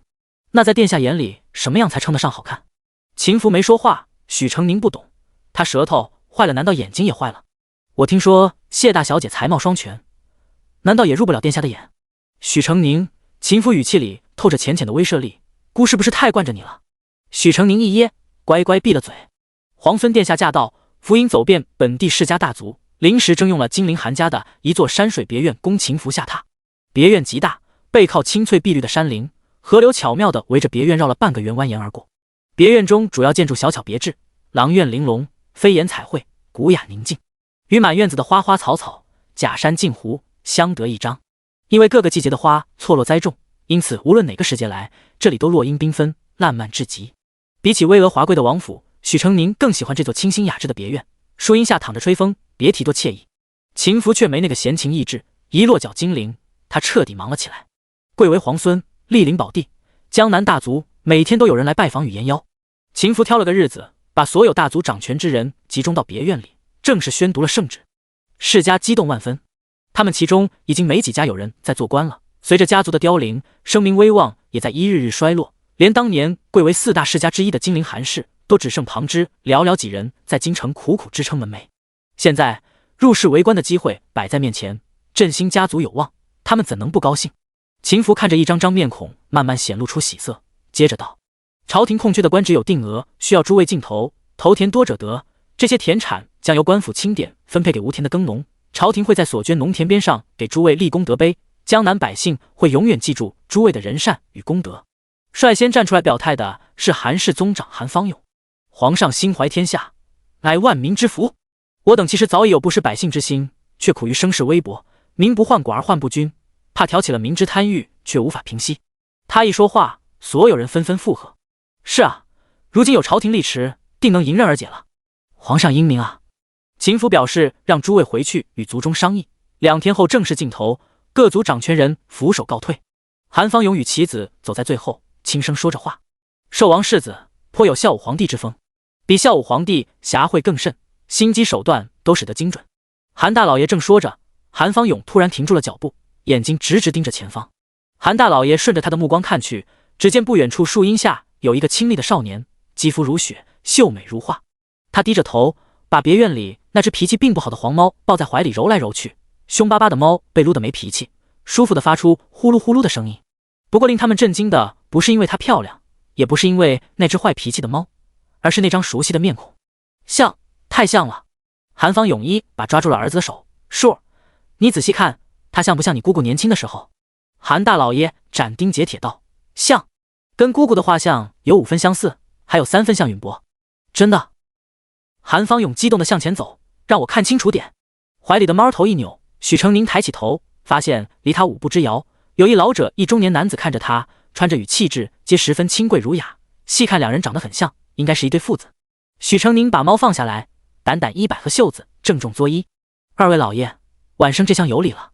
是个男孩。父子俩对视一眼，韩方勇微笑道：小公子有礼。鄙人姓韩，不知小公子是哪里人士？原是韩老太爷和韩老爷，失敬。许成宁道：在下乃长安府人士，姓许，名成宁。许成宁，你便是新科状元许成宁？老太爷谬赞。韩方勇与韩树又对视一眼，在彼此眼中看到了不可置信。韩方勇温和地邀请许成宁一起走走，许成宁住着人家的园子，也不好不答应，便随了他们。由弯弯曲曲的鹅子石路面走下，分花拂柳的，遇到月洞门时，他们竟还要让他先过。许成宁受宠若惊，哪里敢造次？便是论辈分，晚生也该敬让二位老爷，请。一提到辈分，韩氏父子俩眉目舒缓了许多，也不再坚持，先一步穿过了门。许成宁暗暗揣测，他们这般殷勤，难道是想从他这打听到可捐的官职有哪些？他心里想好应付之词，便听韩方勇问道：“许郎君看着年纪尚幼，不知年岁几何？”小子11月初便满15。11月初，韩方勇跟儿子对视一眼，只比允伯的亲女儿小了不到半月。可有兄弟姐妹啊？还不开门见山？许成宁只得继续回答：“有2个姐姐，一个弟弟和一个妹妹。”不对啊！韩方勇又跟儿子交换了个眼神。家中高堂身子可还安康？家慈安好，家父早在7年前过世了。本以为他们要打听关于秦福的什么事，没想到左问右问都是在问他家中的情况。许成宁觉得不太对，他们怎么好像是冲自己来的？他心中狐疑，保留地答了几个问题，就被丹佑喊走了。爹，他说他生父早逝。韩树猜测道，会不会真的是允伯的孩子？既像韩家人，又像谢家人，世上没有那么巧的事，他一定与允伯有关。可没听说过允伯有别的孩子，难道允伯在外面？虽然不雅，但其实不好说。谢允伯是在外征战过的，一不小心招惹了什么人，多了个孩子也说不定。正好孩子出生的那1、2年，他恰好在边关。可不对啊，这孩子有兄弟姐妹，允伯怎么样都犯不着招惹一个有妇之夫啊。我们得问清楚，恐怕只有允伯才清楚是这么一回事。韩树心里的激动突然泛了，这件事会不会害了玉哥？谢荣玉未来是要继承爵位，挑起国公府大梁的，万一许成宁真是谢允伯的孩子，他们把这个同样出色的孩子送到谢家人面前，会不会让谢荣玉的地位受到威胁？韩方勇也想到了这一点，心里左右为难。谢荣玉是他最看重的外甥孙子，而这个孩子像极了他最疼爱且红颜早逝的亲妹妹，手心手背都是肉，牺牲谁他都舍不得。不管如何，我得去信问一问允伯。倘若真是他的孩子，韩方勇一咬牙，斩钉截铁就接到我们韩家来，亲生骨肉的要，但绝不能害了玉哥。韩树提醒道，这事还得缓缓。允伯如今奉命平南，贸然去信，怕被有心人截胡做文章，还是等他回京再说。你说的对，在皇孙殿下面前，也万不可先露了端倪。韩方勇眼底涌现沧桑，允伯这孩子，儿女缘太不好了，女儿飘落在外，现在又有个儿子飘落在外，等捐官的事定，你要亲自去一趟京城，好好看看这2个苦命的孩子，多予补偿。儿子正有这个打算。秀儿那个孩子，我们至今还没见过呢。第94章落水。捐官的镜头，地点选在山水别院。秦福坐于主位，下手设了章解案给许成宁，他负责给整场做记录。青衫宽袍，素面朝天，如生脸秀执笔的情态，如素月，如孤芳，书卷气浓浓，沉静而富有灵气。韩方勇看着他，恍然见到了少女时期的妹妹林窗品读书卷的娇俏仪态，几度失神忘我，心里更是密密麻麻的酸疼。许成宁略有所感，几次抬头都对上韩方勇复杂疼惜的眼神，目光一经交集，老人家又会马上露出一个微笑，那笑容有慈爱，有酸涩，有讨好。许成宁心里发苦，说不出什么感觉，莫名不想以有所图去揣测这样一个素昧平生的老人家，直觉对方向他传达的是纯粹的善意。可他没有再抬头，就算抬头也绝不会再看向韩家那一边，却觉得定在他身上的目光更强烈了。秦福也觉得韩氏宗长有点神游天外，不过他更多的把注意力放在韩方勇的嫡长孙韩青慈身上。23、24岁的青年，芝兰玉树，气度卓绝，学富才高，却不骄不躁。这次韩家便是为他捐的官，这是个治国安民的人才，若非为朝廷所限，肯定早早年少成名，在仕途上大放异彩了。秦福在心里肯定了几个人物，然后开始竞投。正如他所想，世家们想做官想疯了，哪怕一个7品官位都争得头破血流，一开始还几百亩地窖，后面直接百顷千顷的喊上了，生怕抢不到。抢到的世家喜笑颜开，没有抢到的捶胸顿足，无比懊恼。秦福稳稳控场，什么时候该放哪个官职出来，什么时候该说2句挑一挑事家间的火气，什么时候打了一巴掌又该给一块糖吃，他都得心应手。最后结果一罗列，跟前一天晚上许成宁看到的拟授官名单一模一样。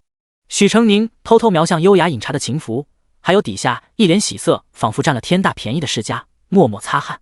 把一群千年的狐狸都耍得团团转，论玩弄人心，就没有比世子殿下更会的。捐田授官一事被秦福轻轻松松拿下，接下来就是割田分给百姓了。他迅速点了几个人负责丈量土地，把世家捐出的农田划分出来，又点了另外一拨人清点无田的耕农。有他坐镇，没有世家敢玩心眼，更不敢把零零散散的荒田画出来应付了事。世家捐田的功德碑在田边一竖，以后也没有人敢出尔反尔把吐出来的土地又吃进去。差事进行得十分顺利，秦福特意走访了几处农田。江南遍地是佃农，过得好与不好，要看主家和看管庄田的管事为人如何。有那等遇上了有良心的主家的，租来的田跟有自己的田差别也没有太大；而那等遇到了主家不好的，漫山遍野的禾苗青翠欲滴，地里的庄稼长得再好，他们依然吃不饱饭，一个个像过荒年似的，饿得面黄肌瘦。等长势极好的良田被从世家的庄田里划了出来，佃农按每家每户的人头分得了几亩，往日辛苦耕耘的农田终于变成他们自己的，一张张苍瘦的脸上露出了由衷欢喜的笑容。他们跪地叩拜，谢谢大老爷，谢谢大老爷。秦福站在山坡上默默地看着这一切，半晌才道：走吧。江南这一片都被他撒下了钉子，至少几年内不会出现太大变故了。马车拐出山坳，刚要上官道，突然车轮卡了一下，四面八方传来破空声，无数箭矢朝马车飞射而来，以单左单右为首的侍卫抽刀挥断箭矢，大喊护驾。只是一转眼的功夫，山石草木里冒出了一片黑衣人，一个接一个扑上来。秦福抽出宝剑，跳出马车参与打斗。许成凝缩在马车里一动不敢动，听着外面厮杀、惨叫声、兵器相接的锵锵声，声声不绝，心揪成了一团。可他也知道，他出去不过是拖后腿罢了，除了等别无他法。突然，一支箭矢扎在马臀上，马长嘶一声，扬蹄跃起，发了疯般往前飞奔而去。许成凝，许成凝在车厢里颠来倒去，难受的欲呕，摸出随身的小刀，想爬出去割断连着马的革带。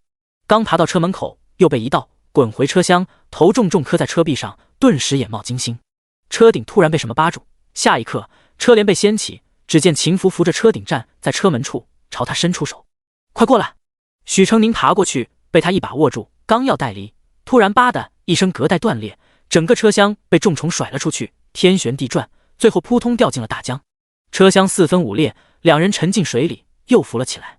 水势太猛，许成凝本就头晕目眩，被江浪劈头盖脸冲了几次，只来得及抓住一块浮板，便没挨住晕了过去。秦福猛劲逆流游了几下，把昏死的许成凝搂在怀里，不防身后就是一个巨大的瀑布，两人便顺水冲了下去。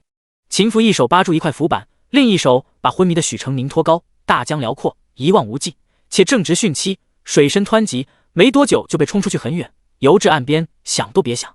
不知漂了多久，远处一叶船帆由远及近，硕大的货船慢慢显身，看到上面挂着宝丽的帆子，秦福心里微松。快看，有人在河里！船工发现了他们，引来整船的人，他们很快找来了绳索，派水性好的下去把两人救了上来。秦福虽然狼狈，但精神还好。许成凝却不省人事，被平放在船板上，浑身湿透，发带已经没了，满头的乌发如水蛇，糊了满脸。一个年轻的船工指着他问秦福道：兄弟，这是公子还是姑娘？秦福看了一眼，公子。那就行。船工蹲下来，掰开他的嘴，仰头深吸一口气，就要等等。秦福大手盖在许成凝脸上，制止住了船工。我自己来。他半跪在许成凝身边，把他脸上的乱发全部撩开，双手像蝶，在他胸口压了几下，然后一手扶着他的额头，一手掰开他的下颌，深吸一口气后，扶手贴上了唇。如此反复度了几次，许成凝咳出2口水，终于悠悠醒转。殿。许成凝还有些懵，秦福却立马放手，不理他了，转身朝船老大道谢：不必客气，船上有些衣服，两位把衣衫换了吧。许成凝感觉到胸口有些疼，这才意识到刚刚发生了什么，忙低头查看。他衣服穿的厚，湿了也没有透，但在水里冲了这么久，裹胸部已经松散开，一圈一圈全部捂在了腹部。他顿时惊出一身冷汗，幸好他够平。第95章化作。换好衣服出来时，秦福已经换上了一身粗布衫子，正跟船老大说话。郑氏商行7行罢市多年，我们是正正经经白手起家，却因为做大了家业被郑氏暗算，还好东家精明决断，才保住了船行，但份额还是减缩了。秦福道：现在你们仅可以扩大生意，郑家商船查出了竞品，信誉已失，已经不能独霸船行。郑世恩跪在家康帝面前哭哭啼啼：陛下，老臣真的没有啊，铁矿您是清点过的，一挖出来就全卖给了铁官，老臣连生铁熟铁都分不清，又哪里会冶铁，哪里敢贪墨铁器呢？家康帝是信得过郑世恩的，但却信不过宁王，无论郑家无辜与否，这铁矿都万不能叫他们拿着了。朕与你年岁相当，相识数十载，爱卿忠君之心，朕岂能不知？但是啊，不是朕说你，你就是愚笨，让人利用了都不知道。郑世恩瘪着嘴，哭得更凶了。此事事关重大，朕虽知你清白，可也得跟众臣有个交代。朕会昭告群臣，铁器是反贼栽赃，与郑家无关，朕不会处罚你。但这矿山说什么也得收回了。臣听陛下的。郑世恩说完，哇哇大哭。郑世恩忍着恶心，给尹俊堂擦完了屁股，转头宁王就把尹俊堂五花大绑拎到了郑家。啪！一个茶碗砸过去，尹俊堂额角开了口子，滚烫的血柱流下来。他鼻青脸肿，这会儿却没人可怜他。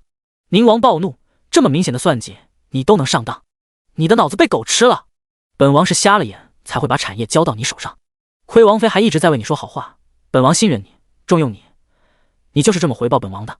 尹俊堂被打得嗷嗷乱叫，吐出2颗牙齿，哭着抢地道：王爷恕罪，王爷恕罪，侄儿知错了。侄儿是一时糊涂，一心想给王爷做点什么，没想到惹了大祸，侄儿再也不敢了，求王爷饶侄儿一回。郑世恩面无表情地看着，听到这顿时冷笑连连。宁王骂道：朝廷明令禁止私贩铁器，你知道别人会不知道？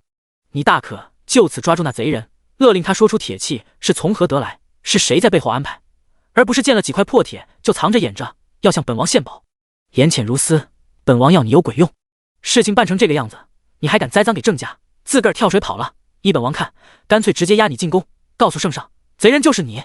尹俊堂大骇，连连磕头求饶：王爷饶命，王爷饶命，侄儿再也不敢了。宁王骂够了，转头看郑世恩：外祖父，您怎么看？郑世恩转着手里的珠串，面上无笑，跟在家康帝面前那个会哭会笑的样子完全不同。秦福一出京就出了这么大的事，铁矿没了，船运也要受影响，除了他还能是谁做的？宁王咬牙切齿，这个小王八羔子，他日必要将他碎尸万段，没了他，看寿王还能蹦跶几天。殿下放心，江南是士族聚居之地，没有我们。郑世恩停顿一下，抬头隔空点了一下，还有他们呢，想他死的人太多了。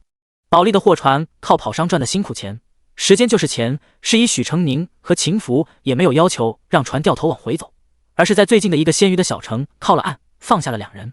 殿下要怎么跟右大哥、左大哥取得联系？秦福道：他们定会顺着江水找过来，在码头做个标记就是。2人相携走到街市，市井的烟火气扑面而来，要熬到单左单右找过来，身上没有银钱不行。许成宁仅有的那点钱还泡在大江里，秦福从身上拿出一块水头极好的羊脂玉，拿去当了吧。许成宁摸着那块玉，秦福贴身带着的，入手是他温热的体温，半透明的白玉，上面的纹样像用柔软的羊毫轻轻勾勒出来的一样，柔和细腻，已经被把玩的包了浆，可见秦福对他的喜爱。殿下，您舍得吗？秦福好似魂不在意道：孤有一整座玉山。许成宁看他嘴硬，把玉掂了掂，道：玉就不当了，先挣点钱吧。秦福问：怎么挣？瞧着吧。许成宁拉过他的胳膊往前走，来到一家手作铺子，要了30把素面的纸扇，拿出了羊脂玉。老板，我们现在手上没有现钱，可否把这个先压在您这？统共80文钱，写个条子，我们有了现钱就回来赎。铺子老板看玉成色极好，虽看不出值多少钱，抵80文肯定是够了，于是同意了这个要求。2人抱着30把纸扇找了一个干净的角落，许成宁把东西塞给秦福，自己消失了一会儿，回来时手里捧着笔墨。哪来的？许成宁老实道：这个点衙门文吏正好歇上去了，门房里没什么值钱的东西，却有笔墨，我们快些把扇子写好，趁早还回去。说着提笔蘸墨，埋头画了起来。秦福默默盯看他片刻，也动笔写了几把扇子。2人都是书画功底极扎实的，不到半个时辰便全部画好。许成宁悄悄把笔墨还了回去，然后跟着秦福一起抱着扇子去了一家书画铺子。书画铺老板是个行家，扇子一把把看过之后很是满意，给了3两银子。许成宁让他把1两银子换成铜钱，回到手作铺子赎回了秦福的玉。秦福拿回了羊脂玉，却紧锁着眉头，似乎不太高兴。少爷，您想吃什么？秦福一脸兴致寥寥，无所谓。既然他这么说，许成宁就挑了家自己想吃的客栈，点了米饭和几样小菜。2人相对坐，许成宁这才察觉到秦福情绪不对。少爷，您怎么了？秦福手轻轻点着桌面，我的字画只值3两，京城人千金都求不来他一幅画，在这里竟然只值3两。许成宁解释道，在小县城这是正常的价钱，你我非名家，画得再好，市井百姓也不会买账，只有像京城、姑苏、金陵这样的文人荟萃之地，精湛的画技书法才能有人赏眼品鉴，卖得高价。他顿了顿，又说，不过有一种画不管是否名家，只要画得好，都能卖出极高的价钱。在富庶之地，甚至能比其他画作高出100倍、1000倍，有钱人1至万金都愿意买。什么画？许成宁鬼鬼祟祟，左右看了看，手挡在嘴边，小声道：“避火图。”第96章生计。秦福眉心一跳，突然捏住他的双颊往两边扯：“你都学了些什么乱七八糟的东西？”许成宁哎呦求饶：“我没有买过，也没有画过，我只是知道而已啊，哎呦。”秦福深觉这个小幕僚实在太百无禁忌了，意气书生，看起来清落落、超然绝俗的，竟然深谙这些龌龊事。不行，他非得把他教好不可，以后不许干这些歪门邪道的事。我没有，我只是知道。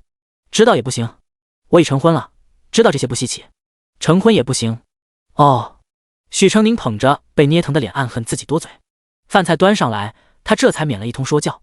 秦福看了一眼，只有3道菜，2碗米饭，辣炒猪肉，蒜苔炒豆腐干，素炒饼，比他平时至少9道菜打底的珍馐美馔差得远了。布比夫里的山珍海味，少爷将就些吃。无妨。秦福举筷，从那盘油亮的辣炒猪肉里夹起一片肉放到口中，嚼了几嚼，然后又吃了一口饭，慢条斯理。出门在外，许成宁没有之前那么拘束，看秦福这样，自作主张的拿了汁干净的瓷勺，连汤带肉舀了一勺，给秦福淋在米饭上。少爷，您试试这么吃，更好吃。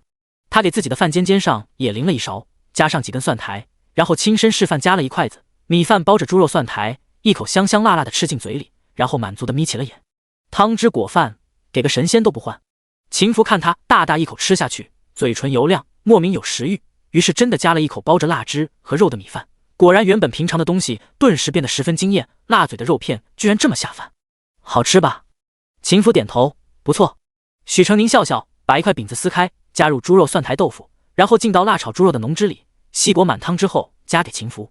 民间的小食也有民间小食的美味，少爷偶尔吃一吃也挺好的。许成宁给什么秦福就吃什么，经由他手的菜肴，吃起来比原来好吃10倍。秦福不知不觉吃下3碗米饭，连最后的汤汁都用饼刮了个干干净净。虽然不合用饭礼仪，但着实吃得满足。秦福忽然觉得当个平民百姓似乎也不坏。用完饭，许成宁对秦福道：“少爷，钱不够，订不了上房，所以我订了2间下房，2间房也不连号，您将就着住。”秦福刚被他伺候吃完了饭，正觉欲贴，闻言不解，为何订2间房？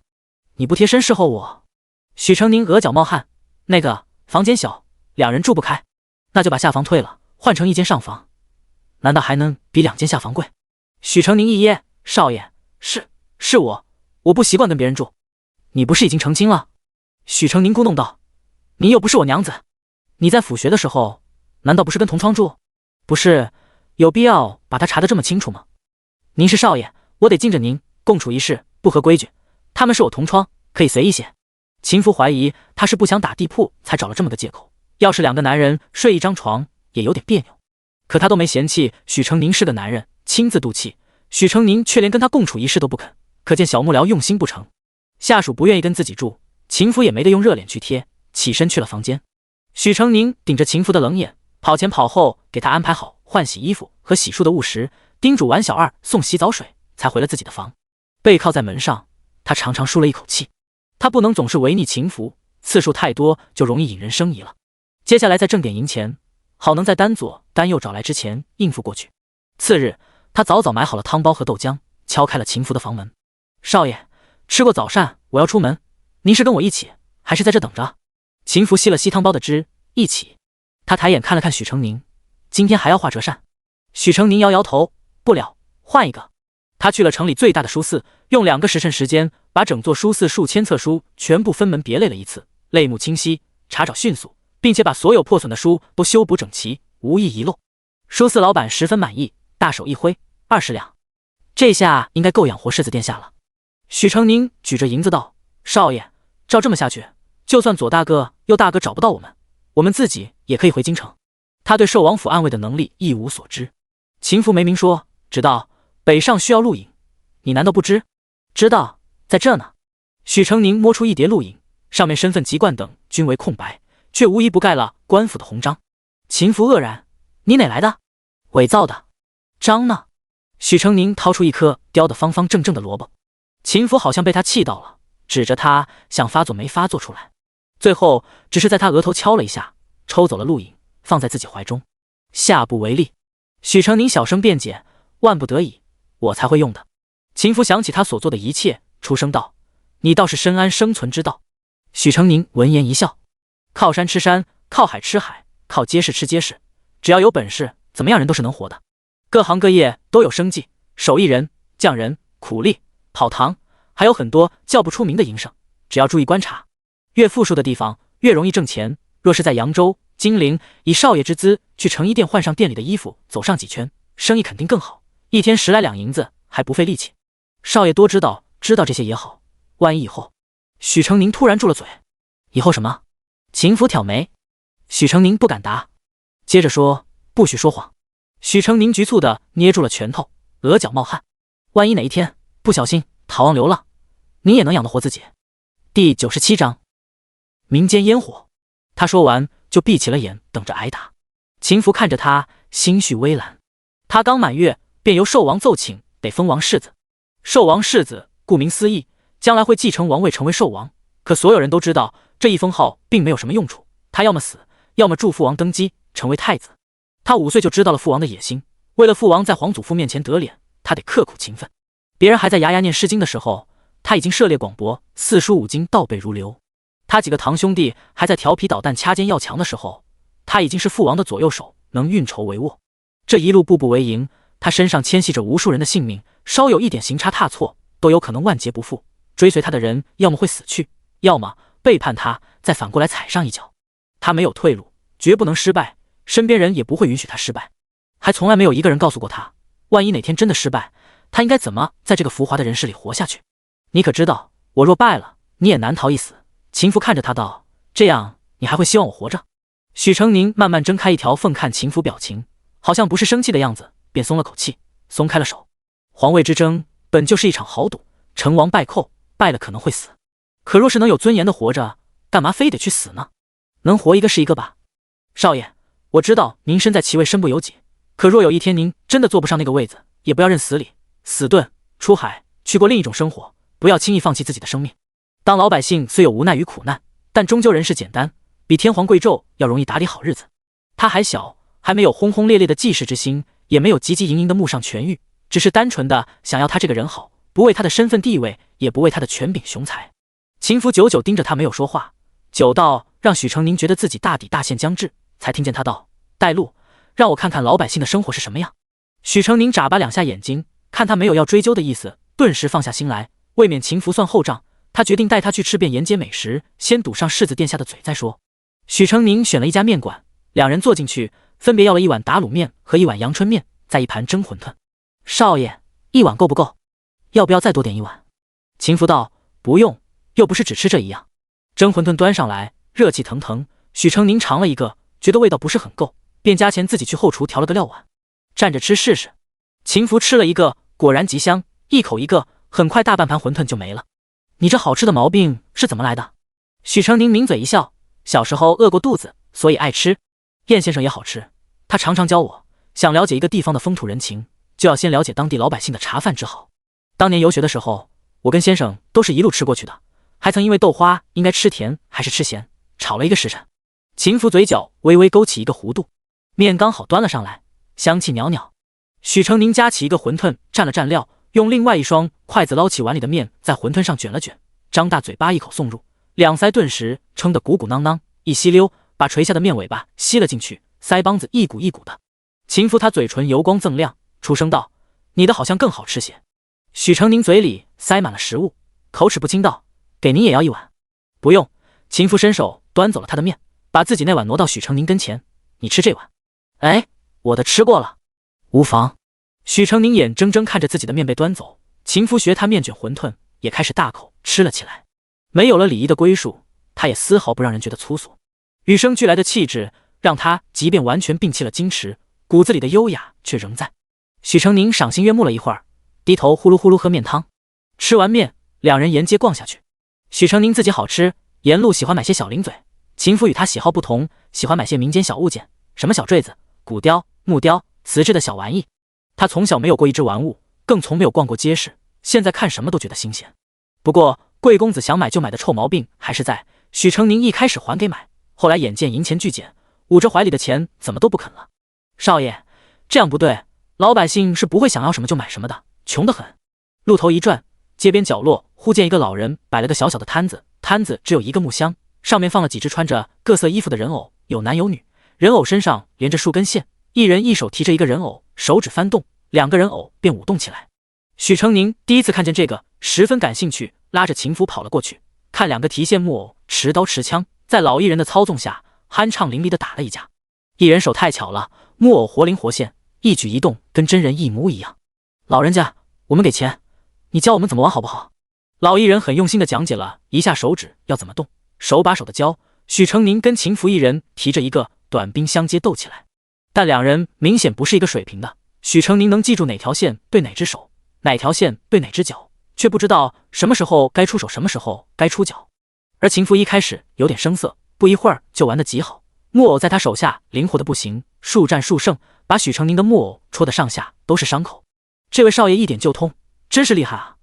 小兄弟，你得把花枪推出去，推出去，不是捅自己肚子，这样会挨揍的。许成宁露出了尴尬的神色。秦福看他吃瘪，突然觉得心情有点舒爽，很豪横的要把木偶都买下来。许成宁拉住他的袖子，少爷，玩玩就好了，钱得省着点花。秦福一意孤行，再赚就是。大手大脚的下场就是，这天晚上身上剩下的钱只够订一间房。第98章刺杀。许成宁脸有点臭，跟着秦福进了客房。秦福转过身，一把摁住了他的脑袋，怎么，对姑不满意？许成宁摇头，绷着脸道，草民不敢，是草民睡相不好，会梦游打人，怕对殿下不敬。秦福哼了一声，松解了下衣服，去叫水。许成宁有点吃惊，殿下不用天天洗吧？秦福斜他一眼，许成宁缩了缩脖子，出去了。客房不大，浴桶在床前，用一架不大的屏风挡住，剩下已经没多少位置。许成宁把凳子搬到角落，听着屏风后撩动的水声，淡定地看着自己的脚尖。秦福穿好衣服出来，想让店小二换水。许成宁连忙道，一间房只能叫1次水，我今天不洗了，我帮您通发。他让秦福在凳子上坐好，自己拿了干布和梳子，一点一点帮他通干头发。秦福眯着眼，静静地靠在椅背上。许成宁手法不及府里小厮娴熟，却很舒服。不然加1加月钱，让他住府里来。夜里睡觉时，许成宁自觉地向客栈小二多要了一床被子和褥子，铺在秦福床前。秦福卧于床上，修长的身姿显得床铺格外窄小逼仄。2人安静地躺着，只听到彼此浅浅的呼吸声。许成宁模模糊糊闻到一股香的味道，困意渐浓，正要睡去，忽然被用力一拽，紧接着就是刀剑挥舞的声音，恍惚从耳边刮过。黑暗中，秦福左突右闪的与来人过了几招，然后徒手夺刃，2道白光相交劈下，伴随着皮肉划裂的声音，响起几声痛苦的闷哼。走！许成宁被秦福带着破窗而出，借着月色看见无数黑影自屋檐上跃下，向着他们围合而来，一排排的白刃像巨兽的獠牙，磨牙吮血。殿下！许成宁心惊胆战，声音都有点变了调。别怕！秦福把他推到身后，英姿挺拔，仗剑而立。黑衣人一道冲上来，无数的刀光围着秦福枪枪闪烁，他以一当十，把一把剑耍出了碎影子。整座客栈好似都被迷晕了，这么大动静，一个人都没有出现。因为身后还藏着个手无缚鸡之力的许成宁，他行动受限，而黑衣人人数太多，倒下一个立马有下一个接续上。他一只手握着许成宁的手腕子，边打边退，一步步试图突破包围圈。许成宁矮着身子躲在秦福身后，大气都不敢喘。眼见头顶一人执剑倒立插下，他大喊，小心头顶。秦福立马举剑刺死偷袭之人。许成宁趁他抬头，赶紧抓了，把沙子撒向前面几个黑衣人的脸。秦福趁机将几人击翻。混乱打斗中，许成宁眼尖的发现屋檐上蹲着一人，手里拿着什么东西，做瞄准的姿势。有弩！咻的一声，秦福及时抓住一名黑衣人做了肉盾，左侧却没了防御，挂了彩。秦福像没感觉似的，继续接应所有的攻击，耳朵敏锐地捕捉到一丝旁人注意不到的响动，胸膛一挺，一只玉哨自衣领里跳出，被他衔住。一声鹤唳般的哨声响起，紧接着四方涌动，单左单右带着一群护卫自院外一涌而下。黑衣人见大事不妙，企图撤退，却被一下紫包抄住，没一会儿就横七竖八地躺下了，活捉2人，单又一把卸掉了他们的下巴。属下救驾来迟，请殿下责罚。秦福扔掉剑，回头看许成宁对着一地尸首，想看不敢看无处落脚的局促样子，吩咐道，收拾一下，连夜走。这一夜惊魂丧魄，许成宁坐上了回程的船手，还是凉的。丹又取笑他胆子真眼大，他像他这么大的时候，已经能徒手拧断人的脖子。许成宁感觉脖梗子一凉，丹左斥了他一句：“别吓唬人。”然后又转过头，边擦刀上的血边对许成宁道：“你得习惯，这是常有。”许成宁哭丧着脸回到自己的仓房，连夜审讯的刺客嗷嗷叫了一宿，他一夜辗转睡不着。一想到这种日子很有可能要持续到秦福夺位成功，许成宁愁的头发都蔫了。而连这几日船上的伙食都好得不行，许成宁更加郁闷，为什么偏偏在他米面不香的时候弄这么多好吃的？船行到扬州，遇到了暴雨，不得不靠了岸。扬州繁华热闹，扬州刺史直接包下了扬州城最好的酒楼，摆宴迎接寿王世子。微臣参见寿王世子殿下。殿下大驾光临，臣恭请殿下下榻江月楼，特备美酒佳酿，为殿下接风洗尘。大人有幸。刺史身后有一个男子，而立之年，相貌敦雅，唇上2撇小胡子，经介绍是江月楼的东家吕甲。许成宁站在秦福身后，姿容如雪，气度翩翩，很是显眼。刺史多看了2眼，秦福只说是自己伺候笔墨的随从。扬州刺史恭维了2句，许成宁也回了2句客气话，低头敛目间，没有察觉到吕甲看他时眼中一闪而过的金光。扬州刺史摆酒席宴请秦福，这种场合本该只有官绅才能坐于席上，奇怪的是，身为商贾的吕甲也在，频频的为座上之人亲手斟酒。而秦福此行带过来的官员也都被他定在了田亩上，现在身边没什么人，秦福让许成宁也入座，凑个数。酒过3巡，刺史叫上了乐舞，几个妩媚多姿的舞姬和乐伎盈盈走上来，开始奏乐起舞。这些姑娘长得不输寿王妃选出来的几个独有江南水乡女子的柔媚毅力，能让人看酥了骨头。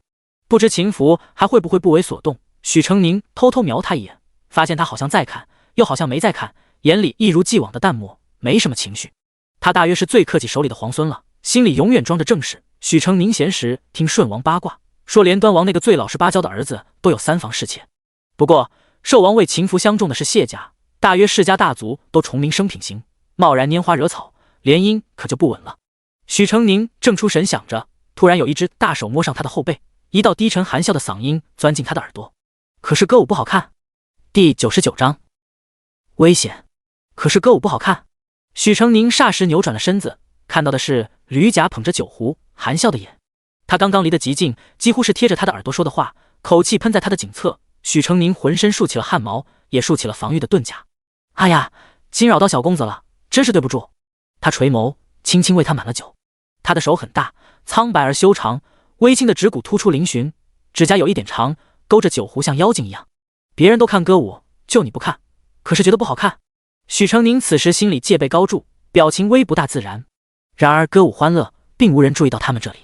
没有，只我不爱看罢了。许成宁扫了酒杯一眼，也不爱喝。哦，吕甲弯着眼笑了，慈眉善目，那真是遗憾。他说完便走到下一桌，继续倒酒。许成宁胸口起伏快了几分，有些心神不宁。少顷，他被一阵掌声唤回神，见歌舞毕，几个舞姬退了下去。许氏秦福不感兴趣，所以没有进献成功。吕甲命人奉上了一株火红的红珊瑚。听闻殿下好气丸，小人不久前偶得的红珊瑚，小小心意，不成敬意。秦福好像真的感兴趣，上手摸了摸，问道：“这是哪来的？”回殿下，此乃南阳红珊瑚，是小人从吕剧的客商手里所得，见命南城珊瑚所种，愿将它献与殿下。秦福似乎很满意，收下了，与众人推杯换盏，觥筹交错。夜宴过后，扬州刺史安排秦福住在了顶楼唯一一间房，也是整座酒楼最好最大的房间。许成宁被安排在中间楼层，沐浴梳洗过后，觉得脑袋昏昏沉沉，正欲入睡，门外却有人敲门，说世子有请。许成宁本不想去，可想到那株红珊瑚，还是整理好衣物去了。廊道昏暗，婢女打着灯笼走在前面，淡淡的暗香悠悠袅袅，那点圆圆的橘黄变成了2个、3个、无数个。许成宁猛地扶住了栏杆，心中顿感不妙，出声想喊右大哥，声音却如宰猫一般绵软无力。他转身踉踉跄跄跑了几步，婢女追了上来，用力捂住他的嘴，强行将他拖拽进了一间灯火通明的房间。看到吕甲坐于房中，许成宁难以置信：“你敢在殿下的眼皮子底下对我出手？”吕甲露出一丝笑，露骨的目光在他身上逡巡：“许家小男都敢女扮男装，我有何不敢？”许成宁瞪大了眼睛，没想到，是不是？想不通我为什么会知道，是不是？吕甲站起来，缓缓走近，眼底的不怀好意慢慢放大。你不认识我，我却认识你。好几年前，有个姓黄的小商贩跟我有生意往来，为了讨好我，说要给我送最漂亮的孩子，送来一叠画像，几十个水嫩嫩的男童，我独看中了许家小南的好相貌。我说不是小南，生意就免谈了。后来他说出了人命，许家小南带不来了。再后来就听说许家小南飞黄腾达，成了状元郎。今日看你第一眼，我就认出了你，而你是女郎。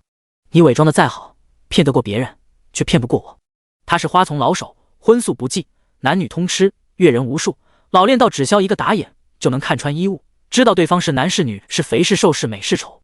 许成宁身心震颤，原来是他。当年黄忠明要拿他讨好的人就是吕甲。许成宁头更沉了，脚脖子软得像面条一样，就快要站立不住。吕甲目光黏腻的在他脸上身上划来划去，许成宁呼吸危急，扶着身边的桌椅墙柱，跟他周旋着脚步，对方进一步他就远一步。你说我和你是不是很有缘？7年前我一眼就看上你，现在我还是一眼看到你就心生欢喜。你比小时候更美更诱人了，看来我这7年也算没有白白害了相思。他要牵他的手，许成宁一把甩掉。你别躲呀，来陪我一夜。吕甲双手在腰间一扯，松开绣金线水纹腰带掉到了地上。你要是不依，明天寿王世子就会知道你的真实身份。许成宁转开几步，心砰砰跳。你又怎知殿下不知我的真实身份？吕甲哈哈笑了。因为我摸了你，骨骼柔质，皮肉纤薄，我摸你那一下，你首先是警惕，而不是一下子酥了骨头。还有你身上的厨子体香，他要是知道你是女儿身，放着这么个娇美人在身边，能不动邪念？许成宁直犯恶心。你以为谁都跟你一样？他没有力气，声音太轻。吕甲微微弓腰看他，像是当他在打情骂俏，言语亲昵道：是我不好，是我对你动了邪念，小南便大发善心，让我抱一抱，一解相思之苦吧。他扑过来，许成宁啊一声惊呼，险险躲过，却撞到一个木灯架，扑倒在地。吕甲在身后嘿嘿笑了2声，走上前，手捏住他束发的发带，稍稍一提，青丝如瀑披散下来，散发着干净的香气。你别害怕呀，过来。他撩起他一缕长发，放在鼻子下面，一点一点的嗅，手在他的后背上摩挲。许成宁颤抖起来，艰难往前爬了几步，又被捉住脚，拽了回来。一只脚的鞋袜被脱掉，吕甲捧着他的脚丫来回抚摸，许成宁正都正不动。乖点，别惹我不高兴，我不高兴了，就让天下人都知道我们大魏出了一位女状元，到时候欺君之罪，你看谁能就得了你？他扶起许成宁轻软的身体，扳过肩膀，突然白光一闪，一柄白刃朝他心口刺去。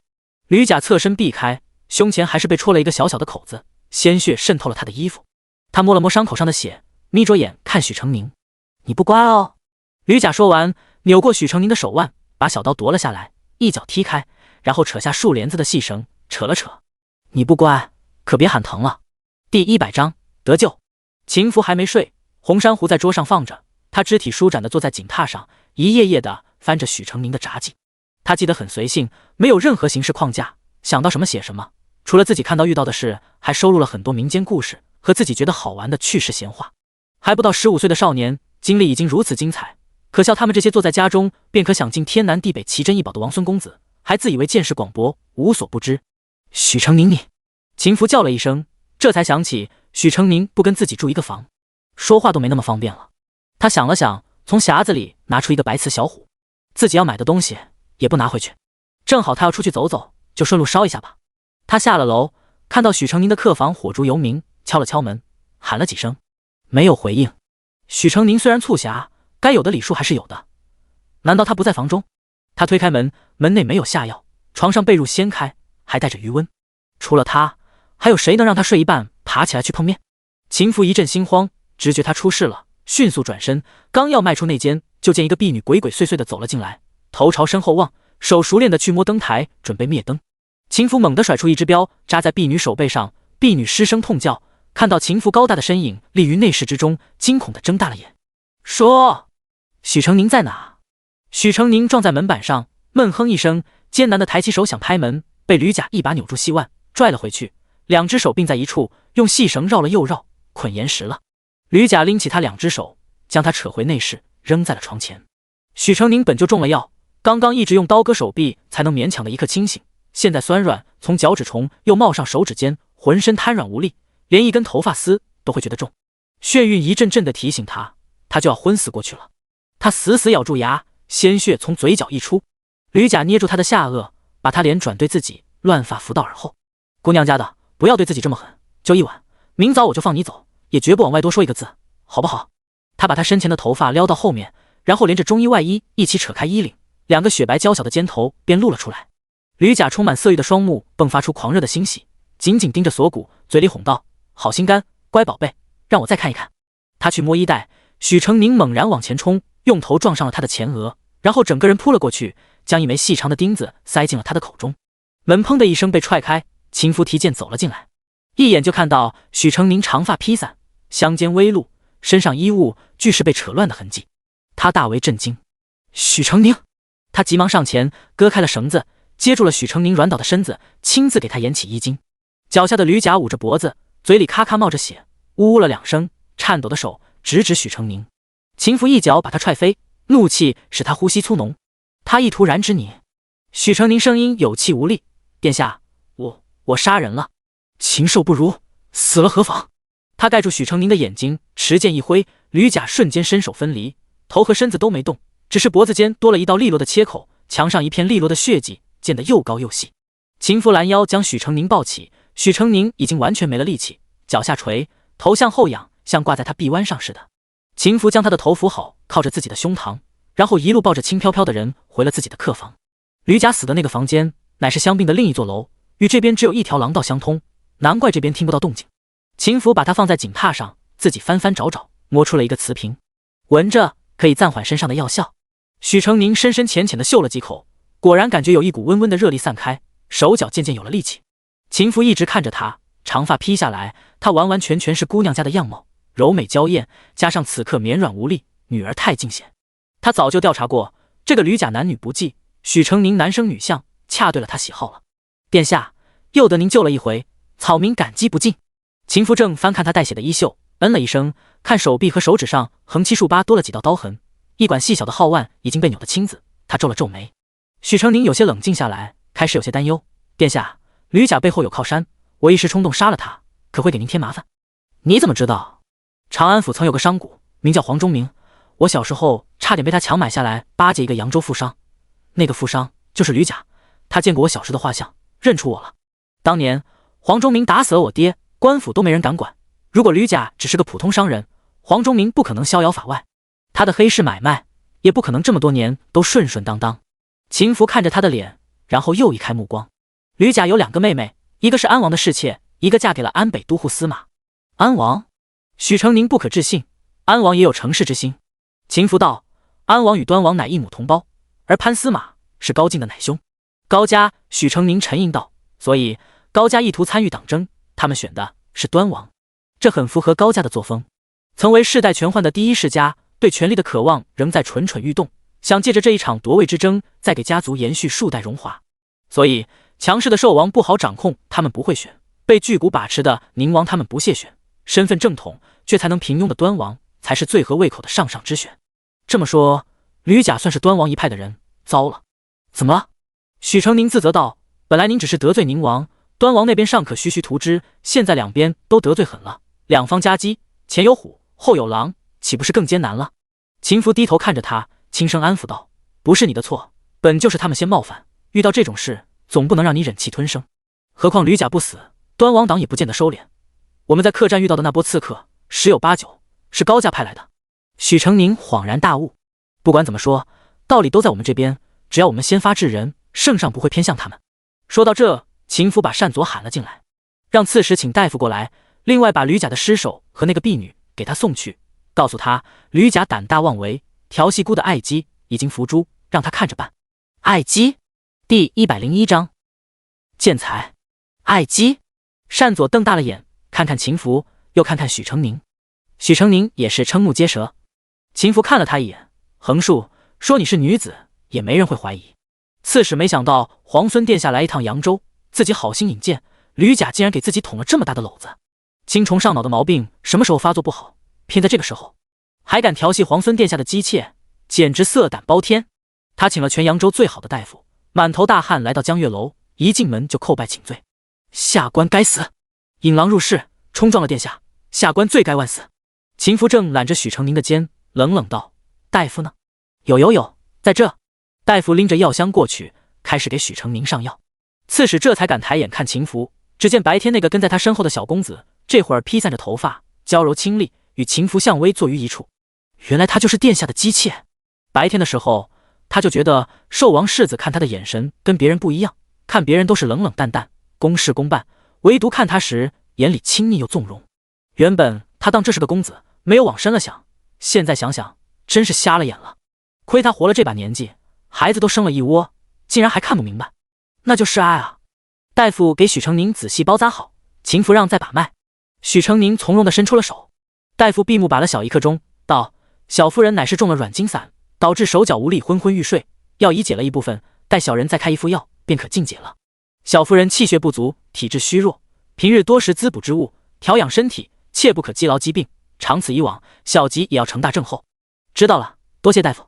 大夫留下了伤药和药方，刺史连忙遣人去熬药，然后看大夫退下，自己战战兢兢站在一旁等着秦福发落。吕甲之事，你怎么说？刺史道：下官会如实通禀，并书写一封奏书送往京城，向圣上请罪。涉事的奴仆一律打入大牢，秋后处决。秦福点头，退下吧。刺史走后，屋里只剩他们2人。吕甲颇有经商头脑，却纵情酒色，懈怠了子女的教养，10多个孩子没一人成器，吕氏的基业要垮了。许成宁闻言道：殿下已在岭南做了准备，还有余力在江南分一杯羹吗？秦福斜眼看他：你又知道了？殿下书房堆积书史，数卷岭南风物志，今天看到南阳红珊瑚釉那么兴奋，不就是想在岭南打通商路吗？精通商道的蔡先生消失了那么久，是去岭南了吧？中原到江南这块最富庶的地方全由世家巨贾把持，现在他们接二连三有了纰漏，换我也想插一手。他说话的时候一直在揉自己的头，应该是撞到了哪里，因为手上涂料包了纱布，他就用手背去笨拙的蹭，把头发蹭得毛毛躁躁。秦福见状，大手罩住他的后脑勺，慢慢揉动，他人小小的，软乎乎的，揉起来像猫儿一样。他边揉边道：那你觉得应该怎么办？家康帝给他的每个儿子娶的王妃都家世一般，他们想要更多银钱，只有另辟蹊径。宁王自有自己的母家，端王则选择与一个有钱的世家联姻，寿王的想法亦是如此。而秦福却不喜欢把自己的把柄放到别人手里，找别人要钱，不如自己想办法挣钱。许成宁道：殿下大业在谋，花销只会越来越多，能在江南立住当然有好处，但地就那么大，群狼环伺，勾心斗角也耗心耗力，有好处也有坏处，只看殿下自己愿意怎么选。不管要不要江南，重点都要放在岭南、西南、东南上。3南之地原为蛮荒，世人不屑，可打理好了，同样是得天独厚之地。只要抢先一步打造好，无论将来局势如何，殿下都会有一个干干净净的后方，不会像江南之地那样盘根错节。3南之地百废待兴，如何把控振兴，殿下与蔡先生比我懂得多，我就不说没用的了。不过倒是可以给殿下推荐几个人才。哦，你说。第一位是一个钓鱼翁，住在潞州老翁山的山谷里，名叫汪不错，年轻时候是造船大将，技艺奇高，但因为脾性古怪，工艺严苛，不甚得人心。加上他为人耿直，又甚喜用最复杂的工艺和最少的耗材建造船只，船工叫苦不迭不说，东家问工本，他是多少说多少，几乎没有油水可捞。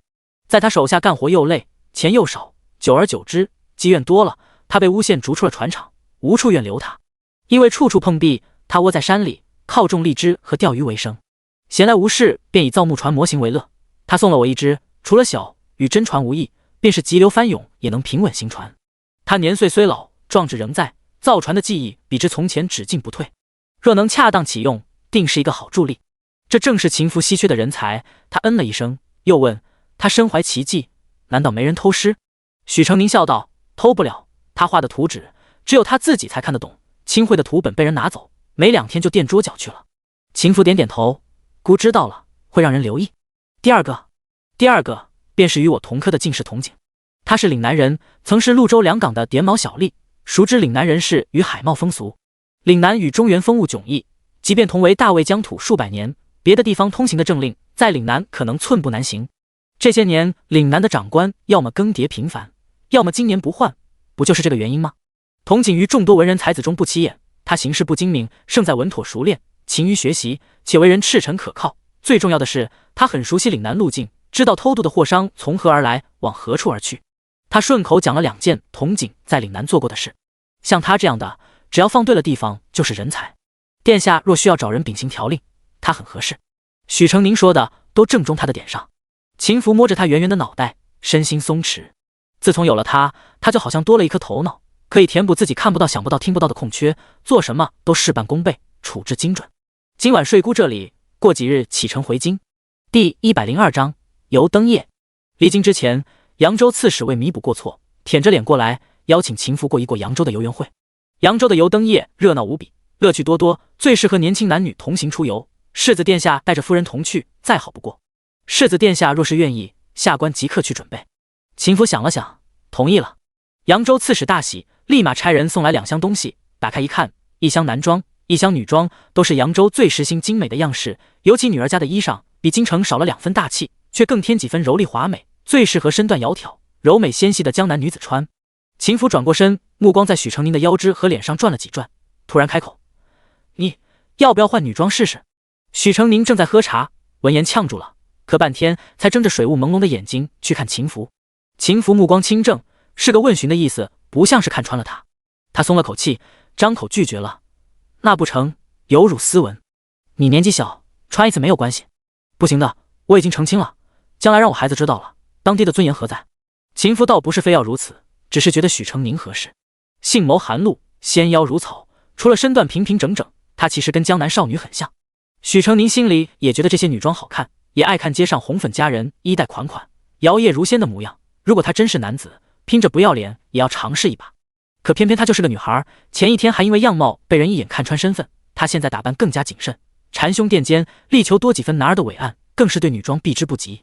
最后折中了一下，许成宁还是穿男装，但头发从之前的总束在头顶挽成男子髻，改为披一半，竖起一半，青丝从银质的发冠垂下来，如瀑长泻，搭上一身银灰色宽袖广身鹤氅，青丝飞扬，衣袂飘飘，衣上的红顶仙鹤萦绕周身，仿佛随时羽化登仙，凌风而去。秦服上身着白，下身着黑，缓带轻裘，像谪仙入室。淡漠的山水楼阁轻描淡写于衣上，与许成宁站在一起，端的是一对璧人。扬州刺史大府长好话张口就来：“殿下与夫人真是郎才女貌，金童玉女，天作之合。下官活了一辈子，还从没见过像殿下您2人这般品貌登对的才子佳人。”刺史夫人也跟着拍马屁：“羡煞鸳鸯，金玉良缘，谈郎谢女。”行了，哎，好，再说他都要断袖了。许成宁扶额，倍感无奈。刺史夫人一脸谄媚的过来，挽着他的胳膊，亲亲热热的说：“夫人别害羞，扬州民风开放，男男女女花灯夜游，郎情惬意，多青春美好的事儿。一会儿您就跟世子一起上街，买花簪，买衣服，让世子给你挑给你买。”刺史夫人是过来人，于男女之事上格外奸猾老辣，凑在他耳边给他细细讲100条笼络夫君的小心机。许成宁时刻谨记自己男子的身份，在刺史夫人凑过来的时候，很到位的表现出男女授受不亲的贞洁烈夫相，然后欲哭无泪的向秦福投去求救的眼神。秦福频频回头去看许成宁，一个不留神，手里被塞了样东西，转头就对上刺史扶着暧昧笑容的大脸。这是下官搜集来的千金秘方，疗养生息有大功效，殿下定要好好观摩观摩。那是一个烫金折子，外表古朴无华，打开全是不堪入目的人物图像。秦福猛地合上，怒视刺史。刺史笑得眼睛都没了，全无察觉，反而鬼鬼祟祟地说道：“小夫人柔弱，昨儿受了惊吓，正是最需要安抚的时候，下官给您订了一艘画舫，今晚您就按这上面的来，保管情投意合，雨水和谐。”秦福有心发怒，可是他自己先撂下了谎，总不能表现得太过纯情。他暗暗咬牙，用力捏住折子，这就是那价值万金的鬼东西。他刚要撕掉，许成宁就走了过来：“殿下，我们该走了。”他脸蛋微微泛红，刚被灌满了2耳朵的闺房密室，实在是受不了了，才不顾礼节甩下了刺史夫人。他看过去时，目光自然而然的落在那张突兀的出现在秦福手里的烫金折子上。秦福抵唇咳了一声，不动声色的把东西塞进怀里。走吧。扬州城楼台高低错落，与暗影重重叠叠，点点花灯如银，极具成骤。年轻的少男少女穿纱着锦，衣带相扶的穿街而过，暗香融融。许成宁与秦福相携信步其中，2人容貌太过突出，惹来无数双眼睛的凝视。秦福第3次被人娇娇柔柔的撞上后，一把拽过旁边一直乐呵呵看笑话的许成宁，揽住他的肩：“还不靠近点？”许成宁表情有一瞬间的僵硬，随即哈哈笑，很男孩子气的拍拍秦福的肩：“江南多美人，殿下多看看，有了3妻4妾，哪里还用我一个半大少年来冒充侍妾？”秦福斜睨着他：“孤刚救了你一命，转头就不认了是吧？”许成宁忙摇头否认：“没有没有，殿下救命之恩，成宁感激涕零，愿结草衔环，报答殿下的大恩大德。”秦福抬手就把他巴巴的小嘴捏成了鸭子会。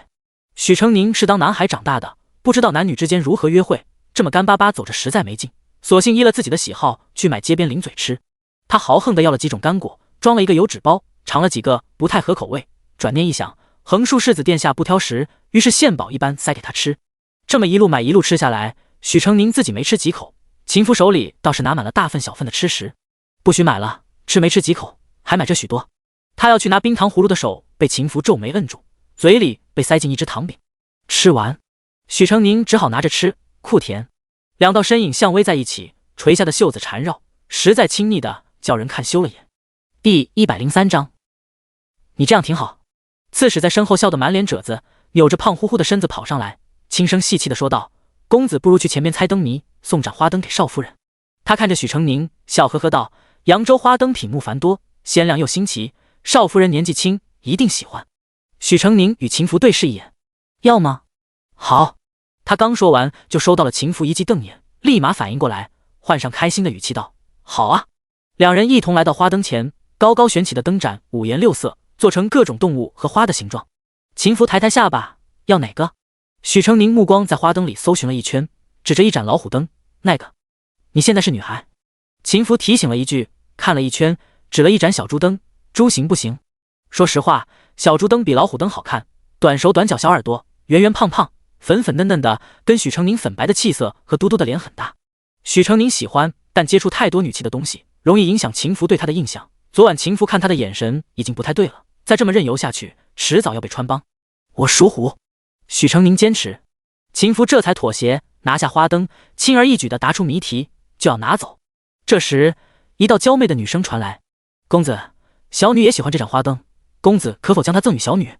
来者是个很漂亮的女子，淡妆净透，水一样的柔媚风情。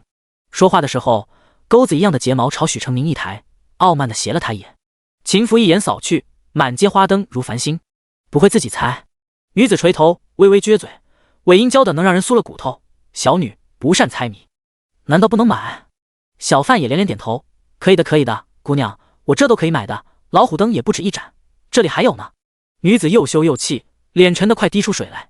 许成宁脸上由一开始双目亮晶晶的旁观，变为对世子不解风情的震惊。秦福抓着灯走过来，把灯塞进他怀里，一巴掌拍在他表情过于丰富的脑袋上。走了。许成宁抱着灯跟上他，改为单手举灯。想了想，他还是小声地问：“殿下，您缘何如此断情绝爱？”秦福目光不善地看着他，难道要处处留情？是个人样就拉回家，然后一屋子莺莺燕燕，谁来替孤管？你替孤管？许成宁还没想到谈婚论嫁上，被问的讷也对啊。殿下，对不住，是我多话了。秦福有自己的原则和底线，是他太儿戏，不该轻看了儿女情长。秦福看了他片刻，放轻声音道：“你还小，不懂，情爱之事一旦泛滥，便会带来无尽的麻烦，更容易迷了心智。父王便是被枕旁风吹昏了头，而他绝不会步父王后尘。”这时，刺史又颠颠跑过来，说前面明月桥下有一株姻缘树，灵验得很，问他们要不要去看看。都走到这了，看看也无妨。明月桥是座弯弯的拱桥，像月牙，又像美人腰间的玉腰带，婉转优美。桥下一棵老树遗世独立，树不高，树冠却很大，吱吱呀呀垂下无数红符与丝帕。许成宁翻看了几张红符，发现上面书写的俱是有情人的浪漫之言，把祈愿写在红符上，挂到树上，祈求姻缘顺遂。贴身的丝帕也可以系到树上，姻缘神就会保佑你。少夫人，要不要写一张？许成宁回神，拒绝了，谢刺史大人好意，但我的姻缘已经顺遂了，不用再求。刺史听完，眼睛瞪圆了，在他和秦福间看来看去，然后弯成两条线。公子和少夫人好甜哦。许成宁也不知刺史到底脑补了什么，许成宁无言以对，自己扭过身去看江面的河灯。刺史乐呵呵地把秦福请到另一边，拿出奇人之符，妻妾和睦的符纸，滔滔不绝地讲其中的妙处。许成宁百无聊赖地用手拨弄江水，波纹传了2圈，便被引去归于平静。他托腮看了一会儿，又站起来，刚转身，迎面撞上一个衣冠楚楚的男子。锦衣男子挡在跟前，目光灼灼地盯着他的脸。小姐，可否借香帕用？许成宁负手，抬起头，语气平平道：香帕没有，大老爷们的臭袜子要不要？锦衣男子咯咯笑，小姐真是风趣，你有闭月羞花之貌，怎可能是男子？就算是，也叫人动心不已啊！许成宁满不在乎，想绕过去，锦衣男子身子一挪，又挡住了。在下没有为难小姐之意，只是想借用小姐的丝帕系到树上，祈求能与小姐结成良缘。许成宁不想理他，锦衣男子却猛地抬手抽走了他的发簪。没有丝帕，发簪也不错，姻缘神定能看到我的诚意。许成宁扶着摇摇欲坠的发冠，喊道：“还给我！”锦衣男子高高举过头顶，嬉皮笑脸道：“那你来抢，抢到了，我便还你。”许成宁负气，一脚踢向他的小腿，被他躲了一下，只踢到硬邦邦的膝盖。锦衣男子跑开几步，转过来，高声喊：“你来啊！”突然手腕被捉住，一扭，锦衣男子疼得龇牙咧嘴，连呼饶命。秦福夺下银簪，一脚把人踹开，然后看着许成宁向他走来：“你缘何以为如他这般的会没有夫主？”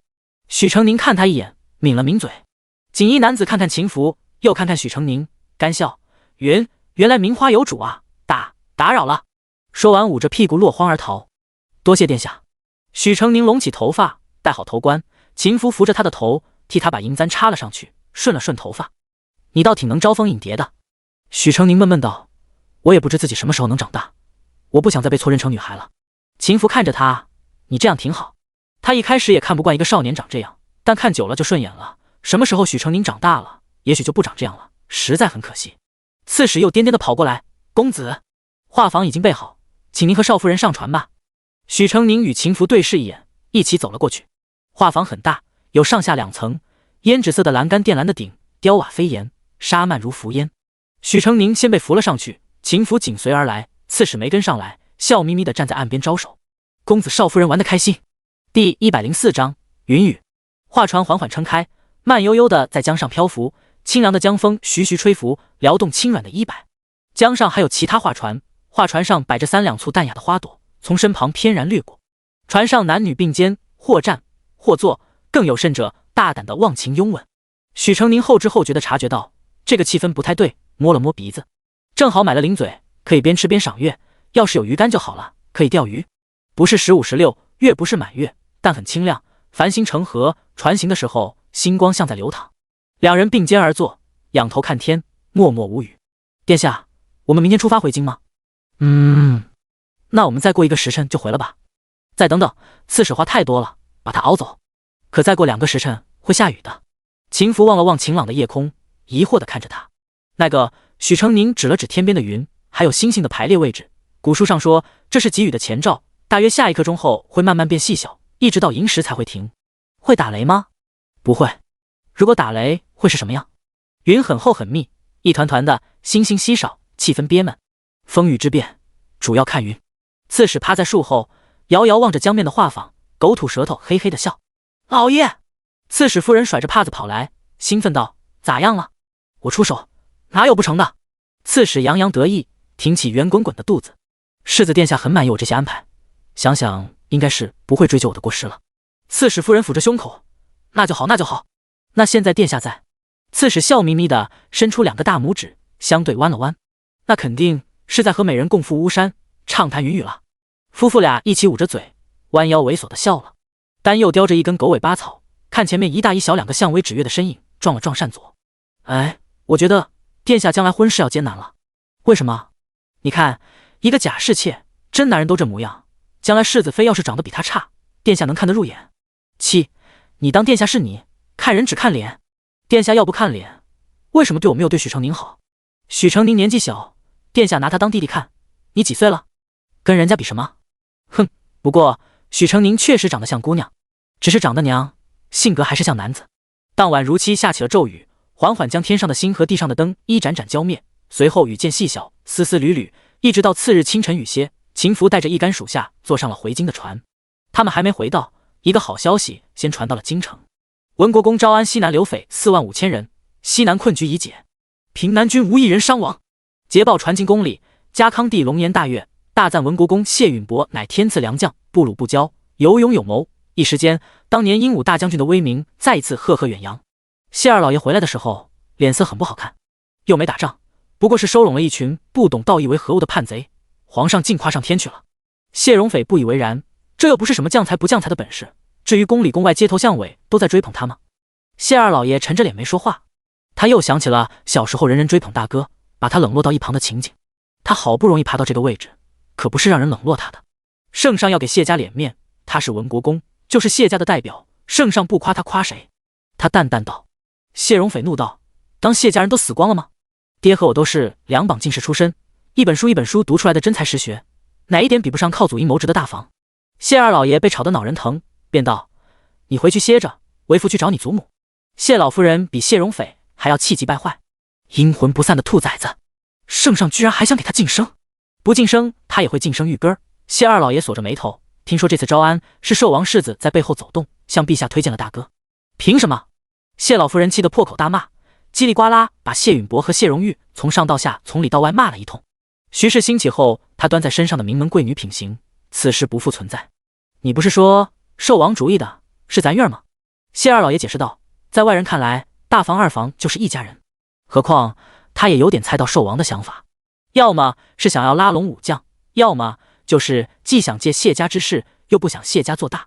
也就是说，只要他女儿当上了寿王世子妃，他永远不可能得到重用，被倚重的只会是大房。谢二老爷眉心拧成了川字，他不想这样。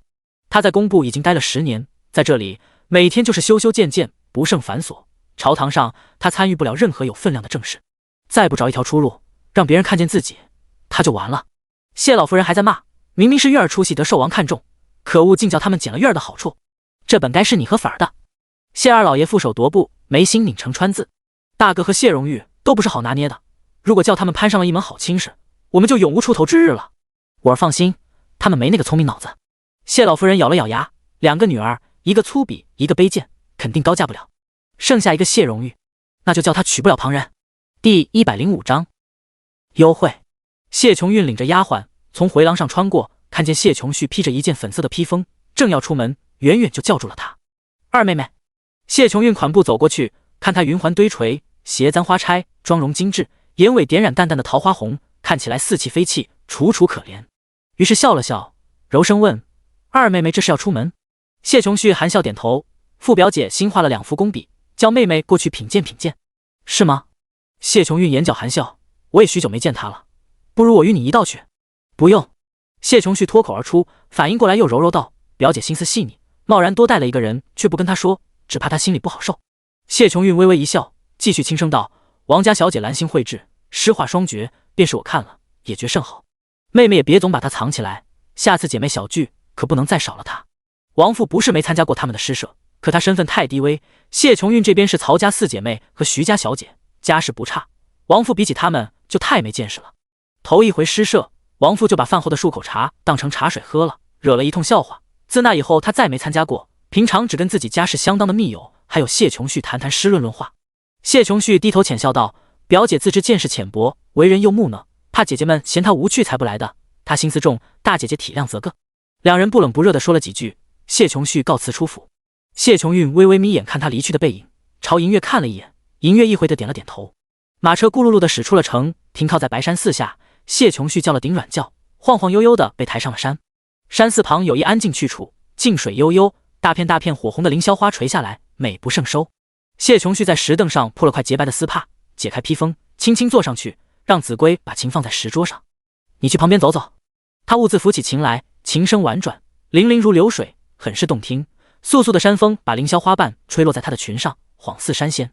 此情此景甚美。一道男声从头顶传来，谢琼旭诧异抬头，看到来人连忙起身，脸目行礼。见过宁王世子殿下。宁王世子看他眉目低垂，脸颊嫣红，脖梗到胸前露出大片雪白的肌肤，整个人仿佛有流光在引动，桃粉色的衣料柔软轻盈，随着他的姿势弯折成一个优美的弧度。他微微一笑，从他的发上取下一片花瓣，然后将人扶起，握着他柔软的手不放。谢琼旭羞得面若芙蓉，柔声道：殿下失敬。然后抽出了自己的手。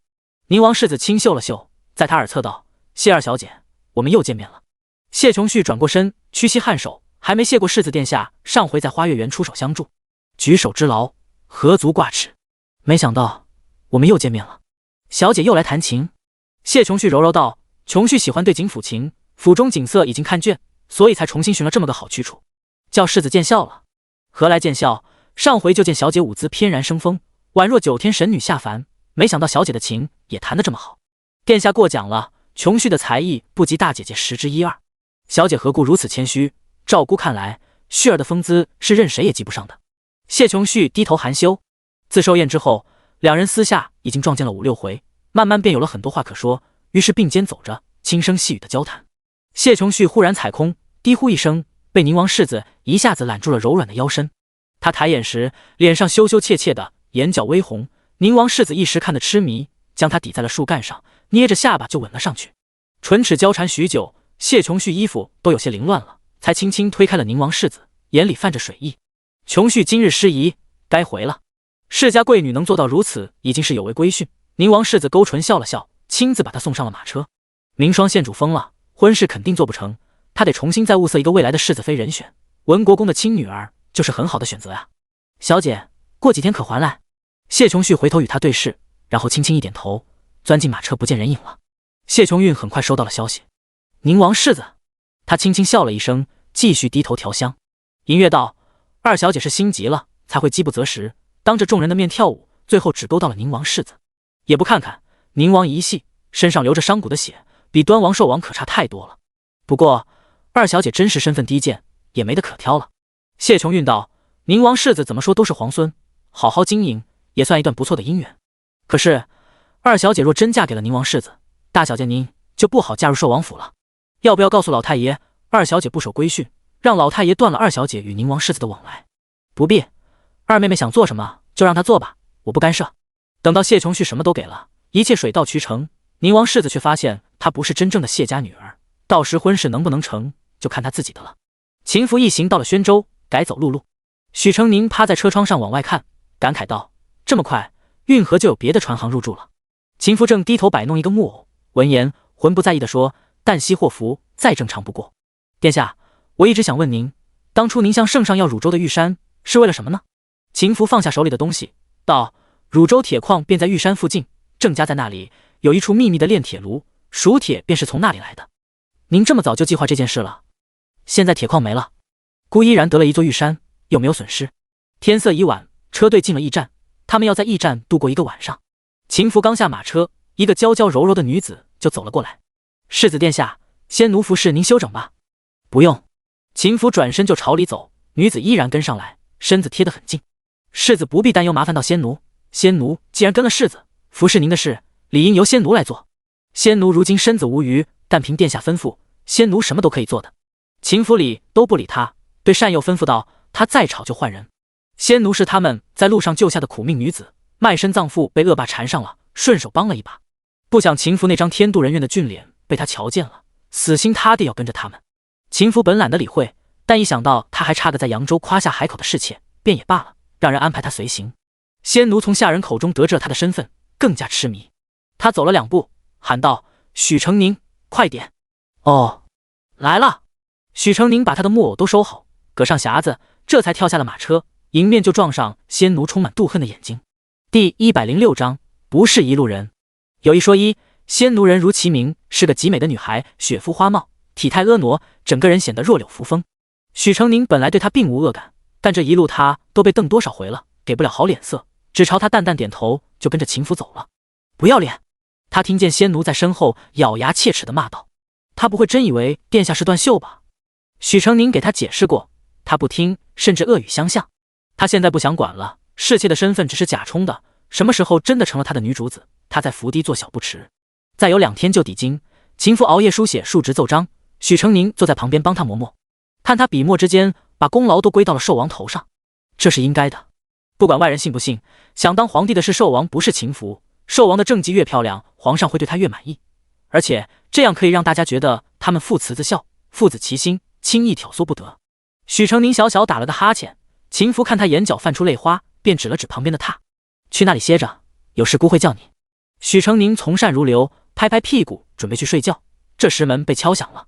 许成宁走过去开门，见仙奴捧着石案站在门口，看到他脸上笑意一僵，但他很快收拾好了表情，越过许成宁走进去，笑盈盈道：“殿下，您累了吧？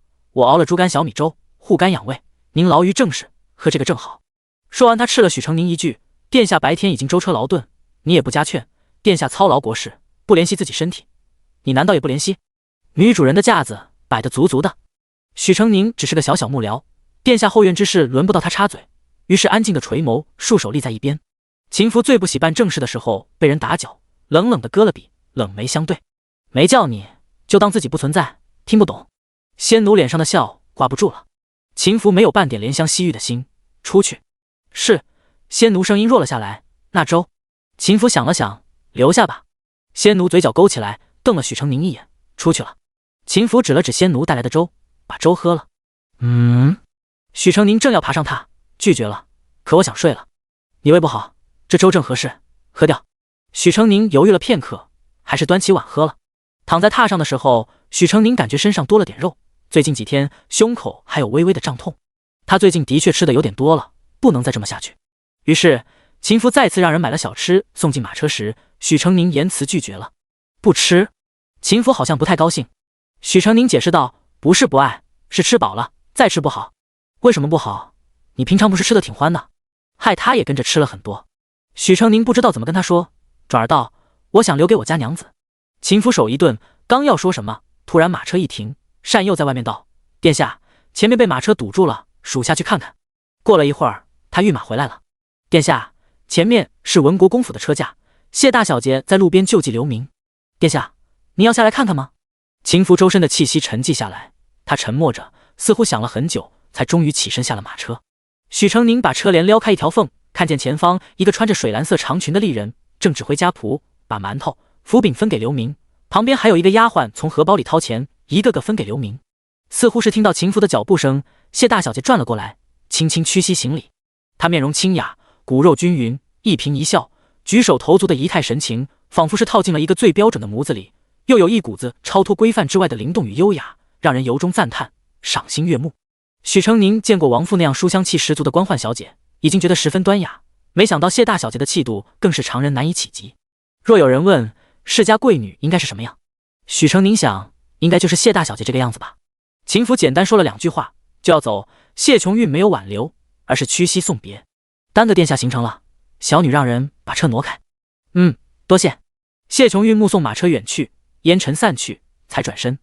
走吧。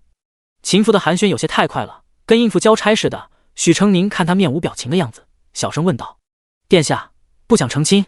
秦福闭目养神，8字还没一撇，不许胡说。寿王府跟谢家这层窗户纸还没捅破，只有他和他父王以及谢二老爷知道这个事。许成宁换了个问法，您不想娶谢大小姐？秦福久久没有说话，久到许成宁以为他不会回答的时候，突然听他说，就大局而言，他是最合适的世子妃人选，但姑并不喜欢他。许成宁很诧异，没想到有朝一日他竟能从秦福口中听到喜不喜欢的言论，他不像是会这样想的人呀，难道他心有所属？许成宁问出了口。秦福淡淡看了他一眼，道，没有，姑只是不想像父王那样，有事寿王妃，无事敏侧妃。有了嫡长子可以在圣上面前交代后，便开始寻欢纳爱，让不喜欢的王妃和长子为他里外打点，自己心安理得地享受正妻与嫡子带给他的好处，随心所欲的纳喜欢的侧妃，养喜欢的孩子。秦福其实没想过要娶一个喜欢的女子为妻，说喜欢不喜欢的太虚无了，天界无情，侯门四海，情情爱爱又能维持多久？比起喜欢，他更想娶一个跟自己有默契的妻子，有默契才有可能走得长远，而他会给自己的妻子和孩子全部的体面与爱重。可谢大小姐明显不是跟他一路的人。许成宁听他这么说，问道，我看您跟他生分的紧，怎知他与您不是一路人？你可知道已故的张皇后？您说的是圣上的发妻吧？秦福看向他，认真的问，你觉得他是一个怎样的人？第107章，张皇后。许成宁脸上庄重又惋惜。为后40载，后宫无一嫔妃冤死惨死，无一皇子被害。嘉康16年行宫兵乱，以国母之威震慑乱军，凭一己之力保护了官眷数百人，平生光明磊落，却因为巫蛊之事，历尽母家没落、骨肉分离之苦。为后，他仁善果敢；为母，他可敬却又可怜。倘若善恶中有报，他比谁都值得被上天温柔以待。秦福点头。张皇后薨逝时，谢大小姐曾为她写了一篇悼文，数千字，无一字不在赞美张皇后贤淑慧德，乃女子之典范。悼文最后却用了大义2字。张皇后亲自给皇长孙赐下毒酒，分明是各方势力逼迫之下的无奈之举，却被他用大义2字以盖之。文章看似哀悔神伤，实则字字冰冷，以有情之名行无情之事。斯人已逝，谢大小姐却借张皇后的死声名远扬。张皇后生前对官眷不薄，于她而言未免迟了。许成宁属实没想到是这样的情况。秦夫是皇室中人，想来对张皇后是有感情的，才会为此不平。沉默半晌，他对秦夫道：“殿下多探看探看，京中大小宴会，托人打听，天下这么大，总能找到合你心意的世子妃人选的。何况您年纪也不大，等得起。”秦夫扯了下嘴角，转而问道：“你跟你娘子是怎么成亲的？你真的喜欢她？”许成宁道：“我们年纪都还小，说男女之情太早，只能说是青梅竹马间的义气。我回乡的时候，本打算连着他和他爷爷一起接出来，不妨李爷爷身体撑不住了。我与阿如非亲非故，他又有长辈尚在，不成亲我根本带不走他。”秦福看着他，万一以后你看上了哪家的小姐，后悔了呢？许成宁摇摇头，当下如果过不了，谈何以后？我现在很好，就不会后悔。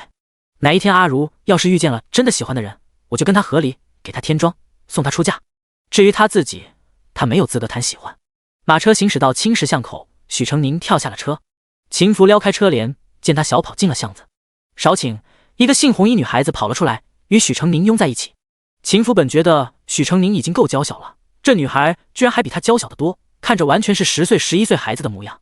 长相平平，肤色发黄，五官无甚出彩之处，跟有清丽娇色的许成宁站在一起，属实太高攀了。两人说了几句话，便手牵着手一起进去了。我离开这么久，你一个人可习惯呢？害不害怕？有没有好好吃饭？李如笑着点点头。南哥哥我很好，现在还每天跟秀秀妙妙去卖糕饼呢，1个月能赚小2两。你看，这是我练的字，我把你教的都练熟了。许成宁接过宣纸看了看，赞道：“越写越好了。”李如仰着脸笑得很满足。对了，南哥哥，你在外面的时候，有个李公子来找，说是你的同窗，这个月都来4回了。少威兄，许成宁第一时间就想到他，这段时间他一直没去找过他，正好他现在的情况也不能让他一无所知。许成宁决定去跟他说清楚。翰林院下衙后，一个个面容清嫩的翰林走出来，看着应该是今年的新人。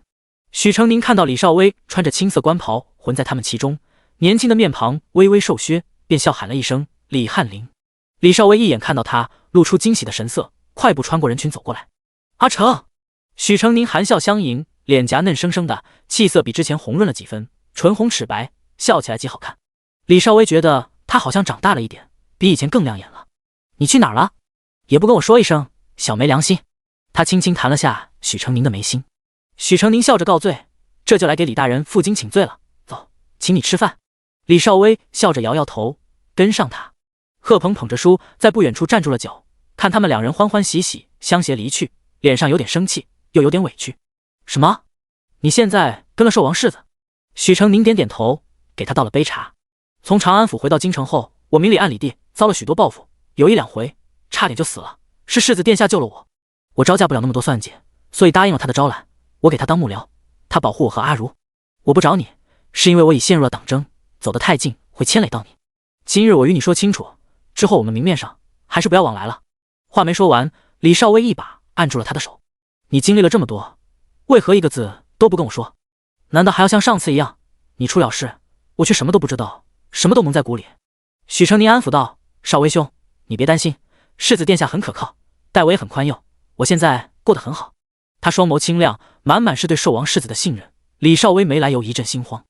你别怕牵累我，你可以投靠寿王世子，我也可以投靠他，我不怕站队。别说傻话。许成宁言辞劝告：“我是走投无路才会卷进来，你好端端的参与进来做什么？你是男子汉大丈夫，顶天立地，你是不怕。可你别忘了，你还有你娘，还有你弟弟，他们好容易盼到你金榜题名，你忍心他们日日为你担惊受怕，为你煎熬吗？”李少威被戳中了痛点，抿着嘴不说话。许成宁往他碗里夹菜，垂眸道：“入了仕途，就是有这么多的不得已。少威兄，我们都大了，得为未来做打算。”李少威嘴角苦涩：“你哪里大了？你为何总是要承担起这个年龄不该承担的责任？我想照顾你，却怎么都追不上你。你好好当你的官，经营你的仕途，他日我们再把酒言欢。煎熬，但不会太久。家康帝的身体没那么好，3王夺位势在必行。”哟，都在呢。雅间的门突然被推开，陆清风吊儿郎当的暴毙倚在门上。第108章背叛。许成宁皱眉：“陆大人，好歹敲下门。”“抱歉了，我急着找你。”陆清风自来熟的走进来，坐在许成宁旁边的位子上。陆大人找我何事？陆清风给自己倒了杯茶，道：过2天我们正史家里有个烧尾宴，也给我派了请帖，我无人作陪，所以找你跟我一起去。您说的可是巡城指挥使谢大人？他难道不是您的好友？嗨，他是文国公世子，家里宴客，他不得在前头迎着，哪有空跟我这个闲人说话？陆清风百般要求，许成宁还是拒绝。中鼎之家，我去与理不合。怎么不合？你去了，我就把你引荐给谢荣玉，以后有什么事他都罩你。许成宁都有寿王世子罩着了，哪还需要？豪门是非多，他不想掺和进去，于是便说：我记得谢指挥使还有表弟吧，你可以跟王公子一起。那个傻小子哪回去不是去找他的亲好表妹？我跟这些个文人书生话不投机半句多。陆大人，许成宁提醒道，我也是文人书生。陆清风这才想起来，哈哈大笑，抱歉，你跟他们不一样，我只是觉得跟你聊得来。他喜欢他身上那股看似乖巧实则促狭的机灵劲，这要是个姑娘，他一定立马娶回家。其实啊，我是怀疑这个烧尾宴不对。陆清风摇晃着茶水，低声道：你大概不知道，文国公府的大房、二房向来面和心不和，这次烧尾宴是谢二夫人亲手操办的，说是为了庆贺谢二公子登科和文国公招安大捷。文国公还没回到京城，谢二已经登科数月，这个时候办什么烧尾宴根本说不过去，要么是想闹点幺蛾子，要么就是想找个理由给谢二做脸面。如果是第一种目的，我兄弟腹背受敌，我得多带几个头脑聪明的去给他助阵。上回谢荣誉一时不防，自己的亲妹妹被人算计烂了名声，现在还没脸见人呢。许成宁想了想，心觉这好人得让秦福来当，于是道：陆大人，让我考虑几日吧。陆清风点点头，掏出一张请柬，拿着，你要是去了，到时找谢世子说是我的朋友。许成宁答应了，这边送走了陆清风和李少威，转身就去了寿王府。一踏进秦福的院子，许成宁就觉得气氛低迷得很不对劲。书房门关着，一个低沉的老者声音从里面传来：世子息怒，王爷也体谅世子这些日子奔波辛苦，可为了大计，不得不让您受点委屈。您想想，郡王起来了，那也是王爷的助力，王爷有您，有郡王，兄弟并肩，你们父子3人戮力同心，何愁不更得圣宠？王爷也知愧对于您，特着我给您送了好些东西，您看，这是100年的血人餐，这是御赐的金安金佩。老者还要说，被秦福打断了。父王在何处？门打开的时候，秦福走路带风迈出了门，看到许成宁在院子里，扫了他一眼就出去了。丹左丹右也是一脸的愤慨。许成宁问了他们，才得知了真相。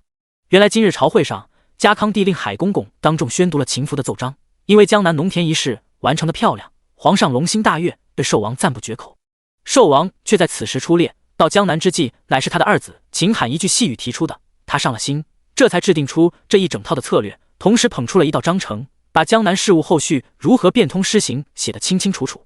嘉康帝赞他教子有方，立马拟旨这封秦罕为怀康郡王，并依寿王请求给闵侧妃赐号玉。丹右拳头捏得咔哧咔哧响，那道章程是申从殿下手里偷去的。许成宁目瞪口呆，合着江南农田之事就没有秦福什么事呗？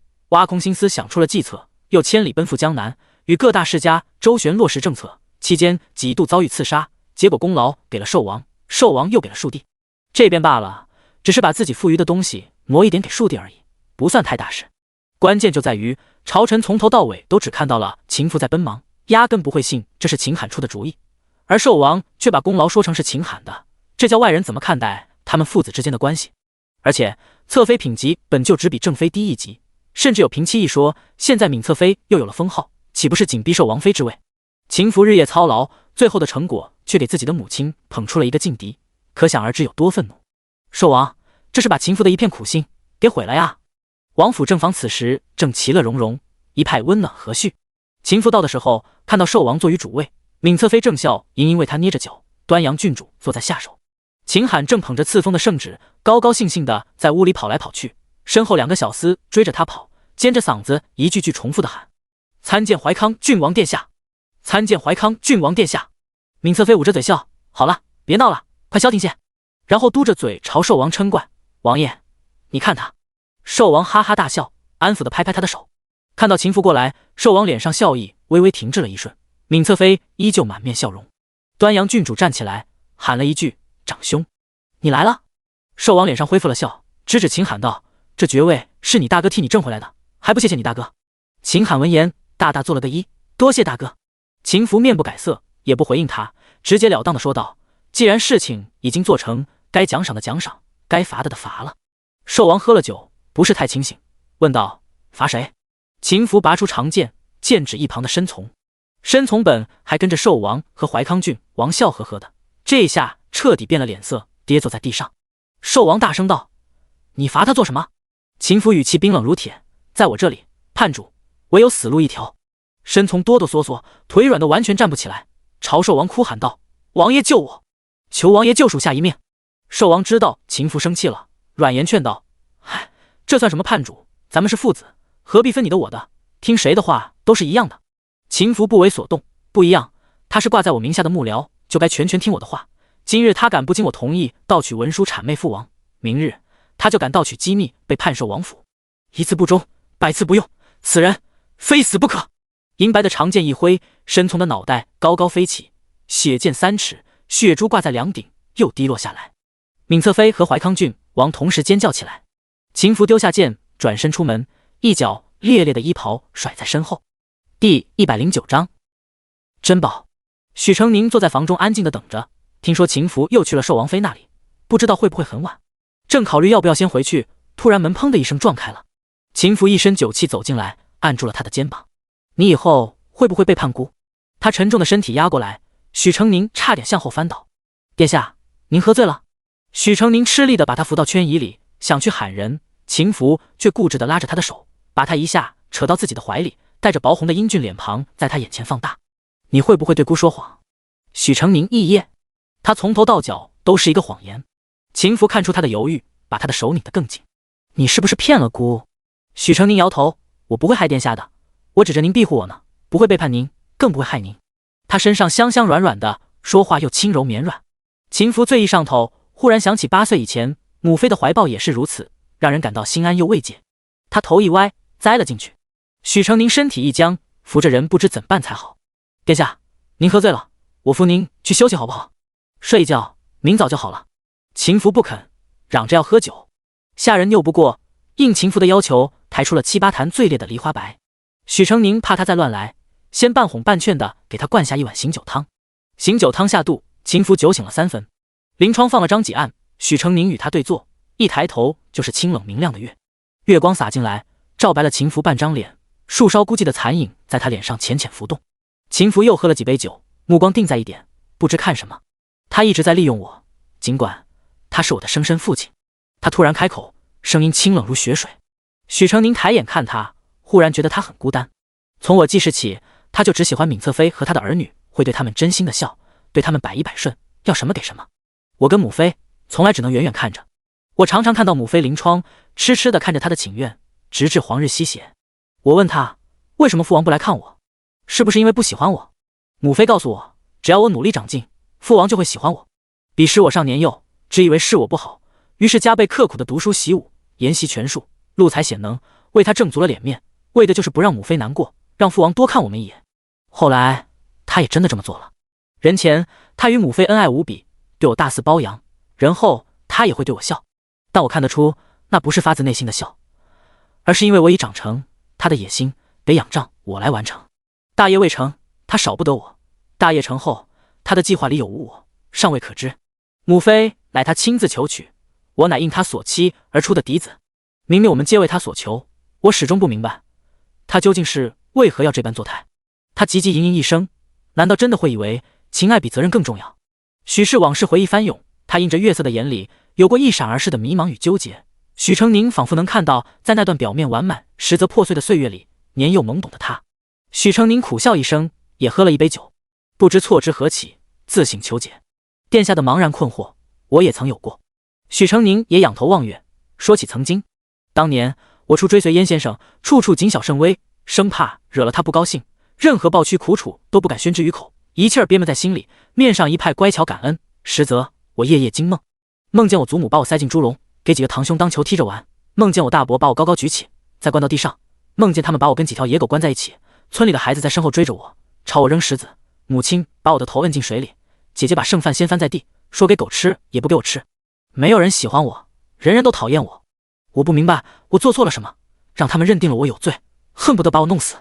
倘若只是1人2人，我可以相信自己没有错，可所有人都对我深恶痛绝，因此我不停找自己的错处，以至于开始怀疑我爹、我娘、我姐姐、弟弟所遭遇的一切都是因我而起。我害死了我爹爹，我不配活在这个世上。我通经史子集，能走笔成章，可我看不懂迎面走来的人高举起来的手是不是要挥向我，听不懂燕先生对我的训导是不是厌弃了我，猜不透别人对我笑是向我示好还是想害我。摔坏了一支笔，多吃了一口饭，我都要害怕先生是否会因此责怪我。他一字一句剖开当年心境，眼里波光轻轻流动。先生发现我的惊梦之症，给我请了大夫。大夫说我年仅8岁，却郁结于心，长此以往恐会轻生早逝。秦福心里一震，握紧了拳头。他跟了燕先生小半年，什么内心话都没告诉燕先生，平常燕先生说什么他就应承什么。先生打趣他乖巧听话的不像个孩子，也曾试过要让他敞开心扉，最终无果，便随他去了。直到有一夜，燕先生意外发现他噩梦缠身，睡梦之中眼泪却流个不停，还不时说出些错了别打我之类的话，浑身冷汗淋漓。那晚燕先生把他叫醒，他终于忍不住扑在他怀里大哭，一直哭到天亮。于是先生带我出去游历，去看山河广阔，跋涉千山万水，每到一个新地方都去围观当地的升堂审案，看一对又一对的原告被告互相撕扯，互相缠斗。他告诉我，有些恶意不是因受害人而起，而是源于人们的心中欲望不得解，欲怒不得发，恶意便会无限放大，寻得一个最弱小的出口宣泄出来。我无罪，我身上的罪过是他们说给自己听的，好让他们能以正义之名对我施虐。我无需向他们证明我的清白，只需要成长强大，强大到无人敢对我施以恶行。先生让我多看看好人，多看看那些愿意对我好、对我笑的人。世间阴阳两面，光影并存，他们才是这个世道应当向往的光明，而传道教化的意义正在于此。他还说，许成宁保有泪光的脸上露出一丝笑，我是世间无双的珍宝，无关我的身世，无关我的父母家人。我出生那一刻已经是一个独立的人，哪怕我真如他们所说是个奸生子，也无需羞耻。何况我有才又有貌，德行也不错，世上多的是雪亮眼睛，愿视我为珍宝。秦福轻笑了一声，你确实是珍宝。许成宁又喝了杯酒，抿了抿嘴，感受着嘴里的辣色，支着下巴看着窗外。燕先生用了2年的时间，才彻底让我从小时候那场噩梦里走出来，如今回看过去，已经能从容自如。所以殿下不要用别人的错来惩罚自己，您贵为皇孙，走到今天已是不易，万不要负重前行。我明白。第110章酒与梦。两人对酌许久，渐渐都醉了，歪歪斜斜靠在一起，醉醺醺说着胡话。秦福双眼迷离，许成宁，你想要什么？姑给你。许成宁喉咙里辣乎乎的，指着头顶的月亮，我要那个，看着解渴。姑给你弄下来。秦福弯腰从窗外捡了根枝子，在虚空中捅啊捅，嘴里重复的问，掉下来没？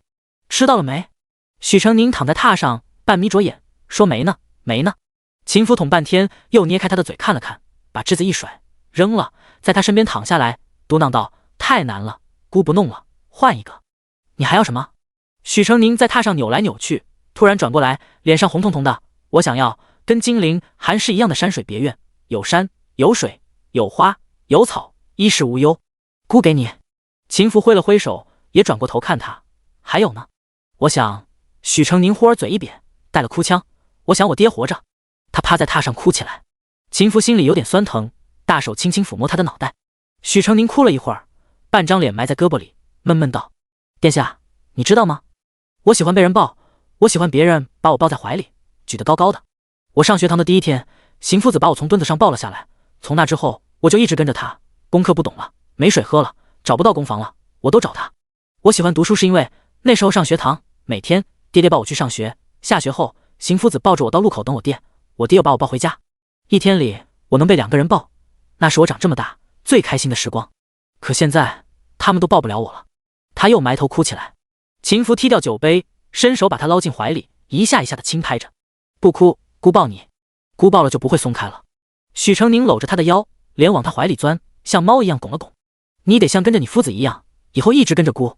许成宁在他胸前的衣服上抹泪，低低嗯了一声。两人在窗前相拥，夜风微凉，秦福怀里却很暖，两种感觉交合在一起，很舒服。许成宁醉意上头，变成了困意，不多时昏昏睡了过去。秦福怀里抱着他，单手拎着酒坛，仰头灌酒，怕酒浇到他身上，就用手掌盖住他，自己拧过头去喝。2坛下肚，他也倒了，浑身暖洋洋的，好像置身一片温软的花海。睁开眼睛时，看到一片刺目的白光，恍惚春光融融，白日当空。一只高大的白玉酒枝立在眼前，玉质通透细腻，摸起来滑滑软软的，手感极好。他酒没喝够，懒洋洋的想要再喝几口。刚上前，酒枝居然动了，像个人一样跑起来，离他越来越远。他在后面追，不知跑了多久，他终于抓住了酒枝，一把抱住。酒枝不动了，他上下摸索，找不到流口在哪儿，转来转去的看，终于找到一个小小的红色的唇口。他含住，吮吸几下，又停下来，咂了咂嘴。梨花白，怎么有甜味？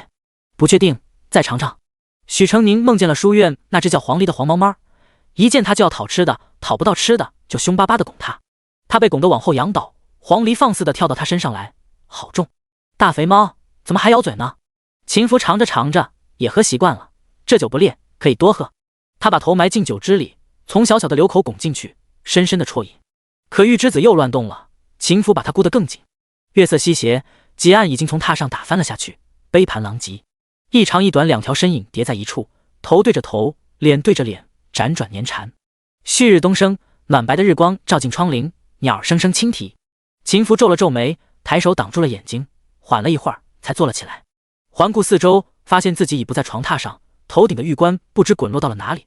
此刻头发披散，一刃微开，露出一片洁白的胸肌。而临窗的榻上，酒坛子七倒八歪。许成宁横在上面，四肢散开，圆圆的头顶朝向榻外，一片长发垂到地上，领口微微松散，隐约可见一痕精致细巧的锁骨。饮酒误事。秦福在额前一拍，感觉脑子里的记忆被剪掉了一截，只记得许成宁跟他说了很多话，哭了，后面他就开始哄孩子，再后来就什么都不记得了。醒了。他轻拍了拍许成宁的脸蛋，把他叫起来。许成宁揉着惺忪的眼睛，看到眼前的一切，惊了一跳，连忙扯好自己的衣领，又觉眼睛干涩，嘴唇还有些痛。殿下，昨晚我没有对您无礼吧？他也忘记了。秦福抬头想了想，道：你拉着姑背书，吵得姑脑人疼。他忽然看过来，皱眉问：你嘴怎么了？许成宁一愣，对镜看了看，发现嘴唇有红肿，像偷吃了发物似的，怪不得他觉得痛呢。大约酒太烈了，不适合我喝。正是夏日，府上正好有冰，秦福让人包了块冰来给许成宁敷眼睛和嘴。你昨日来寻姑，所谓何事？因被亲生父亲毁掉多日筹谋的郁郁不平，经一晚上的休整，已经彻底消散。白天他仍是杀伐决断、置诸在握的上位者。许成宁拿出请柬，把陆清风告诉他的话说了：我人微言轻，不好掺和进去，不如殿下您做决断。秦福看了看大红印金的请柬，文国公府四个大字，威严大气，世家的高不可攀，在一横一竖中姿态尽显。你若想去，便带你去可好？秦福没喝醉，说话居然也能这般温柔。许成宁惊讶的一时没有回答，等反应过来才摇摇头：我不想去。注意到秦福隐隐怜惜的表情时，许成宁忽然明白了他在想什么，解释道：殿下，悲切是我小时候的事了，不去不是因为看清自己，而是我明白什么位置该做什么样的事，不是我的东西我不会肖想，何况我并无攀附之意。秦福看他坦然，心这才放下一半。谁能想到这样清灵俊秀、风采卓绝的少年，曾经也有过轻生厌世的念头呢？以后连话都不能对他说太硬了。放着吧，姑会做安排。许成宁自回了家，放浪形骸一个晚上，现在他身上都是酒臭味，所以立马烧水，干干净净的洗了个澡。他穿着中衣出来，正要去找件干净的衣服，却看到窗帘的梳子下压着一封信。李如刚好走进来，哎呀一声：我忘说了，这信送了大半个月了，是给南哥哥的。我的信？朱老爷。第111章偷钱。槐花巷，一只陶碗摔在地上迸裂开，紧随而来的是刘氏的破口大骂：你敢偷钱？我养你这么大，你竟然敢偷钱！你个不要脸的赔钱货，把钱藏哪儿了？拿出来！许秀梅脸皮厚，扭扭捏捏，就是不承认。你哪只眼睛瞧见我偷了？县太爷抓小贼还得有证据呢，你说我偷，倒是拿证据出来啊！刘氏气得抄起扫帚，满院子追着打。我打死你这个赔钱货！贱丫头，要什么证据？我说你偷的就是你偷的。许秀梅挡住他的扫帚杆子，摸摸耳垂，罗罗袖子。莫，你看，我这身上穿的戴的还是原来那些旧的东西，根本没再买。你的钱才不是我偷的呢。刘氏上看下看，还是不太相信，这个家里最有可能偷东西的，除了许秀梅还能有谁？莫，许秀梅指了指正巧进门的许福：二弟天天出去鬼混，你怎么不说是他偷的？许福今年10岁，长得黑不溜秋，头发草草梳成个髻，浓黑的睫毛盖住了眼白，让人看不出他在想些什么。许秀梅喊他，他理都不理，低着头就往屋里走。许秀梅跑过来，一把拧住他的耳朵，许福在他手下扭啊扭，被拖到刘氏跟前。许秀梅翻出他身上几个铜板和一角银子，洋洋得意，看吧，我就说是他偷的。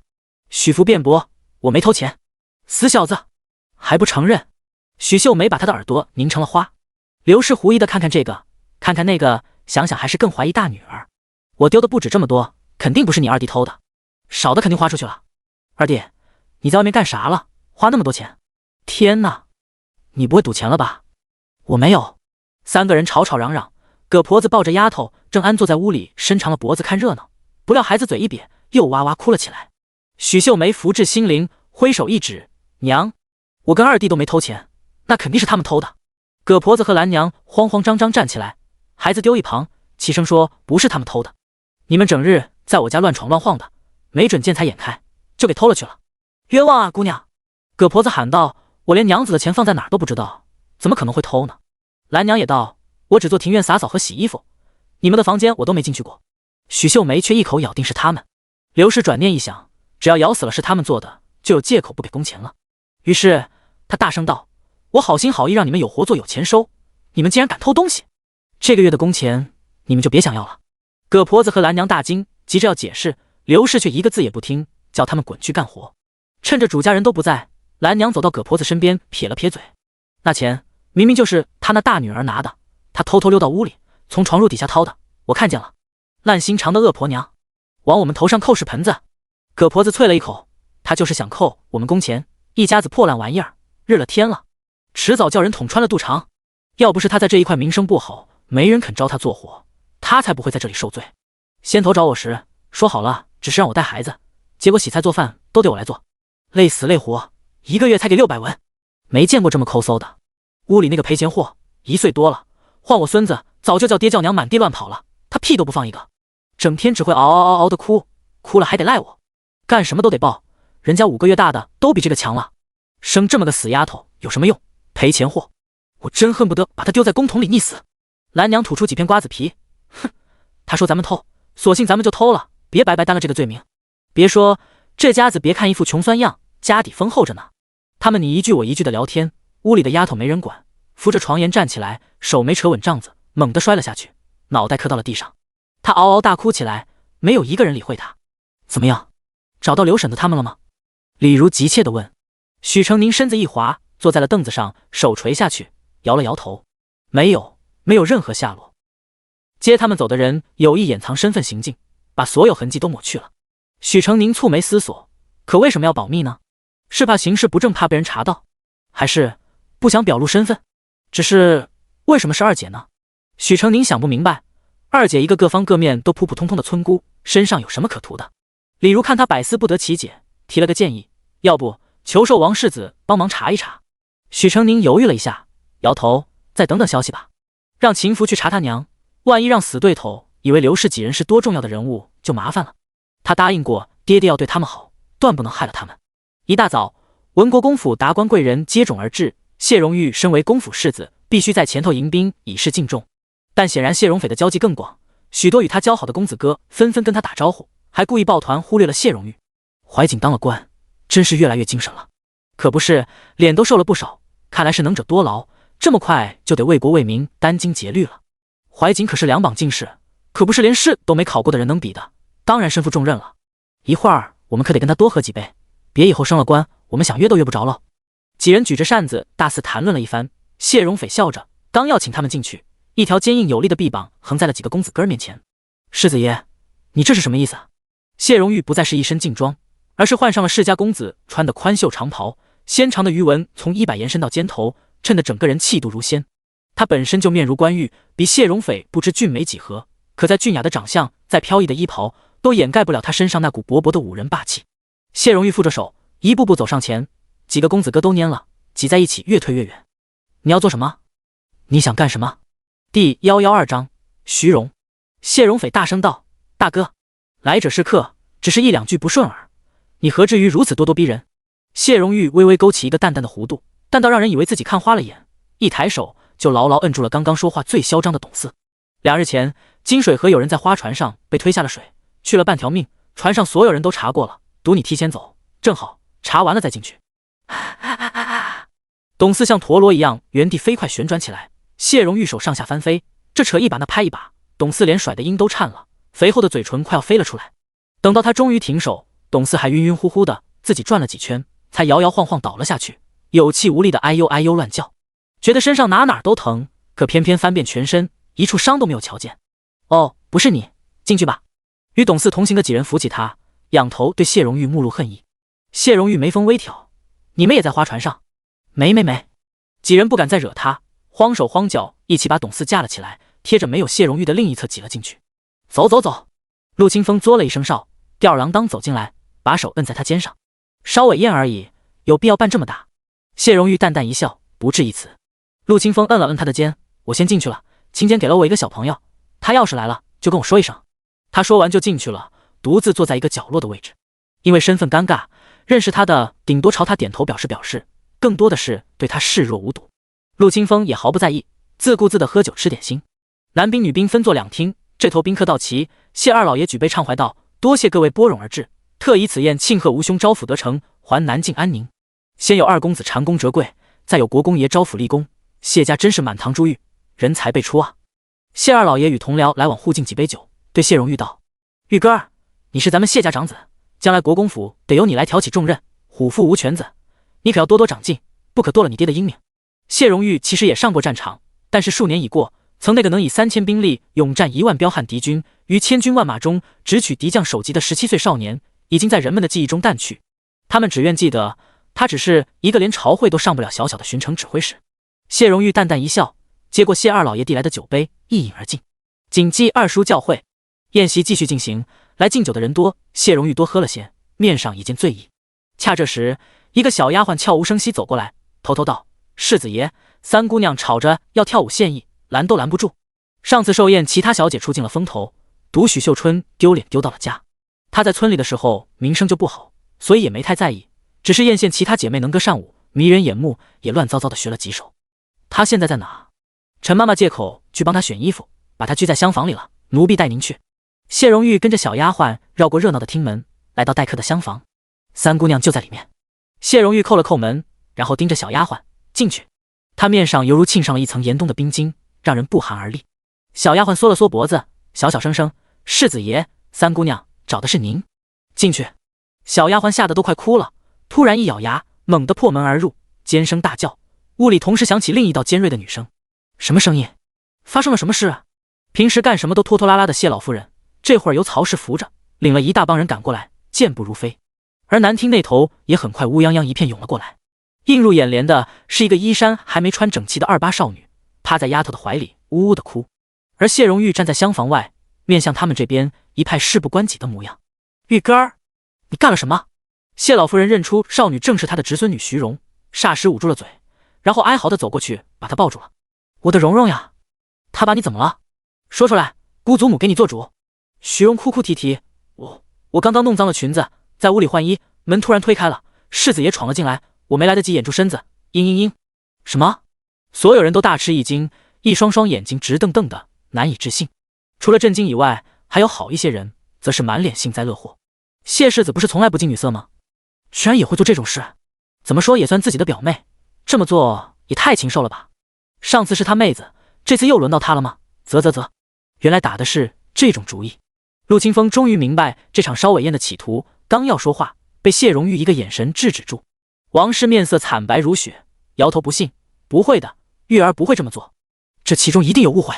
他摇摇欲坠，柔弱的身子半压在谢琼旭身上。谢琼旭蹙着眉，用帕子小心地抚着王氏的胸口，小声地安抚。曹氏挥舞着帕子，心疼的哎呦哎呦两句，蝴蝶似的扑了上去。哎呀，这可怎么办啊？我说玉哥儿，这里明明是女眷歇息的厢房，你跑这来干什么呀？你看看，好好一个黄花大闺女，都被你瞧了去了。是啊，这里明明是女眷休息的地方，谢世子怎么会在这？该不会……说话的人眼神变得暧昧且狐疑，这种眼神随着话语的传播和神情的交递慢慢传播开，如蛛丝结网，丝丝攀罩住谢荣玉。有大胆的人说出了口：该不会是世子特意去撞破的吧？徐小姐的衣服也是特意让人弄脏的。徐荣捂脸呜呜哭起来，太不是人了，这是把徐小姐的清誉给毁了呀！不会的，玉儿不是那样的人。王氏爱子心切，柔弱却大声的争辩，可没有一个人听她的话。无论别人怎么说，谢荣玉始终像旁观者一样，脸上神情没有一丝一毫的变化。终于有个善解人意的夫人道：误会误会，都是误会罢了，大不了两个孩子凑一起，择日不如撞日，就这么定下来，以徐小姐的身份也当得起世子夫人。是是是。曹氏笑眯眯地扶起徐荣，不哭了，你嫁进来那就是亲上加亲，有老夫人护着你，看谁敢欺负你。徐荣低头破涕为笑，俏脸浮起红晕，飞快地偷看了谢荣玉一眼。都说够了吧？谢荣玉终于开了口。第113章玉镯，人证物证俱在，你还有何话可说？谢二老爷甩袖，脸上满是失望，与恨铁不成钢。自然有话。谢荣玉使了个眼色，常随谢婿一把抓住刚刚的小丫鬟拎了出来，说：你以三小姐为借口，带世子爷来此，居心何在？谁指使的你？小丫鬟瑟瑟发抖，露出因为被冤枉而委屈的神情。奴婢冤枉？奴婢本想把世子爷带到后院，是世子爷一心往厢房走，奴婢只好挡在门前，被世子爷推开，撞开了门。徐小姐在里屋换衣，为何贴身女婢没有守在屋外？徐荣的婢女立马跪下，指着一个黄衫婢女道：奴婢闹肚子，实在支撑不住，是她支开了奴婢，说可以替奴婢守着的，打翻酒水，弄脏我们小姐衣裙的人，也是她。黄衫婢女闻言跪下，一叠声的告罪磕头：老夫人、二老爷，奴婢知罪，奴婢知罪。奴婢是受谢婿指使，故意弄脏徐小姐的衣服，再把徐小姐的贴身女婢给支走的。谢荣玉语气平平：我吩咐的。黄衫婢女怯怯点头。你们两个都是东院的丫头。传话的小丫鬟跟黄衫婢女都点头。既如此，你们为何身上会有西院的东西？谢婿得到谢荣玉指示，弯腰从两个奴婢手腕上抹下两只玉镯，淡黄色的玉料，水头不算好，玉色斑驳，细看竟是一对。上月谢氏的老供奉进献了一批玉饰，雕琢设计十分巧妙，生动无比。玉料不是太名贵，稀罕的是玉匠的手艺，单纯献上来给主子们看个去。这批玉饰东院一只没拿，全在西院手里，而眼下这两只分明就是那批玉饰里的物件。一个3等丫鬟，一个2等丫鬟，月俸至多4两，平常负责外院的细杂活计，究竟做了什么，能让二婶赏你们一人一只价值100两的玉镯？曹氏一惊，转而委屈道：玉哥儿，你在说什么呀？荣姐儿都答应好不追究了，你怎么可以为了推卸责任，把我也牵扯上了呢？这玉镯又不止我有，谁知道他们是买了别人的，还是偷，还是抢了？反正我不知道，那就查。谢荣玉一挥手，管大李四少卿借了几个人，把上月和这个月府里的账本和簿录拿来。曹氏瞪大了眼，怎么说着说着要查账了呢？哎，查账干什么？现在是荣姐儿清誉毁了，看什么账册？谢荣玉微露讥笑，二婶莫不是觉得侄儿的清白不重要，不需要查清？曹氏一噎，我不是那个意思。谢老夫人骂道：荣姐儿受了这么大委屈，你非但不赔罪，竟然还顾左右而言他。二婶和老夫人缘何认定了是我所为？谢荣玉扫过谢二老爷阴沉的脸色，道：真相是这个丫鬟借三妹妹的名义引我到此，自己撞开了门，诸位被她与徐小姐的叫声引来，见到适才的一切。自始至终，我不曾迈进厢房一步，而诸位见到的徐小姐是什么样，我见到的就是什么样。这院中男子之多，若徐小姐认为这么多人都毁了你的清白，便自己挑一个愿意娶你的郎君，我敬谢不敏。徐荣哭道：你怎可如此颠倒黑白？我可以作证。谢荣玉循声一望，看见南客中站出一个30岁许、宽衣博带的男子，认出是御史台的范冲。范冲一板一眼道：谢世子来此的时候，我与文大人连大人也在，看得一清二楚。谢世子先叩了门，门里没有回应，然后这个丫鬟就撞开门冲了进去，与徐小姐一起尖叫起来。只一眨眼的功夫，诸位就到了。他想了想，又补充了一句：门开之前，谢世子就已经背过了身，我们也是，所以我们也没有玷辱徐小姐。他旁边2个人都点头承认，确实如此。陆清风啊了一声，这么说，是徐小姐自导自演的一出戏喽？徐荣脸涨得通红，一边辩解，一边求助的看向谢老夫人。谢老夫人大怒：荣姐儿是我看大的，好好的清白女儿家，知书达理，品行再好没有，绝不可能做出这么下贱的事。哦，陆清风眉梢吊起来，那您觉得谢世子就有可能做了？他也是您看大的呀，您难道不信他？哎呀，我都忘了，谢世子的亲祖母是金陵韩氏贵女，到底不是您的亲孙子。谢老夫人最听不得别人提金陵韩氏，登时暴怒：放肆！老夫人！范冲一脸苦大仇深：黑就是黑，白就是白，谢世子被污蔑乃我们亲眼所见，您难道信不过我们御史台的人？御史台的人可万万得罪不了。谢二老爷忙出来陪笑，大人明鉴，我们不是这个意思。范冲不听场面话，继续一板一眼道：总之，这事不跟徐小姐有关，也一定跟这2个丫鬟有关。查清楚玉镯的来历，就什么都明白了。别！曹氏惊慌失措，他的账本可有好多见不得人的东西，忙去看谢老夫人。谢老夫人的神色同样极其难看。曹氏索性心一横，指着徐荣大喊道：荣姐儿，你恋慕玉根多年，玉根却始终对你不假辞色，你怎可出此下策，逼迫玉根呢？我本看在亲戚的份上，念你是姑娘家，才替你遮掩一二，可是到如今，我怎么也不能替你瞒了。徐荣大惊失色，不是说好了由他栽赃谢荣玉，他们会替他善后，让他风风光光成为世子夫人吗？第114章，查不查？不，我没。徐荣刚要反驳，却听谢老夫人也应着声音道：荣姐儿，这2个丫鬟都是你特意安排的，你太让我失望了。我没有，姑祖母。曹氏手下几个仆妇上前把徐荣按住，把他嘴给堵上了。谢老夫人假笑：小辈不懂事，叫各位笑话了，回头老身会亲自教训他。现在还请诸位移步到厅堂，戏班子就要上台了。毕竟是老国公夫人，一品诰命，总要给他留面子。大家刚要顺着台阶下来，范冲却钻起了牛角尖。玉镯还没有查清，再等等。曹氏怒极喊道：范大人，这是我们的家事。范冲回嘴：谢世子被冤枉了，那就是苦主，为苦主澄清冤屈，是我们御史台的职责所在。曹氏气得吐血，高门贵夫人的礼仪作态都端不住了。玉根是清白的，大家已经知道了，还要查什么查？范大人是家中没有女儿，不知道给人姑娘家留点颜面吗？范冲道：姑娘郎有何不同？能做下这等事的人，自己都不要脸，为何还要给他脸面？我们御史台没有办一半就结案的规矩。谢老夫人脸色铁青，冷声道：民不告，官不究。范大人当了这么多年官，还不懂这个道理吗？范冲拱手告罪：老夫人说的是下官疏忽了。然后他转身面向谢荣玉，问道：谢世子，你可要告？谢荣玉面无表情，点头告。那行了。范冲一挥手，查。谢老夫人气得仰倒。曹氏和谢老夫人一个个败下阵来。三夫人孟氏本想缩脖子当乌龟，却被曹氏给推了出来。收到婆母一记利眼，孟氏咽了口水，勉强笑道：说来说去都是家里的内务，就不叫各位看笑话了，大家随我去前厅看戏吧。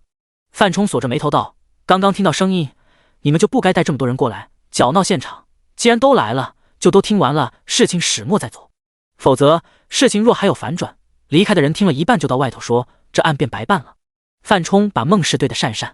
账册和簿录很快送来，那批黄玉镯总共17只，实在很好查，不是在谢老夫人那，就是在曹氏那。最后查来查去，发现这一对镯子是从曹氏手里出来的。二房的庶女扑通一声跪了下来：是我偷了母亲的东西，让人构陷大哥的，我。庶小姐还没说完，范冲就摆摆手：不是你。他对账目敏感，把几份簿子一对比，一下就瞧出国公府这2-3个月账目问题很大，有数笔数额巨大却不合理的支出，而这么多的银钱却是流到了曹家和徐家。庶小姐一下子哽住，眼泪挂在眼皮上，要掉不掉的。徐荣挣脱束缚，推开身边的婆子，大声喊冤：大人，世子爷，是二表婶逼我的，他让我构陷世子爷，我也是受他蒙骗了。其实世子爷什么都没对我做，就算嫁不了谢荣玉，他还得再另外选个好人家，名声不能这么毁了。至于曹氏，他都这把年纪了，儿女也都大了，名声臭一点又能怎么样呢？谢老夫人和曹氏脸涨成了酱色，谢二老爷和谢荣斐、谢琼玉脸色也阴沉下来。范冲自顾自说道：以我多年办案的经验来看，谢世子是被觊觎上了，徐家贪图谢家富贵，跟谢二夫人合作，想把徐小姐赖给谢世子。谢老夫人脸红脖子粗，一派胡言。我们徐家堂堂名门望族，自有风骨气节，会把这点富贵铜锈看在眼里？笑话！范冲坚持己见，可账册上就是这么写的。他觉得自己不好跟后宅妇人争论太多，便转过身对谢荣玉和谢二老爷道：亲戚之间偶尔帮衬是情理之中，但生米恩，斗米仇，切不可帮出了仇怨。贵府的钟馗，建议换个人掌手。谢荣玉道：多谢大人提醒。谢二老爷脸黑得跟锅底一样，家丑不可外扬，无论闹得多大，还是得热热情情的把客人一个个送走。范冲要走的时候，被谢荣玉喊住了。他转过身，没等谢荣玉问出口，就道：是寿王世子殿下叫我来的，让我暗中看顾谢世子。他从怀里抽出请柬，赫然就是陆清风给出去的那份。陆清风恍然：我那小朋友是寿王世子的人。谢荣玉终于有兴趣问了一句：“什么朋友？”“就是新科小状元许成宁，下次让你也见一见。”卢恩达、于伯辉、范冲、许成宁，寿王府撒下的网越来越大了，现在又盯上他们父子了吗？谢荣玉送走了宾客，关上门，请出谢老国公，开始清理门户。曹氏掌中馈3月有余，与徐氏摊没下的金额之巨，令人啧舌。谢老国公大怒。谢荣玉在谢老国公的支持下，雷厉风行的把公府上下撸了一遍，拔出了无数杜虫恶奴，该发卖的发卖，该责罚的责罚，连对徐家和曹家都没有手软。亲戚之间非要他们把吃进去的财物吐出来，就闹得太难看了些。所以谢荣玉只是让人把以往徐曹两家送的屏风、珍贵瓷器等等封好，大张旗鼓的抬回去还给他们，说以往不知亲家之困，骗了些好东西，现在给送回来，亲戚一场，以后也别再送了。不过人情往来本质也是利益交换，所谓钱货两讫，收东西办事，不收东西了，自然也就不帮忙办事了。这话他没说，但懂得都懂。国公府的中馈自然而然的从曹氏那重新回到王氏手里。谢二老爷面色沉沉，在一旁看着，不管老母妻儿怎么哭嚎，他都阻止不了。大哥在时他压制不了大哥，现在他连谢荣玉都压制不了了，他又怎能任由他们踩着自己做大？是时候找寿王开诚布公的谈一回了。可他还没等到面见寿王的机会，就先等到了弹劾寿王世子的奏章。第115章弹劾。陈玉弹劾寿王世子南巡期间，以职务之便滥杀无辜，致使数人吕甲死于非命，其行径残忍无道，有损天界威严。吕氏一家如今就跪在大理寺门口祈求昭雪，若不严惩，难以平黎民之愤。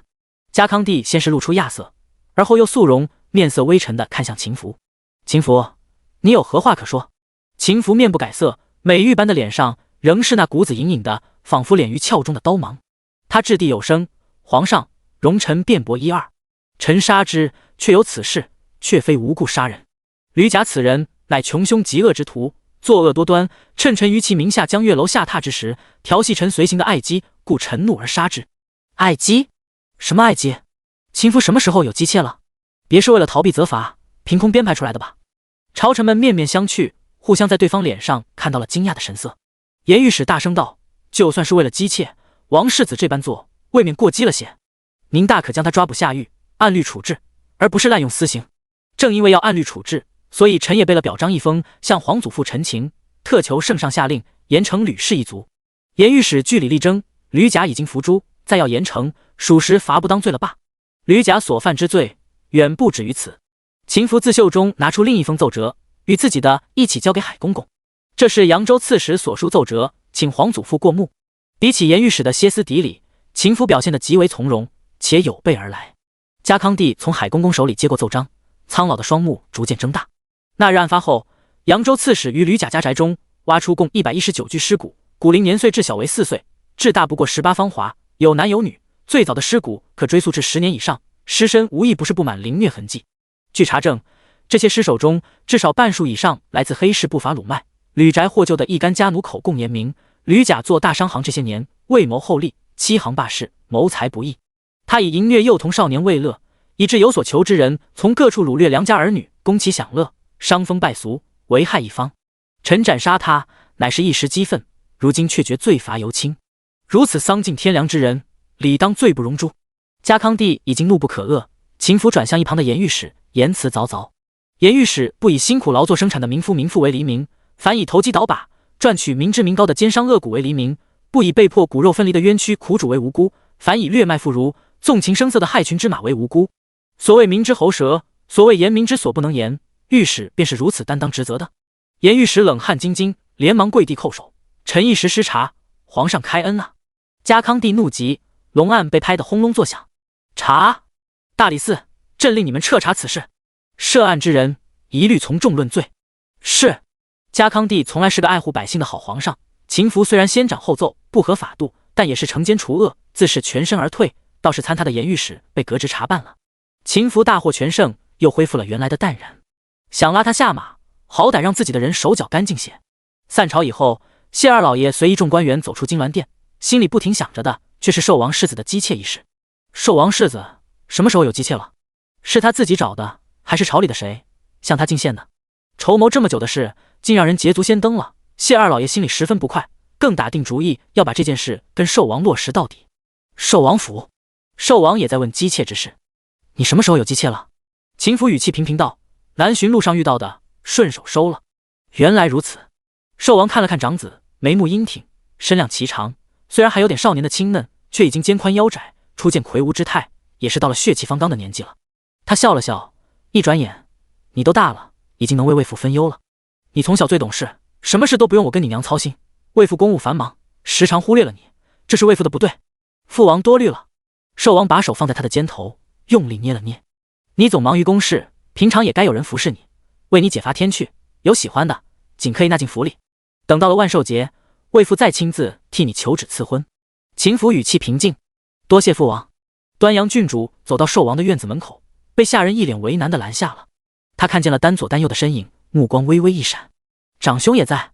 下人道：是，世子正和王爷谈公事呢。端阳郡主冷艳的唇角微微勾了一下。我在外面走走，一会儿来找父王和兄长。端阳郡主沿着两侧落英幽芬的小径走了几步，突然听见不远处两个丫鬟在闲语。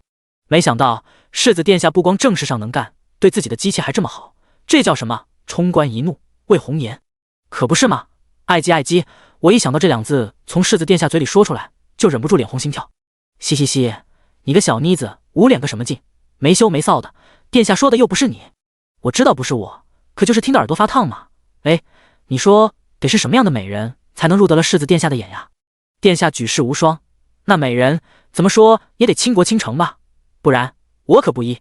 嘻嘻嘻嘻嘻，两个婢女捂嘴娇笑起来。什么爱姬？端阳郡主突然出现，脸上的皮肉像被冻住了，僵直的眼里如有万丈寒冰。郡主，奴婢该死！两人连忙跪地请罪。端阳郡主走近两步，高高的俯视着两个颤抖的身影，继续问：说什么爱姬？什么美人？两个奴婢惊惶不已的对视两眼，犹犹豫豫，不知怎么开口。照实说，他的声音像冰天雪地里陡然劈出一道霹雳，劈出天崩地裂，两个奴婢吓得抖如筛糠。回郡主，是世子殿下南巡的时候收用的一个姬妾，据说世子对她宠爱有加，有色胆包天的富商调戏了她，世子大怒，把富商就地斩杀了。奴婢大喘着气说完，声音像林秋的蝉声，认命的低头等了许久，才听端阳郡主不变喜怒的声音：人在哪儿？在卧龙别庄上好像。端阳郡主面无表情的转身离开，婢女思兰担忧的看着她。备车去卧龙别庄。第116章爱姬。卧龙别庄在京郊，依山傍水，庄子里种了大片的花林果林，建于其中的宅屋构建奇特，妙趣横生。这么些够了吧？又是去皮又是去籽，再没见过比他还要难伺候的。粉山婢女愤愤地把一盆切丁的果肉摆到银盘里，拌上碎冰，淋上蜂蜜和烂熟的红豆，一个冰碗便做得了。绿衣婢女也满脸不悦：削个果子罢了，你都不知道他叫我做了什么。昨儿天气好，他说要在庄子里走一走，却嫌土太大脏了绣鞋，要人抬着他走，没有轿椅，只能拿圈椅替代。他又说他是殿下的人，不能让臭男人近了身，所以我小叶和另外两个婆子扛了他足足2个时辰。你瞧我这胳膊，现在都抬不起来。粉山婢女大骂：这个贱人，他有什么好了？殿下到现在都没来看过他，可见没那么喜欢他，我们干嘛要捧他的臭脚？谁叫世子殿下只有他一个侍妾呢？再不喜欢也是半个主子，把我们这群猢狲压得死死的。绿衣婢女一抬头，看见端阳郡主突然降临，连忙跪下：参见郡主。端阳郡主身边跟着婢女思兰，身后是数个人高马大的护卫。我兄长的侍妾如何？回郡主，仙奴姑娘为人大方。哟，本郡主要听实话。思兰去了端阳郡主神色，扬起下巴道：郡主让你们说，你们就如实的说，好的坏的都不许有一字欺瞒。两个婢女抿嘴对视一眼，开始絮絮叨叨的讲。开始2天人还算老实，后来就越来越猖狂，对奴婢们百般刁难，吃的穿的用的样样要好，稍有不如他的意，他就要使些阴招，叫奴婢们吃暗亏。他还四处宣扬世子对他有多宠爱，多喜欢他伺候，奴婢骚的都说不出口。端阳郡主嘴角微微一扯，像是在冷笑，又像是在生气。人呢？带本郡主去找他。仙奴披着一袭水红色的薄纱，坐在凉亭里，5个葱白般的细指伸展开，由丫鬟给他细细的涂扣丹。弄个冰碗，怎么这么慢？就快了，姑娘，且再等等。仙奴嘟着嘴抱怨了2句，看艳丽的扣丹与华美的衣裳映衬在一处，十分相配，心情莫名就好了起来。如今的日子可真舒服啊！谁能想到有朝一日他能成为王世子的姬妾呢？有吃有穿有住，还有奴婢伺候，换做以前的他，简直想都不敢想。唯一遗憾的是，他怎么还不来看他？刚到京城，他就被马车送到了这里，到现在还没见到世子殿下。世子殿下路上也一直对他冷冷淡淡的，他会喜欢他吗？应该是喜欢的吧，不然也不会带他回来了。而且庄子上的奴仆都说，世子除了他没有别的女人。他嘴角翘了起来，团扇扑了2下，忽然看见卵石铺就的小径那头，一条人龙衣里而来，为首的女子盛装如霞，盛气凌人。眼见一群人走到了跟前，他好奇地问：“敢问姑娘是？”思兰厉声含笑：“这位是端阳郡主，寿王世子殿下的亲妹妹，郡主是特意来探望姑娘的。”仙奴一听，欣喜若狂，原来是殿下的妹妹。仙奴失礼了，郡主，快请坐。他像个女主人一样，热情邀请端阳郡主坐下，并奉上了茶。一直听世子提起您，总算的见了，郡主风仪果然不同凡响。端阳郡主勾着极淡的笑，眼睛一眨不眨地盯着仙奴，细白面皮，媚眼秋波，乌髻松松躲在一侧，轻薄的纱衣勾勒出丰胸细腰的线条，果真有几分姿色。他突然出声问：“我兄长，他很宠爱你？”仙奴一愣，随即低头羞涩一笑：“他是怎么宠爱你的？”仙奴掩口而笑：“郡主，这如何好意思说吗？”端阳郡主保持着嘴角上扬的表情：“你说，我想听。”仙奴轻咳了一声，看下人们走远了一点，拿帕子捂在嘴边，一脸甜蜜地道：“世子喜欢在夜里教我给他服饰笔墨，写字写累了就把我抱在腿上，小意温存。他碰过你哪儿？”仙奴低头一笑：“我已是他的人，自然哪儿都碰过了。你喜欢吗？谁又会不喜欢世子呢？”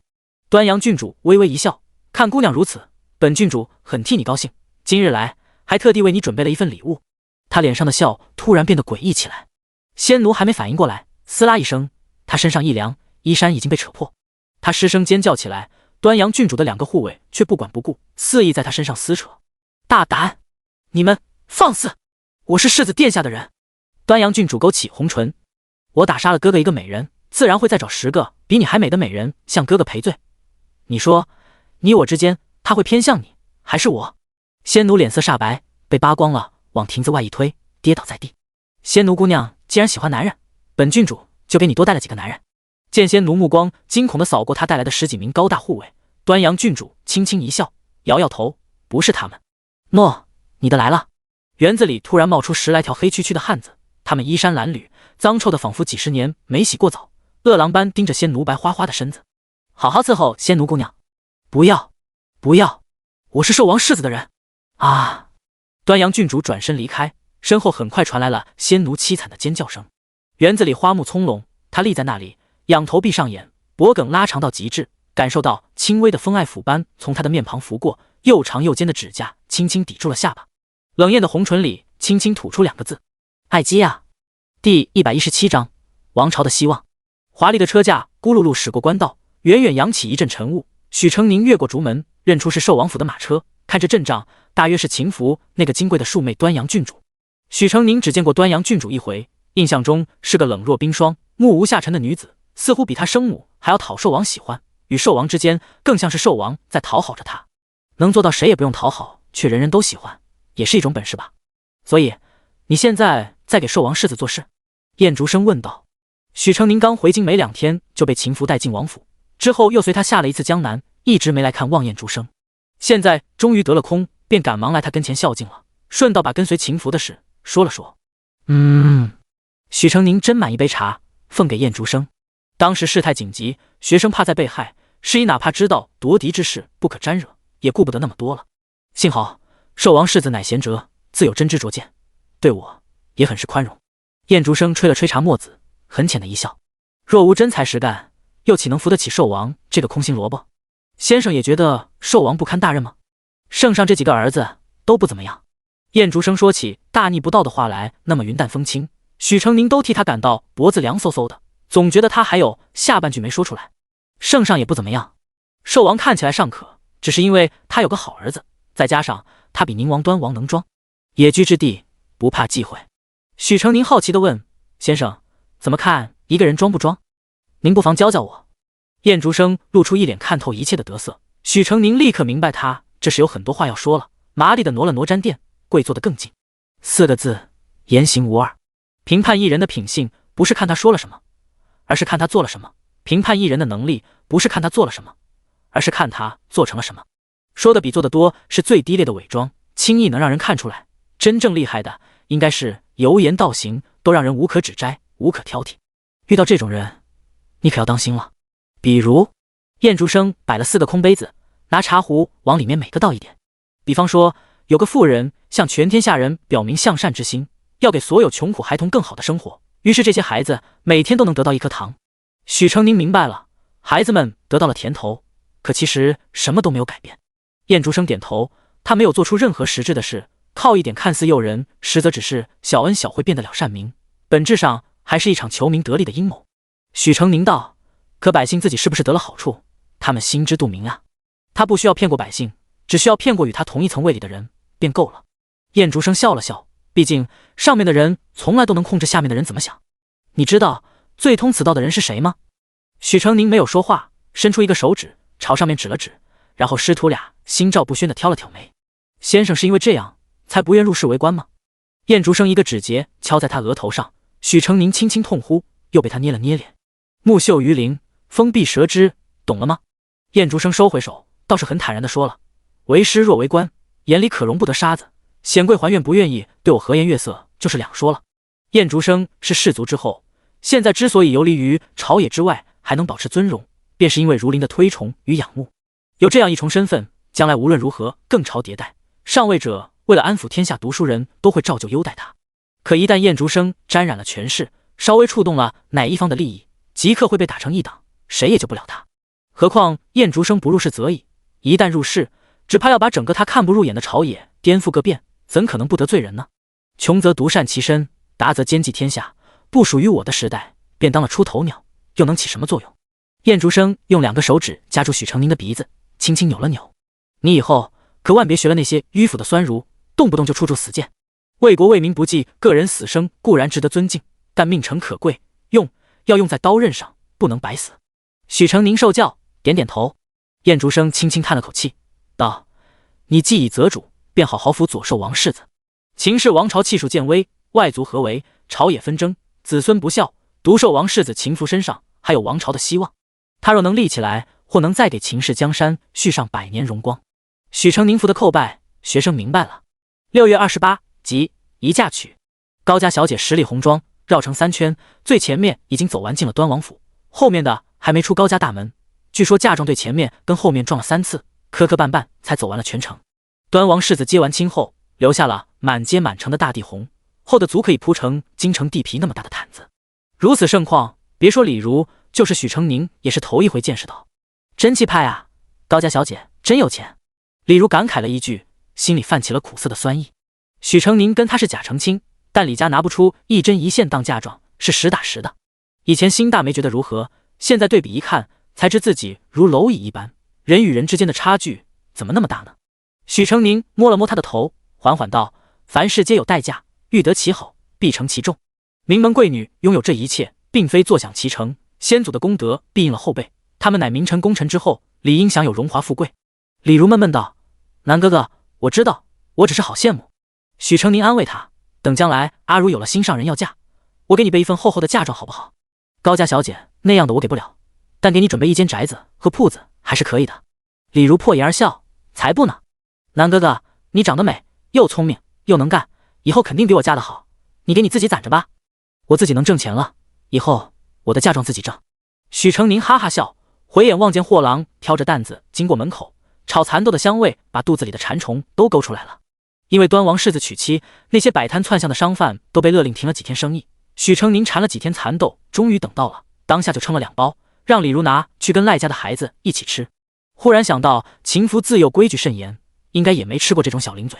他对他那么好，许成宁觉得礼尚往来是应该的，于是叫货郎又捆了几个油纸包，自己拎着往寿王府去了。第118章高禅。还没走到秦福的听雪堂，就看见陈宇江垂着手在那来来回回的走。许成宁走过去问候了一声，顺便把一个油纸包塞给了他。陈老在这干什么？小成宁，你来了。陈宇江见到他，高兴的两眼放绿光。太好了，你来的正好，我这正巧有个事，你帮我转达给殿下吧。许成宁后退一步。陈老话这么多的人，有事要禀报给殿下，他自己就上了，还需要人转达，肯定没好事。许成宁捂住耳朵就跑，我不听，我不听，要说您自己去说。哎，喂！陈宇将气得叉腰，暗恨自己没有许成宁机灵。适才外面有人来报事，正好世子不在，他又闲得慌，就说可以代为转达。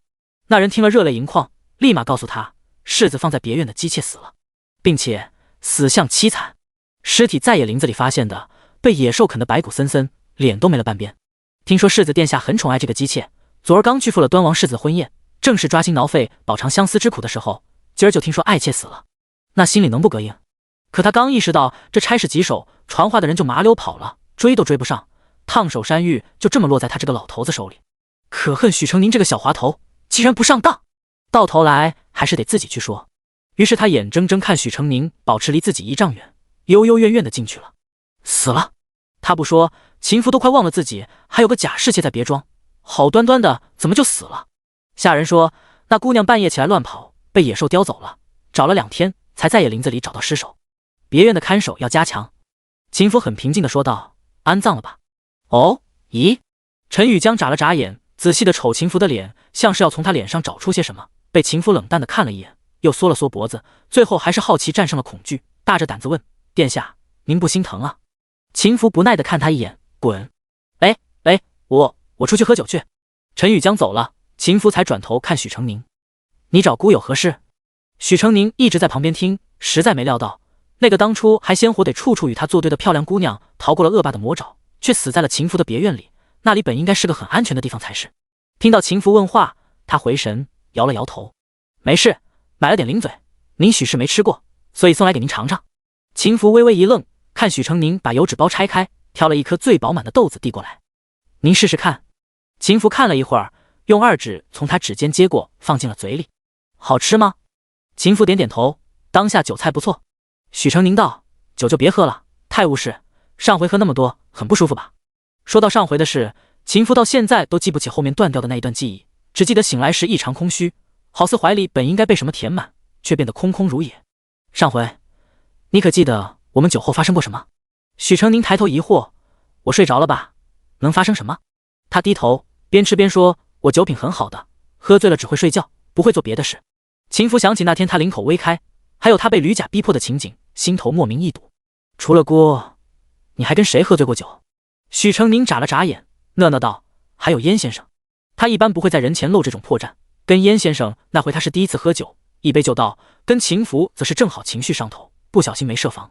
幸而他们2人都是不爱亲近人的，没有在他酒后与他有什么接触，也就一路瞒过来了。下次不许在别人面前喝醉。知道了。许成宁应承的有点敷衍，抬头问，殿下最近如何？他倒真像的来探望他的朋友，随性又真诚。秦福本想教训他2句，又把话咽了回去。尚可，就是在外习惯了他在身边，可以随时跟他说说话，现在恢复到从前沉闷无聊的日子，能适应，但心里总是空落落的。不然你住进府里来。许成宁错愕，随即摇头，多谢殿下照拂我，可我想跟我娘子住一起。秦福继续道，你娘子也可以一起住进来。许成宁还是拒绝，他每天都要出摊做生意的。秦福皱眉看着他，为何要做生意？姑给你的，难道不够你养家？许成宁解释道，够的够的，只是人贵自立，尤其是女子，生来倚仗便比男子少，我不能把她养成金丝雀，只能乖乖等着人喂养。万一哪天我早死，或者成了负心郎，抛妻弃子，她要怎么活下去？早死？负心郎？秦福不由失笑，你想的够多的，世间苦命女子不都是这样吗？没有谁能永远依靠谁，自强自立才是正道。现在我们俩不缺我娘子赚的几钱银子，以后却说不定总不能坐吃山空。而且待在家无所事事，他也不喜欢，索性让他去做想做的事。秦福忽记起京中过去的传闻，说是有2家人联姻，刚开始好好的，后来女方家里父兄都被革职，家道中落，她在婆家日子就变得难过，处处被克扣吃穿，只能靠嫁妆打点日子。嫁妆用完后，官家子女又拉不下脸去挣钱，最后生生在富庶豪门之中饿成一把骨头死了。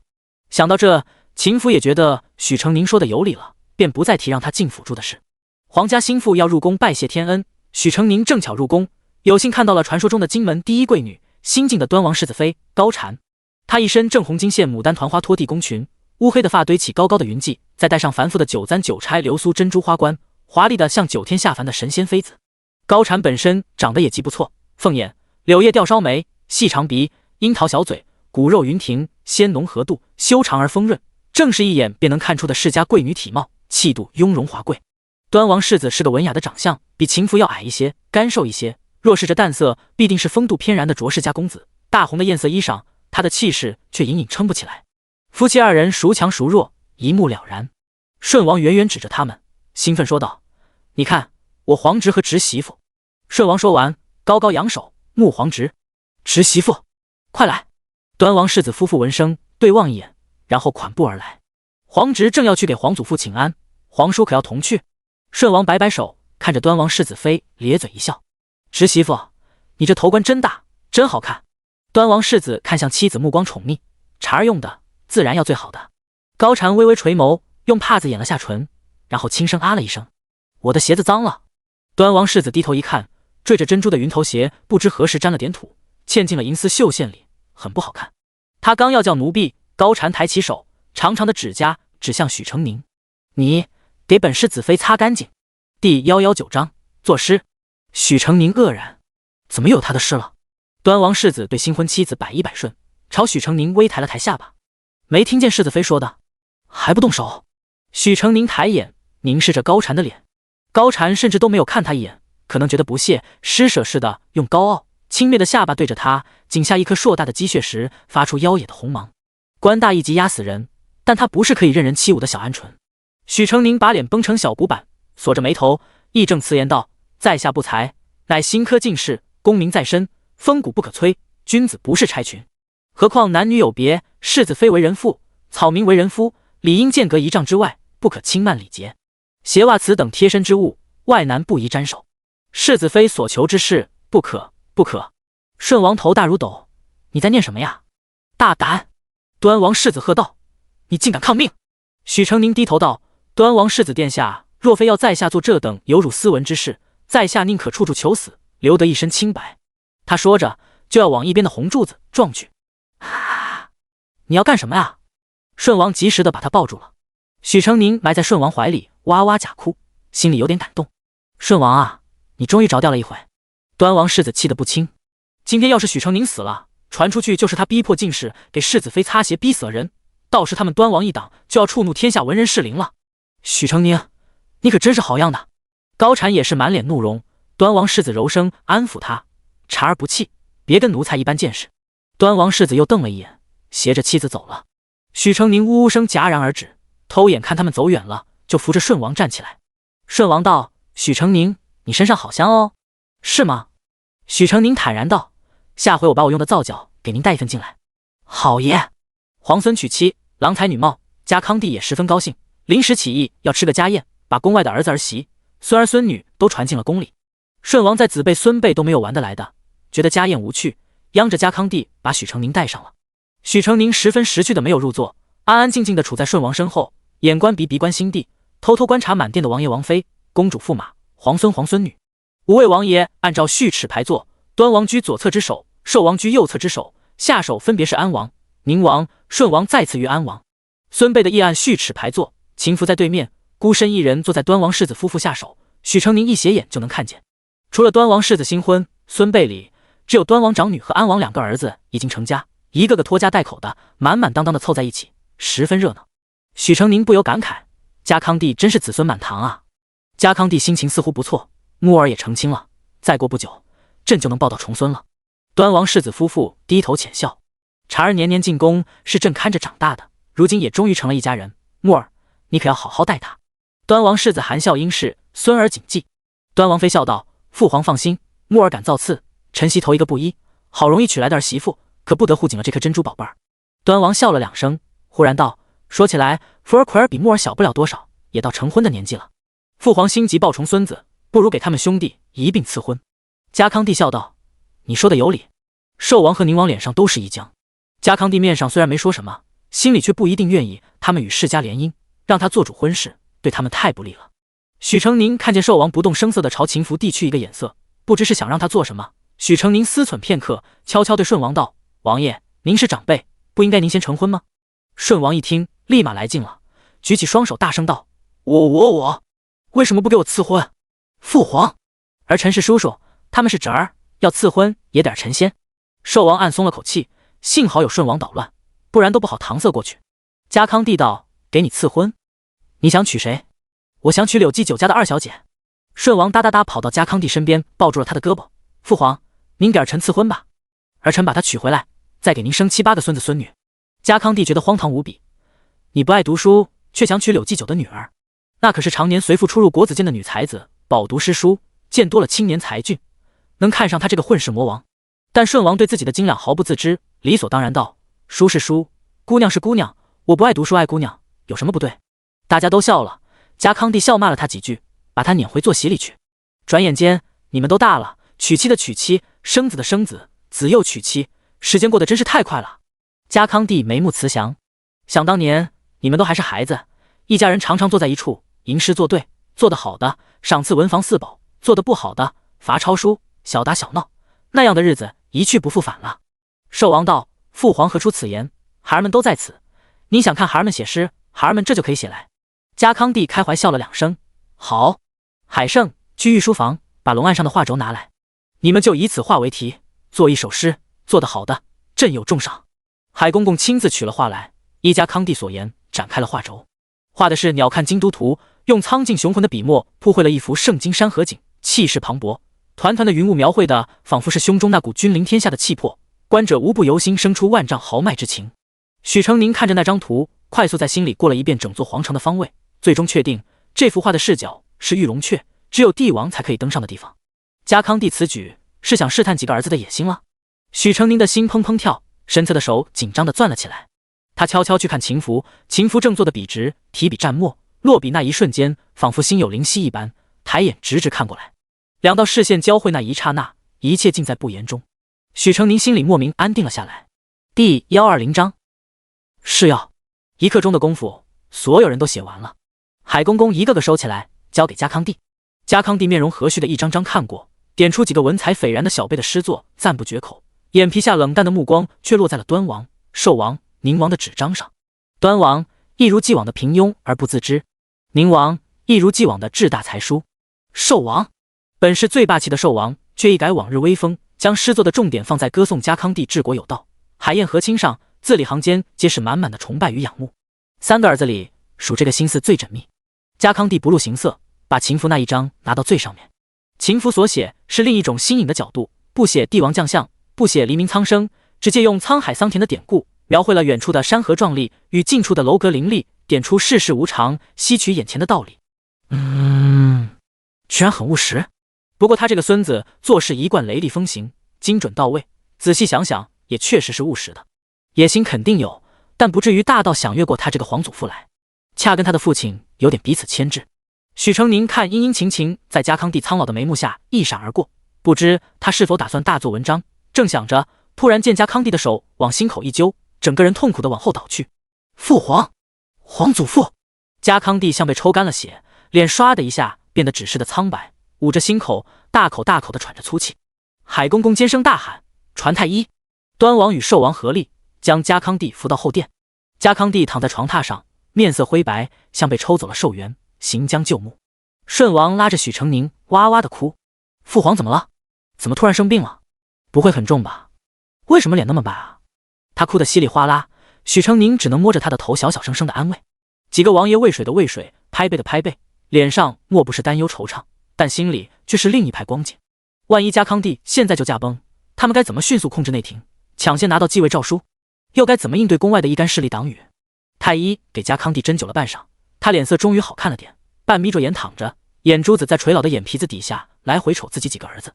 海公公捧了托盘过来，上面一金碗，一黑檀木锦盒，金碗里是一碗黑色的汤药，锦盒里是一颗红色的丹丸。家康帝看着药奉到自己跟前，忽然道：朕此药调配困难，药性多一分伤身，少一分害体，每次服用都得有一身强体壮之人亲身试药。你们有谁愿意为朕试药？寝殿里瞬间安静下来，落针可闻。所有的人一个个的像被点了穴一样，动都没敢动一下。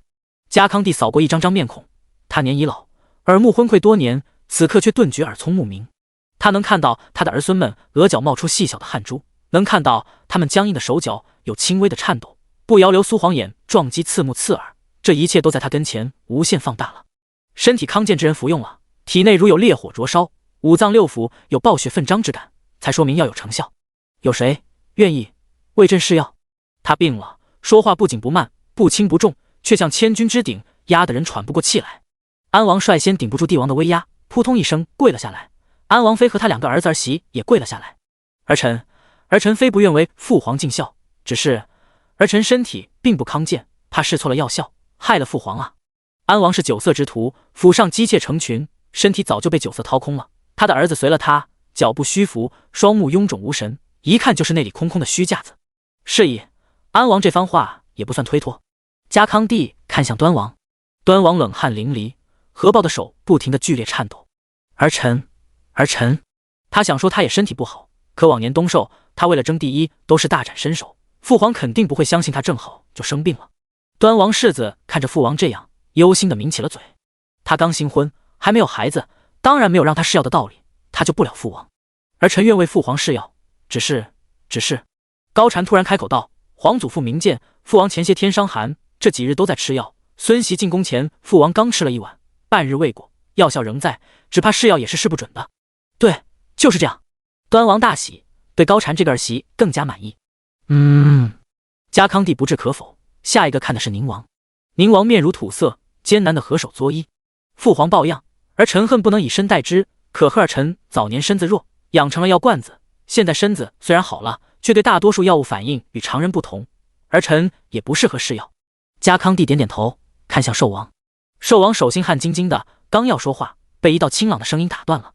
孙儿愿为皇祖父试药。秦福的声音宛若金石落地，铿锵有力。所有人都震惊地看着他，脸上有错愕，有狂喜，也有纠结。不！寿王妃提摆跪地，父皇，臣媳身子亦康健，无灾无病，愿为父皇试药。臣媳一介女流，便是病了也无碍国事，还是让臣媳来吧。母妃！寿王妃以头抢地，求父皇成全。家康帝看看寿王妃，看看秦福，道：“福儿怎么说？”许成宁抿嘴，试药本就是针对几个儿子来的，家康帝又怎会让寿王妃碍了自己的事？此时退就是进，不顺了家康帝的意思，只怕难以善了。秦福当然也明白这个道理，暴涨道：“我朝以孝治天下，母妃为皇祖父尽孝，孙儿也要为皇祖父与母妃尽孝，断无让母亲挡在前面之理。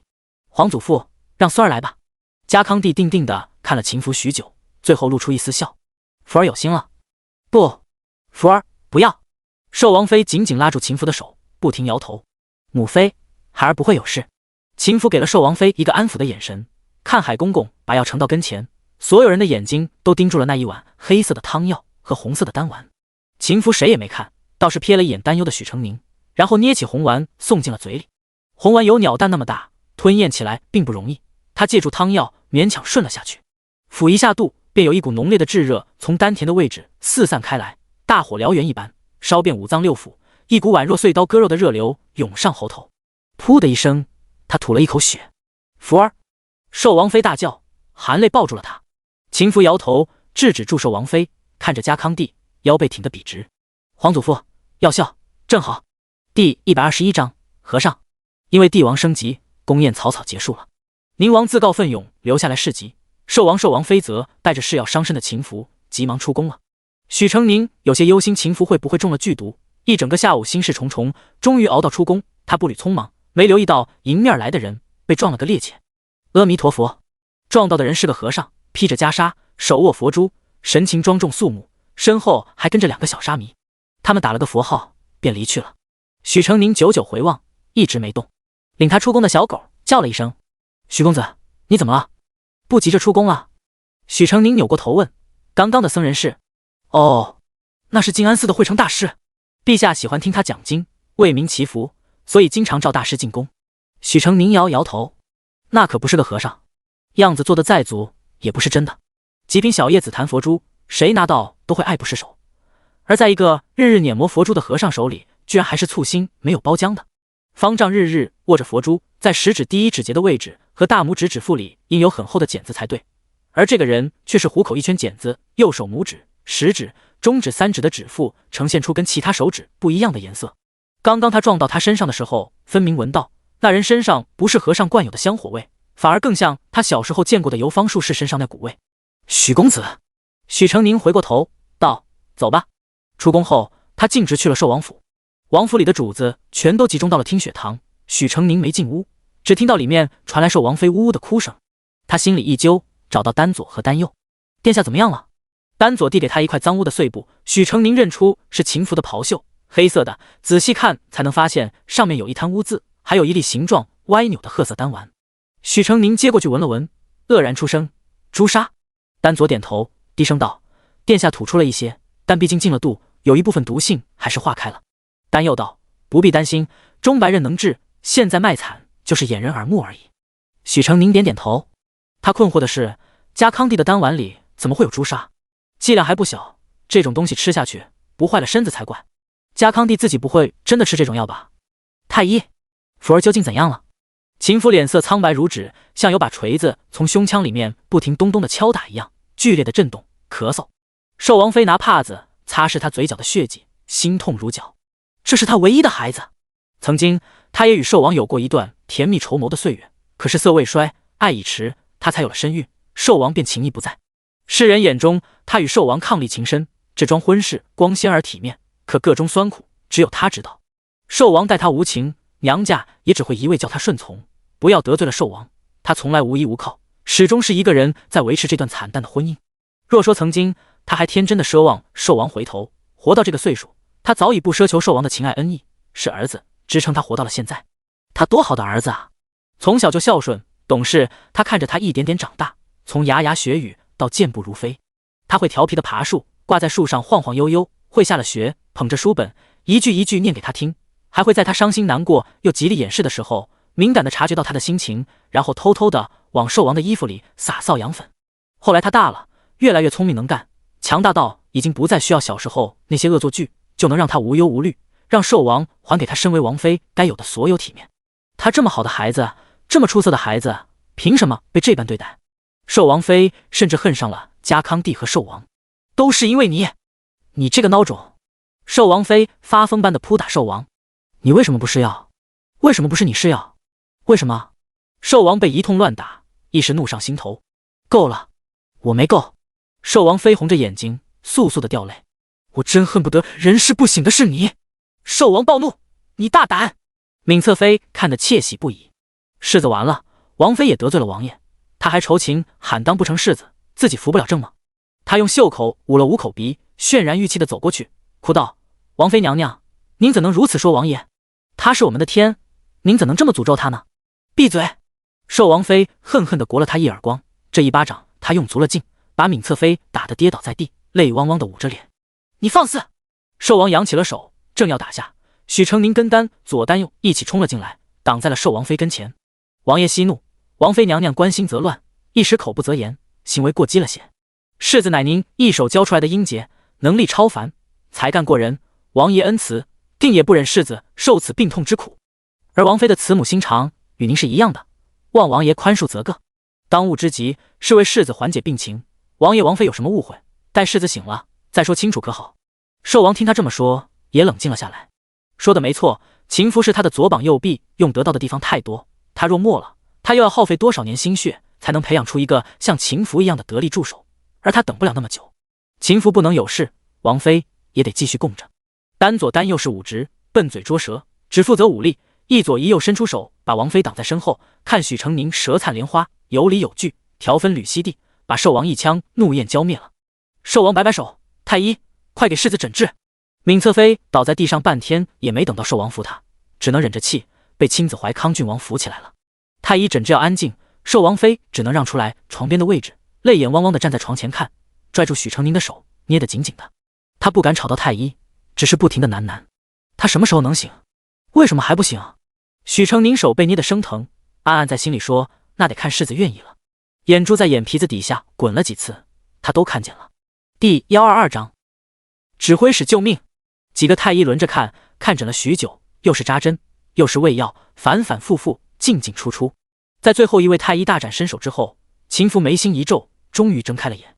福儿，寿王妃扑到床前，小心翼翼地把他扶了起来。觉得怎么样？还难受吗？哪里疼啊？别忍着，都跟娘说。母妃，我没事。秦福虚弱地说了一句。太医又来诊脉，最后很确定地说道：世子已无性命之忧，只是身子虚弱，需要静养一段时日，多行温补。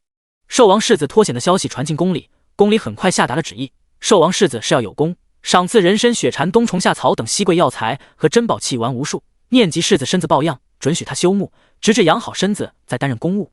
明眼人都看出来，家康帝是要冷一冷寿王父子了。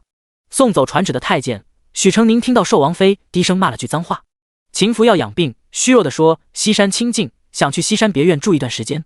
寿王妃立马道：母妃跟你一起去。秦福道：母妃，我无事，姑祖母大寿在即，您如何能这时候离开？寿王妃含泪道：没有什么比你更重要。秦福仍是摇头，天色已晚，母妃回去休息吧，我与父王有话要说。许成宁，你送王妃回去。寿王妃依依不舍，但也知道公事为重，一步三回头的被许成宁扶了出去。这种日子到底什么时候才能到头啊？铡刀底下走路似的，我日日担惊受怕，就怕哪一天刀掉下来，他又什么也不跟我说。自从大了，嘴一天比一天严实，我想帮都不知道怎么帮他。寿王妃不停的碎碎念，似乎有点魔怔。许成宁轻声安抚道：王妃多虑了，您能为世子坐镇后方，维系府中上下府内府外的人情安稳，已经帮世子大忙了。掌权者就如执旗人，如何点兵，如何不降，何时进何时退，都有一番谋算在心里。王妃只消相信世子，尽分内之事便够了。寿王妃叹息：我何尝不知这个道理，只是我这心里就是放不下。小时候多乖啊，我让他吃他就得吃，让他多穿一件他就得多穿一件，现在整天见不到人，是不是累垮了身子我都不知道。许成宁只能告诉他，世子知晓厉害，不会拿自己的身体开玩笑，然后在心里埋怨秦福，自己的娘不安慰，推给他做什么？自己乖乖巧巧叫一声娘，撒一下娇能搞定的事，非得他说破了嘴皮子来劝。寿王妃也抱怨，他不让我插手也就算了，怎么还不成亲呢？身边有个知冷热的人，每天跟我说说他吃的好不好，睡得好不好，我不就安心了吗？许成宁道：王妃娘娘，缘分之事强求不得，更急不得，你也希望世子能找到一个好妻子吧？姻缘之事必得思虑周全，方可结合。寿王妃想到了自己的婚姻，她与寿王不就是在两相无知的情况下成的亲吗？成亲后慢慢就相看两厌，要不是有孩子，她余生都不知道怎么熬过去。她可不想儿子步她后尘，闹一个婚事不顺的下场。这么想着，那颗躁动的催婚的心就冷却下来。寿王妃看看许成宁，道：你年纪不大，懂得倒挺多。王妃过奖了，你这么小就成亲，娶的是哪家姑娘？内子与草民，是青梅竹马。青梅竹马啊，这个好，知根知底的。折腾了一天，许成宁出府的时候已经宵禁，大街上空荡荡黑漆漆的，一个人影也没有。他耸耸肩，没有抄小路，而是走大道回去，走出两条街，转过一个街角，突然顿住了脚步。宽阔无人的街道上，前方数十黑衣人列成一排，跨刀而立，面向着他，白刃映着月光，晃出令人战栗的寒芒。不是没被暗杀过，但派几十个人，是不是有点太瞧得起他了？暗中保护他的2名护卫跳了出来，挡在他跟前。原本有3人，少了1人，看来是去王府报信了。但对方显然不给他们这个机会，立马5、6个飞檐走壁，窜上屋顶去追报信的人，剩余的人包抄过来。人太多了。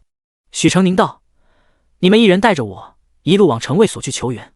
护卫点头，1人拉着他往另一个方向跃去，却有大部分的黑衣往他们这边涌来，前后夹攻。护卫举刀对敌，与黑衣人杀得昏天暗地，可一边要护着他，以寡敌众，很快就挂了彩。许成宁也被刀锋扫到，衣袖上破了一道口子，刺疼无比。许成宁无暇顾及伤口，眼见黑衣人攻势愈猛，保护他的护卫渐渐招架不住，一个错身，一把利刃便刺进了他的侧腰，扑哧一声，鲜血淋漓。与此同时，那一边打斗之中，一道红色的光芒倏地向上升起，砰地在暗夜里炸开一朵刺目的红焰。黑衣人领头见状，大挥手，速战速决。许成宁隐约听见哒哒的马蹄声，只见有1人1马出现在街头昏暗的光里，从影子看帽子的样式很像陆副指挥使戴的那种。搏一把！他大喊：陆副指挥使救命！那人似乎听到了，调转马头，纵马而来。借着马快跑的冲力，他矫健的身姿一跃而起，在墙瓦之上点了几处，很快冲进黑衣人堆里，长剑飞舞，力压群雄。黑衣人猛烈的攻势便一次又一次的在他的剑下被轻松化解。尔等何人？受谁指使行此刺杀之事？他字正腔圆，铿然有力。许成宁听出不是陆副指挥使的声音，大声道：大人救命！他不敢轻易表露身份，怕对方有所耳闻他追随寿王世子，不想掺和党派之争，反而不救了。黑衣人还想再打，路那头传来滚滚的马蹄声，城卫所的人到了。他们闻风慌忙撤退，很快被巡城卫兵包抄拿下了。许成宁扶着重伤的护卫走到救命恩人面前，真诚致谢：“多谢大人救命之恩。”夜色黑，谢荣玉看不清他长相，只听见声音稚嫩，雌雄莫辨。手下的人跑过来说，黑衣人都咬破了嘴里的毒囊，自尽了，只活下来2个。谢荣玉挥手带回城卫所，又指了指许成宁，他们也一样。说完，他纵马先行。许成宁被带回了城卫所，向卫兵讨了伤药和绷带，让2个伤势较轻的护卫上药，他自己先给重伤的护卫止血裹伤。许成宁，陆清风惊讶地看到他：“你怎么在这？”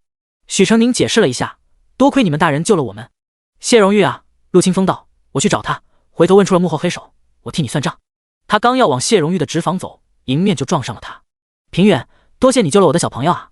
小朋友？谢荣玉微微挑眉：“新科小状元啊，许成宁，我跟你说过的，诺，他就是。”谢荣玉循着他的手指望去，看到的那一刻，人瞬间凝固了。第123章，一切都明白了。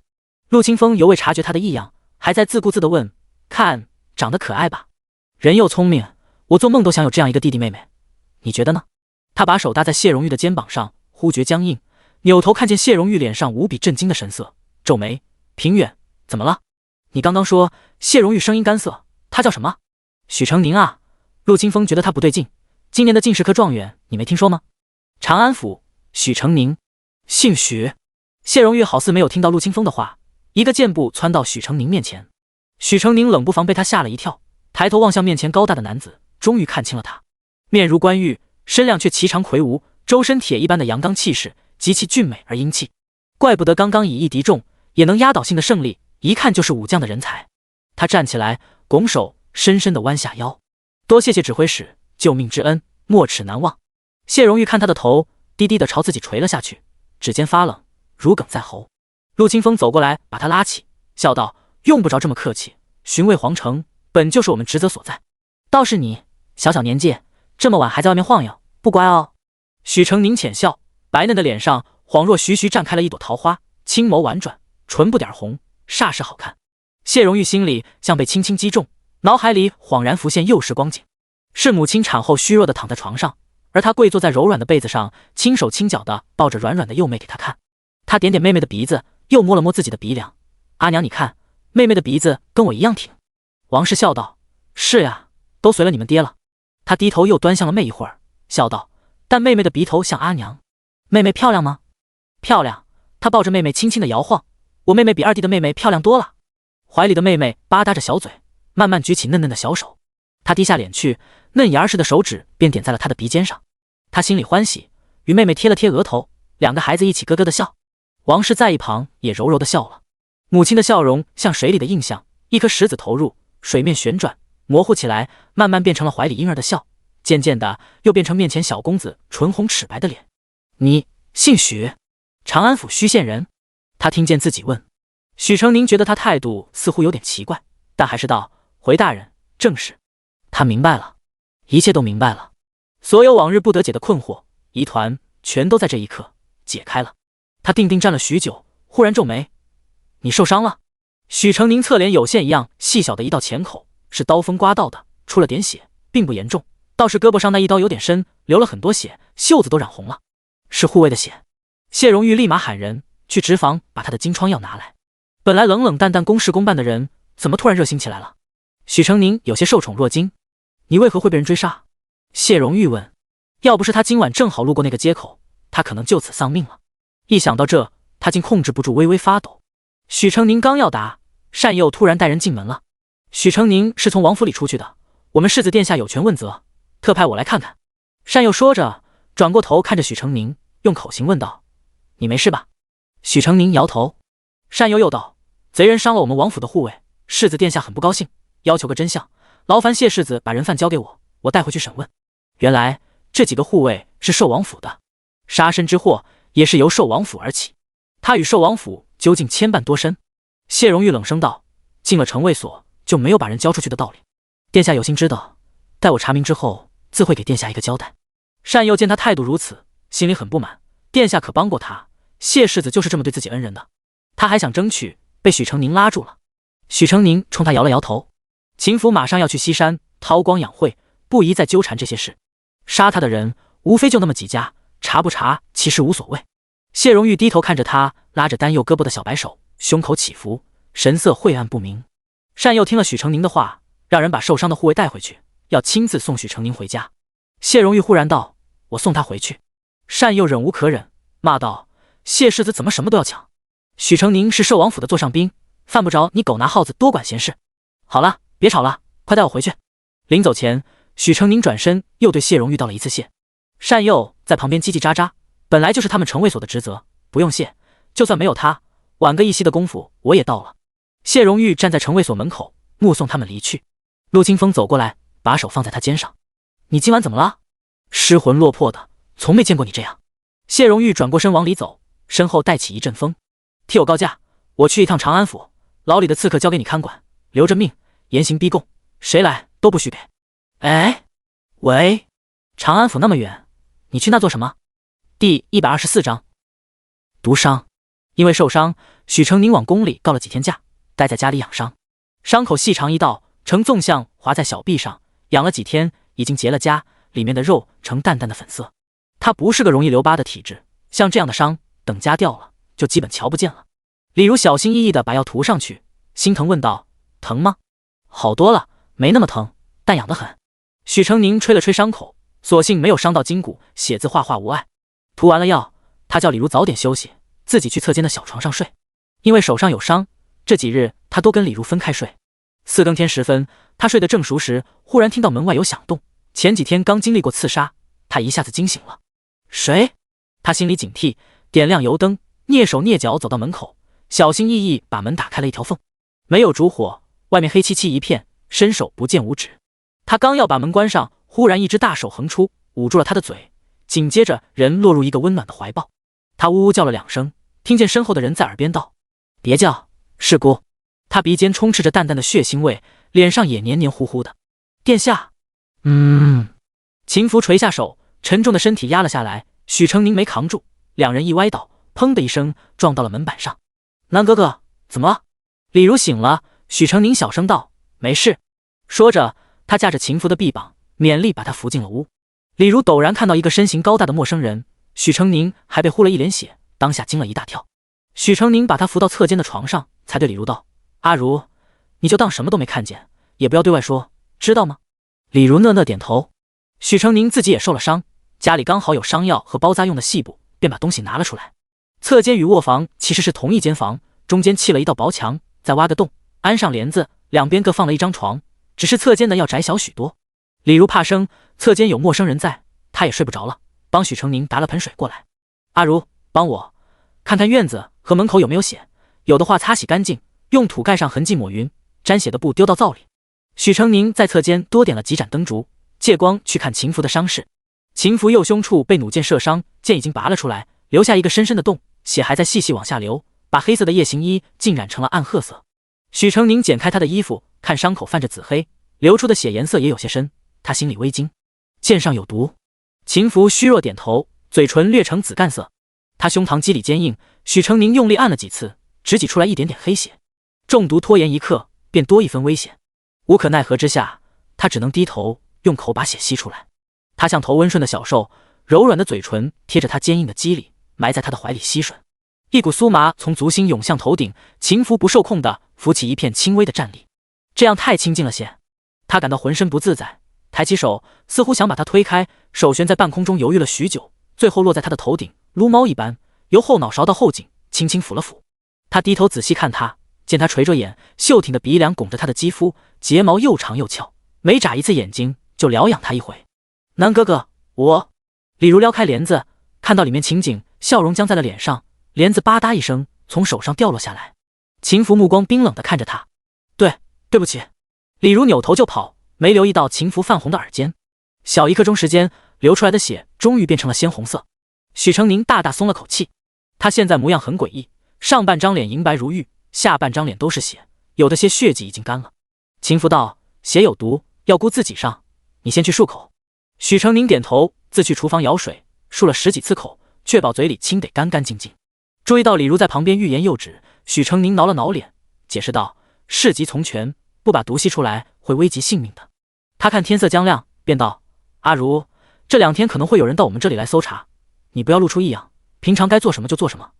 往常这个时候你已差不多要出摊，现在可以准备了。李如全都听许成宁的，开始倒豆子磨豆浆。许成宁回到里屋，看秦福正襟危坐的坐在床沿，已经上好了药，绷带摊开着，等着他来包扎。许成宁拿着绷带，从胸口到腰侧斜着缠绕。秦福的身板对他而言太宽阔了些，左手从肩头绕过，如果不贴近他，右手根本就够不着布头，可靠得太近，倒像抱着他似的。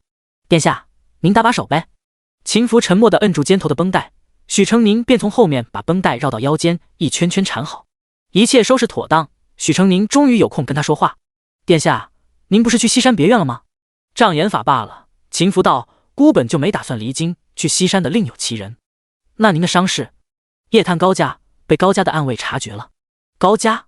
许成宁不知他夜探高家的意图，您没被认出来吧？秦福摇头，不会，他们再怎么查，也只会查到孤在西山，不会怀疑到孤身上。那你去高家做什么？许成宁没问出口，秦福却知道他的疑惑，从怀里掏出了一块硬物。许成宁接过看了看，发现是半面紫金令牌，周围一圈云雷纹，中间是一只仰天嚎叫的野狼图腾。这是何物？缘何只有半面？秦福拿回自己手上，用手指摩挲了几下，徐徐道来。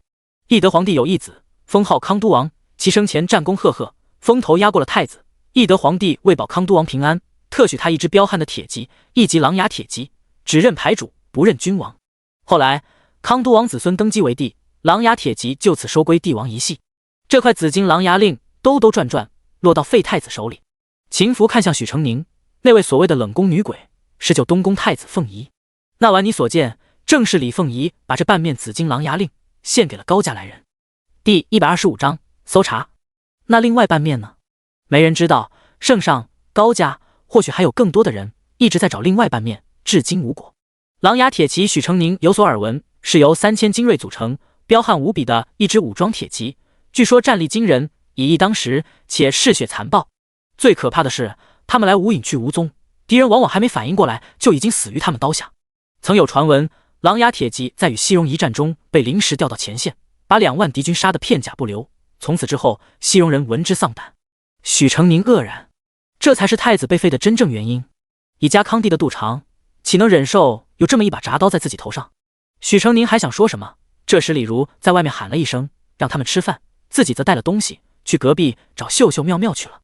许成宁出去端了一碗地瓜粥，一碟子枣泥糕和一碟子大烧麦进来。殿下，先吃点东西吧。他搬了张矮鸡放在床上，让秦福在床上吃。秦福喝了几口粥，又拿了个枣泥糕，甜腻腻的，咬了一口就放下了。许成宁看出他不喜欢，便烧了一壶热水，拿出李如糕饼摊子上用的茶叶，泡了壶粗茶，给秦福倒了一杯。搜查人犯！院门哐当一声被人一脚踹开，紧接着一群带刀官兵气势汹汹地冲了进来。不好，来查了！秦福重伤，刚去了毒，上天窜地做不来。许成宁还没开口，他已经当机立断从窗口无声跳了出去。许成宁自己则把侧间的矮几收走，吃剩的东西端到主间。他目光停留在秦福吃剩的半块糕饼上，糕饼是圆的，被秦福一口咬成个月牙形，这个牙印一看就不是他能咬出来的。他一口把糕饼塞进了嘴里。这时官兵破门而入，进门只看到一个年少书生独自一人在屋里，边看书边喝粥。许成宁露出惊讶的神色，官爷有何贵干？领头人不说话，一挥手，其余人拔出刀，铿铿锵锵的在屋里各个角落挥舞，翻箱倒柜的搜查。头搜出了这个。一个衙役翻出细布和金疮药，捧到领头人跟前。领头人打开金疮药闻了闻，目光意味深长的落在了许成宁身上。他低下头，举着手里的药瓶子，告诉我，你为什么会有这个？许成宁很镇定的放下勺子，把右手袖子挽了起来，只见洁白的小臂上一道狰狞的伤口横亘其上。3天前，我在长阴街上遇到了一伙穷凶极恶的贼人，受了点伤，还是谢指挥使救了我。官爷不信，大可往城卫所去打听打听。领头人盯看了他半天，语气阴冷道：牢里逃了个囚犯，有人看见他逃到了这里，窝藏罪犯，视为同罪。许成宁把碗搁在桌子上，发出一声轻轻的脆响。官爷既然知道有罪，缘何以为我会知罪犯罪？我乃新科进士，看起来像很蠢。衙役上上下下翻找了一遍，什么也没找到。领头人笑了笑，叨扰了。他一挥手，人瞬间撤得干干净净。许成宁不动如山，继续喝他的粥。小一刻钟，他收拾了碗筷，推门出去，看到领头人还站在外面。哟，官爷还没走呢。许成宁含笑，领头人眯着眼看他，许久才道：“这就走了？慢着！”许成宁叫住他，往前走了几步，问道：“我家位处青石巷第11间，不前亦不后，官爷何故谁家都不去，直接上我这来了？是有人看见了？看见了，何不直接拿下？还是说……”许成宁又走近一步，直视对方双眼，低声道：“上一次没能杀了我，想趁此栽赃我。”领头人眼睛睁大了些，怒道：“大胆，敢污蔑我！小心我送你进去吃牢饭！”说完，他甩袖离去。许成宁站在清简的小院里，对着微微湿润的气流，缓缓舒了一口。追杀他的真是高家派的呀，只是为什么呢？他一直躲在秦福背后，自认没有露出什么行径，能让人以为他是个重要人物啊。他忽然想起趾高气扬的高禅，总不至于忤逆了一下，他就要杀了自己吧？秦福自屋顶翻跃而下，扯到了伤口，捂着胸口闷哼。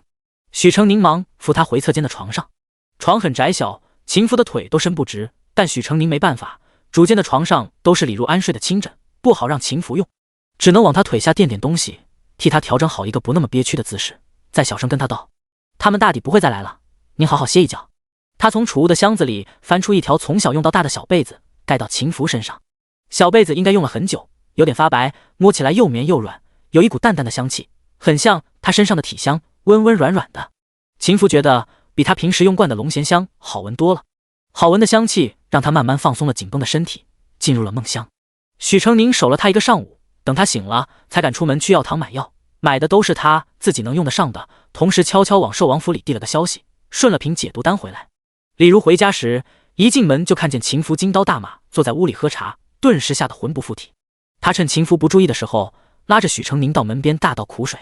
南哥哥，他还不走吗？许成宁安抚地拍拍他的手，他有伤在身，不宜挪动的。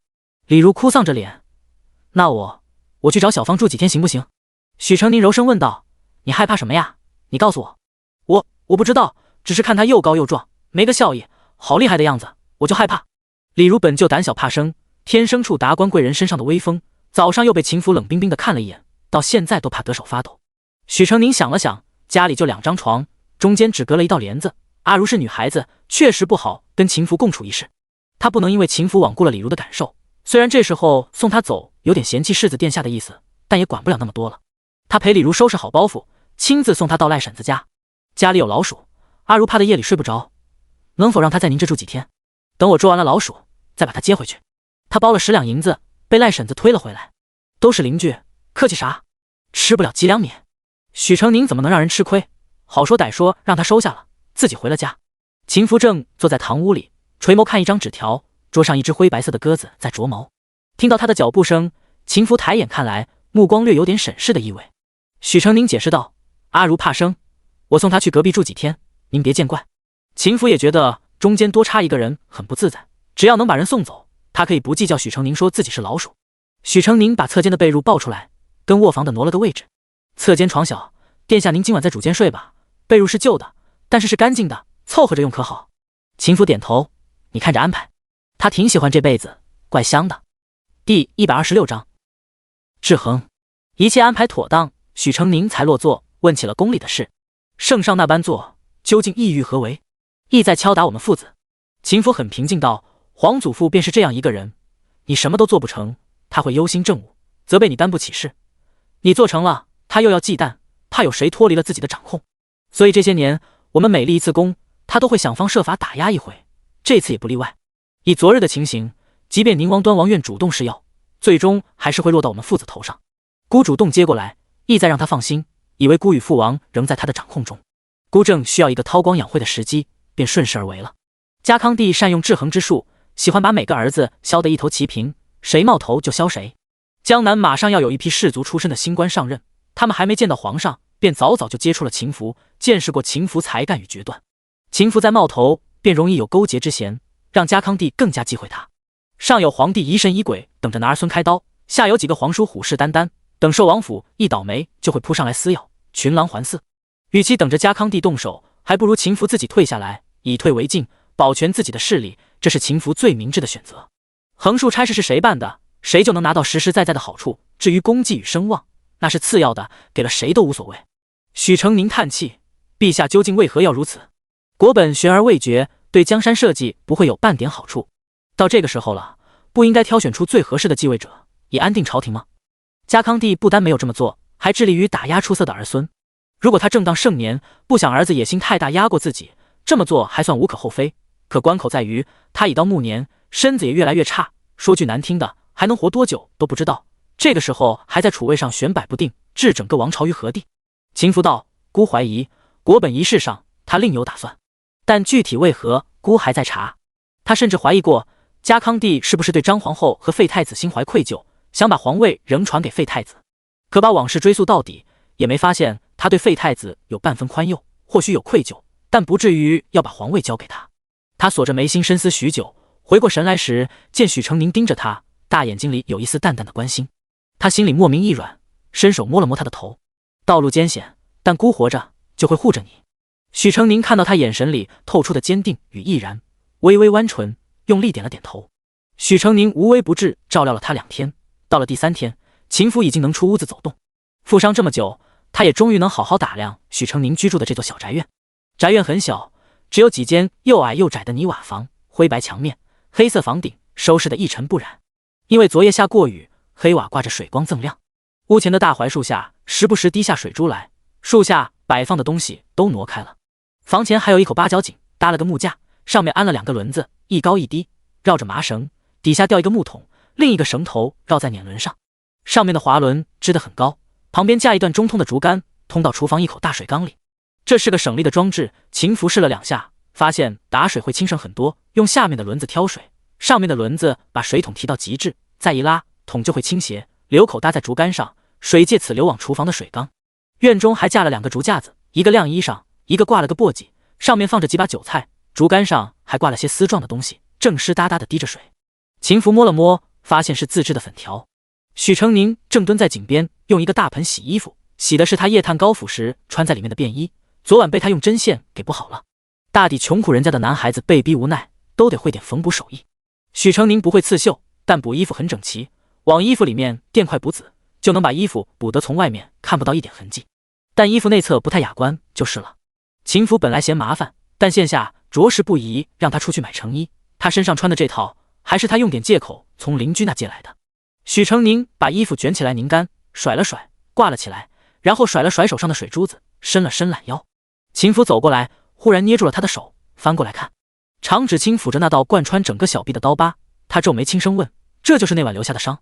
许成宁道：划得不深，已快好了，您之前给的玉华生鸡膏还有，疤痕慢慢就会淡了。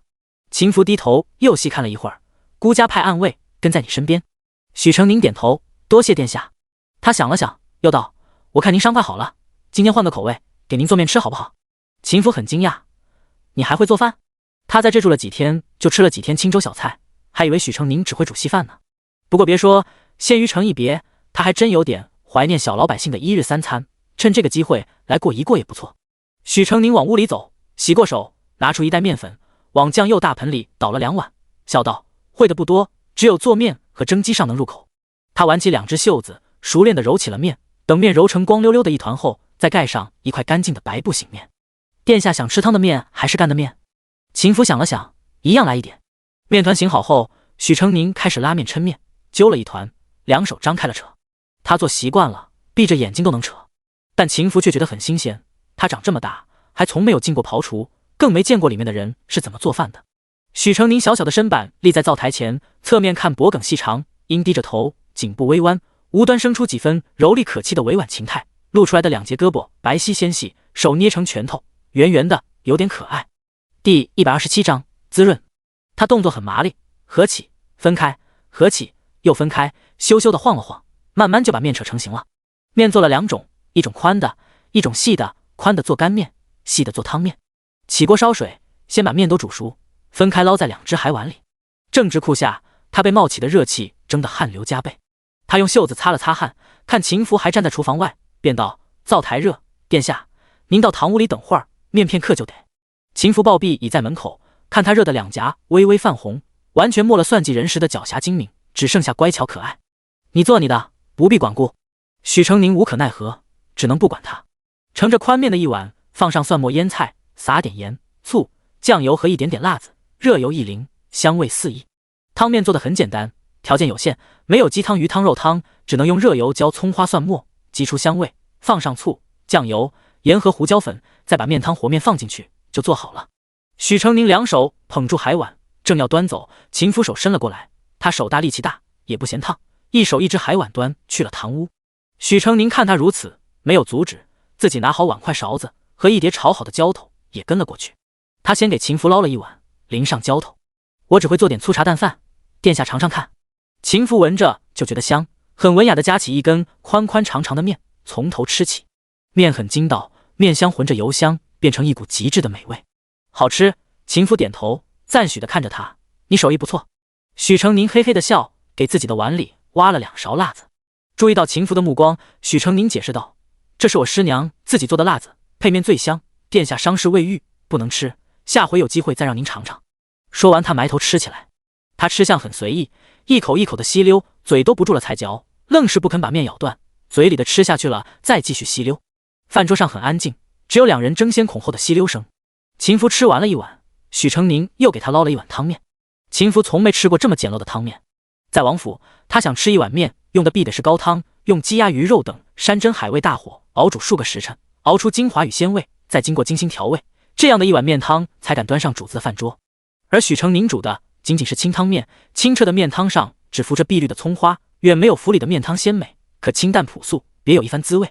他咕咚咚的把面汤喝了精光，入腹的踏实感让他暂时忘却了朝堂那些纷乱的算计与猜疑，暂时忘记身份与地位。居于这方狭小天地里，一点人间烟火便足以令人慰藉。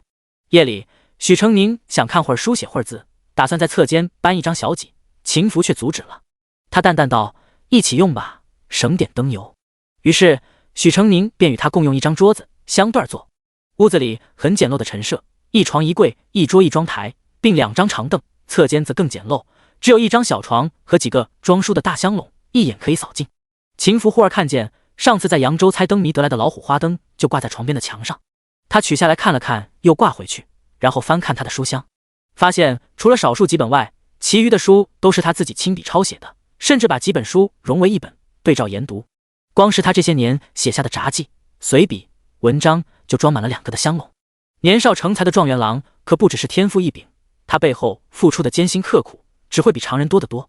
秦福翻看了许久，又翻找出一沓厚厚的图纸，全是城镇舆图，最上面一张是京城的，把整座皇城的布局全都画得清清楚楚，甚至每家店铺都标注上了，旁边还用小字注解。他以为是写什么高深的内容，借着油灯仔细一瞅，烤鸡好吃，烤鱼太腥，他没忍住笑了出来。许成宁闻声抬头，有点疑惑，殿下怎么了？秦福指着图纸，你还会画舆图？许成宁啊了一句，狼毫轻轻抵住嘴唇，习惯了就当作记录，有用可以方便行事，没用就画着玩。秦福看着他的头顶，他究竟是捡了什么样一块宝啊？他年纪还这么小，少年心性仍重，或许只想安安稳稳的过日子，却身不由己，随自己卷入了党争之中，前路未卜。他那么辛苦才走到今天的位置，还没想过福，他又如何忍心看他陨落？18载光阴，他所得到的真心不多，许成宁算一个，他会极尽全力保护他不受伤害，待事成之后许他一个锦绣前程。许成宁对他在心里的承诺一无所知，只是按部就班的照应秦福1日3餐，清粥、包子、饺子、馄饨轮番做来。秦福在小宅院过得滋润，全京城的人却都以为他在西山别院黯然神伤。谢二老爷愁眉苦脸，对谢琼韵道：“玉儿，这寿王世子也不知道嫁得不嫁得。”谢琼韵微微蹙眉，父亲为何这么说？谢二老爷叹气，圣上不喜欢寿王，都把寿王世子挤兑到离京了。这些天寿王在朝堂上也处处受制，日后传位诏书上的大概也不会是他。谢琼韵神情有些冰冷，谢二老爷宽慰道：“玉儿别伤心，没有寿王世子，还有宁王世子，郑贵妃盛宠多年，圣上心里更偏爱宁王。”谢琼韵语气厌恶，商贾之后亏父亲也能瞧得上，何况他与谢琼旭不干不净，这种货色我嫌恶心。谢二老爷大惊，二丫头竟如此不知廉耻。谢琼韵淡淡道：“到底是贱籍出身，哪怕在公府里养了10多年，骨子里的低贱还是在。”谢二老爷踱来踱去，最后懊悔道：“如今可怎么办？我只恨没早早抓住端王府，让高家抢了先。”谢琼韵镇定地说：“父亲莫慌，圣上年事已高，便是没有立寿王为储又如何？古来有几个太子能坐上那个位子？寿王父子有心计，有手腕，就能从别人手里把位子抢过来，还在乎圣上喜不喜欢吗？他站了起来，走到谢二老爷跟前，长长的裙摆倚礼在地。父亲，别忘了，您是谢氏之柱，两榜进士，朝廷的栋梁之才，而我是才学不输男子的谢氏贵女，不是谁有望那个位子，谁才有可能娶我，而是娶了我，他们才更有机会登上那个位子。父亲，您小看了自己，也小看了女儿。谢二老爷由迷茫困惑转为茅塞顿开，哈哈大笑起来。好月儿，是爹想左了，还是你通透？你果然不让须眉，真不愧是爹的好女儿。谢琼韵收住下颌，然后道：父亲，如今寿王府低迷，正是您出头的好机会，不如主动给寿王送一份功劳。谢二老爷摸摸下巴，比如河东蝗灾，百姓闹了饥荒，地方长官隐瞒了此事，可以让寿王查清此事，向朝廷奏报。谢二老爷惊讶道：你怎会知？月儿之前在京郊诗迹留名，从他们口中得知。听他这么说，谢二老爷沉吟了许久，脸上笑出两道褶子，夸赞道：韵儿心地人善，越来越懂事了，你是爹爹的骄傲。谢琼韵脸目微笑，女儿与父亲一荣俱荣，一损俱损，理应为爹爹分忧。谢二老爷欣慰的点点头，事不宜迟，我现在就去寿王府。第128章，宫女。白鸽飞过玉楼金阙，扑棱棱落在青石巷的小宅院里。秦福看过纸条，轻轻嗤了一声，把纸条碾碎。许成宁正在擀面，鼻头一点白，问了一句：怎么了？谢允安向父王献计，让父王调查河东蝗灾之事立功。河东蝗灾？什么时候的事？被隐瞒了下来，朝廷至今未得到任何禀报。那谢尚书怎会知这件事？秦福嘴角略带一丝讥诮，多半是他女儿说的。许成宁哦了一声，您是觉得这时候寿王再出风头不好吗？不单单这个原因，河东势力交错，情势复杂，贸然行动容易出事。孤已派人在暗中查访，不曾擅动。父王一去，怕是要打草惊蛇，打乱局面。谢允安此人有点真才实学，但魄力不足，急功近利，不堪大用。父王不该轻信他的话。许成宁问：您要阻止寿王吗？秦福沉吟了许久，终于道：罢了，孤把人先撤回来，再做定夺。许成宁知道他有主意，便没再多问，自己继续埋头擀面，给秦福做他点名要吃的肉饼。这是秦福头一回主动提出要吃什么，许成宁觉得怎么样都得满足他，特意去找赖婶子请教了做法。面被擀成薄薄的一张圆形，许成宁用勺子往上面抹一层馅，馅是肉泥、葱花、鸡蛋、香菇调出来的，抹完再把饼叠4层。剩下的肉馅，许成宁包成了包子，连着一点青菜碎，包了2种馅。秦福一直凝神看着他做，忽然问：这么多包子怎么吃得完？许成宁一边包一边道：我把下一顿、下下顿、下下下顿的份一次全做出来，就省事了。哦，秦福拉长了音，胳膊肘肢在一旁的扶手上，身子微微倾斜。伺候烦了是吧？许成宁狗胆包天，好死不死道：谁喜欢干活呢？能偷懒谁不想偷懒？做饭很烦的，您不信，做一个试试。秦福想了想，倒真的动起手来，学许成宁揪了一团面，一边看他手里动作，一边一样画葫芦的搓团包馅。果然做得不好，要么皮太薄破了，要么皮太厚，只塞得进一点馅。他失败几次后，终于包成一个像样的，有些满意的放在了盘子里，然后继续做下一个。谁能想到世子殿下有一天会这么平心静气的跟他坐在一起包包子？许成宁没忍住笑出了声，捏片葱花粘在他做的包子上。这是殿下亲手做的第一个包子，一会儿留给自己吃。两人一起做，很快把包子都做好。许成宁端着盘子下锅去蒸，肉饼则用油煎的两面焦黄。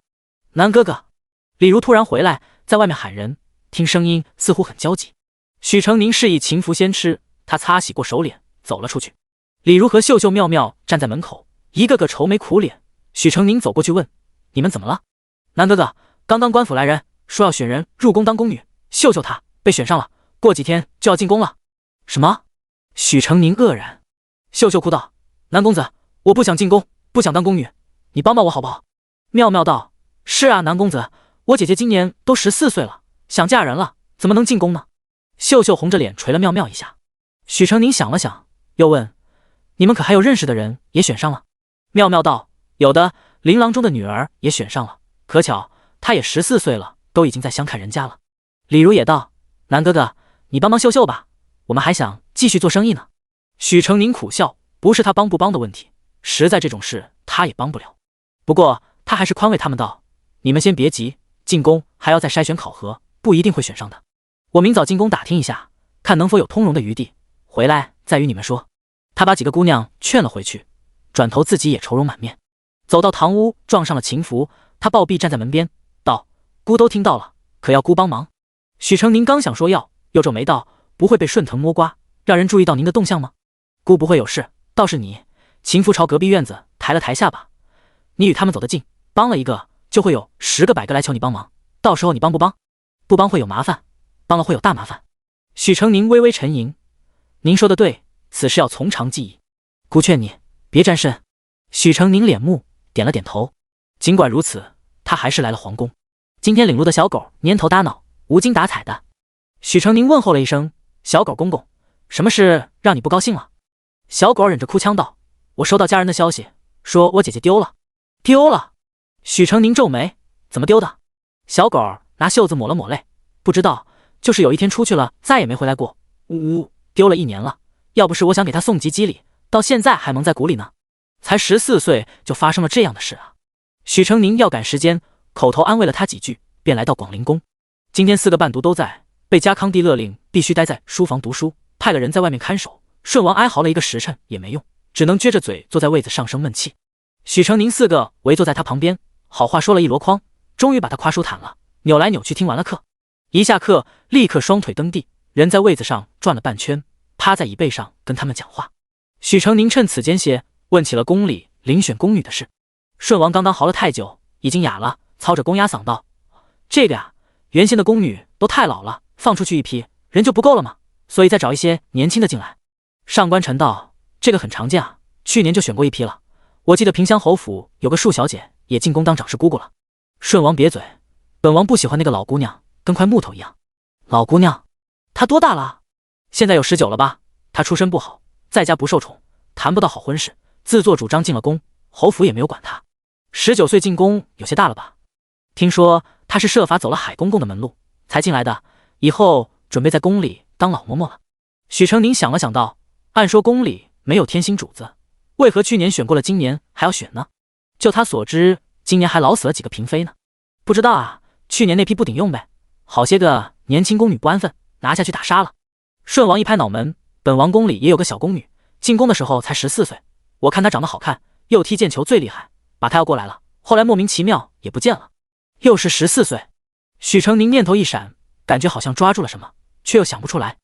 第129章大胆。邹元霸问他：“你问这些干什么？”许成宁道：“我一个邻居小妹也被选上了，人生地不熟，她有点害怕，所以托我问问。”秋阳露出个坏笑：“许成宁，你好多妹妹哦。”几个人都用迷离的眼神揶揄他。许成宁坐直了道：“我只当她是妹妹，我娘子才是我心头所爱。”秋阳指着他：“臭男人都是这么说的。”邹元霸哈哈笑：“没想到你长得最娘，竟然是我们之中玩得最花的。”顺王来了精神，拉着许成宁的手道：“什么妹妹？让她进宫来，跟我们一起玩啊！”许成宁给顺王倒了杯水：“王爷，您多喝水，少说话吧，嗓子都冒烟了。”顺王咕咚咚喝完，又没停没歇地道：“新入宫的都会送到掖庭教几个月，本王可以带你去掖庭看一看。”顺王是个除了玩和八卦万事不知的人，许成宁正愁不知道怎么打听呢，这下正中下怀。多谢王爷。掖庭毗邻后宫，是主掌宫人之地，罪臣之女也会罚没到此劳作。顺王带着人大摇大摆的进来，叫长侍太监带他们参观。他喉咙里像堵了一团沙子一样，长侍太监眨也没听懂。许成宁复述了一遍，他立马连连应声：“王爷这边请。”长侍太监领他们来到中部一处四面围合的牌坊，上下2层，低矮宽阔，正中是一片宽阔的空地。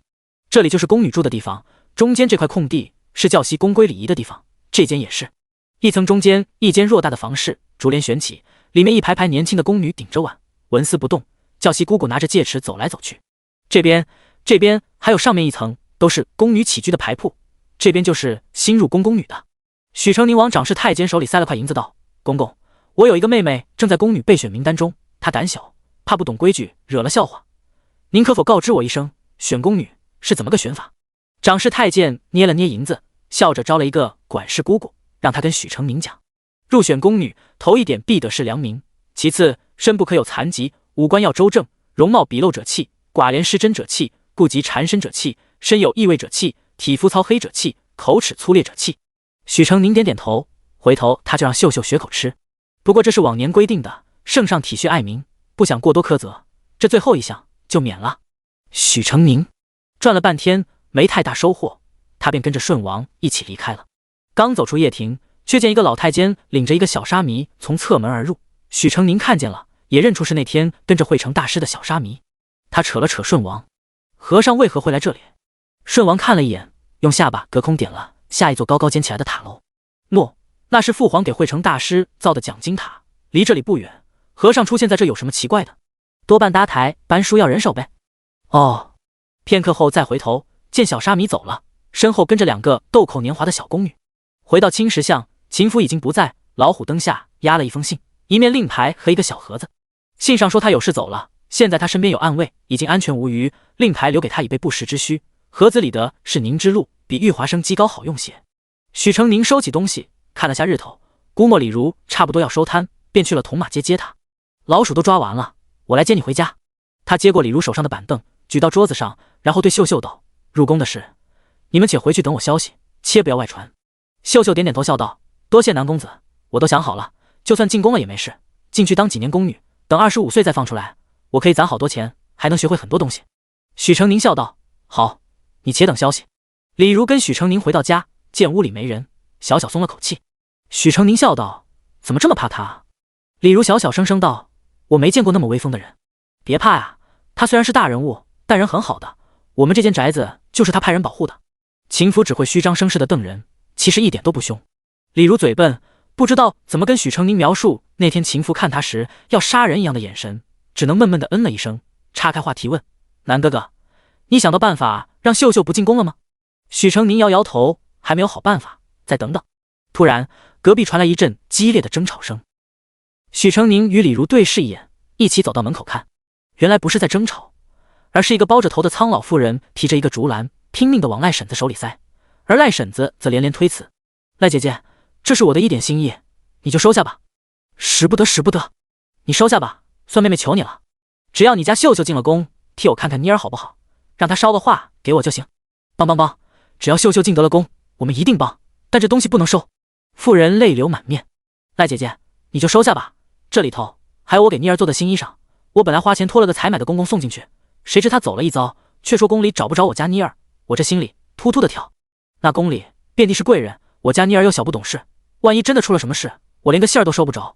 她今年才14岁啊，好姐姐，你就看在姐妹一场，让秀秀替我看一眼吧。”秀秀道：“婶子别担心，我一定替你看看妮儿，让她给你报个平安。”秀秀、小喜、妮儿3个年龄相仿的女孩，一个今年14岁准备进宫，一个去年14岁进宫不久就不见了，还有一个去年进宫，今年也不见了，不见时也是14岁。这是巧合吗？许成宁直觉这里头有猫腻，但不敢肯定，于是第2天再次出门查探。这一次他没有找顺王，而是在翰林院下衙之际等在了外面。李少微见到他，喜出望外，快步跑过来：“阿成，许久不见了，你是来找我的吗？”许成宁故作嫌弃的摇摇头：“可不是来找你的，我有新欢了。”李少微眼中闪过一丝失望之色，随即皱起眉头：“新欢是谁？我打他去。”许成宁哈哈笑，向他身后点了点下巴：“侯府公子来了，你打吧。”李少微转身看到梁兆琪穿着青色官袍涉级而下，许成宁走上前向他拱手道：“梁兄，贸然拜访，请见谅。”“成宁，许久不见了。”梁兆琪也很高兴，同科不同途，数月不见，他亦想念许成宁。成宁有事想请求帮忙，梁兄可能拨冗与我到茶楼一叙，有何不可？请。许成宁转身相邀，看到李少微还站在那，跟他道：“少微兄，今日我还有事，来日再与你痛饮一杯。”他一向磊落，说有事便是真有事，不是在搪塞他。李少微虽然不舍，还是点了点头。许成宁请梁兆琪进了一家茶馆，订一间雅间，斟茶对饮一杯后，开门见山地道：“我听闻梁兄家中有一姐妹正在宫中当长侍姑姑，不知能否请她设法找来去年与今年采选宫女的名单。”梁兆琪很诧异：“成宁要这个干什么？”许成宁道：“是这样的，我的邻家小妹有一手帕胶，去年进了宫，便一直没有音信。她娘托人给她送东西，却被告知宫中查无此人。她娘爱女心切，怕她有不测，我那妹妹便求到我这来，托我帮她查一查。原来如此，不过我堂妹在后宫做事，我便是进宫也见不到她。”梁兆琪想了想：“啊，这样吧，再过3日是我祖母的寿辰，于情于理，他都应该回府祝寿。到时我给你发一封请柬，安排他跟你见上一面。许成宁诚恳致谢。到了平乡侯太夫人寿宴这日，许成宁早早就被安排在了梁兆琪的院子里。等了约莫1炷香的时间，梁兆琪就把人请来了。四哥找我来，究竟有何事？梁府这位当了长氏姑姑的庶小姐，名唤梁吴，高个子，容长脸，脸上皮肉干瘦的微微起褶，穿着颜色暗沉的女官制服，看起来像有25、26岁。许成宁起身向前，朝他躬身作揖，小生见过姑姑。梁吴看到要见他的人竟是陌生人，已经要生气，但一听到许成宁叫的是姑姑而不是梁小姐，脸色才好看些。你是何人？在下乃新科进士许成宁，冒昧求见姑姑，请您多包涵。在下今日乃有一事想请姑姑帮忙。不必说了。梁武冷淡的高昂起头，我不会帮的。许成宁愕然噎住了。三妹妹，梁兆琪温声道，好歹听成宁说完。梁武冷哼一声，能求到我头上来，无非是宫中之事，宫中事务繁杂，稍有差错便是死罪，我凭什么帮？梁兆琪微微带上点乞求的语气，三妹妹，算哥哥求你了。好。梁武转过身，高高凝视着许成宁，你说吧。许成宁拱手道，在下想请求姑姑给一份去年与今年采选宫女的名单。梁武勃然变色，你大胆！第130章，梁武，你大胆！他几乎是吼出了这句话，怒目圆睁，瞳孔紧缩，愤怒又惊惧在眸光中交织泛滥。单看他这个反应，许成宁即刻就断定了，采选宫女果然有猫腻。梁兆琪也敏锐地察觉出不对劲，立马问，可是宫里有什么不妥？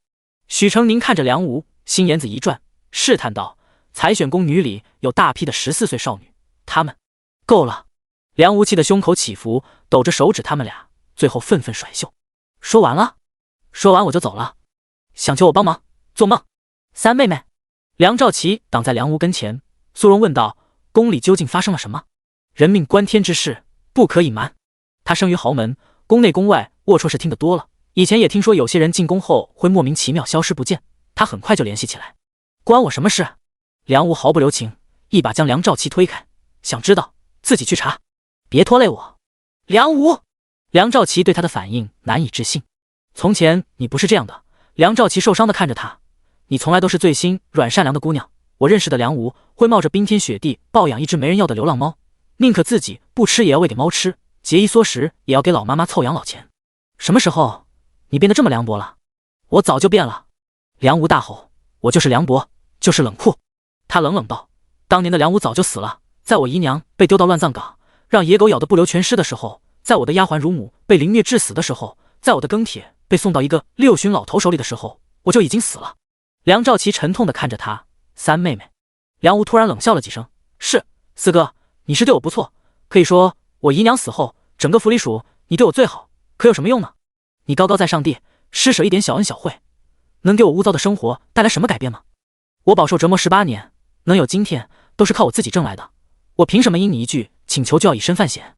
在宫里，我察言观色，伏低做小，每一步都如履薄冰，可我乐意，我高兴，比在府里我活得更像个人。我能在宫里活到现在，是因为我明白一个道理，不该看的不要看，不该听的也不要听，不该做的更不要做。你呢？不识人间疾苦的贵公子，轻飘飘一句人命关天，就想让我背上道义的负担。我告诉你，我他妈就是个恶人。我不帮你有什么错？我为了活着，明哲保身有什么错？梁兆琪已经惊愣住，呆立在那。许成宁先回神，急忙走上前向梁吴告罪，姑姑息怒，是在下的错，不分轻重，让梁兄请您过来。在下疏忽姑姑处境，提出如此强人所难的要求，实在欠妥，望姑姑恕罪。梁吴看都不看他，火气依然很大，丢下一句不自量力，便甩袖离去。梁兆琪被骂得狗血淋头，许成宁心里愧疚，向梁吴道完了歉，又向他道歉。梁兄，实在对不住，害你挨了这一通骂。梁兆琪缓过来，又恢复了温润端方的君子仪态。是我对不住你才是，舍妹无状，望成宁见谅。许成宁摇摇头，未经他人苦，莫劝他人善，令妹无错。他说的对，我凭什么让他以身犯险？以他的处境，清醒理智是应该的。梁兆琪悠悠叹气，与许成宁一道出了屋子，沿着院子的小径慢慢的走。三妹妹她是大伯的二女儿，生母是大伯娘的洗脚婢，大伯酒后乱性，才致使她生下了三妹妹。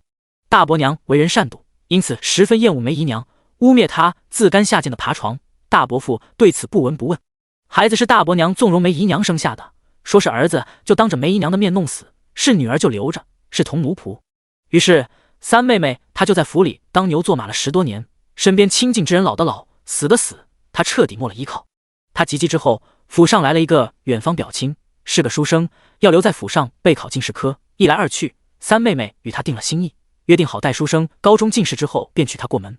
本以为三妹妹就要苦尽甘来，谁知那年书生考得不错，2甲20名，转头便在府宴之上当着所有人的面与三妹妹退婚，转而求娶五妹妹。三妹妹名声被毁，过得更加艰难，婚事亦无人问津，一直蹉跎到去年，她满18岁，大伯父为仕途顺遂，把她许给了光禄大夫。光禄大夫正值花甲之年，素以凌虐侍妾为乐，三妹妹当然不愿意，便自作主张进宫当了宫女，到现在也有1年了，真是个艰苦而顽强的女子。许成宁也有过一段黑暗的日子，完全能理解梁无为自己打造的凉薄外壳。微小的人总是容易被拿捏，心里在意的人多了，会互相成为软肋与死穴，受到一次又一次的伤害与践踏。只有披上凉薄的外壳，心里只在乎自己，就没人伤害得了他。大概当所有人和事都对他无情的时候，他只有更无情，才能保护好自己吧。离开侯府时，许成宁无奈望天，还是没有头绪啊。他敲了敲脑袋，轻轻舒了口气，决定去吃点好吃的。五月斋的醉鸡，他想好久了，吃完再给阿如带一份回去。正埋头吃着，余光忽然瞥见一张有点熟悉的脸。那人买了一份醉鸡，打了一壶酒，便离去。许成宁见状，立马跟了上去。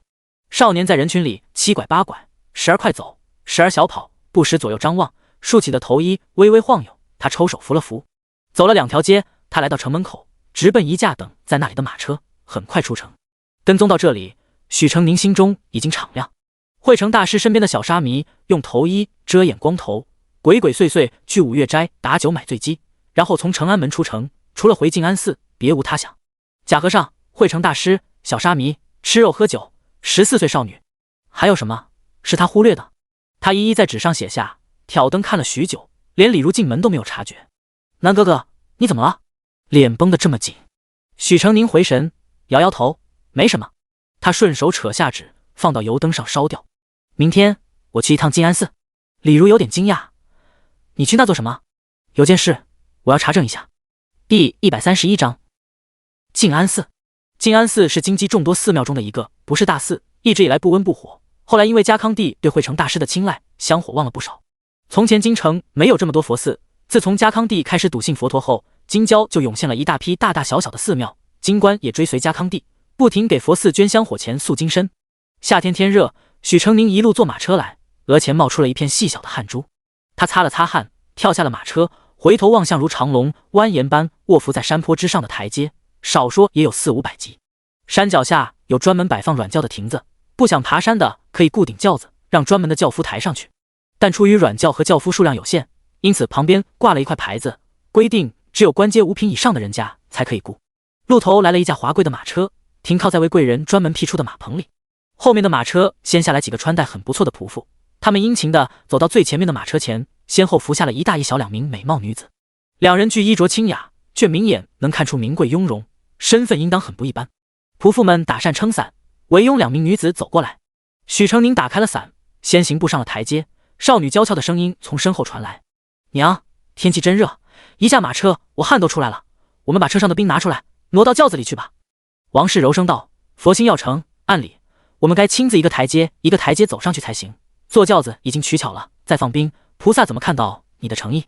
谢琼旭俏皮的吐了吐舌头：“旭儿是说着玩的吗？旭儿还要祈求爹爹平安归来，娘康顺如意呢。”王氏温柔的笑笑，转而又目露哀愁，微微叹了口气。这些天她过得很不好，丈夫出征，长子又不知跑到哪里去了。谢老夫人和2个妯娌一看她没人护着，可劲儿的找她麻烦，弄得她身心俱疲。幸而亲婆母韩氏留下的蓝嬷嬷亲自出面，替她把麻烦都挡了回去，可转头又却对她指指点点。国公爷是府里的顶梁支柱，夫人是正儿八经大门抬进来的主母，妻贫富贵，如何能让2夫人3夫人越过您去？他们寻衅滋事，您就该加倍还回去，已经踩到头上来了，还怕撕破脸吗？至于老夫人，她虽然辈分高，可您也是跟她一样的一品诰命夫人，身份上没差，有何可惧？诰命加身，执掌中馈，夫人的腰杆应该直挺挺的才是，百般忍让，只会换来变本加厉的压榨罢了。夫人，您是有女儿的人，您若自己立不起来，又谈何交好小姐？让他们将来在夫家不受欺负呢？蓝嬷嬷说这些话的时候，望着他的眼神里满满的失望与责备。王氏心里委屈，蓝嬷嬷一直对他不满意，他是知道的。他家世不好，底气不足，根本无法跟妯娌婆母抗衡。那头受了婆母妯娌的气，这头还要挨蓝嬷嬷的训。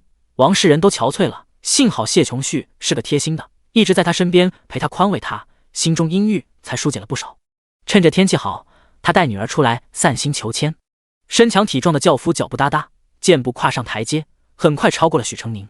许成宁脸颊微红，气喘吁吁，看见跟着夫人小姐的奴仆，有2位地位比较高的婆子也各配了一顶轿子，其他人只能步行往上，一个个也是喘得不行，不禁感慨大户人家的奴仆真不容易，普通人爬累了还可以歇歇再爬，他们却不能让主子身边没人，再累也得硬着头皮跟上。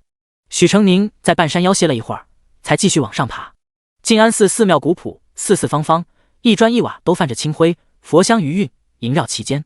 许成宁向一个和尚打了个和食礼，然后问道：“这位师傅，敢问慧成大师何在？”和尚一双手合十：“阿弥陀佛，施主，住持闭关修行，不见外人。”许成宁道：“出家人不是奉行众生平等吗？为何慧成大师能见圣上，见达官贵人，却不能见我呢？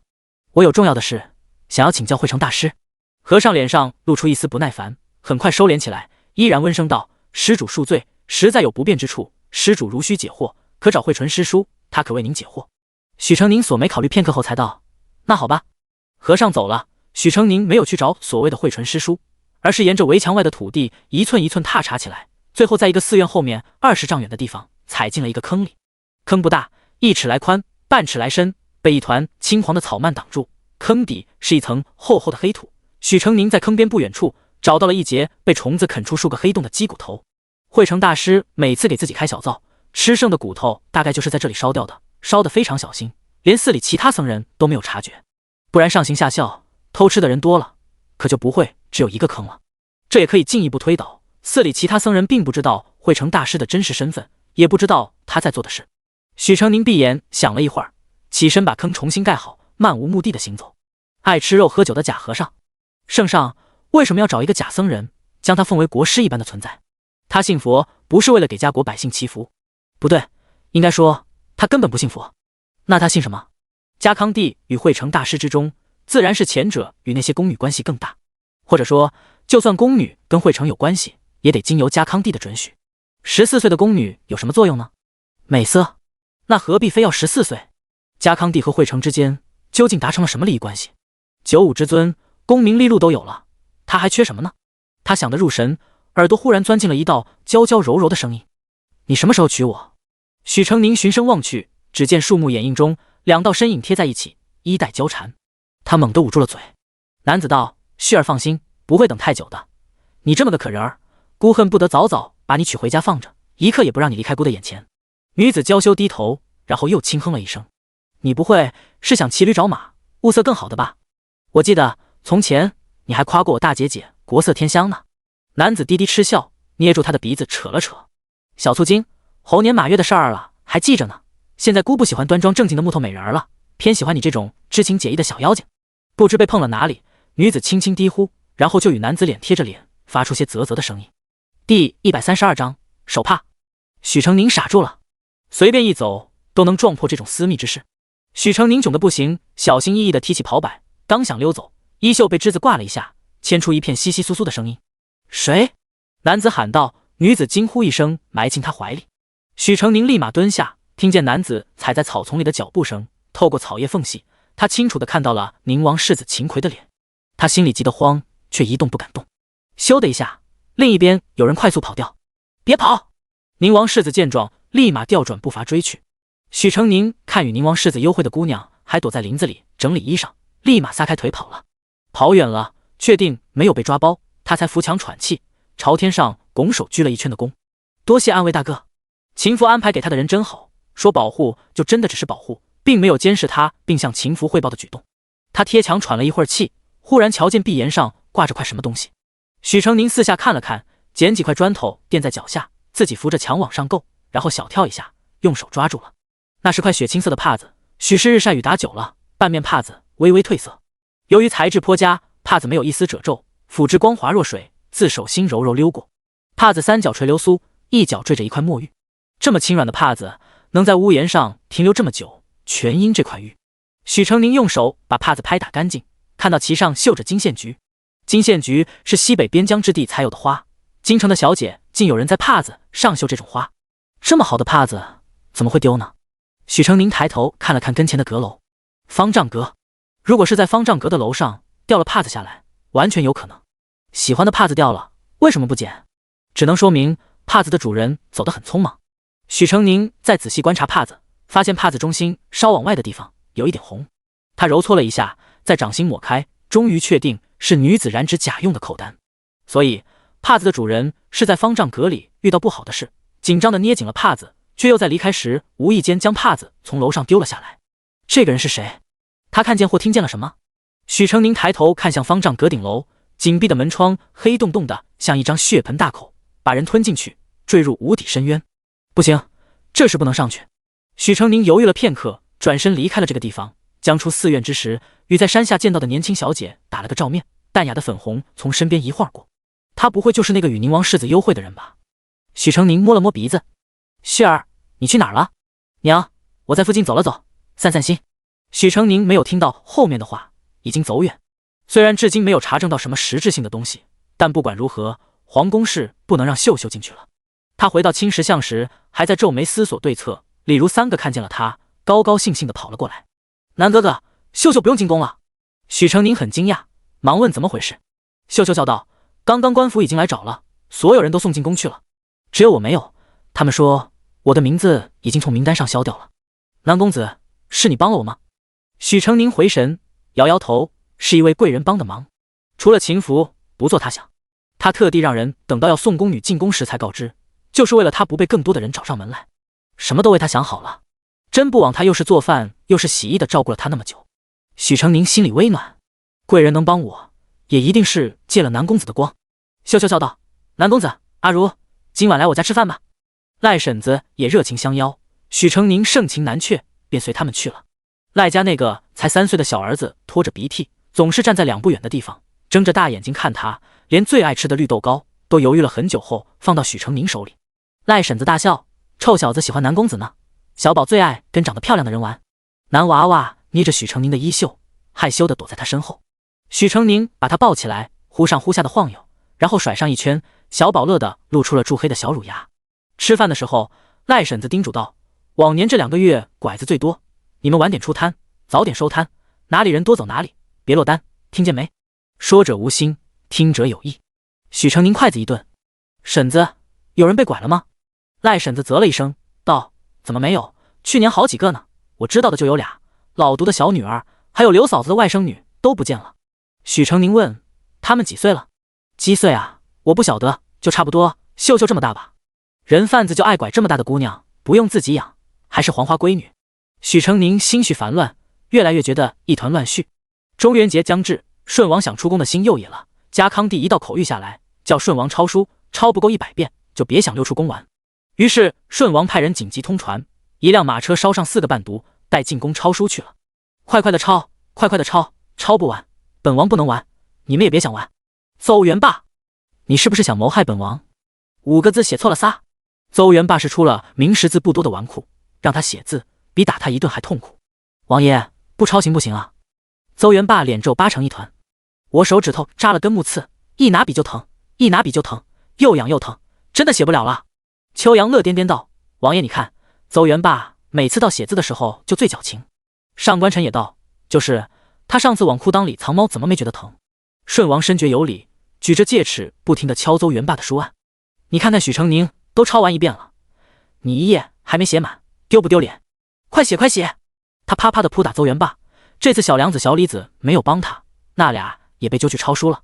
许成宁在顺王亮晶晶的目光下，按时按点抄完了1天的量。王爷，我该出宫了。顺王一把挽住他：别呀，继续抄吗？小成宁最乖，最好了。小成宁道：王爷不用急，中元节还有几天，每天抄写这个量，正好交差的。真的。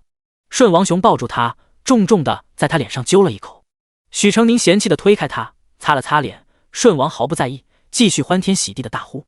邹元霸卑微的举手：王爷，我是不是也可以走了？滚！你给本王抄到死！第133章血气。许成宁出宫的时候，领路的是个生面孔。小狗儿公公怎么了？生面孔道：嗨，他呀，偷偷给他姐姐烧纸，叫大太监逮着了，打了一顿，现在下不来床。啊！许成宁愕然，他姐姐死了吗？不知道，应当是死了吧。这几天天天看见他哭，本来眼睛就小，哭肿更小了。小狗儿是宫里不起眼的奴才，年纪小，没靠山，是个人都敢踹他一脚。许成宁与他交情不错，于是绕路去了太监房看望他。小狗儿真的像只被抛弃的狗儿一样，趴在长铺上耷拉着脑袋，眼睛果真肿的都看不见缝了。许成宁走到他跟前，他都没认出是谁。许成宁叹气，打了点水，用湿布巾给他敷在眼睛上。你人在深宫，怎知你姐姐一定死了呢？啊，许公子，你来看我啊！都走丢1年了，怎么可能还活着？许成宁宽慰他，我有个忘年交，他女儿被拐走3年，最后还是找回来了，你姐姐一定还活着。小狗闷闷道，可我爹不会管他的，我是儿子，他都舍得让我当太监，我姐死活他才不在乎，就算我姐真的回来了，他丢了一回，不会好过的。呜。许成宁道，不是还有你这个弟弟在吗？我在宫里根本见不到他，那你就努力进去，将来当大太监，不就能给你姐姐撑腰了？大太监？小狗抬起头看过来，像是想眨眼，但眨不动，呆了一会儿，又垂下了脖子。我怎么可能当得了大太监啊？许成宁道，你长大了，不就是大太监了？哈哈。小狗也跟着哈哈笑了2声，转而又抱怨他，许公子你真讨厌啊。许成宁拍拍他的肩，凡事别总往坏了想，你在宫里烧纸，没准你姐姐在宫外等你救她呢。你原先家在哪？你姐姐叫什么？你告诉我，我得空帮你打听打听。我家在葫芦西村的草棚边上，我姐叫陈小雀。好，你好生养伤，明天我给你带伤药来。现在我该出宫了，那你得多来看看我呀。行。昏暗的内室微有热气，2个小童跪坐在玄关之外，垂头木木呆呆地拿扇子扇冰盆，傀儡般无知无觉。2道黑影临窗，相对话。这次感觉如何？不觉甚佳，入口刺痛，入腹后有热气蒸腾之感，正觉有生机活力时，效力又弱了下去。您的头发比之前黑了一些，说明方向对了，但药效还不够，得加大药量。要多吃吗？以您的身体现状，多吃刻画不了，待我把药改良得更浓稠。什么药更浓稠？血。原先的那批血气，气血已经枯暗，不够鲜活，不好用了。这边已经来了一批新的，可以用了，得至少养上1个月，把血养干净才能用。那外边呢？马上中元节，外边也在安排了。这就好。说来这么久了，您觉得味桑叶、甘露的用着好，还是味三白花、蜂蜜的用着好？各有千秋，味桑叶甘露的药劲强，久睡一颓米；味三白花和蜂蜜的药效温和无害，却睡得浅。那我照旧做2样，再给您重拟一个方子。好，你看着办。能为您的长寿康健做贡献，是他们的荣幸，亦是卑下的荣幸。文国公府，谢琼旭蝴蝶似的从绣楼里跑出来，淡雅的披帛飞舞，笑盈盈喊道：傅表姐，二表哥。王普脸刷的一下红了。王父含笑走上前，与他胳膊叠着胳膊扶在一起。快进吧，外边热。谢琼旭把2人请进屋，令下人奉茶。王普不是头一回进谢琼旭的院子，可还是局促的不知手该往哪儿放。表妹，他讷讷地从身后拿出一个画轴，这是我新画的画，送给表妹。他露出一个讨好的笑，表妹看得趣儿，不喜欢就扔了它。多谢表哥。谢琼旭欢喜地道谢，接过画来看了2眼，赞了一句，便让丫鬟收起来了。其实他心里很无奈，王普表哥10年如一日的无趣，不管节日、生辰还是普通日子，除了送画还是送画。从小到大，他送他的画没有100也有50，装满了一箱子，底下的都压扁了。这种礼物廉价又枯燥，还一送10几年，他丢也不是，不收岂不伤了表哥的心？这么一幅一幅的摞起来，白白的占位置。王普不知他心中所想，看他笑容甜美的收下他的画，心里便欢喜的扑通扑通跳。旭表妹是世间最美好的女子。王父道：旭妹妹，我们今日来是想来问问你，中元节你可有安排了？若没有，可能与我们同行。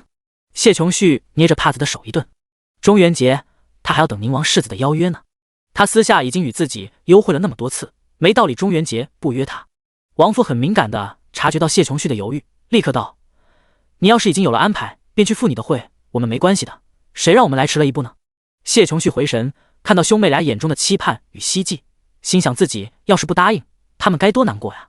于是掩口笑：再忙也没有表哥表姐重要啊，放心，我一定去。王父和王普大喜，表妹能来，真是太好了。那便说好了，有时政，天下居见。谢琼旭微笑，好。第134章讲金塔。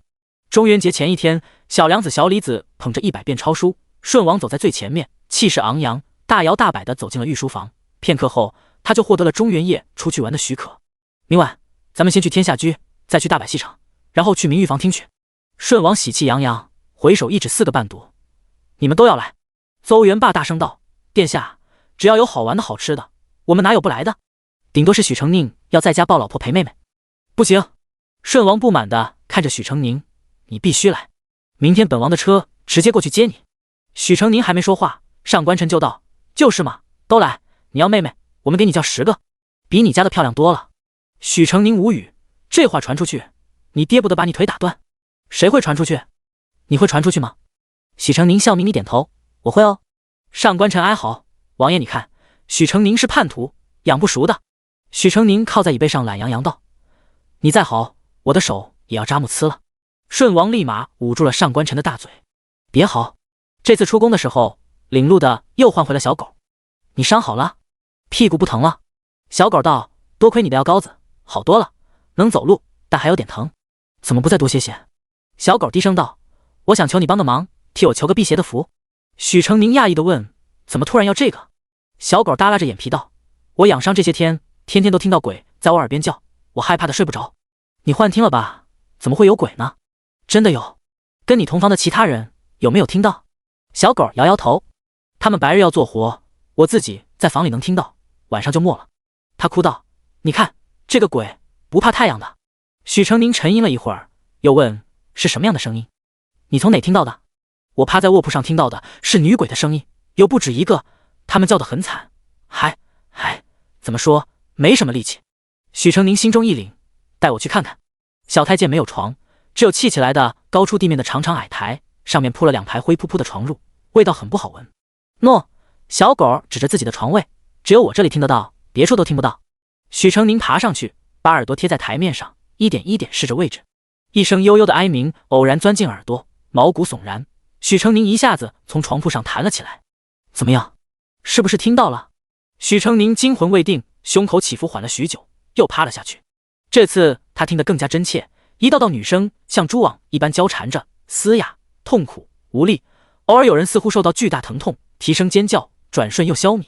许成宁抬起身子，用指节一点一点地敲台子，仔细听遍，发现小狗的床位头部的位置是空心的，应当是砌砖的时候不小心留了一条缝。你们在干什么？同房的小太监一进来就看见2个少年撅着屁股趴在地上，顿时莫名其妙。许成宁很从容地起身，拍了拍衣摆：我借了小狗1盒子药膏，想要回去，我们正在找呢。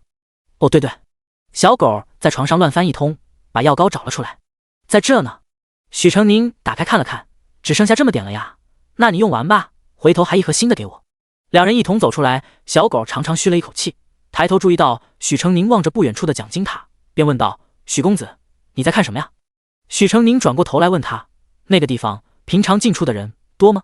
小狗道：不多的，只在惠成大师来的时候送点兵进去，我们听海公公吩咐，平常都不去那的。今天惠成大师进宫了吗？进了吧，好像。许成宁思忖了下，道：我想过去看看，之前去静安寺没能见到惠成大师，今天看看能不能堵到他。小狗挠挠头，随他一起去了。世人均知，家康帝是个仁善爱民的好皇帝，经常就苍生事向佛祖问福。当初建造这座塔，怕舍本逐末，不敢劳民伤财，因此塔建的不大，只有5层，塔底是汉白玉的台子。这里是宫中的偏僻之处，许成宁借树木隐藏身迹，在离讲经塔10多丈之远，围着它绕了一圈。小狗糊里糊涂：许公子，你在干什么呀？许成宁敷衍道：塔有9门，不定惠成大师从哪个门出来，我绕着走就能看到了。哦，是这样啊。你们在干什么？一道严厉的女声传来，许成宁豁然转身，对上了梁武板正的面孔。是你？梁武睁大了眼，随即大怒：放肆！宫禁之中竟敢鬼鬼祟祟，乱闯乱逛！许成宁目光一下子落在他拎着的木桶上，木桶压着数块湿漉漉的布巾。他问道：梁姑姑，平常佛塔也是你负责送兵，关你什么事？梁吴对他没有半点好脸色，拎着冰桶就要走。许成宁挡在他跟前，严肃道：“如果不是，我劝你别去，有人要害你。”梁武嘴角勾起一丝讥讽：“许状元这般好为人师，不知道的，还以为你进宫时间比我还长。”他踏出一步，不知哪里来的咔嚓一声，脚下凭空出现一条黑缝。许成宁下意识伸手去拉他，结果石板一翻，3个人都掉了下去。砰砰砰砰，摔落的声音很大，紧接着传来很大的回音。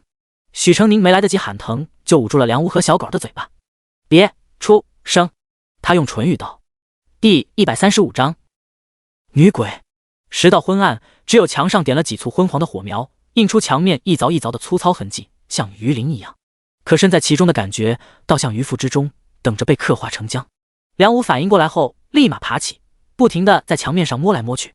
许成宁制止住他的手，摇了摇头，用极低的声音道：“机关不会在这。”他学过点奇门遁甲之术，刚刚通过塔身的构造，能推测到一点机关设计，不过也仅能判断大概方向。往这走。许成宁站在原地转来转去，辨明了地面上的方向，才指定了一条路。先说好，捂住你们的嘴，待会儿不管看见什么，都不能发出半点声音。小狗儿点点头，立马捂住了嘴。梁无看他一眼，没吭声，却不由自主地吞咽了一下。甬道里黑洞洞的，1丈以外的地方黑漆漆一片，什么都看不见。3人蹑手蹑脚，不敢发出一点声响。峰回路转，甬道在转过数个弯道后豁然开朗，眼前明火如星，照亮了宽阔偌大的石室。石室掏得很高，灯火围绕的中间是一个高起的台子，上面盛放无数间坚固的铁笼子。黑色的铁栏杆倚着一个个披头散发的头颅，头颅连着一具具软绵绵的身体，一声一声的哀鸣从他们微张的口中发出，像雀鸟濒死的啼叫，无力的做最后的宣泄。小狗儿听到熟悉的鬼气，又看到一个个鬼一样的人，吓得几乎要叫出声，两股战战，挂在许成宁身后走不动路。梁武也吓得差点晕过去。许成宁一手拉着一个，低声道：“贴墙走，脸别对着他们。”3人头扭向墙，一个挨一个的贴着墙往对面走。走了一半的道，一道微弱的声音传来：“吴姐姐。”梁武脚步一顿，立刻扭头去看。孟雨。许成宁没来得及拉住他，只能眼睁睁看着他跑上台子。许成宁咬牙对小狗儿道：“我们先过去。”梁无趴在铁笼子上，拂开里面女子脸上的头发。孟雨，真的是你？梁无含泪：“你怎么会在这？究竟发生了什么？”孟雨是跟他同一批进宫的宫女，比他小几岁，与他感情最好，可突然有一天就消失不见了。孟雨脸色白得跟鬼一样，嘴唇也没有血色，密友当前，他连眼睛都没有力气睁大。吴姐姐，我被关到这里，每日以桑叶露水为食，定期有人会来采血，我快支撑不住了。他艰难地抬起手，想卷起衣袖，轻飘飘的衣袖在他手里仿佛有千钧之重。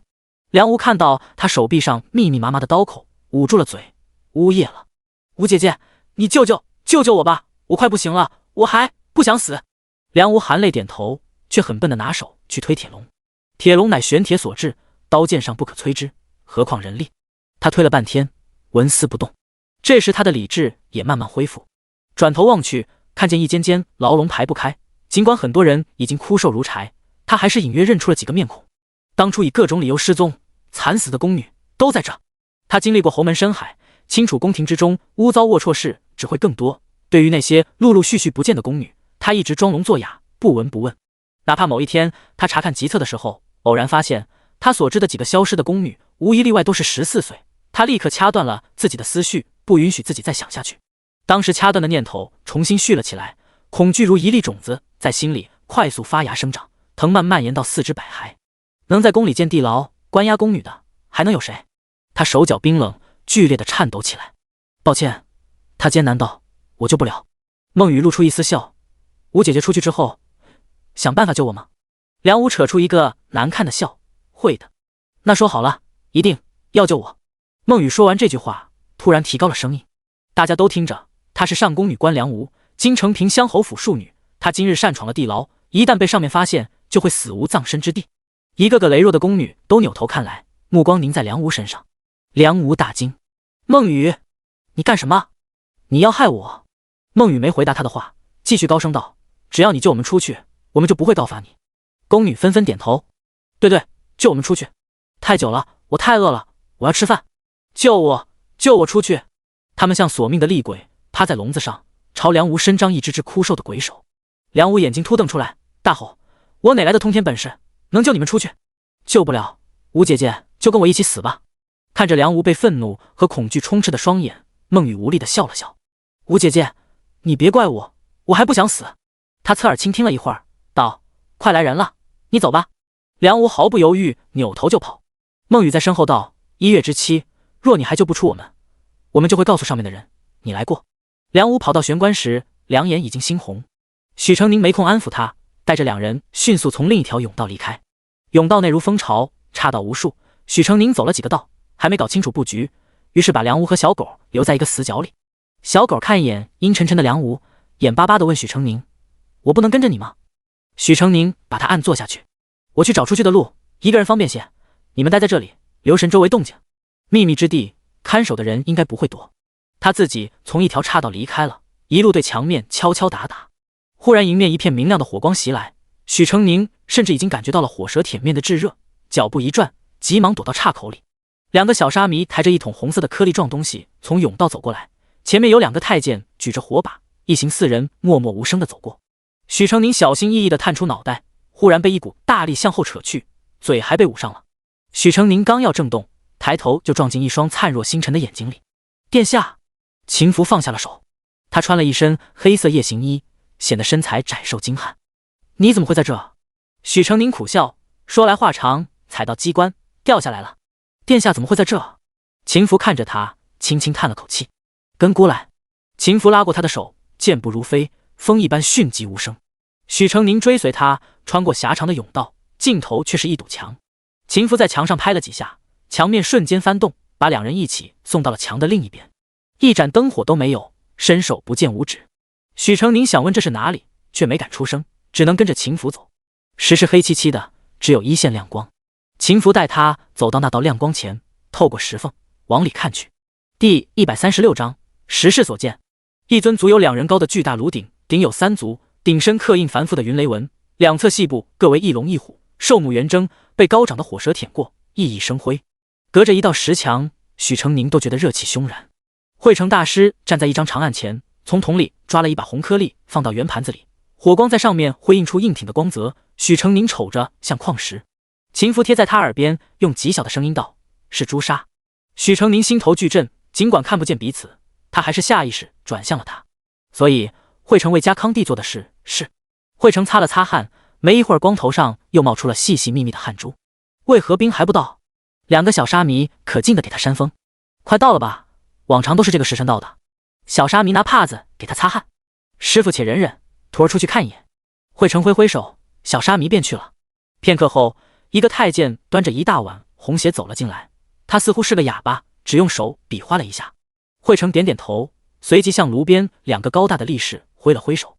2个力士举着铁棍，把铜炉的炉盖撬开，底下是红色的火光，上面接连不断地腾起厚白的浓烟。只一会儿，这条窄窄的缝隙就被白烟充斥，什么都看不清了。许成宁两眼被熏出了泪，任流不止。秦福把他搬转过来，用袖口替他擦了擦。他的衣服布质柔和，清凉如冰丝，敷在眼上，眼睛的胀热便缓解了许多。还疼吗？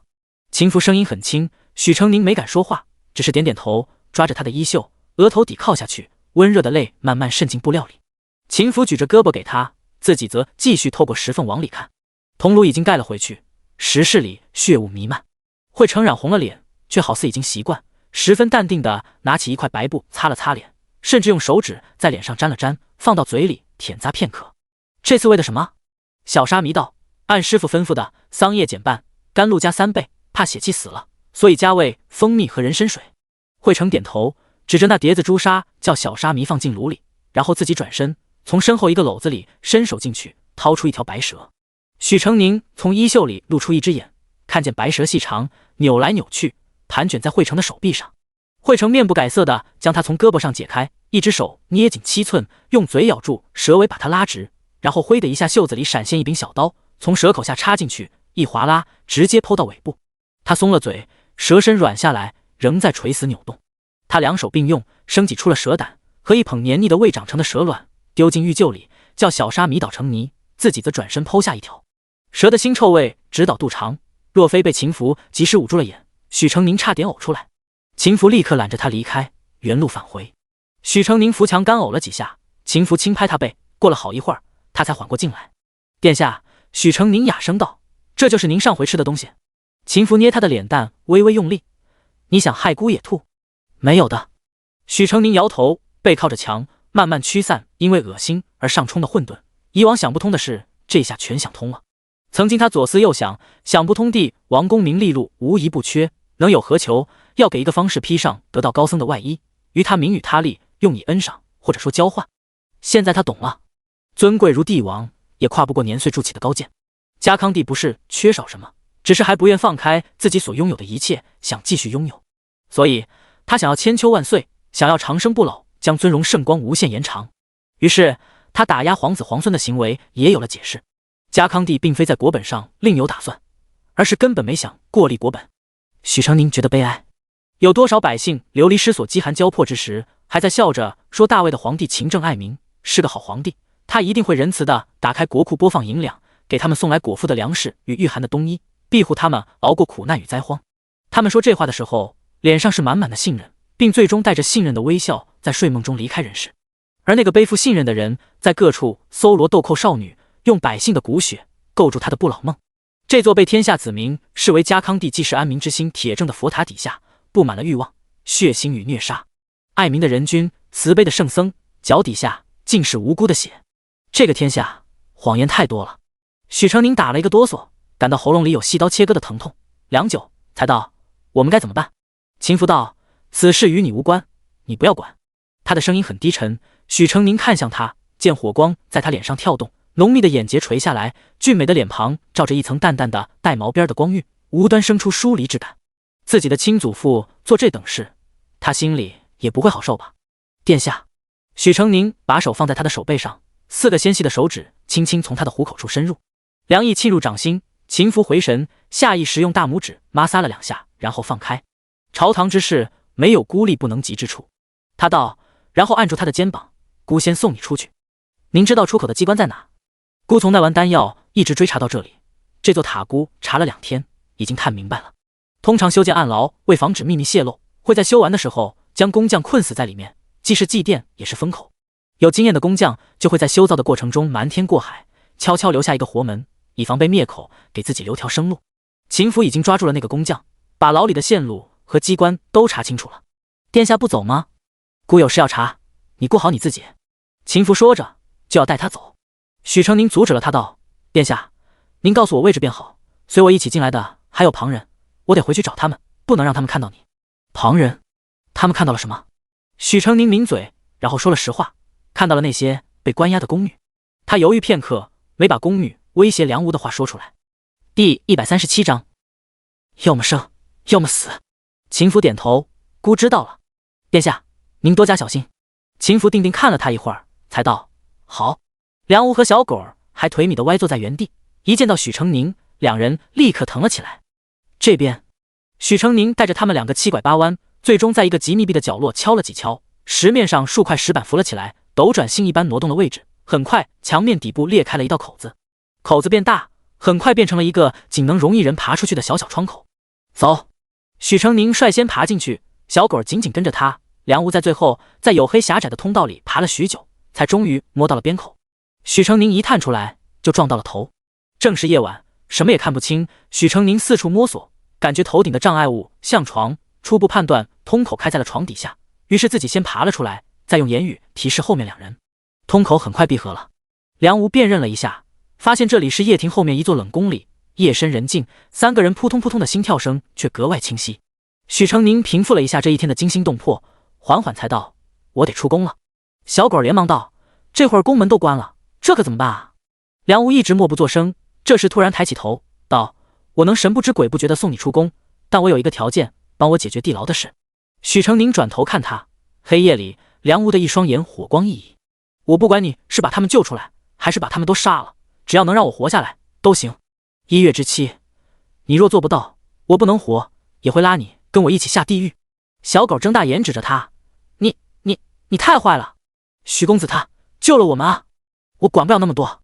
梁无站起来，冷冷与许成宁对视：就算你杀了我灭口，等他们供出跟我一起进地牢的还有别人，你觉得你能躲得过吗？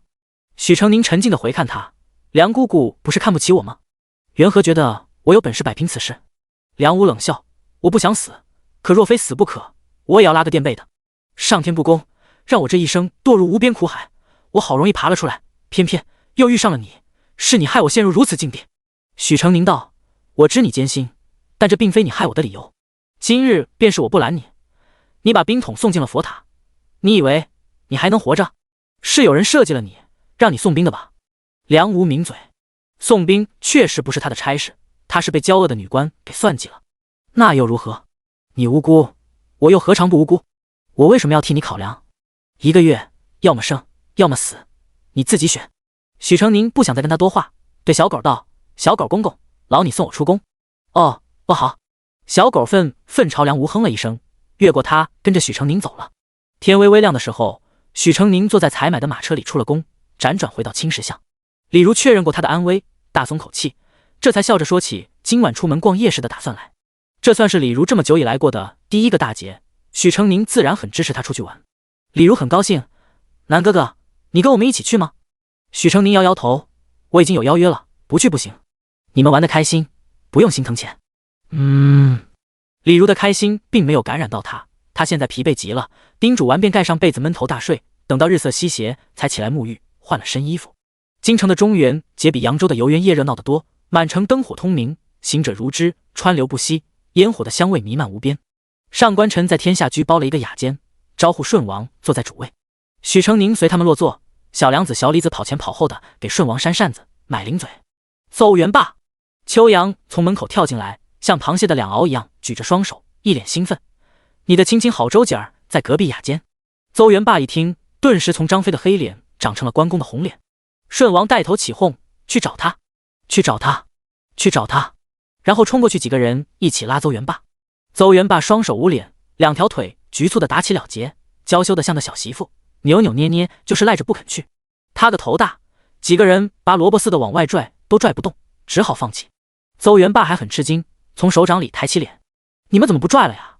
再拽一会儿，他半推半就也就去了呀。许成宁好奇地问，周姐儿是你喜欢的姑娘？邹元霸又娇羞地埋起了脸。顺王指着他哈哈笑，他可喜欢他家周姐儿了。去年他家周姐儿跟着姐妹去庙里丢耙子求姻缘，周姐儿在前面一头扔，他在后边一头捡。许成宁哈哈笑了，然后问进展的怎么样了？邹元霸羞答答的对手指，就差见面了。啊！上官晨大笑，意思是他家周姐儿还不认识他呢。许成宁也毫不留情的笑起来。秋阳道：邹元霸，我劝你赶紧下手，你周姐儿比你还大1岁呢，今年都16了，再不下手就要成别人家的了。许成宁一口茶喷了出来，你才15岁。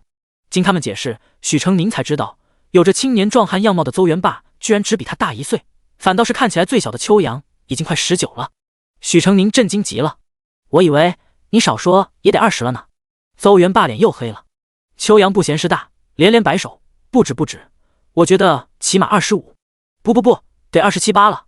本王第一次见他，以为他是父皇安排的午教席。邹元霸忍无可忍，拍桌大喊：许成宁！许成宁拔腿就跑，邹元霸在后边追，两人绕着雅间的大圆桌绕起圈来，周围人乌拉乌拉的起哄，这边嘻嘻哈，热闹无比。不远处一间雅间却格外冷清。第138章酒后。小姐，你午膳就没吃多少，先吃一点吧。知雨担忧地道。不必了。王父轻声细语，浅啜啜了口茶，温和道：现在点菜，一会儿该凉了，还是等旭妹妹来吧。那奴婢去外边给小姐买点糕点垫垫肚子。现在吃，一会儿怎吃得下？而且把外面的吃食带进酒楼，成何体统？王普明白妹妹的顾虑，家里吃穿不愁，可一旦跟显贵交游，就会有点捉襟见肘。旭表妹家境优渥，寻常地方并不踏足，这次兄妹俩也是凑了很久的月钱才够来一次天下居。妹妹很懂事的，不想花费更多的钱。妹妹饿了就先点一盘糕点吧。哥哥，我真不用。天下居一盘糕点都要好几两，他哪里舍得？王普抿抿嘴，那你再忍一忍，旭表妹一会儿就来了。知雨撅嘴，忍不住道：表小姐也太慢了。住口知雨！王父严厉的斥他道：公府规矩繁琐，表妹出门一趟本就不容易，只是耽搁了一会儿，我都没说什么，你先抱怨上了。知雨连忙认错，奴婢知罪，再也不敢了。谢琼旭的马车晃晃悠悠，邢道君又来楼下，杜鹃跑进去问了一圈，又回来了。他不在。杜鹃摇摇头。谢琼旭咬住了唇，这里没有，百惠斋也没有，没听说过他还喜欢去哪里的酒楼？难道他去了秦楼楚馆？他捏紧了帕子，精心打扮的妆容变得十分难看。小姐，要不咱还是去天下居吧？谢琼旭犹豫了一会儿，还是道：再找找看。车夫调转马头，刚要往另一个方向去，杜鹃突然指着窗外道：小姐，那不是宁王世子的随侍吗？谢琼旭撩开帘子一看，果然是宁王世子身边的小太监仆从主，他一定就在这附近。跟上去。马车跟着人行驶到幽冥房，看小太监进去了。幽冥房算是茶馆，但又与寻常茶馆不同，里面常年养着弹琴唱曲的伶人，依客人要求专门到雅间里给人弹唱取乐。谢琼旭心里涌起一股怒气，一把甩了车帘，步下马车。杜鹃急急忙忙地拿出蜜梨给他戴在头上。宁王世子在贵客雅间里，谢琼旭找到他的时候，他正半躺在锦榻上，叫乐铃在他耳边轻轻地唱着民间小曲《眼儿妹》。杜鹃一个巴掌把乐铃扇出了门。谢琼旭胸口起伏，含泪又悲伤又愤怒地看着宁王世子。旭儿，你怎么来了？宁王世子张开手臂就想拥他入怀，谢琼旭侧身躲过，呜咽道：我是不是打搅你寻欢作乐了？哪有的事，你别胡思乱想，姑来此不是为了寻欢作乐，只是打发时间而已。打发时间？谢琼旭扭过头质问他，有时间可以打发，怎么没时间找我？他整整等了5天都没等来他的邀约，要不然也不会心急火燎的出来找他。他又蓄起了泪，宁王世子连连轻呼：乖旭儿，好旭儿，不哭了，瞧瞧你今晚多好看，再哭就变小花猫了。姑心里只有你一个，哪里看得上旁人？茶坊里的都是些阿猫阿狗罢了，旭儿犯不着跟人家计较啊。他把谢琼旭搂紧怀里，一声声安慰：姑不找你，是因为想着你要跟小姐妹出去玩，姑若邀你，你不得把邀约都退了。姑不想这么拘着你，本来打算中元节让你玩个够，过后再加倍补给姑，没想被你拿住了画饼，反过来将了义军，姑心里还委屈呢，小没良心。他甜蜜好听的话说了一箩筐，一句不重样，终于把谢琼旭哄得服服帖帖。既然你来了，就陪姑坐坐，可要看表演。谢琼旭被拉着坐到他旁边，理了理袖子。什么表演？什么表演都行，只要你爱看。你不是生刚刚那个伶人的气吗？叫他给你表演用嘴倒酒。什么叫用嘴倒酒？就是几个人叼着酒杯，互相往对方的杯子里倒酒水，姑给他配个50、60岁的老头子一起表演，好不好？好啊。杜鹃寻了空隙问谢琼旭，表小姐和表少爷那边，奴婢要不要去说一声？谢琼旭道：别去了，他们要是知道我不去该多伤心。我略坐坐，一会儿便过去了，我身边也少不得你，你别走开。杜鹃应是。许成宁跟邹元霸追跑了半天，跑不过了，转身喊一句周姐儿，邹元霸立刻会刹住脚步，娇羞无脸，他赶紧又跑。如此反复10多回，周姐儿就像一句咒语，在邹元霸身上从没失效。最后上官晨挡在邹元霸跟前，嘻嘻哈哈道：邹元霸，我有个提议，咱们几人就许成宁成亲了，不如就罚他替你写情书，趁着良辰吉日，咱哥们带你去跟周姐儿告白。顺王举双手赞成，好好好，就这么办。笔墨很快拿了上来。邹元霸束手束脚坐在位子上，其他4人坐在对面，虎视眈眈看着他。说吧，你第一次见他是什么样的？邹元霸2个手掌贴在一起，夹在大腿缝里，扭扭捏捏。在书肆遇见的他穿着花衣裳，脸肥肥的，怀里捧了好多本龙阳的画本，笑得眼睛都没了，贼好看。许成宁指着隔壁：你去隔壁说，保管他不打你。可是，是真的吗？那你想跟周姐说什么？我想娶她当媳妇儿。还有呢，以后我的月钱都给她管，随便她花。还有呢，以后我要是惹她生气，我就跪搓衣板。你哪学来的这些？我爹教的。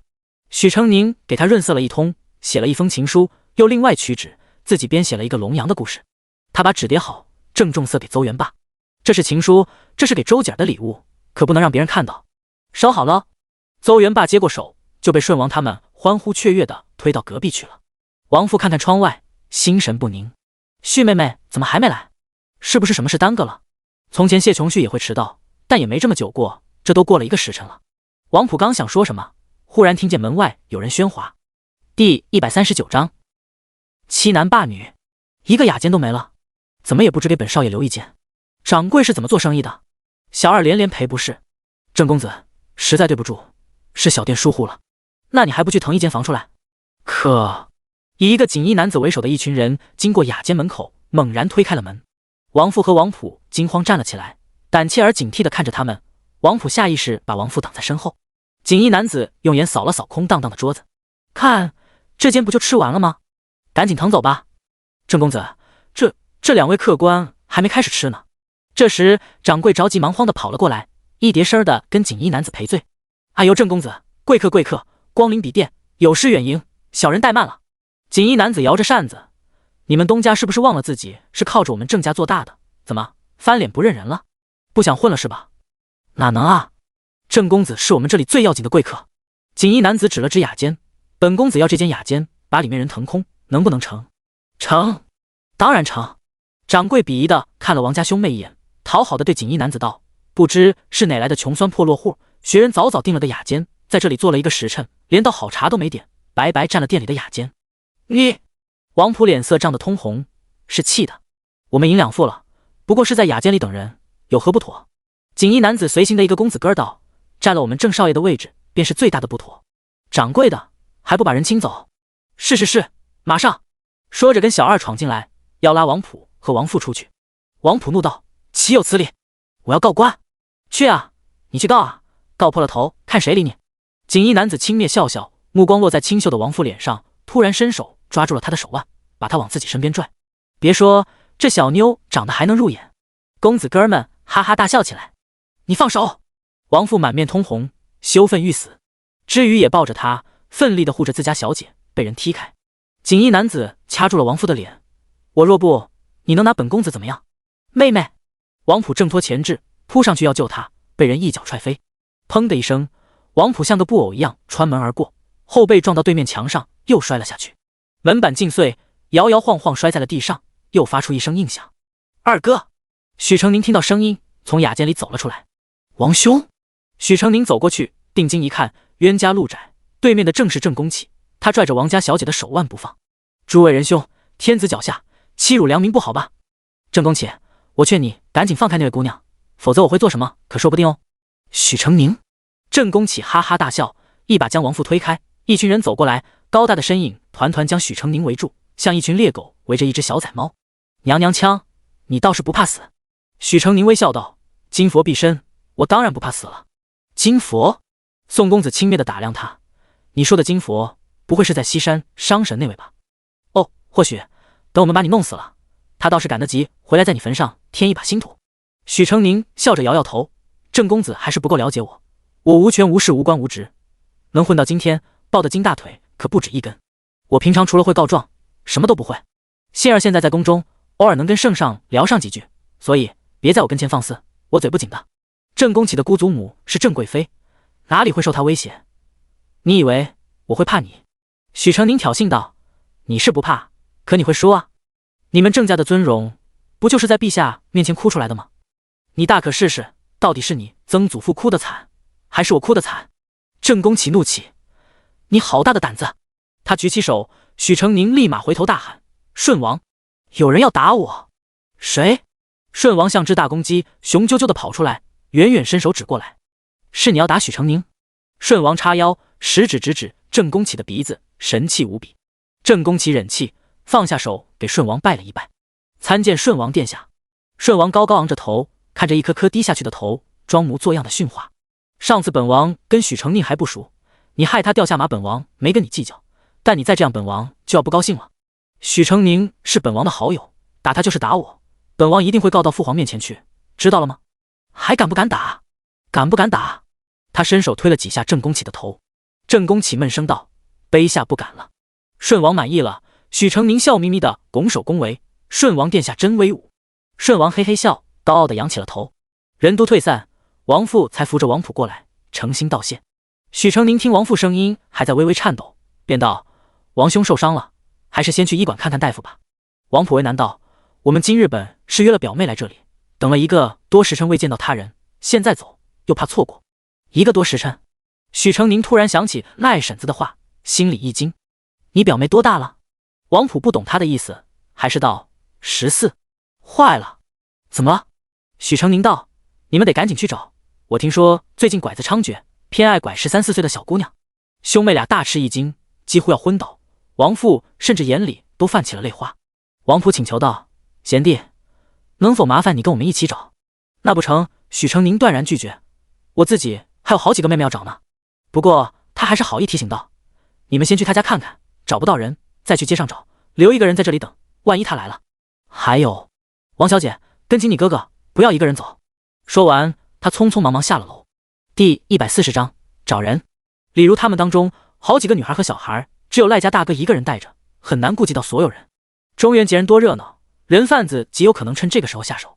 许成宁沿着他们可能会去的街巷找了一圈，最后在小摊子上找到了李如和妙妙，妙妙手里牵着她5岁的小妹。许成宁气喘吁吁，心放下了一半。你姐姐他们呢？妙妙道。小宝嚷着要吃甜糕，那东西得现做，哥哥和姐姐带他去了。许成宁刚把心放下来，又看见赖家大哥一个人回来了。大哥，姐姐和小宝呢？赖家大哥很惊讶，他们还没回来吗？买完甜糕，我遇到了朋友，聊了几句，让他们先回来找你们了呀。回来了？没有啊。他们大惊失色，赶紧去找。一行人沿着摊子到卖甜糕的地方找了几圈，人影都没看到。妙妙和李如眼泪汪汪。别急，赖大哥，你先送他们3个回去，然后到这里跟我会合，我们一起去找。李如道。南哥哥，我也留下来一起找吧，我会小心，不会让人拐走的。妙妙也道。我也是。他们3个感情好，不把人找到，2人也不会放心。许成宁只好同意，让赖家大哥一人先送赖家小妹回去。他从旁边铺子里借了笔墨，勾勒出小宝的画像，秀秀的也画了一幅，但怕坏了他名声，许成宁把他的画像先藏起来，不到必须时不用。他拿着画像沿路借问路边的摊主。夜市热闹，街上面孔那么多，大多数人都是一看过就忘。果然一路问下去，几乎所有人都摇头表示没见过没印象。只有一个生意没那么好的小贩一拍脑门道：哎呀，我瞧见了，是不是杏色衣服，脑袋大大圆圆的？我瞧见他被一个妇人抱在怀里，往那边走了。那妇人长什么样？穿什么颜色衣服？可有说什么话，做什么事？小贩想了想道：胖胖的，40、50岁吧，腮这里有颗黑痣，穿了灰衣服好像。小孩闹得厉害，还喊哥哥姐姐，不停地扭，街上人都看他，他就到那个小摊子上买了制衣糖，塞到孩子嘴里。小孩一吃到糖，人就乖了，不哭也不闹。小成宁递给小贩1角碎银，道了谢，转头就带着李如和妙妙去了饴糖摊子上。李如和妙妙本以为许成宁还要打听，没成想他不慌不忙地买了2根饴糖，甚至还有心情跟小贩聊起天来。许成宁看着卖糖的小贩利索地卷着饴糖，突然指着旁边放在小罐里的糖问：这糖跟卖给我们的有什么不一样？卖糖小贩手僵了一瞬，笑道：没啥不一样，都是一起做的。许成宁道：看着像干净些。没有，都是一样的。哦。许成宁从他手里接过2只饴糖，递给李如和妙妙，自己则掏出小宝的画像。大叔，实不相瞒，我是来找人的，您可曾见过这画上的小孩？卖糖小贩瞪大了眼，连连摆手：没有。您再仔细看看，是才有人说看到他被一个妇人带着，在您这买过饴糖。真没有，小哥。许成宁叹气，拉着他走到暗处，掏出秦福给他的令牌，神色严肃地对他道：令牌在此，我奉我家大人之命，寻找画上的公子多日。大叔，如果您能想起来什么，我希望您能帮帮我，这件事非常重要。这画上的小孩真实身份是平乡侯世子之子，世子夫人出嫁5年未育，被世子的小妾抢了先，世子夫人一怒之下将小公子丢在了外头。世子年已30，这个小孩不但是世子的长子，还是他的独子，侯府十分看重。只要大叔能帮我们找到小公子，平乡侯府不仅可以奉上万金酬谢大叔，大叔以后还是侯府的大恩人。卖糖小贩惊的眼珠子都快掉下来了。万金？许成宁点头，万金。所以不光为了我，也为了大叔您自己，您若能想起点什么，千万往平乡侯府来告诉我，绝少不了您的好处。许成宁说着，往他手里塞了块足重的银子，然后低头看着手里的画，叹息：您瞧，这画已画了半月，我至今依然搜寻无果，也不知道小公子可曾吃了苦受了罪。卖糖小贩收了钱，拍着胸脯道：小兄弟放心，这忙大叔帮定了，多谢大叔。许成宁向他作揖，随即转身向李如他们走去。南哥哥。许成宁摆了摆头，走去平乡侯府。谢儿梁兆琪今夜未出门，许成宁向他说明了来意，得到他的欣然应许，然后就坐在厅堂中等候。过了半个时辰，管事急忙来报，人来了。梁兆琪带着许成宁一起出去，就看见卖糖小贩举着小宝，欢欢喜喜道：大人，我找到贵府的小公子了。梁兆琪挥手，把人贩子抓起来。家丁蜂拥而上，一把钳制住小贩，把他的头和手脚都摁在了地上。大人，你抓我干什么呀？大人！妙妙和李如跑了出来。小宝！妙妙扑上去抱住了小宝。小宝呆呆愣愣，还没什么反应。许成宁道：他吃了罐里掺药的饴糖，一时神志不清，等他缓缓。小贩还在大叫。许成宁走到他跟前，弯腰：窝点在哪？说出来，按律减刑哦。第141章，秀秀失踪。卫兵列队像一支长箭插入人海，从中撕开，井然有序地分散到各个店铺。过路的行人无可避免地被阻拦推搡到，或疑惑，或不满。城卫所怎么这个时候出动了？像在找人。找谁？谁不见了？不知道。好事的人拦住一个卫兵问了句，卫兵嘴倒是严，一个字也撬不开。王父跟着卫队，脸色苍白，脚步虚浮，已经快要支撑不住的样子。王普担忧道：妹妹，你先家去吧，你脸色不好看。王普才挨了打，自己也不舒服，他担忧谢琼旭，但也心疼妹妹。王父摇头：不行，没见到旭妹妹，我安不下心，我必须跟着。陆副指挥使带人，一定能找到旭表妹的，你别担心，先回家去，好吗？王父还是不肯，兄妹俩一样的倔脾气，咬牙撑着跟着陆清风去找。找人之前，他们去谢国公府问过，发现谢琼旭也没在家，门房说他早就已出门了。兄妹惶惶不能自已，与公府两相商量之下，觉得不管是谢府的家仆大张旗鼓的出去找，还是找京畿府报案，都容易坏了谢琼旭名声。于是找了城卫所，那里的兵全是谢荣玉的手下，绝不会出去乱说。兵力像沙子一样撒下，训练有素，很快搜遍了大街小巷，最后在幽冥坊发现了谢府的马车。王普王父大喜，跟着陆清风一起上楼，像久旱逢甘霖，欣喜若狂而魔怔了一般，顾不得礼仪的把一间间雅间撞开，一声声的喊谢琼旭，旭妹妹。最后一间雅间门撞开，看到屋里情形，王父震惊的捂住了嘴。谢琼旭正坐在宁王世子的腿上，攀着他的脖子与之拥吻，宁王世子的手还伸进了他衣服里。旭表妹。王普难以置信的看着这一切，脸色苍白，嘴唇翕动，却说不出话来，双手抖个不停。谢琼旭尖声惊叫，连忙站起，背过身整理自己的衣襟。宁王世子大怒：尔等大胆，竟敢擅闯，孤要治你们的罪。陆清风走进来，施然抱拳行了个礼：殿下恕罪，这兄妹俩乃是您身边这位琼旭小姐的表哥表姐，今夜原本有约，他们却迟迟等不到谢二小姐前来，这才托我带他们出来找寻，冒犯了殿下，实在罪过。你说什么？谢琼旭蓦然转身，瞪大眼睛质问王普和王父：你们竟然让城卫所的人满城满街的找我？他大怒，又气又哭：我不过迟了一会儿，你们有必要如此计较吗？为什么要擅作主张，小题大做？我说了我会去赴约的，被你们这么一找，我的名声全毁了，被你们毁了。王父瞳孔颤动，试图轻声解释：旭妹妹，这事是我们不对，我们是听说京城里有拐子，怕你遭遇不测才会。谢琼旭现在满心满脑都是被撞破的羞耻与名誉不在的后怕，哪里听得进去一腔汹汹怒焰全倾泻在他们身上。都怪你们，非要请我去什么天下居，明明家里穷还不肯安分，在我跟前死撑脸面，当我不知道你们平常连20两一只的首饰都舍不得戴吗？我怕你们抹不开脸，才答应了邀约，一番好心你们不知感谢便罢了，还苦苦相逼，现在倒好，害了我，你们开心了。他一通歇斯底里，王父只感觉到两耳轰鸣，天崩地裂，看着他嘴唇张合，却不知他在说些什么，往后一仰，昏死了过去。妹妹。王普和知雨把王父扶住，重量落在胳膊上时，王普仍木木的，没有什么知觉。他好像在做一场梦，一场荒唐无比的梦。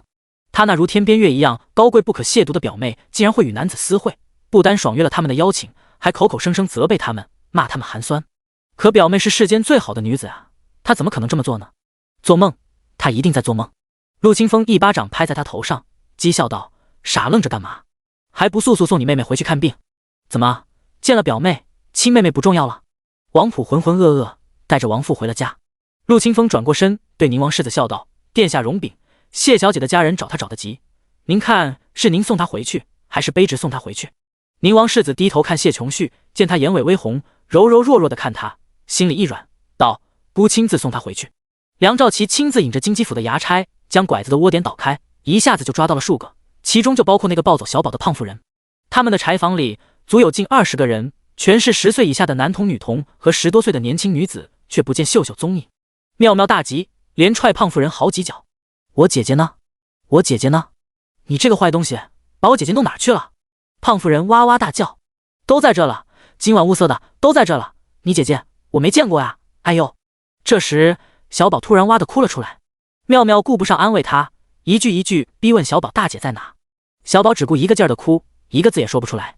妙妙性子急，问不出来就扬起手打了他几下，小宝哭得更凶了。许成宁走过来拦住了他，自己把小宝抱起来拍了拍。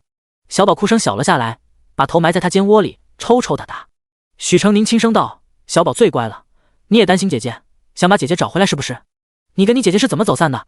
你告诉哥哥，哥哥帮你找姐姐，好不好？小宝慢慢收了泪，童言童语的讲自己看到的。许成宁拼凑了一下，大概得知秀秀是在牵着小宝回来的路上，突然被人吵挤进一个巷口，巷口有人拿麻袋套住了他，把人扛走了，而小宝被留在原地，没人理会。妙妙和李如急得都哭了，朝衙差拜了又拜，求差大哥救救我姐姐，救救我姐姐。可哪是那么好救的呢？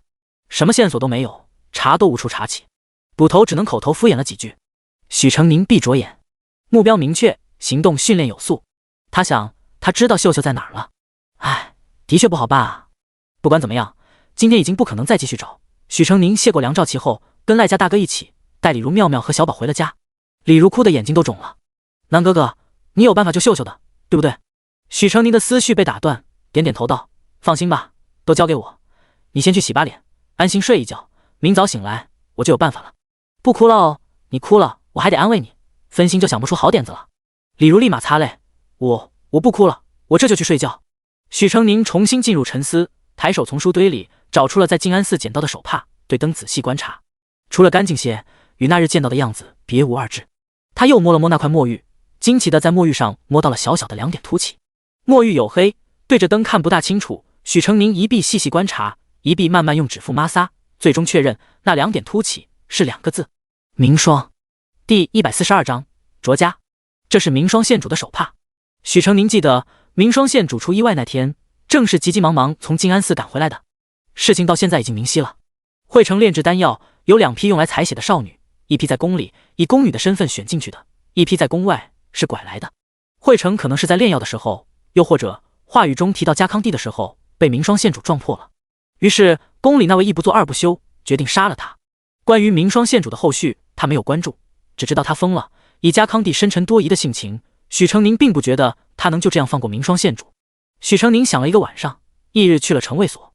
陆清风在自己衙房里打哈欠，看到许成宁还很惊讶：小许儿，你来找我。他刚说完，又打了个哈欠。许成宁看着他眼下的青黑，陆大人，您昨晚没睡好啊？陆清风讥嘲的笑笑道：谢指挥使不在，我替他料理家事去了。不说那些了，你今日找我何事？许成宁笑道：我听说城卫所是京城的包打听，想向陆大人打听件事。陆清风开始摆起谱来，往椅背上一倒，你说说看。许成宁道：我想问问，上次我们在铜马街上遇到的明霜县主，现在怎么样了？陆清风一听，打量他2眼，含笑：你打听这个做什么呀？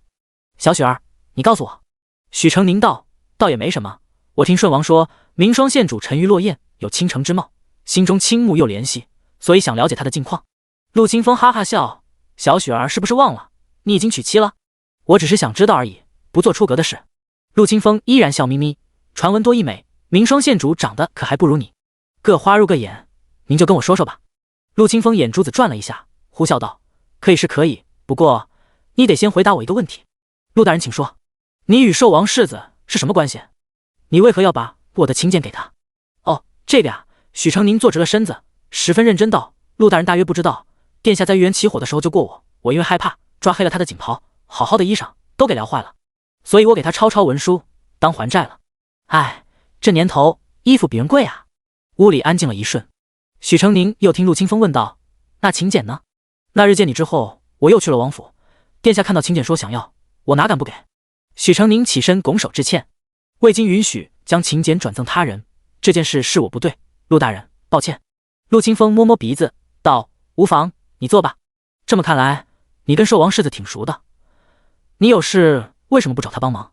许成宁道：陆大人又不是不知道，殿下去西山别院休养了，哪里还顾得上我的死活呢？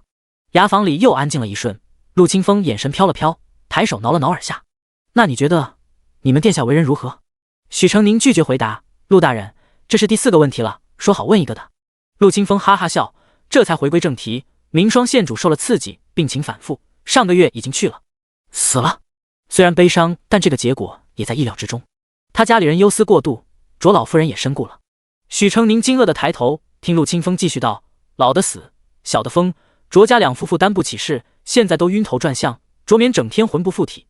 据说太仆寺那些军马，他都没心思管了。”许成宁听得怔怔，又问：“明双县主究竟是什么样的身世？”陆清风没有隐瞒，倒是全跟他说了。明双县主姓卓，其祖父是骠骑大将军，大尉品级最高的武将。明双县主出生后很多年都是家中唯一的孩子，被亲人千娇万爱。当初卓大将军军功赫赫，最后没为自己求什么，倒是给宝贝孙女求了个县主的封号。再说回其祖父卓不群，他从寒门子一步一步走到骠骑大将军的位置，颇得重用。如今老当益壮，还在与北绝的战场上厮杀。他是帝王弃用世家之后被卓选出来的最出色的将才，家康帝忌惮所有手握兵马的武将，唯独对卓老将军很是信任。许成宁想了想，能不信任吗？卓老将军的家人都在京城呢。这时门外来了个小兵，叫了陆清风一声，似乎有急事。陆清风去见了，许成宁隐约听见他们说道：“兄弟们都没说，不知道怎么就传出去了，那边退了婚，提亲。”陆清风再进来时，脸色比刚刚稍稍凝重了一点。许成宁没有窥探别人隐私的喜好，陆清风却不吐不快。昨晚文国公府谢二小姐私会宁王世子之事传遍京城了。许成宁怔住了。谢二小姐啊，他想起来了，王普说过他的表妹便是文国公府的二小姐，所以昨晚是他爽约了自己的表哥表姐去跟宁王世子幽会了。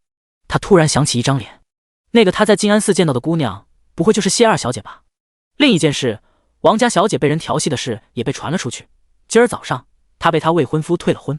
许成宁目瞪口呆，倒是谢二小姐，宁王世子去提亲了，那怎么样了？陆清风讥讽一笑，谢家老爷子为人古板迂腐，看不得思乡受受，见都没见宁王世子，也不管他的宝贝孙女了。谢二小姐的兄长父亲又不在，母亲又是个没主意的，没人能替她做得了主，所以也只能等文国公回来再说了。原来如此。许成宁看他脸上浮现阴冷又嘲讽的笑，脊背一凉。陆大人这是在想什么？我帮谢二小姐物色未来夫婿呢。啊？许成宁不解，您对这桩婚事不满意？陆清风哈哈笑，当然不满意。谢二小姐这样的人才，讨厌谁就让她嫁过去，祸害谁才叫物尽其用啊。虽然背后说人坏话很不地道，但陆清风实在被谢琼旭恶心到了。反正她不是谢荣玉的亲妹妹，名声臭了就臭了，他才懒得管她。不说陆清风，就是最疼爱谢琼旭的谢老国公也不愿管他了。谢琼旭在松风堂外跪软了腿，谢老国公都没有一丝心软。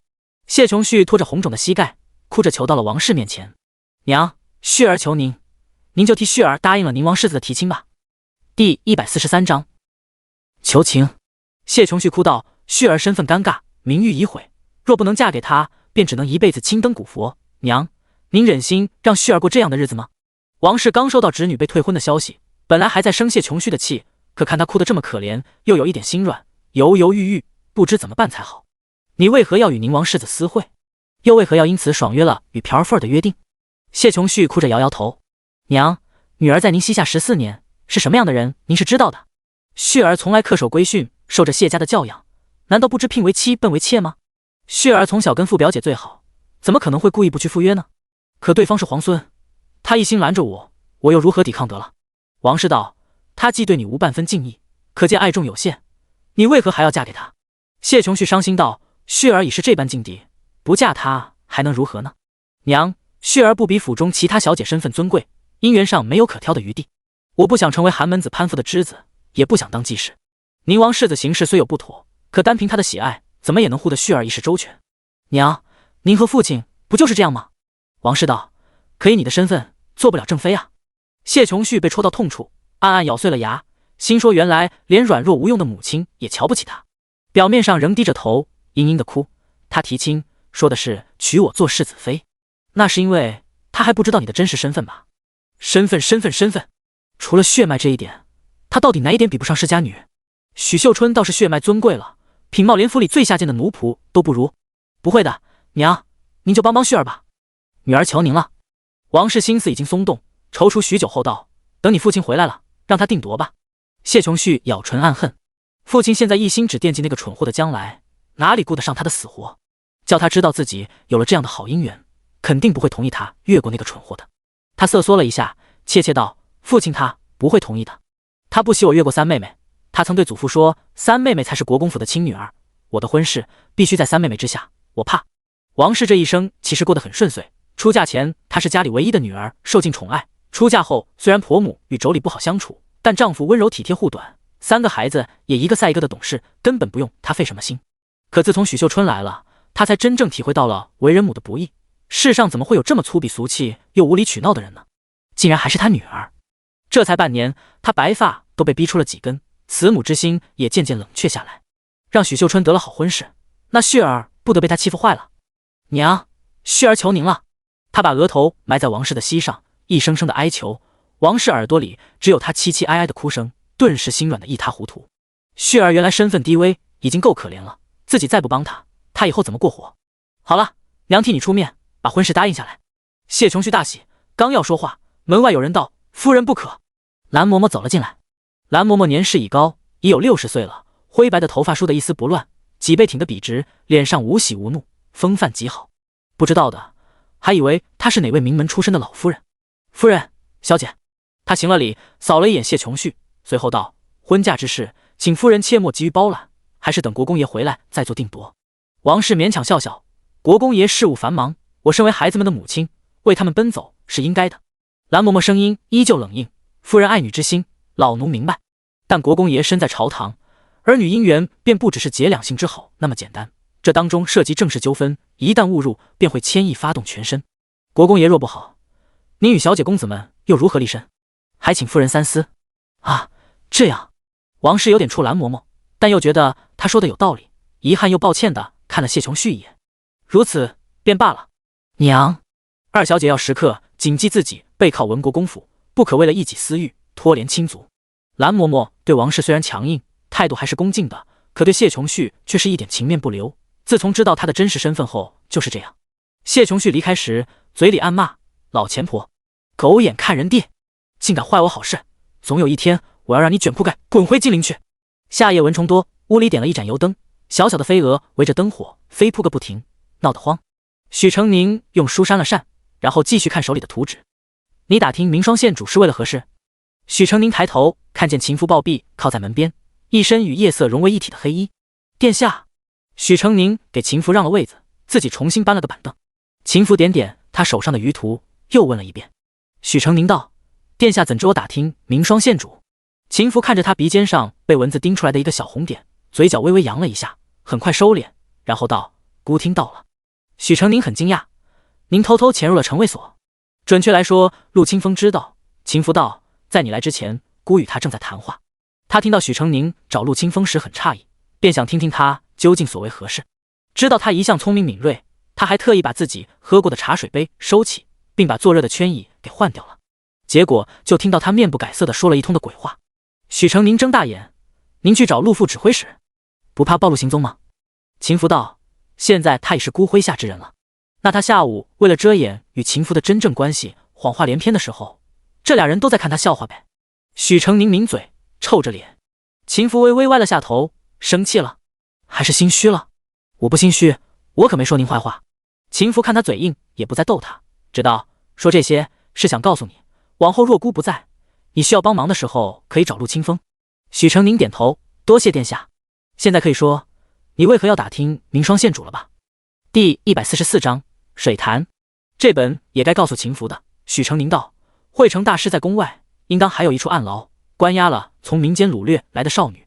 我去静安寺查探的时候，发现了这个。”他拿出丝帕，以秦福的身份与富贵，比许成宁更能从丝帕上发现信息。他只摸了一下，再看了一眼纹样，立马断定这是明双县主的。经县局指边疆有满京贵女，除了明双县主，没人去过边疆。许成宁道：“这个丝帕是在方丈阁下发现的。明双县主出事之前刚从静安寺回来，所以你怀疑他知道了这件事，因此被灭了口。”许成宁点头。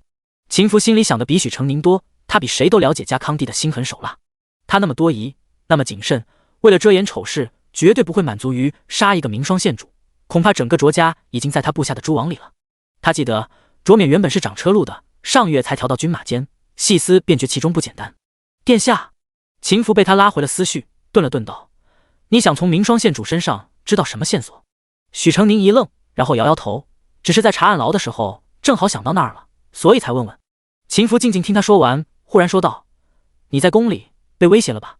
许成宁抬眼看他，秦福继续道：宫里的事孤会摆平，放心，你不会有事。他可以杀了梁无，再把那天许成宁行动的痕迹抹干净，谁也查不到他头上。不过这就不用说给许成宁听了，他还小，他想给他留一双干净的眼睛。许成宁道：不单是宫里的原因。他朝赖家的方向看了看，邻居的女儿也被抓走了。你想管这件事？都是人生父母养的，如果能想到一个法子，既能保全自己，又能把人救出来，那为何不做呢？你想到办法了？许成宁摇摇头，我得先找到暗牢的位置，才能继续想。明天我打算去静安寺那一片附近看看。橘黄的灯光里，秦福好似万千思绪收归在平静的神色里，良久才轻声道：你想好了？许成宁点头。好，你放手去做。秦福黑色的眼眸里有清亮的光芒，估信你能做好，但切记务必保全自己。需要人手，尽可以跟暗卫说。至于宫里，你鞭长莫及，姑来。许成宁灿然而笑，谢谢殿下。卧佛岭如其名，山岭连绵，好似卧躺的佛像。静安寺所在的山不知名，是这一带山林里极不起眼的一座，因为慧成大师得了圣宠，香火才旺起来，渐渐的便被叫做静安山。山不算很大，但毕竟人力渺小。许成宁在山脚下走了几个时辰，累得双腿酸软，热汗津津。他在溪流边洗了把脸，然后坐在树荫下查看舆图。舆图上山岭连绵，拱立成峰，碳汇的山谷溪流线条细腻穿插其中，每一座山和庙都在上面标注了名字。他已经在这里走了足有3天，这份舆图便是这几天画下的。山路难行，画山川河流的舆图比画城镇要难得多，是以多费了点时间。许成宁拿出炭条，在静安山上打了个圆圈，表示根据山体细矿暗牢，鉴于此处的可能性不大，但不是没有可能，有待商榷。打完，他就细细观察起图纸来。静安山附近这一堆里有6个山头聚在一起，除了中间一座叫玉驼山的，其余都建有1到2座寺庙或尼姑庵。许成宁长长舒了一口气，把图纸叠好放进怀里，休息够了便朝玉驼山走去。玉驼山是座深山，林木茂密苍翠，老树繁多，巨大的树冠呈现出箍子一样的形状。山位置深入又荒僻，进出不易，大概是因为如此才没有建寺庙吧。深山多野兽，许成宁不敢往深处了走，只在外围查探，越看却越觉得不对。此处山环水绕，藏风聚气，西北乾卦高大饱满，明堂开阔，明明是佛寺落旨风水极佳的宝地，怎么会没有建庙呢？他在河边拦住了一个挑水的僧人，这位师傅，借问一下，我观那座山风水极好，为何会没有建庙呢？僧人道：我师傅也说他风水好，但可惜这山头早早被人买下了。被谁买了？这小僧不知，多谢师傅解答。许成宁又查看了一会儿，发现林木丛生之中有一道车辙拓于其上，虽然已经小心的修饰过，但许成宁刻意观察，还是观察出了杂草倾轧过后倒斜的方向与别处不同。他沿着车辙往里深入走了一段距离，意外发现这条路并非毫无根据。原来马车所过之处两侧树下无一不是填盖了老虎粪。不修路，不猎杀，不伐木，利用丛林霸主的气息驱赶野兽，假装这座山还未曾启用，以掩藏其中不可告人的秘密。暗牢一定在这里，这条路大概是送兵送物的马车留下的。许成宁心里有了底，忽然仰头喊道：暗卫大哥，暗卫大哥！呼的一声，暗卫从上空跳下。这是秦府守李岸卫营的精英，名唤云九，是个30来岁，唇上2撇小胡子的男子。你能不能沿着这条路往前，看看前方有什么？云九点头，一把抓住他的手臂，将他拎到树上，自己飞身去了。许成宁抱着粗大的树干，坐在树上等。不足1刻钟的功夫，云九回来了。前方通往山洞，有10名护卫看守。只有10名？是，这么大一座山，只有10人看守，并且只守山洞，是笃定没有别的洞口了。真的没有破绽吗？佛塔地牢里的一幕幕从脑子里掠过，许成宁终于发现了一点不寻常之处。那群宫女虽然被囚于牢笼之中，但牢笼里没有半点臭味，她们也穿戴整洁，白皙干净，一点不像囚奴。许成宁忽然记起管事嬷嬷的话，入选宫女，头一点必得是良民，其次身不可有残疾，五官要周正，容貌鄙陋者气，寡廉失真者气，顾及缠身者气，身有异味者气，体肤黝黑者气，口齿粗劣者气。看来家康帝采血炼丹，也不会希望宫血的少女身上带病，牢中一定有人定期安排这些女孩沐浴净身。山中沐浴便一定要有活水，他可以从水源入手。你带我一起往那边的河流去。云九点头，把他夹在臂弯里，快速在树梢上点来点去，不多时便来到山谷的溪流边。溪流蜿蜒，在一个凹进去的山窝处连着一片水潭，果真叫他找到了扎根在水潭里的一处山洞，里面黑黢黢的，望不见尽头。这附近没人看守吗？暗卫道：没有。这不合理。许成宁想了想，弯腰捡起一块石头往洞里一扔，咕咚咚咚咚，回响缓缓。许成宁等了片刻，没听到其他什么动静，便决心进去一探究竟。岩壁内湖，水潭周围只有一横窄窄的凸出来的边沿可走，因为常年被水冲刷，已变得十分光滑，极其难走。许成宁扶着岩壁，小心翼翼地行于其上，几度差点滑进水里，还是云九力气大，及时拖住了他。走到一个壁角处，许成宁刚要举足，脚突然被一个破甩出的东西咬住，一股大力把他往下拽。啊！许成宁失声惊叫，脚已经沉进了水里。云九眼疾手快拉住他，手臂上射出一支短剑，扎在那物上。那物因吃痛张开了大嘴，掀出白色的肚皮。云九身姿扭转的一刹那，洞外的光照进来，许成宁恍惚一眼，终于看清了那是什么东西。鳄鱼。第145章潜入。他腿软的几乎要滑进水里，被云九夹在肘下，两眼迷瞪瞪地望着水面。水潭的水仿佛变浅，围着他们立足之处，无数粗糙的岩石浮出了水面。5、6、7、8、9、10、11、12，好多的鳄鱼。许成宁闭起了眼睛不敢看。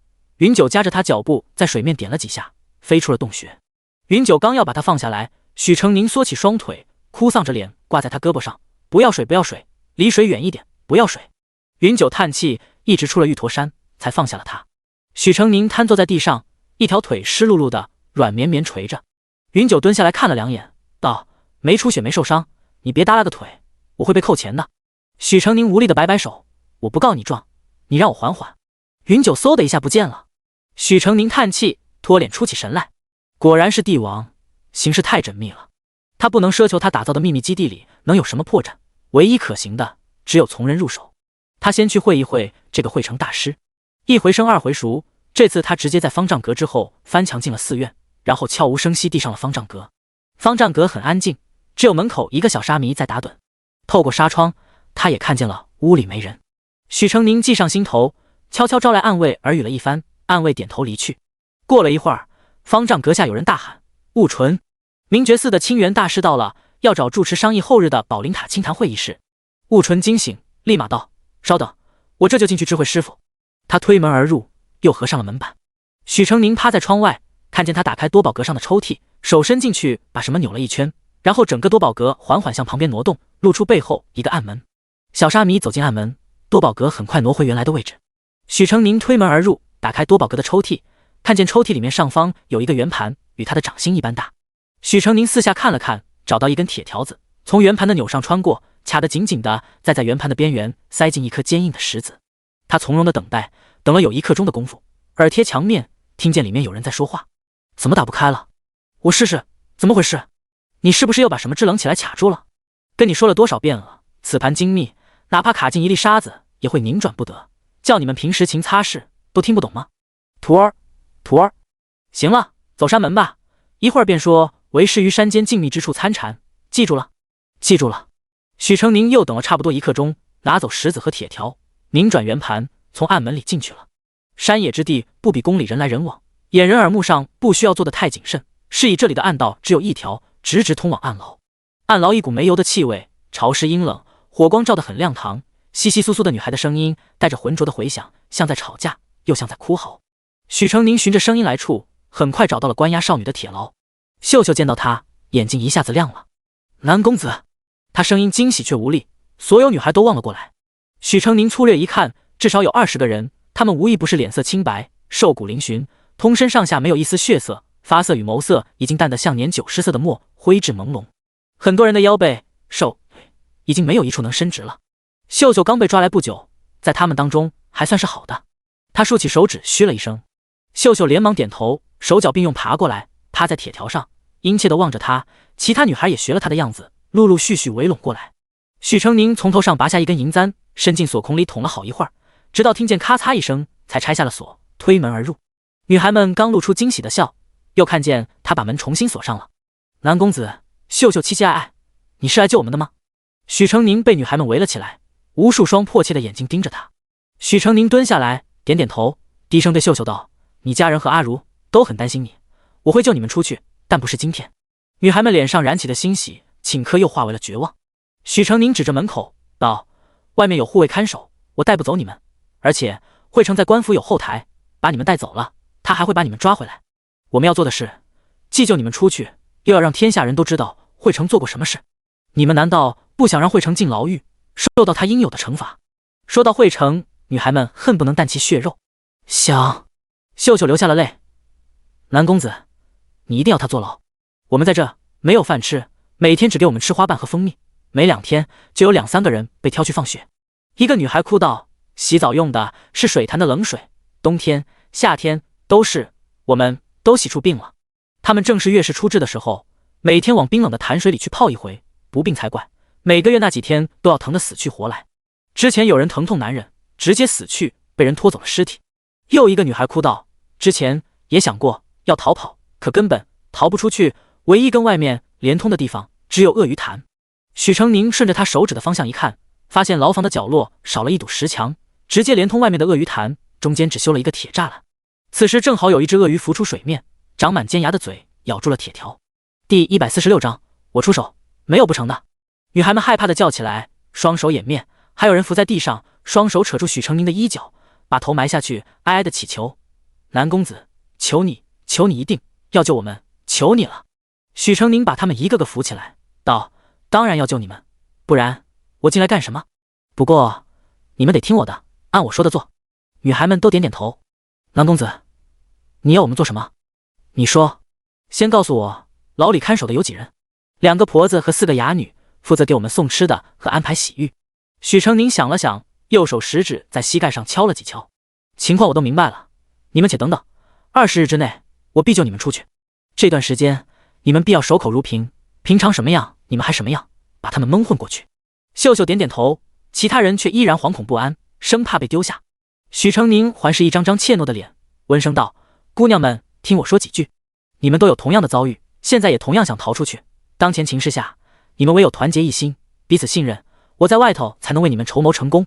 所以你们之间一定不要生嫌隙，我能救出一个，就能救出所有，都明白吗？”大家点头，有一人却突然哇的哭出了声。可我们出去了，又能怎样呢？我已经丢了1年了，回去别人也会看不起我，不可能找到好人家了。我死又不敢死，活着又没脸活着。南公子，出去之后究竟有什么意思呢？许成宁看着他，轻声道：“有意思啊，有很多意思。我问你，你想不想吃家里做的米面？想不想吃外面的鸡鸭鱼肉呢？”他话还没说完，就听到一点儿的吞咽声，有的人甚至肚子咕咕叫了起来。许成宁笑道：“这就是活着走出去的意义啊！不管别人怎么看你，只要外面还有东西能让你觉得开心，觉得满足，觉得想要，不就有意思了吗？咱不说大的，只说为了吃，你们愿不愿意逃出去？”愿意。他们好多人已经1年多没吃过1粒米1口肉，早就忘记是什么滋味了。许成宁微微一笑：“这就对了，哪怕只为了吃1口饱饭，也应该努力出去。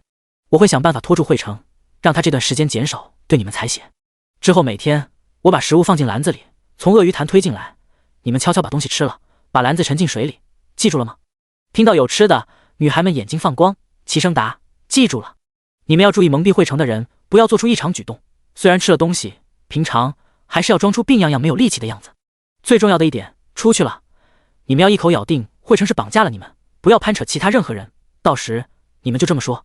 他把自己的主意细细讲了一遍，女孩们个个似懂非懂，还是都点点头，复述了几次，全部记了下来。你们有谁识字？我。一个女孩举起了手。你叫什么名字？我叫阿紫。好，阿紫，我若还有什么消息，会通过鳄鱼潭传送进来。你读看之后，立刻把纸条销毁。好。许成宁站起来，我该走了。他走了一步，突然回头，有谁是葫芦村的陈小雀？刚刚那个哭鼻子的女孩啊了一声，我是。你弟弟在找你，等你出去了，给他递个消息。陈小雀捧着心，惊喜地露出个笑，小狗儿。许成宁刚要打开牢房，一道妇人的声音传来：“一群贱蹄子，怎么那么吵？还有力气说话呢？”他骂骂咧咧走过来，看女孩们三三两两挤在一起，数了数人头，一个没差，顿时啐了一口，扭着屁股走了。许成宁被他们成堆坐着围藏在其中，听妇人走了，重新开锁溜了出去，却发现外面的一道石门已经关上，只有墙侧边上缘有通风的口子。可墙太高了，周围也没有可以踮脚的东西，许成宁根本爬不上去。一个比较高大的女孩慢慢走了过来，蹲下了身子。南公子，你踩我的背上去。许成宁愕然，这不妥。没事，你来吧。女孩笑道，一想到很快可以出去，可以吃东西，我就浑身是力气。其他女孩也围过来。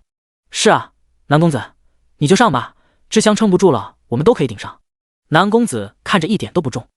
南公子明天给我们多送点好吃的就行。许成宁抿嘴，好。他被几双手扶着，脚踩上之香的背，再踏上他的肩。之香慢慢站起来，脚步打晃，却因为有其他人帮忙扶着，还是站稳了。许成宁努力够到气窗边上，一蹬腿爬了上去，回头对下边的姑娘道：“你们都回去，记得把门锁好。”南公子，有个看起来很小的女孩仰头，怯怯又期望地看着他：“你真的能救我们吗？”许成宁对他一笑：“我出手，没有不成的。”他钻出气窗，一跃而下，摔了下屁股，来不及呼痛，就赶紧扭开了暗门，原路返回了方丈阁。惠成还在前头跟明觉寺的方丈说话。大师觉得讲心经好还是金刚经好？大师是得道高僧，天下闻名，连皇上都看重您。您看，届时是由您开门见山，还是由贫僧抛砖引玉？明觉寺来的清源大师是位须发枯白的老僧人，说起话来一字一顿，慢慢吞吞，偏偏话又多。别人一盏茶能说完的事，他可以讲上一个时辰。惠成才跟他说了几个来回，已经快半个时辰过去了。许成宁悄悄摸摸跟其他香客一样出了寺院，这时云九才暗中对清源大师打了个手势。清源大师又喝了2杯茶，才告辞而去。那晚情妇告诉他，明觉寺清源大师是他的人，说是关键时刻可能会有用，这不一下子就派上用场了。许成宁下了山，远远瞧见惠成身边那2个小沙弥在河边洗手，洗完甩了甩水，边说话边往回走。河的下游还有一个小和尚，穿着不同于静安寺的浅蓝色僧服，正挑着2个木桶打水。许成宁福至心灵，一个计划在脑子里慢慢成型。第147章手书。小和尚挑好水，刚要走，许成宁冲过去拦住了他，大喊：“小师傅，使不得！”和尚才11、12岁的模样，大圆脑袋，脸上肉嘟嘟的，闻言不解地朝他看来。许成宁道：“小师傅，你可得缓缓再打水。适才我瞧见那2个静安寺的小沙弥往河里小解呢。”啊！小和尚惊讶地睁大眼，随即稚气的脸浮起晕色。太过分了，这般坏东西！许成宁点头附和：“对，坏死了！他们欺负我们华云寺在下游，完了，我们平常挑回去的水不会都有他们的尿吧？”啊！我想吐啊！不至于，不至于。小和尚气哼哼的：“我要告诉我师傅。”许成宁为难道：“可是没有证据，他们不会承认，只会告诉你出家人不打诳语，你师傅也讨不了公道的。”小和尚气得跺脚：“那我拿不了他们怎么办吗？”许成宁趁机道：“确实没什么办法，顶多下回碰见了他们，就冲他们捏鼻子，哼哼他们。”小和尚不懂，为什么要捏鼻子？捏鼻子是什么意思啊？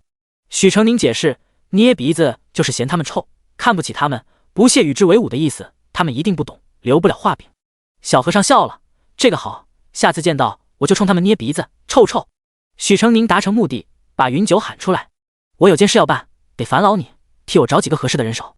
”4时10分，街市一如既往的热闹，寻常的人声百味烟火，袅袅在有条不紊地进行着。突然，城门口的方向马蹄哒哒，快马越来越近，风一般从人眼前掠过，带起行人的鬓发与衣角。刚刚过去的是和尚吧？怎么又是和尚？这都第4天了，他们又往金鸡府去了。看僧服穿的跟前2天还不是一个似的，他们寺里也丢了人了。走，去看看去。这年头，时不时不见个人很正常，谁也不能保证天无不测风云。因此，前几天第一次有僧人来报官说他们寺里的住持被劫走，百姓们惊讶归惊讶，但事不关己，便没放在心上。第2天又有2个僧人莫名其妙不见了，还是不同寺庙的，百姓们好奇更深了一点。当第3天又有4个僧人凭空消失，这桩连环案变成了悬案，百姓们想不记得都不行了，开始窃窃私语，奔走相告。现在是第4天，看样子又有新情况，大家迫不及待地跟去了金鸡府，想听第一手新闻。几名和尚快马加鞭在金鸡府衙门口停下，击鼓大喊：“灵真寺云心大师被掳，贼人留下手书1封，求大人为彼寺做主。”衙门还没开门让他们进去，又有几个僧人纵马过来了，捧着1封信跪地高声呐喊：“明觉寺清源大师被掳，求大人明察秋毫，营救住持。”手书？什么手书？前几天僧人被绑走的时候可是干脆利落，什么痕迹没有留下，这次竟然有手书。大家的好奇心熊熊燃烧了起来，没等府尹大人出面，手书的内容便已传播开。信上所写是一位慈父拳拳爱女之情的极致表达。贼人言明自己有一个今年15岁的女儿，在去年被拐，报了官，但官府迟迟没有作为，至今女儿也没有找回来。中元节当天，他做了一个梦，梦见自己的女儿满身是血，说自己已经死了，尸骨埋在卧佛岭一座小土丘的银杏树下，害死他的人是一个和尚。贼人梦醒后立刻带着工具去挖山，果然找到了女儿的尸骨。他认定了是女儿托梦告诉他真相，决心找出真凶，碎尸万段，为女儿报仇雪恨。一连几日的行动，便是要告诉卧佛岭那一带的寺庙，自觉交出凶手。一日没抓到杀害女儿的真凶，一日他就不会停止掳掠僧人。和尚哭道：“我们住持一心向善，不可能做出这种事，求大人找出真凶，还我们住持清白。”一连几天连续有僧人被掳，还都是备受尊崇的得道高僧，这算是连环大案了。金鸡隐汗津津，想起这2年每次有少女被拐的案子，一查案总是遇到各方势力，而不得不草草结束，不了了之。由少女失踪案牵扯出来的案中案，他真是不想管。他想了想，往高府去了。高家有2兄弟，哥哥高尊为左相，加太师衔；弟弟高敬为翰林学士承旨。端王世子妃高蝉便是高尊的掌上明珠，曾为秦氏王朝一把手的高家底蕴深厚，哪怕到了如今各个氏族已经没落，他们依然最大程度地保存了高家在朝堂上的权势与影响力。金鸡隐仕途上得过高尊指点，一向将他的话奉为圭臬，便请教他这件事该怎么处置。哦，高尊正在逗鸟，闻言看了他一眼。他人过半百，身量很高，头发依然乌黑，浓眉细长眼，美然飘逸，从容中略带一丝含笑的凌厉，穿上长衫便像文臣，披上战甲便像武将。金鸡隐有苦难言，太师大人，下官非不愿为民请命，而是因为少女失踪案实在蹊跷，下官每着手查证，总要遇到阻力。哦，高尊饶有兴趣，说来听听。金鸡隐犹豫片刻，抿抿嘴道：去年3月，有户人家报官，下官刚要派人调查，就被上头派人把衙门的人手全给调走了，下官成了光杆司令。去年5月，前后有3桩失踪案，恰巧下官丢了官印，不光下不了调令，还被罚了俸禄，前后往吏部跑了10多趟，才把事情平息下来，免了降职。那时下官便察觉到不对了，但又不肯定。等6月再有人失踪了，下官迟了2天接案，还没开审，报案人自己就撤了案，说他的女儿是灾星，会挡财运，女儿一丢，他立马就挣了钱，所以不想找了。听到这里，高尊手上顿了顿，眼里漾起一层淡淡的金光，笃定又漫不经心。高太师，金鸡隐愁眉苦脸，您看这背后到底是谁在作祟？下官又该怎么做？高尊转过身继续逗鸟，没有说话。金鸡隐等的心里发焦了，却听高尊语气从容不迫地说道：我听不懂你在说什么。如今要你查的是和尚被掳的案件，不是少女失踪案。你说这么多少女失踪的案子是为何？金鸡隐睁大了眼，太师意思是查清是谁掳了和尚，不就结案了？高尊对鸟嘬了嘬手，既然犯人是因为女儿失踪才做的案，那就查查那些女儿失踪的人，还不容易？金鸡隐被绕晕，又觉他所言甚是，自己怎么把事情想复杂了，于是茅塞顿开。下官多谢高太师指点迷津，太师一席话，让下官醍醐灌顶。高尊淡淡一笑，把人挥退。第148章抓苦主。僧人被绑架之事，静安寺略有耳闻，但他们自诩是连皇帝都看中的寺庙，一向眼高于顶，事不关己便满不在乎，照常做他们的禅，念他们的经。惠成的2个徒儿悟纯和悟明下山的时候，与华云寺的和尚碰见了。对方以一个11、12岁的小胖和尚为首，高高矮矮排成一列，神情倨傲地昂着头。悟纯悟明本想一如既往的谁也不搭理谁，谁知对方一行人看到他们就齐齐捏住了鼻子，白眼翻天，别过头看都不看他们一眼。2个人愣住，随即大惊失色，慌慌张张掉头跑回了寺里。师父！他们跑进来，满头大汗。刚刚我们在山下遇到了华云寺的人，一看到我们，他们就捏鼻子。悟纯扯着自己的袖子闻了闻，害怕道：师父，徒儿身上是不是有味道，被他们闻到了？惠成皱眉，不是每次都洗干净才回来吗？怎么还会有味道？徒儿自己也闻不到，或许是闻多了就闻不出来了。是这个理，他们做这个事已经做太多了，身上的血腥味早就腌入味了也说不定。单说惠成自己，早就已经闻不到蛇的腥臭味了。近来是做的多了些，失了警惕了。惠成叹气，这样炼丹的事，且听几日。你们注意勤加沐浴焚香，散散味道。惠成本以为只是一点小小的意外，没有太放在心上，殊不知更复杂的事还在后面。白墙青瓦顶，雨尽乱草鞋，小老百姓聚居之处。衙役持刀冲进来，一脚踹开颤巍巍的柴门，凶神恶煞。谁是张长发？屋里沧桑的男主人颤颤巍巍站了起来。官爷，小的是张长发。带走！衙役不由分说架走了他，不理会他如何喊冤反抗，强硬的把他押回了衙门。青石巷里，赖婶子也不例外被押着走。官爷，小人犯了什么错？为什么要抓我？官爷！妙妙和赖家大哥冲上去推搡衙差，企图救下自己的娘。你们干什么？凭什么抓我娘？娘！他们被一把蛮力狠狠推开。你娘有绑架寺庙和尚的嫌疑，奉大人之命把人押走。妙妙简直不可思议，我娘是女人，怎么可能绑架得了和尚？你们办案也不能这么办，轮得到你来教？带走！喂，娘，娘！衙差押着人离开，妙妙和赖家大哥也带着弟弟妹妹跟上去。许成宁倚在门口，看到了这一切，转头对一脸担忧的李儒道：“我们也过去看看。”赖婶子被押送到京畿府，他们也跟到了京畿府。远远就看见府衙门口里3圈外3圈地围满了人，吵吵闹闹。一道浑厚的汉子声音十分清晰：“我们是丢了女儿的人，官府不帮我们找女儿就算了，就因为我们丢过女儿，还给我们定罪，这是什么道理？我们不服！”“是啊，就是啊，我们不服！凭什么抓我们？丢了女儿，难道是我们的错吗？”围观的百姓也纷纷道：“普天之下，任哪处也找不出这个道理，怎么不找人反抓人了呢？”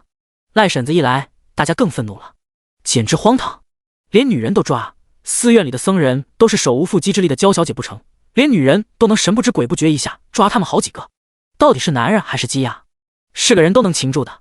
放人，快放人！衙役大怒，住口！现在衙门办的是和尚被掳的案子，与失踪案无关。怎么无关？你们抓的都是丢了女儿的苦主，他们丢女儿时你们不查，怎么和尚丢了衙门就要查了呢？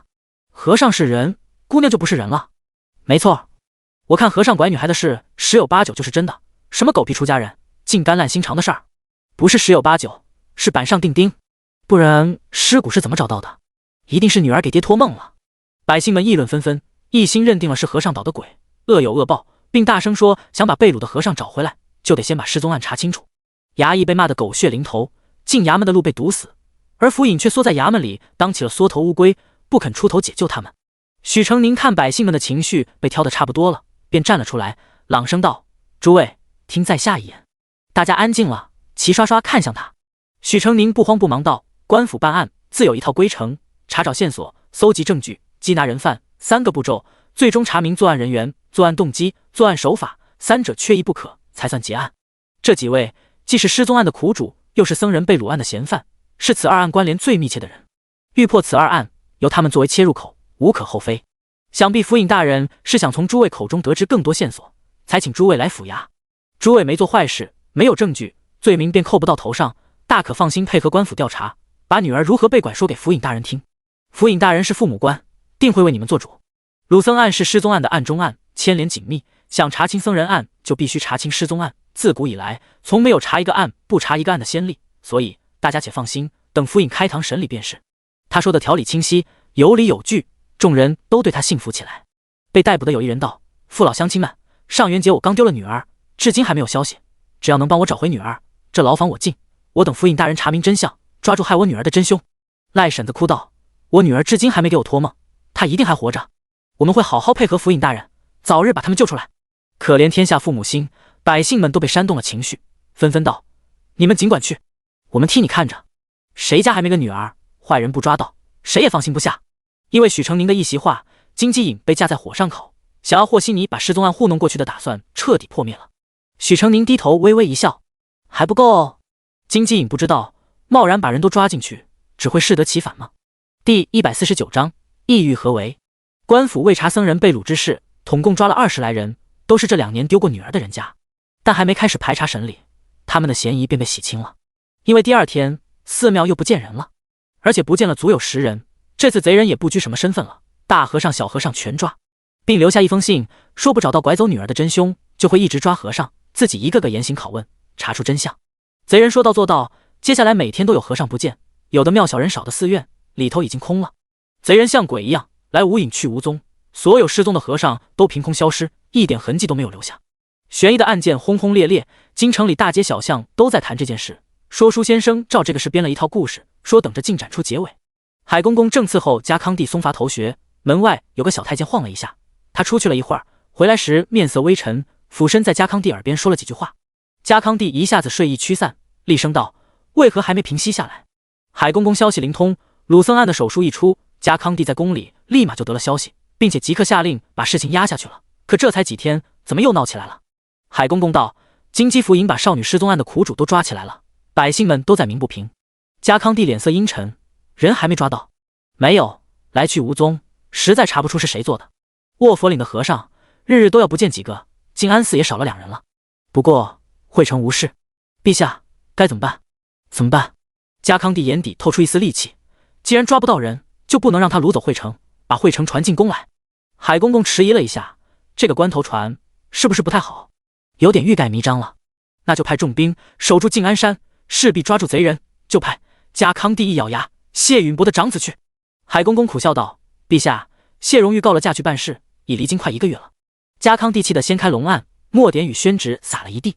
海公公熟练地安抚好帝王，出了个主意：城卫所还有个副使是谢世子的手下，功夫也不错，不然派他去。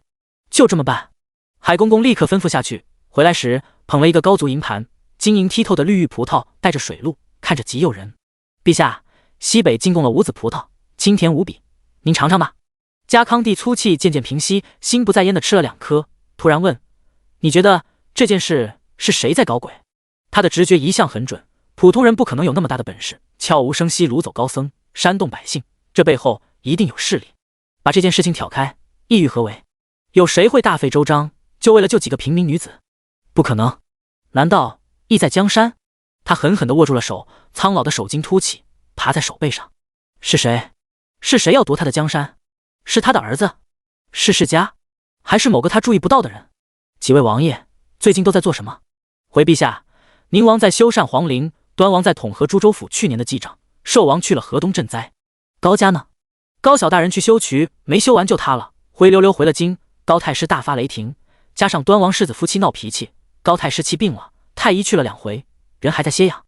高成只要赶在圣上万寿前修好大典，没日没夜待在翰林院，已半月没着家了。那也不是高家。家康帝沉默了，凝眉思索。海公公又问：陛下，这葡萄宫里几位位分高的娘娘都分了一小篮子，还有王爷公主的府邸上也都让人送了。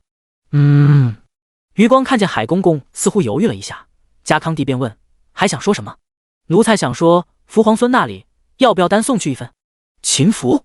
好歹福皇孙也是为陛下是药才伤了身子，奴才想陛下心里定然也记挂着他，可要让人借这个机会去看他休养的好不好？家康帝神色晦暗，指腹慢慢捻动。秦福啊，他在西山乖乖待着，还是在整什么幺蛾子？海公公等了许久，最后听他道：你去安排，不许声张。是。太常寺那位最端正持礼的少卿大人闹出事了，他在外宅养小心的事被岳父岳母亲眼撞破，光着身子被追打了2条街，甚至最后还查出那位以远房侄子之名在家学里读书颇得少卿器重的少年，其实是他的私生子。而这时再有和尚被绑架的案子全部被压了下去，没人听到新的消息。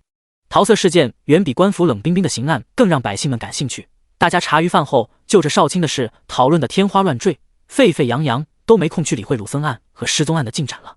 一个头发花白的老妇跪在了府衙门外，往地上一下一下的磕头：裘大人，把我放出来吧。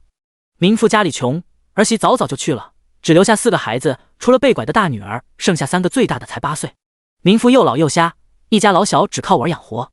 我儿进去几天，现在家里已经过不活了，求大人开恩，放他回家吧。他真的没有做坏事啊。老妇起码60岁了，磕了几个头就颤颤巍巍，抖个不停，别提多凄惨。衙役看围观的人越来越多，心里焦急，甩着长棍像赶狗一样戳在老妇身上。老妇被捅翻在地，还抱着衙役的腿祈求：差爷行行好，放过我儿吧。滚！衙役一抖腿，老妇被踹开，自台阶上滚落，趴在地上，一滩红血化开，人不动了。有人上前扶起了老妇，在他鼻子下探了探，没气了。百姓们沸腾了，大怒吼叫：岂有此理！没这么欺负人的，人都抓起来了，和尚还在守，摆明不是他们做的，为什么还要扣着人不放？还打死人老母！怒聚于心，乌合之众也可组成一支赫赫威军。衙役孤立无援，被衬得跟小柴鸡似的。走，我们带着老娘的尸身找府尹评评理去。说话的人刚要抬起老妇，一只修长粉红、细纹密布的大手突然横出，拦下了他。且慢！第150章，可以动手了。且慢！声音沙哑、低沉、浑厚，且中气十足。大家循声而望，只见来人一身茶白道袍，须发如雪，不掺一丝黑发，挽了一半，长长披落下来。其浑身上下除了朦胧缥缈的白，便是粉红色的肌肤。哪怕人群里有1000个人，他还是能凭着抢眼的色彩让人第一眼看到。大家看到他的脸苍老而不沧桑，双目清澈，比寻常老人少得多的皱纹，脸上不见一点老年斑，粉粉红红，气色极好。大概这就是传言所说的鹤发童颜。这位善人还活着呀！他说着，大手在老妇颈后按了几下，老妇身子一抖，吐出一口淤血，缓缓便睁了眼。众人惊呼：起死回生了！道长道行真高！白衣老道长摆摆手，他本就没死，不算什么本事，只是老太太以后切记不能再大惊大怒，忌寒凉，多吃红枣枸杞，早睡早起，多晒太阳。他说着，3两下就给老妇的额头止了血。他行动间袖摆扶风，仙风道骨，众人都看直了眼。有人问道长是何方神圣？白衣老道长道：吾乃白眉山派第5代传人席林子。白眉山派？那是什么地方？为何从没听说过？席林子仰天大笑：诸位不曾听说才是对的，白眉山派早已在100年前消亡了。众人觉得不可思议，认为他说大话。100年前消亡？那道长您又是怎么入的门派？总不会说您今年100岁，一出生就在门派吧？席林子哈哈大笑：不才，今岁正好200。不提席林子从出现的那一刻起，便成为满京城人人推崇的长寿仙人。自老夫跪求后，自发围到京畿府衙门前大喊放人的百姓越来越多。京畿府开始尴尬了起来，人放也不是，不放也不是。京畿府引愁的头发直掉，而惠成没有头发，也愁秃了眉毛。鲁僧案在这一带闹得沸沸扬扬，他想不知道都不行。惠成是个假僧人，真方士、鬼魂托梦这种事，他是信的，正因为信，才会甫一听到就起了一身鸡皮疙瘩。随着情况的愈演愈烈，他也一日日心慌起来。他不怕鬼，但害怕真相暴露。尤其现在事情已经闹到整个皇城内外无人不知，无人不晓了。一旦秘密被揭开，圣上那么看重名声，定要受民心所制，届时谁能救他？惠纯师叔已经被掳了，还有寺里好几个人。师傅，我们不会败露吧？2个小沙弥比惠成更害怕。这几天他们天天被人指指点点，许多人当着他们的面捏鼻子。本来就做过不少亏心事，这下子哪里还受得住？连续几晚做的都是被凌迟处死的噩梦。惠成攥着袖口斥道：胡说八道！我们是为陛下做事，为天下做事，做得问心无愧。头抬高，背挺直，无需心虚。天下之主都护着我们，我们何过之有？他喃喃道，不知是说给徒弟听的，还是说给自己听的。草草稳住了徒儿，他立刻给写了信，让务明送去海公公在宫外的宅邸。小沙弥刚走到山门，就被截住了。陆清风来见惠成，笑眯眯道：大师，在下奉命保护静安寺，小师傅出去实在不安全，不然在下代劳。信要送去哪儿？您说，我去。他拍着胸脯，丝毫不提静安寺在他的保护下已经丢了3个和尚了。惠成从容地打了个佛号，如今人心惶惶，问候就有罢了，施主公务在身，贫僧不敢劳烦。陆清风依然似笑非笑，真的不用。他虽然在笑，眼里却冰冷。惠成不知自己是心虚还是怎么，竟觉得那笑瘆人。这是陛下派来保护他的，应该没有问题吧？可万一陛下想弃了自己呢？惠成表情慢慢变得僵硬，依然婉拒。陆清风没有多纠缠，只是笑眯眯地说：那您可得嘱咐小师傅别乱跑哦，有危险呢。惠成心慌意乱地应下，打发徒儿下山。迄今已经将近40个和尚不见，贼人猖狂到完全不把官府放在眼里。朝会之上，御史将此事写进奏折，上奏天听。嘉康帝拍案惊怒，天子脚下竟有如此恶事。御史弹劾了无作为的金鸡引，说他光拿俸禄不干事，抓了一批普通老百姓敷衍了事，必须严惩。御史是小官，但职责就是纠察百官之过，难缠的要命。饶是金鸡引为3品大员也害怕，当即就跪下来请罪：微臣有负皇恩，难辞其咎，请陛下降罪。最好赶紧让大理寺来接手案子，他真是不想管了。却听嘉康帝道：齐卿行事确有不妥，但念你勤恳务实，给一次将功赎罪的机会，彻查此事。金鸡引泪流满面，臣领旨，谢主隆恩。嘉康帝又道：托梦一事，朕看纯粹是无稽之谈。中元节不是查出了拐子窝点吗？查一查，失踪的少女是否被拐子卖了？金鸡引眼睛一亮，这是个思路。嘉康帝下了朝，由海公公服侍回了御书房，他锁着眉头，半天批不进去折子。海公公慢条斯理的给他上了一个瓷盅，还有一丸丹药，柔声细语道：陛下，喝碗银耳羹吧。嘉康帝吃了丹药，勉强喝了2口银耳羹，便不再用，眉头紧皱。可要奴才派人去把人挪出来。嘉康帝摇头，没有比暗牢更安全的地方，那里有野生的兽群作为天然的守卫，而且山门有机关，旁人轻易找不到也进不去。陛下安心，且不说邪女旁人找不到，就算事情捅穿了，不还有惠成呢吗？他就像菟丝子，以攀附陛下为生，绝不敢污蔑了陛下。没了陛下护佑，他又算得什么呢？家康帝一听，果然心里放松了许多。想明白一些事，家康帝重又提起朱笔，一个月字未写完，便噗地喷出一口血，往后仰倒下去。陛下，快传惠成！家康帝说完，昏了过去。云九把消息送达时，许成宁正伏在岸上写东西，闻言正色，可以动手了。第151章铁面御史。惠成得到家康帝的召见，大喜过望。还有比皇宫更安全的地方吗？他立马揣上东西，带着2个徒儿上了宫里派的马车，由陆清风亲自护送进宫。天阴沉沉的，山色灰蒙蒙一片，马车离开静安山，刚驶上官道，一阵迷雾扑面而来，惠成昏了过去。与此同时，一道细小的身影于山间出没，来到玉驼山之后，他手里拎着一个竹篮，寻到山洞，便把垫了油纸的竹篮放在水上，用细长的枝子轻轻地推进了山洞。南公子送吃的来了！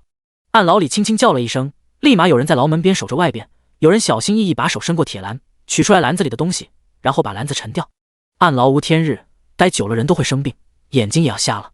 这几日会成不来，牢里的婆子和哑女便贿赂了外面的守卫，溜出山走动，留一人看守。2个婆子将还是老的辣，全部推给4个哑女，自己出去逍遥快活。而哑女中又总有最老实的一个，所以一连几天，其他人都出去躲懒，只有一个哑女受气，从头守到尾，连这些被关押的姑娘都在说她可怜，于是一生气，大辣辣的趴在桌上睡着了，鼾声呼噜呼噜的。看她一时半会儿醒不来，女孩们都围在一起，迫不及待地打开了今日的包裹。今天是肉饼子，除了20-30个码的整整齐齐的肉饼，还有数根捆扎在一起的细细的墨条，一块很大的红布，布里裹着一张纸条。女孩们分好了饼，一边吃一边看阿紫打开字条。阿紫读完，快速地吃掉了饼，然后扯过红布开始撕。姐妹们都来，我教你们写2个字。她率先用墨条在红布片上写下2字：救命！陆清风纵马急报，海公公接到消息，迈着碎步快速走进了寝殿。家康帝躺在床上垂垂老矣，像干枯的尸骸。他勉强听见脚步声便醒了过来，虚弱地问：人来了？海公公小心地服侍他吃过了药，才轻声说了事：惠成也被抓了。家康帝抱起，一把将杯碗扫落。岂有此理！还从没人敢这么挑衅过他。是谁？究竟是谁？秦福呢？秦福真的在西山？海公公抿嘴道：回陛下，福皇孙却在西山无误，加派人手去找，一定要把惠成找回来。家康帝身体实在不舒服，发了一通脾气，沉重的身体又躺下了。帝王的身体情况并未透露，对外只说家康帝想要斋戒礼佛，需罢朝几日，群臣有本且按下不表，但明眼人可见外派出去搜寻的人更多了。金鸡引在朝会上的了家康帝明示，雷厉风行，用平生最快的速度拔除了3个拐子窝点，加上中元节倒穿的，共计17个拐子同伙。他加快审理，叫他们签字画押，并张贴告示，说明那些失踪的女孩都是被这些拐子拐卖了。原本定于秋后处斩，这次在定罪的第2天，就把人全部拉到菜市口斩首示众。铡刀咔咔砍下后，菜市的风充满了腥味，而那些原先被抓起来的苦主，自然又都放了回去。事情一办完，金鸡引就窝在圈椅里，长长松了一口气。这下民众们该满意了吧？然而很快，这个想法就被推翻了。有人挖到尸体了，地点在玉驼山，发现尸身的是一名砍樵人。上山砍柴的时候，发现一株枯木，打算连根挖起回去当柴烧，一铲下去，带起一颗人头，然后是整个身体。尸体枯瘦腐朽，面容模糊，但依稀还能看得出年纪比较小。砍樵人站在府衙外，绘声绘色地讲自己发现的过程。围观聆听的人里3层外3层，他们很快就想起手术的托梦一说，犯人的女儿也是在山上找到的，这个不会也是那些失踪的少女之一吧？那边都是寺院，肯定是和尚杀的。赖婶子和其他几个丢了女儿的人家闻言大哭。那我女儿呢？我女儿是不是也？赖婶子嚎啕大哭，扑通跪了下去，磕头哭喊：求青天大老爷帮我找回女儿！求青天大老爷帮我找回女儿！越来越多的人跪下去哭求，哭声雷动。金鸡引隔着3道门都听见了，气恼又踌躇。一顶官轿路过，被人群挡住了去路。轿中人掀开了帘子，一眼看见了府衙的牌匾。发生了何事？为何在此围堵？下人前去打听，然后回来与他道：有几户人家丢了女儿，百姓们在求金鸡府尹查案呢。轿中人闻言，掀帘而出：官老爷来了！啊，是铁面御史陶问清。陶大人啊，求大人为小人做主。看到他身穿紫色官袍，人们很自觉地让开一条道。陶文清走到前面，灰白的漩微微飘动。尔等有何冤屈，一一道来，本官为你们做主。陶文清外插刚回，对京城新进的事儿并不知晓。众人听他这么问，立即七嘴八舌地说起来。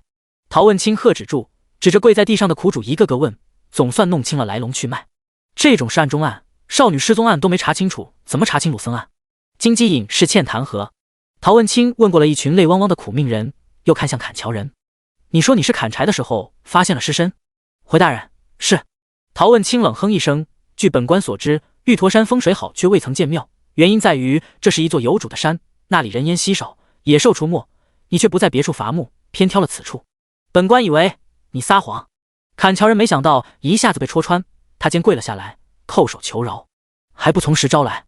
砍樵人战战兢兢道：“小人其实不是去砍柴的，而是去盗墓的。小人听说玉驼山没有人烟，肯定是富人家买下来做墓地用的。小人家穷，就动了歪心思，想去讨点随葬的宝贝换钱，结果墓没找着，却找着了死人。我爹是当过20来年仵作，我随他学了几手，便认出是个10来岁的姑娘。想到失踪案，就报官，想赚点酬金。”陶文清弄清楚了所有事，看金鸡引姗姗来迟地打开了府门，立刻吩咐道：“把案情的宗卷都给我。”金鸡引大喜，屁颠地跑去报宗卷了。陶文清回府后，即刻写了一封奏书，亲自进宫，却得到陛下礼佛这几日都不见朝臣的消息。陶文清想了想，把奏书递进去，便离开了。海公公打开奏书，一目十行看完，脸色微沉。玉驼山可是以他的名义买下的。陶文清是出了名的死心眼，他要查肯定会查到底，到时候岂不牵累了自己？他转头看了一眼龙床上沉睡的帝王，招来干儿子，耳语了几句。惠成估计是保不住了，把罪名坐实一点又有何妨？第152章长生不老。惠成再次醒来时，人被五花大绑在一根立柱上，周围全是同样被缚住手脚的和尚，一个个灰扑扑的，神色颓靡，饿得发瘦。师傅！小沙弥同样被绑住，慌得不行。惠成挣扎了几下，纹丝不动。这里是哪里？为何贫僧会在这？阿弥陀佛！惠成大师、清源大师一脸看破红尘的通透。汝接我们之人说，他的女儿是我等当中一人所杀。惠成头顶冒出的汗流下来，滴进衣服里，黄色的那衣阴成了赤，他艰难地吞咽口水。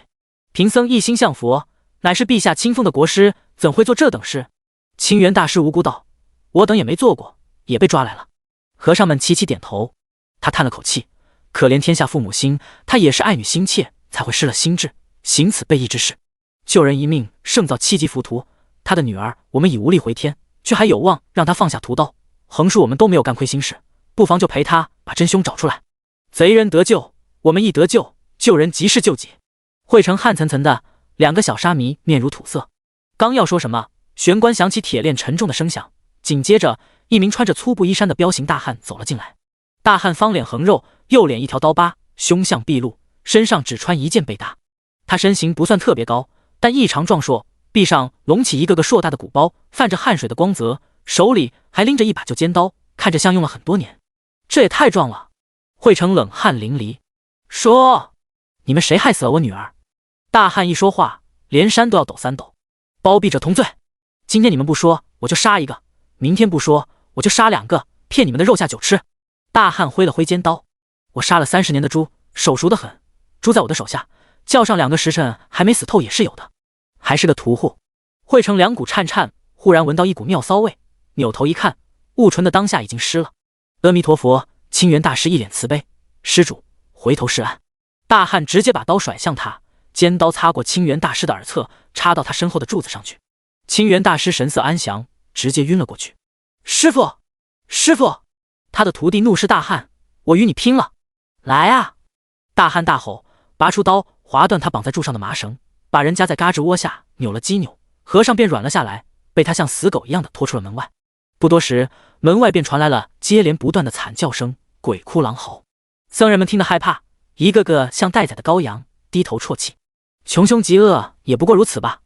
惠成感觉浑身都没了力气，2个小沙弥哭得稀里哗啦。“师傅，我们会不会死啊？”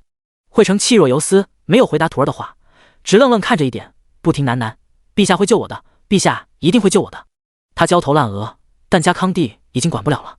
他躺在龙床上病怏怏，海公公让人把守在寝殿之外，太医都是悄悄摸摸宣来的。海公公给家康帝一下一下的抚背顺气。陛下，让太医再看看吧。家康帝摇头，对朕的身子无用。他吃惯了惠成炼制的丹药，现在太医院开什么药，他都吃得索然无味，没有感受到给他行将枯木的身体带来一丝一毫的改变。每当这个时候，他都觉得自己寿元将近。他很不喜欢这种感觉。惠成还没找到吗？陛下消气，卫兵都出动了，很快就能找到的。家康帝苍老的脸上褪去了所有颜色，只剩枯白。没有丹药，他的五脏六腑就像一团硬邦邦的铁，没有一丝活气。这样活着真是太糟糕了。他身子不爽，这时无心再去想这件事背后的人是谁。躺在龙床之上，百爪挠心，瞪眼，微微张开嘴，想象眼前有一粒一粒的红色金色丸子接连掉进他的嘴里，滑到腹腔，一股刺痛与暖流在腹中化开。他难受的闭上眼，睡不着，周围的一切都安静下来。廊下的太监小声的对话便变得格外清晰。200岁？怎么可能？是真的，负责采买的公公都亲眼看见了，一头白发，红光满面，人是老人，可连一块老人斑都没有，那气色生硬，只怕比20来岁的年轻人都康健呢。这世上真的有长生不老吗？长不长生说不准，但长寿是一定的。你想想，要是真能活到200岁，不得比普通人2辈子都长，能把孙子、曾孙子都熬走了。是啊，那也活太久了。你说的这个道长，他是怎么活到这么长的？这个我也不清楚，可我听说这个席灵子医术高超，通晓养生之法。杜阁老你知道吧？不是刚卸任吗？本来说身子不好，要回老家养病，被席灵子指点了2下，现在饭也吃得下了，觉也睡得着了。第153章，席灵子与钟白刃。近来京城里有2件事在人们的话题中久久不衰，一个自然是愈演愈烈的鲁僧案，一个则是双白老人席灵子的事迹。席灵子刚出现的时候，除了没读过书的老百姓们相信，读书人无不嗤之以鼻，认定他在招摇撞骗。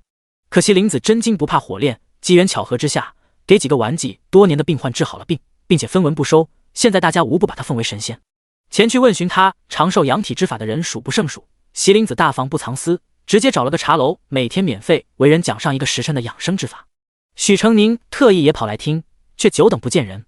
沉思间，听见身后有2人在对话。今天怎么不见席灵真人？你们还不知道呢。刚刚我瞧见席灵真人被一群太监请上轿，人家要去见皇上了。啊，圣上不是信佛吗？谁规定信了佛就不能信道了？席灵真人治好了杜阁老的病，又是双百岁的老人，谁不好奇？席灵子，是殿下您安排的耳。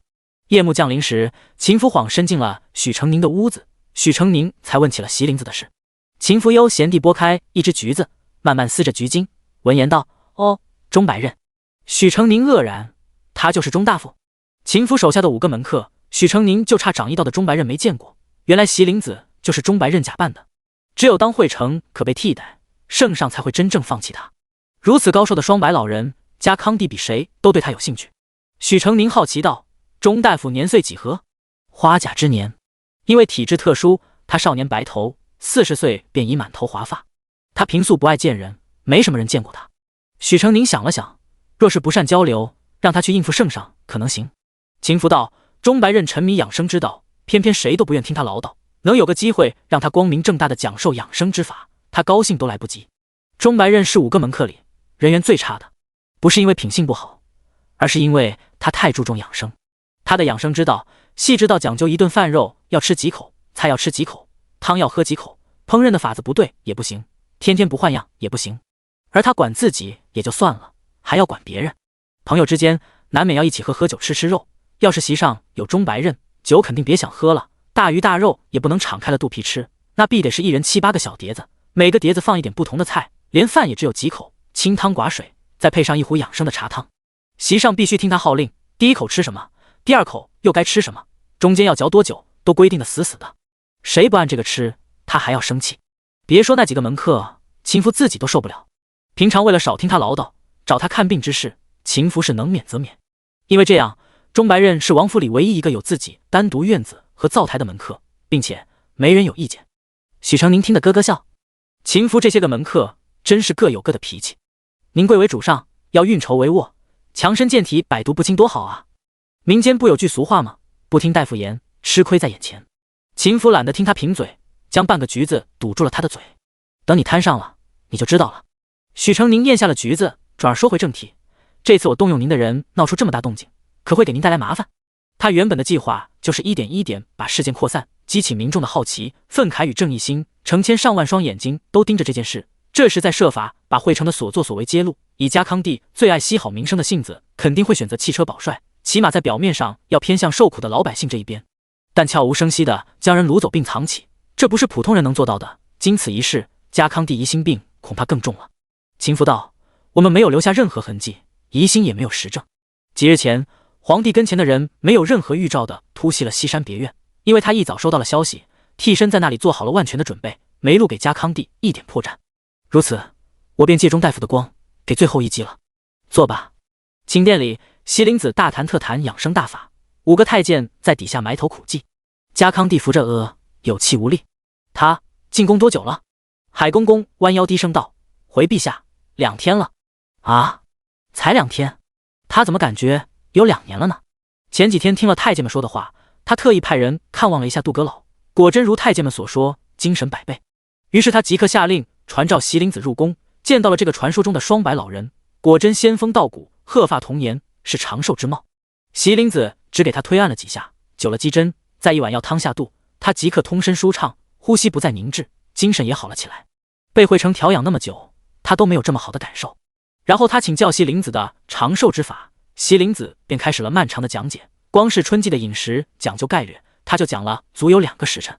好容易听完4季食谱法，他以为膳食这一块便听完了，没想到除了4季，膳食还分晴天、雨天、雪天、大风天，以及男女老少不同地域人群、不同年龄阶段的区别。这才2天，太监们记下的东西叠起来，已经有拳头那么高了。本事是真有本事，唠叨也是真唠叨。可看席灵子老当益壮，比年轻人还要精神矍铄，他又很动心。道长，家康帝打断他，挥退了太监们，这才道：今日先讲到这里吧。家康帝是第一个听他讲这么久养生大法的人，虽然没有讲完，但钟白刃依然对他和颜悦色。好，那明日再继续。他顿了顿，撸起袖子道：陛下，看您面色暗沉，目中皮色重，定然睡意极浅，您是否难以入睡？早醒，易胸闷，醒后体内如磐石，体外酸痛，食欲减退，精神不佳，并不时有心痛之症。他连脉都没有把便说得这么准，家康帝十分吃惊。是，朕确实如此，道长可能为朕解忧，不妨事，贫道帮您通通筋骨。他没有一点尊卑之念，直接撸起袖子上前，帮家康帝捏起了脖子。帝王如何能把这么重要的部位暴露给别人？家康帝有一瞬间就要喊人杀了他，手刚握紧扶手，就听钟白刃自顾自的在耳边说：这是积劳成疾，那条到位了，却疏忽了强身健体、肝硬。您为了睡好，是不是朱砂吃多了？那玩意儿不能多碰，过于依赖药物会越吃越病的。家康帝感觉到僵硬的身体一寸寸松发下来，当晚睡了一个已经10年没睡过的好觉。他沉浸于席灵子给他带来的惊喜与欢悦中，倒是把惠成都忘在了脑后。砰！门被踹开，大汉站在那里，光在他背后照得他整个人只剩黑影。和尚们都注意到他手里握着什么东西，等到他拖着一步步走进来，越来越浓烈的血腥味对光线的眩晕感褪去，他们这才发现那是一条人腿，一条剥了皮的人腿。第154章，果然是你啊！众和尚惨叫，大汉把腿提起甩到角落，溅了他们一脸血，说：是谁害了我女儿？大汉拔出尖刀，在铁链子上锵锵磨了2下，不说，我今天就再剥一张人皮。目光在无数颤抖求饶的身影中，突然定在了雾纯身上，阴恻恻地走过去，按住了他的肩膀。就拿小的下手怎么样？雾纯尖叫起来，不停地扭动摆头，大呼：师傅救我！师傅救我！大汉扭住小沙弥，拉扯间，一个转身撞到惠成身上，一个长扁状的匣子从他怀里掉了出来，摔开了匣盖，几颗裹着金粉的红丸子在地上滚开，沾上尘土，脏了。这是什么？大汉弯腰捡起一丸，刚要再问，雾纯哇的一声哭了：好汉饶命！好汉饶命！你女儿是我师傅，是我师傅惠成大师杀的。众和尚都投来震惊的目光。惠成暴怒：雾纯，你竟然污蔑为师！雾纯害怕的眼睛都不敢睁开，就是我师傅杀的。他根本不是和尚，他为了炼制长生不老的仙丹，抓了好多14岁的姑娘，把她们都关在暗牢，从她们身上放血入药。雾明听雾纯说了，害怕自己不说会被牵连到，连忙接了他的话。暗牢就在玉驼山底下，现在那里有23个女孩，全都是这2年掳掠来的，那些死掉的姑娘会被烧掉，再埋进土里，这些都是师傅逼着我们干的，我们是迫不得已，求您饶了我们吧。惠成大惊失色：孽徒！孽徒！你们他忽然被一片阴影罩住，抬眼一看，大汉站在他身前，看死人一样的盯着他。惠成腿酸软的站不住，紧接着他看见屋里其他的和尚都站起来了，手脚不知何时已经全部松了绑。你们！屋里暗下来，门口一片阴影摇动。惠成定睛一看，几个和尚走了进来，全是被大汉拖出去凌虐致死的人。惠成，果然是你！惠成脸色难看到了极点。你们！大汉道：我们早怀疑是你，特意引你下套呢。阿弥陀佛。云心大师悲悯道：惠成，没想到真的是你，亵渎佛门，您对得起你念进去的佛经吗？惠成瞳孔紧缩，嘴唇嗫嚅，已经说不出话来。惠纯等静安寺的其他僧人也震惊不已，看大家望来，连连摇头：我们没有。住持，惠成是2年前才入静安寺，我们对他的所作作为毫不知情啊。2个小沙弥低着头，眼泪滴滴答答地落在脚前的地面上。你们师徒毁了佛门的清誉，今日若不能将你们绳之以法，我等几寺无颜在面见世人。僧人们撸起袖子蜂拥而上，一顿拳打脚踢，用结实的麻绳把惠成捆成一个茧子。2个小沙弥哆哆嗦嗦地跪下哭道：我们可以带路去找暗牢。陶问清从兵马司借了人，围着玉驼山搜寻了2天2夜，除了意外挖出2具焦黑的尸骨，其余什么都没有发现。尸骨被摆放到河边的空地上，陶问清蹲下身子仔细查看，没有更多线索。大人，一个小兵呼哧呼哧跑来，地上一片红色的碎布，河里发现了这个。陶问清接过，习惯地用指腹搓捻一下，翻过面便看见了墨迹。河水泡软了布条，但依稀可以辨认上面歪歪扭扭的救命2字。大人，这里还有。小兵淌水，从河石缝中又抽出了2条，上面依然写着救命，但每条字迹都不同。陶问清神色一凛，立即吩咐人去大营借兵。去上游继续找，沿着被河草、石块绊住的布片兜兜转转，找到了一个隐蔽的山洞，山洞内是水潭。陶问清当即命人进去查探，却不料是个鳄鱼潭。捕杀鳄鱼，开凿山洞。隐在暗处守卫暗牢的护卫，早在看到官兵并向宫里求助，却收不到任何音信后，便消失得无影无踪。官兵忙活了整整4个时辰，最终一个接一个的就出了许多瘦骨嶙峋的女孩。陶问清一数，23个。这些布片是你们的？陶问清从20来个奄奄一息的女孩口中得知了真相，勃然大怒，正要喊人回去下通缉令，却听到林子里传来吵吵嚷嚷的声音。一群和尚声势浩大的走来，当中一人被五花大绑，前面还有2个负着手的小沙弥。尔等何人？和尚们看到官兵，瞬间大喜。大人，这是惠成，他是失踪案的犯人。这座暗牢是他用来关押年轻女子炼血丹用的。惠成狼狈抬头，对上无数双冰冷怨恨的眼。青石像。许成宁搁下笔，看了看日头，转头见李如坐在门槛上，拖着腮失神，小脸快耷拉到地上去了。许成宁走过去，摸了摸他的脑袋，道：时候到了，我们去接秀秀。李如愣愣转头看他，好半天才扬起狂喜。真的吗？许成宁笑着点头。李如欣喜若狂，着急地站起来，好像一时昏了头，不知该做什么地，原地跺了跺脚，然后傻乎乎地撞上了门板，嘿嘿乐呵，跑去找妙妙了。许成宁看他们2个手牵着手在前面乐呵呵地跑，笑着摇摇头，举步跟上去。一列马车从城门口而进，两边官兵护送，后面一群灰扑扑的和尚，而中间是一架囚车，里面有3个上了家的和尚。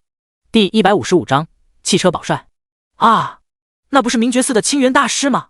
还有云心大师和无香大师，那些失踪的和尚都回来了。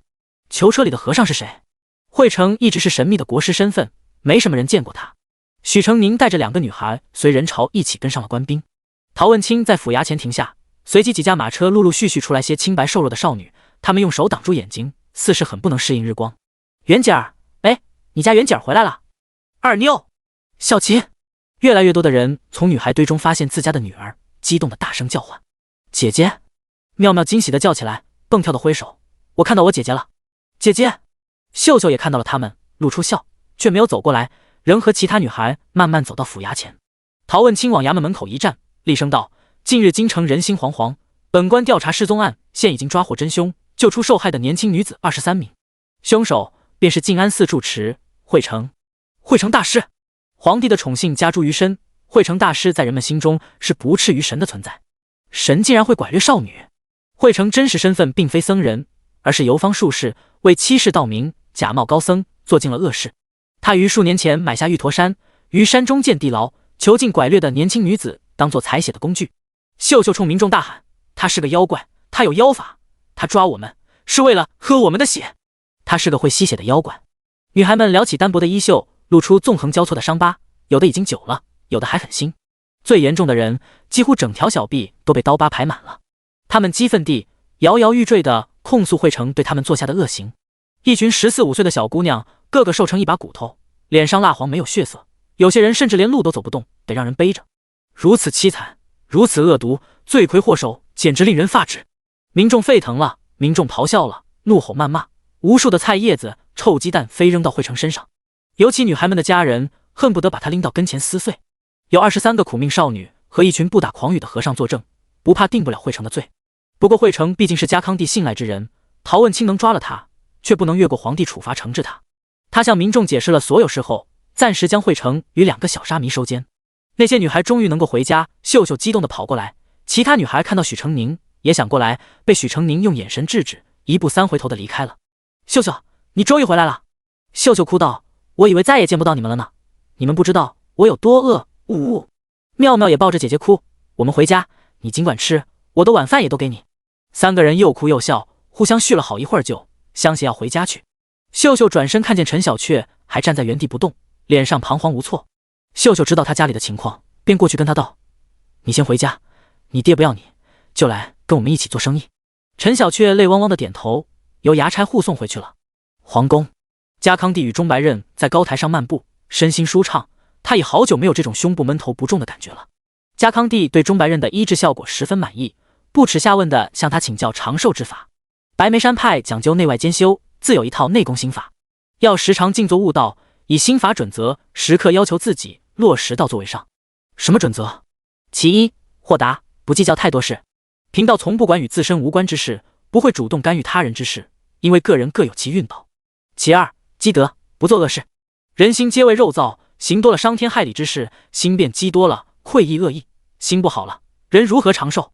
家康帝眼底晦涩，难辨阴晴，能做到这2点，并践行贫道的养生之法，想不长寿都难。2人一前一后下了高台，走了几步，钟白刃突然顿住了。道长，怎么？钟白刃锁着眉头，呼道：“西北有妨害寿元之物。”他捏指念了几念，远远指向塔尖，就是这塔修得不对。家康帝神色微沉，哪里不对？钟白刃神神叨叨，地处偏僻，却拔地而起，破坏了皇宫的风水，镇不住地下的厉鬼，尤其对陛下您的寝宫威胁很大。贫道以为您身上的灾病也有他的缘故。家康帝脸上僵硬，正欲说什么时，海公公来了，有要事汇报。家康帝打发走钟白刃，回了御书房。海公公耳语：“陛下，惠成落网了。”咣当，茶杯滚落在地。家康帝这些天身体康健，已经把惠成的事忘在了脑后，没想到他竟被抓了。他现在已经不太需要惠成了，可惠成知道他的秘密。人呢？下了牢狱，3人都很识趣，没有吐露半句与陛下有关之事。陛下，海公公低声问：“可要弃车保帅？”家康帝犹豫了。虽然席林子本事比惠成大，可他从未做过承诺，倒是惠成许诺过自己的长生不老。万一以后还用得上惠成？海公公道：“京城人都知道了惠成所做之事，连小孩都在唱妖僧的歌谣，已经包庇不得了。”说完，他低声复述了一遍传唱的歌曲：“女儿亲，女儿好，女儿是爹娘的心头宝。豆蔻枝头3月俏，错眼不见踪迹消。大和尚不杀生，何时双手像佛陀？捻珠盘腿把禅坐，无人知一是修罗。平生不做亏心事，半夜不怕鬼敲门。山寺僧人9900，试问谁处丰满楼？”填词通俗朴素，歌谣朗朗上口，不到半日便流行于大街小巷。这首歌已经在京城传唱了许多天，顺口顺耳的歌谣比冷冰冰的公告更深入人心，以至于相信官府告示的人没几个，更多的人还是认定是和尚害死了姑娘这种玄乎的论调，所以屡次动手段也无法把事情压下去。这是太巧了，巧得像是有人设局要救邪女。家康帝阴着脸沉默许久，终于道：“顺民意为重，惠成那边把人救出牢狱，趁其不备。”他做出了一个刀砍的手势，该处理的人都处理干净了。遵命。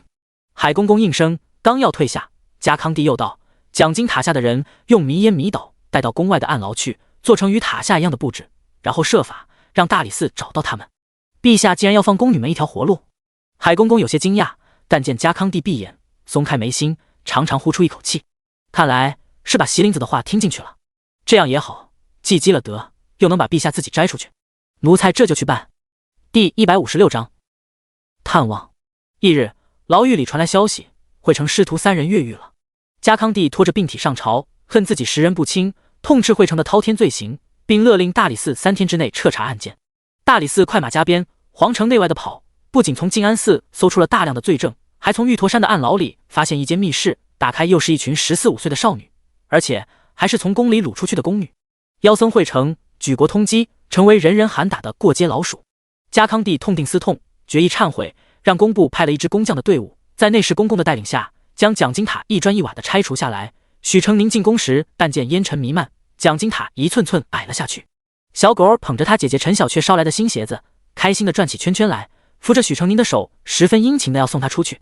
许成宁看他乐滋滋的，便也笑，低声问道：“最近陛下怎么样呀？”陛下遇到了一个道行高深的道长，正调养身子呢，现在身体可好了。许成宁抿嘴笑。家康帝那一身沉疴痼疾，乃积年累月而成，且又吃了那么久的金丹自毁元气，哪是能一下子治愈的？家国不能一直被丧心病狂的君王捏在手里，秦福定不会放任钟白刃一直待在家康帝身边的，等着瞧吧。闲聊着，在宫门口遇见了正与太监说话的梁吴。小狗重重地哼了一声，昂首与许成宁越过他。梁吴愣了一下，随即盯着许成宁，神情复杂。许成宁没有回应，这都与他无关了。事情告一段落后，也有女孩隐晦地表示想过来跟许成宁当面致谢，许成宁都拒绝了。暗牢里的事遮一半露一半，那遮起来的一半必须成为他们心底的秘密，不能透露半点。不过他自己倒是亲自买了点东西，上陆府探望陆清风去了。陆清风被委以看守静安寺、护送惠成进宫的重任都出了纰漏，现在惠成真面目被揭开，家康帝不好以此为理由责罚他，便另外寻了个错处，打了他100杖。如今正告假在家养伤呢。许成宁表明了来意，陆府下人引他进去，左拐右拐，到了前院角落的一座小院子里。与一路所看到的明艳景象不同，陆清风的院落仿佛蒙尘已久，花木像迟暮的女子，颓靡无神，连门撞开的时候都慢吞吞的，吱呀一声响。许成宁都担心他随时会散架。看来陆府之中，陆清风不是受重视的存在啊。小厮禀报了一声，得到许可，许成宁就提着篮子进去了。陆清风穿着中衣趴在床上，闻声转过头来，依旧是玩世不恭的笑。小许儿，还是你会做人，知道来看哥哥我。许成宁把篮子放在桌子上，一边翻出东西，一边道：小弟日后还要仰仗陆大人照拂，陆大人挨了板子这么好的机会，当然要上赶来抱一抱大腿了。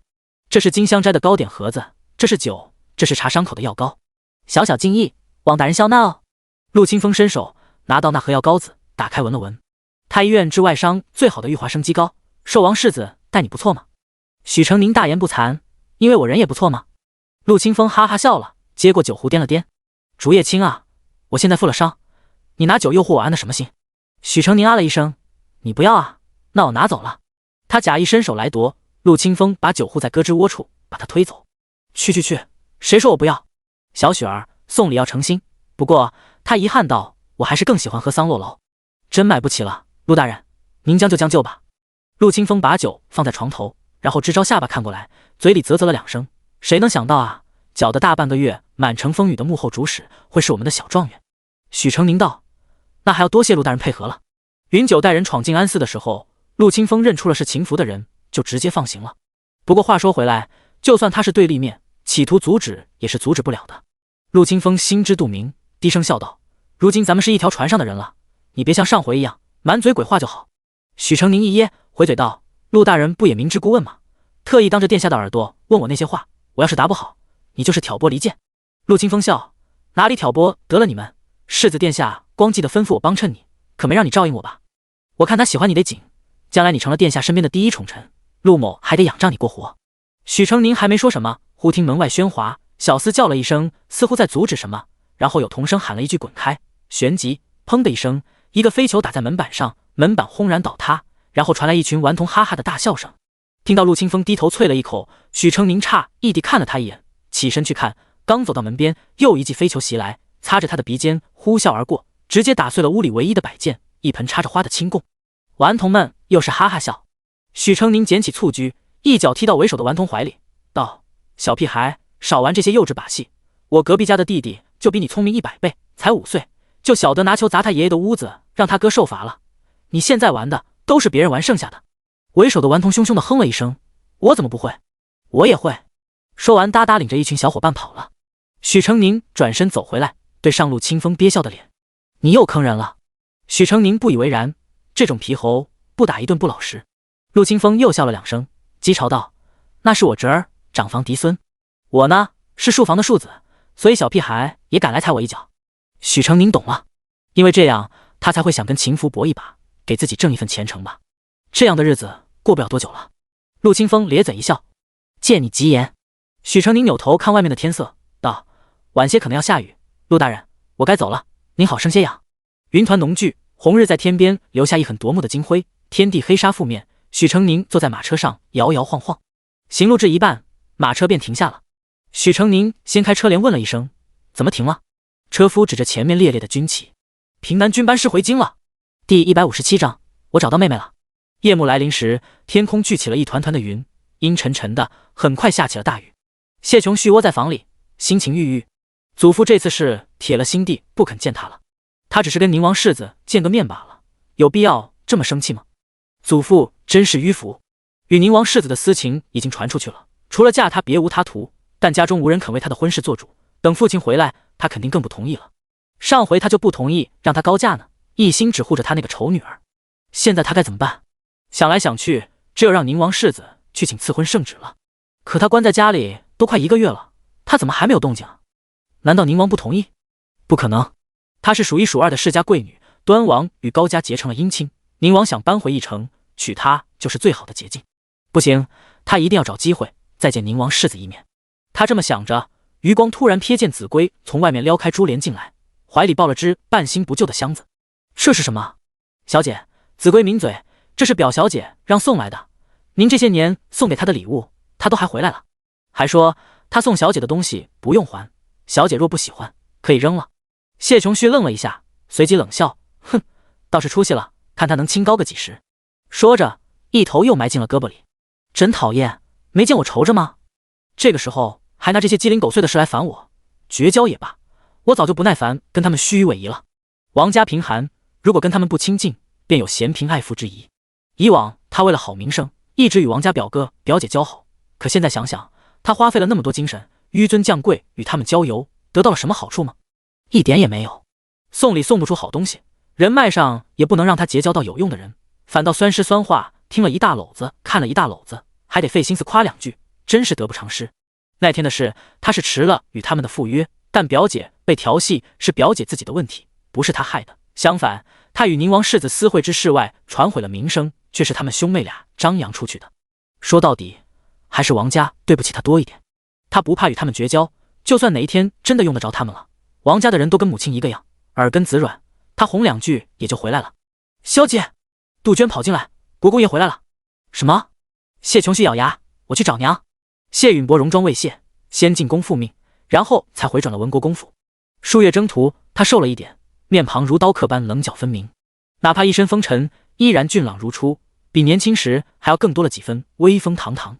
他先去见了谢老国公，谢老国公照常问候了些他在外面的情况，犹豫了几遭，还是把这些天许秀春和谢琼旭惹出来的事都说了。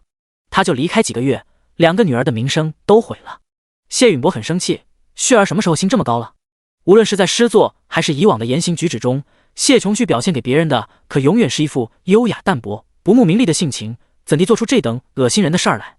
谢家身为4大世家之一，能存续至今，凭的便是一心为纯臣，从不掺和进党争理。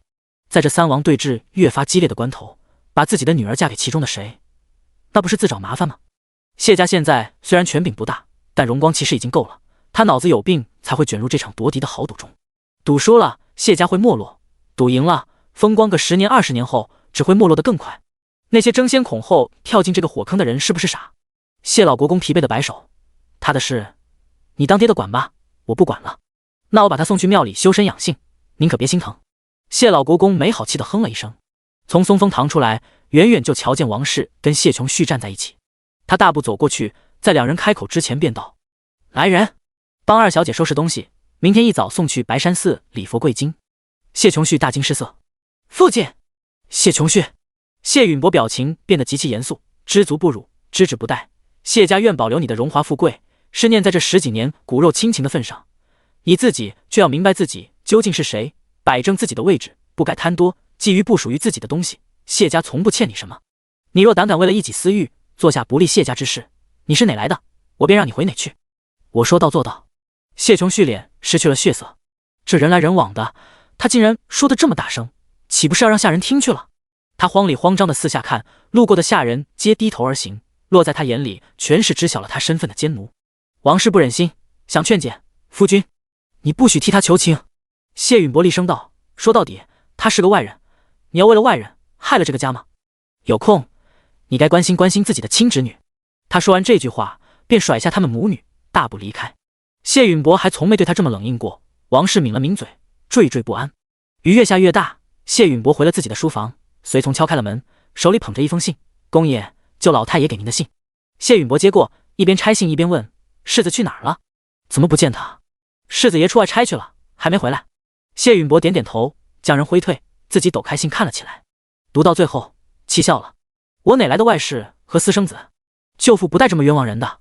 他提笔正欲写回信，便听见门外有人喊世子爷回来了。下一刻，门推开了。谢荣玉一身雨水，黑衣上滴滴答答，高挺的鼻梁和挺立的眉弓都挂着水珠，顺着脸往下流，把书房的地都阴透了。平远回来了，你这……父亲。谢荣玉抬起头，目光有些失神地看着他。我找到妹妹了。第158章。知悉。夜幕漆黑无边，雷声轰隆，突至的电闪带来一瞬的白昼，紧接着暴雨倾盆如注。你说的都是真的？谢允伯身心震撼，想要相信却难以置信。父亲，谢荣玉肯定道，您只要看过她一眼，就不会有任何怀疑。妹妹她跟您长得很像。谢允伯不自觉抚上自己的脸，又觉得娘，挠了两下底唇，咳嗽了一声，把手背回身后。他找到女儿了，这回是亲女儿。怪不得许秀春处处不像谢家人，而他们几次调查的结果却都表明许秀春是唯一有可能是他女儿的人。原来刘氏是钻了女儿女扮男装的空子。谢允伯扭头看向书案上那封信，突然失笑摇头，拿起来给谢荣玉。谢荣玉接过去看了看，舅祖父在信上千回百转，隐晦地问谢允伯在外可有惹上什么人，可有私生子。他见到了新科状元许成宁，长得很像他，所以来信问一问。如果是孩子，还是认回来为好。为了不威胁到谢荣玉的地位，韩家可以代为收养。谢荣玉读到这也不由失笑。谢允伯笑过之后，心里又变得酸酸苦苦，背着手踱来踱去。他为何会走上这么一条路？欺君罔上，一旦暴露了身份，他便是死路一条。谢荣玉脸上轻松的神情瞬间散去，眉心锁紧，透出心疼与悲切。他是逼不得已。在去长安府调查之前，他想过妹妹女扮男装考科举可能是迫于无奈的选择，可从没想过他会有这么沉痛艰苦的过去。有那么几次，只差一点，他就再也回不来了。谢家的儿女，谁吃过苦？这不该发生在他身上的。若非他的养父以命相救，还有燕大如收容了他，妹妹可能早就不在了。谢允伯牙咬得嘎吱嘎吱响，一拳抡烂了几案。妹妹高中之后，虽然为自己为养父报了仇，但到底太心慈手软了。许大的被我砍去手脚，割去舌头，丢进乞丐窝。许家其他人全部流放到边疆修城墙。谢允伯依然不解气，应该再给他们脸上刺字。将来我路上看见了，不会错给了他们钱，还要见一顿打一顿。敢欺负我的女儿，叫他们后悔生下来。谢荣玉道：我立马派人去办。谢允伯一把拉住了谢荣玉，激动地说：明天带我去见他。雨下了一夜，到了早上，天空放晴，云行疏散，白炽的日光照耀出通透的霁色。许成宁到广陵宫的时候，工人们进进出出，搬花草盆栽，洒扫庭阶，拿着布巾擦擦拭拭。顺王立在庭中央，叉腰指指点点。许成宁走过去问道：这是在干什么呀？成宁，你来了。顺王得意洋洋，指着寝殿的琉璃瓦五殿顶道：昨夜下雨，本王特意叫小梁子和小李子爬上去拆了瓦，现在殿里都湿了，得修缮了，本王就可以找父皇要个恩准，到宫外住几天。许成宁不带犹豫地说：王爷真聪明。顺王鼻子翘得更高了。王爷打算住哪儿去？顺王摸着下巴道：挨个住呗，今天上官尘，明天邹元霸，后天秋阳。说到这，他遗憾地看了许成宁一眼。许成宁，你快点有钱吧，你家太小了，本王想住都住不了。许成宁笑道：那得看我娘子的，我吃软饭呢。哎呦，许成宁你真没出息。不一会儿，另外3个伴读也到了，几人一起进了书房。邹元霸捧着个东西，一屁股弹坐到许成宁身边，差点把他撞飞。邹元霸，你干嘛？邹元霸嘿嘿笑，把手里小巧的食盒塞给他。成宁，你吃，这是我家做的酥，给你吃，都给你。他说完，眼巴巴地看着他。许成宁狐疑地问：你吃错药了？啊！你怎么知道我和周姐儿好了？许成宁。邹元霸捂脸，你不要总是外传了。许成宁。他无言以对，转头看秋阳和上官晨。上官晨摊手，别问，这几天他都这样。秋阳道，男人是不是一谈情说爱就会变成傻子？那完了，他本来就傻。许成宁看着旁边娇羞的邹元霸道，你跟周姐儿好了，给我送吃的干什么？邹元霸红着脸，上回你写的东西周姐儿很喜欢，你能不能再帮我写一个？我写不来。他哪里编得出那么多龙阳的故事？再写一个吗？我叫你哥，我没你这样的弟弟。写一个吗？我包你1个月的烧鸡，哥哥。许成宁起了一片鸡皮疙瘩，不要用这样的语气说话，猛男撒娇，怪恶心的。那你答应我吗？许成宁实在受不了他这腻而不甜的撒娇，只好答应，只有一次，往后再没有了，说什么我也不会答应了。秋阳插嘴，哪怕把家底掏空。许成宁一想，掏空家底可以。几个少年哈哈笑起来。顺王捧着脸道，许成宁什么时候也帮本王追柳二小姐啊？顺王上次求赐婚也是说的柳二小姐。许成宁有点惊讶，他这么跳脱的性子居然还有点长情。过去1个月了都。王爷喜欢柳二小姐有多久了？顺王高高兴兴伸出一个手指头，有1年了。去年元宵，柳二小姐猜灯谜拿了第1，赢了好多花灯，本王猜不出，所以顺了她几个。她居然没有生气，还大方地在上面题诗画画送给我了，大家都夸她温文尔雅，兰质慧心，所以本王也喜欢她了。连温文尔雅、兰质慧心这样文绉绉的话都能记下来，看来顺王是真的喜欢柳二小姐。但许成宁很怀疑顺王驾驭不了这样诗意多才的女子，于是揶揄道，王爷就不怕你俩成了，他成天拉着您写字画画？顺王老气横秋道，会写字会画画，那肯定是家里人逼的，世上不可能有人天生喜欢读书，等她嫁了本王，本王绝不逼她，我可以带她去跑马，去听曲，去斗兽，她肯定喜欢。许成宁摸了摸鼻子，成吧，没准就像那个喜欢看龙阳故事的周姐儿一样，柳二小姐也有些隐秘而不敢放纵的爱好呢。事不宜迟，我们现在就去找柳二小姐。第159章尖儿。几个少年推推打打，嘻嘻哈哈的出了宫。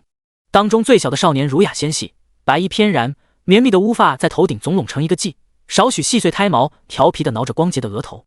他小头小脸，脸上还有点可爱的婴儿肥，白白嫩嫩，黑眸水亮，鼻梁秀气挺拔，圆唇淡红。他一笑起来，谢允博心都化了，不消怀疑，这就是他的女儿。他抓着谢荣玉的胳膊捏得紧紧的，激动的低声道，比起我，她更像你祖母年轻的时候，还要更好看，尤其笑的时候真是可爱死了。跟国公府其他姑娘被教条归束成内敛克制的模子不同，她表情流风流水，舒展自由，随性灵动，笑的时候能看到她洁白的小牙，是深宅大院里看不到的青春明媚笑意。谢允博舍不得挪开眼，一眨不眨的继续看，看着看着却眼睛酸疼。他从前只在孩子刚出生的时候看过她，女儿是在他的怀里睁开眼睛的，来到这个人世，第一眼看见的就是他这个爹爹。他还记得他圆溜溜的黑葡萄一样的眼，嘴巴小小的一点红，脸上肉嘟嘟的，懵懵懂懂，会红着眼呜呜的哭，然后在轻晃中捏着他的衣襟慢慢睡去。多娇的孩子，他那时心软成一团，发誓要把女儿捧成宝贝。儿子可以打可以骂，但女儿他得娇宠着。谁知一腔爱女之情全便宜了谢琼旭。谢琼旭被当成谢家女儿养大，养尊处优，从小形貌就得到精心的养护，窈窕而丰润。而他的女儿却单薄的跟纸片一样，身量娇小，个子在他这个年纪里算不高不矮，骨骼稚嫩，瘦瘦弱弱。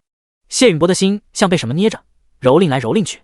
他顶天立地，能领雄师100万，保家卫国，却唯独没有保护好自己的女儿，让他艰难地活了这些年。听手下人说，早上他进宫前还亲自挽裤腿穿草鞋，把租住的小宅屋里积的雨水扫干净。他谢家的儿女谁曾干过这些事？他们在谢琼旭身上费了那么些年，谢琼旭穿着本属于女儿的衣服，吃着她的菜肴，住着她的屋子，成为声名远扬的京城贵女。而程宁呢，自尘埃而起，像巨石之下的一颗芽种，硬生生从石头缝里生长出了枝丫，开出了花，期间受了多少苦痛，无人能知。他身为父亲，却没有陪着他长大，让他经受了这许多波折，怎能不叫人心痛愧恨？回府立马把上好的人参燕窝、绸缎布匹、钗环琼佩都收拾出来，全部给你妹妹。他亲手挣下的东西，女儿这么些年没有拿过一针一线，倒是全部进了谢琼旭的手里。谢允博越想越觉得恶心和吃亏，他要把国公府里所有好东西都给他。父亲，谢荣玉知道的早，比他清醒冷静得多，我们现在还不能与他开诚布公。谢允博的理智慢慢回笼，眉心拧得紧紧的，最后也只叹了一口气。为父知道，他犯了欺君之罪。我们先私下与他相认，然后再徐徐图之。不单是这个原因。谢荣玉道：程宁他现在是寿王世子麾下的人。谢允伯愕然，为何如此？他在科考的时候得罪了宁王和郑家，不得不跟随寿王世子。现在他深得寿王世子器重，身侧随时有寿王世子的护卫在暗中监视，又是设计党争。谢允伯嘴抿了起来。我们不知寿王世子对他持何种态度，贸然相认，会害了他，也害了国公府。世家贵女是诸王争夺求娶的香饽饽，许成宁的身份可以撩拨起王侯的野心欲望，也可以将整个国公府带入地狱。他就是一颗火种，随时能燎起一片熊熊火源。谢允伯一筹莫展，哀叹他的命为何这么苦啊？他的身份我们得帮忙瞒着，家里其他人也先别说了。谢荣玉嗯了一声，道：刘氏一家，父亲想怎么处置？谢允伯锁着眉头，最后道：依你所说，你妹妹似乎对他们还有情。刘氏母女犯了错，对宁儿也不好，但她到底捡了你妹妹一命，况且许大山以命相护，于情于理，我们都不该为难他的妻儿。等宁儿回来，再把许秀春送回去，多与他们谢礼。谢允伯半是欢喜，半是忧愁，一路心情起起伏伏回了国公府，看到下人们在给谢琼旭收拾香笼，一个个慢慢吞吞的，珠链子一条一条的码，匣子一只一只的擦，连谢琼旭平常坐惯的圈椅都想带去一把。谢允伯心里疼的窜起一团无名业火，大步走进清河院，听见谢琼旭正小小声声的啜泣。王氏在柔声安慰他：你爹一时怒上心头，责罚的重了些，他刚出征回来，你要体谅泽哥，娘会帮你劝劝他，不哭了呀。我责罚的重了。谢允伯突然出现他们面前，冷声问道。母女俩吓了一跳，王氏拿着帕子按了按胸口，犹豫着站起来。夫君，你觉得他很可怜，他过得很苦。谢允伯指着谢琼旭，一声声的质问王氏：是在谢家锦衣玉食长大苦了他，还是千娇万宠10多年苦了他？王氏抿唇，看谢琼旭怯怯，大着胆子道：夫君，我知你心疼秀儿，可当年旭儿也只是一个婴孩，什么都不懂，女儿流落在外，也不是旭儿的过错啊。旭儿是我们看着长大的，陡然得知自己的身份，难免惊惧，怕我们厌弃了他，才会行差踏错。若不问缘由，便苛责于他，实在无辜可怜。一朝身份不在，便可怜了。便是知他不是我谢家的骨肉，我又何曾亏待了他半点？你觉得他可怜，置我们的女儿于何地？你知道我们的女儿在外面遇到过什么吗？你知道她受了多少苦，被多少人欺负吗？王氏抿嘴，想说却不敢说。许秀春那样的性子，别人不喜欢他也正常。谢允伯转头对谢琼旭道：白山寺，你去也得去，不去也得去，多余的衣裳首饰奴仆器用一样都不许带。谢琼旭大惊：爹，你是去受罚的，而不是换个地方享福的。何况谢允伯一字一句，那些东西本就不属于你，认清自己的身份，这些年你得了太多，心都瘫了。谢琼旭的脸一寸一寸褪去血色，心也冷成冰坨子。爹，你当真如此绝情吗？王氏觉得他太狠心了，想再劝两句，被谢允伯厉声打断。王氏，你何时这般拎不清了？你再为他多说一句，我即刻开祠堂，把他的名字从族谱上划去。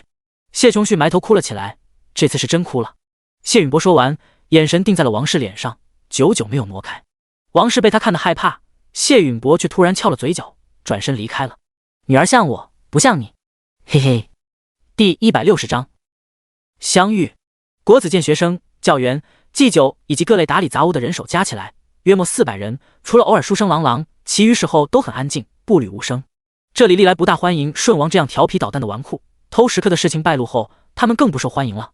守门的都敢大着胆子拦住顺王不让进。顺王撅嘴。柳二小姐是柳继久的女儿，时常在国子监里走动，见货还跟着学子们一起上课读书，她不进去怎么见到他们？上官晨扯扯顺王，几人溜到墙下，用叠罗汉的方式往上爬。顺王肯定不能让他垫在下面，许成宁太瘦小也不行，所以其余3人先把他们俩扶上了墙，然后再爬上来。于是5个人一溜挂在壁沿上，露出一排脑袋。看，那就是柳二小姐。循着顺王所指的方向，许成宁看到游廊上一个衣带翩跹的少女直卷款步而行，素淡的衣裳很宽大，覆着一层纱，腰间却用一根彩色的腰带束起，纤细如草，身上有一种颇为动人的魏晋风流。顺王得意道：怎么样，漂亮吧？邹元霸初尝爱情的甜蜜，自诩为前辈，不停地怂恿顺王冲上去告白。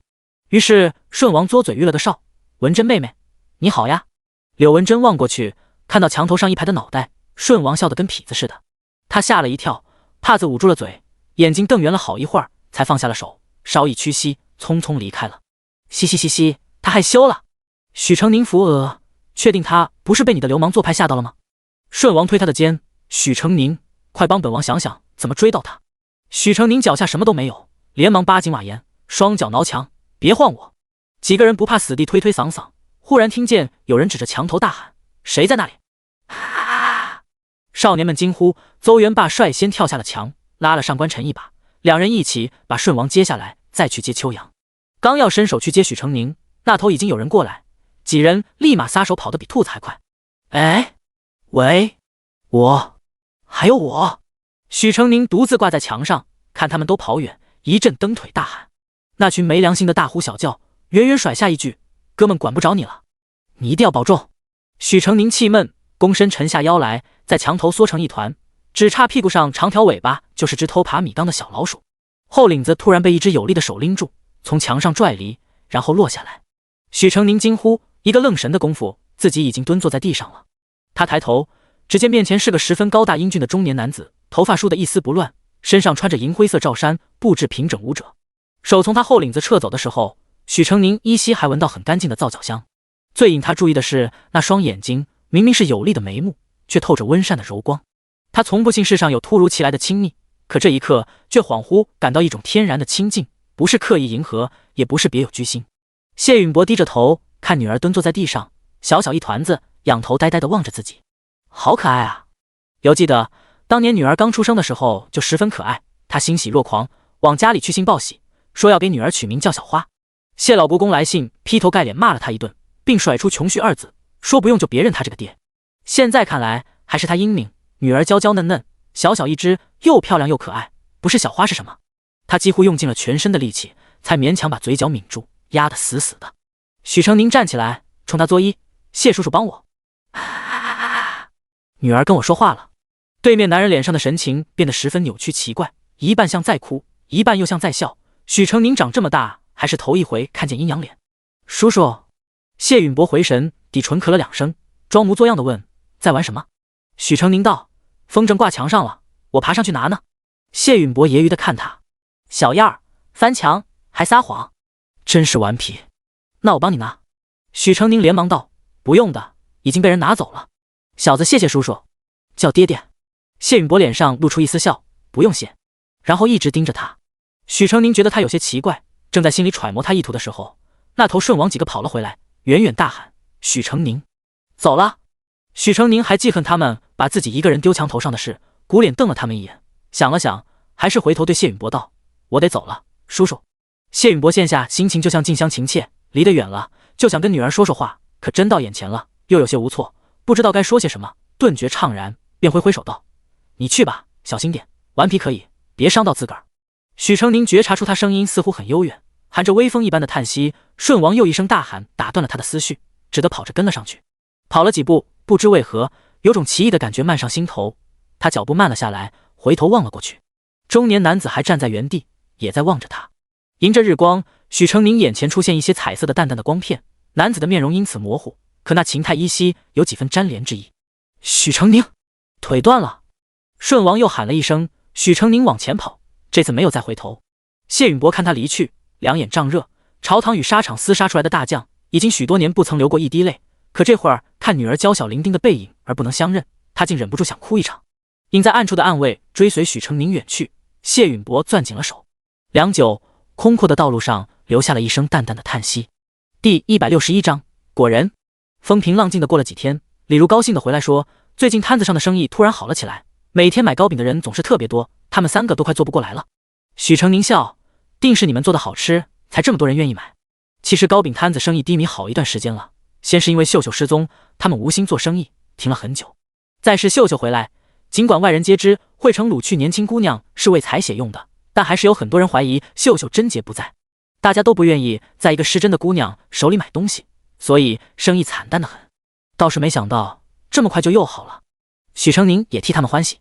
阿如真能干，看来不用多久就能开店做大生意了。李如喜滋滋的笑了。这时门外有人敲门，递进了一封帖子。许成宁打开一看，竟是王普写的：我家少爷小姐感念公子上回相助，特邀公子后日到府上做客，望公子能拨冗而至。许成宁合上请帖，笑着点头：多谢你跑这一趟，告诉王公子在下一定到。王家小姐被退婚，闹得个被人耻笑的下场，看来也是缓了很久，才有勇气再见外人吧。许成宁如约而至，到了才知道，除了他，谢指挥使居然也在。听到他来，沉默坐在圈椅里的青年转头看了他一眼。许成宁大大方方的打招呼，谢指挥使也在，这厢有礼了。打完招呼，就在他旁边的位子上落座。王普惊讶道：“贤弟认识我表哥？”许成宁道：“谢指挥使对我有救命之恩。”谢荣玉突然开口：“非是上衙时间，私底下不必叫我指挥使。”啊，好。许成宁心里斟酌了一下，改口道：“谢世子。”谢荣玉抿了抿嘴，到底没说什么。答谢宴设在王普的院子里，除了他们三人，王父也来了。1月不见，王父清瘦了许多，眉眼间比起从前的淡泊文静，多了一丝忧郁与伤感。王父谢过许公子上次相助，令我兄妹二人免遭羞辱，以茶代酒，王父先干为敬。不愧是修养极好的女公子，哪怕自己已经陷入不堪的舆论，备受煎熬，这个时候她也没有避讳提及过往，更没有躲在兄长身后。再惆怅，她也丝毫没有失了教养与从容。许成宁举起酒杯：“王小姐客气，在下也是狐假虎威，不足挂齿。”他饮了一杯，王普刚要给他重新满上，一只大手盖住了酒杯。谢荣玉淡淡道：“他年纪小，不能喝。”许成宁瞪大了眼看他。王普一愣，随即道：“是我疏忽了。”说着换了个茶壶，给许成宁倒了茶。许成宁狐疑看了谢荣玉一眼，小声道谢，不知道是谢王普的，还是谢荣玉的。谢荣玉另起了一个话头：“那晚究竟发生了何事？”王普和王父都抿起了嘴，谁也不愿说起。不必为他遮掩，照实说。他们都懂，他指的是谢琼旭。谢荣玉威严惯了，一般强调第二次，这些弟妹就不敢不照做了。王普只好把那天发生的事说了出来，言语之中还是为谢琼旭粉饰了几分，这是他多年的老习惯了。谢荣玉滤过那些粉饰的字眼，轻而易举还原了真相，冷声道：“父亲已经将他送到寺庙清修，心思不正之人，你们往后不必与他交游。”陆清风把那天谢琼旭情急之下脱口而出的话都与他说了，他听完只觉得讽刺。谢琼旭还是没认清自己的身份，扒下谢家给他披上的外衣，真要以家世论尊卑，轮得上他看不起王家。想到这，他低头看了一眼许成宁。许成宁正一言不发地往自己嘴里塞东西，暗中腹诽：亲妹妹与亲表妹闹局语，亲妹妹跟男子私会，亲表妹被人调戏后退婚，这是能在外男面前谈论的？他该说谢指挥使心够大够磊落，还是该说谢指挥使太不把他当外人了？心里无奈，只能不停吃东西，假装自己什么都没有听到。正埋头啃肉，身边忽然伸出一只手，摊开，手心里是一堆剥了壳的白色榛子果仁。许成宁抬头对上谢荣玉的视线，眨巴了下眼。王家兄妹已经看呆了，谢荣玉仍伸着手。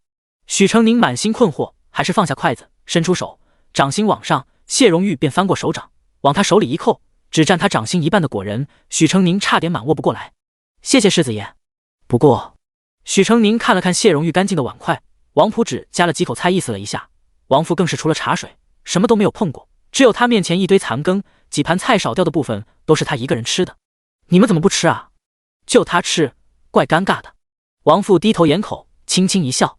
王普也笑了，举箸夹了一口，能让贤弟喜欢吃府里的饭菜，乃普之幸。许成宁低头往嘴里塞果仁，脸蛋嘟嘟的捧起来，像藏了颗球。谢荣玉看着他的脸，然后又看他过分瘦削的肩背和手腕子，举箸从离他最远的一盘红烧肉里夹了一块炖烂了的五花肉，放到他碗里，吃掉，然后开始夹下一盘。说真的，要不是王家兄妹都是老实人，他都要怀疑饭菜里有毒了。王父看他如此，笑着解释了一句：“许公子年纪小，表哥特意关照你呢。”其实他也不知道一向冷淡的谢表哥为何会如此，他好像跟谁都不亲近。不过王父没有过分疑虑，毕竟谢荣玉也非他能看透之人。许成宁道了声谢：“谢谢世子。”外表这么冷，原来还是热心肠呢。不必。谢荣玉继续夹菜。许成宁揣足了一肚子的食物和疑惑，回到青石巷。李如看他懵懵懂懂，问他怎么回事。这没什么好瞒他的，许成宁也就说了。李如很天真的说道：“这很正常呀，谁不喜欢南哥哥啊？”许成宁无奈道：“阿如，你是女孩子才会这么想。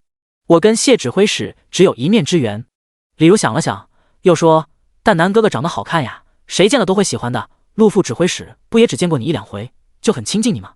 还有那位殿下。”李如说到这里，微微皱眉，极小声的问：“南哥哥，那位寿王世子知道你的身份吗？”许成宁一愣，肯定不知道啊，知道了哪里还会留着我？李如挠挠头，他看错了，他怎么觉得他看南哥哥眼神有点奇怪呢。第162章报复。谢允博最近心情不错，同僚都猜是因为他重新得了重用，立了功，军衔又高了一级，操练的士兵也从1万增至6万，所以才这么和颜悦色。窃窃私语的2个副将看见谢允博走进来，连忙站起来问候了一声：“国公爷早。”早。谢允博很随和地回应了一声，便坐在自己的位子上，刚拿起文书又放下了。冯玉，来坐下。谢允博神秘兮兮地把身子斜过去：“你有女儿吗？”冯副将一愣，道：“有。末将有个20岁的大女儿，还有个13岁的小女儿，都是来讨债的。年纪大的脾气大，前年刚嫁人，3天2头就跟夫君吵架，回家闹和离，回回都要我和女婿哄。年纪小的心眼也小，哪天我忘了给买糖人，他就要跟他祖母告状，让他祖母骂我。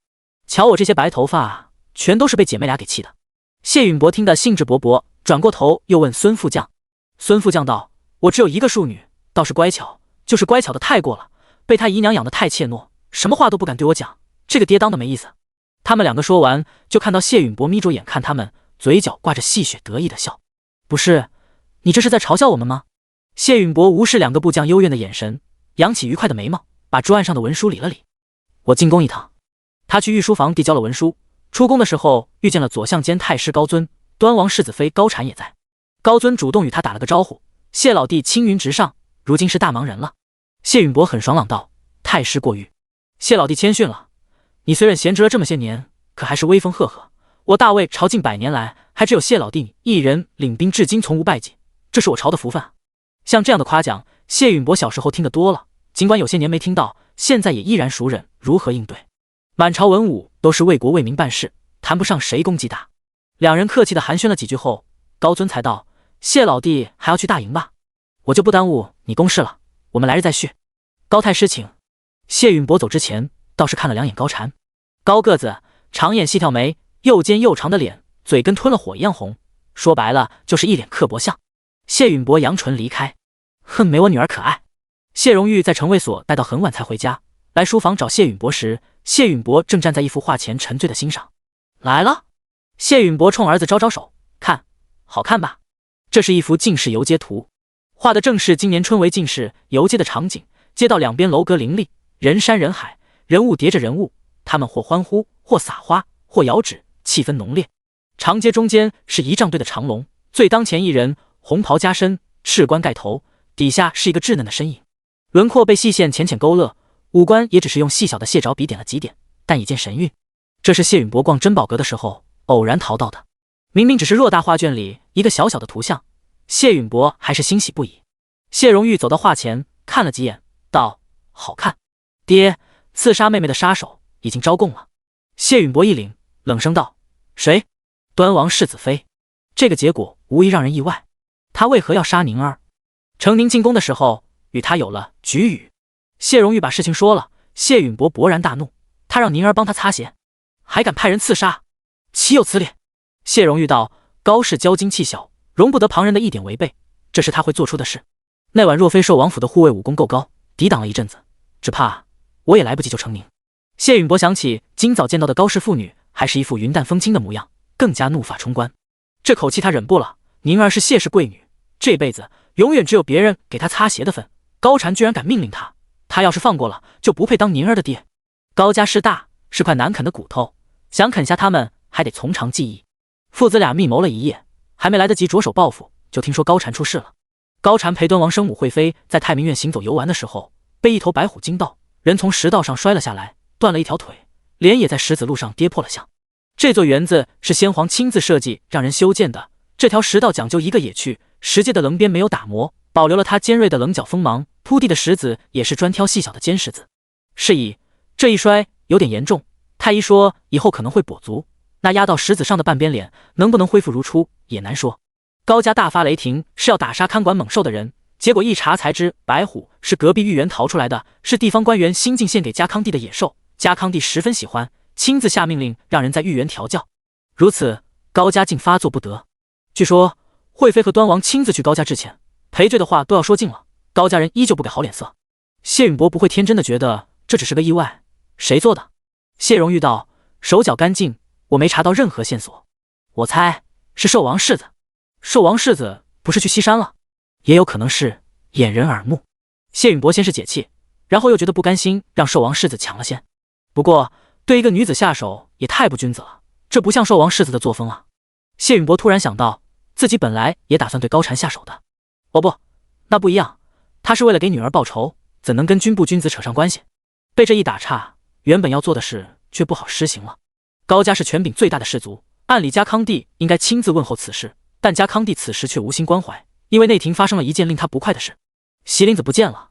第163章一石三鸟，只留下一行字，说自己逗留已久，是时候离开，继续云游。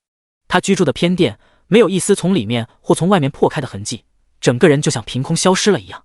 家康帝本来经他养治，身子已经好了许多，突然便寻不得，便忧思过度，病倒在了床上，苟延残喘一般，只剩伴侣幽魂在人间不甘，因此又是连续几日歇了朝会。席林子不在，惠成义不在，家康帝感觉自己的身体又不好了。尽管席林子已经留下了不少调养的方子，可他觉得不对味，旁人熬掉做的推拿总是没有席林子做得好。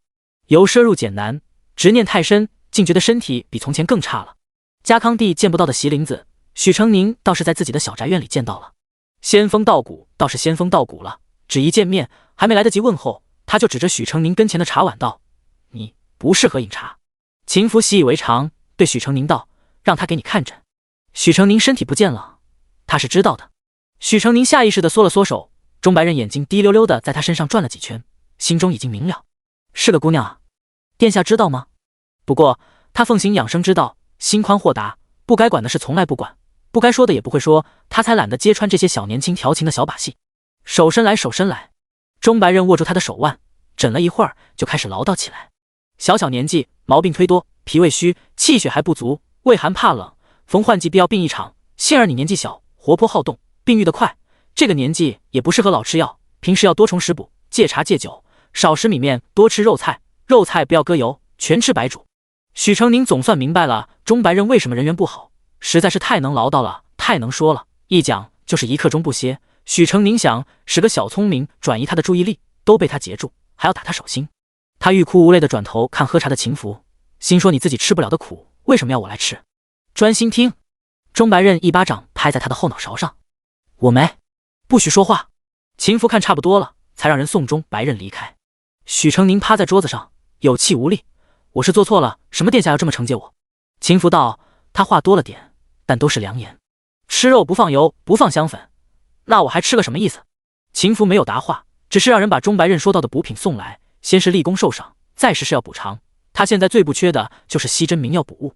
殿下什么时候会回来？在外人眼里，秦福现在还在西山顾影自怜呢。秦福道：快了。许成宁仰头看他，契机呢？秦福瞄他一眼，西陵使臣将入朝觐见。啊，这个消息倒很令许成宁诧异。西陵来使？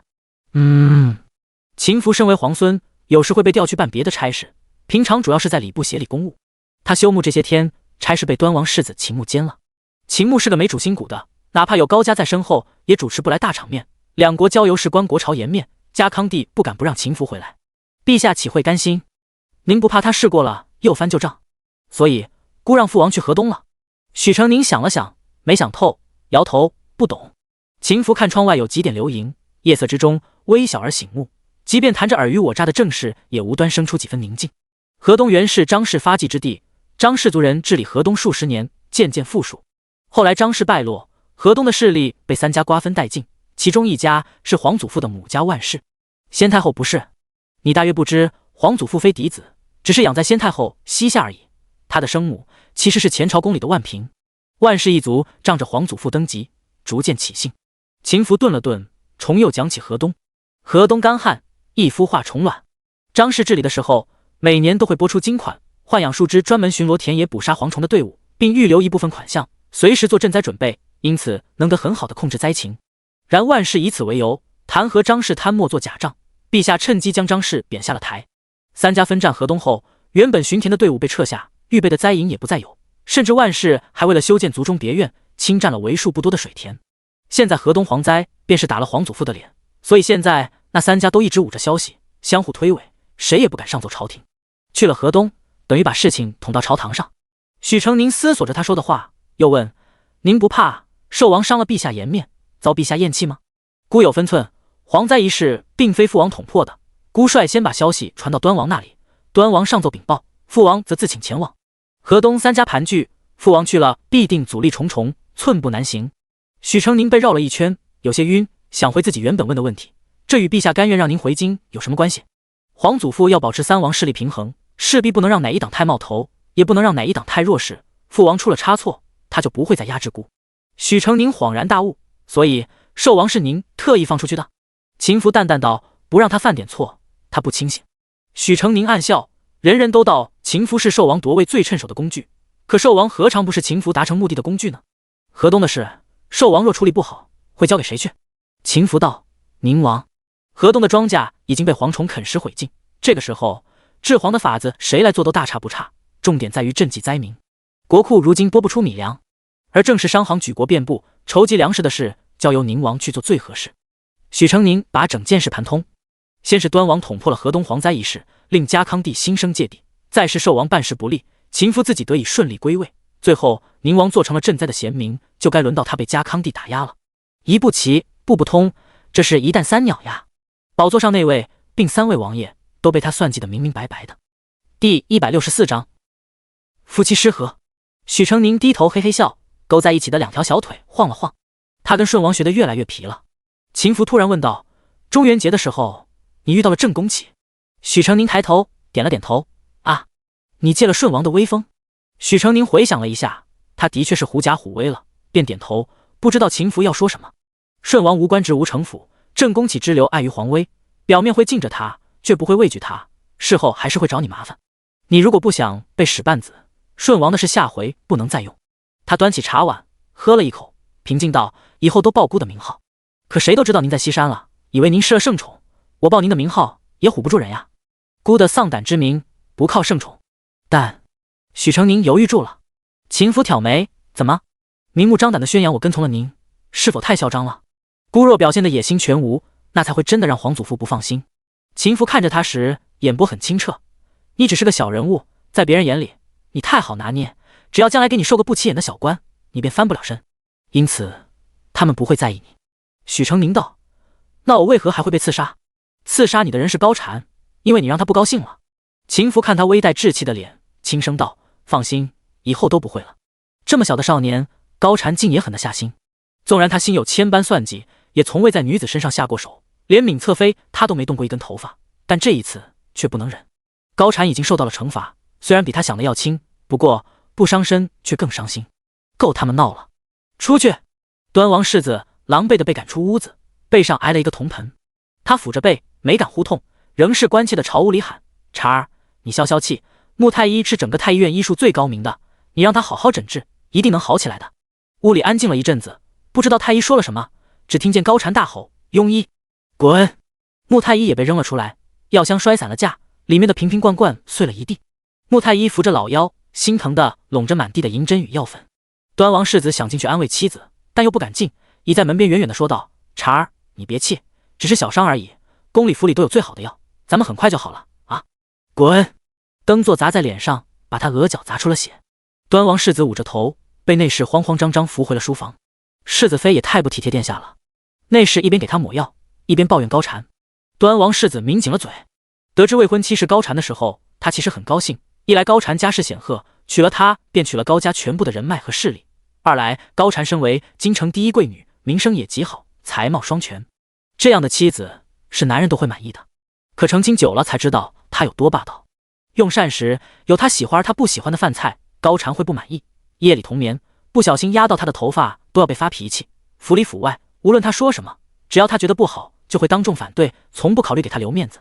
为了以示敬重，高禅入府前，他就把自己原来的侍妾和通房丫头全打发了。诚意如斯，高禅竟然还不满足，把他身边伺候的丫鬟全换成了粗手粗脚、歪瓜裂枣的丑奴。他敢怒不敢言。父王叫他听高禅的，说高家女儿金贵，让他多让着点。母妃虽然心疼他，但不敢违逆，只能叫他多忍一忍。想要美婢伺候的时候，就偷偷到他的院子里舒坦了再回来。堂堂端王世子，他何以如此卑微狼狈？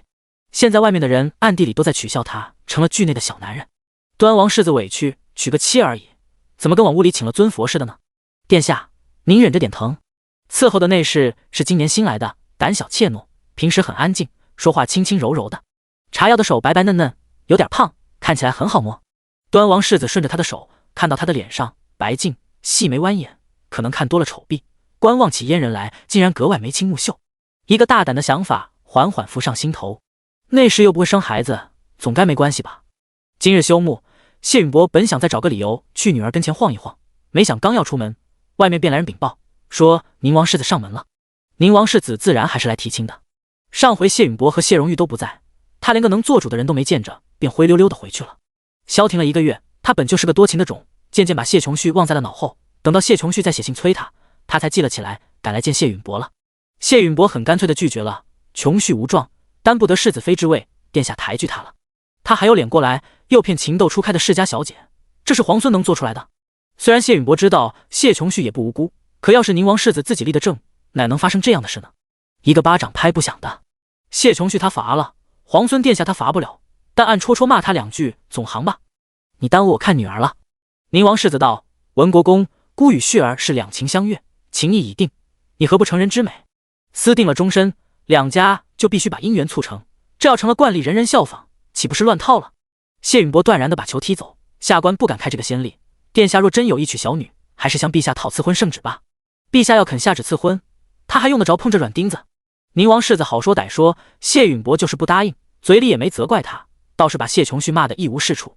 可宁王世子怎么听都觉得像在指桑骂槐，最后婚事没谈拢，倒是受了一肚子气走的。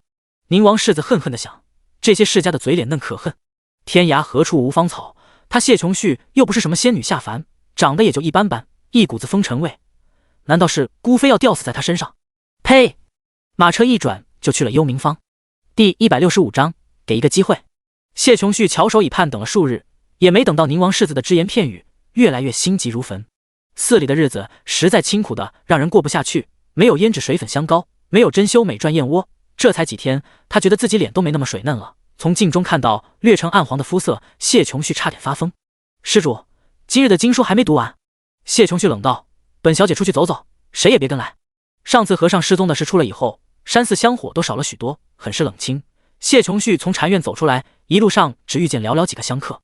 他习惯的往优美而僻静的地方走去，因为每次幽会，他与宁王世子都是选在这些地方，心里还怀着希冀，万一宁王世子就在某个风景幽深的角落等着他。主上，小的真的没有撒谎，从不曾欺瞒您啊。有人。谢琼旭踩着花镜，轻手轻脚地走近，声音逐渐清晰，而他也隐约从浓密的枝枝蔓蔓中看见3点人影。有一矮胖一高瘦2人前后站着，皆身披黑色斗篷，脸藏在兜帽里，还有一人穿着灰衣，头上包着头衣，趴地跪伏，不停以头抢地。小的对天发誓，对您绝对是忠心耿耿，给您的方子是精心调制，绝对可以替您实现心中所愿。你说你没有撒谎，为何我的病情在你手中没有任何好转？你说灾病全除，长生不老，你究竟做到了哪一点？被叫主上的人一脚把地上跪伏的踹翻，跪着的人一个劲儿磕头。主上，主上，小的下次一定可以了，您只要再信我一次，再给我一次机会，我一定能成。下次可以，也就是之前全部可以了。你拿镇是药吗？镇。谢琼旭捂住了嘴，是他听错了吗？远处一阵混乱，传来激烈的踹打声和痛呼声。主上，主上，之前也可以，小的研制和配方都没有错。那错在哪？错在灰衣人似乎灵机一动，错在血上。踹打停止了，披着黑袍的人肩背起伏，被另一个微胖的身影扶着，似在平复怒气。平民女子吃喝不讲究，什么脏的臭的都吃，吃了10几年，血从根上就脏了，养不干净的。若能寻得一贵女为主上供血，不仅血脉高贵，而且有10多年的真物补养积淀，对陛下的身子大有益处。谢琼旭听得心里发毛，想到最近闹得轰轰烈烈的血女案，腿一软，脚下不知踩到什么，突然一滑，他呀的惊呼，摔在了地上。谁？几乎是一个瞬间，一道黑影就闪到他跟前，冰凉冷酷的手掐在他的脖颈上，迫使他抬头。海公公。谢琼旭震惊地看着眼前之人，呆呆地反应不过来，随后便听到有人道：海胜，如何？另一道黑色的身影缓缓出现，沉黑的兜帽底下是一张苍老威严的脸，能让海公公随从服侍的还能有谁？谢琼旭肘弯一软，扑通脸朝地跌了下去，脑子一片空白，感觉自己的身体好似已经支离破碎，心中恐惧无以复加。他想逃，却连一个手指头都动弹不得，只是像个雕塑，呆呆地固定在那，匍匐在95之尊的脚下。加康帝看着趴在地上已经去了半条命的谢琼旭，缓缓道：朕记得你是文国公的女儿谢琼旭。他语气平平，却渗出无限寒意，如勾魂的鬼音，向他发出了索命的信号。谢琼旭觉得自己快要死了，饶命！他艰难地吐出这两个字，抬头对上那双冰冷无情的眼睛，身下一通热流冲刷，腻了，哆嗦的再也说不出话来。家康帝抬起头，平静道：“到底是谢卿之女，海胜，给个痛快吧。”谢琼旭眼底涌出热泪，垂危之际，使出全身力气，扑到地上跪求：“求陛下开恩，求陛下开恩！臣女什么都没有看到，没有听到，求陛下饶我一命吧！求您了！”他不停地磕头，直到磕出了血，鬓发凌乱的像个疯婆子，也没人松口给他一命。海公公从袖子掏出一把嵌蓝宝的弯刀，刀鞘抹出掉在了地上。今日白山寺遭遇劫匪，于山中礼佛的谢卿之女不幸罹难，红颜早逝。陛下看这个理由如何？可脚下的杂草被踩进了泥，海公公面无表情，挥舞银光锃亮的弯刀走过来。不要！谢琼旭拖着疲软的双腿往后挪，湿透的裙摆被草泥蹭得脏污不堪。弯刀落下那一刻，谢琼旭闭上了眼。等等！一身灰衣的惠成突然跑了出来，出声阻止了海胜。他弯腰，两只眼睛滴溜溜的上下打量了谢琼旭几眼，突然问道：“小姐芳龄几何？”谢琼旭颤抖着睁开眼，满脸是泪。14。惠成往掌心一捶，转身对家康帝道，低声道：“陛下正好14，咱正巧缺一个14岁的贵女啊。”家康帝一顿，转过身来，漠然的目光落在谢琼旭身上。陛下，贵女是有身份的人，不似平民女子好掌控。这位谢小姐就是上天送到您跟前的呀，您何不把握这个机会，顺道也给她一个恩典？谢琼旭此刻脑子一片混乱，听不懂他在说什么，却捕捉到了一丝生机，连忙又跪下去祈求：“求陛下饶臣女一命，求陛下饶臣女一命，臣女愿倾尽一切回报陛下恩德。”家康帝两个手指摩擦着，目光凝在谢琼旭身上许久，突然道：“朕听说你家里人都偏心你新治家的三妹，你在家被处处排挤，吃穿用度都被克扣了。”谢琼旭一怔，这是他散布出去的谣言，没想到陛下也听说了。是，你是因为跟奎儿私会才被罚到此处的吧？陛下英明，看来你的野心不小。家康帝慢慢走近，阴影盖住了谢琼旭匍匐的背影。朕可以给一个机会，只看你愿不愿意抓住了。第166章比试。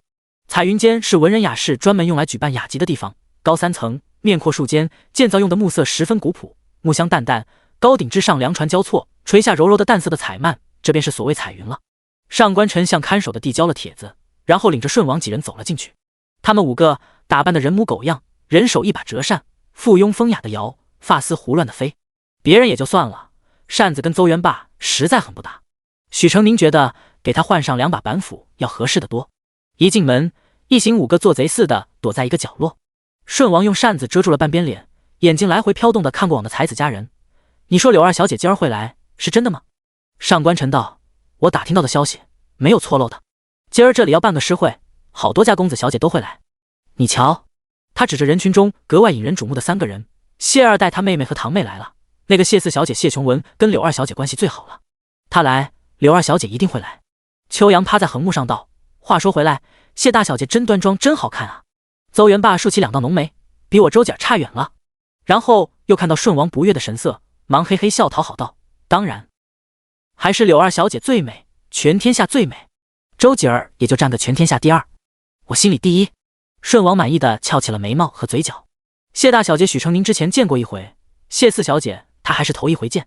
这是个年纪尚幼的女孩，大眼睛，矮鼻梁，圆润的脸下长出了一点尖下巴，倒是颇可爱。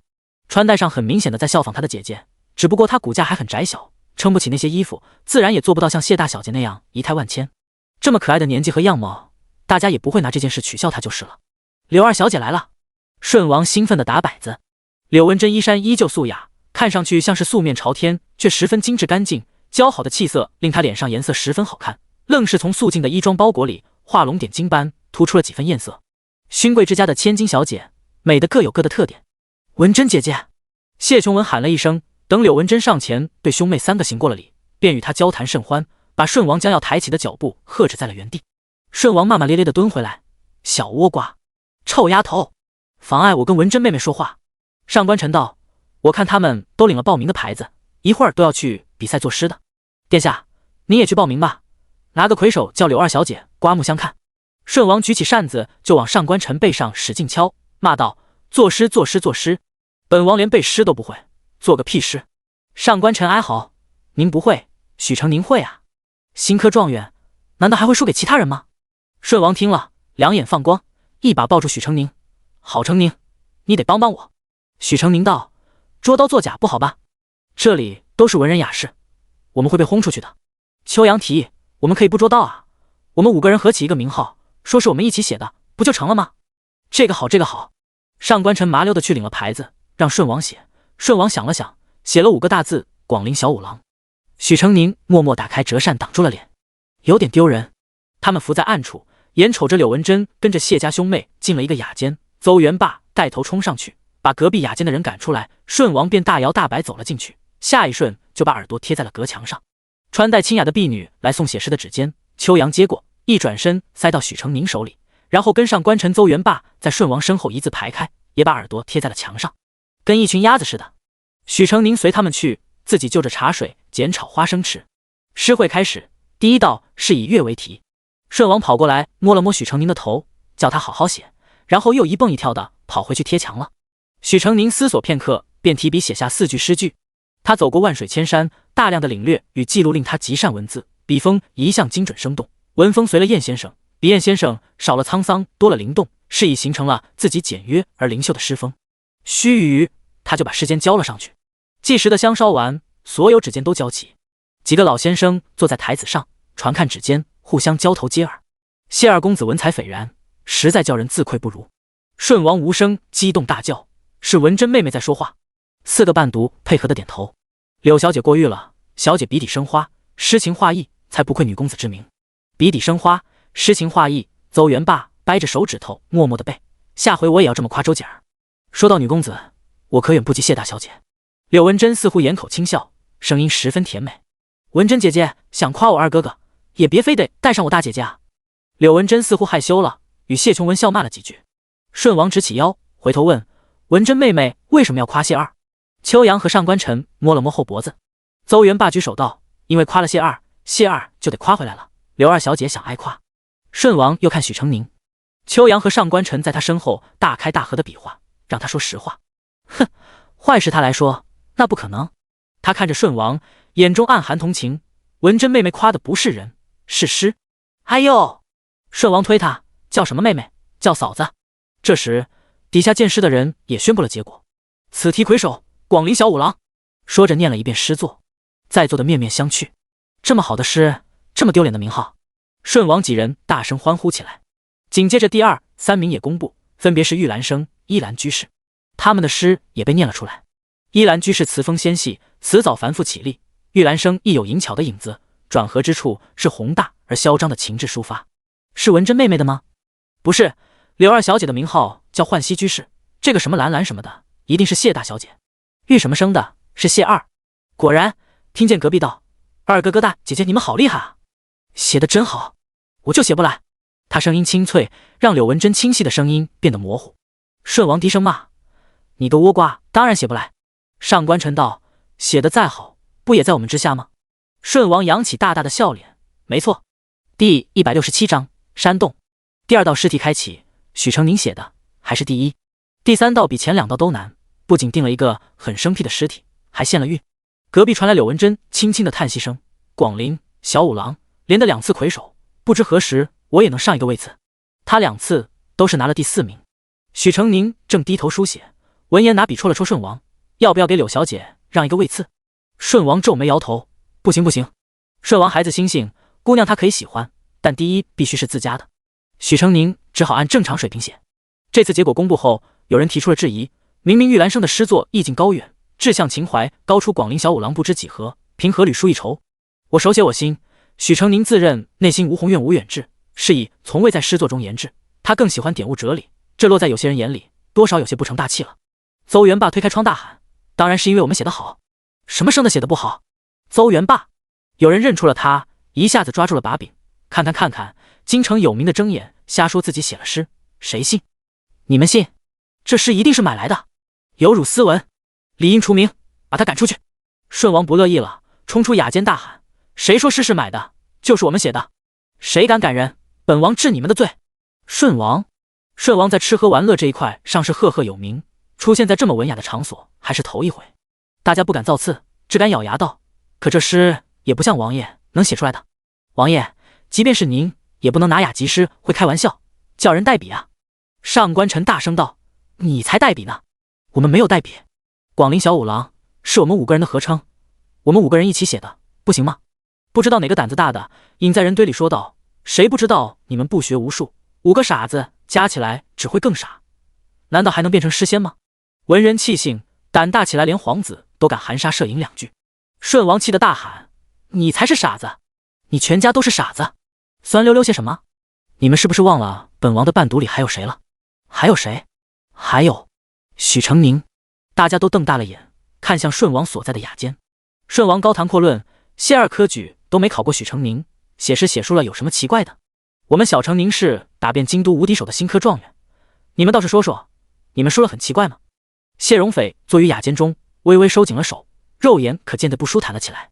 谢琼闻道：“二哥哥别跟他们一般见识，文珍姐姐说了，许成宁拿状元的手段可不干净，比你差远了。文珍姐姐你说是吧？”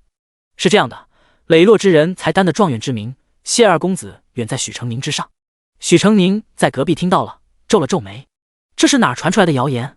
他虽然年纪小，可也是10年苦读万里行路，一步一个脚印积淀起来的才学考取的功名，这么一句话抹杀了他所有的努力，未免过分了些。未及思索，便听见楼下传来一道懒洋洋的声音：“说得不错，在下看玉兰生和依兰居士写的也没那么好，尚不如排名靠后的燕山客和清歌居士，为何次次排名都在前面？不懂，实在不懂。”谢琼韵捧茶的手一顿，与谢荣斐一起望向雅间外，透过垂放的竹帘，底下的声音很是清晰。外面安静了片刻，才有人喝道：“一派胡言！你如此贬损玉兰生和依兰居士，究竟有何意图？”一群拥趸高声附和，维护谢家兄妹。那道声音依然懒洋洋，能有什么意图？实话实说罢了。难道说他们一句不如在下就错了？在下不信，在场的没人这么想过，是怕挨你们的骂，才不敢说出来吧？我就问一句，你们就甘心继续捧他们的臭脚吗？还从来没人敢这么说他们。谢琼韵的脸冷了下来，谢荣斐已浮现韵色，人群依然在为他们大声争辩。他们2人是先皇后亲口夸奖过的，阁下这般说是在质疑先皇后说的话吗？先皇后是皇后，又不是当世大儒，她说的好不定是最好，否则科举何不让皇后娘娘当主考官？况且在座诸位有多少自负才学，只是没机会在先皇后面前露上一手的，你能说他们就因为没被先皇后夸过，所以便落了下乘吗？争辩之人哑然。这时有新的声音出现了：“阁下所言，我早就想说了，玉兰生和依兰居士的诗根本没你们夸的那么好，旧名是旧名，新诗是新诗，现在比的是新诗，而非旧名，为何总以旧名正新诗？”满座哗然，分成了2派人，一派是谢荣斐、谢琼韵的拥趸，一派则站在了反面，声势浩大的吵了起来。吵着吵着，后一派又分成了数派，分别力挺某一位才子佳人的文采。谢荣斐一拍膝盖站了起来，被谢琼韵叫住：“哥哥出去作甚？可笑之人，可笑之争，与他们计较，才是落了下乘。”谢荣斐犹豫片刻，复又坐下。底下人吵着吵着，竟然有人还动起手来。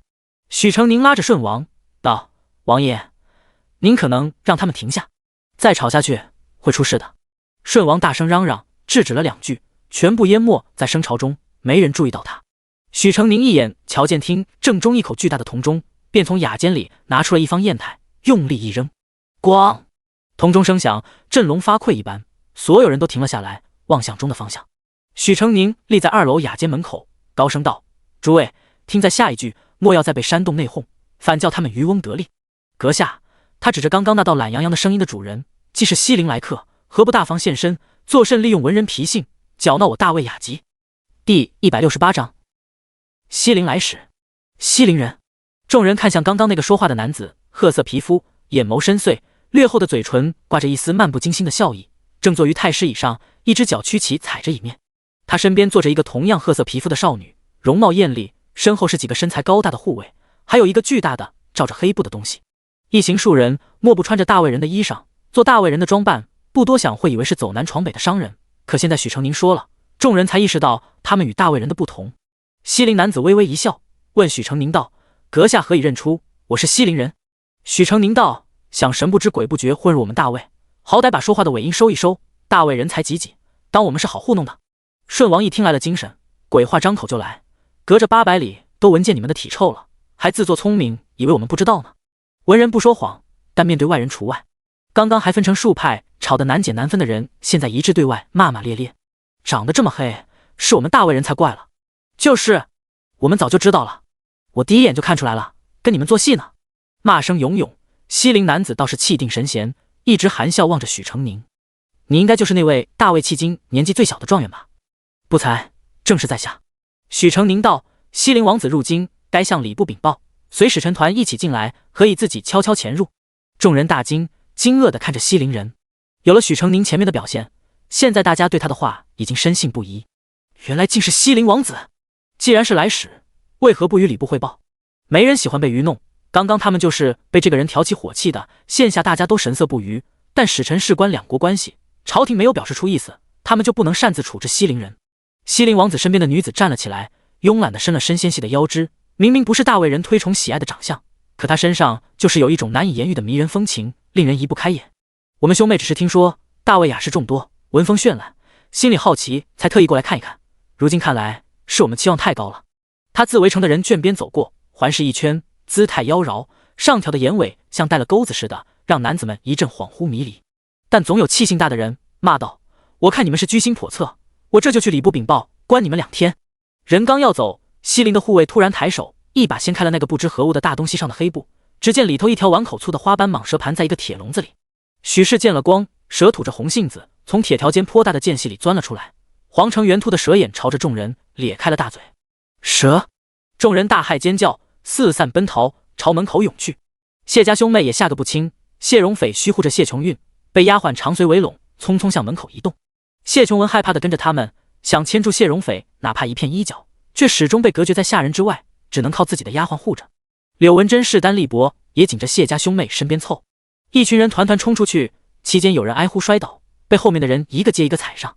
许成宁下楼时，跌倒的人已经闭上了眼，身上全是紫红的印子，底下一滩血。门口不知被什么拦住了，好多人出不去，乱糟糟的堵在门边。许成宁蹲下去探被踩人的鼻息，舜王抱着楼梯边的柱子躲在后面，远远问：那是谁啊？上官臣道：是彭家的独苗，彭哲，殷国公的外孙子。满堂惊慌，只有许成宁和少数几个胆大的公子比较镇定。西陵王子哈哈笑了2声：你人小，胆子倒很大。许成宁站起来道：胆子大的是2位吧？敢在大魏京城里闹出这种事，就不怕引火上身？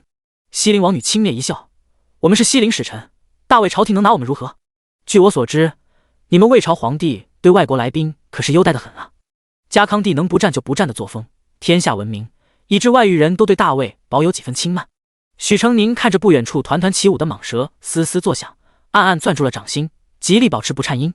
2位是使臣的时候，朝廷会宽待你们几分，可若不是使臣了呢？王女既来我大魏，想必有和亲的打算，待王女远嫁入大魏，不给自己积点德，以后日子可不会好过。西陵王女高傲笑道：这世上还没人能给本宫不好过，这死了人又不是我的蛇干的，与我何干呢？明明是你们大魏人胆小，身为使臣，以和谈之名却无半点和谈之心，这对兄妹是秉性使然，还是别有心思？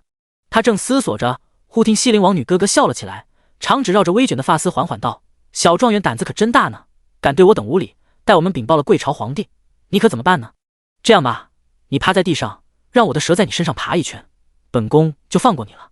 放心，阿帕尔没毒，只是力气大了一点，本公主向来惜才，不会让你死的，你放心。蟒蛇嘶嘶地吐着信子，滑行而来，粗壮的尾巴摆起来，就这么粗略一看，这蛇长度恐怕不止1丈。这下连几个胆大的公子都退开了。许成宁毫不犹豫，转身就跑，迎面撞上一堵结实的人墙。他仰头看到一张俊美绝伦的脸庞。殿下！许成宁先是惊讶，然后反应过来，立马张手环抱住了秦福的腰身。殿下，您终于回来了，我快被人害死了！呜！秦福今日穿了官服，暗制亲王服子袍，依爵位皇孙要服低一等的飞袍。身飞的服制衬得他容颜冷白若雪，棱角分明的脸不怒自威。不过低头与许成宁对视的瞬间，眼神倒是柔和了一瞬。他轻推了一把，许成宁顺势躲到他身后。既入我朝，何不觐见？秦福的声音不疾不徐，掷地有声。西陵王女看他看得2眼有些发直。你是何人？秦福神情没有半分松动，依理，外来到访者才应该自报家门。西陵王女吃得发笑，你们不都知道了吗？还要问？我乃西陵王女尼亚，我王兄樊柱，这下明白了。吴国书在手，无使团跟从，便不能证明儿等身份，还请随往大理寺走一趟。秦福强硬地下了命令，忽然有道文弱的声音阻止道：“来者是客，皇帝怎可动辄牢狱相逼？”许成宁扭头一看，咦，端王世子居然也在，还跟秦福并排站在一起，同样鲜艳的绯色，可刚刚他竟没注意到他的存在。环顾周围人的反应，许成宁发现这么惊讶的好像不止他一个。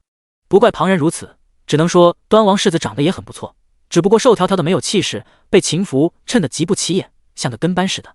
堂兄弟俩其实眉眼间有少许形似，但却像青竹与芦苇，碧玉与明石，孰优孰劣，太好判辨了。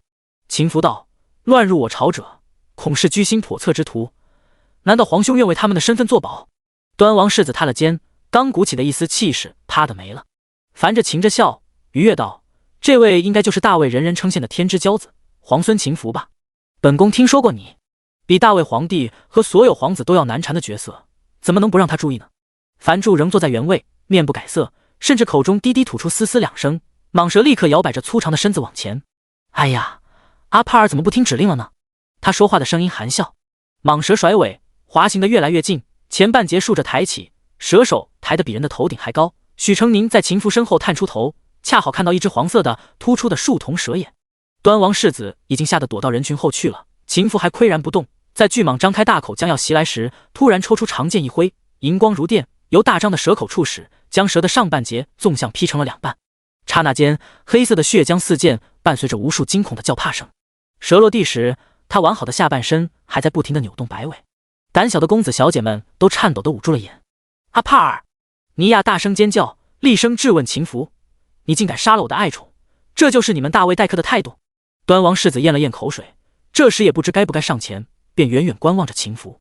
秦福挽了个剑花，把沾着黑血的剑丢给善诱，暗指朝见者方为客。二位越过关卡检查出现在这，便不是以使臣的身份，既非使臣，有罪当罚。来人，在！把彭公子和巨蟒的尸首抬到彭府，告知彭大人经过。是。善佐将人押往大理寺。尼亚瞪大眼：“你敢！王妹！”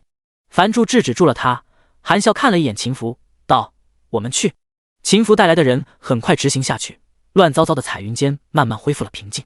谢琼文抚了抚胸口，悄悄在谢琼韵耳边道：“高禅嫁的是个什么人呀？一遇到事就躲得远远的，比寿王世子差远了。”谢琼韵微弯了弯嘴角，看秦福安排好了一切离去，他们便也打道回府。上车之前，他让谢琼文自己一辆马车，把谢荣斐喊到了自己的车上。哥哥，柳文真对你的心意，你应该看得明白。哥哥可切莫昏了头脑，被他迷了心魂，他不适合我们家。谢荣斐点头道：“妹妹放心，哥哥心里有数，不会乱来的。不管怎么说，柳文真长得不错，名声也很好，被这样的家人青睐，总是让人得意的。只要他不越矩，就这么暧昧着也无所谓。”谢琼玉明白男人的本性，只要不惹出事，他也不会管，于是没再多话。回到玉林街，谢荣斐忽然看见朱门处停着一架十分华贵的马车，定睛一看，竟还有玉造的徽记。这是谁来了？门房道：“回少爷，二小姐回府了，宫里还来了人，要宣旨呢。”第169章圣旨到。二小姐，宣旨，这是什么意思啊？谢琼文问出了口。二姐姐不应该在寺里吗？为何会回来？小的不知。谢荣斐和谢琼玉目光交汇片刻，一起走了进去。正堂正要宣旨，家中的主子伏地跪了一片，谢琼旭正在其中，腰背挺得笔直，满面傲色与红光。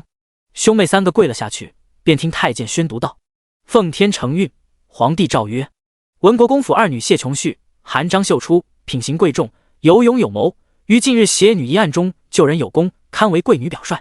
今赐封郡主，封号敏记，并赏赐器宝珍玩若干，红翡滴珠步摇一对，血人参一支，钦此。”所有人都惊呆了，独谢琼旭满心得意，欢欢喜喜的叩拜领旨。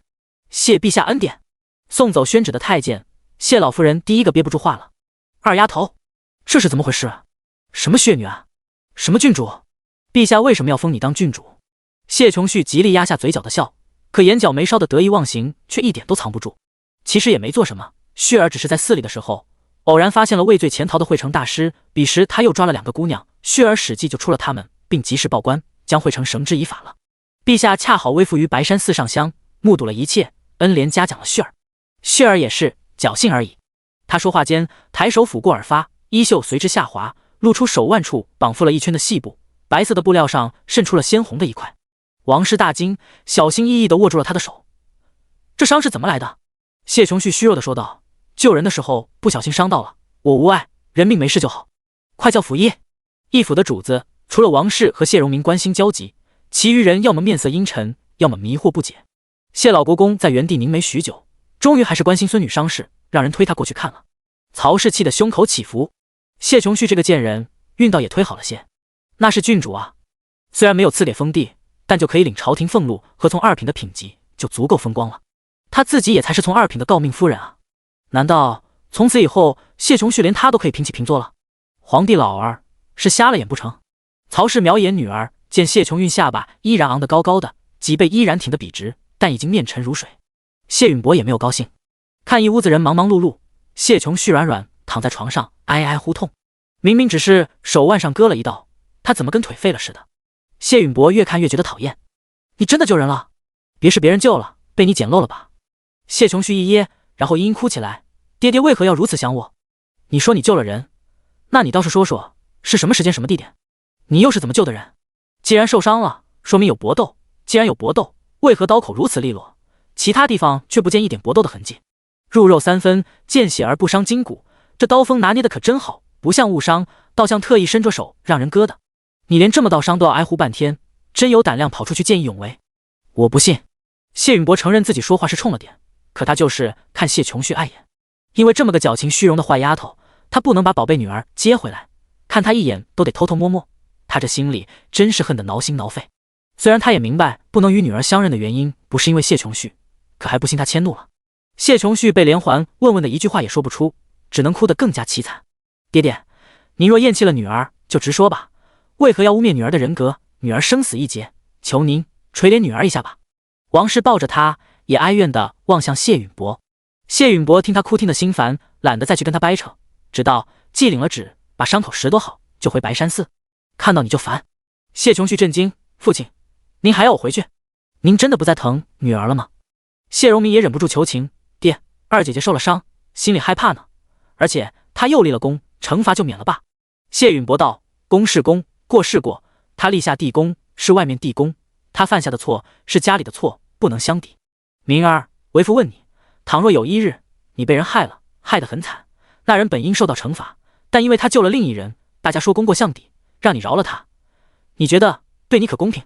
谢荣明抿住了嘴，功过没有加诸在同一人身上，一码事便归一码事，功要论，过也要惩处，否则这个家就乱套了。大家沉默了。谢琼旭眼见所有人都要被谢允博说服，心里焦急，两眼一翻，昏了过去。王氏和谢荣明担忧地查看他的情况。一直沉默不语的谢老国公道，罢了，寺庙那边刚出了事，也不安全，令他在家中抄写佛经，面壁思过，也就罢了。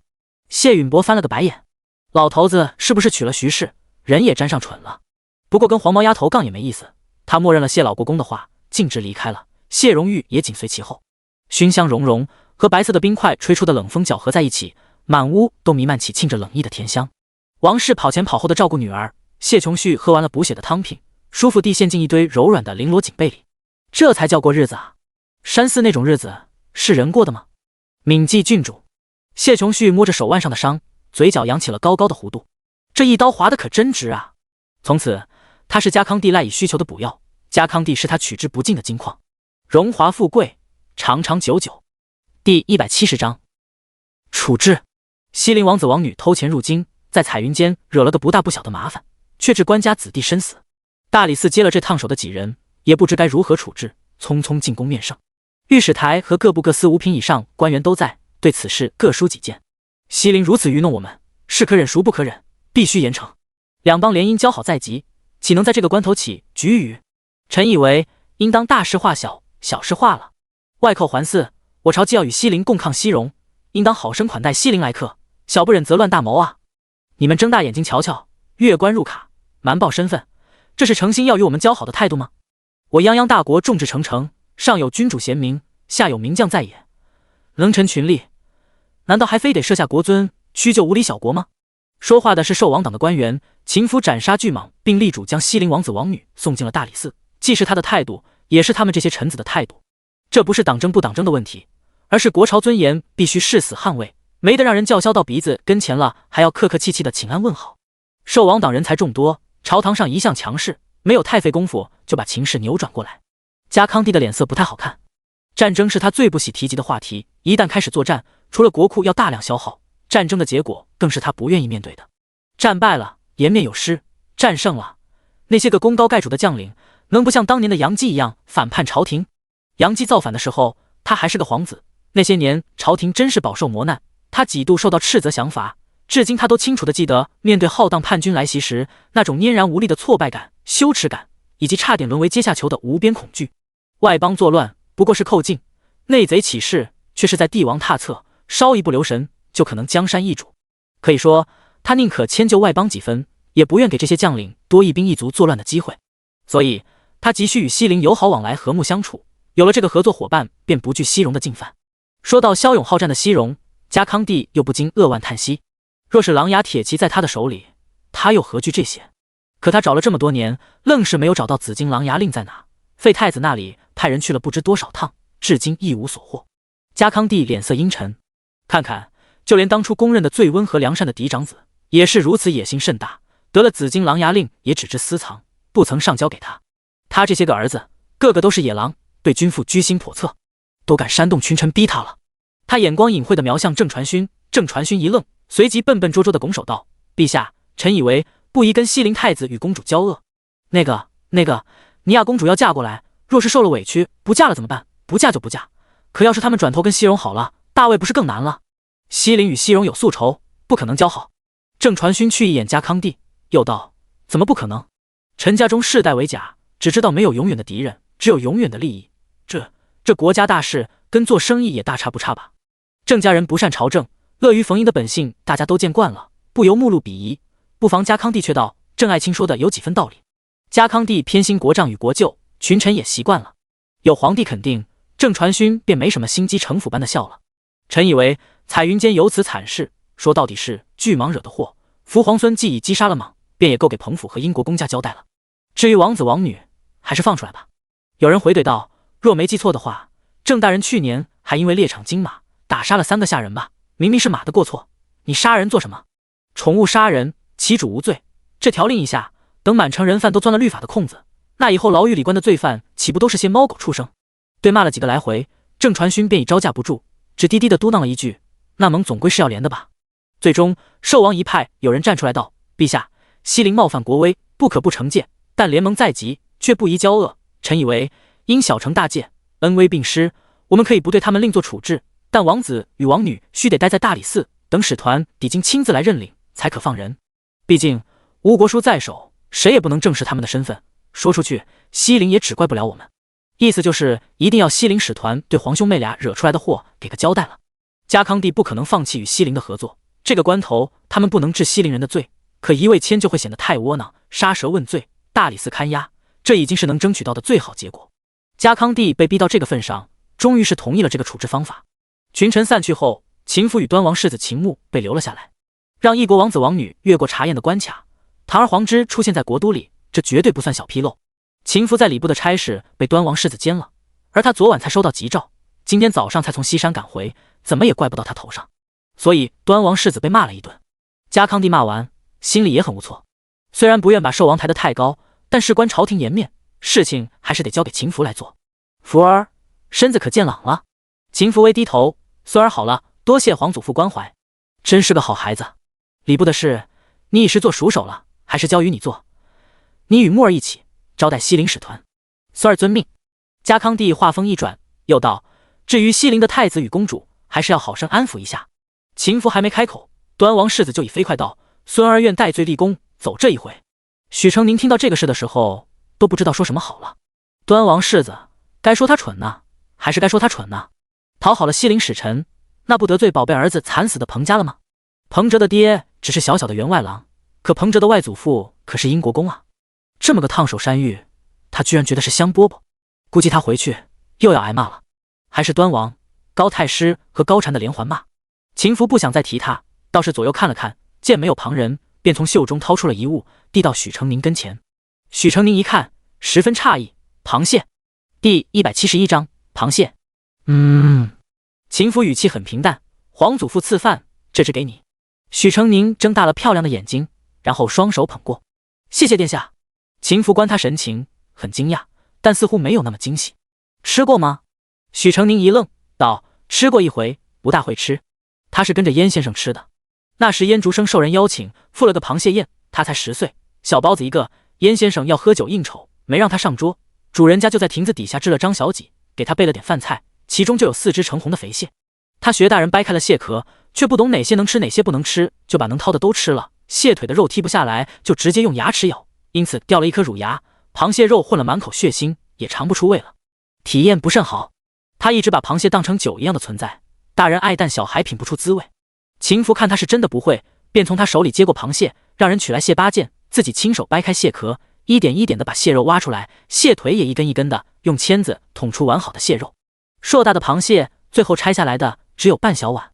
秦福最后淋上一勺姜醋汁，就把碗挪到了许成宁跟前：“吃吧。”许成宁看他开始净手擦手，从五官、下颌、肩颈再到手臂、指尖，以及挺拔而不刻意的脊背，他身上每一寸的骨子里都流露出王孙公子的行云流水，优雅从容。许成宁脑子里不由自主冒出一句话：“秀色若可餐。”原意虽然是形容女子的，可他觉得放秦福身上一点不为过。为何一直看着姑？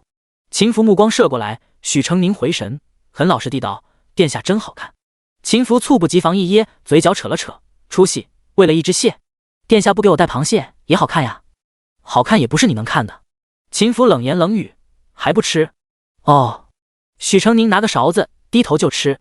秦福看向窗外，一丝流云慢慢散去，用手撑住了微热的面庞。蟹肉不多，许成宁很快吃完，意犹未尽地抿了抿粘在唇上的蟹味。“好吃，可惜少了些。”秦福想了想道：“这几个月蟹多，过些天王府也会有蟹，到时你来便是。”“谢谢殿下。”秦福偏过头，沉默了好一会儿，突然道：“下午在彩云间，你做得很好，但你不该出头。西陵人杀旁人还会有顾忌，但对你没有。”许成宁愣了愣，道：“可殿下当初收容我，不就是希望我起作用吗？当时情形容不得我推脱。祸乱起于萧墙之内，樊柱和尼亚之所以在彩云间搞那一出，无非是想让朝臣交恶，搅乱大魏政局。若不能制止，只怕会更糟。我那么做，你应该最能明白的。”许成宁自己并非爱冒头之人，但当时他若不站出来，外邦人就会觉得大魏人都是一群怯懦的胆小鬼。畏惧无罪，可自己人被外人迫害致死，还没一人敢为他说话，总是让人瞧不起的。所以哪怕会给自己带来麻烦，他还是出头了。而秦福也一样，站在夺嫡的角度上，自然是鹬蚌相争，韬光养晦的渔翁最有力。秦福若一心只为夺嫡，大可一直藏拙，到最后坐享其成，给出致命一击。这个道理难道秦福不懂吗？他懂，但他依然出头冒尖，是因为有些事他若不做，就没人做。皇子龙孙人人都只想着皇位最终落于谁手，拉帮结派，排除异己，争权夺利，那么混乱的南地何时能恢复繁荣静好？百姓对秦姓王朝的信任与维护几时会耗光？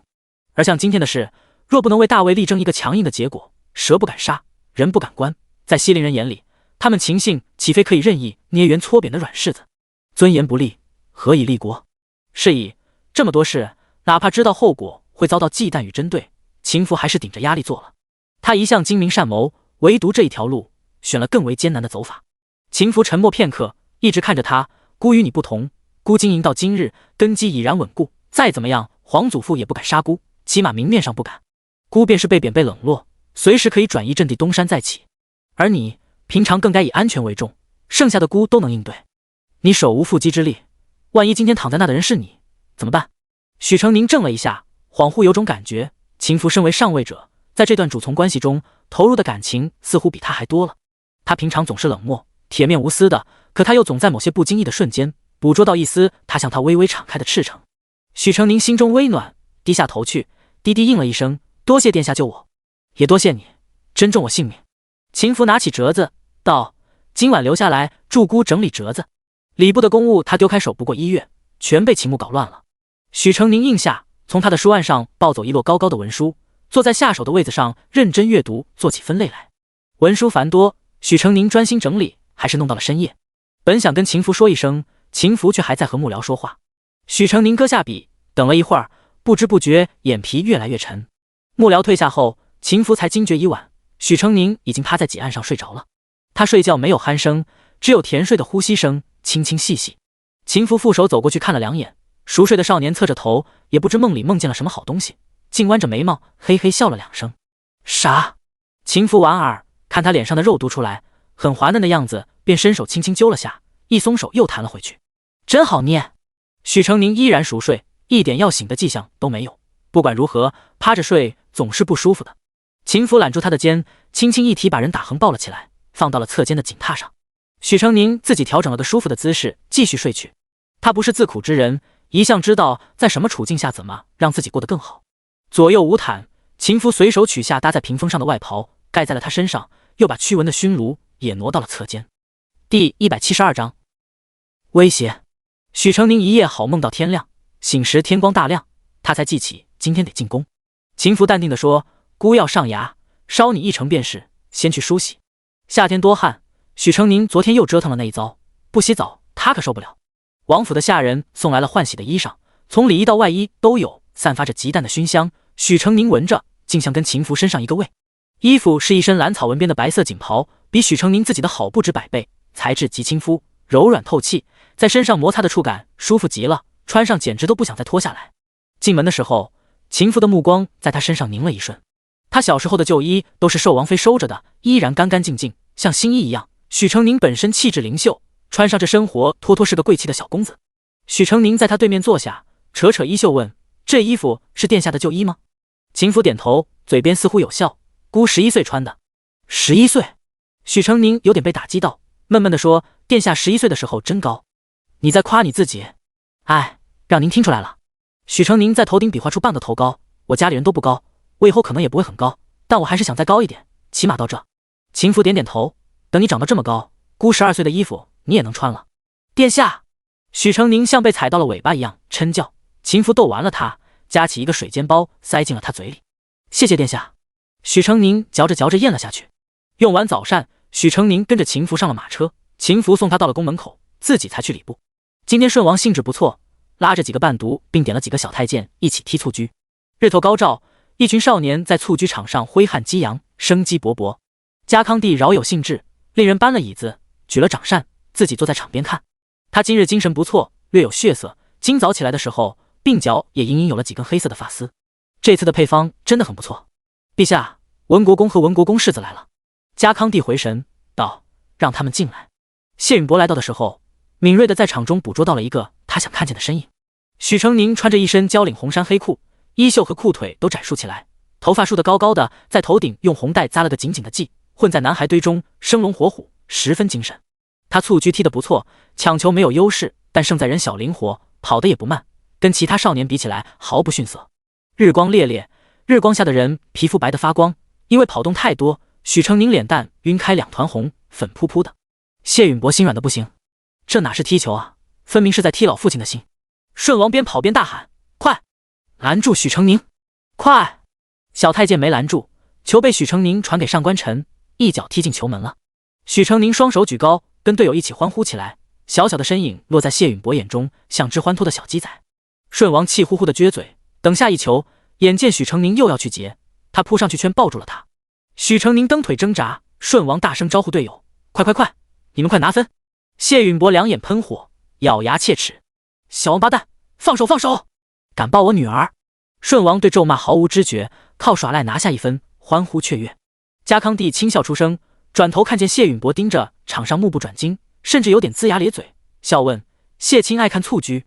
谢允伯回神道：“回陛下，年少时好玩两手，微臣踢得也不错，这点女儿也随他。”谢允伯爽朗率性不虚伪，家康帝对他这一点是很放心的。他把手放在扶手上，道：“今日召你们父子来，是想说说铭记郡主之事。”谢允伯不习惯这个称呼，闻言皱了皱眉。家康帝转着手上的玉扳指，缓缓道：“朕微服在白山寺，意外遇见了他。这孩子形影消瘦，却心怀虔诚良善，敢于与凶贼顽抗。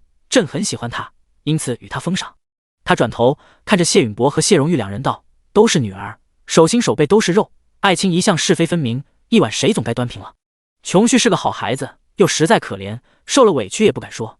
如今身为郡主，看在朕的面子上，爱卿也该厚待几分不是？也不知道谢琼旭在陛下面前胡说八道了些什么，明明是那臭丫头做错了事，怎么就变成他亏待她了呢？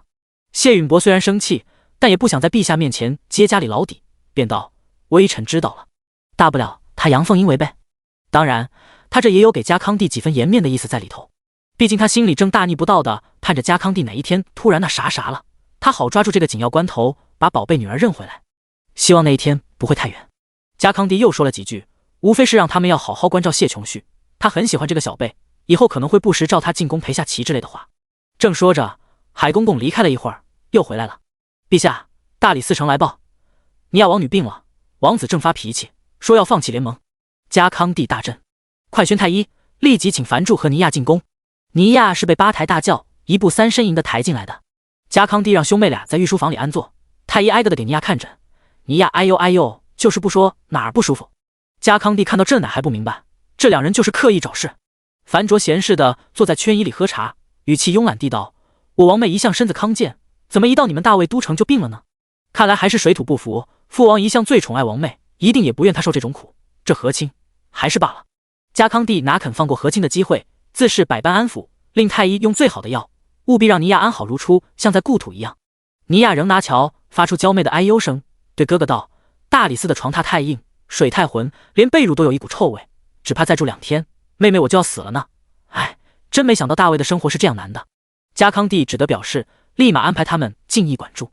樊柱又提出一系列要求，说尼亚的床必须垫石床最柔软的被褥，被褥得蚕丝被，必须有华丽绣纹，但摸上去不能有一丝硌手，床头要挂上1圈的夜明珠，房间所有家具都得是上好的紫檀香木，尖角都打磨圆润，不然尼亚会被碰伤，冰块不能停等等，诸如此类要求不胜繁多。家康帝哪怕心里有气，还是得大度的允诺，客客气气的把人送了出去。第173章杠上了。这个皇帝老儿软的骨头都没了。出宫的时候，尼亚嗤笑道，兄妹俩心照不宣的露出轻蔑的笑，走到宫门口，恰遇见了许成宁。许成宁看到他们还很惊讶，眼睛都瞪圆了。樊柱哈哈笑，小状元今日也入宫了，可要孤在泥城。许成宁对这对兄妹只有恶感，硬气道：“王子王女如何出来了？”可是想到彭家的灵堂去上炷香，磕2个头。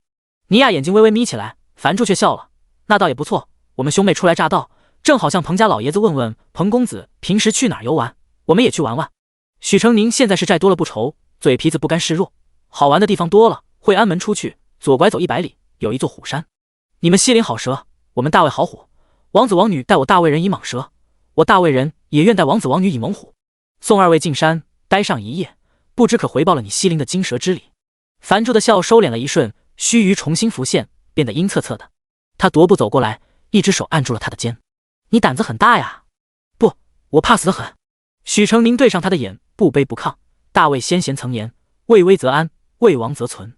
还有一句话叫置之死地而后生。我们大魏人都是先怕死，才变得勇敢，才无坚不摧。逼急了我们，黄豆内外，上到王孙公子，下到贩夫走卒，都会成为勇士。人在屋檐下，我劝2位收敛气焰，别到时候后悔都来不及。”樊柱愣住了，虽然不愿承认，但还是不得不说，他被说服了。兔子逼急了还咬人，何况人乎？像昨天彩云间那样的事，还真不宜再惹了。樊卓目光停留在许成宁脸上，这小小的新科状元，娘们唧唧的，没想到居然比大魏的皇帝老儿还有骨气。尼亚走过来，挂着漫不经心的笑，但眼底冰冷，想来是被他刚刚的话激怒了。“哥哥，蝼蚁罢了，杀了了事。”樊着转头看妹妹：“乖，不与他计较，我们走吧。”2人一同上了预造的马车，任由宫里派的人驱车到目的地。结果马车一停，樊柱掀开车帘一看，竟然还是大理寺。怎么回事？樊卓冷道：“宫里难道没告诉你们，送姑与王妹进驿馆？”“告诉了。”负责护送的魏军头子道：“但寿王世子殿下说了，驿馆依王子所求，布置尚需10日，请王子王女且在大理寺多委屈几日，待布置好了，立马送2位过去住。”樊柱没有想到，一时拿桥竟是搬起石头砸自己的脚，顿时气结：“不必了，送我们去驿馆便是。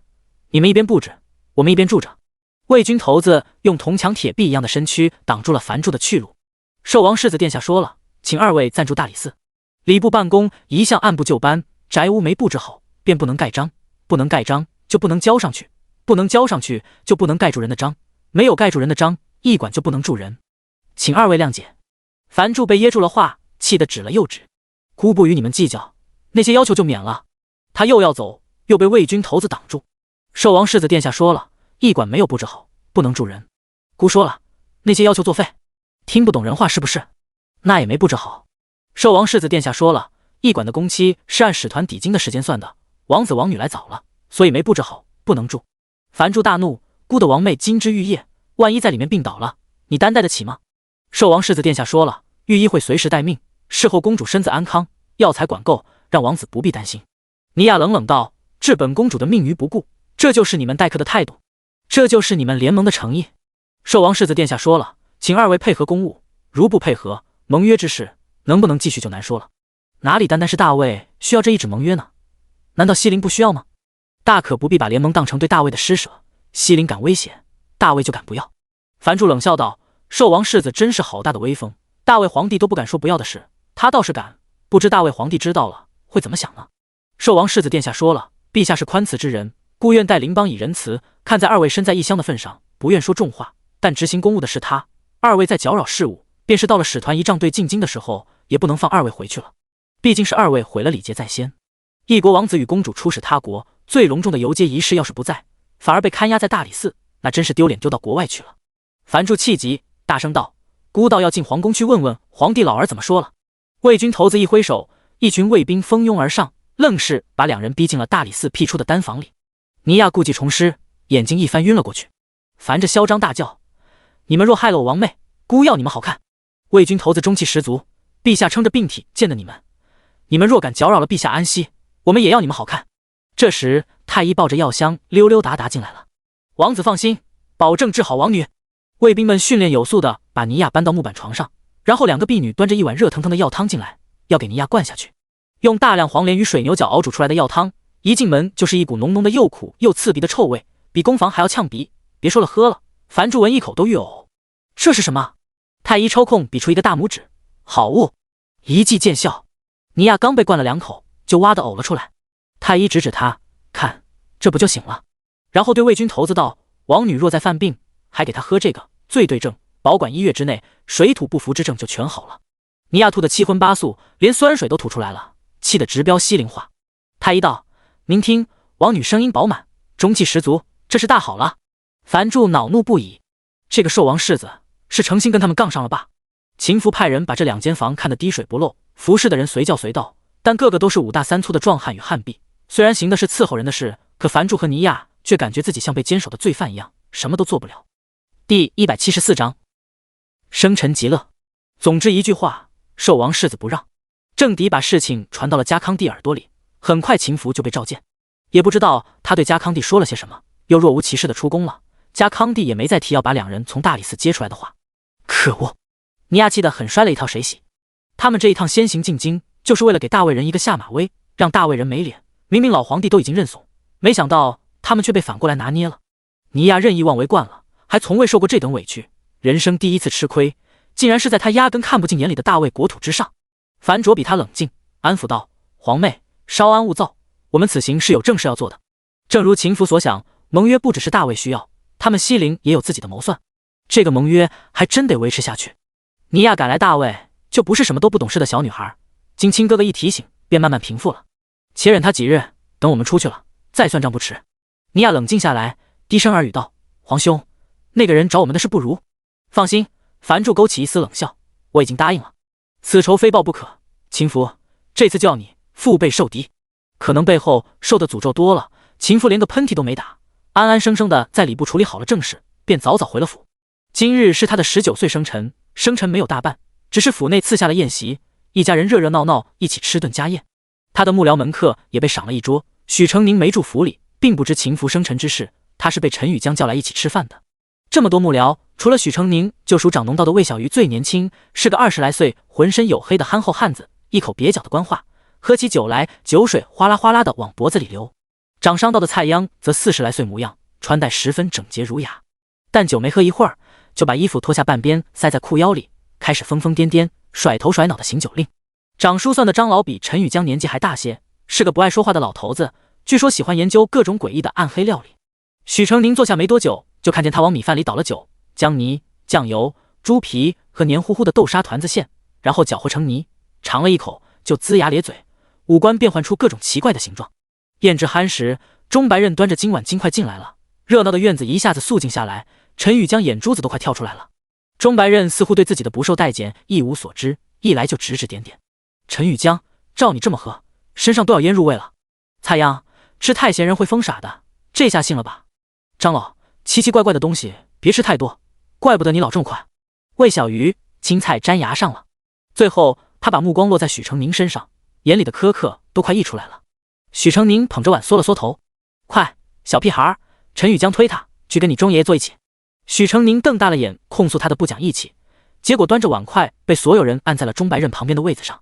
许成宁欲哭无泪，钟白刃却锁着眉头，开始着手给他挑拣跟前的菜肴，挑几样过了清水，放在小碟子上。钟大夫，许成宁看着稀稀拉拉的几根菜几口肉，提醒道：“我还在长身体，吃这么点会饿的，晚上不宜吃多。”钟白刃说完，菜也都分好了，指着几块山药道：“喝口养生茶，再吃一块这个，嚼20下再咽。再吃粉条，不许吸溜。”一场酒宴因为钟白刃的到来变得索然无味。许成宁本着蹭饭的目的而来，结束的时候却比吃之前更饿。他扶墙走了几步，实在饿得没力气，想了想，决定去找秦福讨些吃的。书房里明灯熠熠，许成宁轻叩了叩门，听到秦福道了一句静，便推开了门。秦福正在里面看折子，看到是他，便放下了折子。殿下，许成宁把门合上，溜到秦福身边：“您这有吃的吗？”“没吃饱。”许成宁扯着他的袖子，哀嚎着把头蹭过去撒娇：“吃的那点东西还不够听钟姥姥刻画的，我现在好饿啊。”秦福嘴角微抽，有点想笑，拍了拍他的头，吩咐下去：“告诉厨下，面多做一碗。”王府下人做事利索，很快2个红瓷碗便送了进来。许成宁用筷子搅了2下，发现这么大碗面竟只用1根面条做成。“殿下，今日您生辰。”秦福点点头，开始吃面。长寿面不能断，所以许成宁没再说话，先跟秦福一起吃完了面。“我不知道今日是您生辰，没准备礼物。”许成宁在身上搜个遍，“我只有这个。”手里是几角碎碎的纹银。秦福其实不太在意，哪有手下给主上准备礼物的？不过看许成宁这样，又想逗逗他，于是从他手心里抓住了碎银。“可以凑合。”许成宁震惊极了，下意识地握住了手，变成了秦福从他手里抠钱。秦福眼底有一丝微微促狭的神采，不诚心给：“没有没有，我的身家都是您给我开的，哪有不肯给的？我只是想送您个更诚心的礼物。”许成宁看到砚池里倒映出他的影像，灵机一动：“殿下，我给您画幅画像吧。”“岁岁年年人不同，每年画一幅，您就知道自己长相有什么变化了。”秦福没有观摩自己长相的喜好，本想阻止，许成宁已经轻车熟路地拿好了纸笔，埋头在自己常用的书案上画起来。“我画画很快，一会儿就得。”“罢了，想画就画吧。”1刻钟之后，许成宁吹干墨迹，把画递到了秦福跟前。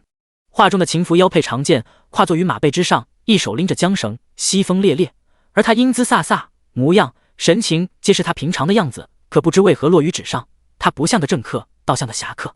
秦福凝神看了许久：“好看吧？”许成宁吹了吹画，又自顾自地说：“好看着呢。”秦福弯了弯唇。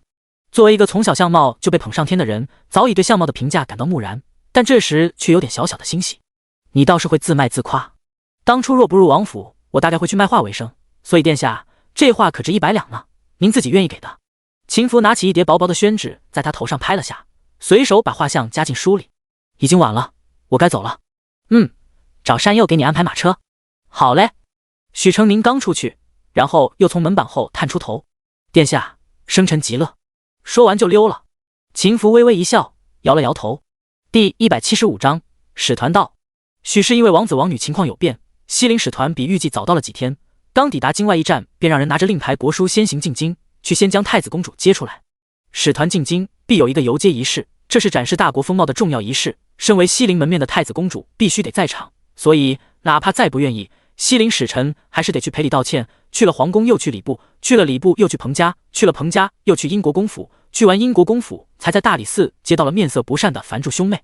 接人还得偷偷摸摸的接，毕竟明天他们还得若无其事，假装第一次来一样，风风光光的走进大魏皇城。翌日使团到，南城门大开，樊卓骑着金佩骏马，尼亚坐着花车，随使臣仪仗队一同进入皇城。一路鲜花洒洒，漫天花雨落，乐人在最前面奏乐欢呼，穿着金色露脐流苏上衣、同色灯笼裤的美艳舞姬列于车队两侧，赤着脚，轻盈的旋转舞动，脚环与臂串叮叮当当作响。李如觉得新奇极了，拉着许成宁天真的问：“南哥哥，他们的衣服怎么那么短啊？”他也觉得好看，却羞耻的不敢多看。许成宁解释道：“这是西陵传统的着装，自古传下来的。一是因为西陵湿暖，二是因为西陵人善扭腰舞，喜欢戴腰饰与旗钉，所以才会穿这样的衣服。”李如又悄悄看了一样，道：“真好看。”使臣入宫，盛宴广摆，美艳的西陵舞姬扭着腰肢款款起舞，舞姬身上浓郁的脂粉气和浓烈的酒香充斥着整个大殿。西陵除了樊柱和尼亚，还有一位名叫汤兄的使臣。比起王兄妹俩的傲慢无礼，汤兄可谓是温文尔雅，处处得体，像一个和蔼的长辈，一直在为两兄妹收拾烂摊子。他朝家康帝举起酒爵，高声郑重道：“西陵愿与大魏永结同号，王特派我送王女前来，促一段金玉良缘，不知陛下意下如何？”家康帝大笑，乐意之至。大魏向以友好邻邦为乐，朕儿孙绕膝，只看王女喜欢哪个，朕立刻下旨意操办婚事。坐席中发出一声轻轻的笑，尼亚勾着唇，举着一只酒爵抵在腮边，眼波迷离。哪个都行，那尼亚可要好好挑一挑了。虽然是谈及自己的婚事，他半点没有大魏女子的含蓄与羞涩，而是大大方方地站了起来。他今天穿的是西陵的服饰，锦绣身段，艳丽的裙摆配上无数成串的金饰与宝石，像高贵的孔雀，每一片雀羽都镀上了金玉。年19的西陵王女因长相艳丽，比大魏同龄的女子更成熟些，加之水蛇一样的腰肢和浑圆的胸臀，更加风情万种，身上那种野性的美是大魏女子身上看不到的。其他人还知道收敛些，安王父子是彻底看直了眼。尼亚舌不轻扭，媚眼横扫过一个个仪表堂堂的皇孙，最后落在秦福身上。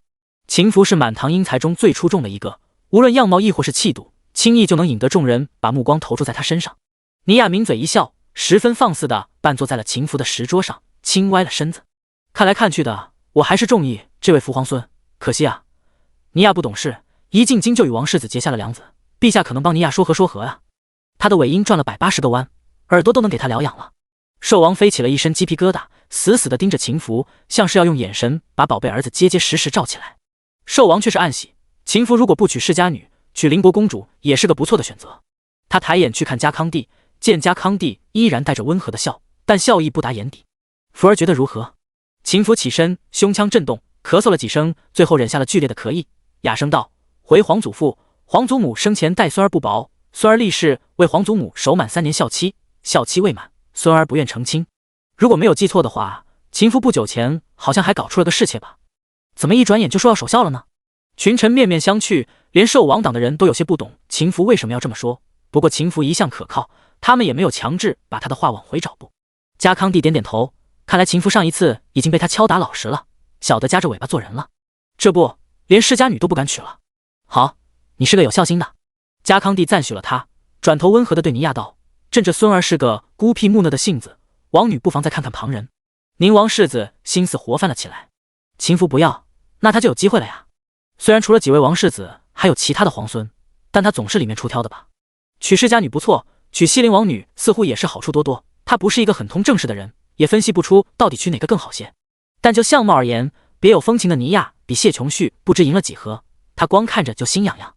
他期盼地去看尼亚，尼亚有一瞬眼睛与他对上，却眼波勾了一下，闪过淡淡讥笑，然后遗憾地垂眉摇头。陛下，除他尼亚看不进别人了呢。不知是谁率先笑了起来，众臣皆笑。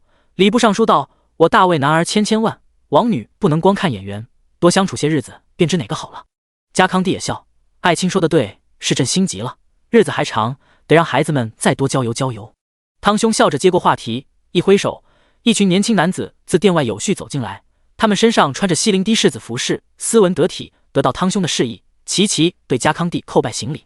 这是我西陵国学的书生才子，一共20名，他们一向仰慕大魏经史文俗，我向陛下请求一个恩典，留他们在大魏读书郊游，研习学问，望陛下恩准。望陛下恩准。汤兄带头向家康帝拜求，态度谦恭，诚意十足。看着一颗颗外邦人的脑袋低下去，家康帝身为帝王的虚荣漾了起来，豪气上头，广袖一挥便准了此事。樊柱朗声道：“这20位俱是西陵用心栽培出来的精英才子，年岁不大，但熟读经史，六艺超绝，对于贵国文俗也涉猎颇深。孤听说贵国朝廷选官入仕用的是考试的法子，只怕他们来考，也就没当今的状元榜眼探花什么事了。”他口气颇大，那20个西陵书生也都高高的昂起了头，神情倨傲。温和有礼的汤兄竟然没有反驳他，而是露出了略无奈的表情。在场的文官哪个不是10年寒窗苦读科举考上来的，敢挑衅大魏如林，这能忍？秦福突然出声，却不是对樊柱说的，而是转头对翰林院主领修史的官员道：史籍上关于夜郎国的后来去向一直不得解，故看西陵颇有夜郎遗风，大抵有些渊源，太史可以往这个方向查一查，或能补其史实空缺。太史面露笑意，谢王世子指点。他说了这么一段，西陵使臣却无一人发脾气，一双双小小的眼睛里闪着大大的困惑。就这还熟读大魏经史呢？丢死个人！略。第176章剑声。既然西陵人听不懂典故，大魏官员便好心的没有提醒，只是一个个嘿嘿笑，把嘴角咧到耳根。樊柱不懂他们为什么这种反应，把询问的目光投向了汤兄。汤兄也没能解惑，但显然秦福说的那些话对他们无力。樊柱得不到回复，索性接过去，继续道：两国交游，没点比赛看头，实在无趣。依姑看，大魏有文有武，我们西陵也有文有武，不妨来一场文争武斗，看看是大魏的书生勇士强，还是我们西陵的书生勇士强。陛下，您意下如何呀？家康帝笑道：王子想要，朕自然主随客便。好，陛下果然爽快。樊柱大笑，随后道：我等长途跋涉，还需休整几日，陛下或趁这几日挑选20名贵国才子，3日后再行比试。家康帝应允了，扫了一圈，道：奎儿，此事便交由你去办。宁王世子连忙站起来，躬身应诺。这事还不好办，今年的进士里选几个佼佼者，在国子监里走一圈，人也就凑齐了。京城最不缺的就是青年才俊，但有一点须得讲究，西陵人带来的那帮书生都很年轻，据说最大的也才21岁。大魏才子要是年纪大了，就有点胜之不武，所以挑出来的才子不能超过20岁。宁王世子溜溜达达进了礼部，来到秦福面前，懒懒道：我来找皇兄要份今年科举入榜的名单。这是现成的，负责给秦福打下手的小官麻溜找出来给了他。宁王世子拿到手，第一眼就看见许成宁的大名，于是嗤笑了一声。哎呀，他弹了弹指，少年状元，可惜啊，沉寂这么久，本来这次扬名天下的机会应该是他的，可惜了，可惜。他微微弓下腰，对秦福微微一笑，他是皇兄的人。许成宁刚考到状元的时候，那可谓是大名鼎鼎，家喻户晓。可这么久以来，他一直默默无闻，也没听说他做过什么了不得的事，就跟消失了一样，大家也就渐渐忘记了这号人物的存在。现在大家虽然依然知道许成宁才高，却再也没了当初看稀世珍宝一样的心情。在国朝要事面前，他也像其他14岁少年一样，给人留下年幼难以担当重任的印象。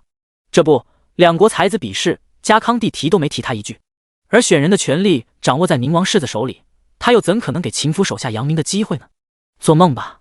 他语气嘲讽，秦福却想起昨天提起这事时，那少年还没心没肺的吃下了一整根羊腿。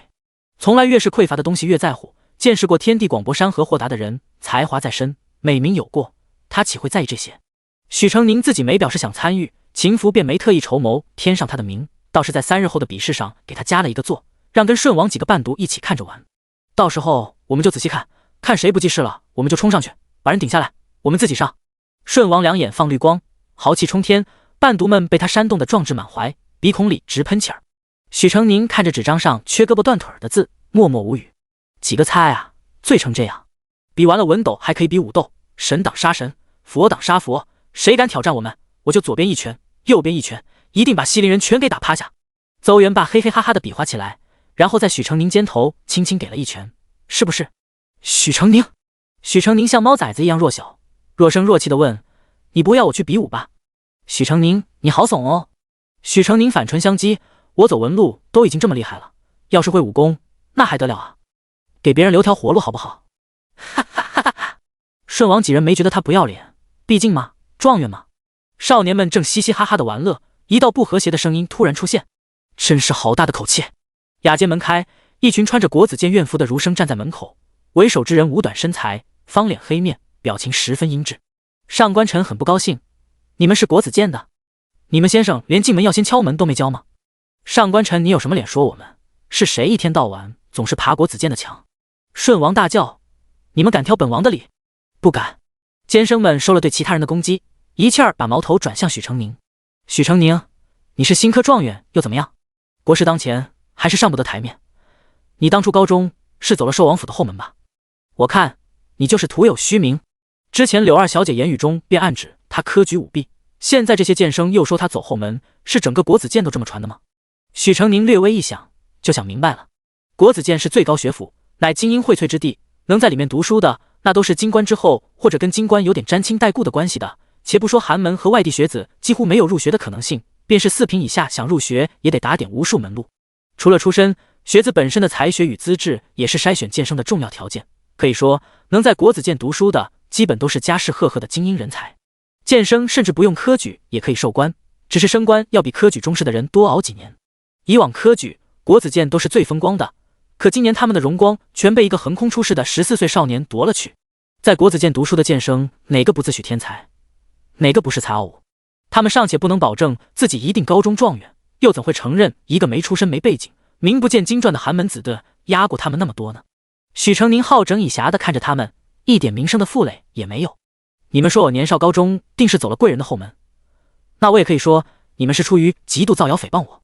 我听闻国子监栽培的都是国之栋梁，怎么会不懂兼听则明，偏听则暗的道理？无凭据之言，劝尔等出口三思。想证明自己比我强，那就在与西陵的比试上好好表现。这会儿到我跟前无有什么用吗？逞一时口快，只会显得你们心虚。我们为何要心虚？一个剑生指着为首的矮个子剑生道：“看看，这是我们国子监的大才子韦良义，今年才17岁，就已经被宁王世子选入参赛，可不是你弄虚作假能得来的。”许成宁闻言，开始打量起这位名叫韦良义的剑生来。只见他神情高傲，鄙视地看着自己。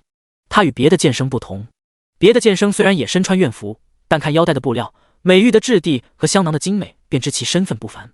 而韦良义所用衣饰皆十分普通，许成宁瞧着跟自己的竟是差不多的。他听秦福说了，宁王世子到翰林院选人时，宁愿弃掉排名更靠前的李少威、贺鹏等人，也要给几个出身不错的官家子弟一个为国争光、扬名立万的机会，明显是拿文斗赛事名额给自家拉拢朝廷命官，怎么会选中出身不好又尚无官身的韦良义呢？想到这，他道：“如果跟哪位皇孙走得近，便算是走后门，那韦公子如此，算不算走了宁王世子的后门呢？”韦良义闻言突然暴怒，在所有人都没反应过来的时候，他猛地冲过来，拽住许成宁的椅背，狠狠一掀。许成宁猝不及防，摔翻在地上，紧接着一双手用力地掐上了脖子。第177章吐血。成宁，王八蛋，你想干什么？顺王几人赶上去阻止，又被其他剑生七手八脚地挡住，嘴里还哇哇乱叫。许成宁仗势欺人了。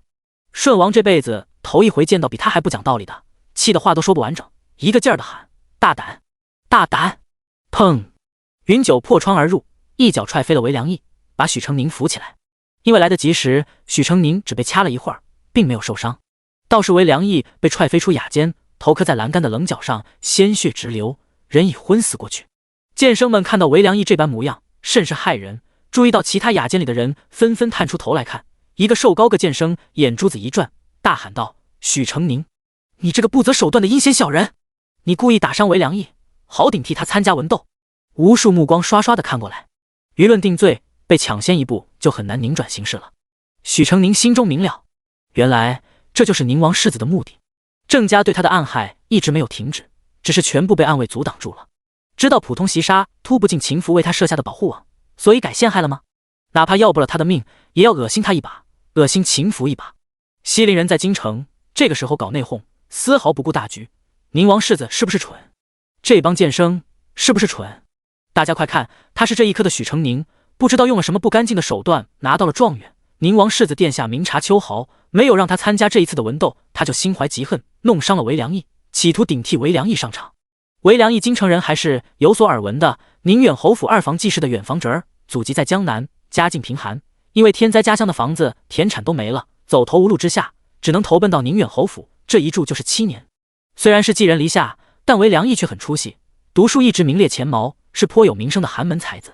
他表姑母千求万求，把他送进了国子监。韦良义今年17岁，如果不想考科举，最迟明年就可以当官了。放屁！邹元霸第一个忍不了，明明是你们一进来就欺负许成宁。秋阳也道：“没错，是他先动的手，还掐许成宁脖子。”顺王高高举手：“本王可以作证。”可惜顺王这几人是人尽皆知的不良少年，他们说的话实在难以令人信服。即便表面上不说，大家还是偏向了剑生这一边，看向许成宁的目光充满了谴责与探究。许成宁没有背黑锅的喜好，大胆地站了出来，正面迎向了从刚刚开始就一直在说话误导旁观者的瘦高个剑生，提声道：“你说我极恨为良医，想要取而代之，可你睁大眼睛看看，现在是在谁的雅间里？不是你们找上门的吗？”瘦高个道：“你在里面口出狂言，只有你出手才能赢下文斗，我们才上去理论的。谁知你知道了为良医的身份，便临时起意伤了他，你信口雌黄！”许成宁脸色煞白，百口莫辩，似是经不住打击，突然捂住心口，一口鲜血就喷了出来，然后摇摇晃晃跌了下去。许成宁！舜王吓坏了，慌手慌脚把他抱在怀里，不停地晃。许成宁白眼上翻，不停地口吐鲜血，红色的血流进脖子，把青色的袍子浸透了一大片。他本身就瘦弱，现在像没骨头一样瘫着不省人事，柔弱的不行，刺目的红把他大半张脸的本来样貌都盖住，实在很吓人。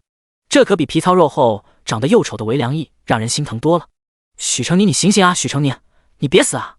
舜王哇哇的哭，秋阳和上官晨也跪下来哭，肯定是刚刚被那个又矮又丑的小子给推地上撞伤了，他还掐许成宁呢。许成宁本来就先天不足，身体不好，这小身板是不是撞骨裂了呀？邹元霸也想围过去，但插不进手，急得团团转。我，他一眼看到几个不知所措的剑生，立马竖起浓眉，关公举大刀似的扬起蒲扇一样的大手，我要给成宁报仇，替你们爹打死你们这些畜生！傻子是不会演戏的。许成宁一口血，舜王几人先一哭，邹元霸再一怒，大家反而相信他们了。是以等邹元霸发疯似的追着剑生打的时候，非但没有制止，还帮忙抓人让他打，并喊着要报官。云九不说话，也跑上去帮着摁人。邹元霸身手没有，力气一大把，打起人来啪啪脆响。瘦高个一直拿手护着脸，但还是被打得鼻青脸肿，叽叽哇哇的叫娘。最后实在忍不住了，便脱口指着昏迷不醒的韦良义道：“是韦良义要我们帮着污蔑许成宁的，他讨厌才学比他高的人，是他嫉妒许成宁啊！别打了，我们错了，真的知错了。”其他剑生也哭爹喊娘的附和。这时一阵黑旋风团团从楼梯席卷上来，凛冽的风刮过人的脸庞，刀割一样疼。黑色的披风高高扬起，飘落下来，露出一张英朗俊美的脸庞。这不谢指挥使吗？谢荣玉气势汹汹，看到许成宁一身血，眼里腾起两团焰火，把挡路的剑生和邹元霸踹开，一脚一个，然后箭步冲了上去。下一瞬，从舜王手里抢过了许成宁。许成宁本来就被舜王晃得要吐，这会儿一个飞跃，整个身子腾起来，又落下，撞在了硬邦邦的手臂上，五脏六腑都差点从嘴里颠出来了。后背没什么肉，骨头疼。他没忍住，小小呼了一声。酒楼嘈杂，别人没听见，谢荣玉耳聪目明，听见了。他低头看见他长长的睫毛微微颤了颤，眼闭得时紧时松，在别人看不到的地方用手指挠了挠大腿。第178章，做戏做全套。谢荣玉！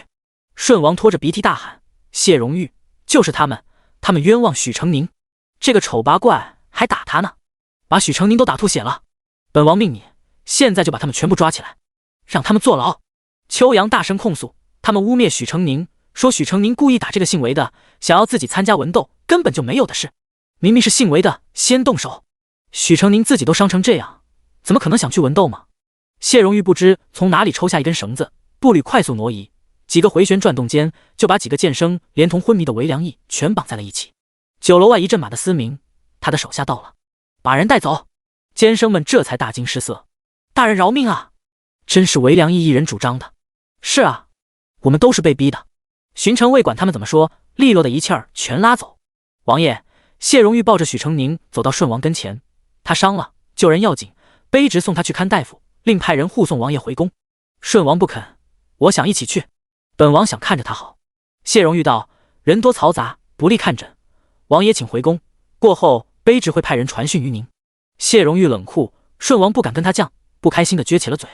上官晨也不敢，劝道：“王爷，咱别耽误许成宁去看大夫了，咱还是去告状吧。您跟皇上告状，我找我爹告状。”秋阳道：“我让我爹以后每年发放给他们家的年肉都选猪屁股上的。”秋阳的爹是光禄寺的官。邹元霸道：“我让我爹去找他们爹打架。”谢荣玉把许成宁抱上马车，片刻后自己也坐了进来，大手在他血糊的脸上抹了一把，闻了闻气味。许成宁睁眼无辜地回应谢荣玉的眼神，他讪笑，出门在外多做了点准备。血包是用颜料调的，上回跟舜王出来玩，转眼就被带到了汤泉馆，他人都懵了，只好假装有伤病在身，借此逃离汤泉馆。咬舌头太疼了，他可不想再来一次，于是现在学聪明了，一跟舜王他们待一起，就会揣上个血包以备不时之需，还哄骗舜王等人自己体弱多病，偶尔吐个血也是正常的。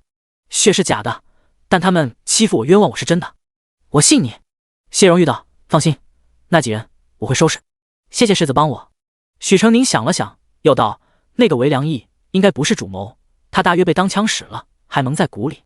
宁王世子挑出这么个人，空口许个名额，就是为了让他对付自己，等事发了把罪过推到韦良义头上，他就又可以重新挑个身份贵重的公子上场了。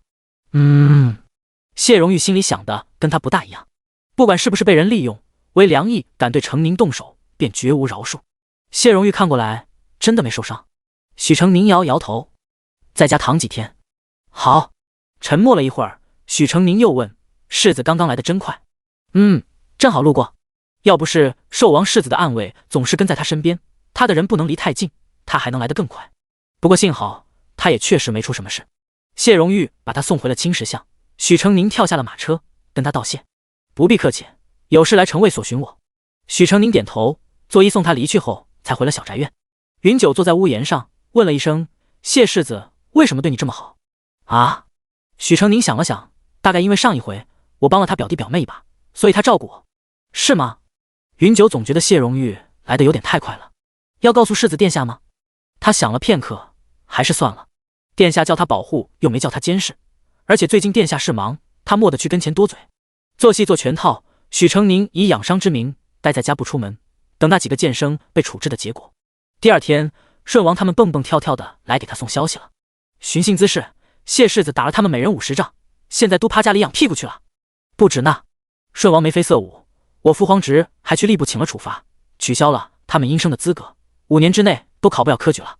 等将来成宁你做官了，他们都是你手下的小老弟，以后他们想做官，必须像普通人一样考科举，靠剑生的身份直接授官已经走不通了。原本明年就能做的官，得等到下次科举考中了才能做了。许成宁哈哈笑，然后哼道：活该。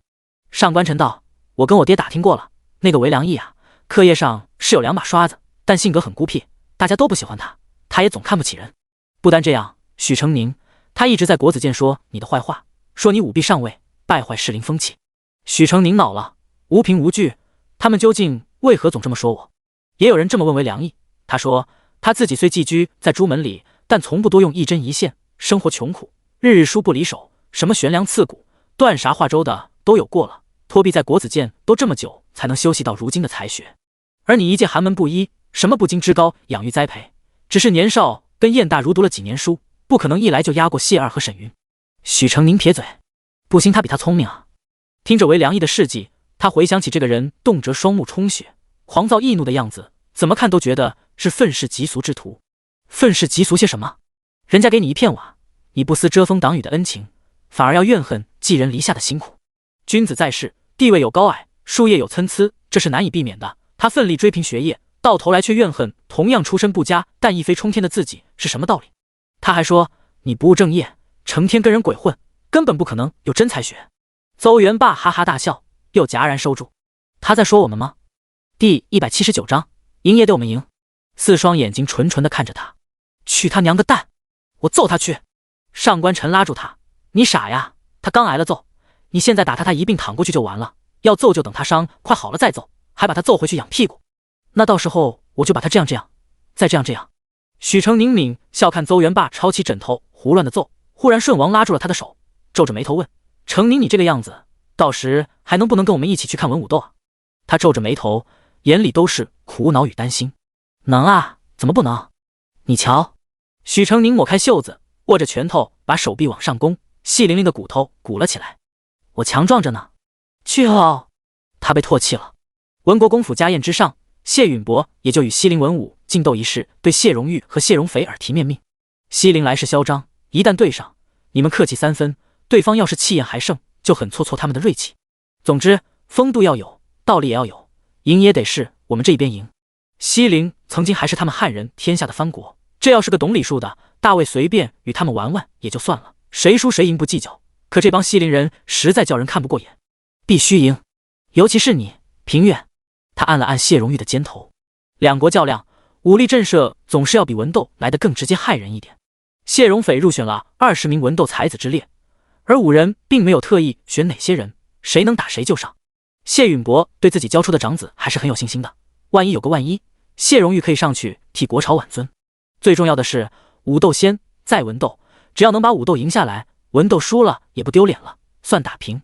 谢荣斐心中不屑，舞枪弄棍的当戏台唱戏呢，以为这样就能引起圣上注意了吗？文人才能治天下，定朝纲，圣上才不会重视武夫。这父子俩想升官想疯了吧？不过这一次确实是一个露面的难得机会。按寻常官路，进士要么外放到外地当县令，要么就得在翰林院熬上3-5年，才能坐上有点实权的官位。但也有像俞伯辉一样的人物，因为好运破了一个大理寺都没能勘破的悬案而冒了头，被圣上注意到，入翰林院不到半年便破格升入御史台，成为监察御史。与他同科的进士现在还在翰林院熬资历，而他年纪轻轻，已经可以担当巡察使的职责。他自认不比俞伯辉差，只差一个冒头的机会，只要这次文斗发挥好了，他定能惊艳四座，得封敬上。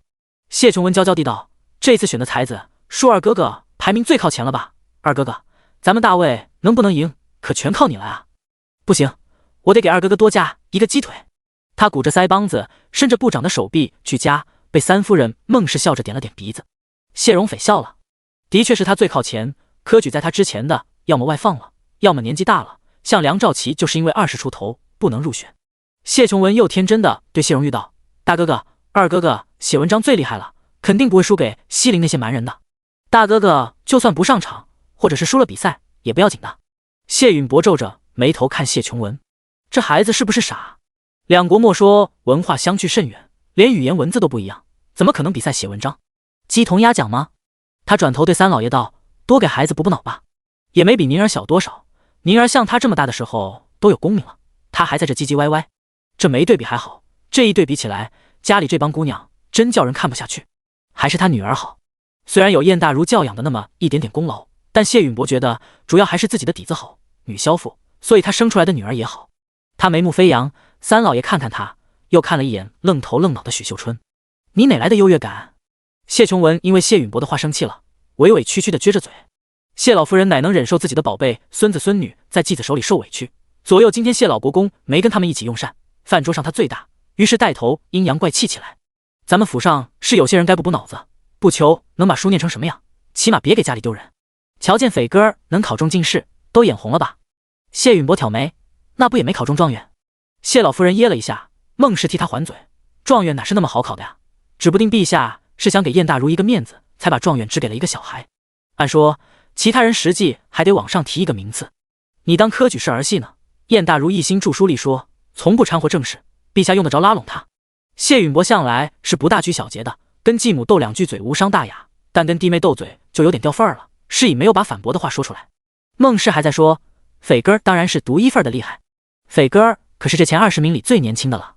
那些人能考过斐哥，不过仗着年岁大，比斐哥多读了几年书，斐哥要早生2年，还有他们什么事儿啊？娘，二哥哥要是早生2年，也没机会参加这次的文斗了呀。哎呀，瞧我都糊涂了。曹氏笑的鱼尾纹都飞起来了。他们又说了很多很多，话里话外全在夸赞谢荣斐，含沙射影的贬低大方。而令人不解的是，这一回谢允博和谢荣玉竟然格外的好脾气，无论他们说什么，两人都点头说：“你们说的很对。”谢允博终于能理解二房这么多年不停在自己跟前耀武扬威的心情了。家里有个宝贝却不能跟外人说的滋味，真的好难受啊。饭毕，谢允博出厅堂的时候，看见许秀春被丫鬟扶着走，走路姿势比从前好了一些，但还是有点歪歪扭扭。他走过去叫住了他。许秀春瞪大眼睛转过身子来。自从上回寿宴出丑后，他就被看管得更严了，每天都被教习嬷嬷管得死死的，学仪态学礼数，穿的用的没有短，吃的却是素淡了许多，整个人比之前瘦了一大圈。不过不知为何，自从谢允博回来，他院里一下子都松了，说以后不会管他太严，礼仪、读书、识字什么的，想学可以继续学，但不愿学也不再强求他了。许秀春一高兴，连吃几天大荤，肉又冒出来了。他现在是很震惊，回府后这么久都没跟他说话的国公爹，怎么突然叫住他了？谢允博道：“明儿的赛会你就别去了，留在家里，想做点什么便做，出门也可以。许大山对宁儿的救命之恩，他会永世铭记，也会回报给他的妻儿。但谢家的门楣名声还是很重要的，不能给他祸没了。何况以许秀春的性子，让他去那些场所，也不是为他好。朱雀街的首饰楼、绸缎庄、成衣铺众多，可以去逛逛，有喜欢的就买回来，钱不够找夫人要。”许秀春双眼惊喜地发出了亮光。谢允博想了想，又道：“读书10里于人世，立足很重要，多少学一点进去，别气了。还有，你娘和姐姐那儿也多去看看，一家人不要生疏了。”许秀春不懂谢允博话中的深意，不以为然。他都好久没有想起刘氏他们了，由奢入俭难，他都记不起以前的日子是什么样了，像隔着2辈子一样。现在他也不觉得刘氏是自己的娘，许秀梅是自己的姐姐，她是谢家小姐，他都习惯这个身份了。尽管大家都不喜欢他，但许秀春在这里过得很好，反正到哪儿都没人喜欢他。他现在吃得好，喝得好，穿得好，住得好，傻子才想回去当刘氏的狗屁女儿呢。第180章，去找一个叫李少威的翰林。两国文武竞斗的赛场安排在武圆院，那有一片宽阔的圆台，周围是可纳万人的坐席，内低外高。北首坐着的都是皇室中人，大卫是东道主，家康帝及其子孙居左，西陵居右，其余按官阶爵位依次列坐。因为场地够大，百官家眷都来了，密密麻麻，座无虚席。赛事需要热闹的氛围，今日并没有严格肃穆的礼仪规训。许成宁坐在场中，能听到嗡嗡的说话声，还有小孩子们天真可爱的话语。顺王本也该坐在北边，但他不耐管束，带着小梁子小李子就过来跟他们坐一起了。邹元霸怀里揣着个圆圆的小巧的食盒，捂着脸鬼鬼祟祟的溜走，然后又捂着脸鬼鬼祟祟的回来，坐在了秋阳旁边的位子上。怎么样，周姐收了？收了。大庭广众下，你们这叫私相授受，暗通取款。周姐他爹居然没揍你？谁说没有？邹元霸把袖子放下来，2只眼睛全黑了。许成宁等人无情大笑起来。顺王笑出了泪，周姐他爹打的呀。邹元霸抱着壮壮的身躯，委委屈屈地耷拉着脸，不是，是他哥。许成宁哦了一声，大舅哥呀。邹元霸脸刷得变红，把许成宁的头一推，哎呀，许成宁你讨厌。许成宁哈哈的笑，头突然被扶了一下，转头看到一个文雅俊秀的男子。少威兄。来者正是许久不见的李少威，他看上去比从前稳重内敛了些，不到半年时间，气质与从前全然不同了。许成宁笑着拍拍他的臂膀，当了官精气神就是不一样了哈。李少威看着他也微微笑。许成宁，他是谁？哦。许成宁反应过来，拉着李少威的手道：“这是我在书院的同窗李少威。”他又跟李少威介绍了其他人。李少威拱手施礼：“下官见过王爷。”顺王听了直摇头：“读书人啊，不行，我们不跟读书人玩。”对，我们不跟读书人玩。许成宁哈哈笑，拉着略有些无措的李少威在自己身边坐下。他们孩子脾气，你不用管，坐呀。李少威含笑看着他，忽然皱眉，捏住了他的手。我听说你前2天被人找麻烦，受伤了。许成宁偷笑，捂着嘴，偷偷对他道：“假的，我假装吐血，把他们弄进去了。”李少威的担忧转为欢喜，抿着嘴笑：“你呀。”虽然隔了许久没见，两人还是如常说说笑笑，没有一丝隔阂。许成宁坐的位置靠南，谢允博作为从一品国公爷，则位置靠北，中间隔着无数人头。他转了半天头，终于看到了人。许成宁正边吃东西，边跟左右的人说话。顺王也坐那边，他可不可以也坐过去啊？谢允博乐呵呵看了许久，才注意到旁边跟许成宁相谈甚欢的李少威。他练过那家功夫，比旁人要耳聪目明。虽然隔得远，但还是能看到两人之间十分亲密。妮儿的朋友吗？好像比朋友要亲近那么一点。与别人不同，他知道许成宁的身份，怎么看怎么不妥。乘龙快婿的他过眼才行啊，可不兴什么毛头小子就敢来拐骗他家闺女。不单谢允博看到了，秦福远远的也注意到了两人的亲密情态。当初查许成宁的时候，顺带查了查他身边的人，秦福知道这人叫李少威，是个翰林，是许成宁在长安府学同住一间学社的同窗，关系很不错。这人也算是文雅持正之人。现在两人在一处，许成宁仍是跟平常一样随性自然，而李少威却黏黏糊糊的，不时对许成宁有点勾肩摸脸的动作。秦福的剑眉紧紧拧到了一起，又看到李少威半转过身，后脑勺挡住了许成宁的脸，远看就像这是在做什么？秦福一把抓碎了紫檀木扶手。殿下，殿下！秦福回神，看到丹佑一脸疑惑不解，他有些心烦意乱，这会儿不想听丹佑说话，手撑着侧脸，冷淡道：“怎么？洪尚书来问，可要备礼乐？陛下虽没说要，但万一变卦了。”秦福皱着眉心，把手里断掉的扶手当个玩具，往上抛了抛，呼道：“备吧！再有，你去找一个叫李少威的翰林，让他去礼部取新作的曲谱。”啊，李少威在哪儿啊？姑看看。秦福坐直，面无表情地扫了一圈，然后用下巴隔空点了点。哦，正好坐许成宁旁边。丹佑远远望了一眼，找他？那么远啊？殿下，这点东西属下跑一趟也就行了。秦福不耐道：“让你去你就去。”丹佑晋升：“殿下凶我。”丹佐推了丹佑一把：“快去，殿下这么吩咐，肯定有深意。”丹佑只好去了。秦福在身后又加了一句：“喊了人便坐那，别回来了。”啊，他什么都没做，殿下为什么嫌弃他？丹佑皱了皱鼻子，过去喊走了李少威，然后金刀大马地占了李少威的位置。你怎么坐下了？许成宁问。别提了，也不知道殿下今天吃了什么炮仗，看我不顺眼，让我别回去讨嫌了。许成宁笑了2声，怎么会？殿下对下属脾气很好呀。呸，他现在对我和丹佐和气，那是因为我们磨合了多年。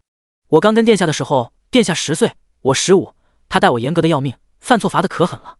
也就你厉害，跟谁都处得好，殿下都被你迷惑了。许成宁哈哈笑，抓了把瓜子给他。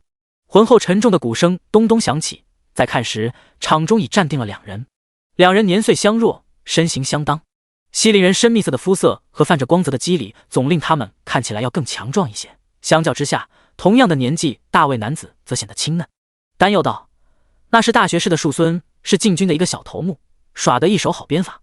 的确耍得极好，不仅鞭耍得好，身手还极其敏捷，在西陵人的双刀下游刃有余，连战3人。到了第4个人时，似乎体力不支，才被撬飞了长鞭，踹下了台子。”许成宁看得入迷，脸上露出失落之色。丹佑在旁边解释道：“他故意的，友邦斗武，赢不过3，这是暗规。赢过了3场，就想个法子自己输掉退下来，给人留点面子。虚虚实实，赢别赢得太容易，输也不能输得太难看，这样双方都不难堪。”原来是这样。果然，后面陆续上场的武士都在4场以内退下。不过许成宁不懂武功，哪些是真输，哪些是假输，他眼拙看不出来。这时，西陵一个异常高大的巨人武士拖着流星锤走了上去。第181章，我跟你打。他几乎有一个半成年男子那么高，上身只缠裹了半边的衣裳，露出另一边的臂膀，从肩膀到手腕隆起一个个鼓包，胸肌也像附了铠甲一样壮硕无比。走路的时候，许成宁都感觉路像在颤抖。许成宁这么文弱的，最怕的就是这种人，看一眼都觉胆寒，手心直冒汗。那手掌握成拳头，比他脑袋还大吧？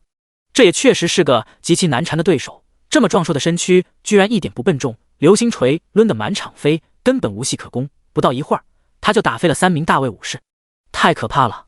许成宁搓搓手臂的鸡皮疙瘩，幸好这一场他该下了。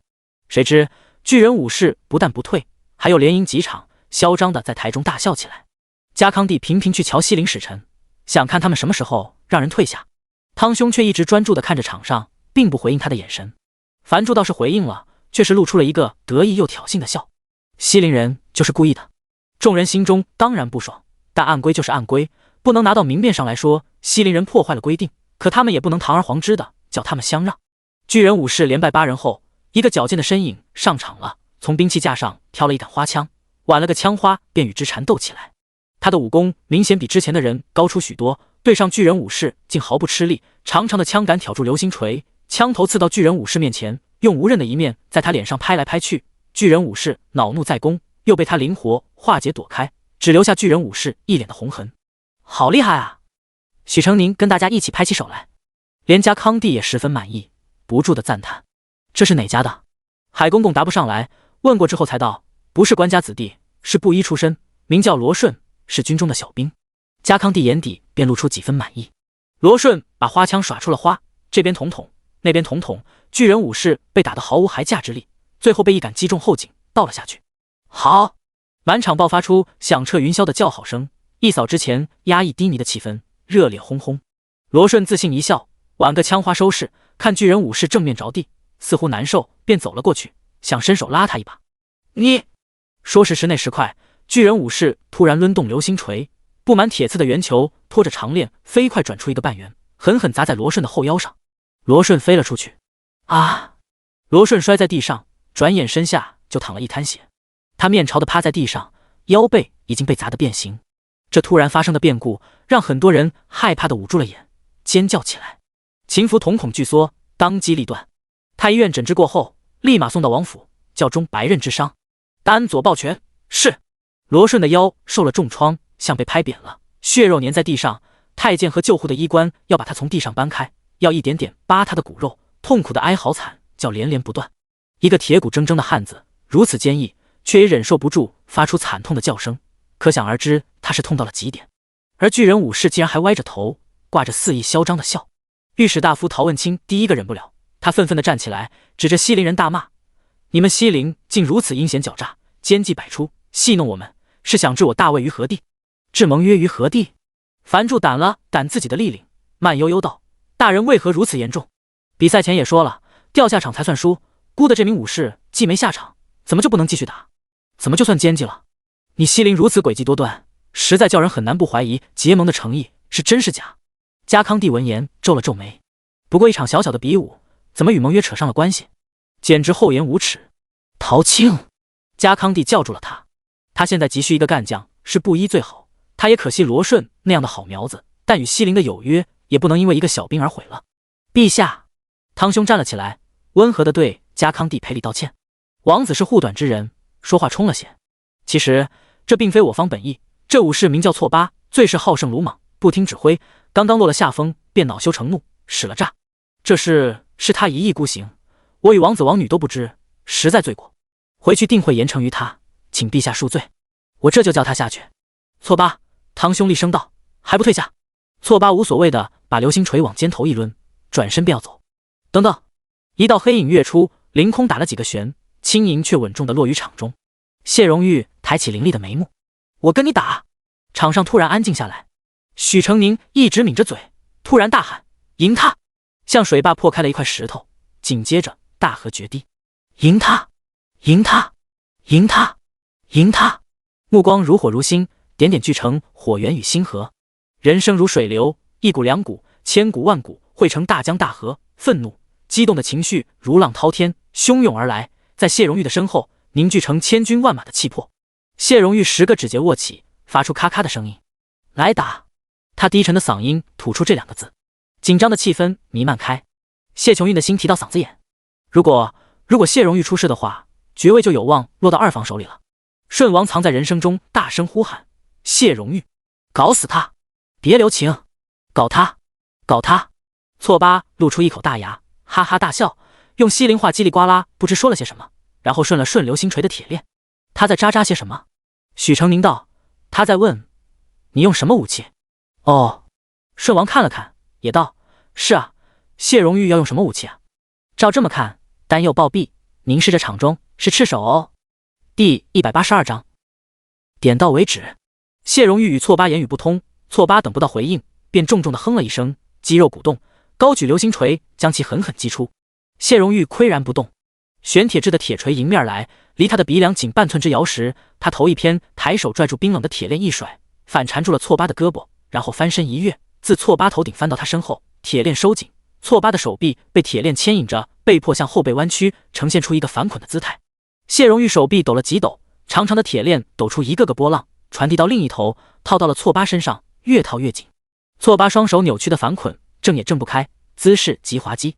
谢荣玉纵身一跃，单脚立在他的肩头，按劲一压，错八便承受不住，双膝砸向地面，狠狠一跪，石板上裂开蛛网似的裂缝。好！顺王几个开心的欢呼起来，许成宁被气氛感染，也跟着拍手喔喔喊叫。善诱扶额，我为什么要跟一群小屁孩坐在一起？许成宁道：“赢了不该高兴吗？不是不该高兴，是觉得你们没见过世面，谢世子还没使够3分力呢，你们就哇哇叫成这样啊！”许成宁转头再看，见谢荣玉拳拳到骨，巨大的汉子被他揍得鼻血直流，一个高脚踹向错八的脑袋，错八在空中翻了几番，头脚颠倒数次，才轰然倒地。错八喘着粗气爬了起来，谢荣玉一脚踩上铁索，他又脸朝地摔了。这次他终于暴怒了，肌肉崩出青筋，把铁索撑得更紧，一只强壮的手臂挣脱开来，五指大张，愤怒地朝谢荣玉的头拍去。谢荣玉拽住铁索一勒，也不知道勒到了他哪根经脉，错八瞠目欲裂，发出嗷嗷的惨叫声，像是一头野兽在被屠宰。他脖子和脸掌成了猪肝色，伸来的手也以一种极其不自然的形状往手背弯折，一根根青筋突出皮表，整个人像被热血冲胀，只隔了一层薄薄的皮，只要一划开便会爆裂开来。谢荣玉一言不发，拽住衣领，一弓腿便将错八举过了头顶。这可是壮硕数倍于他的巨人！众人惊呼起来，场上回转起震惊不已的喔喔声。谢荣玉把人狠狠往远处一掷，错八飞了出去。由于太重，没有摔出很远，仍留在台子上，头先着地，然后是沉重的身体，紧接着布满铁刺的流星锤当胸砸了下来。错疤喷出一道血柱，七窍流血，脸上身上也出现了大大小小的口子，血止不住的渗出来，像毛毛虫爬满了他全身。不甘当然是不甘，但他手脚抽搐，已经打不了了。汤兄笑着拍了拍手，这年轻人好俊的身手，陛下，这场是我们输了。家康帝得回了颜面，眉目舒展。秦福呼道：使臣言之过早，王子不是说了，掉下场才算输。汤兄瞳孔微缩，在看场上，谢荣玉果然没停手，像猫捉耗子似的，把个巨大的汉子追着打。错疤抱头鼠窜，连滚带爬的，一次次逃开，又被谢荣玉险险几步追上。他几次就要掉下台子输掉了，谢荣玉都强硬的扯着铁索，把他拽回去接着打。樊柱眉心一紧，下意识捏住了扶手。错疤能征善战，武艺高强，是西陵重要的武将，如果在这里折了，可就得不偿失了。尼亚与他互看了一眼，都在彼此眼中看到了危机。尼亚陡然开口：适才错疤伤人只是意外，你们大卫这样也太欺负人了吧？陛下难道要任由你们的人伤了和气？家康帝十分和蔼道：怎会？他看向场中谢荣玉，点到为止，停了吧。谢荣玉举起的拳头没有再打出去。是。话落，他立马松开拽着错疤的手。错疤本就吊着，只剩个脚趾还够在台沿。谢荣玉一松手，他就摔下台阶，脑袋朝下，一阶一阶咚咚咚咚的磕下去。众人，樊柱咬牙切齿，挥手招去7、8个人，把错疤抬走。谢荣玉转了转手腕，下一个。后面上场的，要么没有错疤武艺高强，要么没有错疤魁梧可怖，没3、2下就输了，甚至有的刚上场就被谢荣玉一拳揍下了台。谢荣玉赢一个，百官家眷便要喊一阵，欢呼声震天，热闹非凡。许成宁和顺王他们一起挥手欢呼，嗓子都要喊哑了，因为心情激动，脸变得红扑扑的，眼里放出崇拜的亮光。谢允伯看到了，顿时豪气充满胸腔，心中大喊：平原，你给我下来，让为父上。公爷，公爷。孙副将皱着眉，循着他目光的方向望了望，世子爷在台上呢，您一直在看啥呀？脖子都要扭断了。谢允伯继续拧着脖子，目光没有收回。你少管。谢世子好厉害啊！许成宁使劲拍手，见丹佑兴致不高，撞了撞他。佑大哥，你不服啊？丹佑道：有什么服不服的，我自己也不差好吗？许成宁来了兴趣，你跟谢世子比怎么样？100招之内打个平手还是可以的。那左大哥呢？我听说左大哥比你强。哎，丹佑一肘子把许成宁脑袋夹住，用拳头使劲钻。刚刚还说你会做人会说话，转眼就破了是吧？不晓得不能随便说一个带刀护卫不如另一个带刀护卫吗？哎呦，我错了。许成宁被教训了一顿，抬头看见李少威站在不远处，2排坐席之间的夹道上。丹佑占了他的位置，他就没地方坐了。少威兄，许成宁走过去问他什么时候回来的呀？李少威道：谢世子打那个很高大的西陵武士的时候。你想知道前面的，回头我给你讲，我都记住了。李少威温和的对他笑：好。靠南边的看台坐席没有扶手，挤一挤还是可以坐的。许成宁拉着他一起走过来，对丹佑道：佑大哥，跟我朋友挤一挤好不好？丹佑摆摆手：不用不用，你们坐，我不跟小孩子凑热闹。他大方地让出了位子，走到看台外，突然转身扫视四周，谁在瞪他？第183章，不允许有人挡了匪根的路。赢过了3场，谢荣玉没有要下来的意思，而是一个接一个的打，有过错疤那样的先例，西陵人也没脸说什么，只能看着自己的人一个一个的输掉，直至无人可打。不用宣布也知道，是大卫赢了。好，家康帝带头鼓掌，把谢荣玉叫到了跟前，赞许有加，眼底满是激赏。果真是虎父无犬子，谢卿果真教子有方，谢世子比起你当年丝毫不逊啊。谢允伯站起，拱手道：陛下谬赞。汤兄毫无芥蒂，赞道：少年英才，国之栋梁，陛下有福啊。樊柱表情越来越阴鸷，忽然道：看了这么久，孤竟也手痒了，永世可愿与孤较量较量。谢荣玉说话不带感情，不敢与王子争锋。以年纪和地位来算，樊柱想下场，只能对皇孙。可这皇孙里又偏偏有个兽王世子。巨蟒阿帕尔的尸体最后还是还给他们了。汤兄仔细查看过，皮肉、舌骨、内脏，莫不是刀口笔直，一气呵成。阿帕尔是蛇中之王，口中嵌有青金石，也被一分为2，刀锋过处，平滑两面，无一丝缺口，就好像本来就是2片石头，可见刀有多快。可明明当时情形下，兽王世子只是随便取了一把刀，随便一挥。西陵不能面子里子都不要，万不可叫王子再挑衅下去。汤兄微笑道：“日中了，大家都累了，还是停歇一会儿吧。”樊柱听懂了他的暗示，这才消停。五园院很大，这里也营建了数百间宫室，像厢房一样排开，可供人休憩。家康帝在主殿款待西陵使臣，秦福溜了出来，丹佐低声跟他禀报：“人送去了，钟大夫说可以治，药材也弄得到，只是骨骼和内脏受损颇大，需要休养1年，想完全恢复如初，至少要3年。让他安排。”是。正说着话，丹又叼着狗尾巴草溜溜达答回来了。秦福盯着他，眼里都是碎碎的冰渣子。丹又吐掉狗尾巴草，站直了：“殿下有什么吩咐？”秦福语气里也泛着冰渣子：“差事办好了。”“不就是使人去拿的东西吗？”丹又确定自己没有记差，中气十足的保证：“办好了。”秦福收回目光，继续往前走。丹又挠了挠头，也跟了上去。路一转，就看见许成宁和李少威底膝坐在一口八角井井沿，许成宁正在说话，神情专注，不时还用手比划一下。而那个叫李少威的就在旁边一直盯着他，盯着他，盯着他，目不转睛。秦福觉得自己后槽牙紧了紧，慢慢转过头，冷冷地盯着丹佑。丹佑不知道自己做错了什么，被盯得额角冒汗，叫许成宁过来。他转身就走。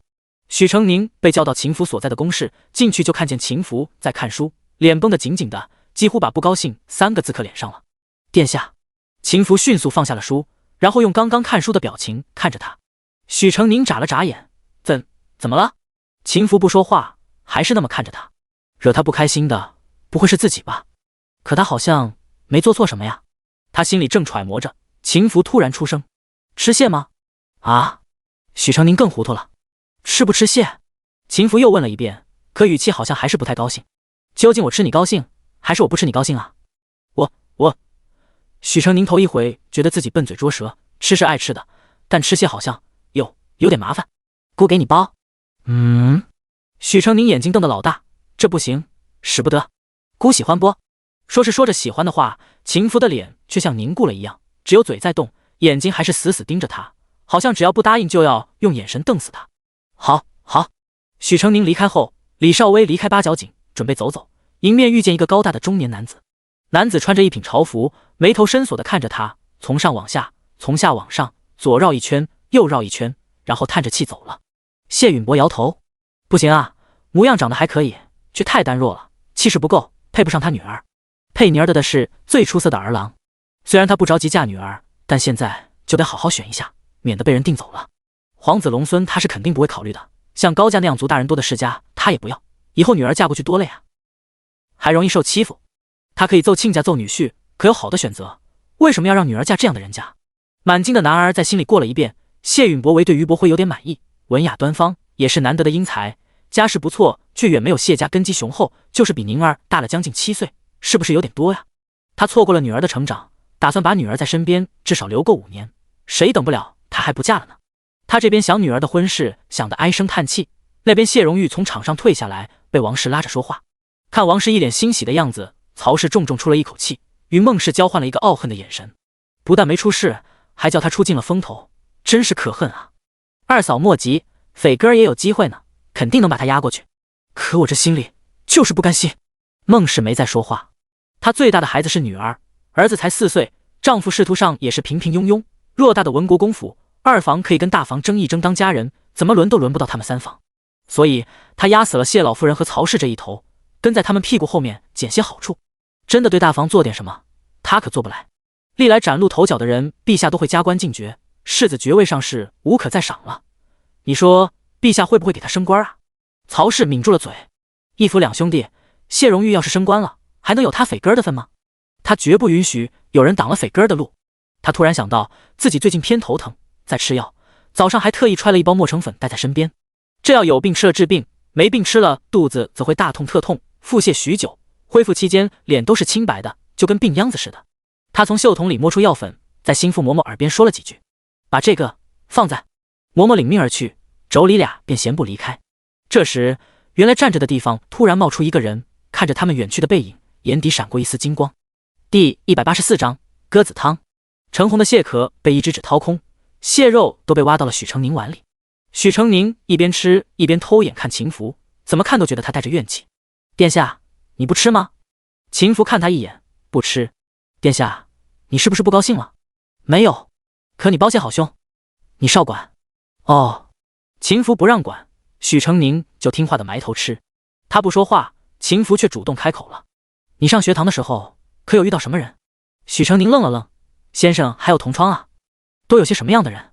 这个怎么说？比如，秦福语调放轻，垂眸看着谢，似是不经意地问：谁跟你最好？许成宁毫不犹豫，最好的当然是邢夫子。邢夫子是大大的好人，邢师娘也是，对我特别好。他们还有个女儿，小时候邢姐姐还抱过我呢。同窗里呢？同窗的话，在府学是邵威兄和陆昌兄，小时候在县学也有几个同窗，哥哥很照顾我，但现在都大了，没再见过他们。秦福在他的言语中听出李少威好像不是多独特的存在，心里郁气微散了些。不对，他本就不是怀疑程宁对那人有什么，而是那人明显对程宁有见不得人的心思。他虽还未曾沾惹情事，但这次却很笃定自己不会猜错。想到这，那股气又堵了起来。刚要出言提醒许成宁，看到他那张脸又止住了。他尚年少，之前在扬州城就被冒犯过一回，再告诉他这个岂不是要下刀了？他无亲父兄可撑腰，而自己把他当半个弟弟看待，若不看着点，都不知道哪天叫人欺负了去。下午坐姑旁边，礼部的记录你来做。咦，这画风转得有点快啊。秦福没有给他多做解释，把最后一只剥完，蟹壳装肉全抖进许成宁碗里，看他吃了2口，突然想到什么，又端走了碗。许成宁勺子咬空，不解地看他。蟹肉性寒，不宜多吃。秦福说着，倒了杯酒给他，自己则开始吃剩下的蟹肉。许成宁倒真没想到这一点，便捧起酒杯浅浅抿了一口，辣舌头。这时门外有人通报，说寿王妃来了。寿王妃穿着淡红色的绣金线牡丹纹宫裙，绛色点唇，是个极有韵致的丰腴美人。一进来就道：我听说你让人把剩下的蟹都拿走了，馋肥蟹你说吗？早说几天，我在府里就给你弄了。他看到许成宁，眼睛一亮。我记得你是上回那个小孩。许成宁起身行礼，参见王妃娘娘。免礼免礼。寿王妃看到满桌子的蟹壳和半碗没吃完的蟹肉，顿时嗔怪地瞪了秦福一眼。想要人包蟹，怎地不找个守候的？人家细皮嫩肉的，不割手啊？你也不知道心疼，这误会可就大了。王妃娘娘，我……许成宁刚要解释，就被秦福用眼神制止住了。也对，堂堂世子殿下，让人知道了他给手下人包蟹，确实有些不成体统。许成宁识趣地闭了嘴，下回记得找个皮糙的。儿子记住了。寿王妃对儿子慈爱的笑笑，招手让卢嬷嬷上前，把手里的食盒放在了桌子上。这么多蟹，是你一个人吃的，还是2人都吃了？秦福道：都吃了。那就再吃一碗酒酿圆子。他亲自打开瓷盅，盛了一碗给秦福，又盛了一碗，朝许成宁招招手：来，孩子，蟹肉寒凉，吃完酒酿圆子去寒。这不能省。无爱的婚姻让寿王妃把生活的希望与期盼都放在了儿子身上。这些年除了主持中馈，他最主要的事就是照顾儿子身体康健，膳食温补，添衣加饭，他都学精了。许成宁捧着碗，心头暖洋洋的。谢谢王妃娘娘。寿王妃微笑，又跟秦福说了几句话。秦福很认真地听完，亲自送寿王妃出门。王妃娘娘真好。提到寿王妃，秦福面有温意。在这亲兄弟都互呛的天界，寿王妃是少有的温暖亮彩。正因为有她，秦福才得以保留下冷酷以外的赤诚一面吧。下午必要文斗，西陵的20名书生齐聚在单独一间公室里，叽里呱啦地说着西陵语，听有些口气，倒像在朗诵一般。怀瑾兄，你说下午会比什么？西陵人听不懂我们说话，我们也听不懂西陵说话，这可怎么比？谢荣斐分析道：肯定要比2国相通的，诗书文章肯定不能比，琴、棋、画，前3者不知西陵是怎样的，可能与我们一比。这么列数下来，倒是算学靠谱些。原来如此，怀瑾兄所言甚是。谢荣斐自信一笑，琴棋书画，君子6艺，他样样登顶京城之绝，不惧考校。2人正说着话，一个婢女捧着一个雕花彩绘70盒走过来行了礼。谢荣斐认出是曹氏身边的大丫鬟春兰，便道：何事？二夫人早上特意嘱咐炖的鸽子汤，让奴婢给2少爷送来。谢荣斐合起折扇，点了点，去前面凉亭吧。春兰提着食盒跟着谢荣斐走，转过一个墙角的时候，突然与对面匆匆过来的人撞了，食盒都翻了一下，差点摔到地上。春兰捧着食盒心有余悸，来人直起腰，谢荣斐看到他的脸，竟是谢荣玉的长随谢旭。谢荣斐对长兄的人一向看不惯，斥道：怎么回事？不长眼睛吗？春兰也蛮横道，撞坏了补汤，耽搁了二少爷用膳，你担待得起吗？谢旭皱眉看着自己手里与春兰一模一样的食盒，冷酷的抬眉道：难道耽搁了世子爷用膳，你便担待得起？说完拎着食盒大步离开。春兰恨道：二少爷，你看他哪像个奴才？谢荣斐心里也不爽快，但他暂时拿谢荣玉身边的人没辙，不必管他。他走进空无一人的亭子坐下，春兰从食盒里面端出了瓷盅，一揭开盖子，香气扑鼻。二少爷，您趁热喝，这汤用了人参、莲子，炖得可鲜了。氤氲的烟气中，谢荣斐一口一口地喝掉了鲜美的汤水。第185章出师不利。午宴过后，文斗开始，百官和他们的家眷重新聚回了看台，满满当当。许成宁跟顺王他们和李少威说过之后，坐在了秦福身后特设的座位上，还单独配了文房四宝和一张小鸡。宁王世子离他不远，对他露出了一个阴恻恻的表情，眼神十分凶狠。许成宁早跟他撕破脸了，趁着没人注意，对他做了个挑衅的鬼脸。宁王世子一拍桌子站起来：你大胆！许成宁立马拉着秦福的衣服告状：殿下，宁王世子又要找我麻烦。秦福眉目锋利：皇帝是非跟我过不去了。你！他站起来动静有点大，家康帝都望了过来。宁王世子不敢再闹，恶狠狠瞪了许成宁一眼，又坐下了。比武的擂台已经撤下，场上布置成数十张檀木书案，整齐排开，文房四宝叠放在最旁边的桌子上。20名大魏才子和20名西陵才子分别列于东西两边，抬头挺胸，安静肃立。上午的武斗大位已经赢下，家康帝现在气定神闲，用温和的口吻问樊柱：人已到齐，可以开始，不知王子想要他们比什么？樊柱含笑回问：尤姑说了算吗？朕既为东道主，自然以客人为重。好。樊柱站了起来，朗声道：那姑便说了，我们就赛3局，1赛诗，2赛术，3赛画，如何？大魏这边人人面面相觑。家康帝问道：这诗要怎么个赛法？西陵也作诗？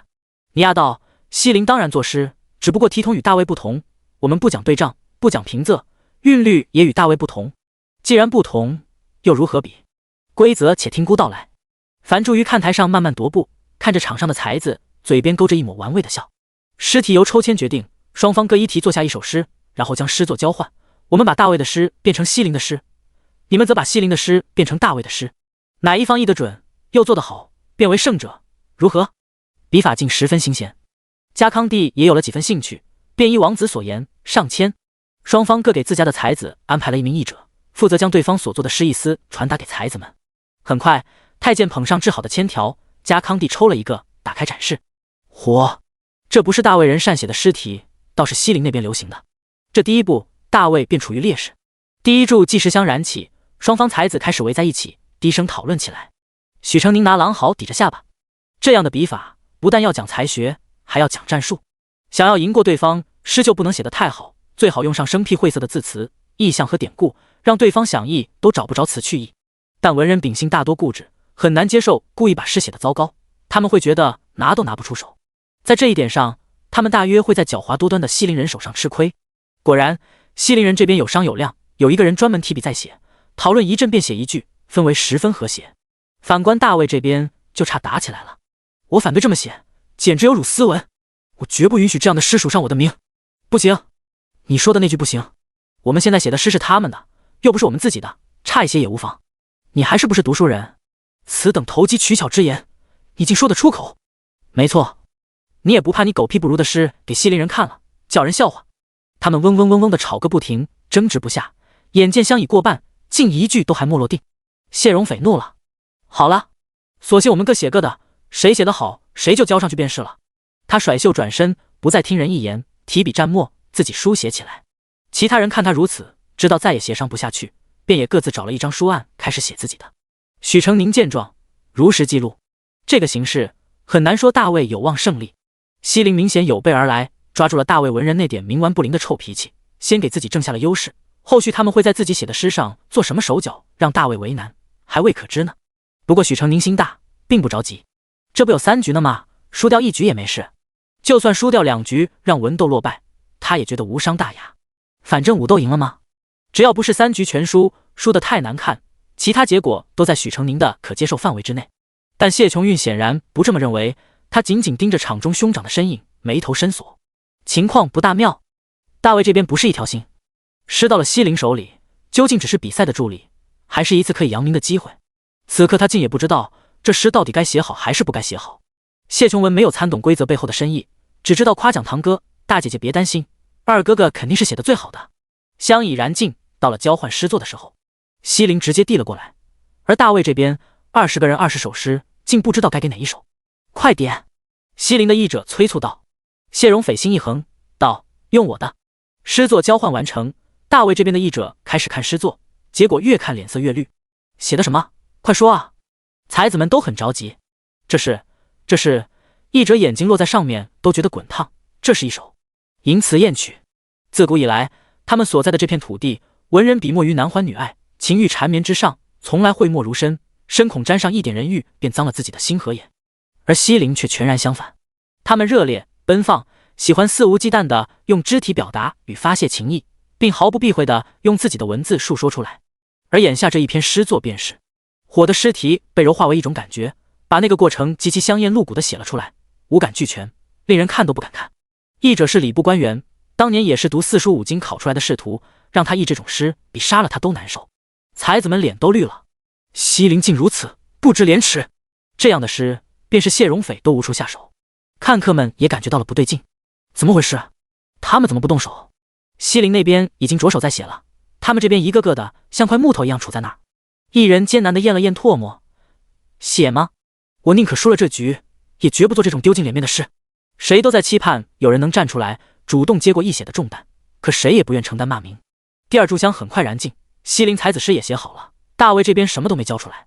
家康帝脸黑了下去，樊柱哈哈大笑：陛下，看来这一局是我们赢了呢。他的笑声放肆回荡，大卫这边人人眉头紧皱，不知为何他们的才子会一首诗都写不出来。大卫译者见没法交代，只好躬身上前对海公公耳语了几句。家康帝听完，脸色变得很难看，但这等东西根本不宜宣之于口，只得把闷亏咽下，承认了西陵获胜。第二局比书算，规则很简单，抽签取数进行加减乘除，先答对者胜，前提是不能用算盘算筹等一切计数工具。还请陛下令人写数，数字越大越复杂越好。数字被放在2个盒子里，由樊柱进行抽取。他从2个盒子里各抽出一个数，喊道：128797乘263062。数字竟如此复杂，不用算盘，他们就只能在纸上用笨办法计算了。谢荣斐跟大家一起埋头苦算，刚有2个人算出来，正在校对时，西陵那边已经交答案了。捧着算盘的太监一算，竟是对的。樊柱哈哈大笑，口诀推算已经过时了，我们西陵都用划线来计算，结果准确无误，果真是有备而来，特拿他们新创造的算法来挑衅大卫呢。看来西陵要比试的内容都是有深意的呢。樊柱宣布了第2道算题，谢荣斐咬牙，心里不甘，但除了比算别无他途。他刚要埋头计算，忽觉腹中一阵剧痛，痛苦难忍，眼前一黑，连人带椅翻倒了下去。斐儿，第186章学生愿望。斐儿，曹氏满怀期待，眼睛就没离开过儿子，亲眼看见谢荣斐倒下去，不顾礼仪的尖叫一声：怎么回事？锦瑜公子倒下去了！才子们丢掉纸笔，纷纷围过来扶起谢荣斐。怀瑾兄，你怎么了？哪里不舒服？谢荣斐脸色青白，满头大汗，虚弱无力，腹中绞痛难忍，不能。他痛得扭动起来。众人都因为这突如其来的变故惊到了，人头攒动，窃窃私语。家康帝厉声道：究竟怎么回事？有太监去查看了，回来道：回陛下，谢二公子好像吃坏了肚子，突然犯病，恐怕难以再继续下去。谢老夫人痛心疾首：斐哥儿啊，我的宝贝孙子！曹氏大叫：宴上的东西都是大家一起吃的，除此之外，他只喝了鸽子汤而已，怎么会吃坏了肚子？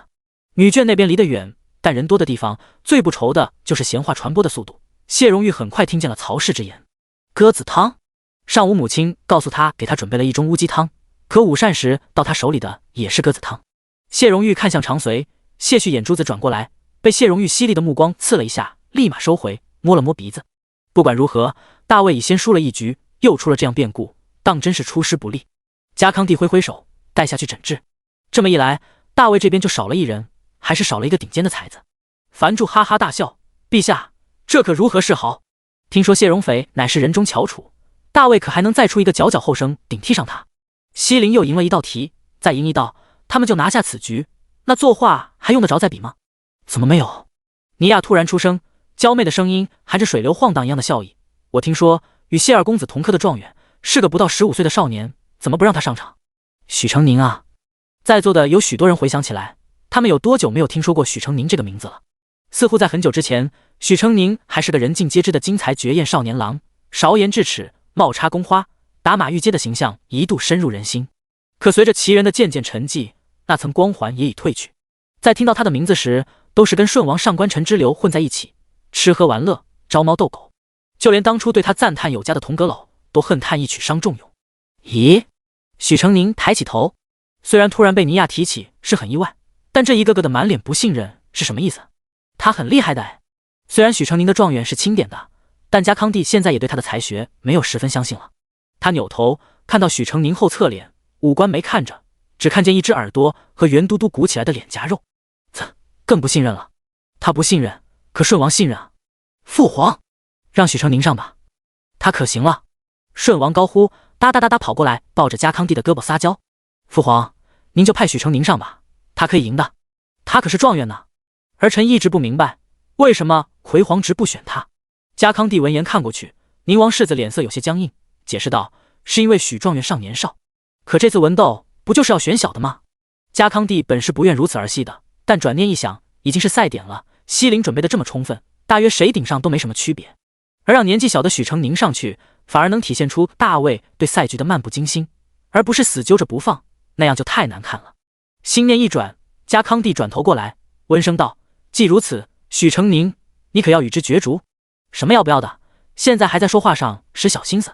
许成宁站起来，拱手行礼，恍然间又回到了当初那个文雅的少年状元。学生愿往。话落，开始有人捂着嘴，交头接耳，窃窃私语。他们大约觉得这样不会有人发现，可又大约所有人都是这么想的，于是现场一片蜜蜂飞舞般的嗡嗡声。许成宁，都是一边的人啊，就不能把他往好处想想？顺王独乐乐，蹦蹦跳跳过来，拉起他的手就跑。许成宁边跟着他跑边碎碎念，过了今天，所有人都会知道我是个走后门的，正经选拔选不上，得靠顺王您撒娇才能混上名额。虽然才华够好，但选不上肯定是人品不行，或者得罪了谁，这究竟是好了还是不好了？好，有后门走，怎么不好？你快去，别丢本王的脸。顺王把许成宁推上了台，然后乐颠颠地跑回去看了。偌大的场子多了个小冬瓜，大家都用异样的眼光偷偷看他。谢允伯却坐直了身子，露出了满足的笑容。刚刚宁儿坐寿王世子后边，虽然是比上午离他近了，他人也够高，可架不住宁儿人小啊，一坐下就被人群淹没。谢允伯心焦的恨不得拔草一样拔掉几个人，别碍自己的眼。现在宁儿登台，他才能完完全全看到他，真可爱。大卫人已补齐了，樊柱便出第3题。这次抽到的数依然很大，2个极其复杂的数相乘，极其费时，还易出错。大卫才子争分夺秒，第一时间低头计算，而西陵那边也采用一如既往的做法，分成3组进行划线演算，再把3个结果进行校对。大家都在忙，也顾不上看理会突然插进来的许成宁了。许成宁不慌不忙走向一张书案，蘸墨挥毫，平心静气地在白纸上书写起来。叮，铜磬响了，这是交答案的信号。大卫人慌了，西陵这次怎么比前2次还要快？西陵人也慌了，他们线还没画完呢，谁在恶作剧？他们齐齐扭头，便看见朗朗乾坤之下，许成宁举着纸上写的数字出示给大家看。众人有点懵，一时竟没人反应过来。核对啊！许成宁催促道。负责核对的公公手指停在算盘上，人已经傻了，他还没算完呢。稍等，把算盘一抖，重新计算。算珠噼里啪啦波波打打，3个公公把结果写下来，确认无误后，才去看许成宁手里的答案。1、10、100、千、万、10万，对了，算都没算，在纸上随便一写，你说对了。樊柱语气很差，你胡说八道些什么？公公一抖，看看算盘，看看纸，弱弱道，可确实对了呀。莫说西陵，连大卫人都难以置信。我低头喝口水而已，怎么就出结果了？算那么快吗？他没有演算吧？我看差了，你看到了没？没啊。秦福低头啜茶，眼底划过一丝若有若无的笑意。宁王世子气不过，进言道，皇祖父，再验算一次吧，比赛要公平。家康帝心里也觉得神气的不像真的，准了宁王世子所言，另外找了3个人演算，其中2人都是这个结果，剩下1个是他自己算错了，所以许成宁算的没有错。顺王旁若无人的像公鸡一样喔喔叫起来，众人先是大笑，然后也跟着欢呼。大卫扳回一局了。樊柱不甘，厉声质问许成宁：大卫不可能有比西陵新算法更快的计算方法，定是你舞弊了。许成宁回视他：此罪名在下不敢当。划线算法已经过时了。许成宁道：我现在都用心算。第187章悬了。樊卓脸色铁青，原本以鸡巢轻蔑掩饰的恶意与戾气，此时全释放了出来。尼亚没想到自己一句戏言，竟然又给西陵添了绊脚石，更是气得面目狰狞。王子息怒，秦夫的声音不疾不徐传来：小小赛事，莫吓着了我们的书生。王世子所言甚是。樊柱猛地转身，勾起一丝冷笑：赢得太容易，也没意思。继续吧。樊着继续抽数，耍了个心眼子，念出来的时候特意把数字做了一小点改动。许成宁照旧提笔蘸墨书写，然后敲磬，速度快到令人啧舌。还是对了。一看西陵人那边新纸才刚铺好，全傻眼了。场上掌声雷动，惊呼声不断。谢允博哈哈大笑，手都拍红了。邹元霸掰着手指头，挠挠头问同伴们：许成宁是不是作弊了？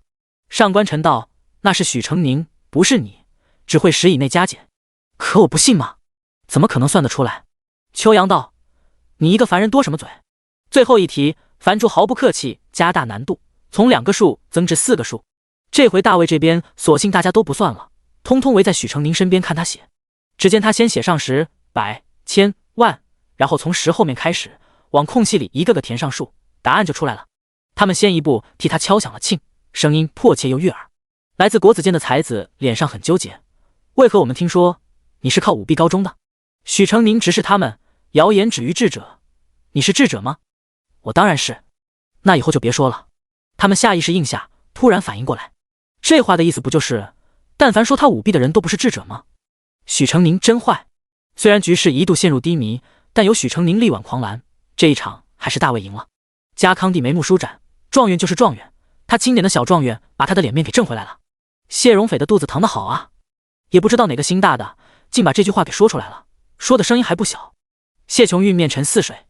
谢琼文低声骂道：抢二哥哥的机会，踩着二哥哥上位，真不要脸。西陵人好容易拿到的优势又被追平，这第3场他们不赢不行了。樊柱转过身，见汤兄机不可察的朝他点点头，心中底气重又聚起。大卫果真是卧虎藏龙，人才济济，这第3场孤真是越来越期待了。家康帝含笑道：第3场王子想怎么比？且说来。尼亚恰在此时站起来，噙着妩媚的笑容：每次都让王兄定规则，我都看腻了，这第3场玩法可能由我来定。樊卓眉目微弯，问家康帝道：陛下觉得如何？王女愿意，便王女定。好。尼亚走到了前面，环视场上书生：第3场比划嘛，由我来出题，只是画什么东西得你们自己来猜。猜主题？又是什么猜法？尼亚抬手示意了一下，一个西陵婢女捧着一个长条的嵌宝匣子上来，她扭开锁扣，打开盖子，只见匣底垫着亮黄色的丝绸，中间是一个小巧精致的卷轴。尼亚将卷轴取出，高举在手中。这里面是一道谜题，原本是我为了和亲择婿准备的，今日看比试看得高兴，我便拿出来用了。谜底便是2等要画的东西，猜对的人才能参与作画，猜错的人便就此下场。不管双方最终作画的人数有多少，都要在1个时辰内完成一张丈2的画。丈2。秦福浅摸了下下颌，有2个许成宁那么长。尼亚转过身对家康帝笑道：我这谜题事关终身大事，所以陛下尽可放心，我们西陵的人也不知道谜底，甚至我可以再给他们增加难度。这谜题是用大卫文字写的，陛下请你们的人把它译成西陵语，再给他们猜。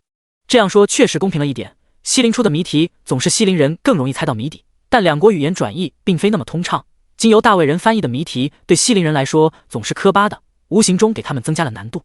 可当许成宁拿到谜题时，便知道不是那么容易了。谜题是一首简短的诗，诗极其隐晦地影射了一件历史久远的往事。话说很久之前，西陵曾出现过一个妖孽国师，其人诡邪善蛊，危害四方。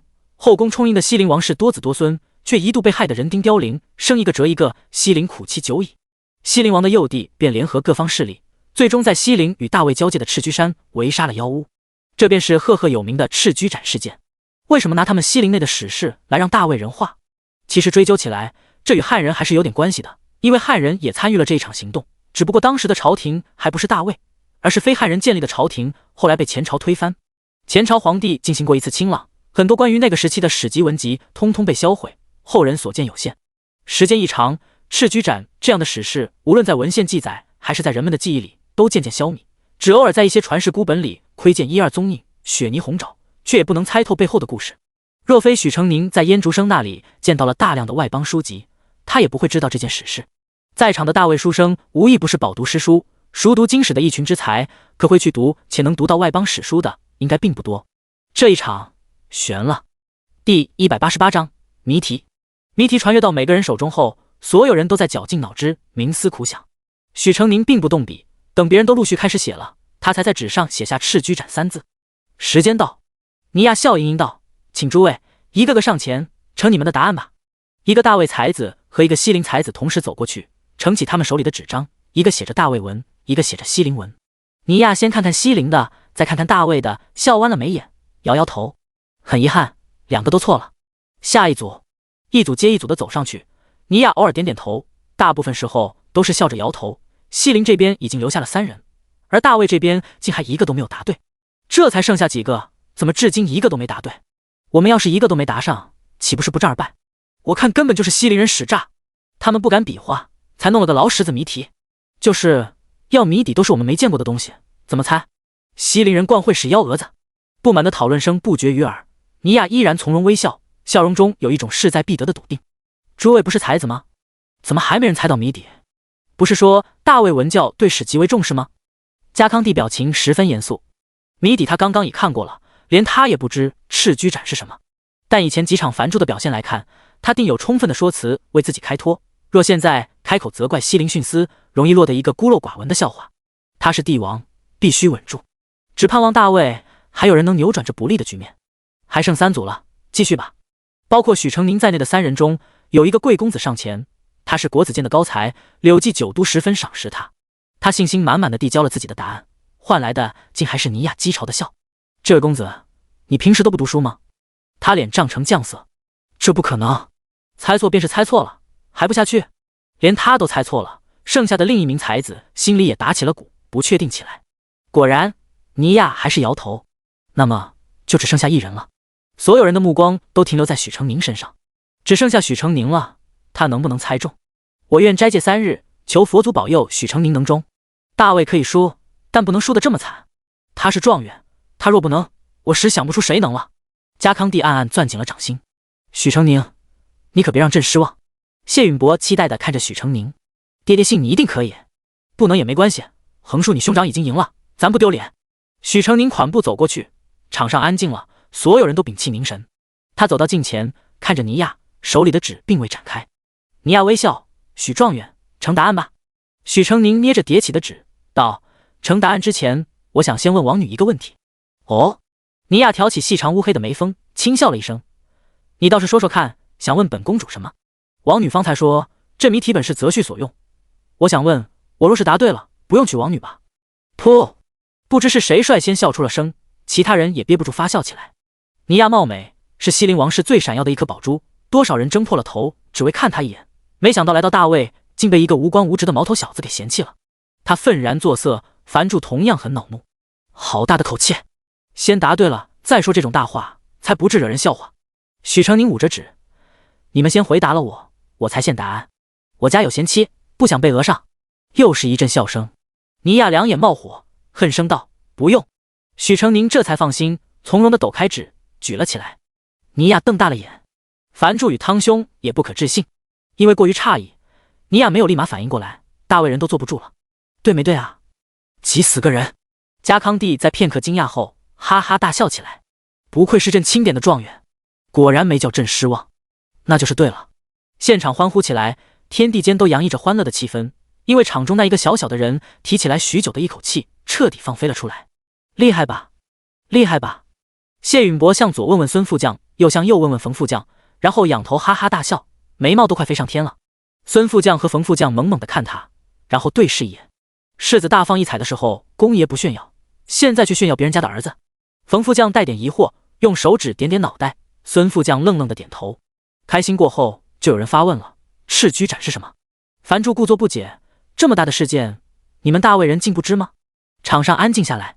一个史官站起身，不卑不亢道：各国修史、流史各有侧重，赤驹斩于西陵是躲过灭国之祸的决胜战役，对我们大魏而言，不过史书片言罢了。说完，他向众人解释起赤驹斩。尼亚道：此乃我国之重事，西陵子民会永世记住围剿妖巫的不世之功。我以此设谜题的初衷，也是为了铭记两国曾有一段同仇敌忾、患难与共的过往，却并不知大魏不重视这段过去。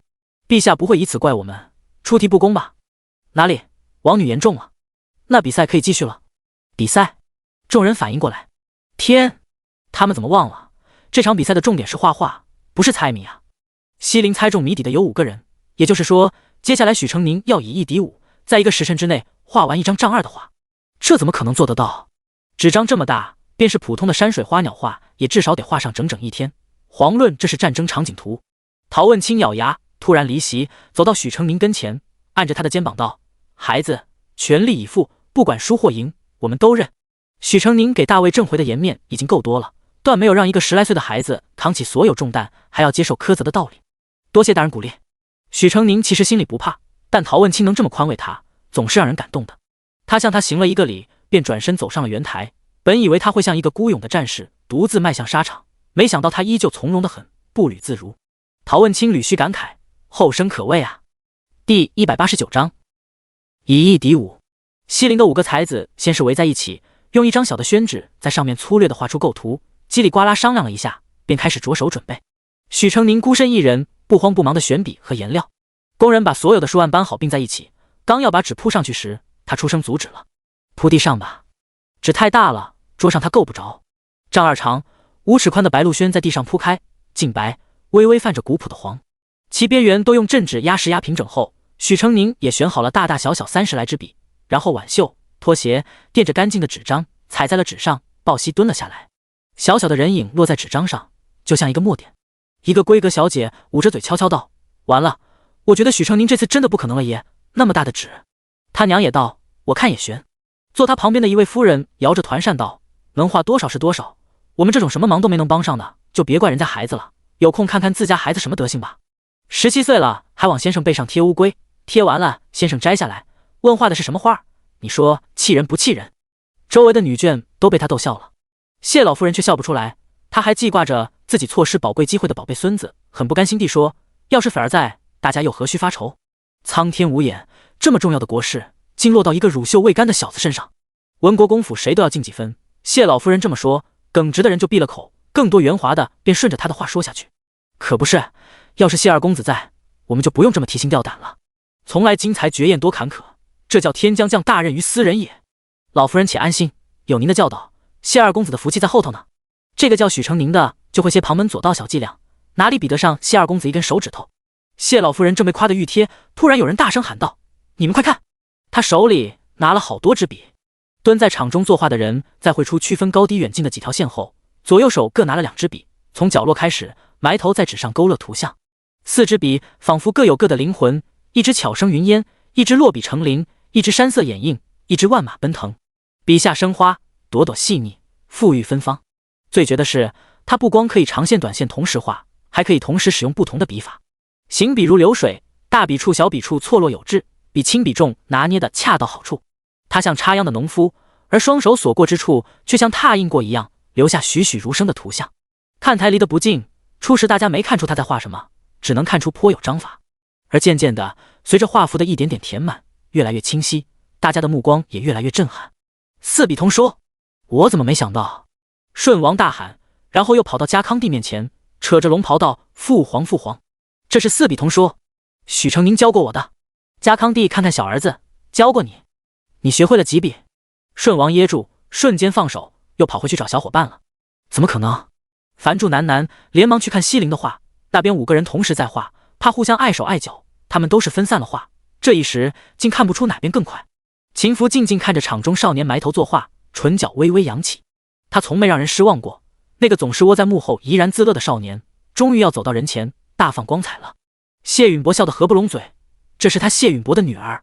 他两耳充斥着无数对许成宁的夸赞。许成宁可真厉害啊，没想到他小小年纪竟如此多才。姓谢，许成宁是当之无愧的状元。以前我还觉得圣上点他当状元儿戏，是我浅薄了。姓谢，燕大儒就这一个徒儿，他教出来的学生会差了。许成宁可半点没堕了燕大儒的名声啊！说了姓谢都听不懂是吧？谢允博怒视说话的冯副将，那眼神跟有夺子之恨似的。公爷，你咋了？谢允博没理他，继续看台上。而文官那边的童阁老则泪流满面的咬住了大拇指。多好的少年，配他孙女多好啊！可恨英年早婚，下手晚了。他傲恨拍自己的手。陶问清是个画痴，对这一幕全然看呆了。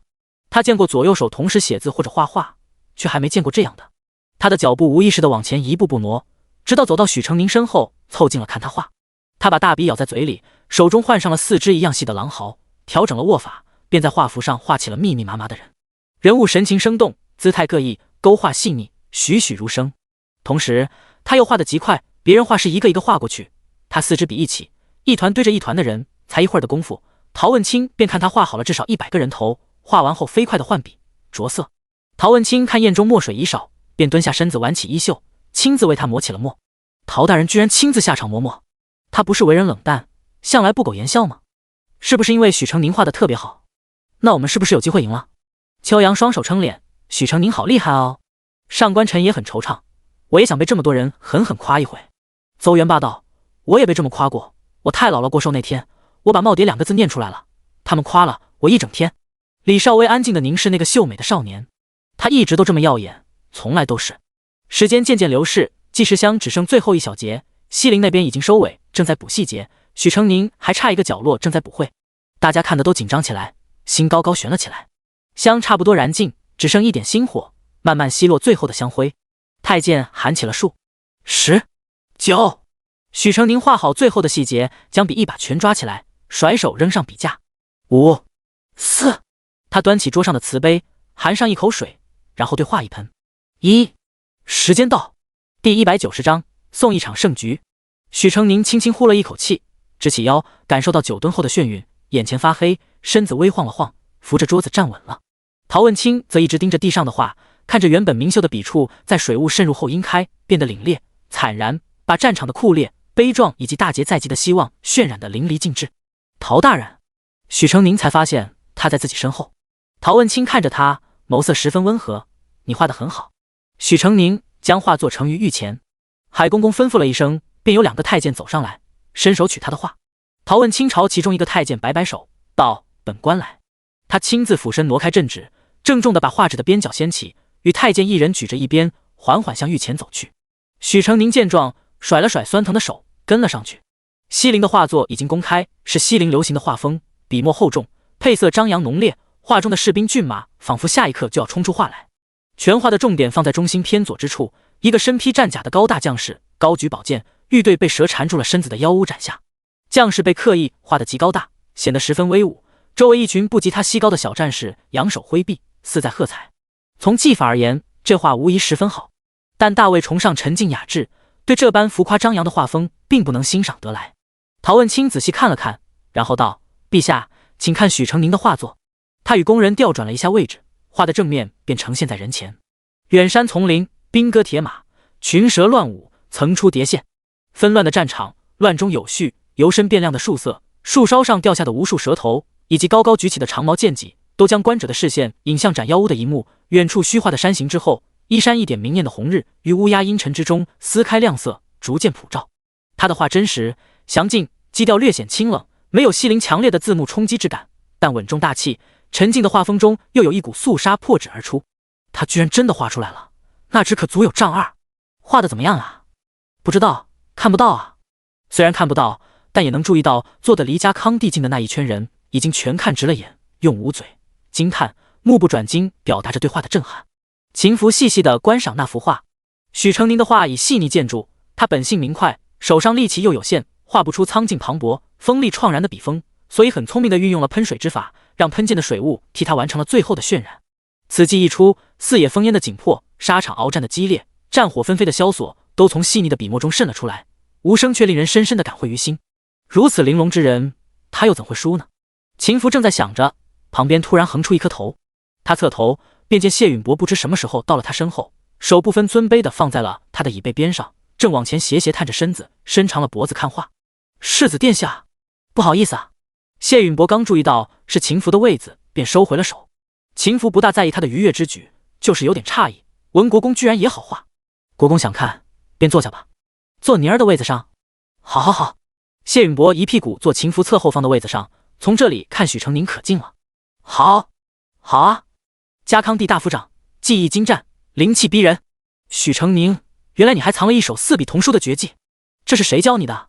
回陛下，草民幼时给书寺抄书练出来的。那时候他为多挣一文钱挖空了心思，但是锻炼写字的速度还不行，他想再加倍，于是学会了2只手一起写，然后又进一步琢磨出了4笔童书的法子，果真速度大增。别人抄1本的时间，他能抄8本，赚8倍的工钱。他说完便垂手站着，不再说话。画他已经画出来了，没剁大卫的脸。至于能不能在名义上赢过西陵，那已经无关画的本身，也跟他努不努力没关系了。但看高层的人愿不愿意争取。高廷未必出翘楚，小户亦可避风流，莫欺少年穷啊！家康帝感慨了一句，然后问樊柱和尼亚道：王子、王女，觉得朕的状元画如何？樊柱的假面已经快维持不下去了。自从来到大魏，他就事事不顺，明明每次计划都奏效了，但对上的人总是能够绝地还生。大魏就这么多藏龙卧虎之辈吗？尼亚道：我知道许状元画画的好，只是我是西陵人，怎么看都觉得西陵的画更深得我心呢。大魏人都撇嘴，审美不同，那一开始就别比啊，现在搁这儿唧唧歪歪。家康帝没有表示不满，这个结果已经称了他的心，如了他的意。许成宁的表现太亮眼了，凭一己之力把这场文斗情势完全逆转，大魏失掉的颜面也全被他一一捡拾起来了。大魏现在荣光无限，既然如此，做个顺水人情，送西陵一场胜利也无妨。既然所画是王女出的谜题，那就依王女喜欢，此局算西陵胜出，如何？众人大惊，陛下居然要把胜利拱手相让，他们费了多大劲啊？不对，是许成宁费了都多大劲啊？顺王不满地撅起了嘴。许成宁心中微叹，虽然诧异，但还是在意料之中。谢允伯却气得牙痒痒。宁儿顶着所有压力趴在那里画了一个时辰，你拿他努力得来的成果去做人情？尼亚弯唇，谢陛下。陶问清不可置信，这样的话怎么可以算输？陛下，臣以为不可如此轻率定夺胜负。家康帝眉心微紧，眼中闪过一丝不悦，表面上仍含笑。那爱卿如何说？臣皇祖父。秦福突然站起来，打断了陶问清的话。家康帝看过来，福儿有何话要说？秦福道：孙儿以为剽窃之作，不宜称胜。第191章，文有许成宁，武有谢荣玉。剽窃，大家都惊呆了。樊柱皱眉：你胡说什么？秦福淡淡扫过，目光在许成宁身上停留片刻。西陵才子所作之画，有数处习用了书画大家顾梦喜未曾传世的画作，取之于魏，胜于魏，华天下之大稽。比试是许成宁在比，输赢是许成宁在扛。帝王可以不痛不痒的将胜局拱手相让，承受因果的却是许成宁。风言风语的威力摧毁不了帝王将相，却摧毁得了布衣白身。自己若不能为许成宁争取，给予庇护，这个主子当来作甚？未曾传世，未曾传世，又何来习用之词？王世子想要这小状元赢，直说就好了，何必给我们扣帽子？秦福摊开一只手掌，擅左把一卷书放到了他的手里。这本孤本记录了顾梦喜没有传下来的画作，其中还有雕版印图，一看便知。孤本翻开，里面有相邻的2页印的是一幅祭天图，与西陵画的赤居斩图很像，不应该说赤居斩图与祭天图很像。众人围观的构图，还有主要人物的神态姿势，如出一辙。这幅祭天图所绘乃西陵国的祭祀仪式，看来顾梦喜当年不知去向，便是去了西陵国，而他所绘之画也留在了西陵。孤说的可对。译者翻译给几个画画的西陵才子听，他们听完脸色都不太好看。画那么大一幅战争图其实极不容易，西陵为了为难大魏，设限的一个时辰对他们来说同样也很艰难，所以不做太多构思，习用熟悉的画作是最快最容易的捷径。西陵历史国情与大魏不同，文人没有坚守什么风骨文心的传统，而是如其他西陵人的秉性一样，只要能达到目的，什么手段都可以，分毫不拘，否则也不会今天文斗共3局，局局做陷阱的行为。说白了，西陵人不怎么要脸。顺王带头大喊：赢的是我们，是许成宁。秋阳小声道：不要脸，许成宁就一个，他们有5个人呢，还要靠抄袭取胜，真没用。上官晨道：你看看他们做的都是些什么事，这么多场，哪一场没使阴招？哼，我爹说的对，西陵就是爱耍赖，他们的王女还想嫁过来呢，谁会喜欢啊？邹元霸点点头，对，我也不喜欢，我只喜欢周姐儿。事已至此，再狡辩也无用。汤兄站了起来，主动道：此局是我们败了。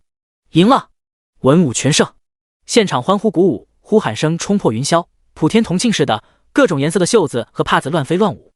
上一次见这种场景还是进士游街的时候，不过达官贵人们到底还是比老百姓矜持得多。许成宁露出了笑，输了无所谓，但能赢当然最好了。汤兄对家康帝做了个西陵的礼，大魏果真人才辈出，我们甘拜下风。汤兄的声音有一种能力，总能让人觉得自己是在被敬奉尊崇着的，而他总是那么文雅又谦卑，只这一句简简单单的话就驱散了家康帝心里所有的阴霾。樊柱与尼亚一脸不情愿，可也得认输。愿赌服输，我们愿将西陵国宝献给陛下。一个美艳的西陵婢女捧上一个宝匣，汤兄在宝匣上一转金钮，宝匣便如莲花徐徐盛开，里面是一颗成年男子拳头大的宝珠，珠呈黄玉色，晶莹剔透，流光溢彩，表面光滑的像一个柔软的气泡，抚之也觉手中温软，却怎么也捏不动它。此乃我国国宝，名叫碧落珠。此珠掩埋于圣山中100年，沉于深海底100年。山雨静，古风吹，冰雪埋，沐天地之精华，集山川之灵气，终成灵珠，可随阴晴雨雪变换红橙黄绿青蓝紫7种颜色。若陛下不嫌弃，便将它留在身边赏玩可好？果真十分稀罕。家康帝甚爱世间珍稀之物，对此宝珠十分喜欢，龙颜大悦，当即给西陵还了礼。至此，文武斗落幕，以大魏文武双赢结束。而给大魏带来荣耀的大功臣必须加赏。谢荣玉、许成宁何在？上前来。许成宁看到谢荣玉走来，与他对视了一眼，然后并排跪在御前。江山代有才人出，你们这些年轻人也崭露头角了。今日你们文武双绝，表现出彩，朕要重重的赏。谢荣玉，朕擢封你为中郎将，暂领丰州大营，另赐神异宝剑、千钧神弓、明珠10壶，锦缎20匹，黄金100两。谢荣玉面不改色，叩拜微臣谢主隆恩。谢荣玉升官了，一升就是有兵权在手的正4品中郎将。谢老夫人一口气没倒上来，晕了过去。许成宁赐配文房4宝，明珠10壶，锦缎20匹，黄金100两。许成宁叩首，谢主隆恩。家康帝又看着他道：你年纪尚小，朕不能给你加官进爵，但朕给你留一个授事御史的位置，待你年满16，直接入御史台。授事御史，别人中进士起码要在翰林院苦熬3-5年，才能做点稍有实权的职务。许成宁既然一入仕就是受理辞讼、掌察一狱的授事御史，那不正是陶问清手下吗？陶青，这个好苗子，朕就交给你了。他虽未入仕，没事让他在你身边打下手也好。陶问清对许成宁印象很不错，看了他一眼，道：是。许成宁傻了眼，他没想当官啊。谢允博也傻眼了，他还要把女儿认回家呢。他要是当官了，岂不是又要起波折？然而帝王一言九鼎，他们心里再焦急，也不可能当众反驳，只能另想他途。经今日一事，许成宁算是打响了名头。出去的路上，不单被人频频示好，闻有许成宁，无有谢荣玉的声音更是不绝于耳。累吗？李少微问道。有点儿。他对自己的本事有把握，但总归还是要提着一口气的，提久了人也觉疲惫，便是受了恩赏，也没有生出高兴的心情来。许成宁，顺王几人哇啦啦跑过来，直接把他给推跑了。我们广陵小五郎今天扬名了，你是大功臣，我们要好好庆祝一下。军又来走起，少年们嘻嘻哈哈，无忧无虑地跑过去，欢笑声不断。相比之下，西陵鎏金华丽的马车前气氛则十分低迷。樊柱与尼亚狠狠冲那20个书生发了一通大脾气，然后甩袖上了马车。汤兄等他们发泄完，温和地把书生都挥退了，也跟着上了马车。看他进来，兄妹俩都拉着脸，不满地盯着他，延续着沉默。尼亚盯着盯着，陡然扑哧地笑了出来，身子没骨头似的倒在了汤兄身上，纤长的食指在他胸前画着圈。今日我们兄妹演的好不好？第192章，不把大卫搅得天翻地覆，是见不到你了。汤兄抚着他编着复杂花辫的头发，温柔道：好极了。尼亚翻转过来，后背靠在他怀里，把汤兄的头发绕过自己的肩头，捏在手里把玩。又恶又蠢的，可叫大卫人看笑话了，我牺牲大了。他扭过来，水蛇一样的手臂勾住汤兄的脖子，我不管，你得补偿我。汤兄微笑，低头与他对视，王女想要什么补偿？尼亚一口咬在他唇上，两人旁若无人的亲吻起来。末了，汤兄理了下衣襟，对樊卓温和道：王子今日做的也很好。樊卓以手撑脸，眼睛慵懒地合了起来。可西陵终究是丢脸了，比脸面更重要的东西是成功。汤兄道：王子王女所付出的一切牺牲都不会白费。今日虽然叫大卫赢了比赛，可王子王女的表现历历在目，往后他们大约不会再生意了。试探的越多，炸出的人就越多，从彩云间开始，到今日的竞斗，我们已经炸出了几个人物，知己知彼，百战百胜。以后的矛头该对着哪些人，这不是知道了吗？大魏国土广袤，人口众多，杰出之士不知凡几。降了一个朝，还会有下一个朝被建立起来。拿下大魏的关键，不再杀光秦姓皇室，而是悄无声息的让这里一个一个的人杰凋零死去。他声音轻柔，轻描淡写的，像在说一件无关紧要的事物一样。往后，王女居庙堂，王子居江湖，里应外合，何愁不能令大厦倾覆？尼亚把脸贴在他怀里蹭，闻言又轻笑一声，扶着他的胸膛扬起了身子。你真的要我嫁给大魏人？他眼波迷离，睫毛像扑闪的蝴蝶。堂兄依然温和，为了大计，只能委屈王女了。臣回国后会日日思念王女。尼亚勾起红唇，扒下了汤兄的外衣。看来我不早日把大魏搅得天翻地覆，是见不到你了。许成宁拎了个食盒，刚回到青石巷，便听见有人大喊：状元哥哥回来了！一群孩子欢呼着跑过来把他围住，胆大的拉他的衣角，胆小的就仰头，用亮晶晶的眼睛看他。许成宁摸了摸一个孩子的胖脸蛋，问道：这是怎么了？怎么今天都出来迎我了？一个小女孩搂住他的胳膊，诺声诺气地说：状元哥哥，我们都听说了，你赢了西陵人，可厉害了。大人都在说你是盖世大才子，天上文曲星。状元哥哥，你怎么下凡来了？京城里的消息都传得可真快。李如站在旁边捂嘴笑。下午街市里的人就听说了这事，不知道从哪里知道了他那个摊子是许成宁之妻开的，一堆人蜂拥上来，把所有点心全买光了，还一口一个状元夫人。李如被叫的脸都红了。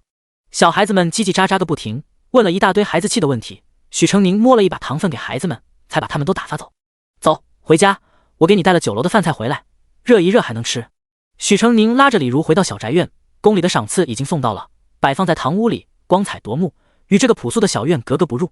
许成宁收拾了一下，然后从食盒里端出了几盘菜：鱼香肉丝、香油鸡，还有竹笋炒牛肉和蒸螃蟹。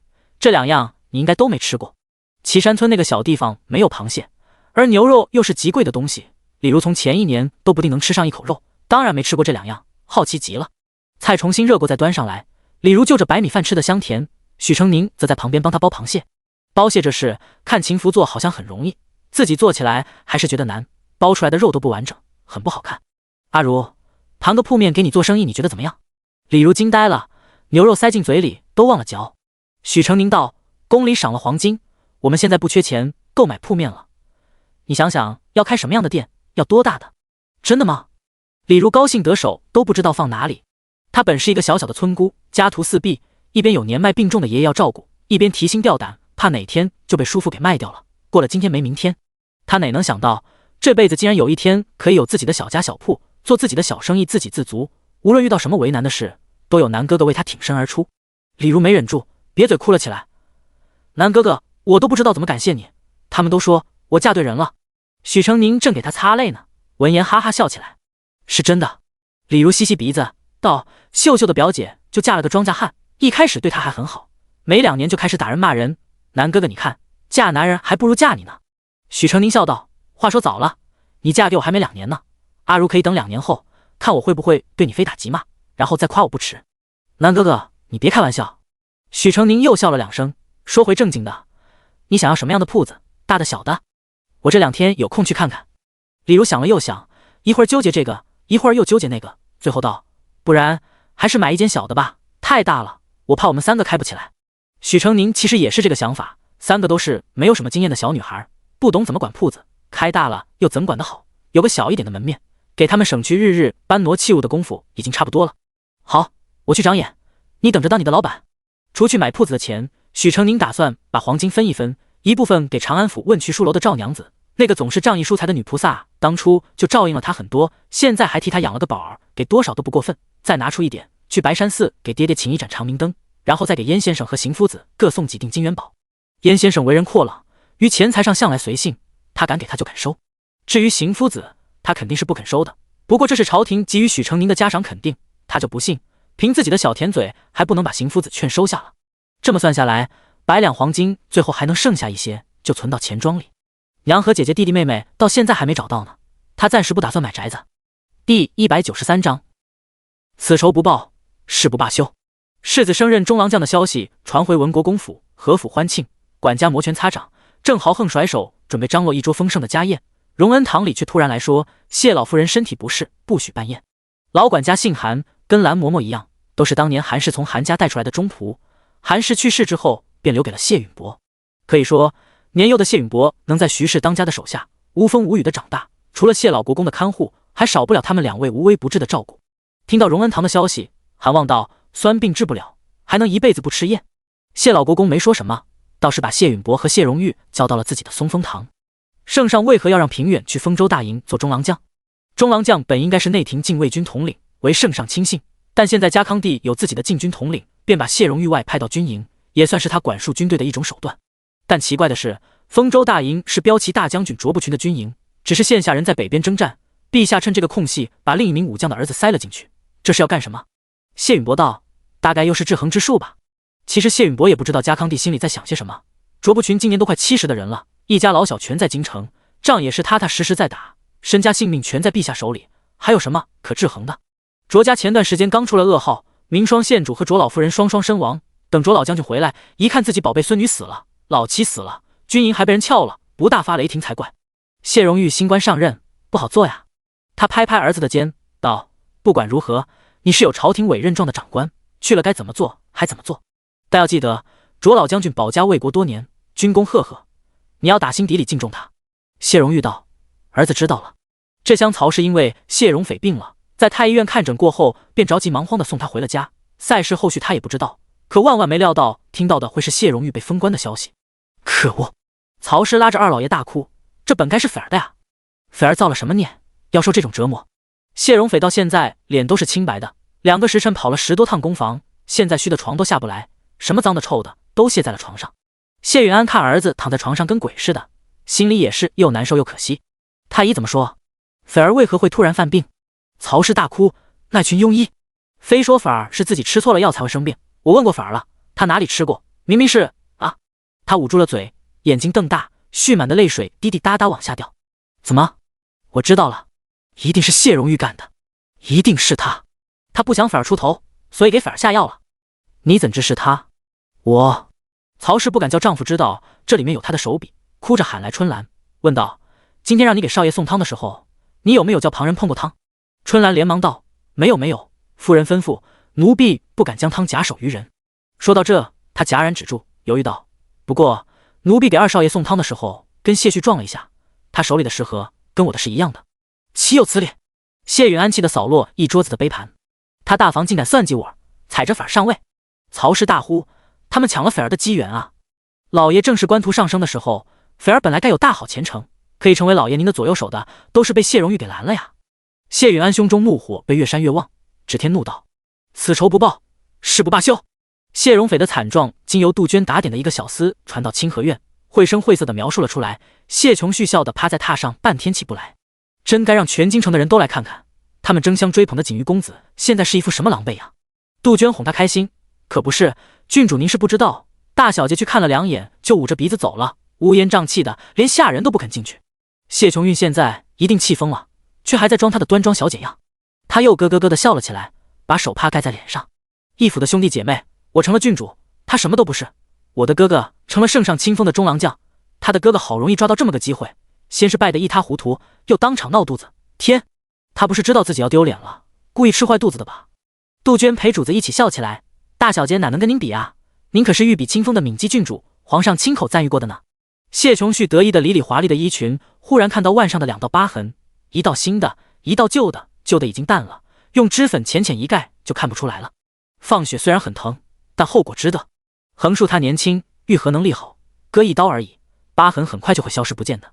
他倏地趴了起来，叫来子规，去把厨房谢琼韵的炖汤端来，就说阮嬷嬷要喝。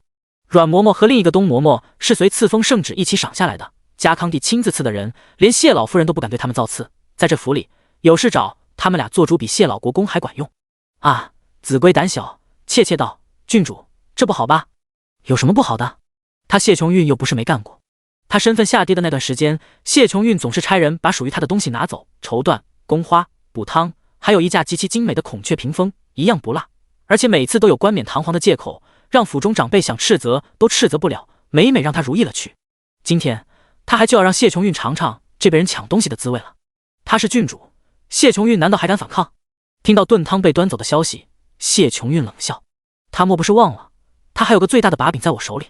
第194章，多谢你，就舍妹一命。自从西陵人入京以后，京城街道上时不时就能见到2、3个穿着西陵服饰的男男女女。许成宁已经几天没见到秦福了，作为西陵王女候选的夫婿人选之一，他跟其他的兄弟一起，现在天天忙着带樊柱与尼亚出去游玩。据说尼亚比较中意秦福，缠他缠得很紧，并放言只有他不要没有他要不到的男人。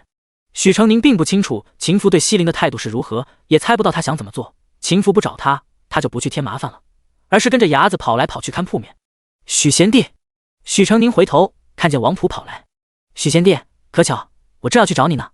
许成宁笑问，王兄找我何事？是这样的，我与舍妹和表哥明日想去京郊游玩，贤弟可有空跟我们一起去？许成宁道，多谢王公子邀请，但我明日已有安排，不能随你们一道去了。啊？王普挠了挠后脖子，方便问一下贤弟的安排吗？没什么不好说的，我想去白山寺给家父请一盏长明灯。王普愣了一下，旋即面露愧色，抱歉，是我鲁莽了。王公子客气。虽然拒绝了王普，但第二天他到了白山寺下的时候，还是见到了他。他喊了他一声，就从青布马车里扶下了王父，旁边一匹高头大马之上坐着谢指挥使。你们怎么来了？哦，王普道，表哥说他有个故人供在这，也想来拜祭一下。谢荣玉翻身下马，王普和王父跟着他要去顾阮教，并邀请他也一起。许成宁拒绝了，我为人子，这点孝心诚心还是要有的。你们先上去吧，我走台阶。白山寺是大寺，位置也很高，比静安寺要高得多，台阶蜿蜒，看不到尽头。上回不做阮教是身份不配，这一回则是因为他带着心愿而来，不可不成。其实他不信神佛，但在生离死别面前，无神佛寄托就太过残忍了，所以他愿意相信世上有佛。但愿佛祖能不计较他临时抱佛脚，看到他的诚心，成全他的祈求。拎着香火等物，他一步步往上走。中间的路最难熬，往前遥遥不见山头，往后茫茫不见山脚，往前疲累，往后不甘，进退两难。终于摸到山门，许成宁双腿都在发抖，一只手把他提了一下，可还能坚持。许成宁扭头看到谢荣玉，吃惊了一下，世子，您也是走上来的吗？谢荣玉带着他找了一处阴凉之地，先坐了下来。许成宁伸直腿，顺口问道，世子，你什么时候去丰州大营？谢荣玉看了他一眼，道，城卫所的事务交接完，2日后便去了。正使由陆大人接替吗？陆清风伤势未愈，赶不及，圣上已命郑公启上任。居然是郑公启，晦气晦气。许成宁忽然觉得自己有做谗臣的天赋，一听到郑公启的名字，立马给谢荣玉进谗言，谢世子，这个人不行的，中元节那天就是他欺负王公子王小姐还有我，人可坏了。谢荣玉当然知道他因何忌讳郑公启，奈何家康帝最信任郑家，郑世恩往宫里一哭，抱怨孙儿没出息，文武皆不成器，以后可能要烂在家里，家康帝立马就把职位安给了郑公启。你放心，城卫所里的都是我的旧部，没那么容易服人，陆清风也在其中，郑公启想要完全接管，还要费些功夫。不用费什么功夫的，许成宁把脚下一块碎石块踢来踢去，他有钱啊，可以收买人，收买不了的就踢出去，自己花钱塞人当部下。城卫所的兵不是官，没有严格的委任流程，郑家打点一下，很轻易就能把城卫所上下重新烙上正形，那只能多打几顿，让他知难而退了。谢荣玉道，我会另做安排，你安心，有事要我帮忙，可以往公府里递信。可您不是要去丰州了吗？丰州到京城只有1日的行程，我回得来。许成宁嘴上说好，心里又困惑了。他已经是算是很善于交游的人了，都上觉得与谢世子关系生疏，谢世子怎么会这么热心？表哥，王普和王父走来，问道，我们要去拜祭祖母的牌位，表哥一起吗？谢荣玉看向许成宁，许成宁道，你们去吧，我去找寺里的刀僧。白山寺香火旺盛，有些家底的人家都愿意再次供奉自己的先人，因此点一盏长明灯也有些贵。许成宁给了香火钱，一盏新的长明灯便点在了佛殿里，成为了众多明灯中的一盏。不管生前样貌、贫富、修养、家世是如何，死后都是一模一样的灯火，一生饱受欺凌蔑视的爹爹，唯在这里才得到了求而不得的与众生平等的待遇。佛祖在上，我愿用一生流离坎坷，换我爹许大山来世家宅美满，无忧无病，逢凶化吉，一生顺遂，长寿安康。他留下2行泪，只要不害了爹爹，只要爹爹还要我，下辈子我还做你的孩子。若大佛殿香客来来往往，却安静的只听见僧人敲的木鱼和念的经文，许成宁跪了小1个时辰，才起身出去。他走后，谢荣玉从帷幔之后转出，缓步上前，凝视着那盏新放上去的镂空铜灯，灯座上用朱砂清楚地写着许大山3字。他顿了片刻，缓缓跪在许成宁刚刚跪的位置上。多谢你，就赦妹一命。若非当初一场错乱，许大山不至于早早身故，而他的妹妹也不至于在清源上如此怯懦自卑。这件事上，除了得意的谢琼旭，其他人都受到伤害了。偷天换日的尤氏，该死！第195章，谢荣玉有秘密。拜祭过后，几人一起留在寺内吃素斋。许成宁刚拜过王父，心情低落，失去了以往的活泼，吃东西味同嚼蜡。其他3人也都很照顾他的情绪，没有多说话。吃完，谢荣玉忽然道：“去不去马场？”虽然是问的3个人，目光却落在许成宁身上。王普、王父自然都听表哥的，热情地邀请许成宁：“贤弟，跟我们一起去吧，顺道散散心。”许成宁没有拒绝。马场离白马寺不算远，马车小半个时辰便到。谢荣玉和王普都是骑马来的。王普本想自己进马车跟王父同坐，把马让给许成宁，谢荣玉却道：“他跟我骑，那么高的马掉下来不得摔了。”那种奇怪的感觉又隐隐浮现，但许成宁此刻心绪很乱，不想想那么多，而且自己骑术确实不好，便晃了晃头，被谢荣玉带上了马。路途平坦，马行得很稳，许成宁心思在游荡，忽然听谢荣玉道：“斯人已逝，活着的人要好好活着，否则逝者如何安息？”许成宁垂下眼：“我明白的，谢谢世子。你家中还有什么人？”许成宁微愣，随后道：“还有我娘，2个姐姐，一个弟弟和一个妹妹。他们如今在哪？”许成宁道：“在老家呢。姐姐定了亲，我娘说要等我大姐嫁了人，再跟我上京来。她还是不能对自己信任。”谢荣玉微微抿嘴，心底也明白他谨慎是对的。小小年纪就掺和进了党争之中，还要承担起家中长子的身份，他岂能不小心？有事尽可来寻我。许成宁轻微攥了攥手，问道：“世子为何对我好？”他看见他脊背挺拔，笼罩着沉默，好像不愿意说原因，以为他不会回答了。不料沉默了一路，到马场的时候，却听见他说：“你以后会明白的，不会太久。哪一天寿王世子倒台，他会立即告诉他的真实身份。哪一天家康帝驾崩，他与父亲会趁着朝廷换新上下混乱的时刻，把他接回家，再用功劳或国公府的一部分权柄做代价，与新君换他脱罪，以真正的谢家小姐的身份回归本位。帝王年老，龙体一日不如一日，诸王夺位在即，无论这2个哪一天的到来，都不会太远。”许成宁听不到他的心声，只觉得这短短一句话里有千重深意，却无法勘破。不过看谢世子正气凛然，不像有害他的意思，便也没有追问。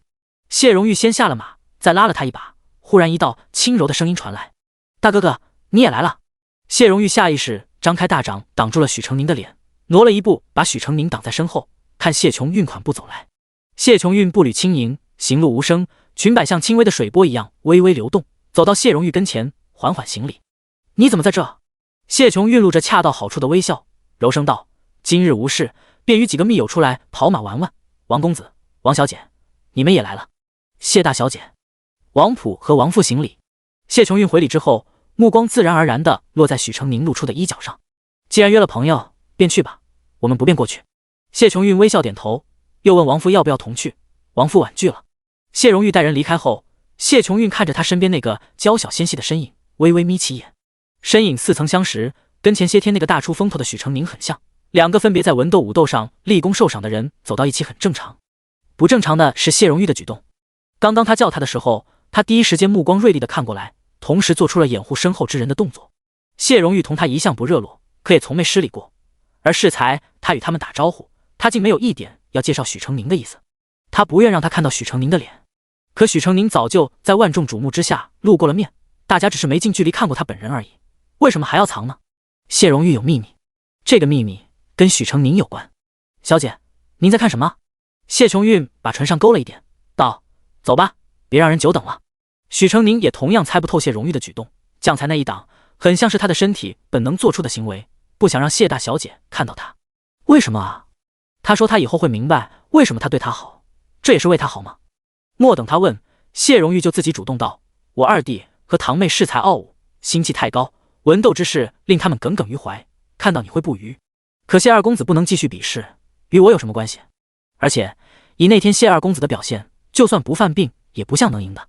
与你无关，世上不是所有人都会讲道理，总有人习惯把自己的失意归咎在旁人头上。”几人一起走到马棚处，谢荣玉给王父和许成宁分别挑了匹马，给王父挑了匹温顺，给许成宁挑了匹更温顺的。以前骑没骑过马？骑过，但没什么机会碰。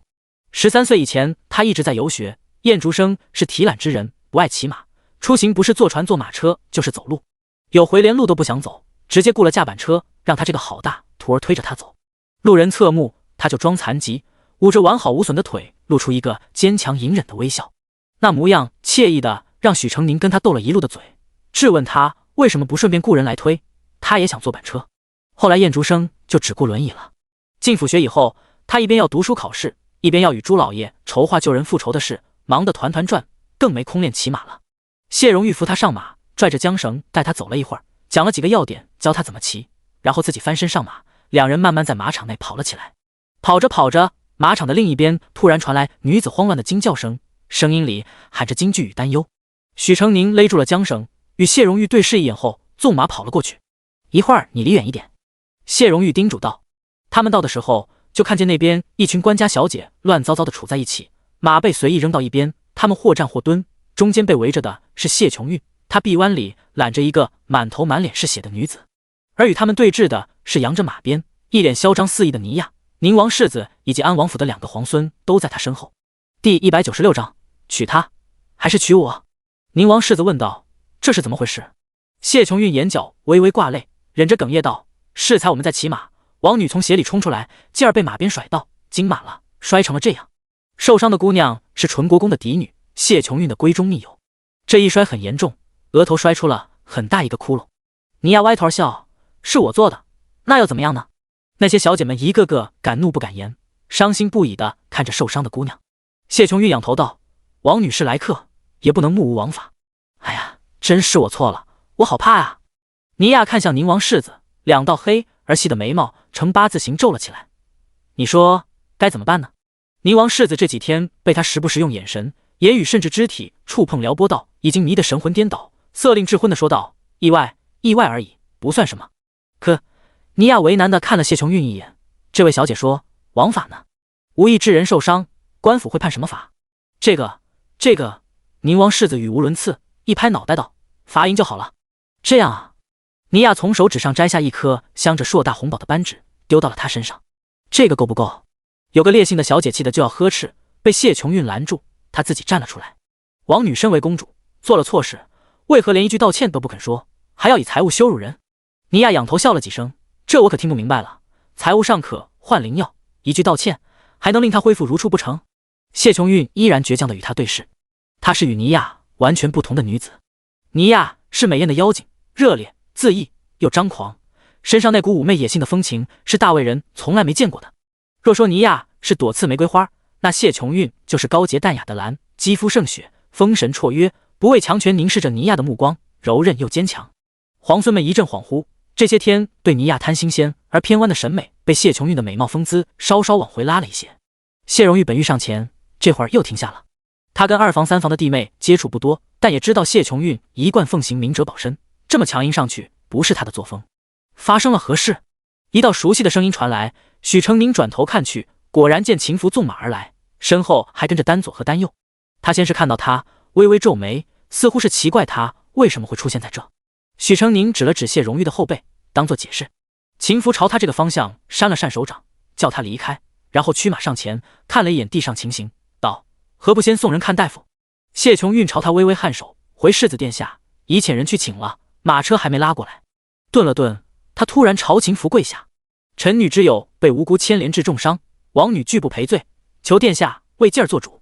秦福道：莫要越过伤者的家人为他擅自决定，先治伤并把人送回，之后要查证要追究，纯国公府自有主张。侍舍和亲王女便不是简单的纠纷，而与朝政息息相关，纯国公愿否为自己的女儿追究到什么程度，得让他自己决定，擅自干涉只会好心办坏事。谢琼玉抿嘴，是琼玉鲁莽了，多谢世子殿下教诲。秦福看丹右一眼，丹右从怀里掏出一物，翻身下马，递给了谢琼玉。这是伤药，先敷上去。几位小姐围着受伤的姑娘忙活了好一阵，马车终于过来，有2位小姐陪着她离开了。尼亚轻拽缰绳，御马往前走了几步，用马鞭抬起谢琼玉的下巴，打量了2眼。这便是王孙公子争相求娶的京城第一才女谢琼玉吗？果真是我见犹怜呢。谢琼韵别过脸，孤傲地捋过垂在胸前的长发。尼亚不甚在意，也拂过花辫，高高的抬起了下巴。福皇孙，你觉得娶她好，还是娶我好？谢琼韵抬起眼睫，盈盈如水的眸子瞟向秦福，带点矜持，又带点期盼。旁人看不见，而正对的秦福可以很清楚地看到。但秦福没注意到，目光略显隐晦地看向谢荣玉身后不远处的身影，还赖着不走。虽然隔得远，但许成宁感觉秦福应该是瞪他了。好吗好吗，也不关他的事，他这就走。他轻扯缰绳，驱马走了。谢荣玉也跟着离开，惹了秦福一记余光。秦福斜着目光，嘴里道：王女既来大魏，还请尊重大魏风土人情，不善意女子婚嫁之事，以免影响日后嫁娶。他扔下这句话，一甩马鞭走了。他追上了谢荣玉和许成宁，先对谢荣玉道：马场既出了变故，你送灵妹回去。然后看着许成宁：你过来，姑有话对你说。他翻身下马，许成宁也下马，牵着马跟了上去。谢荣玉看他们两个身影渐渐靠近，一个低头，一个仰头对着说话，抿抿嘴，只好掉头离去。你怎会与谢荣玉一同出现在这里？许成宁道：恰好遇上了，谢世子和王家公子小姐邀请我同行，我便来了。你与他们很熟？也不算很熟，王老翰林是我邢夫子的故交，我又帮过王公子、王小姐一点忙，所以他们都照顾我。秦福微松了一口气，然后眉心紧了紧。姑最近事忙，顾不上你，你又得罪了权贵，令西陵人不快过，他们真要对你不利，云久不定能保护好你。你明知是宁王世子和西陵人，还凑上来，不怕死？许成宁低头闷闷道：我错了，殿下您别说我了，我今天刚拜见了我爹爹，心里正难过呢。秦福一股气刚涌上来，又泄了出去，嘴唇抿了又松，最后说道：幸亏只是小事。顿了顿，他说：别玩了，姑派人送你回去。许成宁道：那送我到燕先生那吧，我有事找他。秦福答应了，招来一个手下，让他送许成宁出马场，自己则牵过许成宁的马往马棚走。世子殿下。秦福回头看到谢琼韵轻步走来。第197章，姑不娶西陵王女，谢小姐有何事？谢琼韵走近几步，盈盈施礼，然后道：今日王女所问，亦是琼韵想问之事。秦福微微皱眉，想必殿下也知，寿王殿下与我父亲有意促成你我之事，只是多事之秋，一直未曾议定。如今西陵王女来，婚事是否有变？他顿了顿，垂眸补了一句：终身悬而未决。琼韵心中有些恐慌，望殿下能给一个答复。谈及婚事，秦福心中有个朦朦胧胧的影像，却说不清那是什么。但有一点他很确定，若是为了大事着想，他愿求娶谢琼韵；但若为了自己考虑，他不愿。原本是男未婚女未嫁，可以议一议，可既然父王那边也态度不明，他就不会吊着谢琼韵。谢小姐若婚事上另有想法，尽可与人议清，不必耽搁。他刚要走，又被谢琼韵叫住：殿下打算迎娶西陵王女吗？恕琼韵直言，西陵来者不善，琼韵认为他们不是诚心结盟。秦福道：无论西陵背后目的为何，和亲势在必行。那殿下可否不娶王女？秦福回头看他，谢琼韵垂眸，语气十分镇静。其实琼韵意中的良人正是殿下。两人之间沉默了一会儿，谢琼韵继续道：并非琼韵贪慕荣华富贵，殿下有所不知，琼韵家中有一妹妹，自幼争强好胜，喜欢争抢姐妹的东西。琼韵曾经不懂事，与她争执了几回，仇怨越结越大，甚至内宅之中发生过几件恶事。自他被封郡主后，更是变本加厉。琼韵时不愿再与他斗，可也不想再受他欺凌。婚事之上，除了高价托庇夫家护我周全，别无他法。殿下龙章凤姿，有经史治国之雄才，忧国忧民之人心，琼韵心中敬服，因此斗胆肖想与殿下的姻缘。琼韵需要殿下，殿下也需要琼韵，不是吗？秦福眼神一如既往的淡然，无风无波。你难道不知，进了寿王府，只会斗得更多更难？谢琼韵道：朝堂之争乃国之需要，而非后宅女子的鸡毛蒜皮。琼韵不怕难，怕的是在无谓之事中虚耗光阴与精力。琼韵自问才学不输男儿，定能给予殿下帮助。蝉鸣聒噪此起彼伏，而谢琼韵看着眼前不说话的俊美男子，却觉得很安静。安静的他能听见自己扑通扑通的心跳声。仿佛过了许久，秦福终于长长舒出了一口气，道：姑不娶西陵王女。谢琼韵眼睛微微睁大，他赌对了。但世事多变，姑什么都不会应承你。婚约一日不落定，姑与你便一日毫无关系，姑与你无异。他日你若有了别的想法，尽可另觅良人。父王那边姑会解释，不会责怪谢家。像今日拦住姑问话之事，不要有下回。说完，他径直离开。谢琼韵站在原地，静静目送他远去，与他无异。2年前的东狩猎场，鲜衣怒马的少年一箭射穿了黑熊的脑袋，救了他一命。未及他感谢，少年便呼啸而过去捡猎物。当时虽未与他有只言片语，可情妇的风姿已经深深地在他的脑海里刻下了印记。现在他说对他无益，只要他不娶西陵王女，自己便有机会。全京城论家世、论样貌、论才学，有谁能及得上他？总会有意的那一天。叮叮，许成宁把2块金锭碰了碰，然后摆放到燕先生跟前。诺，这是学生孝敬您的，收我为徒，您赚大了吧？燕竹生好笑地看着那2锭金子，道：胡说，明明是亏大了，现在给金子，能补偿得了为师当年受的苦与痛吗？什么苦与痛？养孩子的苦啊，养孩子的痛啊！燕竹生闭眼皱眉，苦大仇深，就因为当年收了你，我才知养孩子有多难，这么多年不敢娶妻生子。许成宁反驳他：哪有？您自己懒不想娶妻生子，怎么还怪学生头上了？而且我哪有让您受过苦，我很乖的。燕竹生呸道：是谁3更半夜做噩梦的我哄？是谁大半夜不睡觉跑我床前缠着我吃烧鸡？是谁喊人大婶，害得为师也得跟着挨打？哎呀，我记得某人有一回还在客栈尿床了是吧？啊，不许说！吵吵闹闹了一阵后，师徒都停下来喝茶。许成宁喝完2杯，然后道：先生，我总觉得这般西陵人奇奇怪怪的。怎么说？时而精明，时而糊涂。许成宁道：他们一直在做一些逞一时之快的事，哪怕洋相百出也没有停歇。王子王女还可以说是年轻气盛，娇生惯养，可那位看似成熟稳重的使臣，大多数时候也在纵容他们。能被选为使臣的，怎会是如此眼浅之人呢？2种可能，燕竹生道：第一，西陵心怀鬼胎；第二，那名使臣与樊柱非一条心，他拥护的是另一名王子。后一种还好，如果是前一种，就要当心了。或许那3个人一直在演戏，洋相百出，有可能是为了给人留下一个傲慢、恶毒却心机不深的印象，为日后他们想做的事做掩护。许成宁若有所思，然后问：那依先生所言，西陵王女嫁给谁对大魏最好？燕竹生嗤笑：哪轮得到我们在此指点江山，人家心里恐怕早就有数了。2人正说着话，门外突然传来呼喊声，模模糊糊，听不清说的是什么。过了一会儿，林伯进来了，对燕竹生道：门外有一夫人带着一位公子，想求先生收他的侄儿为徒。燕大儒天下闻名，想拜他为师的人不计其数，可因为他一直以来云游四海，从不收徒，已经好些年没人上门叨扰了，怎么忽然又有人来了？照就告诉来人，我不收徒。可对方说，若不能见先生您一面，他们就长跪不起。燕竹生挑挑眉，那就跪着吧，记得洒扫的时候让他们挪一挪位置。许成宁嘿嘿笑：先生你好坏哦，难道不是他们太蠢了吗？伤害自己只能威胁到在乎他们的人，为师又不在乎。许成宁想了想，拍着胸脯道：您的好徒儿替您出去看看，把他们劝走，别明天传出您恃才傲物、目中无人的坏名声来了。他推门出去，就见门外一华服妇人正跪坐在地上，身边一个杏色衣裳的年轻公子。年轻公子似乎行动不便，双手撑地，头垂下去。学生一心向学，仰慕燕先生之名，求先生不弃学生才学微薄，收我为徒。听到门开的声音，对方抬起了头，许成宁看到了一张其貌不扬的脸，竟是韦良义。第198章，求先生收我为徒。许成宁不悦，造他的谣，故意殴打他，现在还想跟他抢先生了。他真是从未见过如此厚颜无耻之人。韦良义，你做过什么恶毒之事，自己心里清楚，怎地还有脸求到我先生跟前来？许成宁，韦良义震惊地看着他。他因受伤无缘文斗，只能黯然退场，把机会让给了别人。可最后听到的却是许成宁大显身手的消息。众目睽睽之下，许成宁不可能作假，唯一可能的解释是燕大儒把绝学交给了他。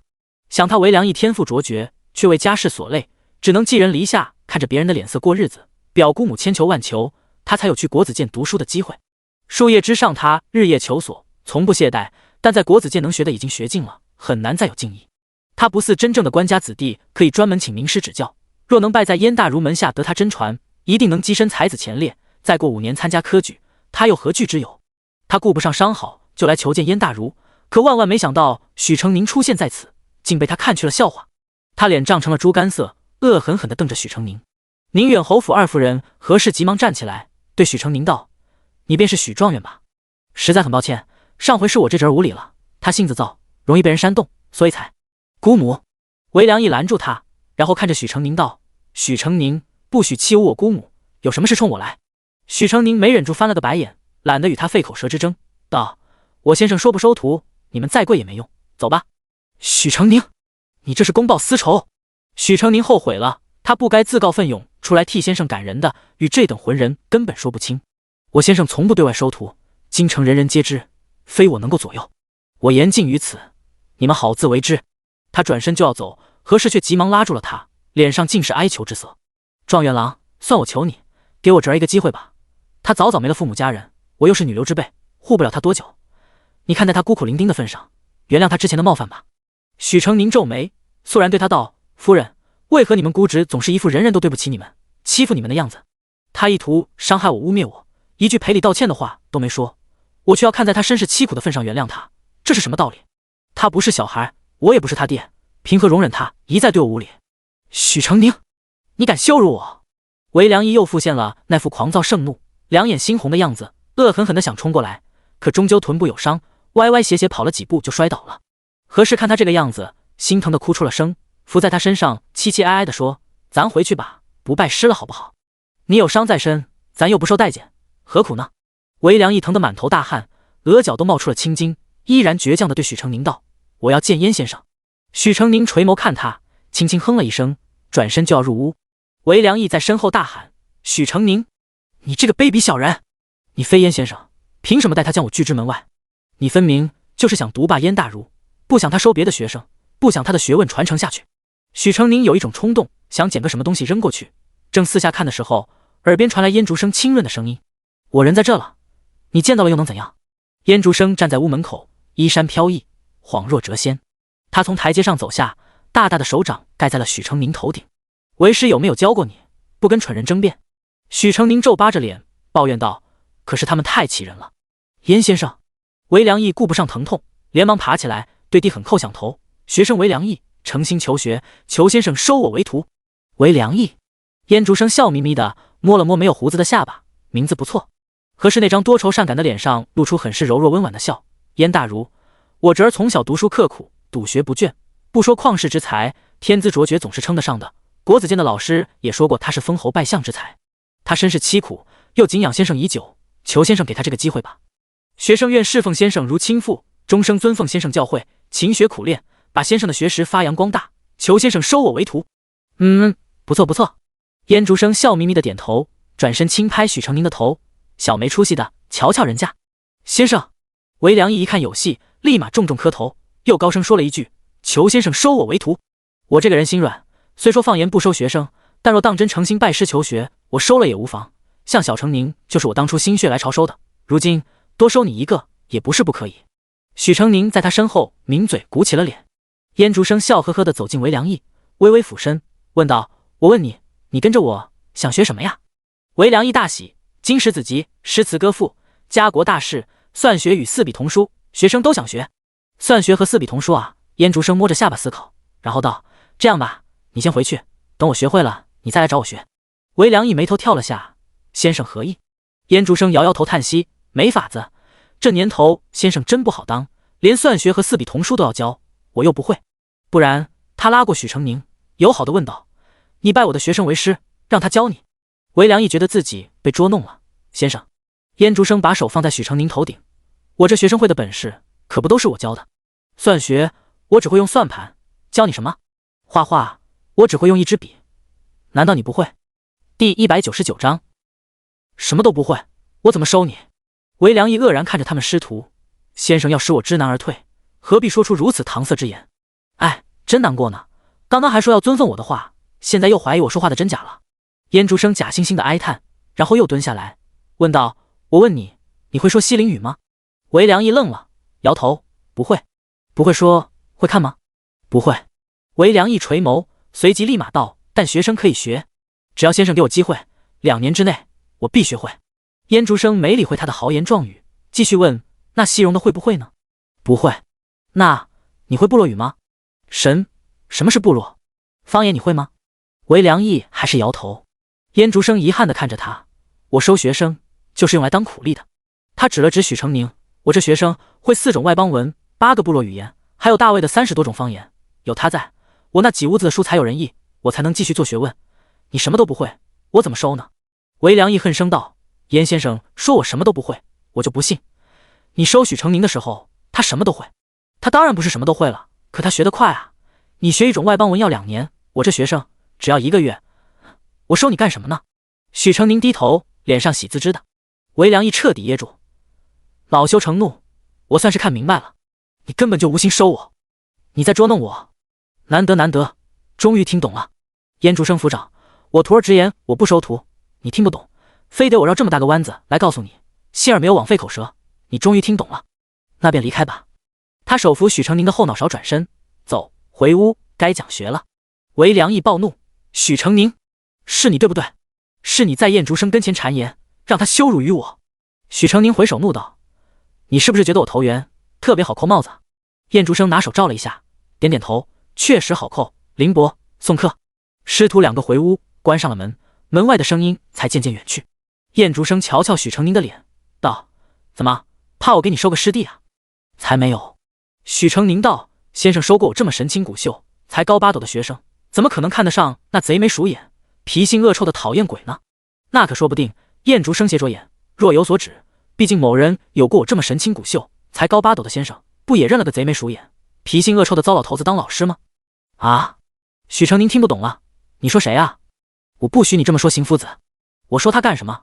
我说的是人称铁面御史的陶问清，他不就是个糟老头子吗？家康帝给他在御史台留了个官位，还让陶问清亲自带他，这么算来，他的确可以算许成宁的老师。不谈仕途，陶问清在学术上也是一代文豪，只不过与燕竹生不是一个派别。每燕竹生一有文章问世，陶问清总是要跟着发几篇抨击他观点的，两人积怨已久。许成宁大呼，天大冤枉，这可不是学生自己要的，先生您要相信学生对您情有独钟，忠贞不二啊。燕竹生道，你今天也看到了，想当我学生的人多的是，先生我抢手的很，你要好好珍惜当我学生的机会，那些译书也得做得勤快些。先生您别忽悠我，我也很抢手的，你要对我好一点。韦良义姑侄2人回到宁远侯府，气氛很是低迷。府中2老爷宋晨看妻子神态失落，比往日更甚，暗藏不喜的看了一眼他身边的韦良义，打发他走，自己领妻子进了房门。事情就是这个样子。何氏哭哭啼啼，言辞小心，但把燕竹生的冷酷无情，许成宁的蛮不讲理描述的令人发指。宋晨却知他本性，许氏出阁前在家不受宠，出阁后当的又是继室，他这个妻子心思总是过于敏感，觉得人人都在针对自己，有时甚至根本分不清好赖话。关于燕竹生、许成宁的坏话，他知道何氏并非有意歪曲，而是他真的这么认为。燕大儒本性豁达，许成宁亦是疏朗之人，你误会他们了，此事究根到底是你侄儿不对，他有错在先，却不给人赔礼道歉，换谁都会不高兴，何况他又是这副坏脾气。我早说了，他应当有造证在身，为何至今没有请医问药？提及为良义，何氏停止了哭，辩解道，老爷，这不干他的事。良义从小懂事，圣贤书读多了，脾气直了些而已。他父母双亡，实在可怜，小时候表舅一家都对我好，我若不厚着脸皮求府里收留他，他该何去何从啊？宋晨烦躁道，我与你说的不是一个事儿，侯府若不愿收留他，他又岂能在这里待7年之久？你说他父母双亡可怜，可侯府给了他容身之处，难道还对不起他吗？可他毕竟寄人篱下，寄人篱下，寄人篱下，你们姑侄2个究竟要把这个词挂在嘴边多久？他寄人篱下，侯府亏待他了吗？宫中给他安排的吃穿用度和月钱与府中少爷相差无几，是他自己不肯要新衣，只肯吃粗茶淡饭，病了不肯看大夫，逢年过节也不肯与其他少爷一起出去玩，转过头却在外头述说自己生活艰苦，处处遭人排挤，置侯府的名声脸面于何地？宋晨激怒甚久，何氏被他凶得脸色煞白，泪水连连。他果然对他收留表侄一直耿耿于怀。韦良义被自己的小厮扶着，慢慢往自己院子的方向走。此时暮色已至，花园幽暗，夏蝉滋滋叫个不停。韦良义2眼空空的走着，突然听到一个声音，什么？挨了打，没有了医生的资格，还5年不能考科举。是宋晨原配夫人的女儿的声音。另外一道声音是府里的少爷，也是表姑母的继子。是啊，因为他招惹到新科状元跟前，把人给打了，还出口污蔑。那新科状元是寿王世子的人，所以寿王世子出手罚他了。女生很苦恼，本来明年他就当官去了，这么一搞，他还得在府里再住个5年。不止，先前他又没考过科举，现在他得从秀才开始考，少说也得7、8、9年。啊，好烦呐！哥哥，我真不想再跟他住一个府里了。谁想啊，我比你更烦他。你说好端端的，他去招惹许成宁做什么？损人不利己的。韦良义脸上表情阴鸷的可怕，小厮害怕的颤抖起来。少爷，韦良义道，走吧。寄人篱下，他能怎么样呢？表姑母已经如此艰辛，他不能再让他为难。回到院子，小厮小心地铺好软垫，扶他坐下。另一名小厮兴冲冲跑进来了：“少爷，少爷，这个月的月钱发了。”韦良义盯着那2锭银子，一时光怪陆离，上面浮现出一张张嘲讽的脸。退回去，告诉他们，从今往后，我不会再要府里1文钱。两小厮惊呆：“少爷还不去？”小厮们怕了，跑了出去。韦良义忍着臀部的疼痛，铺纸提笔。他不信，他韦良义走不出一条新路来。第200章，行善不得法，是会办恶事的。因为被家康帝在御史台预留了位置，许成宁在广陵宫做伴读的差事就此停了。不过也没太大区别，顺王该找他玩还是会找他玩。倒是御史台那边派人来传话，让他明日一早过去一趟。许成宁叹气，又是没有俸禄的公差，怎么想都觉得好吃亏。他什么时候可以以病弱之名退隐江湖啊？哪天得跟秦府好好说一声。虽然心里这么想，第2天他还是如约来到了御史台。陶问清不在，接他的是一个20来岁的年轻人，看到他便爽朗地笑了一声：“总算见到真人了，你比我想的还要漂亮些。”许成宁问道：“大哥怎么称呼？”“我姓方，叫方野，你叫我方大哥便是。”许成宁跟随他来到一间牙房，房中却不见陶问清，而是一名27、8岁的男子，身穿7品官服，面容端肃，和不方正。听到声音，他向门口看来，眉心有淡淡的川字纹。“郭大人，人已带到。”方野说了一句，然后对许成宁道：“许兄弟，这是郭匡怀郭大人。”许成宁施礼：“见过郭大人。”郭匡怀挥退了方野，很是严肃地对许成宁道：“老师今日有要事在身，命我暂时带你。”许成宁看他老气横秋，不太好相处的样子，便很客气地说：“请郭大人指教。”郭匡怀走回自己的书案坐下，指着侧旁的书案：“我手头还有事，这些卷宗供你翻看，一会儿随我出城去周边的县城视察。”他的眉心好似天生就是紧的，一翻看起文书就不说话了，捏着一支突突的毛笔在写写画画。虽然是当官的了，但许成宁觉得他看起来比自己还穷。两人一言不发的看了好一会儿卷宗。许成宁看书快，这么一会儿卷宗已经被他翻阅了大半，惹了郭匡怀一记不友好的厉言。看书要专心，不可敷衍，尤其为官者的卷宗文书干系重大，稍有疏漏便是血淋淋的人命。郭匡怀说完，把笔放到一支磕了个缺口的笔芯里洗干净，挂到笔架上，随即正衣裳正官帽走了。许成宁起身追随他出去。郭匡怀没带人手，除了自己和许成宁，就只有方野了。3人同坐一辆马车，气氛安静的有点点诡异。许成宁暗自确定，郭匡怀不是故意冷视自己，而是对谁都这样。他放松下来。许成宁，郭匡怀像庙里的塑像，行得端，坐得正。难道燕大儒没有教你？还真没有。许成宁暗道，他只会教他马车里怎么躺最舒服，脊背挺直。许成宁不想因为小事与他闹不愉快，便把腰背挺直了。于是马车里变成了3尊塑像。来到第1个县衙，郭匡怀进去与县令说话，方也趁机对他道：“你别介意，郭大人就是这样的性子，连陶大人都说他不够机变，只适合当直臣。郭大人是当年的同进士，偶然被陶大人相中才进了御史台，这些年陶大人手中人才如流水，多少都晋升了，就他到现在还是个7品芝麻官。他官运不好，人却是好人，他对你说的话都是为你好。”“我知道的。”两人说着话，郭匡怀被县令送出来了，手中夹着一卷文书。他稍捻了一下纸张的厚薄，确定价格适合作为记录的纸张，便没再多话，招过他们2个上了马车。御史台作为3法司之一，有复核案件之责，我们要做的便是使天下无冤狱。许成宁点头：“我知道了。”一连走了2座县城，来到一个叫庆县的地方。这个地方很明显比前2座城池要穷得多，街道狭窄，两侧也不见大的商铺，过往的百姓衣裳都很朴素。郭匡怀从县衙里出来后，叫车夫绕路，来到一个十分脏乱的角落。他一下马车，坐在路旁，一群衣衫褴褛的汉子立马围过来，朝他伸着脏兮兮的手：“大人，行行好！大人，给口饭吃吧，家里孩子快活不下去了。大人，我娘2天没吃饭了。大人，大人！”郭匡怀陈肃的眼里透着不忍，在身上摸了摸，摸出一个沉甸甸的荷包，里面装的全是铜钱。他一个一个的发下去，嘴里道：“人人都有，别抢，别抢。”许成宁撩着帘子往外看，眼睛都瞪大了。郭大人一向乐善好施，家里的银钱都用来赈济百姓了，他自己家徒四壁，日日以白粥为食。几年前，郭大人本来都已经谈好了婚事，到了要下聘的时候，他却把聘礼全部卖掉，捐给了灾民。女方家一文聘金都没拿到。幸好岳丈通情达理，没有责怪于他，反而赞美了郭大人的品性。不过还是没把女儿嫁给他。心怀天下，人人都会敬佩，可婚事是另一码事，谁愿意把自己娇宠了10几年的宝贝女儿嫁过去吃苦呢？许成宁道：难道就没人告诉过郭大人，授人以鱼不如授人以渔？有，早说了。方野道：于伯辉于大人也劝过他了，可郭大人听不进去，非说鱼要授，鱼也要给，百姓才不致饿死。许成宁无奈，有了鱼，谁还想要鱼啊？郭匡怀把荷包散得空空，刘明看他没钱了，七嘴八舌的道谢，然后闹闹哄哄的离开了。郭匡怀回到马车里，许成宁问道：看郭大人与他们十分熟稔，这不是第一回了吧？